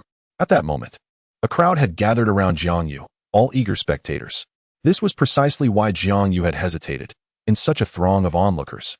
Taking direct action could tarnish Xue Qinghe's reputation. After all, these individuals were merely passers-by, indifferent to the truth of the matter, including whether Ning Rongrong and Oscar had ever been involved. Their primary concern lay in the sensationalism of the incident. In their fervor for drama, their perceptions often skewed. To them, Oscar was merely the ex-boyfriend of Ning Rongrong, and Xue Qinghe's intervention to reclaim her from Oscar would naturally lead to resentment. With their paths crossing once more, old feelings might reignite, provoking Xue Qinghe's ire, prompting him to mock Oscar, who, incensed, would retaliate, providing Xue Qinghe with the perfect opportunity to vanquish his rival. It was a clear narrative, yet it bore no resemblance to the truth. Nevertheless, it was the tale that captivated them. Should Oscar meet his demise, it would undoubtedly tarnish the reputations of both Ning Rongrong and Xue Qinghe. Sir Jiang, your kindness is commendable. Such a rogue should be dealt with immediately. A bystander exclaimed loudly. Although Jiang Yu's fame was not prominent, many recognized him as one of Xue Qinghe's former companions. Indeed, just look at that lecherous grin. He clearly lacks integrity, daring to vie for a woman against the crown prince. Another chimed in. Absolutely. I have never encountered such a repugnant individual, a woman added. Her disdain evident, having witnessed Oscar's lascivious demeanor. Listening to the cacophony of misguided opinions, Jiang Yu rolled his eyes. If only you all thought better, he mused. Now, let us cease this idle chatter. The truth is not as you perceive. The fellow on the ground is not Miss Ning's former boyfriend. They were merely acquaintances from their brief time at Xue Academy over a month ago. After Miss Ning departed, he developed feelings for her, mistakenly believing them to be mutual, which is why he acted out upon learning of her impending marriage. Furthermore, he holds no competitive stance against the crown prince, who, prior to this, was entirely unfamiliar with him. All that I have said can be verified. Should you wish, you may investigate further, Jiang Yu patiently explained to the crowd. It is of utmost importance. The most effective means of dispelling rumors is to elucidate matters clearly. Regarding the situation between Oscar and Ning Rongrong, one might speculate that had Jiang Yu only retrieved Ning Rongrong after a year, the circumstances would indeed align with public perception. However, Jiang Yu brought her back after merely a month of her studies. Thus, events could not have unfolded in such a manner. The relationship between Ning Rongrong and Oscar is, in truth, that of ordinary classmates. Even if there exists a hint of affection, it is merely a nascent seed, one that has yet to sprout, and it was swiftly encased in cement by Jiang Yu before it could take root. Upon hearing Jiang Yu's explanation, the onlookers grasped the reality of the situation. Falling into a contemplative silence, their understanding somewhat muddled. Finally, one individual spoke up. Lord Jiang, how could he dare? Jiang Yu shrugged in resignation, expressing, I do not know. You need not inquire of me. I possess no romantic inclinations. How could I comprehend the thoughts of such individuals? Meanwhile, at Xue Academy, formerly known as Blue Dragon Academy, the merger has propelled their strength to new heights. Presently, Xue Academy possesses the potential to ascend to the ranks of elite institutions, and Flinder cannot contain his joy. Yet, having only recently merged, he faces a plethora of matters requiring attention. Flinder finds little time to celebrate, for he is busier than ever. Especially with the former head of Blue Dragon Academy, Lu Erlong, no longer overseeing affairs. That afternoon, Flanders found himself in a state of utter turmoil, grappling with the affairs arising from the merger of the two academies. With the increase in student numbers post-merger, Flanders could no longer allocate all resources solely to Tang San and his companions as he had done previously. This can easily foster a sense of injustice. leading ordinary students to distrust the institution. However, Flander is reluctant to treat Tang San and his peers the same as others, after all. Their exceptional talents would be squandered if not given special attention. A plan must be devised, yet there is no time for respite, and Flander is handling the situation with considerable difficulty. Suddenly, the door to the office was thrust open with great force, and Flander looked up to see Yu Xiaojing entering with the group. Flander set down the documents he held, a look of confusion crossing his face as he inquired, "Xiaojing, what is the matter? What has happened?" Among the visitors were not only Yu Xiaojing, but also former Shrek Academy students Tang San and Xiao Wu, nearly all present, indicating that something significant had occurred. However, one was noticeably absent, Oscar. Flander keenly sensed that something was amiss. Oscar had not arrived. "Flander, a grave situation has arisen," Yu Xiaojing stated seriously. "It concerns Oscar." Flander furrowed his brow, responding, "Indeed, Oscar has clashed with the crown prince of the current Tiandou Empire, and he is now imprisoned. This document of confinement has been sent from the prince's residence." Yu Xiaojing handed Flander a piece of paper. With a resounding bang, Flander slammed his palm on the desk. Rising in anger as he exclaimed, "This is intolerable. The prince's residence dares to arrest someone merely on the accusation of a clash with the prince? Is there no law to abide by? I know that boy Oscar better than anyone. He would never instigate such a confrontation." Yu Xiaojing rubbed his temples, saying, "The matter is not so straightforward. Please, take a look at this document." Flander, filled with fury, took the paper Yu Xiaojing had handed him and began to read. After only a brief glance, his complexion paled considerably. This document not only chronicles the general course of events, but also meticulously details the transgressions committed by Oscar, including harassment of the crown princess and assaults on the crown prince. Each act, when considered independently, is undeniably egregious. To merely label it as disrespect towards the crown prince is to downplay the gravity of the situation. It is far from mere insolence, rather. It is akin to dragging the crown prince's face against the ground. This cannot be true," Flander uttered, his face a mask of disbelief. "Is this still the Oscar he knows? Has someone else taken his place?" "Indeed, it seems so, for that princess is Ning Rongrong. If it were not for her presence, Oscar would likely have been slain on the spot." Yu Xiaojing spoke in a grave tone. Encountering Ning Rongrong has been both a stroke of fortune and misfortune for Oscar. Had their paths not crossed, such turmoil would not have arisen.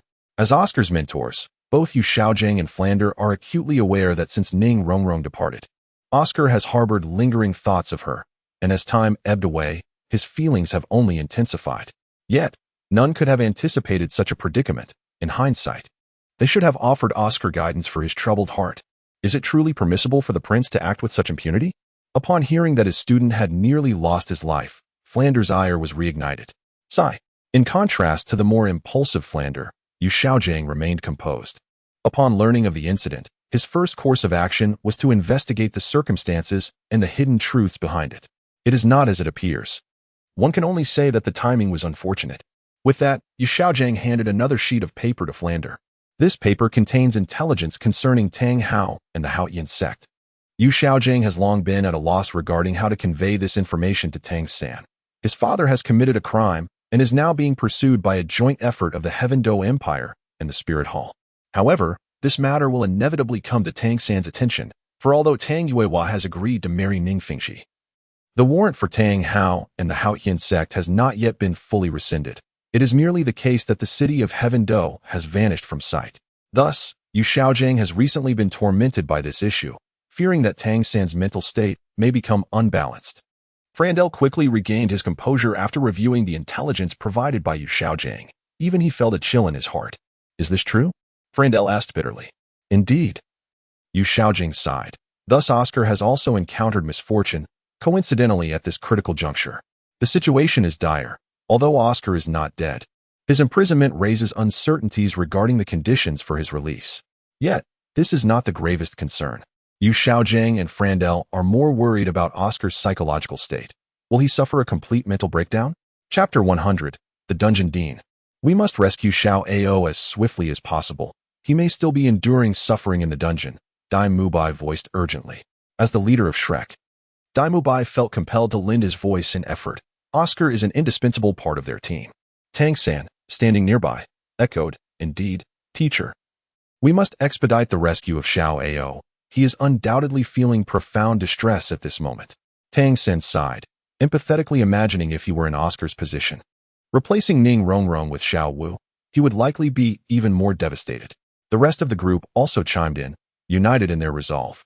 At this moment, they exhibited remarkable solidarity, a testament to Shrek's teachings, as they all sought to contribute to the rescue of Oscar in his time of peril.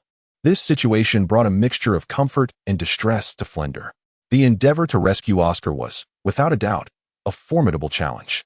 Given the circumstances surrounding Tang Hao, Oscar's actions could be deemed egregious and deliberate, regardless of his ignorance. Furthermore, they were merely an academy, insignificant in the face of the nation. Tang San, perceptive and astute, noticed the troubled expressions on his teachers' and Flender's faces, realizing that the quest to assist Oscar was far from straightforward. Nevertheless, this did not deter Tang San's resolve. In truth, he had long been aware of his father's wanted notice, but he refrained from revealing it to spare his teacher's concern. The predicament involving Oscar was, in essence, entangled with his father's actions. Had it not been for Tang Hao's prior deeds, Oscar's transgressions would not have warranted such severity. Even Xue Qinghe might have chosen to merely reprimand him lightly as a display of magnanimity. "Teacher, what course of action must we undertake to rescue Oscar?" Tang Sen inquired. "This remains unclear. For a typical criminal, a ransom would suffice to secure their release. However, Oscar's offense is notably unique and grave, particularly under the current scrutiny. It cannot be resolved with a mere partial payment. A significant cost must be incurred," Yu Xiaojiang elucidated. There were no established parameters, making it exceedingly difficult to gauge the necessary sacrifices. "Regardless of the cost, I am resolute in my determination to rescue Oscar," Tang Sen thought grimly, solidifying his resolve. How detestable the prince is. Could we perhaps seek Rongrong's assistance to intercede on his behalf? Xiao Wu suddenly proposed. "No, we absolutely cannot trouble Ning Rongrong with this matter," Tang Sen replied without hesitation. "Why not?" Xiao Wu queried, perplexed. The others directed their gazes at Tang San, as they shared her sentiment. If Oscar had incurred the prince's wrath, it would seem most prudent to request Ning Rongrong's intercession. Tang Sen felt compelled to explain. "Because this matter, aside from Oscar, implicates Ning Rongrong the most severely, she is likely entangled in trouble herself. Beyond this point, Tang San harbored doubts about Ning Rongrong's willingness to assist. Although they had once been companions, their time together had only spanned a little over a month. And with the passage of time, the bond they shared had likely faded. Alas, the group sighed in disappointment, feeling disheartened by the absence of viable options. "Perhaps we should first visit Oscar and the overseer to ascertain their demands," Flender finally resolved, advocating for an initial meeting to clarify the situation. "Thus, we shall proceed in this manner." Yu Xiaojiang expressed his helplessness. Rather than futilely pondering here, it would be more prudent to investigate how to secure the release of the other party, while also ascertaining Oscar's condition. In the Tiandou Empire, within the dungeon, Oscar was imprisoned for his transgressions, sharing the same fate as other inmates. Much like the dungeons depicted in cinematic portrayals, the conditions in the Tiandou Empire's dungeon were abysmal, if not worse. The cold, damp ground was permeated with a sense of gloom, while patches of mold crawled across the walls. Even the air was thick with a putrid stench, a nauseating blend of decay and filth that was almost unbearable to inhale. This dungeon is not intended for the confinement of soul masters, whose status is far too esteemed to be relegated to such a place. Instead, it is a prison for ordinary individuals who have committed grave offenses, and as such, no one pays heed to the conditions of their surroundings. This is quite realistic. In the realm of Douluo Continent, the status of ordinary individuals who are not soul masters is exceedingly low. Jiang Yu, wishing to ascertain Oscar's condition, accompanied by the arrival of Lu, decided to come and take a look, although the odor was utterly revolting. "What brings you here? Are you so idle that you wish to breathe in different air?" Jiang Yu remarked, covering his nose as he addressed Xue Qinghe beside him. On his way, Jiang Yu encountered Xue Qinghe, and upon learning of the situation, she followed him closely. "Of course, I came to see what kind of lunatic dares to harass my sister-in-law and assault my elder brother," Xue Qinghe asserted, also pinching her nose. It was only natural for Xue Qinghe to want to witness such a brazen perpetrator. "Suit yourself," Jiang Yu replied, exasperated. "By the way, can't you clean up this place? It reeks," Xue Qinghe expressed with evident disdain. Her words were tinged with a hint of pity for the criminals here, as she hoped Jiang Yu would enhance the environment. Well aware of his capabilities. Only you would think that. Jiang Yu understood Xue Qinghe's thoughts, and was about to tease her when suddenly, an unexpected incident occurred. A filthy, foul-smelling hand reached out from the railing, attempting to grasp Xue Qinghe, while the imprisoned criminal uttered lewd remarks. "Little girl, you look quite lovely. Let me have a touch."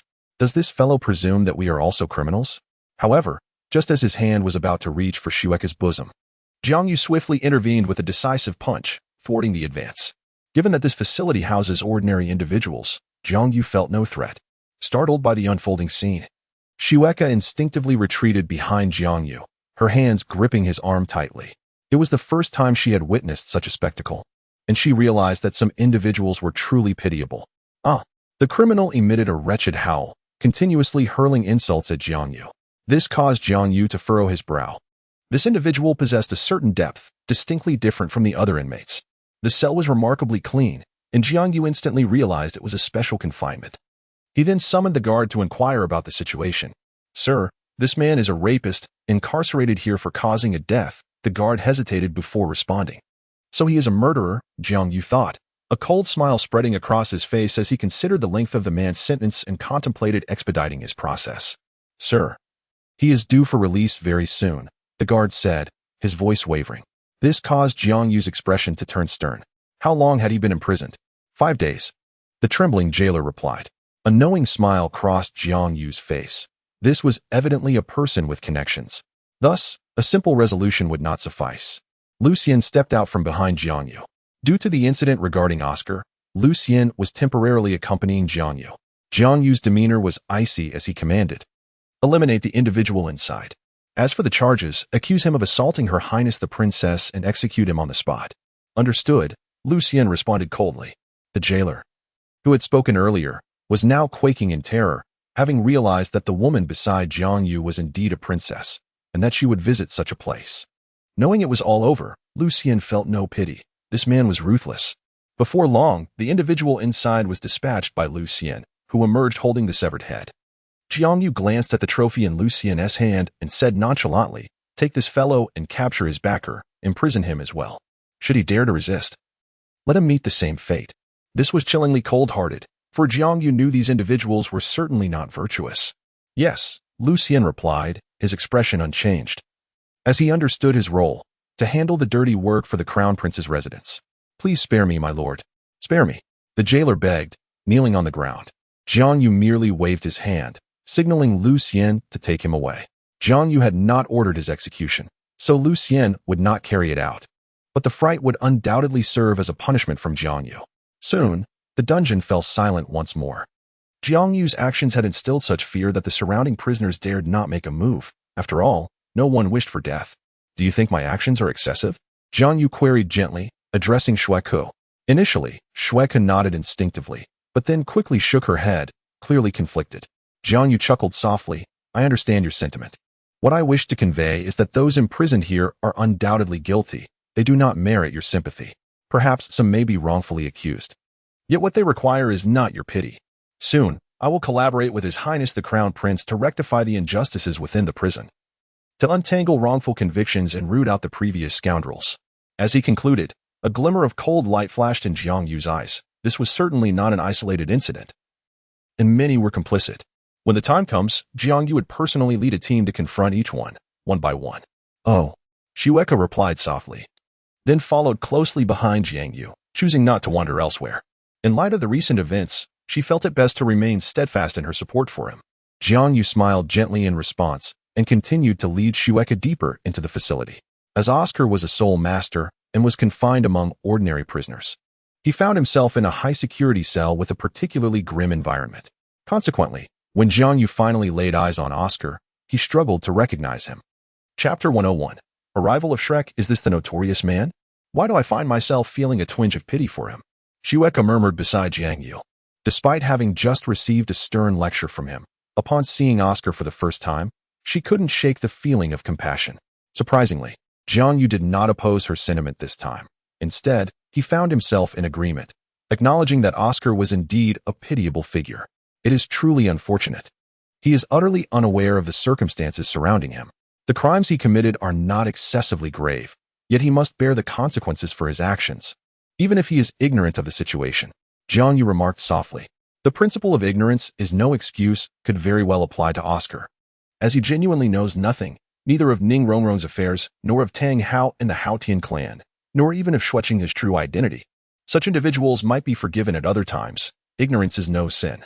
However, in the current circumstance, Oscar's transgressions cannot simply be excused by ignorance. The rules must be upheld. And Oscar has become a prime example of this necessity, warranting a severe response. It is merely regrettable that Jiang Yu laments his talent, which has spared him for the moment. Bring him forth. I wish to interrogate him. Jiang Yu instructed another guard. Ensure he is cleaned up before bringing him to my office, he added. Oscar currently reeked, his attire disheveled and filthy, as if he had not bathed in ages. His body marred with stains. It was difficult to fathom how Oscar had deteriorated so quickly after only a few hours in confinement. One need only observe the state of the cell to understand his transformation. It was tenfold more foul than the exterior cells. The floor was laden with a viscous liquid, and remnants of decaying vomit were strewn about, creating an utterly repugnant environment. Jiang Yu could even detect a hint of rot wafting through the air. Why does such a place exist within the dungeon? He could not help but inquire. Even though he was mentally prepared, he had not anticipated that a prison reminiscent of a feudal society would be in such a state. It could have been managed far better. The guard's expression turned somewhat uncomfortable. My lord, this area is typically reserved for the most heinous of criminals, those whose offenses are unforgivable. It is a place designed for them to perish. Prisoners possess no rights, and those convicted of severe crimes possess even fewer. This cell is an exception. It is not meant for holding individuals, but rather for use as an instrument of punishment. Thus it remains uncleaned, intentionally left in such a state to inflict suffering upon those wretched souls. Oscar, being a soul master and having committed grievous offenses, had been directly confined here. A fact that surprised Jiang Yu. Have this place cleaned thoroughly. Such a space shall no longer be necessary, Jiang Yu declared. A rare display of compassion revealing the inhumanity of the situation. Let those prisoners handle the cleaning, he reiterated firmly. Yes, the guard exhaled in relief. After conveying his orders, Jiang Yu hastily departed with Xue Qinghe, eager to distance himself from the loathsome place. Meanwhile, Oscar, having spent mere hours in such a wretched environment, had completely lost his sense of focus. Perhaps at that moment, he wished not to survive, but rather to have perished moments ago. Now, what remains of Oscar is merely a shell, for his soul has long since ascended. Jiang Yu gazed at Oscar with a hint of regret. I apologize. Had I known it would come to this, I would not have intervened. Jiang Yu found it difficult to dismiss the notion that Xue Qinghe might have a hand in this. Otherwise, it would be truly terrifying. After pondering for a moment, he couldn't help but chuckle at the thought. If that were indeed the case, it would signify just how much Xue Qinghe detested Oscar. Soon, Jiang Yu returned to the office outside the dungeon, instantly feeling the atmosphere had improved significantly. This territory was originally under the jurisdiction of the warden, yet following Oscar's imprisonment, it has temporarily fallen under the control of Jiang Yu, who commands a level of authority that few dare to contest. After all, Jiang Yu embodies the will of the crown prince, and given the current prominence of Xue Qinghe within the Tiandou Empire, no one would risk offending him, particularly since this case directly implicates Xue Qinghe. Thus, when Jiang Yu proposed to assume control, the former warden relinquished his powers without hesitation and fled, acutely aware of the political peril surrounding him. After all, he was merely a minor figure overseeing a dungeon for ordinary prisoners, inconsequential in the grand power struggle between Jiang Yu and the Emperor Xue Yi. Sir, the Dean of Shrek Academy, accompanied by a number of students and faculty, requests an audience outside, Liu announced respectfully as he entered. Flander and the others had invested considerable time gathering intelligence regarding Oscar, ultimately discovering that he was detained in a non-soul master dungeon, prompting their hurried arrival. Ah, indeed. Let us admit them, Jiang Yu replied nonchalantly. He was, in fact, awaiting their arrival, eager to resolve the matter expediently, as his primary role remains that of Minister of Agriculture, and prolonged involvement in external affairs would not reflect well on him. Understood, Liu responded before withdrawing. Do not speak when they arrive, I shall handle it. Your status is somewhat delicate, and they may not be able to cope with it, Jiang Yu advised Xue Qinghe, who stood nearby. As a royal princess and the sister of Xue Qinghe, her words could escalate the situation significantly. Even Jiang Yu would have to consider the ramifications carefully, ensuring that Oscar would not easily evade consequences. For now, it sufficed to extract a measure of retribution from Shrek. Understood, Xue Qinghe obediently replied. This piqued Jiang Yu's curiosity. She wondered why she was so compliant today. However, at that moment, Lucien had already entered with Flanders and others. "My lord, the members of Xue Academy have been brought here," Lucien respectfully addressed Jiang Yu. Flanders and the others were momentarily taken aback upon seeing Jiang Yu, as her youthful appearance was strikingly similar to that of their own students. Such a minor official, is he truly reliable? Flander couldn't help but ponder this thought in his heart. However, pressed by the circumstances, Flander respectfully bowed to Jiang Yu, saying, "I am Flander, the Dean of Xue Academy." "Honored to meet you, sir." Jiang Yu smiled, replying, "Dean Flander, I have long admired your reputation. I am Jiang Yu, the Minister of Agriculture for the Tiandou Empire, here on behalf of His Highness the Crown Prince to address this matter." With that, Jiang Yu gestured for Flander and the others to take a seat. It was at this moment that Jiang Yu noticed the number of people from Shrek was rather large. Not only Flander and Yu Xiaojing were present, but also Zhao Wujin and Lu Erlong, along with several others from Shrek. The office lacked sufficient seating, so Jiang Yu only allowed these few teachers to sit, leaving Tang San and the others to stand. Was Dean Flander here to negotiate or to display power? This assembly instills a bit of fear in me. The golden iron triangle, the unmoving King Zhao Wujin. My humble office cannot withstand your tumult, Jiang Yu remarked with a smile at Flander. Upon hearing this, Flander's expression instantly shifted. Jiang Yu had actually named them, indicating he had done his homework. "Has Lord Jiang investigated us?" Flander asked in a solemn tone. Yu Xiaojing, Lu Erlong, and Zhao Wujin exchanged tense glances, while Tang San and the others sensed the change in atmosphere and became alert. Tang San, still oblivious to the gravity of the situation, was aware that news on Douluo Continent was notoriously sluggish. Many had heard of Flander and the others, but few could name them without an introduction from Flander himself. Jiang Yu, however, felt little concern. He hadn't conducted a thorough investigation, but his acquaintance with Ning Fengji, the leader of the Seven Treasure Glazed Tile School, had afforded him considerable insight. Silently attributing some of this knowledge to Ning Fengji, he had also inadvertently revealed certain information. Upon hearing Jiang Yu's words, Flander immediately tempered his demeanor, smiling at Jiang Yu. "It's nothing of great importance, merely bygone accolades. I am now just an ordinary dean of Xue Academy." Jiang Yu smiled in response, recognizing that Flander had yielded, indicating that they could now engage in a meaningful discussion. Having read the original work, Jiang Yu understood Flander well. Though a commendable dean, he was also a man with pride, possessing his own sense of superiority. Given Jiang Yu's youth and elevated position, Flander would likely underestimate him, leading to a rather rigid conversation ahead. Jiang Yu would not indulge him to the detriment of their discussion, as he still needed Oscar to broker some benefits. Thus, a preemptive strike was made to significantly dampen the arrogance of that fellow Flander. Chapter 102, Playing the Lute to a Cow. Outside, the tea that Lucien had previously instructed was gradually being served to the individuals seated at the table. However, at this moment, no one dared to speak.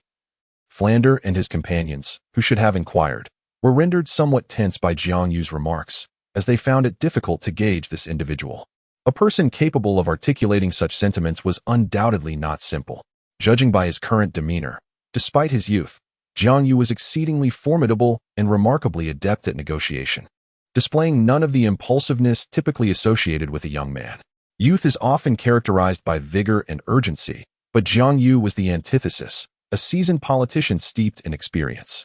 Suddenly, Yu Xiaojing found himself understanding why Jiang Yu occupied such a position. It was indeed impressive. Compared to Flander, Yu Xiaojing possessed a significant edge in this regard due to his innate talent and had never underestimated Jiang Yu, for the prince's mansion was not composed of fools. The mere fact that Jiang Yu was present signified his exceptional capabilities, rendering his age a trivial matter. Furthermore, since entering, Yu Xiaojing had been observing, in this office. Besides themselves, there were three individuals: Jiang Yu, Lucien standing behind him, and Xue Qinghe sitting beside him. As for Xue Qinghe, Yu Xiaojing was uncertain of her identity. Yet her presence here undoubtedly indicated her own significance. However, as she remained silent, he chose to regard her as inconsequential. Jiang Yu, sipping his tea, remained silent, unfazed by the tension. In contrast, Shrek and the others were beginning to grow anxious. Yu Xiaojing discreetly kicked Flander with his foot, then signaled him with his eyes to speak up. They could not prolong this any further, as the longer it dragged on, the more Oscar would suffer. Flander took a deep breath and, looking seriously at Jiang Yu, said, "Lord Jiang, the hour is late. Therefore, I shall be succinct. I am curious to know how His Highness the Prince might be persuaded to release Oscar." Upon hearing this, Jiang Yu set down his teacup and, with a faint smile, replied, "That depends on your sincerity. If His Highness is satisfied, he will release him." Jiang Yu effortlessly redirected the topic, causing Flander and his companions to appear somewhat disconcerted. They perceived Jiang Yu's words as avaricious, clearly indicating that they were expected to make substantial concessions. Lacking clarity on the extent required, they were left in a position of discomfort. "And if we fail to satisfy?" Flander asked in a low voice. "Then he can only be confined until death." Jiang Yu replied languidly. "You." Flander glared intensely at Jiang Yu, the fury in his eyes almost igniting into tangible flames, as if he wished to incinerate Jiang Yu. Indeed. Flander found Jiang Yu's words excessively unreasonable, for they posed an insurmountable challenge, without clear standards and with the threat of severe punishment looming.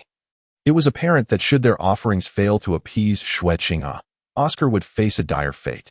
Lu Erlong, along with Zhao Wujie and Tang San, cast furious glances at Jiang Yu, feeling that his actions were utterly excessive. Only Yu Xiaojiang remained relatively composed, gripping Flander's arm firmly to restrain his impulsive nature. Reflecting on Jiang Yu's words, it became evident that, although he had said little, his implications were unmistakable. The key to releasing Oscar was quite simple. It hinged entirely on satisfying Xue Qinghe. However, the means to achieve that satisfaction were not within Jiang Yu's purview. It was imperative for them to devise their own strategies. With a serene demeanor, Jiang Yu's smile faded as he regarded the fuming Flander, calmly stating, "It seems that Dean Flander's emotions have spiraled out of control. Therefore, let us conclude our discussion for today. Lucien, please escort our guests." Lucien, understanding the unspoken command, unleashed the aura befitting a soul de law, momentarily overwhelming Tang San and the others, leaving them breathless. "Esteemed guests, please," he urged. Flander and the others were taken aback, astonished to discover that Lucien, who had appeared to be merely a subordinate, was in fact a soul de law. Their confidence faltered, and their expressions became rigid. Although they boasted 3 soul sages and a trinity fusion skill, making them formidable in combat, they were not alone this time. Their students were present, the pride of Shrek Academy, and a confrontation could lead to dire consequences. Furthermore, they were uncertain whether Jiang Yu's only ace was Lucien. "Master Jiang, I sincerely apologize on behalf of Dean Flander. His emotions have been excessively heightened due to his concern for his students, and he has inadvertently offended you. I implore you to forgive him. Furthermore, I would like to take over the discussion from here, if that is acceptable to you," Yu Xiaojiang said, pulling Flander aside as he addressed Jiang Yu. This piqued Jiang Yu's interest. Prior to his arrival, he had solely intended to converse with Flander, for the original text had already demonstrated that among this group, only Flander possessed a true understanding of the complexities of human relationships. Lu Erlong's temper was excessively fiery. Yu Xiaojiang was merely a naive teacher, and Zhao Wujie was, quite frankly, simple-minded. However, it now appeared that Flander's composure was somewhat askew, and his temperament had grown rather irritable. Thus, Jiang Yu was disinclined to engage with such a person and chose to dismiss him outright. To his surprise, Flander faltered, and Yu Xiaojiang stepped forward, appearing to possess a glimmer of understanding, which intrigued Jiang Yu. Well, perhaps this could work. Jiang Yu gestured for Lu to withdraw and turned his gaze upon Yu Xiaojiang, eager to see what he would articulate. "You are Yu Xiaojiang, affectionately known as Master. Therefore, I shall address you as such, for your knowledge indeed warrants this title. Now, Master, what is it that you wish to discuss with me?" Jiang Yu resumed his affable demeanor as he regarded Yu Xiaojiang. "I would like to request that Lord Jiang elucidate what precisely would satisfy His Highness the Crown Prince." Yu Xiaojiang replied earnestly. "Quite commendable," Jiang Yu mused internally. It was evident that Yu Xiaojiang had genuinely grasped his earlier intent and had indeed approached the right individual. Whatever Jiang Yu articulated would undoubtedly please Xue Qinghe. Although he was unaware of what would bring satisfaction to Xue Qinghe, he was confident in his ability to persuade him. Yet, have you perhaps misunderstood something? On what grounds do you presume that I would disclose such information? Jiang Yu had refrained from conveying this directly before precisely because he did not wish to reveal it. Since Xue Qinghe had entrusted him with this task, he certainly could not allow Shrek to simply escort Oscar away. While individuals could indeed be released, it would not be so easily accomplished. This sets the tone. I am well aware of what the prince finds satisfying, but why should I divulge that to you? Surely, you do not expect that merely by asking. I would comply. What a jest. Jiang Yu remarked with an amused wave of his hand. Yu Xiaojiang momentarily paused, then sighed and inquired, "What is it that Lord Jiang desires?" "Ah, so you finally grasped the situation?" Jiang Yu leaned back on the sofa, casting a cold smile at the gathering. To know anything of significance, one must pay a price. Otherwise, no one would be inclined to share willingly. Thus, to make this easy for you, simply present me with something that piques my interest. Though it may sound similar to what was said earlier, Jiang Yu was not truly trying to put them in a difficult position. He merely sought a point of intrigue. This could be a compilation of works by Yu Xiaojiang, a few of Tang San's concealed weapons, or any other fascinating treasures. This is sufficient. Yet this group of individuals fails to comprehend Jiang Yu's intentions, believing he is merely toying with them and creating difficulties. How infuriating. This is clearly no different from before. You are indeed mocking us. Dai Mu Bai, known for his fiery temper, had been enduring this situation, but at this moment, he could no longer contain himself and erupted in anger. This left Jiang Yu momentarily speechless. Was he truly toying with them? What I desire is neither something precious nor of ambiguous significance. As long as you present me with something that piques my interest, I shall gladly inform you. This is quite normal, isn't it? When you seek assistance, do you not offer gifts? It conveys the same sentiment. Moreover, Jiang Yu has delineated the parameters. There is no need for anything extravagant. If you present something of modest value that piques my interest, I shall naturally inform you. Is this your intention? Jiang Yu fixed a cold gaze upon Yu Xiaojiang as he spoke. Please, Master Jiang, do not toy with us any longer. Yu Xiaojiang replied with a sense of helplessness, feeling that Jiang Yu was being unreasonable. The Crown Prince has made such a request, and he too shares this expectation. Very well, Jiang Yu remarked, his irritation morphing into a sardonic amusement, as it became evident that this group was utterly incapable of comprehension. Truly, they're a bunch of fools. They fail to grasp anything yet attempt to engage in negotiations, and here I am, trying to converse with them as if playing music to a cow. At this moment, Jiang Yu berated both himself and the person opposite him. It was utterly mundane. Jiang Yu employed terminology and expressions typically found at the negotiation table, refraining from anything excessively outrageous. Yet, Flander and his companions simply failed to comprehend. This rendered Jiang Yu's scheme for personal gain utterly futile. The perspectives of both parties were not aligned. They believed that as long as they could pay the requisite bribe, they could extricate Oscar, considering he was merely a first-time offender. However, Jiang Yu questioned the rationale behind this. Why should a mere payment of ransom suffice for someone who had committed an offense? It was inconceivable that one could evade consequences without significant sacrifice. Chapter 103. Acquiring the hidden weapon. Flandre and his associates failed to grasp the essence of the entire situation, and even Yu Xiaojiang only had a superficial understanding, unable to comprehend the full extent of the circumstances. This matter cannot be approached in a conventional manner. Oscar has offended Xue Qinghe, the crown prince of the Tiandou Empire. The fact that he remains alive is already a stroke of fortune, and to secure Oscar's reprieve, it is imperative to satisfy Xue Qinghe. The crux of this satisfaction hinges on the extent of their sacrifice. The only acceptable offering must be something that would cause the entire Shrek Academy to lament. Jiang Yu had subtly hinted at this to the members of Shrek, but they seemed utterly oblivious, leaving him at a loss for words. How could they not comprehend?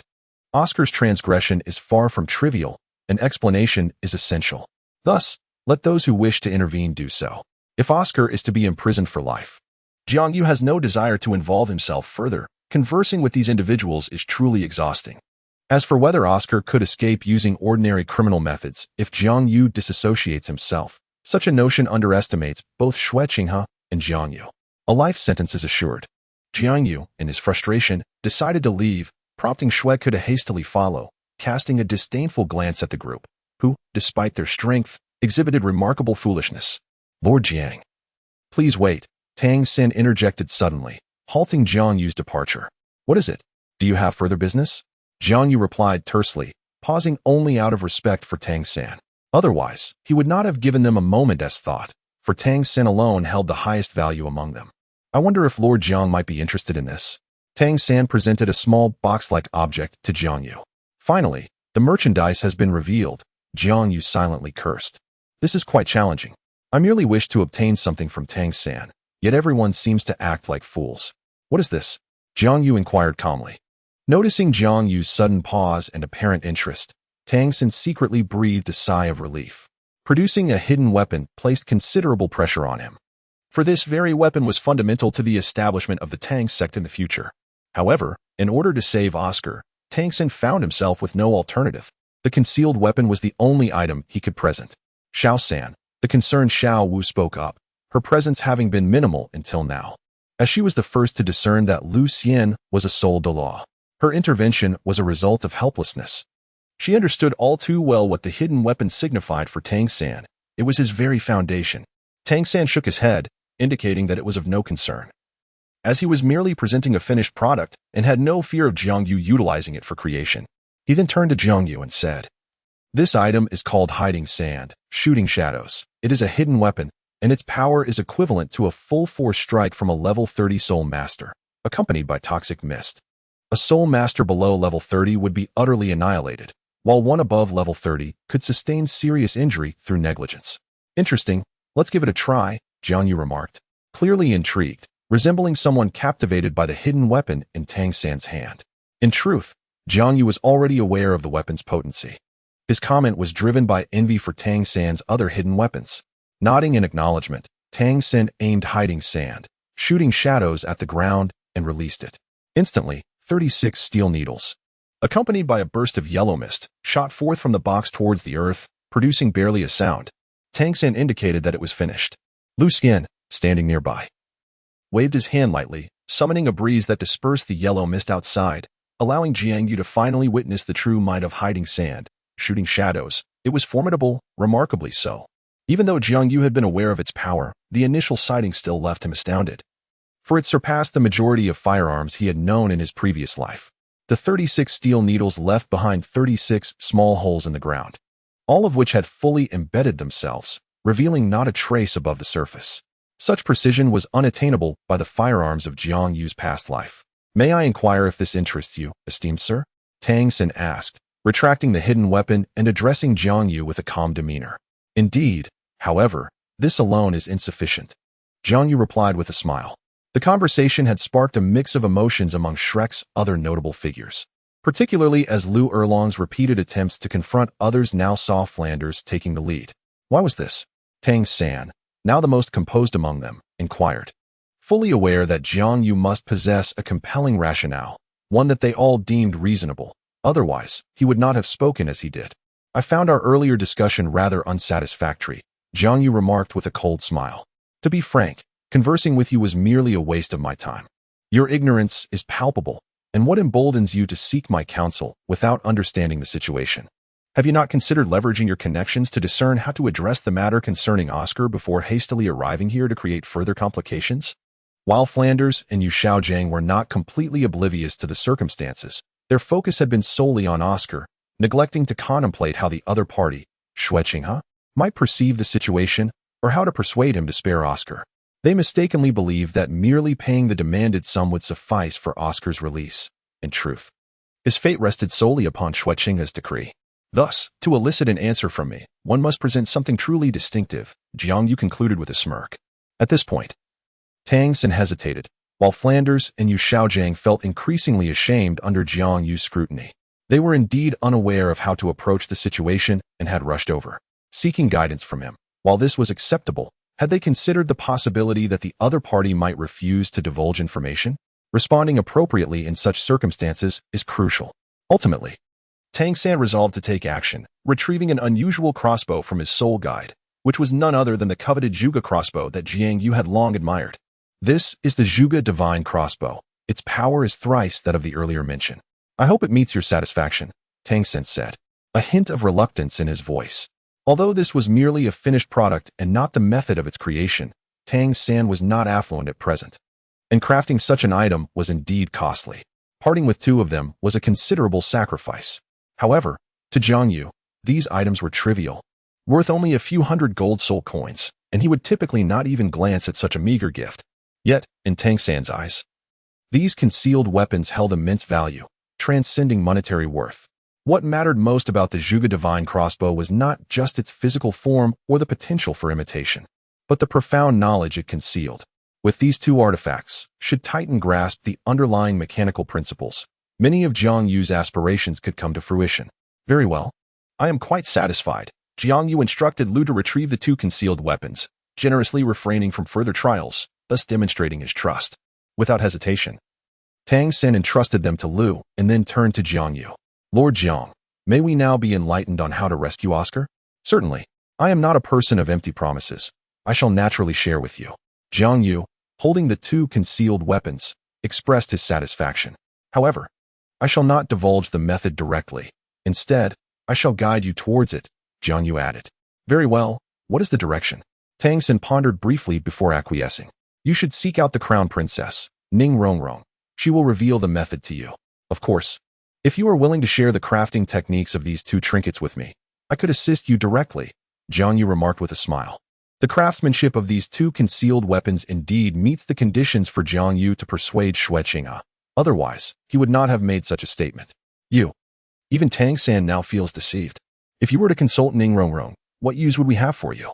As for the methods of crafting concealed weapons, that is utterly out of the question. Do you not find this rather unworthy? Given your relationship, you could have simply married Ning Rongrong directly, remarked Jiang Yu. Indeed, Tang Sen suppressed his fury as he replied. However, you seem to misunderstand. If you were to approach Ning Rongrong directly, she would not agree to meet you. She is currently at the 7-treasure glazed tile school, and without my assistance, you shall not see her. Surely, you do not believe she lacks influence, do you? Jiang Yu said languidly, for Ning Rongrong has been summoned home and confined by Ning Fingxi. Noticing that Tang San was about to say something, Jiang Yu swiftly silenced them. Very well, Lu Xian, see them out. This time, the farewells were genuine. Jiang Yu had expressed everything he needed to say, and despite the confusion, Tang San and his companions had no choice but to depart.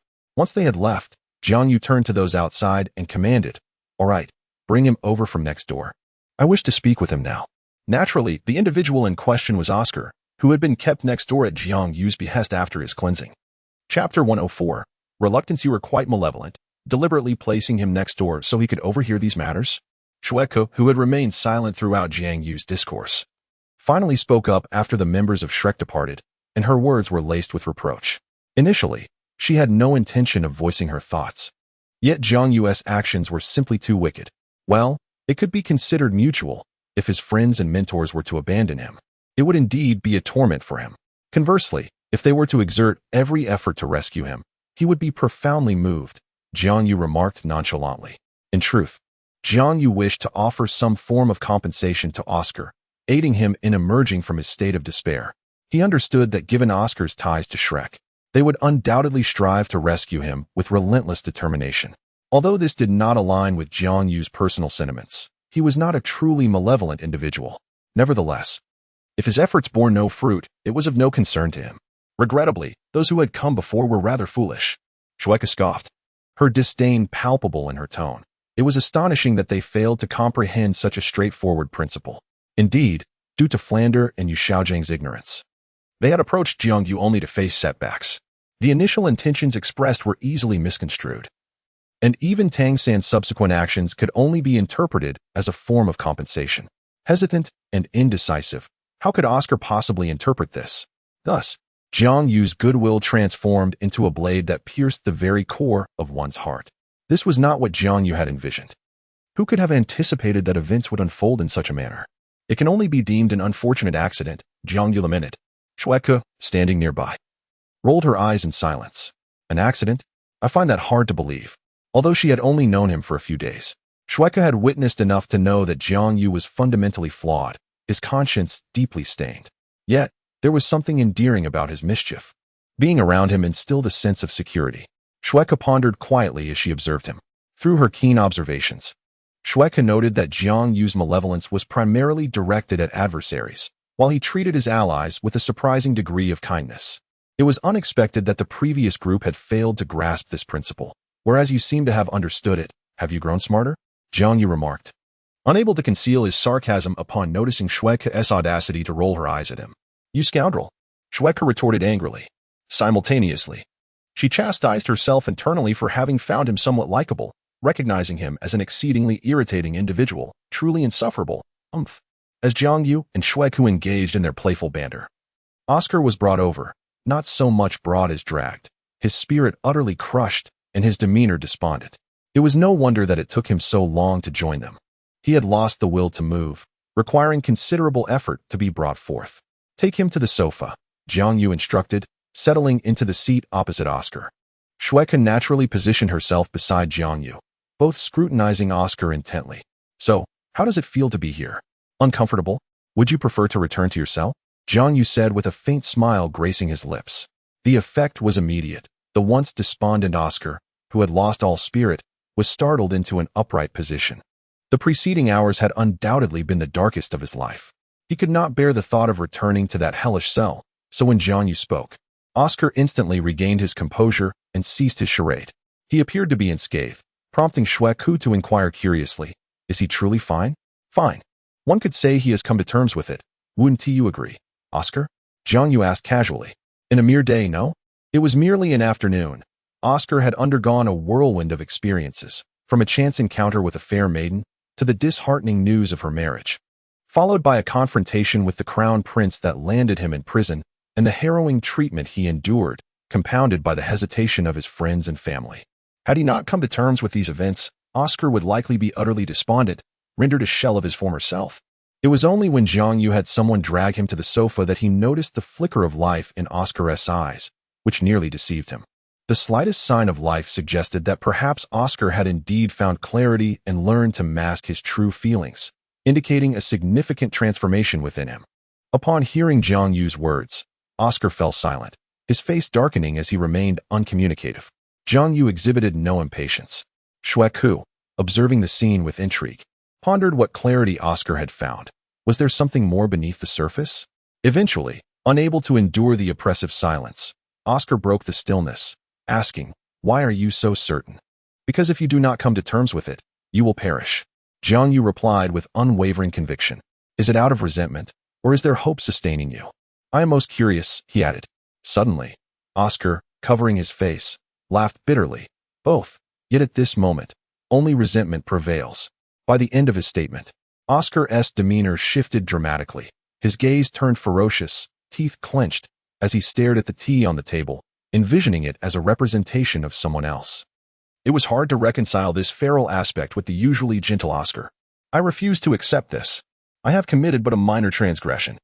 Why must I endure such torment? Why? Do you have any idea how I spent my time in that cell? I was constantly haunted by the thought that my mentors would come to rescue me, but what was the outcome? They arrived, yet hesitated and ultimately left." Oscar's expression was twisted with rage, resembling a beast poised to devour. Xue Qinghe, witnessing this sudden transformation in Oscar, felt a surge of fear and instinctively moved closer to Jiang Yu, gripping his arm tightly. Observing this scene, Oscar's expression softened, and he smiled, though the smile was laced with bitterness. "I do not comprehend why, as a fellow human, I must endure such suffering, while you all can sit comfortably on the sofa, relishing in everything I so desperately yearn for. Why?" Evidently, the actions of Xue Qinghe and Jiang Yu provoked Oscar, albeit his understanding was misguided. Jiang Yu silently observed Oscar before him, internally deliberating whether he was truly feigning or not, for at that moment, Oscar's demeanor was exceedingly exaggerated, as if he had transformed into an entirely different person. In the end, Jiang Yu retracted his colorful impressions, for Oscar was not in disguise. This was his authentic self, menacing, loathsome, resembling a madman. In the original narrative, it is evident that Oscar is incapable of achieving certain things. However, the current Oscar has undoubtedly not transformed entirely into what he is now. A person, even after experiencing profound changes, does not instantaneously become another individual. This merely ignited a facet of Oscar's being. Presently, his heart is likely suffused with resentment, confusion, and fury, ultimately manifesting in a grotesque countenance.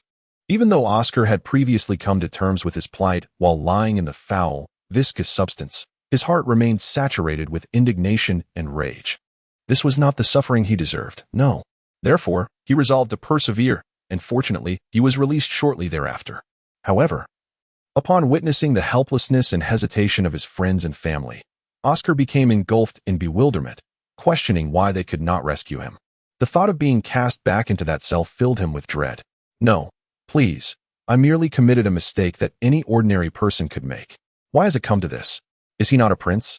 I am a soul master, a noble soul master. I should not be treated this way." Oscar became increasingly obsessive, and in a brief span, he fell into this obsession. All these emotions intertwined, giving birth to a distinct persona within Oscar. one he wished to employ to evade the harsh realities and perceive the world's injustices. Witnessing Oscar in such a state, Jiang Yu felt a desire to offer solace. However, after contemplation, he deemed it unnecessary. Could it be that this situation was not rather advantageous? It aligned with Jiang Yu's inner interests. In Chapter 105, Breaching the Psychological Defense. Within the office, Oscar was in a frenzy, venting his pent-up resentment and anguish, while Jiang Yu, at that moment, found amusement. He realized that Oscar had seemingly become a mere pawn in his game. Would you like to know why? I can certainly enlighten you, Jiang Yu remarked. His laughter tinged with a hint of arrogance and a touch of menace. Jiang Yu's words captivated Oscar, yet as he gazed upon Jiang Yu's smile, a shiver of fear coursed through him. Despite being younger, there was an undeniable aura of terror emanating from him. A devil, he is a devil. All that I am enduring is the result of his machinations. Such thoughts caused a subtle tremor to course through Oscar's body.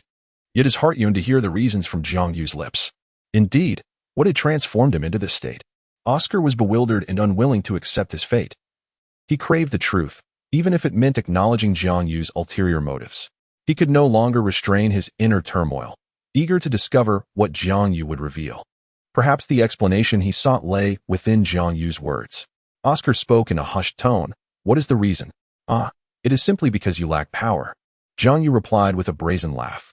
You, a mere commoner, albeit a soul master, must bear the consequences for offending the more powerful prince of Tiandou. Do you understand? You need not endure this suffering. However, due to the earlier threats posed by the Haotian Douluo to His Highness, the security has been exceedingly tight of late. Everyone is on edge, fearing a recurrence of such events. This is not the life anyone desires, as no one wishes to exist in a state of perpetual tension. Yet, at this very moment, you emerged and committed such an outrageous act, thus magnifying your transgressions and making you a prime example of punishment, Jiang Yu pointed at Oscar, emphasizing his words. This is not mere exaggeration. Indeed, many believe that Oscar's transgressions are grave, with the exception of Jiang Yu and Xue Qinghe. Initially, Xue Qinghe was consumed by rage, contemplating Oscar's demise, but eventually came to perceive Oscar merely as a fool. Thus, I would say to you that your sins do not warrant death. However, while you may escape capital punishment, you cannot evade the suffering that awaits you. You shall endure the torment until your mentors and friends come to your rescue, though the timing of their arrival remains uncertain, Jiang Yu remarked with a casual demeanor. This reason plunged Oscar into a profound despair. He could not fathom why it was he who had to endure such fate. Before he could articulate his thoughts, Jiang Yu interrupted him. I know you wish to ask why you were the one apprehended. The answer is quite simple. You are an easy target. You possess no power, no family background, no status, nor any notable strength. Moreover, you aspired to court the affections of Ning Rongrong, the little princess of the Seven Treasure Glazed Tile School. You are not the only one enamored by her. Many others share that sentiment.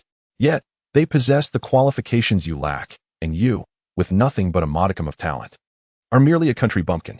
Given your lack of these attributes, who else could we possibly detain if not you? Jiang Yu remarked with scornful amusement. Do you truly believe Ning Rongrong is a prize within your reach? To put it bluntly, had it not been for the interference of the original narrative, Oscar would never have crossed paths with Ning Rongrong. Countless individuals covet the power of the Seven Treasure Glazed Tile School, forming lines from the south to the north of Heaven-Do City without a hint of hesitation. Oscar was left speechless by Jiang Yu's remarks. He had not anticipated this underlying reason, that his affection for Ning Rongrong, a futile desire, had incited such jealousy among many. This gave rise to a seed of resentment that took root in Oscar's heart. This is undoubtedly true, however.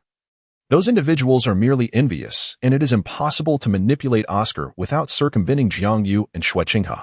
Jiang Yu's remarks were intended to deliberately provoke Oscar, aiming to dismantle his psychological defenses. After articulating so much in one breath, Jiang Yu felt a slight thirst and reached for his teacup, only to realize that his arm was grasped by Xue Qinghe. He felt a bit speechless internally but refrained from pushing her arm away. Instead, using his free hand to lift the cup and take a sip of tea, he then turned his gaze towards Oscar, signaling that it was time to address the main topic after such extensive preamble. Do you truly harbor feelings for Ning Rongrong? Jiang Yu inquired. Of course, Oscar replied almost instinctively. Despite enduring numerous hardships, his affection for Ning Rongrong remained steadfast, a sentiment that had solidified over the course of a year. What is it that you like about her? Jiang Yu smirked slightly. I like her. Oscar began to falter, uncertain of his own feelings. He only knew that he was fond of Ning Rongrong. Is it her personality that you admire? Yet you have only spent a little over a month together. Do you truly understand her character? Or is it merely her beauty that has captivated you? Jiang Yu gazed intently into Oscar's eyes. Oscar, momentarily startled, quickly regained his composure and clarified, "No, it's not her appearance that draws me to her. It is not that Oscar disdains Ning Rongrong's appearance. Rather, he deems such a mundane sentiment unworthy of his affections. Yet, what is it that you truly admire about her? Surely, there must be something. And I cannot help but feel that your attraction lies primarily in her looks. I firmly believe in the phenomenon of love at first sight, which often springs from the allure of beauty, for one cannot grasp a person's character upon first encounter." Jiang Yu articulated this rationally. Although his assertion may seem somewhat absolutist, after all, some individuals fall for others not solely due to their appearance, but rather due to a fleeting moment or an enchanting aura. Oscar remains oblivious to this nuance, and thus Jiang Yu's words resonate perfectly in this context. "Indeed, it appears that I initially found favor in her beauty," Oscar mused with a dazed expression as he reflected upon his memories, gradually coming to accept Jiang Yu's perspective. "So, I am merely a superficial individual, and my so-called affection is but an obsession with her physical allure." Oscar's inner self seemed to awaken to this realization. All along, he believed himself to be someone whose exterior was commonplace yet whose spirit was noble. Now it seemed his inner self was equally mundane. "Thus, your affection is not genuine. You are merely captivated by her beauty. However, I shall not mock you for it." Jiang Yu, sipping his tea, fell silent, aware that he had struck a chord with Oscar. Although this may border on bullying the naive, he was, in fact, assisting him in rectifying his misconceptions. "You, Oscar, are an unremarkable person, enamored solely with Ning Rongrong's beauty. Were she less attractive, you would not have developed feelings for her. This may be difficult to articulate, yet it holds truth for those whom we admire." Oscar's thoughts aligned with this notion, leading him to conclude that his affection was not for Ning Rongrong herself, but merely for her beauty. "Why reveal this to me?" Oscar suddenly lamented, burying his face in his hands, overwhelmed with sorrow. Now, his last vestige of conviction had been dismantled. What value did he possess? There is indeed value, and it is significant. Do you wish to alter this reality? Jiang Yu's voice resonated like a siren's whisper, imbued with temptation. Oscar, dazed, lifted his gaze to Jiang Yu and inquired, "How can I change?" "The reason you find yourself in this predicament is due to your lack of power. Were you to wield authority, who would dare to label you as a mere example? Furthermore, you would surely recognize those individuals beyond your reach, thus preventing the current situation. With power, you could pursue women. Even if you could not find one as stunning as Ning Rongrong, you could certainly seek those who are slightly less so. Given sufficient power, what manner of woman could you not attract? You could even entertain several, should you desire." Upon finishing his statement, Jiang Yu reclined against the sofa, exuding an air of arrogance, and gestured to the figure beside him, declaring, "This is Her Highness, Princess Xue Qinghe of the Tiandou Empire." Jiang Yu played a subtle trick here. He merely introduced Xue Qinghe, yet Oscar would undoubtedly misconstrue it. Indeed, Oscar gazed blankly at Xue Qinghe beside Jiang Yu. Though she was not as beautiful as Ning Rongrong, her figure was decidedly more alluring, and she was a princess, as Jiang Yu had anticipated. Oscar's thoughts took a misguided turn. "Is this true?" "Indeed, I am Xue Qinghe, the princess of the Tiandou Empire," she replied, rolling her eyes in agreement. How could she possibly be oblivious to Jiang Yu's little scheme? The individual before her seemed thoroughly beguiled. Perhaps this was precisely what I desired. A flicker of ambition ignited within Oscar, as Jiang Yu's words prompted a profound self-realization. He appeared to embody the very type of person Jiang Yu had described. What did it matter if he could not win Ning Rongrong? He could easily find 10 women, each slightly inferior to her. After all, his admiration was merely for her beauty. Perhaps that was the case. Chapter 106. Oscar's decision. How can I change? Oscar inquired earnestly, his gaze fixed intently on Jiang Yu.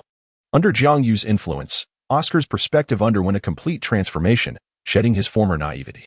"Your talent is remarkable. Thus, you can work alongside me in the future," Jiang Yu said with a smile. "Work alongside you?"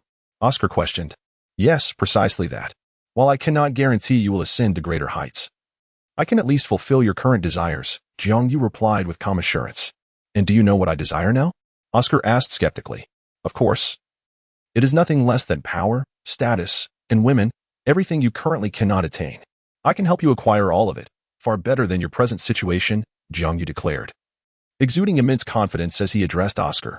In that moment, Oscar fell silent, for Jiang Yu had spoken with remarkable accuracy. These were indeed the thoughts that occupied his mind, dreams that felt tantalizingly out of reach. What, then, should I do? Oscar pondered silently, as if acquiescing to Jiang Yu's words. Cultivate, ceaselessly cultivate, until you become the unparalleled food-type soul master, Jiang Yu declared with utmost seriousness. Oscar possessed this potential, which constituted his intrinsic value. Thus, Jiang Yu would neither squander nor undermine him. Surprised by the conditions set forth by Jiang Yu, Oscar was on the verge of agreement, yet Jiang Yu halted him. Do not rush into acceptance. Take your time to contemplate, and you will gain clarity on what you truly desire. Jiang Yu offered a gentle smile, granting Oscar the space to reflect, for he had faith that Oscar would choose wisely. With that, Jiang Yu took his leave alongside Xue Qinghe. Leaving Oscar alone in the office, deep in thought, gazing at his own palm, Oscar mused, I am still myself, yet my thoughts have transformed. Having glimpsed a more expansive horizon, everything he once pursued now seemed somewhat trivial. This is also what Jiang Yu wished to convey to Oscar. Outside the door, Xue Qinghe asked eagerly, how can you promise him such things? Power and status are one thing, but what of beauty? Where will you find that? You wouldn't resort to coercion, would you? Xue Qinghe's concern seemed somewhat peculiar, yet Jiang Yu offered an explanation. Of course not. It will come naturally in due time. He replied with a mysterious smile. The acquisition of beautiful women is not particularly challenging. If all else fails, one could always purchase slaves.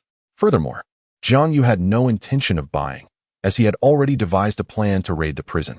He intended to seize all the attractive women who ought to be apprehended and present them to Oscar, thereby delighting him to the fullest. Jiang Yu felt a tremendous sense of pride in this notion, as it would allow Oscar to experience the intoxicating allure of power firsthand. Initially, Jiang Yu had not conceived such a plan. His intention was merely to corrupt Oscar. Those familiar with the original text would recognize that winning over the protagonists is an arduous task. Once they encountered Tang San, their hearts would inevitably evolve in a short span of time. However, opportunities often arise unexpectedly. Upon encountering a dazed Oscar in the dungeon, Jiang Yu perceived a chance to pry Oscar away from Tang San. The goal was to shatter Oscar's inner resolve and corrupt him. The reason behind choosing corruption rather than persuasion lies in the fact that Jiang Yu is not Tang San. Tang San could forge a robust bond through camaraderie, while Jiang Yu could only rely on self-interest. Although this method could also yield results, it may prove ineffective with certain individuals. For instance, Oscar, despite his humble origins and limited exposure, possessed an exceptionally resilient spirit, largely due to the uniqueness of his martial soul, while his outward fragility might lead to confusion. Over time, Oscar would come to understand his inner desires. Jiang Yu recognized that he could not sway Oscar through incentives. Even corruption would merely be a temporary measure. Ultimately, Oscar would come to choose Tang San over him. Nevertheless, this did not deter Jiang Yu. His plan involved binding Oscar through emotional ties after corrupting him. Once Oscar established a home, he would inevitably harbor reservations. Although this approach is rather unscrupulous, it is undeniably the most effective method to deal with someone as steadfast and loyal as Oscar. You seem to be contemplating something perilous, Xue Qinghe remarked disdainfully. How could that be? I am merely acting in the interest of others, Jiang Yu replied. Jiang Yu chuckled, remarking that the most perplexing calculations in the world stem from the desire to do good for others. As long as one is not a villain, one cannot escape the predetermined fate of the future. At the Seven Treasures Glazed Tile School, the sect leader learned that the dean of Shrek Academy, accompanied by a group of students and teachers, sought an audience, claiming to have received instructions from Lord Jiang of the Ministry of Agriculture. Ning Fengji, upon a moment's contemplation, grasped Jiang Yu's intent and turned gently to the visibly anxious Ning Rongrong beside him, asking, Rongrong, what do you think? Ning Rongrong looked up at her father, her eyes filled with uncertainty. Father, if you wish to meet them, then go ahead. Ning Fengji softly replied, Father, have you consented? A flicker of astonishment crossed Ning Rongrong's eyes, puzzled by her father's acquiescence. The reason she found herself there was that her father had summoned her, and she was aware that he did not want her to meet the Shrek group. Are you perplexed? Ning Fengji inquired, not taken aback, but instead chuckled softly. Yes, Ning Rongrong replied, lowering her gaze. This matter is nearing resolution, although it is essentially trivial, due to the adverse implications. Jiang Yu's swift handling has caught me somewhat off guard, Ning Fengji mused, acknowledging that he could not match Jiang Yu's promptness. Ning Rongrong felt discomfort at her father's words. A matter of life and death was, in his eyes, merely a trifling issue, while Jiang Yu could resolve it in less than a day. As evening descended, it seemed a long time had passed since Oscar's capture and the subsequent rescue by the Xue group, yet only half a day had actually elapsed. The resolution of what they considered a grave affair felt dishearteningly effortless. "Father, why did Jiang Yu escalate this situation so dramatically? Was it intentional?" Ning Rongrong inquired with confusion. "Not at all. It was always this significant. To you, it may appear so, but to us, it holds a different weight. Even if your friend Oscar had been executed on the spot, it would have been of little consequence to us. It is only due to Jiang Yu rescuing him that so much has transpired. The crux of the matter lies in Qinghe's malice, and Jiang Yu's actions stem from that understanding. In truth, had Oscar been killed on the spot, it would not have been a major issue at all. Do you truly believe that the Tiandou publishing house could not handle it?" Ning Fengji elaborated, as he seldom discussed such matters with Ning Rongrong, wishing to shield his only daughter from such knowledge. However, the situation has changed. Ning Rongrong is now the crown princess, and thus she must possess understanding. Although, due to the negotiations among the three families, her knowledge may not be immediately applicable, it is essential for her to grasp the underlying motives behind Jiang Yu's actions. Among everyone, Ning Fengji finds Jiang Yu the most perplexing, yet he holds significant importance within this circle, rendering his attitude crucial. At times, he exhibits rationality, while at others, he displays a naive demeanor, leaving one uncertain of which facet of his character is genuine. "I understand, Father," Ning Rongrong replied silently, her heart becoming considerably clearer. She then took her leave from Ning Fengji to meet with the Xue group. "Alas, Rongrong, I hope you comprehend the intention behind your studies. It is to guard against Jiang Yu. He may appear innocuous, yet beneath that facade lies a formidable nature," Ning Fengji sighed. "This seemingly inadvertent action by Jiang Yu has far-reaching implications, even involving the Seven Treasure Glazed Tile School." However, at this moment, Ning Rongrong had already departed, and Ning Fengji did not overhear his words. Among everyone present, it is likely that only Ning Fengji truly comprehends Jiang Yu, as they belong to the same ilk, pragmatic yet occasionally naive. Thus, Ning Fengji is certain that the others have been deceived by Jiang Yu, whose true intentions are undoubtedly concealed beneath a facade. He is calculating, specifically targeting Xue Academy or an individual within its ranks. Jiang Yu appears to anticipate that Xue will undoubtedly protect Oscar, which is why he has meticulously orchestrated everything, solely to plot against Xue. But why would Jiang Yu seek to undermine Xue? Is it possible that Xue or someone within it possesses something he covets? Ning Fengji sat in contemplation, his eyes flickering. He has discerned Jiang Yu's objective, yet remains oblivious to what exactly Jiang Yu desires. Chapter 107. Do you not have any grand aspirations? Outside the Seven Treasure Glazed Tile School, Ning Rongrong emerged, her gaze lingering nostalgically upon the group standing at the entrance. As she stepped forward, she softly remarked, "It has been a long time since we last met. Rongrong, you're here." Xiao Wu and Zhu Zhuqing stepped forward to embrace Ning Rongrong. Back in the day, Xue consisted solely of the three of them, forging a close bond. Though time may have dulled their connections, the memories of yesteryear remain vividly etched in their hearts. "Sixth sister, I have missed you dearly." Ma Hongjun, unabashed, approached with intentions of embracing Ning Rongrong. However, before he could fully execute his plan, he was met with a punch from Dai Mubai, which swiftly subdued him. "What are you doing, Dai?" "I was merely excited to see Rongrong," Ma Hongjun lamented, clutching his head in dismay. "You gluttonous fool, are you seeking death? Have you forgotten about Oscar?"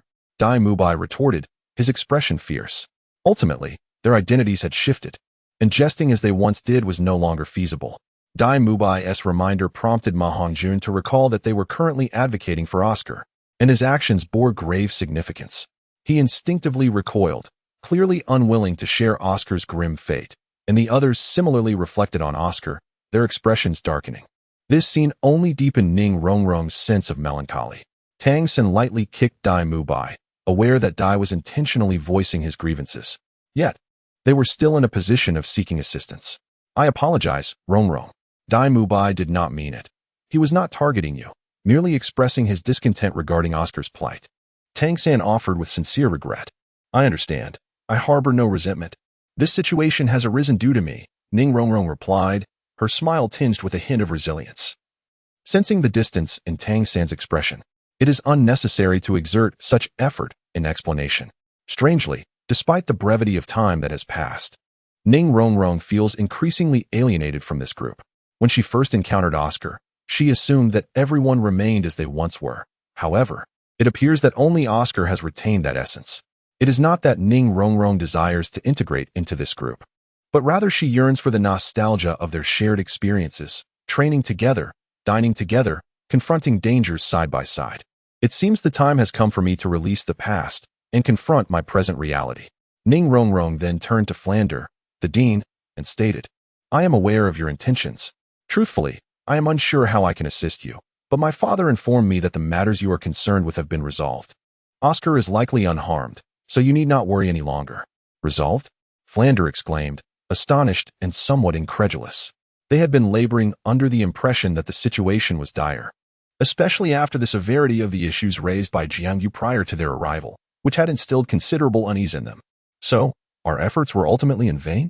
Ning Rongrong nodded, realizing this only with her father's guidance.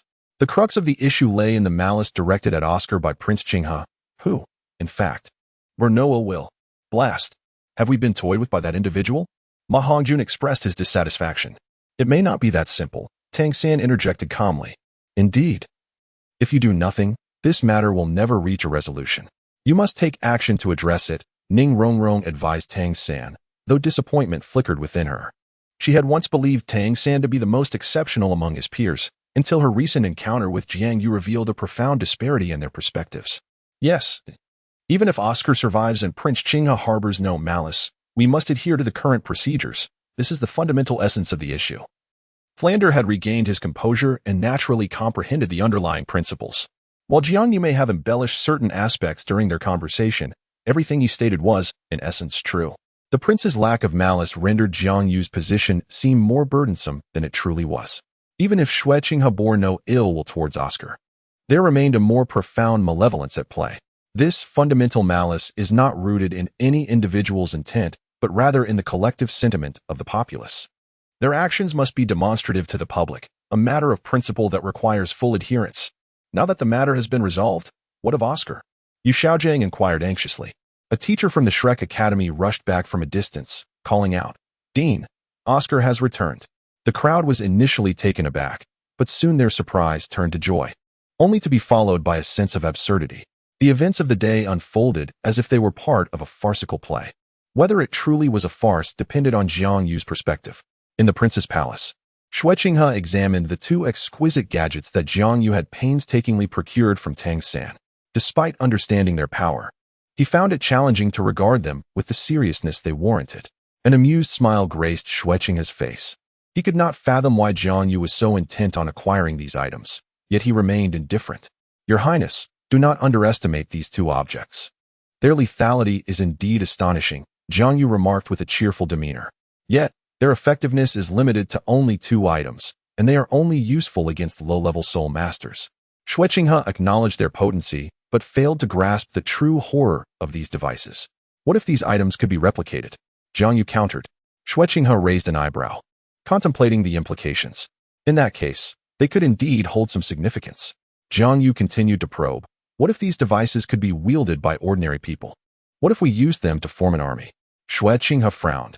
The notion that ordinary individuals could wield such power posed a threat to soul masters, which was troubling. However, Jiang Yu's subsequent statement left Xue Qinghe visibly shocked. Forming an army? That is indeed a brilliant strategy. He sighed, allowing a sense of calm to wash over him as he considered the idea. This was precisely Jiang Yu's true intention. Having witnessed the might of the great Qin's powerful crossbows, he understood just how terrifying the Zhuge Divine crossbow could be if mass-produced. Not only low-level soul masters, but even those at levels 50 and 60, such as soul kings and soul emperors, would find themselves at a disadvantage against it. A rain of arrows striking thousands would spell disaster for individual powerhouses. This is indeed an excellent plan, Xue Qinghe mused, recognizing the gravity of the situation. But what exactly is your underlying motive? Jiang Yu gazed at Xue Qinghe in surprise. Does your highness not harbor grand aspirations? For example, to become the sovereign ruler of the realm? Xue Qinghe fell silent, his expression revealing that he did not possess such lofty ambitions. I apologize, I truly do not. Fear not, your highness. It matters not if such thoughts were absent before, they can emerge now.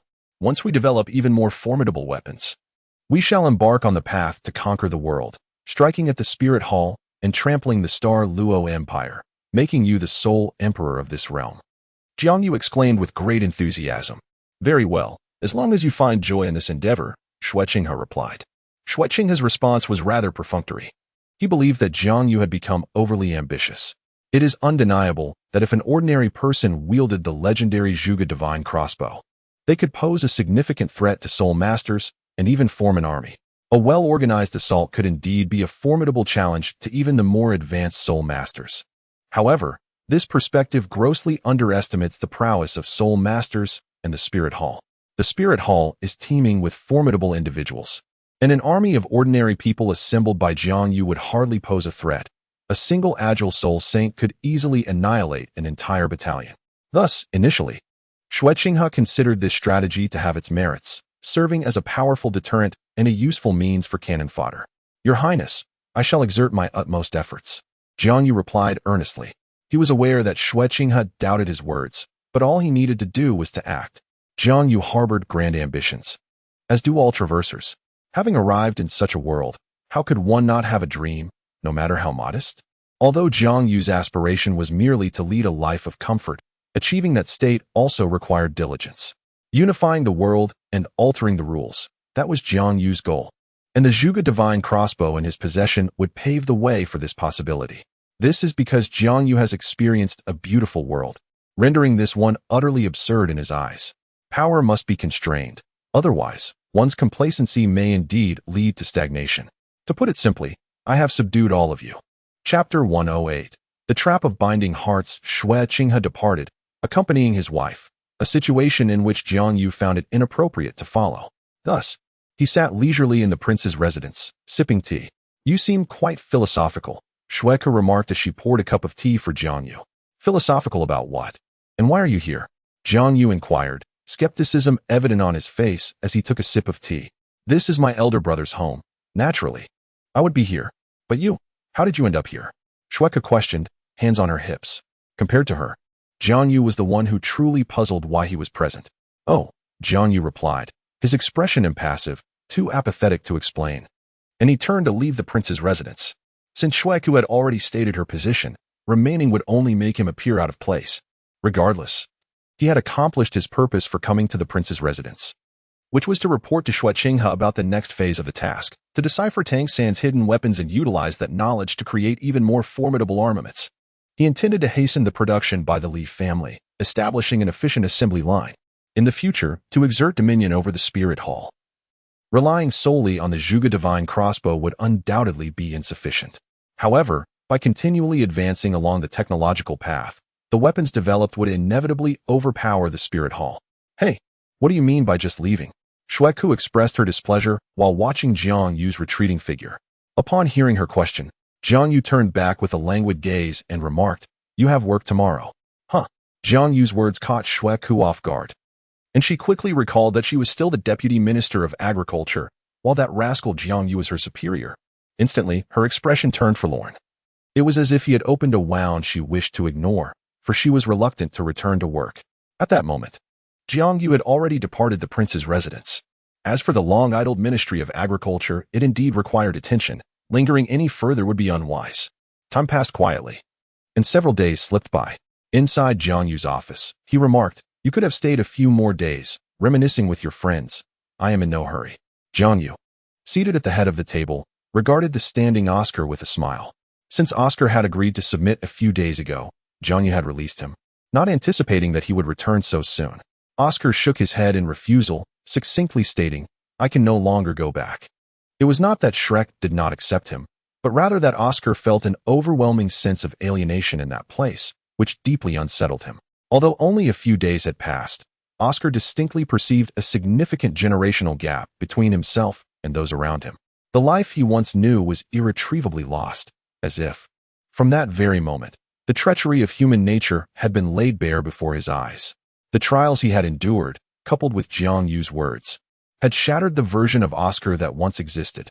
Now, he was left with a heart steeped in cold realization and awareness of reality. The innocence he once possessed, following Tang San without a care in the world, had faded into memory. It could be said that the current Oscar was not much different from the Oscar in the original story, who had ventured out for extensive training. In fact, he was perhaps even more grounded and pragmatic. Jiang Yu chuckled softly, choosing not to elaborate further, but instead pulled a list from the table. Since you wish to forego reminiscing, then let us attend to business. Take this list and proceed with determination. Jiang Yu's words were blunt and devoid of warmth. Such a cold demeanor took Oscar by surprise, rendering him momentarily speechless. Observing Oscar's reaction, Jiang Yu realized his expectations were not misplaced. The essence of Oscar remained unchanged, still retaining the kindness he was known for. Why? Oscar's voice was laced with bitterness, for he had not anticipated that his first task upon aligning himself with this group would be one of assassination, and that it would involve carrying out the orders on this list. This is not a name, but rather a family name. On this small sheet of paper, there are over 20 families, which likely involves hundreds, if not thousands, of individuals. It is, of course, a means for you to experience the so-called power and status, where the lives and deaths of others rest entirely in your hands. You can rest assured that you will become enamored with such a sensation. However, there is no need for concern. These individuals have committed grave sins in the past. They are not innocent. With a light chuckle, Jiang Yu tossed Oscar a small booklet. It detailed the transgressions of these families, meticulously selected by Jiang Yu, wherein the punishment of exterminating entire families would be deemed lenient. They not only disregarded the national prison system but also exploited the common people, who, if not them, should face death. Oscar, perplexed, picked up the booklet Jiang Yu had given him and began to peruse its contents, his expression swiftly darkening. If these individuals truly committed such crimes, then annihilating their entire families would not be unjust. Yet, Oscar still struggled with a moral quandary. Must we even kill the children? He inquired. Of course not. In truth, I never suggested exterminating their entire families. I merely wish to gauge your reaction. However, if you so desire, I shall grant you permission. Jiang Yu replied with a mischievous smile. That will not be necessary. Oscar promptly declined, feeling a wave of relief wash over him. Yet, the subsequent words from Jiang Yu weighed heavily upon him, illuminating the true nature of wielding power over life and death. Jiang Yu articulated his method of handling the situation, which remained shockingly brutal. Children under the age of 6 would be released and sent to orphanages. Those under 12 would be enslaved, while all males over the age of 12 would be executed without exception, and females would be consigned to the brothels. Jiang Yu's demeanor was chillingly indifferent, and his voice devoid of any hint of the burden associated with deciding the fates of thousands. This left Oscar, even though he had just mentally prepared himself, utterly astonished beyond measure. Is this the realm of officialdom? Perhaps this is the essence of power? Though a sense of trepidation lingers, Oscar's blood surges with exhilarating fervor at this moment. By the way, what exactly is the Jiaofeng Si? Oscar inquired, still somewhat perplexed, for he was not a man of politics and remained unaware of the nature of the Jiaofeng Si. Jiang Yu smiled mysteriously and replied, You may inquire with others, but suffice it to say, it is the nightmare of all women. The Jiaofeng Si is akin to the ancient institution of the same name from Jiang Yu's past life, yet it is far more ruthless. Here, the women who enter are merely tools, destined to remain so until death. Very well, Lu Xian, escort him below. This time, he shall assume the role of the commander. I grant him the privilege that any woman he desires need not be sent to the Jiaofeng Si. Consider it a modicum of compassion on my part. However, if they fail to undergo their transformation in 2 years, they shall still be consigned to the Jiaofeng Si. A faint smile graced Jiang Yu's face. Oscar, bewildered, could not comprehend, but Lu Xian alone understood that this was the smile of a demon. Lu Xian, burdened with the weight of expectation, ushered Oscar away. Senior Lu, what exactly is the Jiaofeng Si? Oscar could not quell his curiosity and pressed Lu Xian for answers upon their departure. Lu Xian cast a silent glance at Oscar and, adhering to Jiang Yu's directive, ultimately divulged the true nature of the Jiaofeng Si. Is this a hell?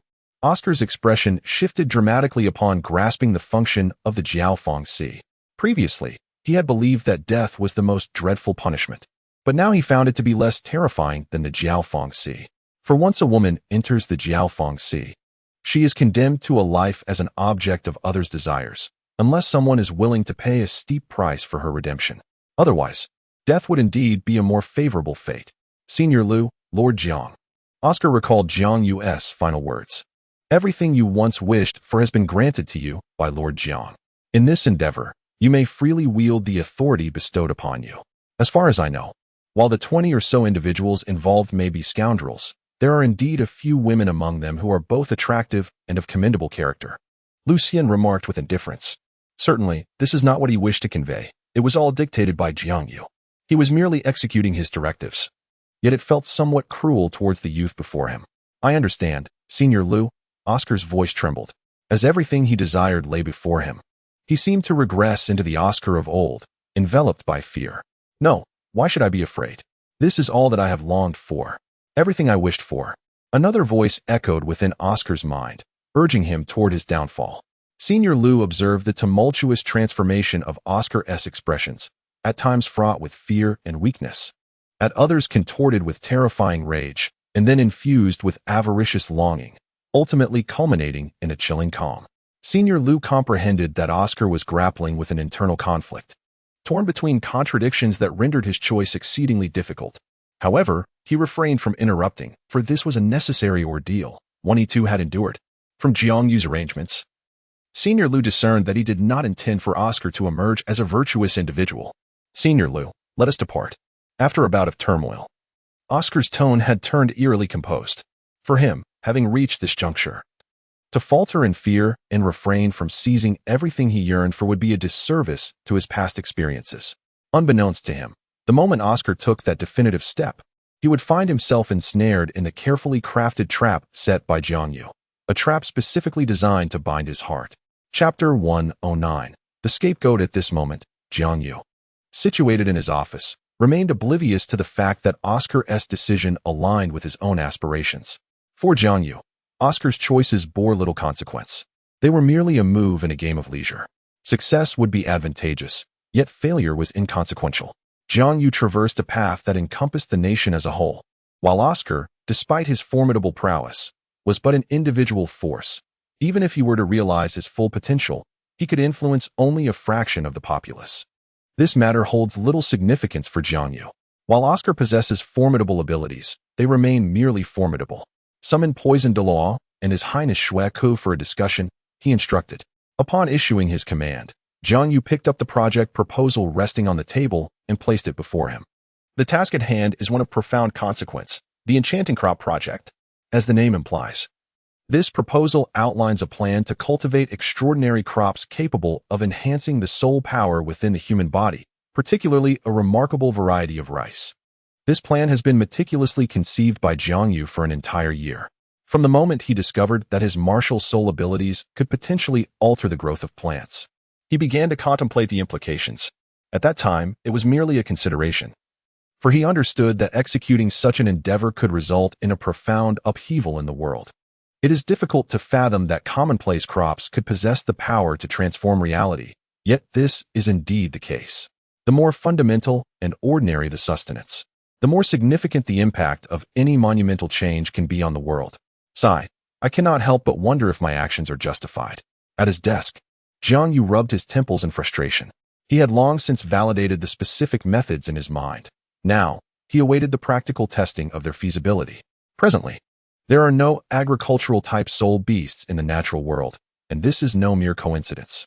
It is not due to a lack of potential, but rather the stark reality that crops such as rice or fruits and vegetables struggle to survive in the wild, primarily cultivated by humans. These crops find it challenging to become soul beasts, for they are harvested within a few months at best, and at worst, within a few years. Without the passage of time to allow for the evolution of life, the transformation into a soul beast is virtually impossible. While it is true that blue silvergrass, often regarded as a weed, can evolve into a soul beast and give rise to soul beasts that have existed for 100,000 years, this is attributable to their vast population and the fact that they are not particularly palatable. Jiang Yu recalled this vividly. Even pigs would refuse it. This constitutes their foundation, compelling them to carve a path for themselves. Furthermore, the crops that humans frequently consume exist at the very bottom of the food chain in nature. This reality leads to a natural process of elimination and evolution among crops, resulting in varieties that are no longer familiar to humanity. For this reason, even if humans were to encounter soul beasts resembling these crops in the wild, they would merely regard them as ordinary soul beasts, devoid of further contemplation.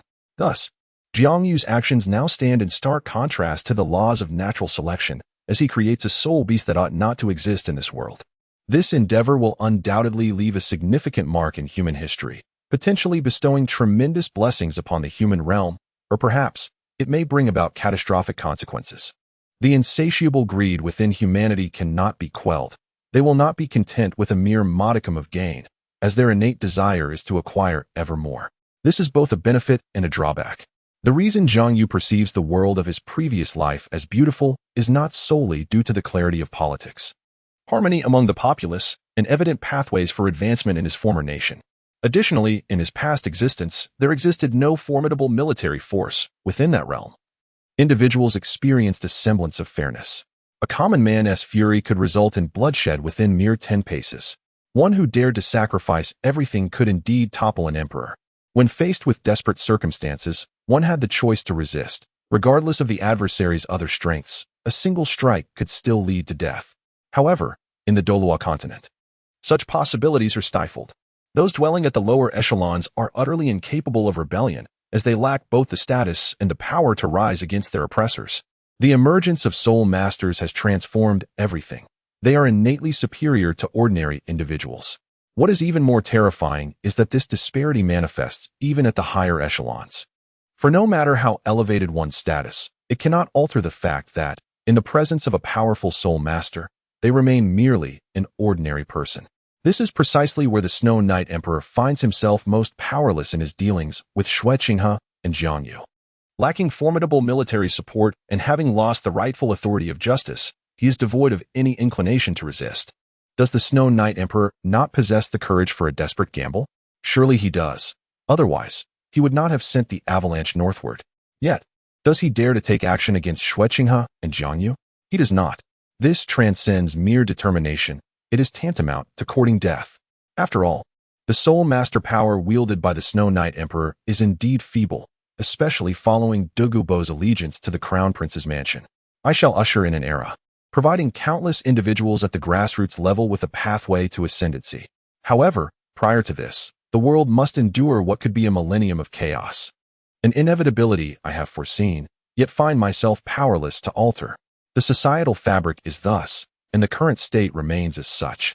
Jiang Yu gazed at his palm, a deep sense of helplessness washing over him. As the creator, he anticipated the dire outcomes that may unfold in the future, yet he remains unable to effect change, which leaves him feeling profoundly impotent and resigned.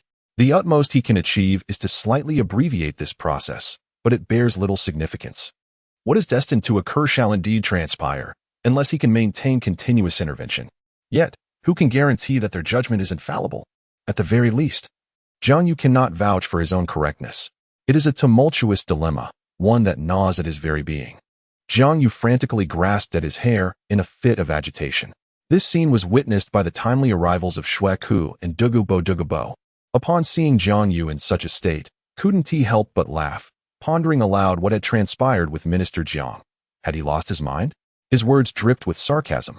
For he had been appointed as the Deputy Minister of Agriculture by Jiang Yu, a position far superior to his previous role as a servant of the Tiandou Empire, which left Douluo quite content, if only Jiang Yu were not his superior.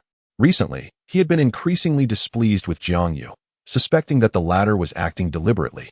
"You are the one who's gone mad," Jiang Yu retorted sharply to Douluo, ceasing the torment of his own hair. "I am merely contemplating a matter that is both perplexing and unavoidable. Have you reached any conclusions?" Douluo inquired, curiosity piqued. Jiang Yu's expression suddenly shifted to one of despondency. Most individuals would likely succumb to mental exhaustion after such a rapid emotional transition. But Jiang Yu had grown accustomed to it. His mind was a whirlwind of thoughts, making it difficult to ascertain whether joy would swiftly give way to sorrow. No. Because no matter how I ponder or attempt to alter the present, I feel that the fate awaiting us is inescapable. As I cannot quell the greed that resides within the human heart, Jiang Yu confessed, a hint of despair lacing his words. Then you cannot claim sanity. With such thoughts of the future swirling in your mind, it would be wiser to focus on the present. Let those of the future deal with it. Whether it be greed or adversity, Douluo scoffed at Jiang Yu's demeanor. You would be better off utilizing your time on other matters. Have you completed your current tasks? He added. Not yet. In Douluo's eyes, Jiang Yu's foremost priority should be to expedite Xue Qinghe's ascension to the throne, thus securing control over the entire Tiandou Empire. Yet here Jiang Yu was, engaging in trivial pursuits. Today, he occupied a government position in the Ministry of Agriculture. Tomorrow, he would scheme against inconsequential factions. The day after, he would arrange for confiscations. Did any of this pertain to Jiang Yu's most pressing matters? Not in the slightest. Douluo Bo derided Jiang Yu's preoccupations, questioning how idle one must be to indulge in such activities. Should Jiang Yu become aware of Douluo Bo's inner thoughts, he would undoubtedly protest his innocence, for everything he undertook was to solidify the foundation for Xue Qinghe's future ascension. After all, with the Emperor Xue Yi still alive, what means did he have to assist Xue Qinghe in rising to power? Regicide? In truth, Xue Qinghe's current reputation and resources were nearly sufficient. Yet the presence of the Emperor Xue Yi rendered ascension impossible. Thus, Jiang Yu was diligently fortifying the groundwork, biding his time for the moment when the masses would rally in support, leading to the Emperor's abdication in favor of Xue Qinghe. Indeed, you are correct, Senior Douluo. Let the future generations resolve their own matters, Jiang Yu mused, a clever idea forming in his mind, prompting a mischievous smile. He retrieved a blank sheet of paper from a nearby table, documenting Douluo Bo's words and his present state. Ah, so the one who avoids blame has arrived, has he? Chapter 110. The failed scapegoat. Douluo Bo was bewildered by Jiang Yu's maneuvers, for he lacked any instinct regarding such matters. However, Xue Qinghe, as a member of the royal lineage, was acutely aware of Jiang Yu's duplicitous intentions. Irritated, she stepped forward, snatched the paper from Jiang Yu that bore Douluo Bo's words, and promptly tore it into shreds. Hey, what are you doing? Jiang Yu exclaimed loudly, attempting to intervene, but it was too late. The paper had already been shredded by Xue Qinghe's hands. Jiang Yu had not anticipated such a turn of events. Just moments before, he had been reveling in his own cleverness when Xue Qinghe had seized the paper from him, leaving him no time to react before it was torn apart. Humph! How dare you speak? Even if you wish to find someone to take the blame, must it be at the expense of Senior Douluo? Xue Qinghe retorted, tossing the torn remnants at Jiang Yu. Coughing awkwardly, Jiang Yu cleared his throat, taken aback that Xue Qinghe had discerned his intentions. It's not exactly deceitful. This is merely the course of history unfolding. Senior Douluo made a suggestion, and I accepted it. This scene will undoubtedly be recorded by the historians. Jiang Yu defended himself. But you are merely making Senior Douluo a scapegoat. If this continues, he may be remembered for all eternity in infamy, Xue Qinghe remarked softly. This is no jest. Given Xue Qinghe's understanding of Jiang Yu, the turmoil he experiences must stem from a matter of significant consequence. For a figure like Douluo Bo, renowned solely for his individual martial prowess throughout history, to bear such an unjust stigma would condemn him to infamy for eternity. Jiang Yu, with an awkward smile, realized that he had indeed overlooked this critical aspect. It was entirely plausible that Douluo Bo could be tarnished for generations to come. Initially unaware of the unfolding situation, Douluo Bo's countenance darkened upon hearing Xue Qinghe's explanation. You would have me bear the blame? Your heart is truly wicked, he exclaimed.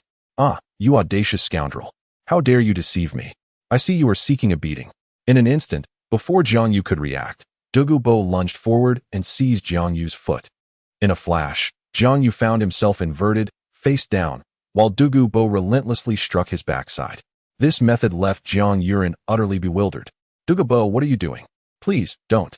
Unfortunately, Jiang Yu's voice was silenced by Douluo Bo, rendering him unable to speak. Had it been an ordinary person attempting such a treacherous move, Douluo Bo would have swiftly dealt with them. However, Jiang Yu was an exception. Thus, Douluo Bo opted for this approach to impart a lesson he would not soon forget. Beside them, Xue Qinghe stifled her laughter, finding Jiang Yu's current predicament utterly humiliating, as he was treated like a child, suspended by Douluo Bo. It could be said that Jiang Yu's dignity was utterly shattered. Yet, whether by coincidence or design, Douluo Bo had perfectly resolved any potential issues of being unjustly blamed by Jiang Yu. History is unforgiving. Had Jiang Yu attempted to shift the blame onto Douluo Bo, there would undoubtedly be individuals to verify the accuracy of Douluo Bo's statements and subsequent actions. Prior to the altercation, Jiang Yu would have certainly contemplated such maneuvers. But now, he likely felt he had lost all face. For once it was determined that Douluo Bo had spoken, the subsequent reactions, namely, Jiang Yu being raised and spanked, would become a source of infamy. While Douluo Bo might be remembered with disdain, Jiang Yu would undoubtedly suffer eternal embarrassment. Child, should you ever encounter insurmountable challenges, do not hesitate to seek my assistance. I shall aid you, Douluo said, releasing Jiang Yu with a sense of relief. Though he had not been particularly fond of Xue Qinghe in the past, she now appeared rather agreeable to him. However, a peculiar glint lingered in Douluo's gaze as he looked at Xue Qinghe, hinting at a deeper significance. Xue Qinghe did not notice this, nor did Jiang Yu. Otherwise, the subsequent events would not have transpired. Thank you, Senior Douluo, Xue Qinghe said with a joyful smile. For receiving a promise from a title Douluo could be considered an extraordinary gain. Douluo, naturally pleased, stroked his beard in satisfaction. While Jiang Yu felt a tinge of resentment, suspecting that Xue Qinghe was deliberately acting this way towards him. That troublesome girl. Yet, contemplating the intentions of the Snow Knight Emperor, Jiang Yu could only exhale a sigh. For now, he could not properly educate Xue Qinghe, imparting to her the essence of hierarchy and respect. It was imperative for Jiang Yu to safeguard Xue Qinghe, as this pertained to the Snow Knight Emperor's disposition towards him. Upon realizing the Emperor's misinterpretation and Xue Qinghe's position as his second-in-command, Jiang Yu surmised the Emperor's true intentions. It appeared that his future role was to protect Xue Qinghe, especially since Xue Qinghe was not her biological brother. The future remained uncertain, and Jiang Yu, as a loyal minister of the heavenly, was expected to shield Xue Qinghe from any harm that might arise from the exposure of her true identity. Understanding this, Jiang Yu resolved to nurture this relationship diligently. As long as the Snow Knight Emperor held a favorable view of him, Jiang Yu would contemplate any major acts of defiance carefully. Without the poison from the original narrative to torment him, the longevity of the Snow Knight Emperor remained uncertain. However, Xue Qinghe needed to ascend the throne swiftly. Thus, the only viable method would be to orchestrate a palace coup, compelling the Snow Knight Emperor to abdicate in favor of another. This task could not fall to Xue Qinghe himself, nor could it result in violence. A peaceful transition was paramount. Therefore, finding a suitable candidate for this critical role was of utmost importance, making Jiang Yu the most fitting choice. Due to the misunderstandings surrounding Xue Qinghe and the Snow Knight Emperor, Jiang Yu left a commendable impression on the Emperor. After mentally keeping a record of his considerations regarding Xue Qinghe, Jiang Yu turned to Douluo and, with a hint of grievance, explained, Senior Douluo, although I had not contemplated this matter deeply before, I assure you that I shall not allow you to bear infamy for eternity. Even should you bear the brunt of blame in the future, it will be but a balance of merit and demerit. This was a realization that Jiang Yu had only just come to terms with. His decision to have Douluo take the blame was indeed calculated, albeit not thoroughly contemplated or articulated. Nonetheless, he instinctively understood that the situation could not possibly lead to a lasting disgrace. It is essential to recognize that Douluo would also be a participant in this affair, and a significant one at that. A balance of merits and demerits would not suffice. Douluo remarked with a hint of disdain, Nonsense. Once I learned that you intended for me to take the fall, this matter became untenable. Wouldn't it be far more gratifying to claim a share of the achievements instead of bearing the burden of blame? Jiang Yu, this old man has surprisingly become more astute. Very well, if you do not wish to take the blame, I shall bear it. Jiang Yu, in truth, is not particularly concerned about this blame, as it holds no real consequence for him. However, he struggles to reconcile this within his heart. The mere thought that perhaps millions of lives may be lost due to this weighs heavily on his conscience, filling him with an unsettling anxiety. Let us cease this discussion at once. I summoned both of you here for a matter of significance, not for quarrels. If this continues, darkness shall envelop us. And we in the Ministry of Agriculture have our duties to attend to, Jiang Yu lamented, before handing the proposal to the two individuals.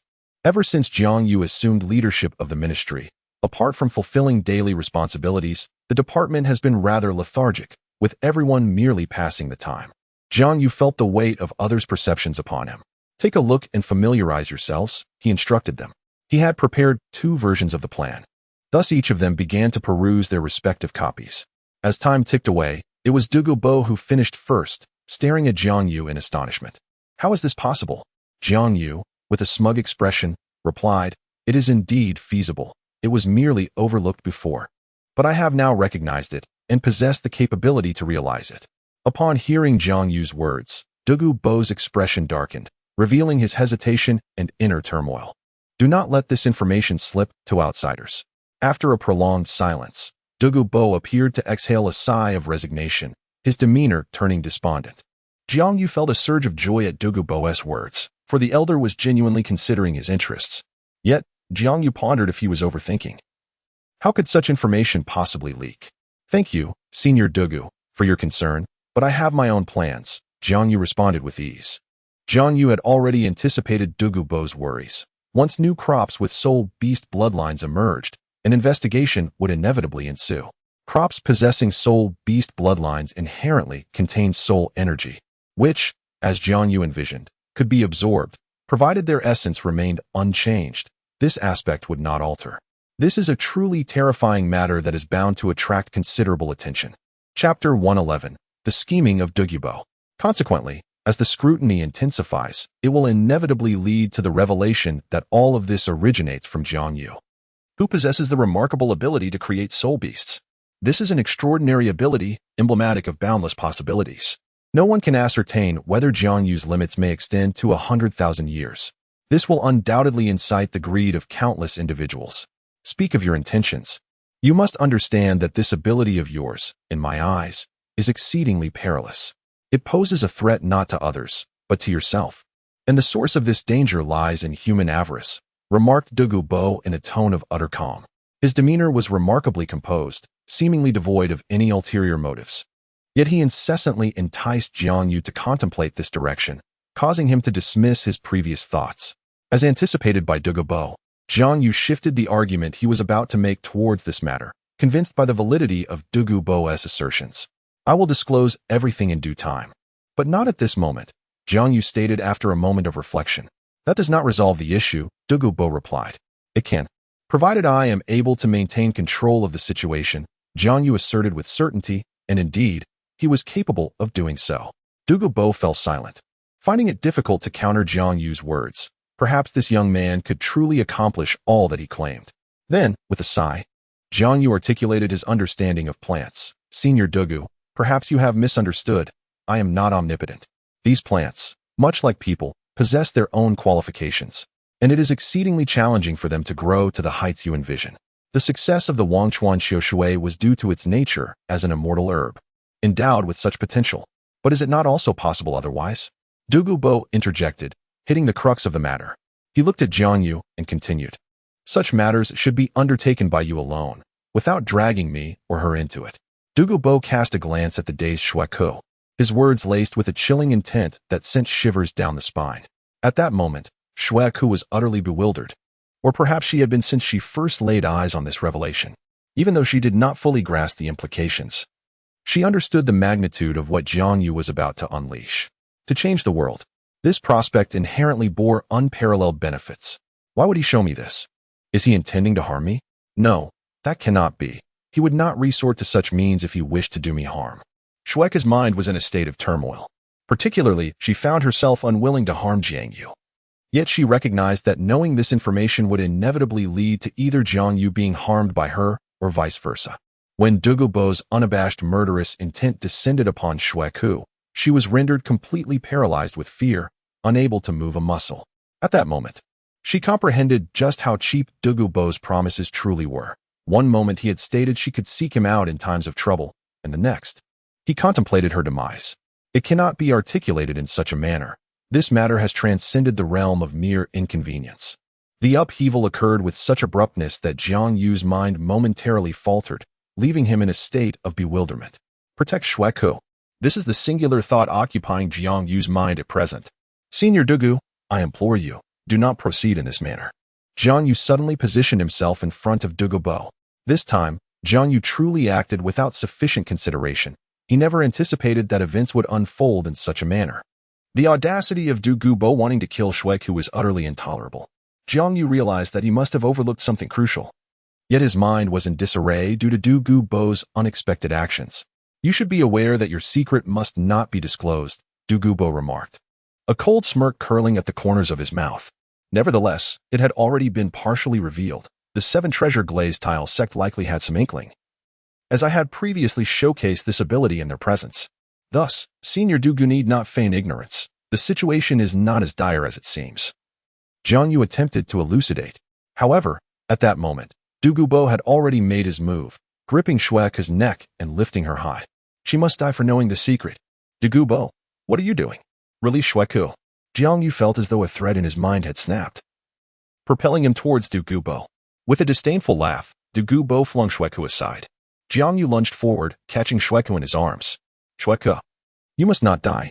His expression was one of desperation, fearing for her life. Upon embracing Xue Qinghe, he soon realized that she was unharmed, merely a bit dazed. Wait, what is happening? Jiang Yu suddenly felt an overwhelming clarity wash over him, dispelling the previous haze in an instant. Everything that had transpired became vividly apparent before his eyes. Du Gubo, you actually poisoned me. Jiang Yu shouted vehemently at Du Gubo. This poison is not a particularly potent one. Rather, it is a substance that blurs one's thoughts, inducing a sensation akin to inebriation. Consequently, Jiang Yu found himself led astray by Du Gubo, who twisted his reasoning. The matter of creating a soul beast is not as grave as it has been portrayed.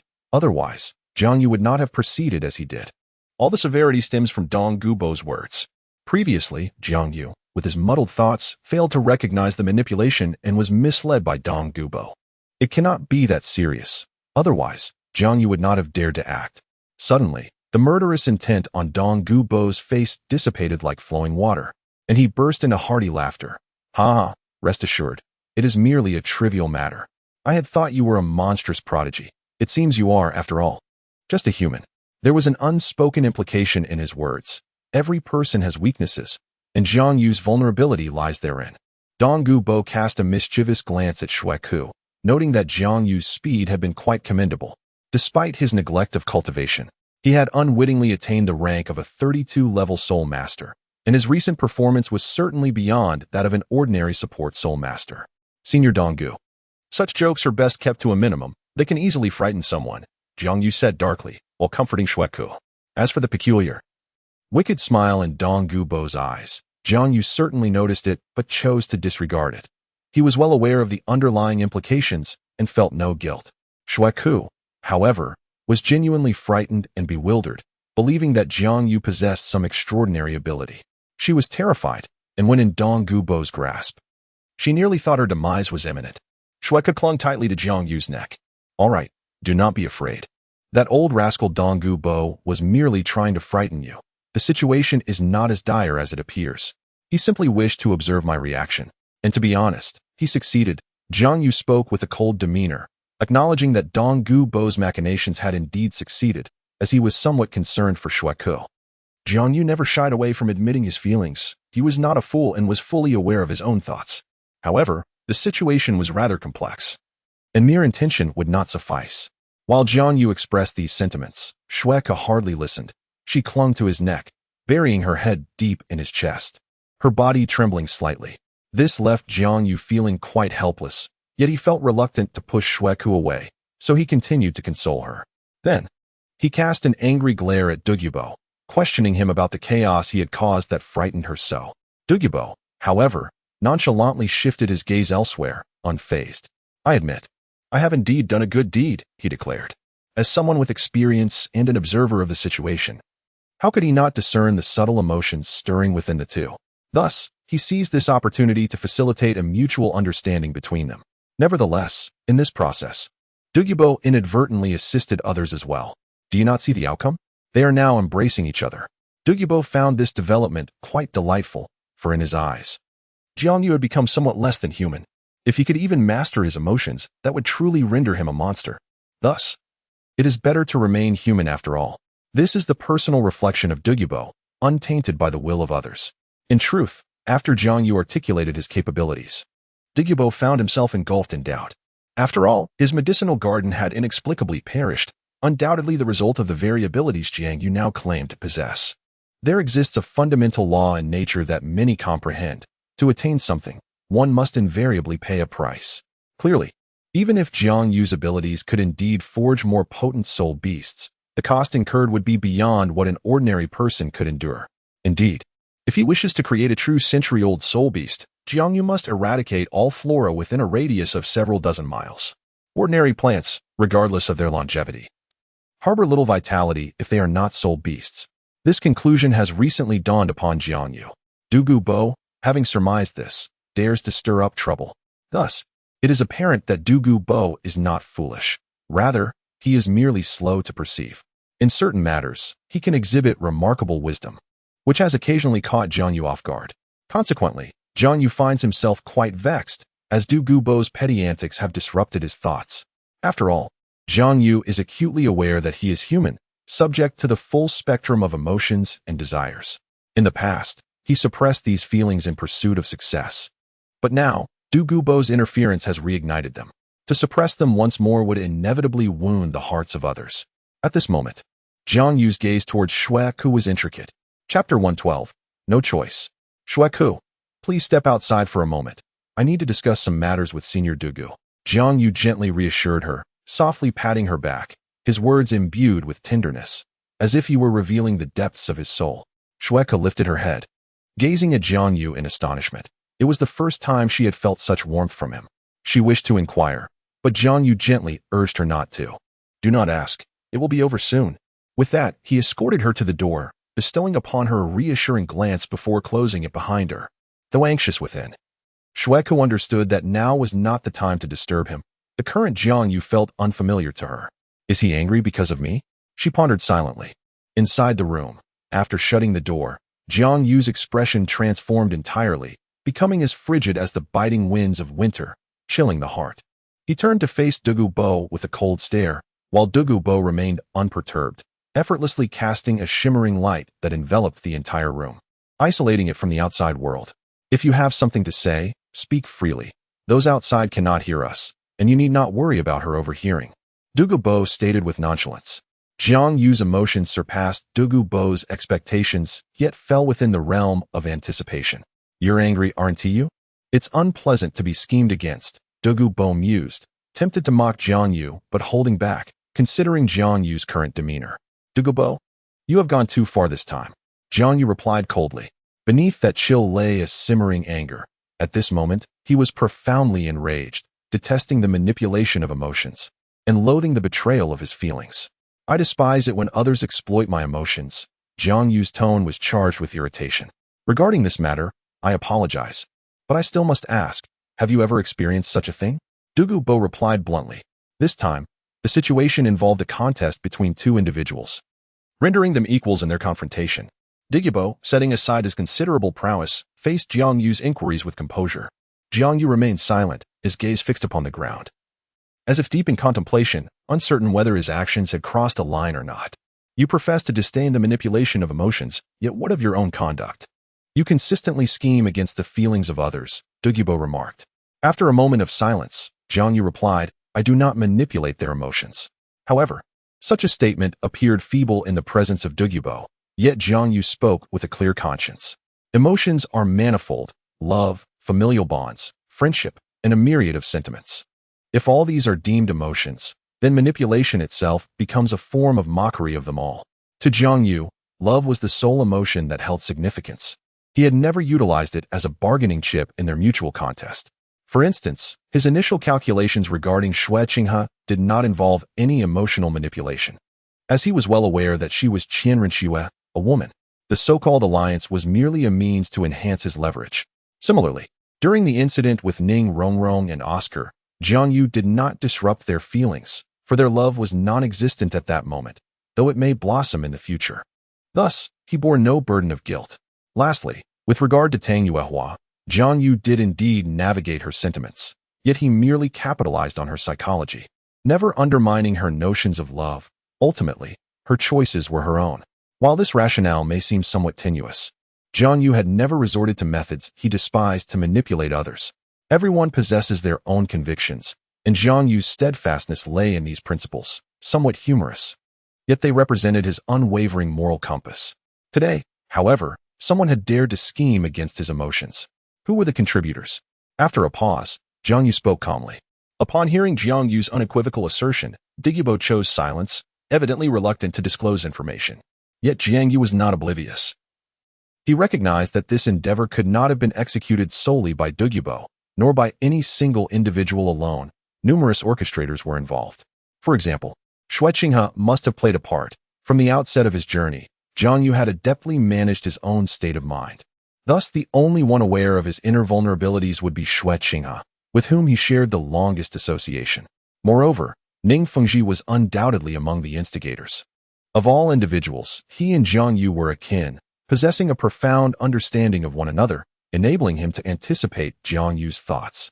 All these factors combined successfully pried open a chink in Jiang Yu's psyche. It matters not if you choose to remain silent. I am aware of those involved, His Highness the Crown Prince, Sect Master Ning, and His Majesty. I am curious, Douluo. What rationale did His Majesty employ to persuade you to facilitate this scheme against me? Jiang Yu's tone was icy, for he ultimately realized that the Snow Knight Emperor was the origin of it all. Everything has its sequence, undoubtedly. Douluo had first received his orders from the Snow Knight Emperor, subsequently employing indirect means to extract Jiang Yu's vulnerabilities from Xue Qinghe and Ning Fengxi. He did not manage to persuade me, Douluo remarked quietly. He had anticipated that Jiang Yu would eventually deduce the truth. Yet he never expected it to happen so swiftly. Snow Knight, this is your adversary. So young and yet so formidable, Douluo mused to himself.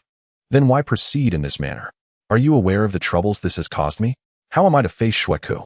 I comprehend His Majesty's intentions, yet I must assert that, irrespective of our connections, I shall unequivocally protect Xue Qinghe from harm in the future. Jiang Yu nearly shouted as he spoke. Douluo's action struck a deep chord within Jiang Yu's heart. He, like any normal man, could develop feelings for a woman he had known for a considerable time. And thus, he harbored a fondness for Xue Qinghe. However, this was merely an affection, and until it was addressed, Jiang Yu had always managed to control his emotions, preventing himself from indulging in unwarranted thoughts. This was a manifestation of self-discipline, yet it also bound him. Jiang Yu was acutely aware of his own nature, and thus he preferred to erect a tall wall in his heart. Alas, that wall had now been shattered.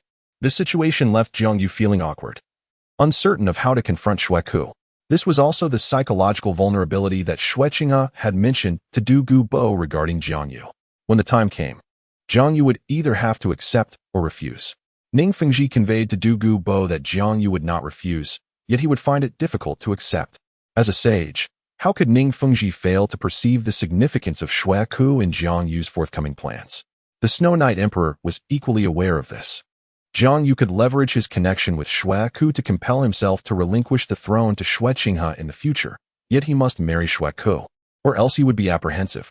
Indeed, without a strong bond, how could one feel at ease? Consequently, the Snow Knight Emperor approached Douluo for assistance. Given their past camaraderie, Douluo found it difficult to refuse, thus he acquiesced. Although Douluo had no ulterior motives, he was nonetheless pivotal. Without him, all plans would falter. Jiang Yu was astute. Often, when a situation merely began, he could foresee its conclusion. Therefore, it was essential for Douluo to obscure Jiang Yu's thoughts, thus ensnaring him. The collective schemes of the three converged upon Jiang Yu, instilling in him a sense of powerlessness for the first time. Resistance felt futile, for this was a conspicuous scheme intertwined with a single individual's benevolence and a rogue's mischief. Under any other circumstances, Jiang Yu could navigate the situation with composure, but the amalgamation of these three elements left him at a loss, representing the will of three individuals. When these forces coalesced, Jiang Yu found himself with no choice. Only one path lay ahead, marrying Xue Qinghe, much to the delight of all. Yet behind this facade, only Jiang Yu bore the agony, for he understood the profound constraints hidden beneath the surface, constraints that applied solely to him. The person closest to him, aside from his blood relatives, would be the wife with whom he would share his life. With the relationship to Xue Qinghe in place, Jiang Yu could not fathom how to confront Xue Qinghe in the future, for he was well aware of Xue Qinghe's true identity. Chapter 113. The uncertain situation. This was the most crucial aspect, and it caused Jiang Yu the greatest distress and anger. I certainly believe your words that you will protect Xue Qinghe for a lifetime, but have you considered how painful this is for her? Douluo continued. How will the people of the Tiandou Empire perceive her? The former princess of the Tiandou Empire, or merely your Jiang Yu's lover? What does your protection do to her dignity? What does it do to the reputation of the Tiandou Empire? Jiang Yu was dissuaded from his anger by Douluo's words, feeling a twinge of guilt instead. At this juncture, Jiang Yu had ceased to ponder whether these words truly originated from Douluo. In truth, he should have questioned why someone indifferent to political affairs would comprehend such matters. I will not allow things to progress to that extent, Jiang Yu explained with a sense of helplessness. Douluo, with a cold smile upon his face, regarded Jiang Yu and thought to himself that to utter such words at this stage was rather naive. Not everyone is like you. Douluo understood that Jiang Yu might indeed accomplish what he claimed, Yet human nature is not resilient enough to withstand trials. It is futile for Jiang Yu to stand alone in this endeavor. In the past, Douluo failed to comprehend this truth, but after witnessing many of Jiang Yu's schemes, he came to realize it. However, even with this understanding, Douluo found such matters exceedingly tedious. Why must the world be so convoluted? True power is the essence of everything, simple and direct. In times gone by, one could rely solely on the strength of their fists. If your fists were formidable enough, your words carried weight. Now, however, these intricate schemes seem to Douluo to complicate what was once straightforward. It seems that everything began with Jiang Yu, whose affairs often lean towards manipulation, achieving submission without the need for force. However, this complexity proves burdensome for him, as Douluo cannot help but ponder. He finally poses a question, hoping for a sincere answer. At this moment, Douluo takes a deep breath, aware that the forthcoming moment is one of destiny. Is the crown prince truly the legitimate heir? Jiang Yu's expression momentarily falters before he lowers his head and replies nonchalantly, "Indeed. The emperor must have used this reasoning to convince you. Otherwise, you would not have undertaken such actions. Surely, he must have presented some evidence." "Yes. Thus I wish to inquire, for my intuition suggests you might possess knowledge," Douluo states, gazing intently at Jiang Yu, hoping to glean insight from his countenance. When he first learned of this from the Emperor of the Snowy Night, he was utterly astonished, leaving his heart in a tumult. Yet, Jiang Yu only continues to smile. "What are you laughing at? Just answer me. Is it true or not?" Douluo exclaims, his agitation palpable. "Is it truly of such significance?" Jiang Yu replies, his smile fading as he meets Douluo's gaze. He has already surmised the reason behind today's unusual circumstances. Is a storm brewing? This matter is indeed crucial. If the crown prince is not Xue Qinghe, then Douluo's intention to express his innermost thoughts is abruptly interrupted by Jiang Yu. "Senior Douluo, it matters not whether the crown prince is genuine or false. At this moment, he undeniably is more real than ever," Jiang Yu asserts with unwavering conviction. "I understand your support for the crown prince, but do you not harbor any doubts?" Douluo inquires with curiosity. "In truth, Senior Douluo, there is no need for you to continue probing me on behalf of the emperor. I can assure you clearly that the only one destined for the throne is Crown Prince Xue Qinghe. Should anyone else ascend, I would unseat them," Jiang Yu responds earnestly, his words imbued with a resolute determination. Once again, Jiang Yu refrains from expressing any skepticism toward Xue Qinghe. He remains steadfast in this regard, undeterred even by the prospect of marrying Xue Qinghe. Nevertheless, there is a subtle shift. Jiang Yu would not have previously articulated such sentiments. "With your words, I find solace," Douluo replies, seemingly relieved. In truth, Douluo is indifferent to the authenticity of Xue Qinghe. He only cares whether the person he pledges allegiance to is indeed the current Xue Qinghe.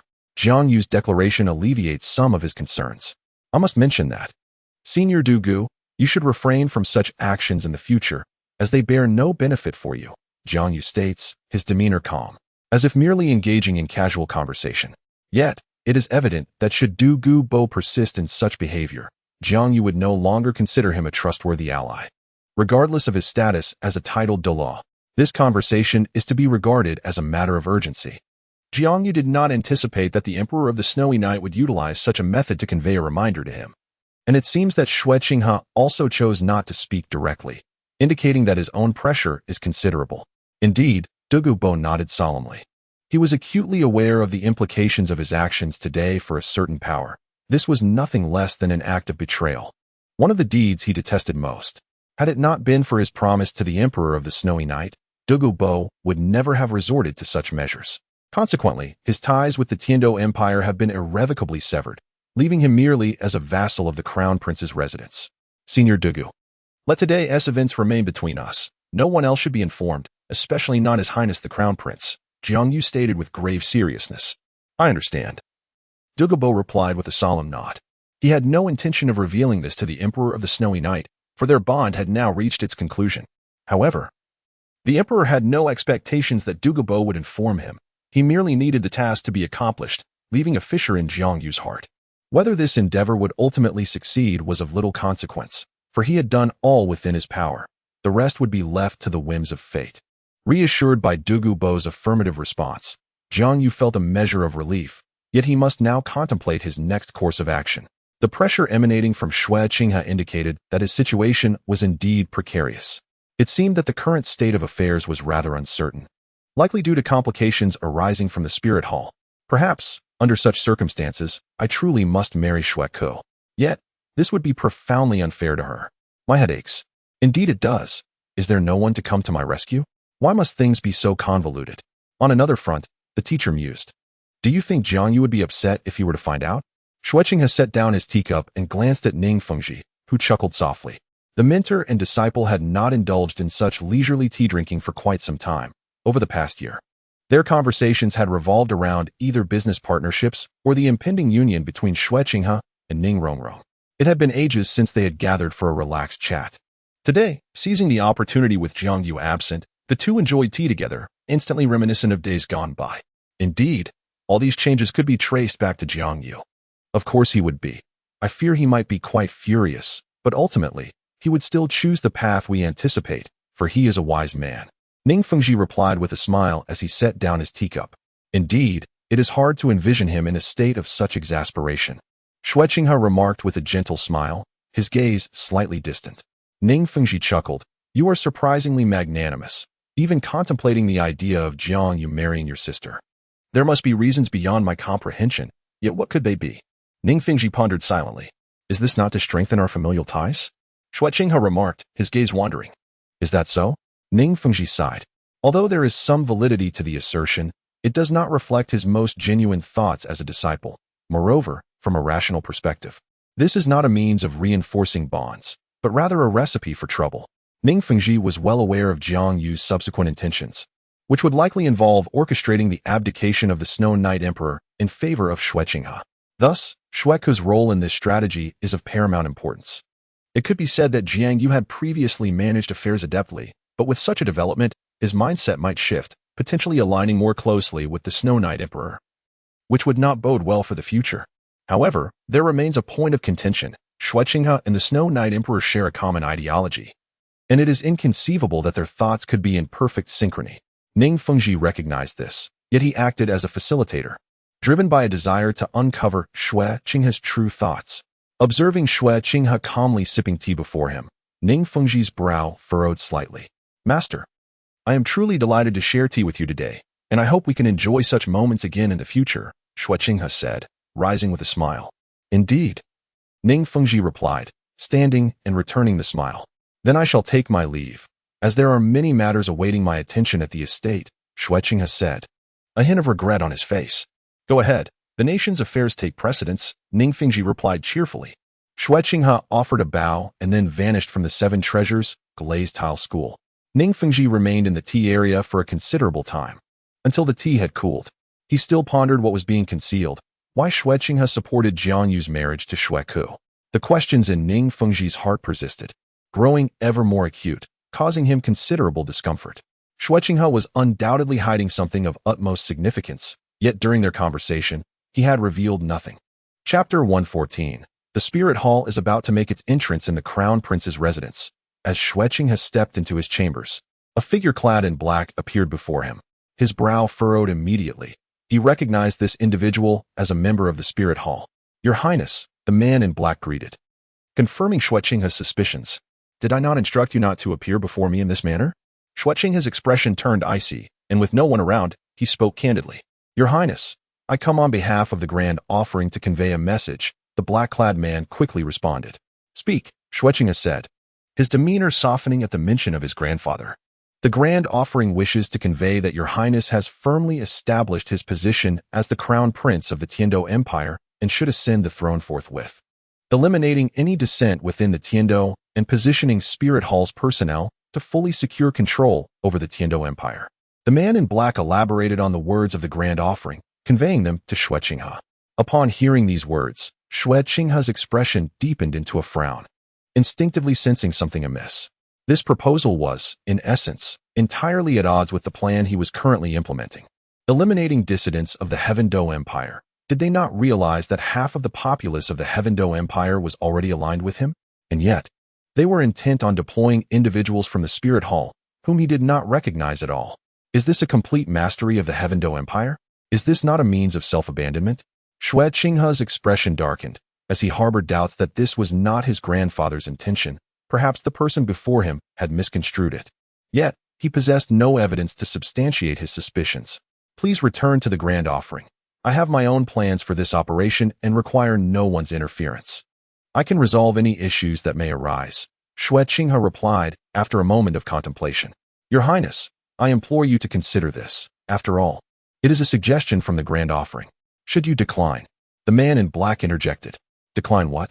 Xue Qinghe locked his gaze onto the man's eyes, noticing a flicker of unease as the man averted his gaze. A cold smirk formed within Xue Qinghe's heart. No need for that. Proceed as I previously stated. And mind your thoughts. Should you dare to act otherwise, it may cost you your life. The man in black was taken aback, recognizing the murderous intent in Xue Qinghe's words. Understood, he replied, fleeing hastily. Humph. Xue Qinghe scoffed coldly. Yet, he soon released a heavy sigh. Indeed, the debts of the past must eventually be repaid. Shaking his head in resignation, he muttered to himself, though I anticipated this. I never expected the spirit hall to act so swiftly. It was almost overwhelming. As I received word from my mother that the spirit hall intended to intervene in the affairs of the Tiandou Empire. In this lifetime, influenced by Jiang Yu. The relationship between Qian Renxue, concealed beneath her mask, and Bibi Dong is not as dire as it seems. Occasionally, they exchange letters that are perused by each other. For instance, this time, Qian Renxue was the first to learn of the movements of the spirit hall, a revelation imparted by Bibi Dong. Yet, it is evident to any discerning observer that their relationship is confined to this superficial exchange. The trust between them remains tenuous, particularly for Xue Qinghe, who finds it exceedingly difficult to place his faith in Bibi Dong. The individuals who have arrived this time are likely affiliated with the esteemed Qian Douluo faction of the Spirit Hall, originally aligned with the Qian Renxue lineage. Logically, this group should be assisting Xue Qinghe in his endeavors. However, the reality is quite different. Their purported support for Xue Qinghe's ambitions to seize the Tiandou Empire merely serves as a pretext for them to meddle in the intricate power dynamics of the empire. Their true intention is to stake a claim to a portion of the spoils. The Spirit Hall is an expansive organization, characterized by a strict hierarchy. Yet it maintains a relatively loose structure, governed predominantly by formidable forces at the upper echelon. Although this model is somewhat crude, it can effectively manage an obstruction. However, the upper echelons of the Spirit Hall have evidently divided into two factions, leading to poor management at the lower levels. Given the state of the upper ranks, the situation below is even more dire. It is inevitable that numerous small factions have formed, with the core of these groups centered around self-interest. Perhaps the actions of this group are not driven by swiftness, but rather by an insatiable greed that compels them to hasten towards a share of the spoils. Xue Qinghe pondered silently. In truth, such a scenario was inevitable. Xue Qinghe had experienced rapid advancement in this lifetime, transitioning from initial efforts to establishing a firm foothold in a little over a year. This astonishing pace of progress has illuminated the path for many, revealing both hope and lucrative prospects. Consequently, it is only natural that numerous individuals seek to reap the rewards. My grandfather would not be so impatient in urging me, especially since he has not been involved in affairs for quite some time. Thus, it is evident that his faction must have persuaded him to obtain a directive. Subsequently initiating what they deemed to be action, Xue Qinghe contemplated inwardly. It cannot possibly be the intention of Xue Qinghe's grandfather, Qian Douluo, as he is not involved in affairs of this nature. Consequently, it must be the design of those under his command. The Tiandou Empire is a substantial prize, and even the incapable desire a share, let alone the capable. The individuals from the Spirit Hall are exceedingly competent. They evidently intend to claim it all, which causes Xue Qinghe considerable distress. I cannot intervene directly in this matter, for such actions would signify a breach. Presumably, this is precisely what Bibi Dong wishes to witness. Indeed, her intentions are far from benevolent, Xue Qinghe thought with indifference. He could not bring himself to believe that Bibi Dong would harbor such goodwill. She likely aims to leverage this opportunity to provoke him into action, thereby severing ties with his internal supporters and hastening her control over the Spirit Hall. Thus, he must rely solely on Jiang Yu. A flicker of struggle and gloom crossed Xue Qinghe's face. He has faith in Jiang Yu's capabilities. Yet he equally acknowledges the formidable strength of the Spirit Hall. This presents a profound contradiction. Xue Qinghe wishes to shield Jiang Yu from the harm of the Spirit Hall. Yet he himself cannot sever ties with them, for the Spirit Hall is indeed his foundation. Should the Spirit Hall choose to extend their assistance, regardless of their underlying intentions, Xue Qinghe finds himself unable to decline their offer. Their recent endeavor to partake in the spoils is, in fact, entirely justifiable. It was this very group that facilitated his infiltration into the Tiandou Empire. Their aim was to help him exert control over the Spirit Hall, and today, his remarkable achievements are largely attributable to their support. Sigh. Xue Qinghe could not help but exhale a breath of resignation. Your Highness, what troubles you? Bai Qinxiang, noticing Xue Qinghe's furrowed brow from a distance, hastened to his side, inquiring with concern. Qinxiang, I am quite well, Xue Qinghe replied, forcing a gentle smile at the sight of her. He had fully immersed himself in this role, becoming the ideal husband in the eyes of Bai Qinxiang and the others. Yet, among all, he held a greater fondness for Bai Qinxiang, as, in a certain sense, she was his first love. The subsequent unions with Ming Yiran and Ning Rongrong were the result of necessity rather than desire. In truth, the Ming family possessed considerable strength, being a dominant force in their locality. While Bai Qinxiang's backing was formidable, Xue Qinghe's journey commenced here, thus his affection for her ran deep. Your Highness, you are deceiving me. I distinctly saw your troubled expression just now, Bai Qinxiang playfully pouted. In comparison to Ming Yiran and Ning Rongrong, Bai Qinxiang still exhibited the naivety of a child, utterly oblivious to her impending transition into matrimony. I am not deceiving you. I have resolved the matter. I was merely a bit concerned, nothing of great consequence, Xue Qinghe replied amiably, bending slightly to pinch Bai Qinxiang's delicate cheek. In an instant, her face flushed crimson with shyness, and she, feeling overwhelmed, scampered away. Xue Qinghe merely smiled gently at her retreat, unfazed. All that remained was for Jiang Yu to grant his consent. Only then could he intervene under another guise to assist Jiang Yu. He silently mused, yet before that, a conversation with his royal father was imperative. This time, the scheme orchestrated by the Snow Knight Emperor against Jiang Yu was unmistakably deliberate. Xue Qinghe had already sensed this when he was approached by Douluo. Fortunately, he was already aware of the actions taken by the Spirit Hall and thus collaborated with Douluo to reveal Jiang Yu's vulnerabilities. Although Xue Qinghe was aware of the Snow Knight Emperor's intentions, he could not entirely shake off his concerns. After all, he had never underestimated his father. Just like this time, his father was undoubtedly putting on a show for his benefit, intending to involve him in the impending machinations against Jiang Yu. Chapter 115. Unfortunately, the Tiandou Imperial Palace. In the Emperor's chamber, as noon approached, the vast space was occupied solely by the Snow Knight Emperor and Xue Qinghe, enveloped in a profound silence. As tranquil as a pin drop, the Snow Knight Emperor reclined in a chair, eyes closed, gently swaying back and forth, the creaking sound becoming the lone accompaniment in the otherwise still chamber. Xue Qinghe stood respectfully beside him, equally silent in his service. I did not expect you would seek me out at this moment. Is it regarding Jiang Yu and Xue Qinghe? The Snow Knight Emperor ceased his rocking, speaking in an understated tone that directly addressed Xue Qinghe's thoughts. However, the Emperor's voice, lacking its usual authority, bore a hint of melancholy, reminiscent of a once great hero in twilight. Yet, as an emperor, such is the fate of the powerful. Even though the Snow Knight Emperor remained vigorous, he had already conceded defeat, his actions now solely for the sake of the future generation. Indeed, Father, I have come for this matter, Xue Qinghe replied with utmost respect. Aha! The Snow Knight Emperor regarded the obedient Xue Qinghe with a faint smile, amused by his unwavering deference. Rising from his chair, he approached the desk and pressed a seal upon a document laid before him. What is it that you wish to know about them? The Snow Knight Emperor inquired casually. Without glancing at Xue Qinghe, I wish to ascertain if your intentions regarding their union are genuine, Xue Qinghe asked. Of course, they are genuine. And as long as Jiang Yu consents, I can arrange for Xue Qinghe's marriage to him at any moment, the Snow Knight Emperor asserted, his gaze fixed on the paper before him, brimming with certainty. As he beheld the familiar names inscribed upon it, a smile inevitably graced the Snow Knight Emperor's face. This was unmistakably a marriage decree for Xue Qinghe and Jiang Yu. Provided Jiang Yu agrees, the decree would be formally issued. The Snow Knight Emperor was resolute in his commitment.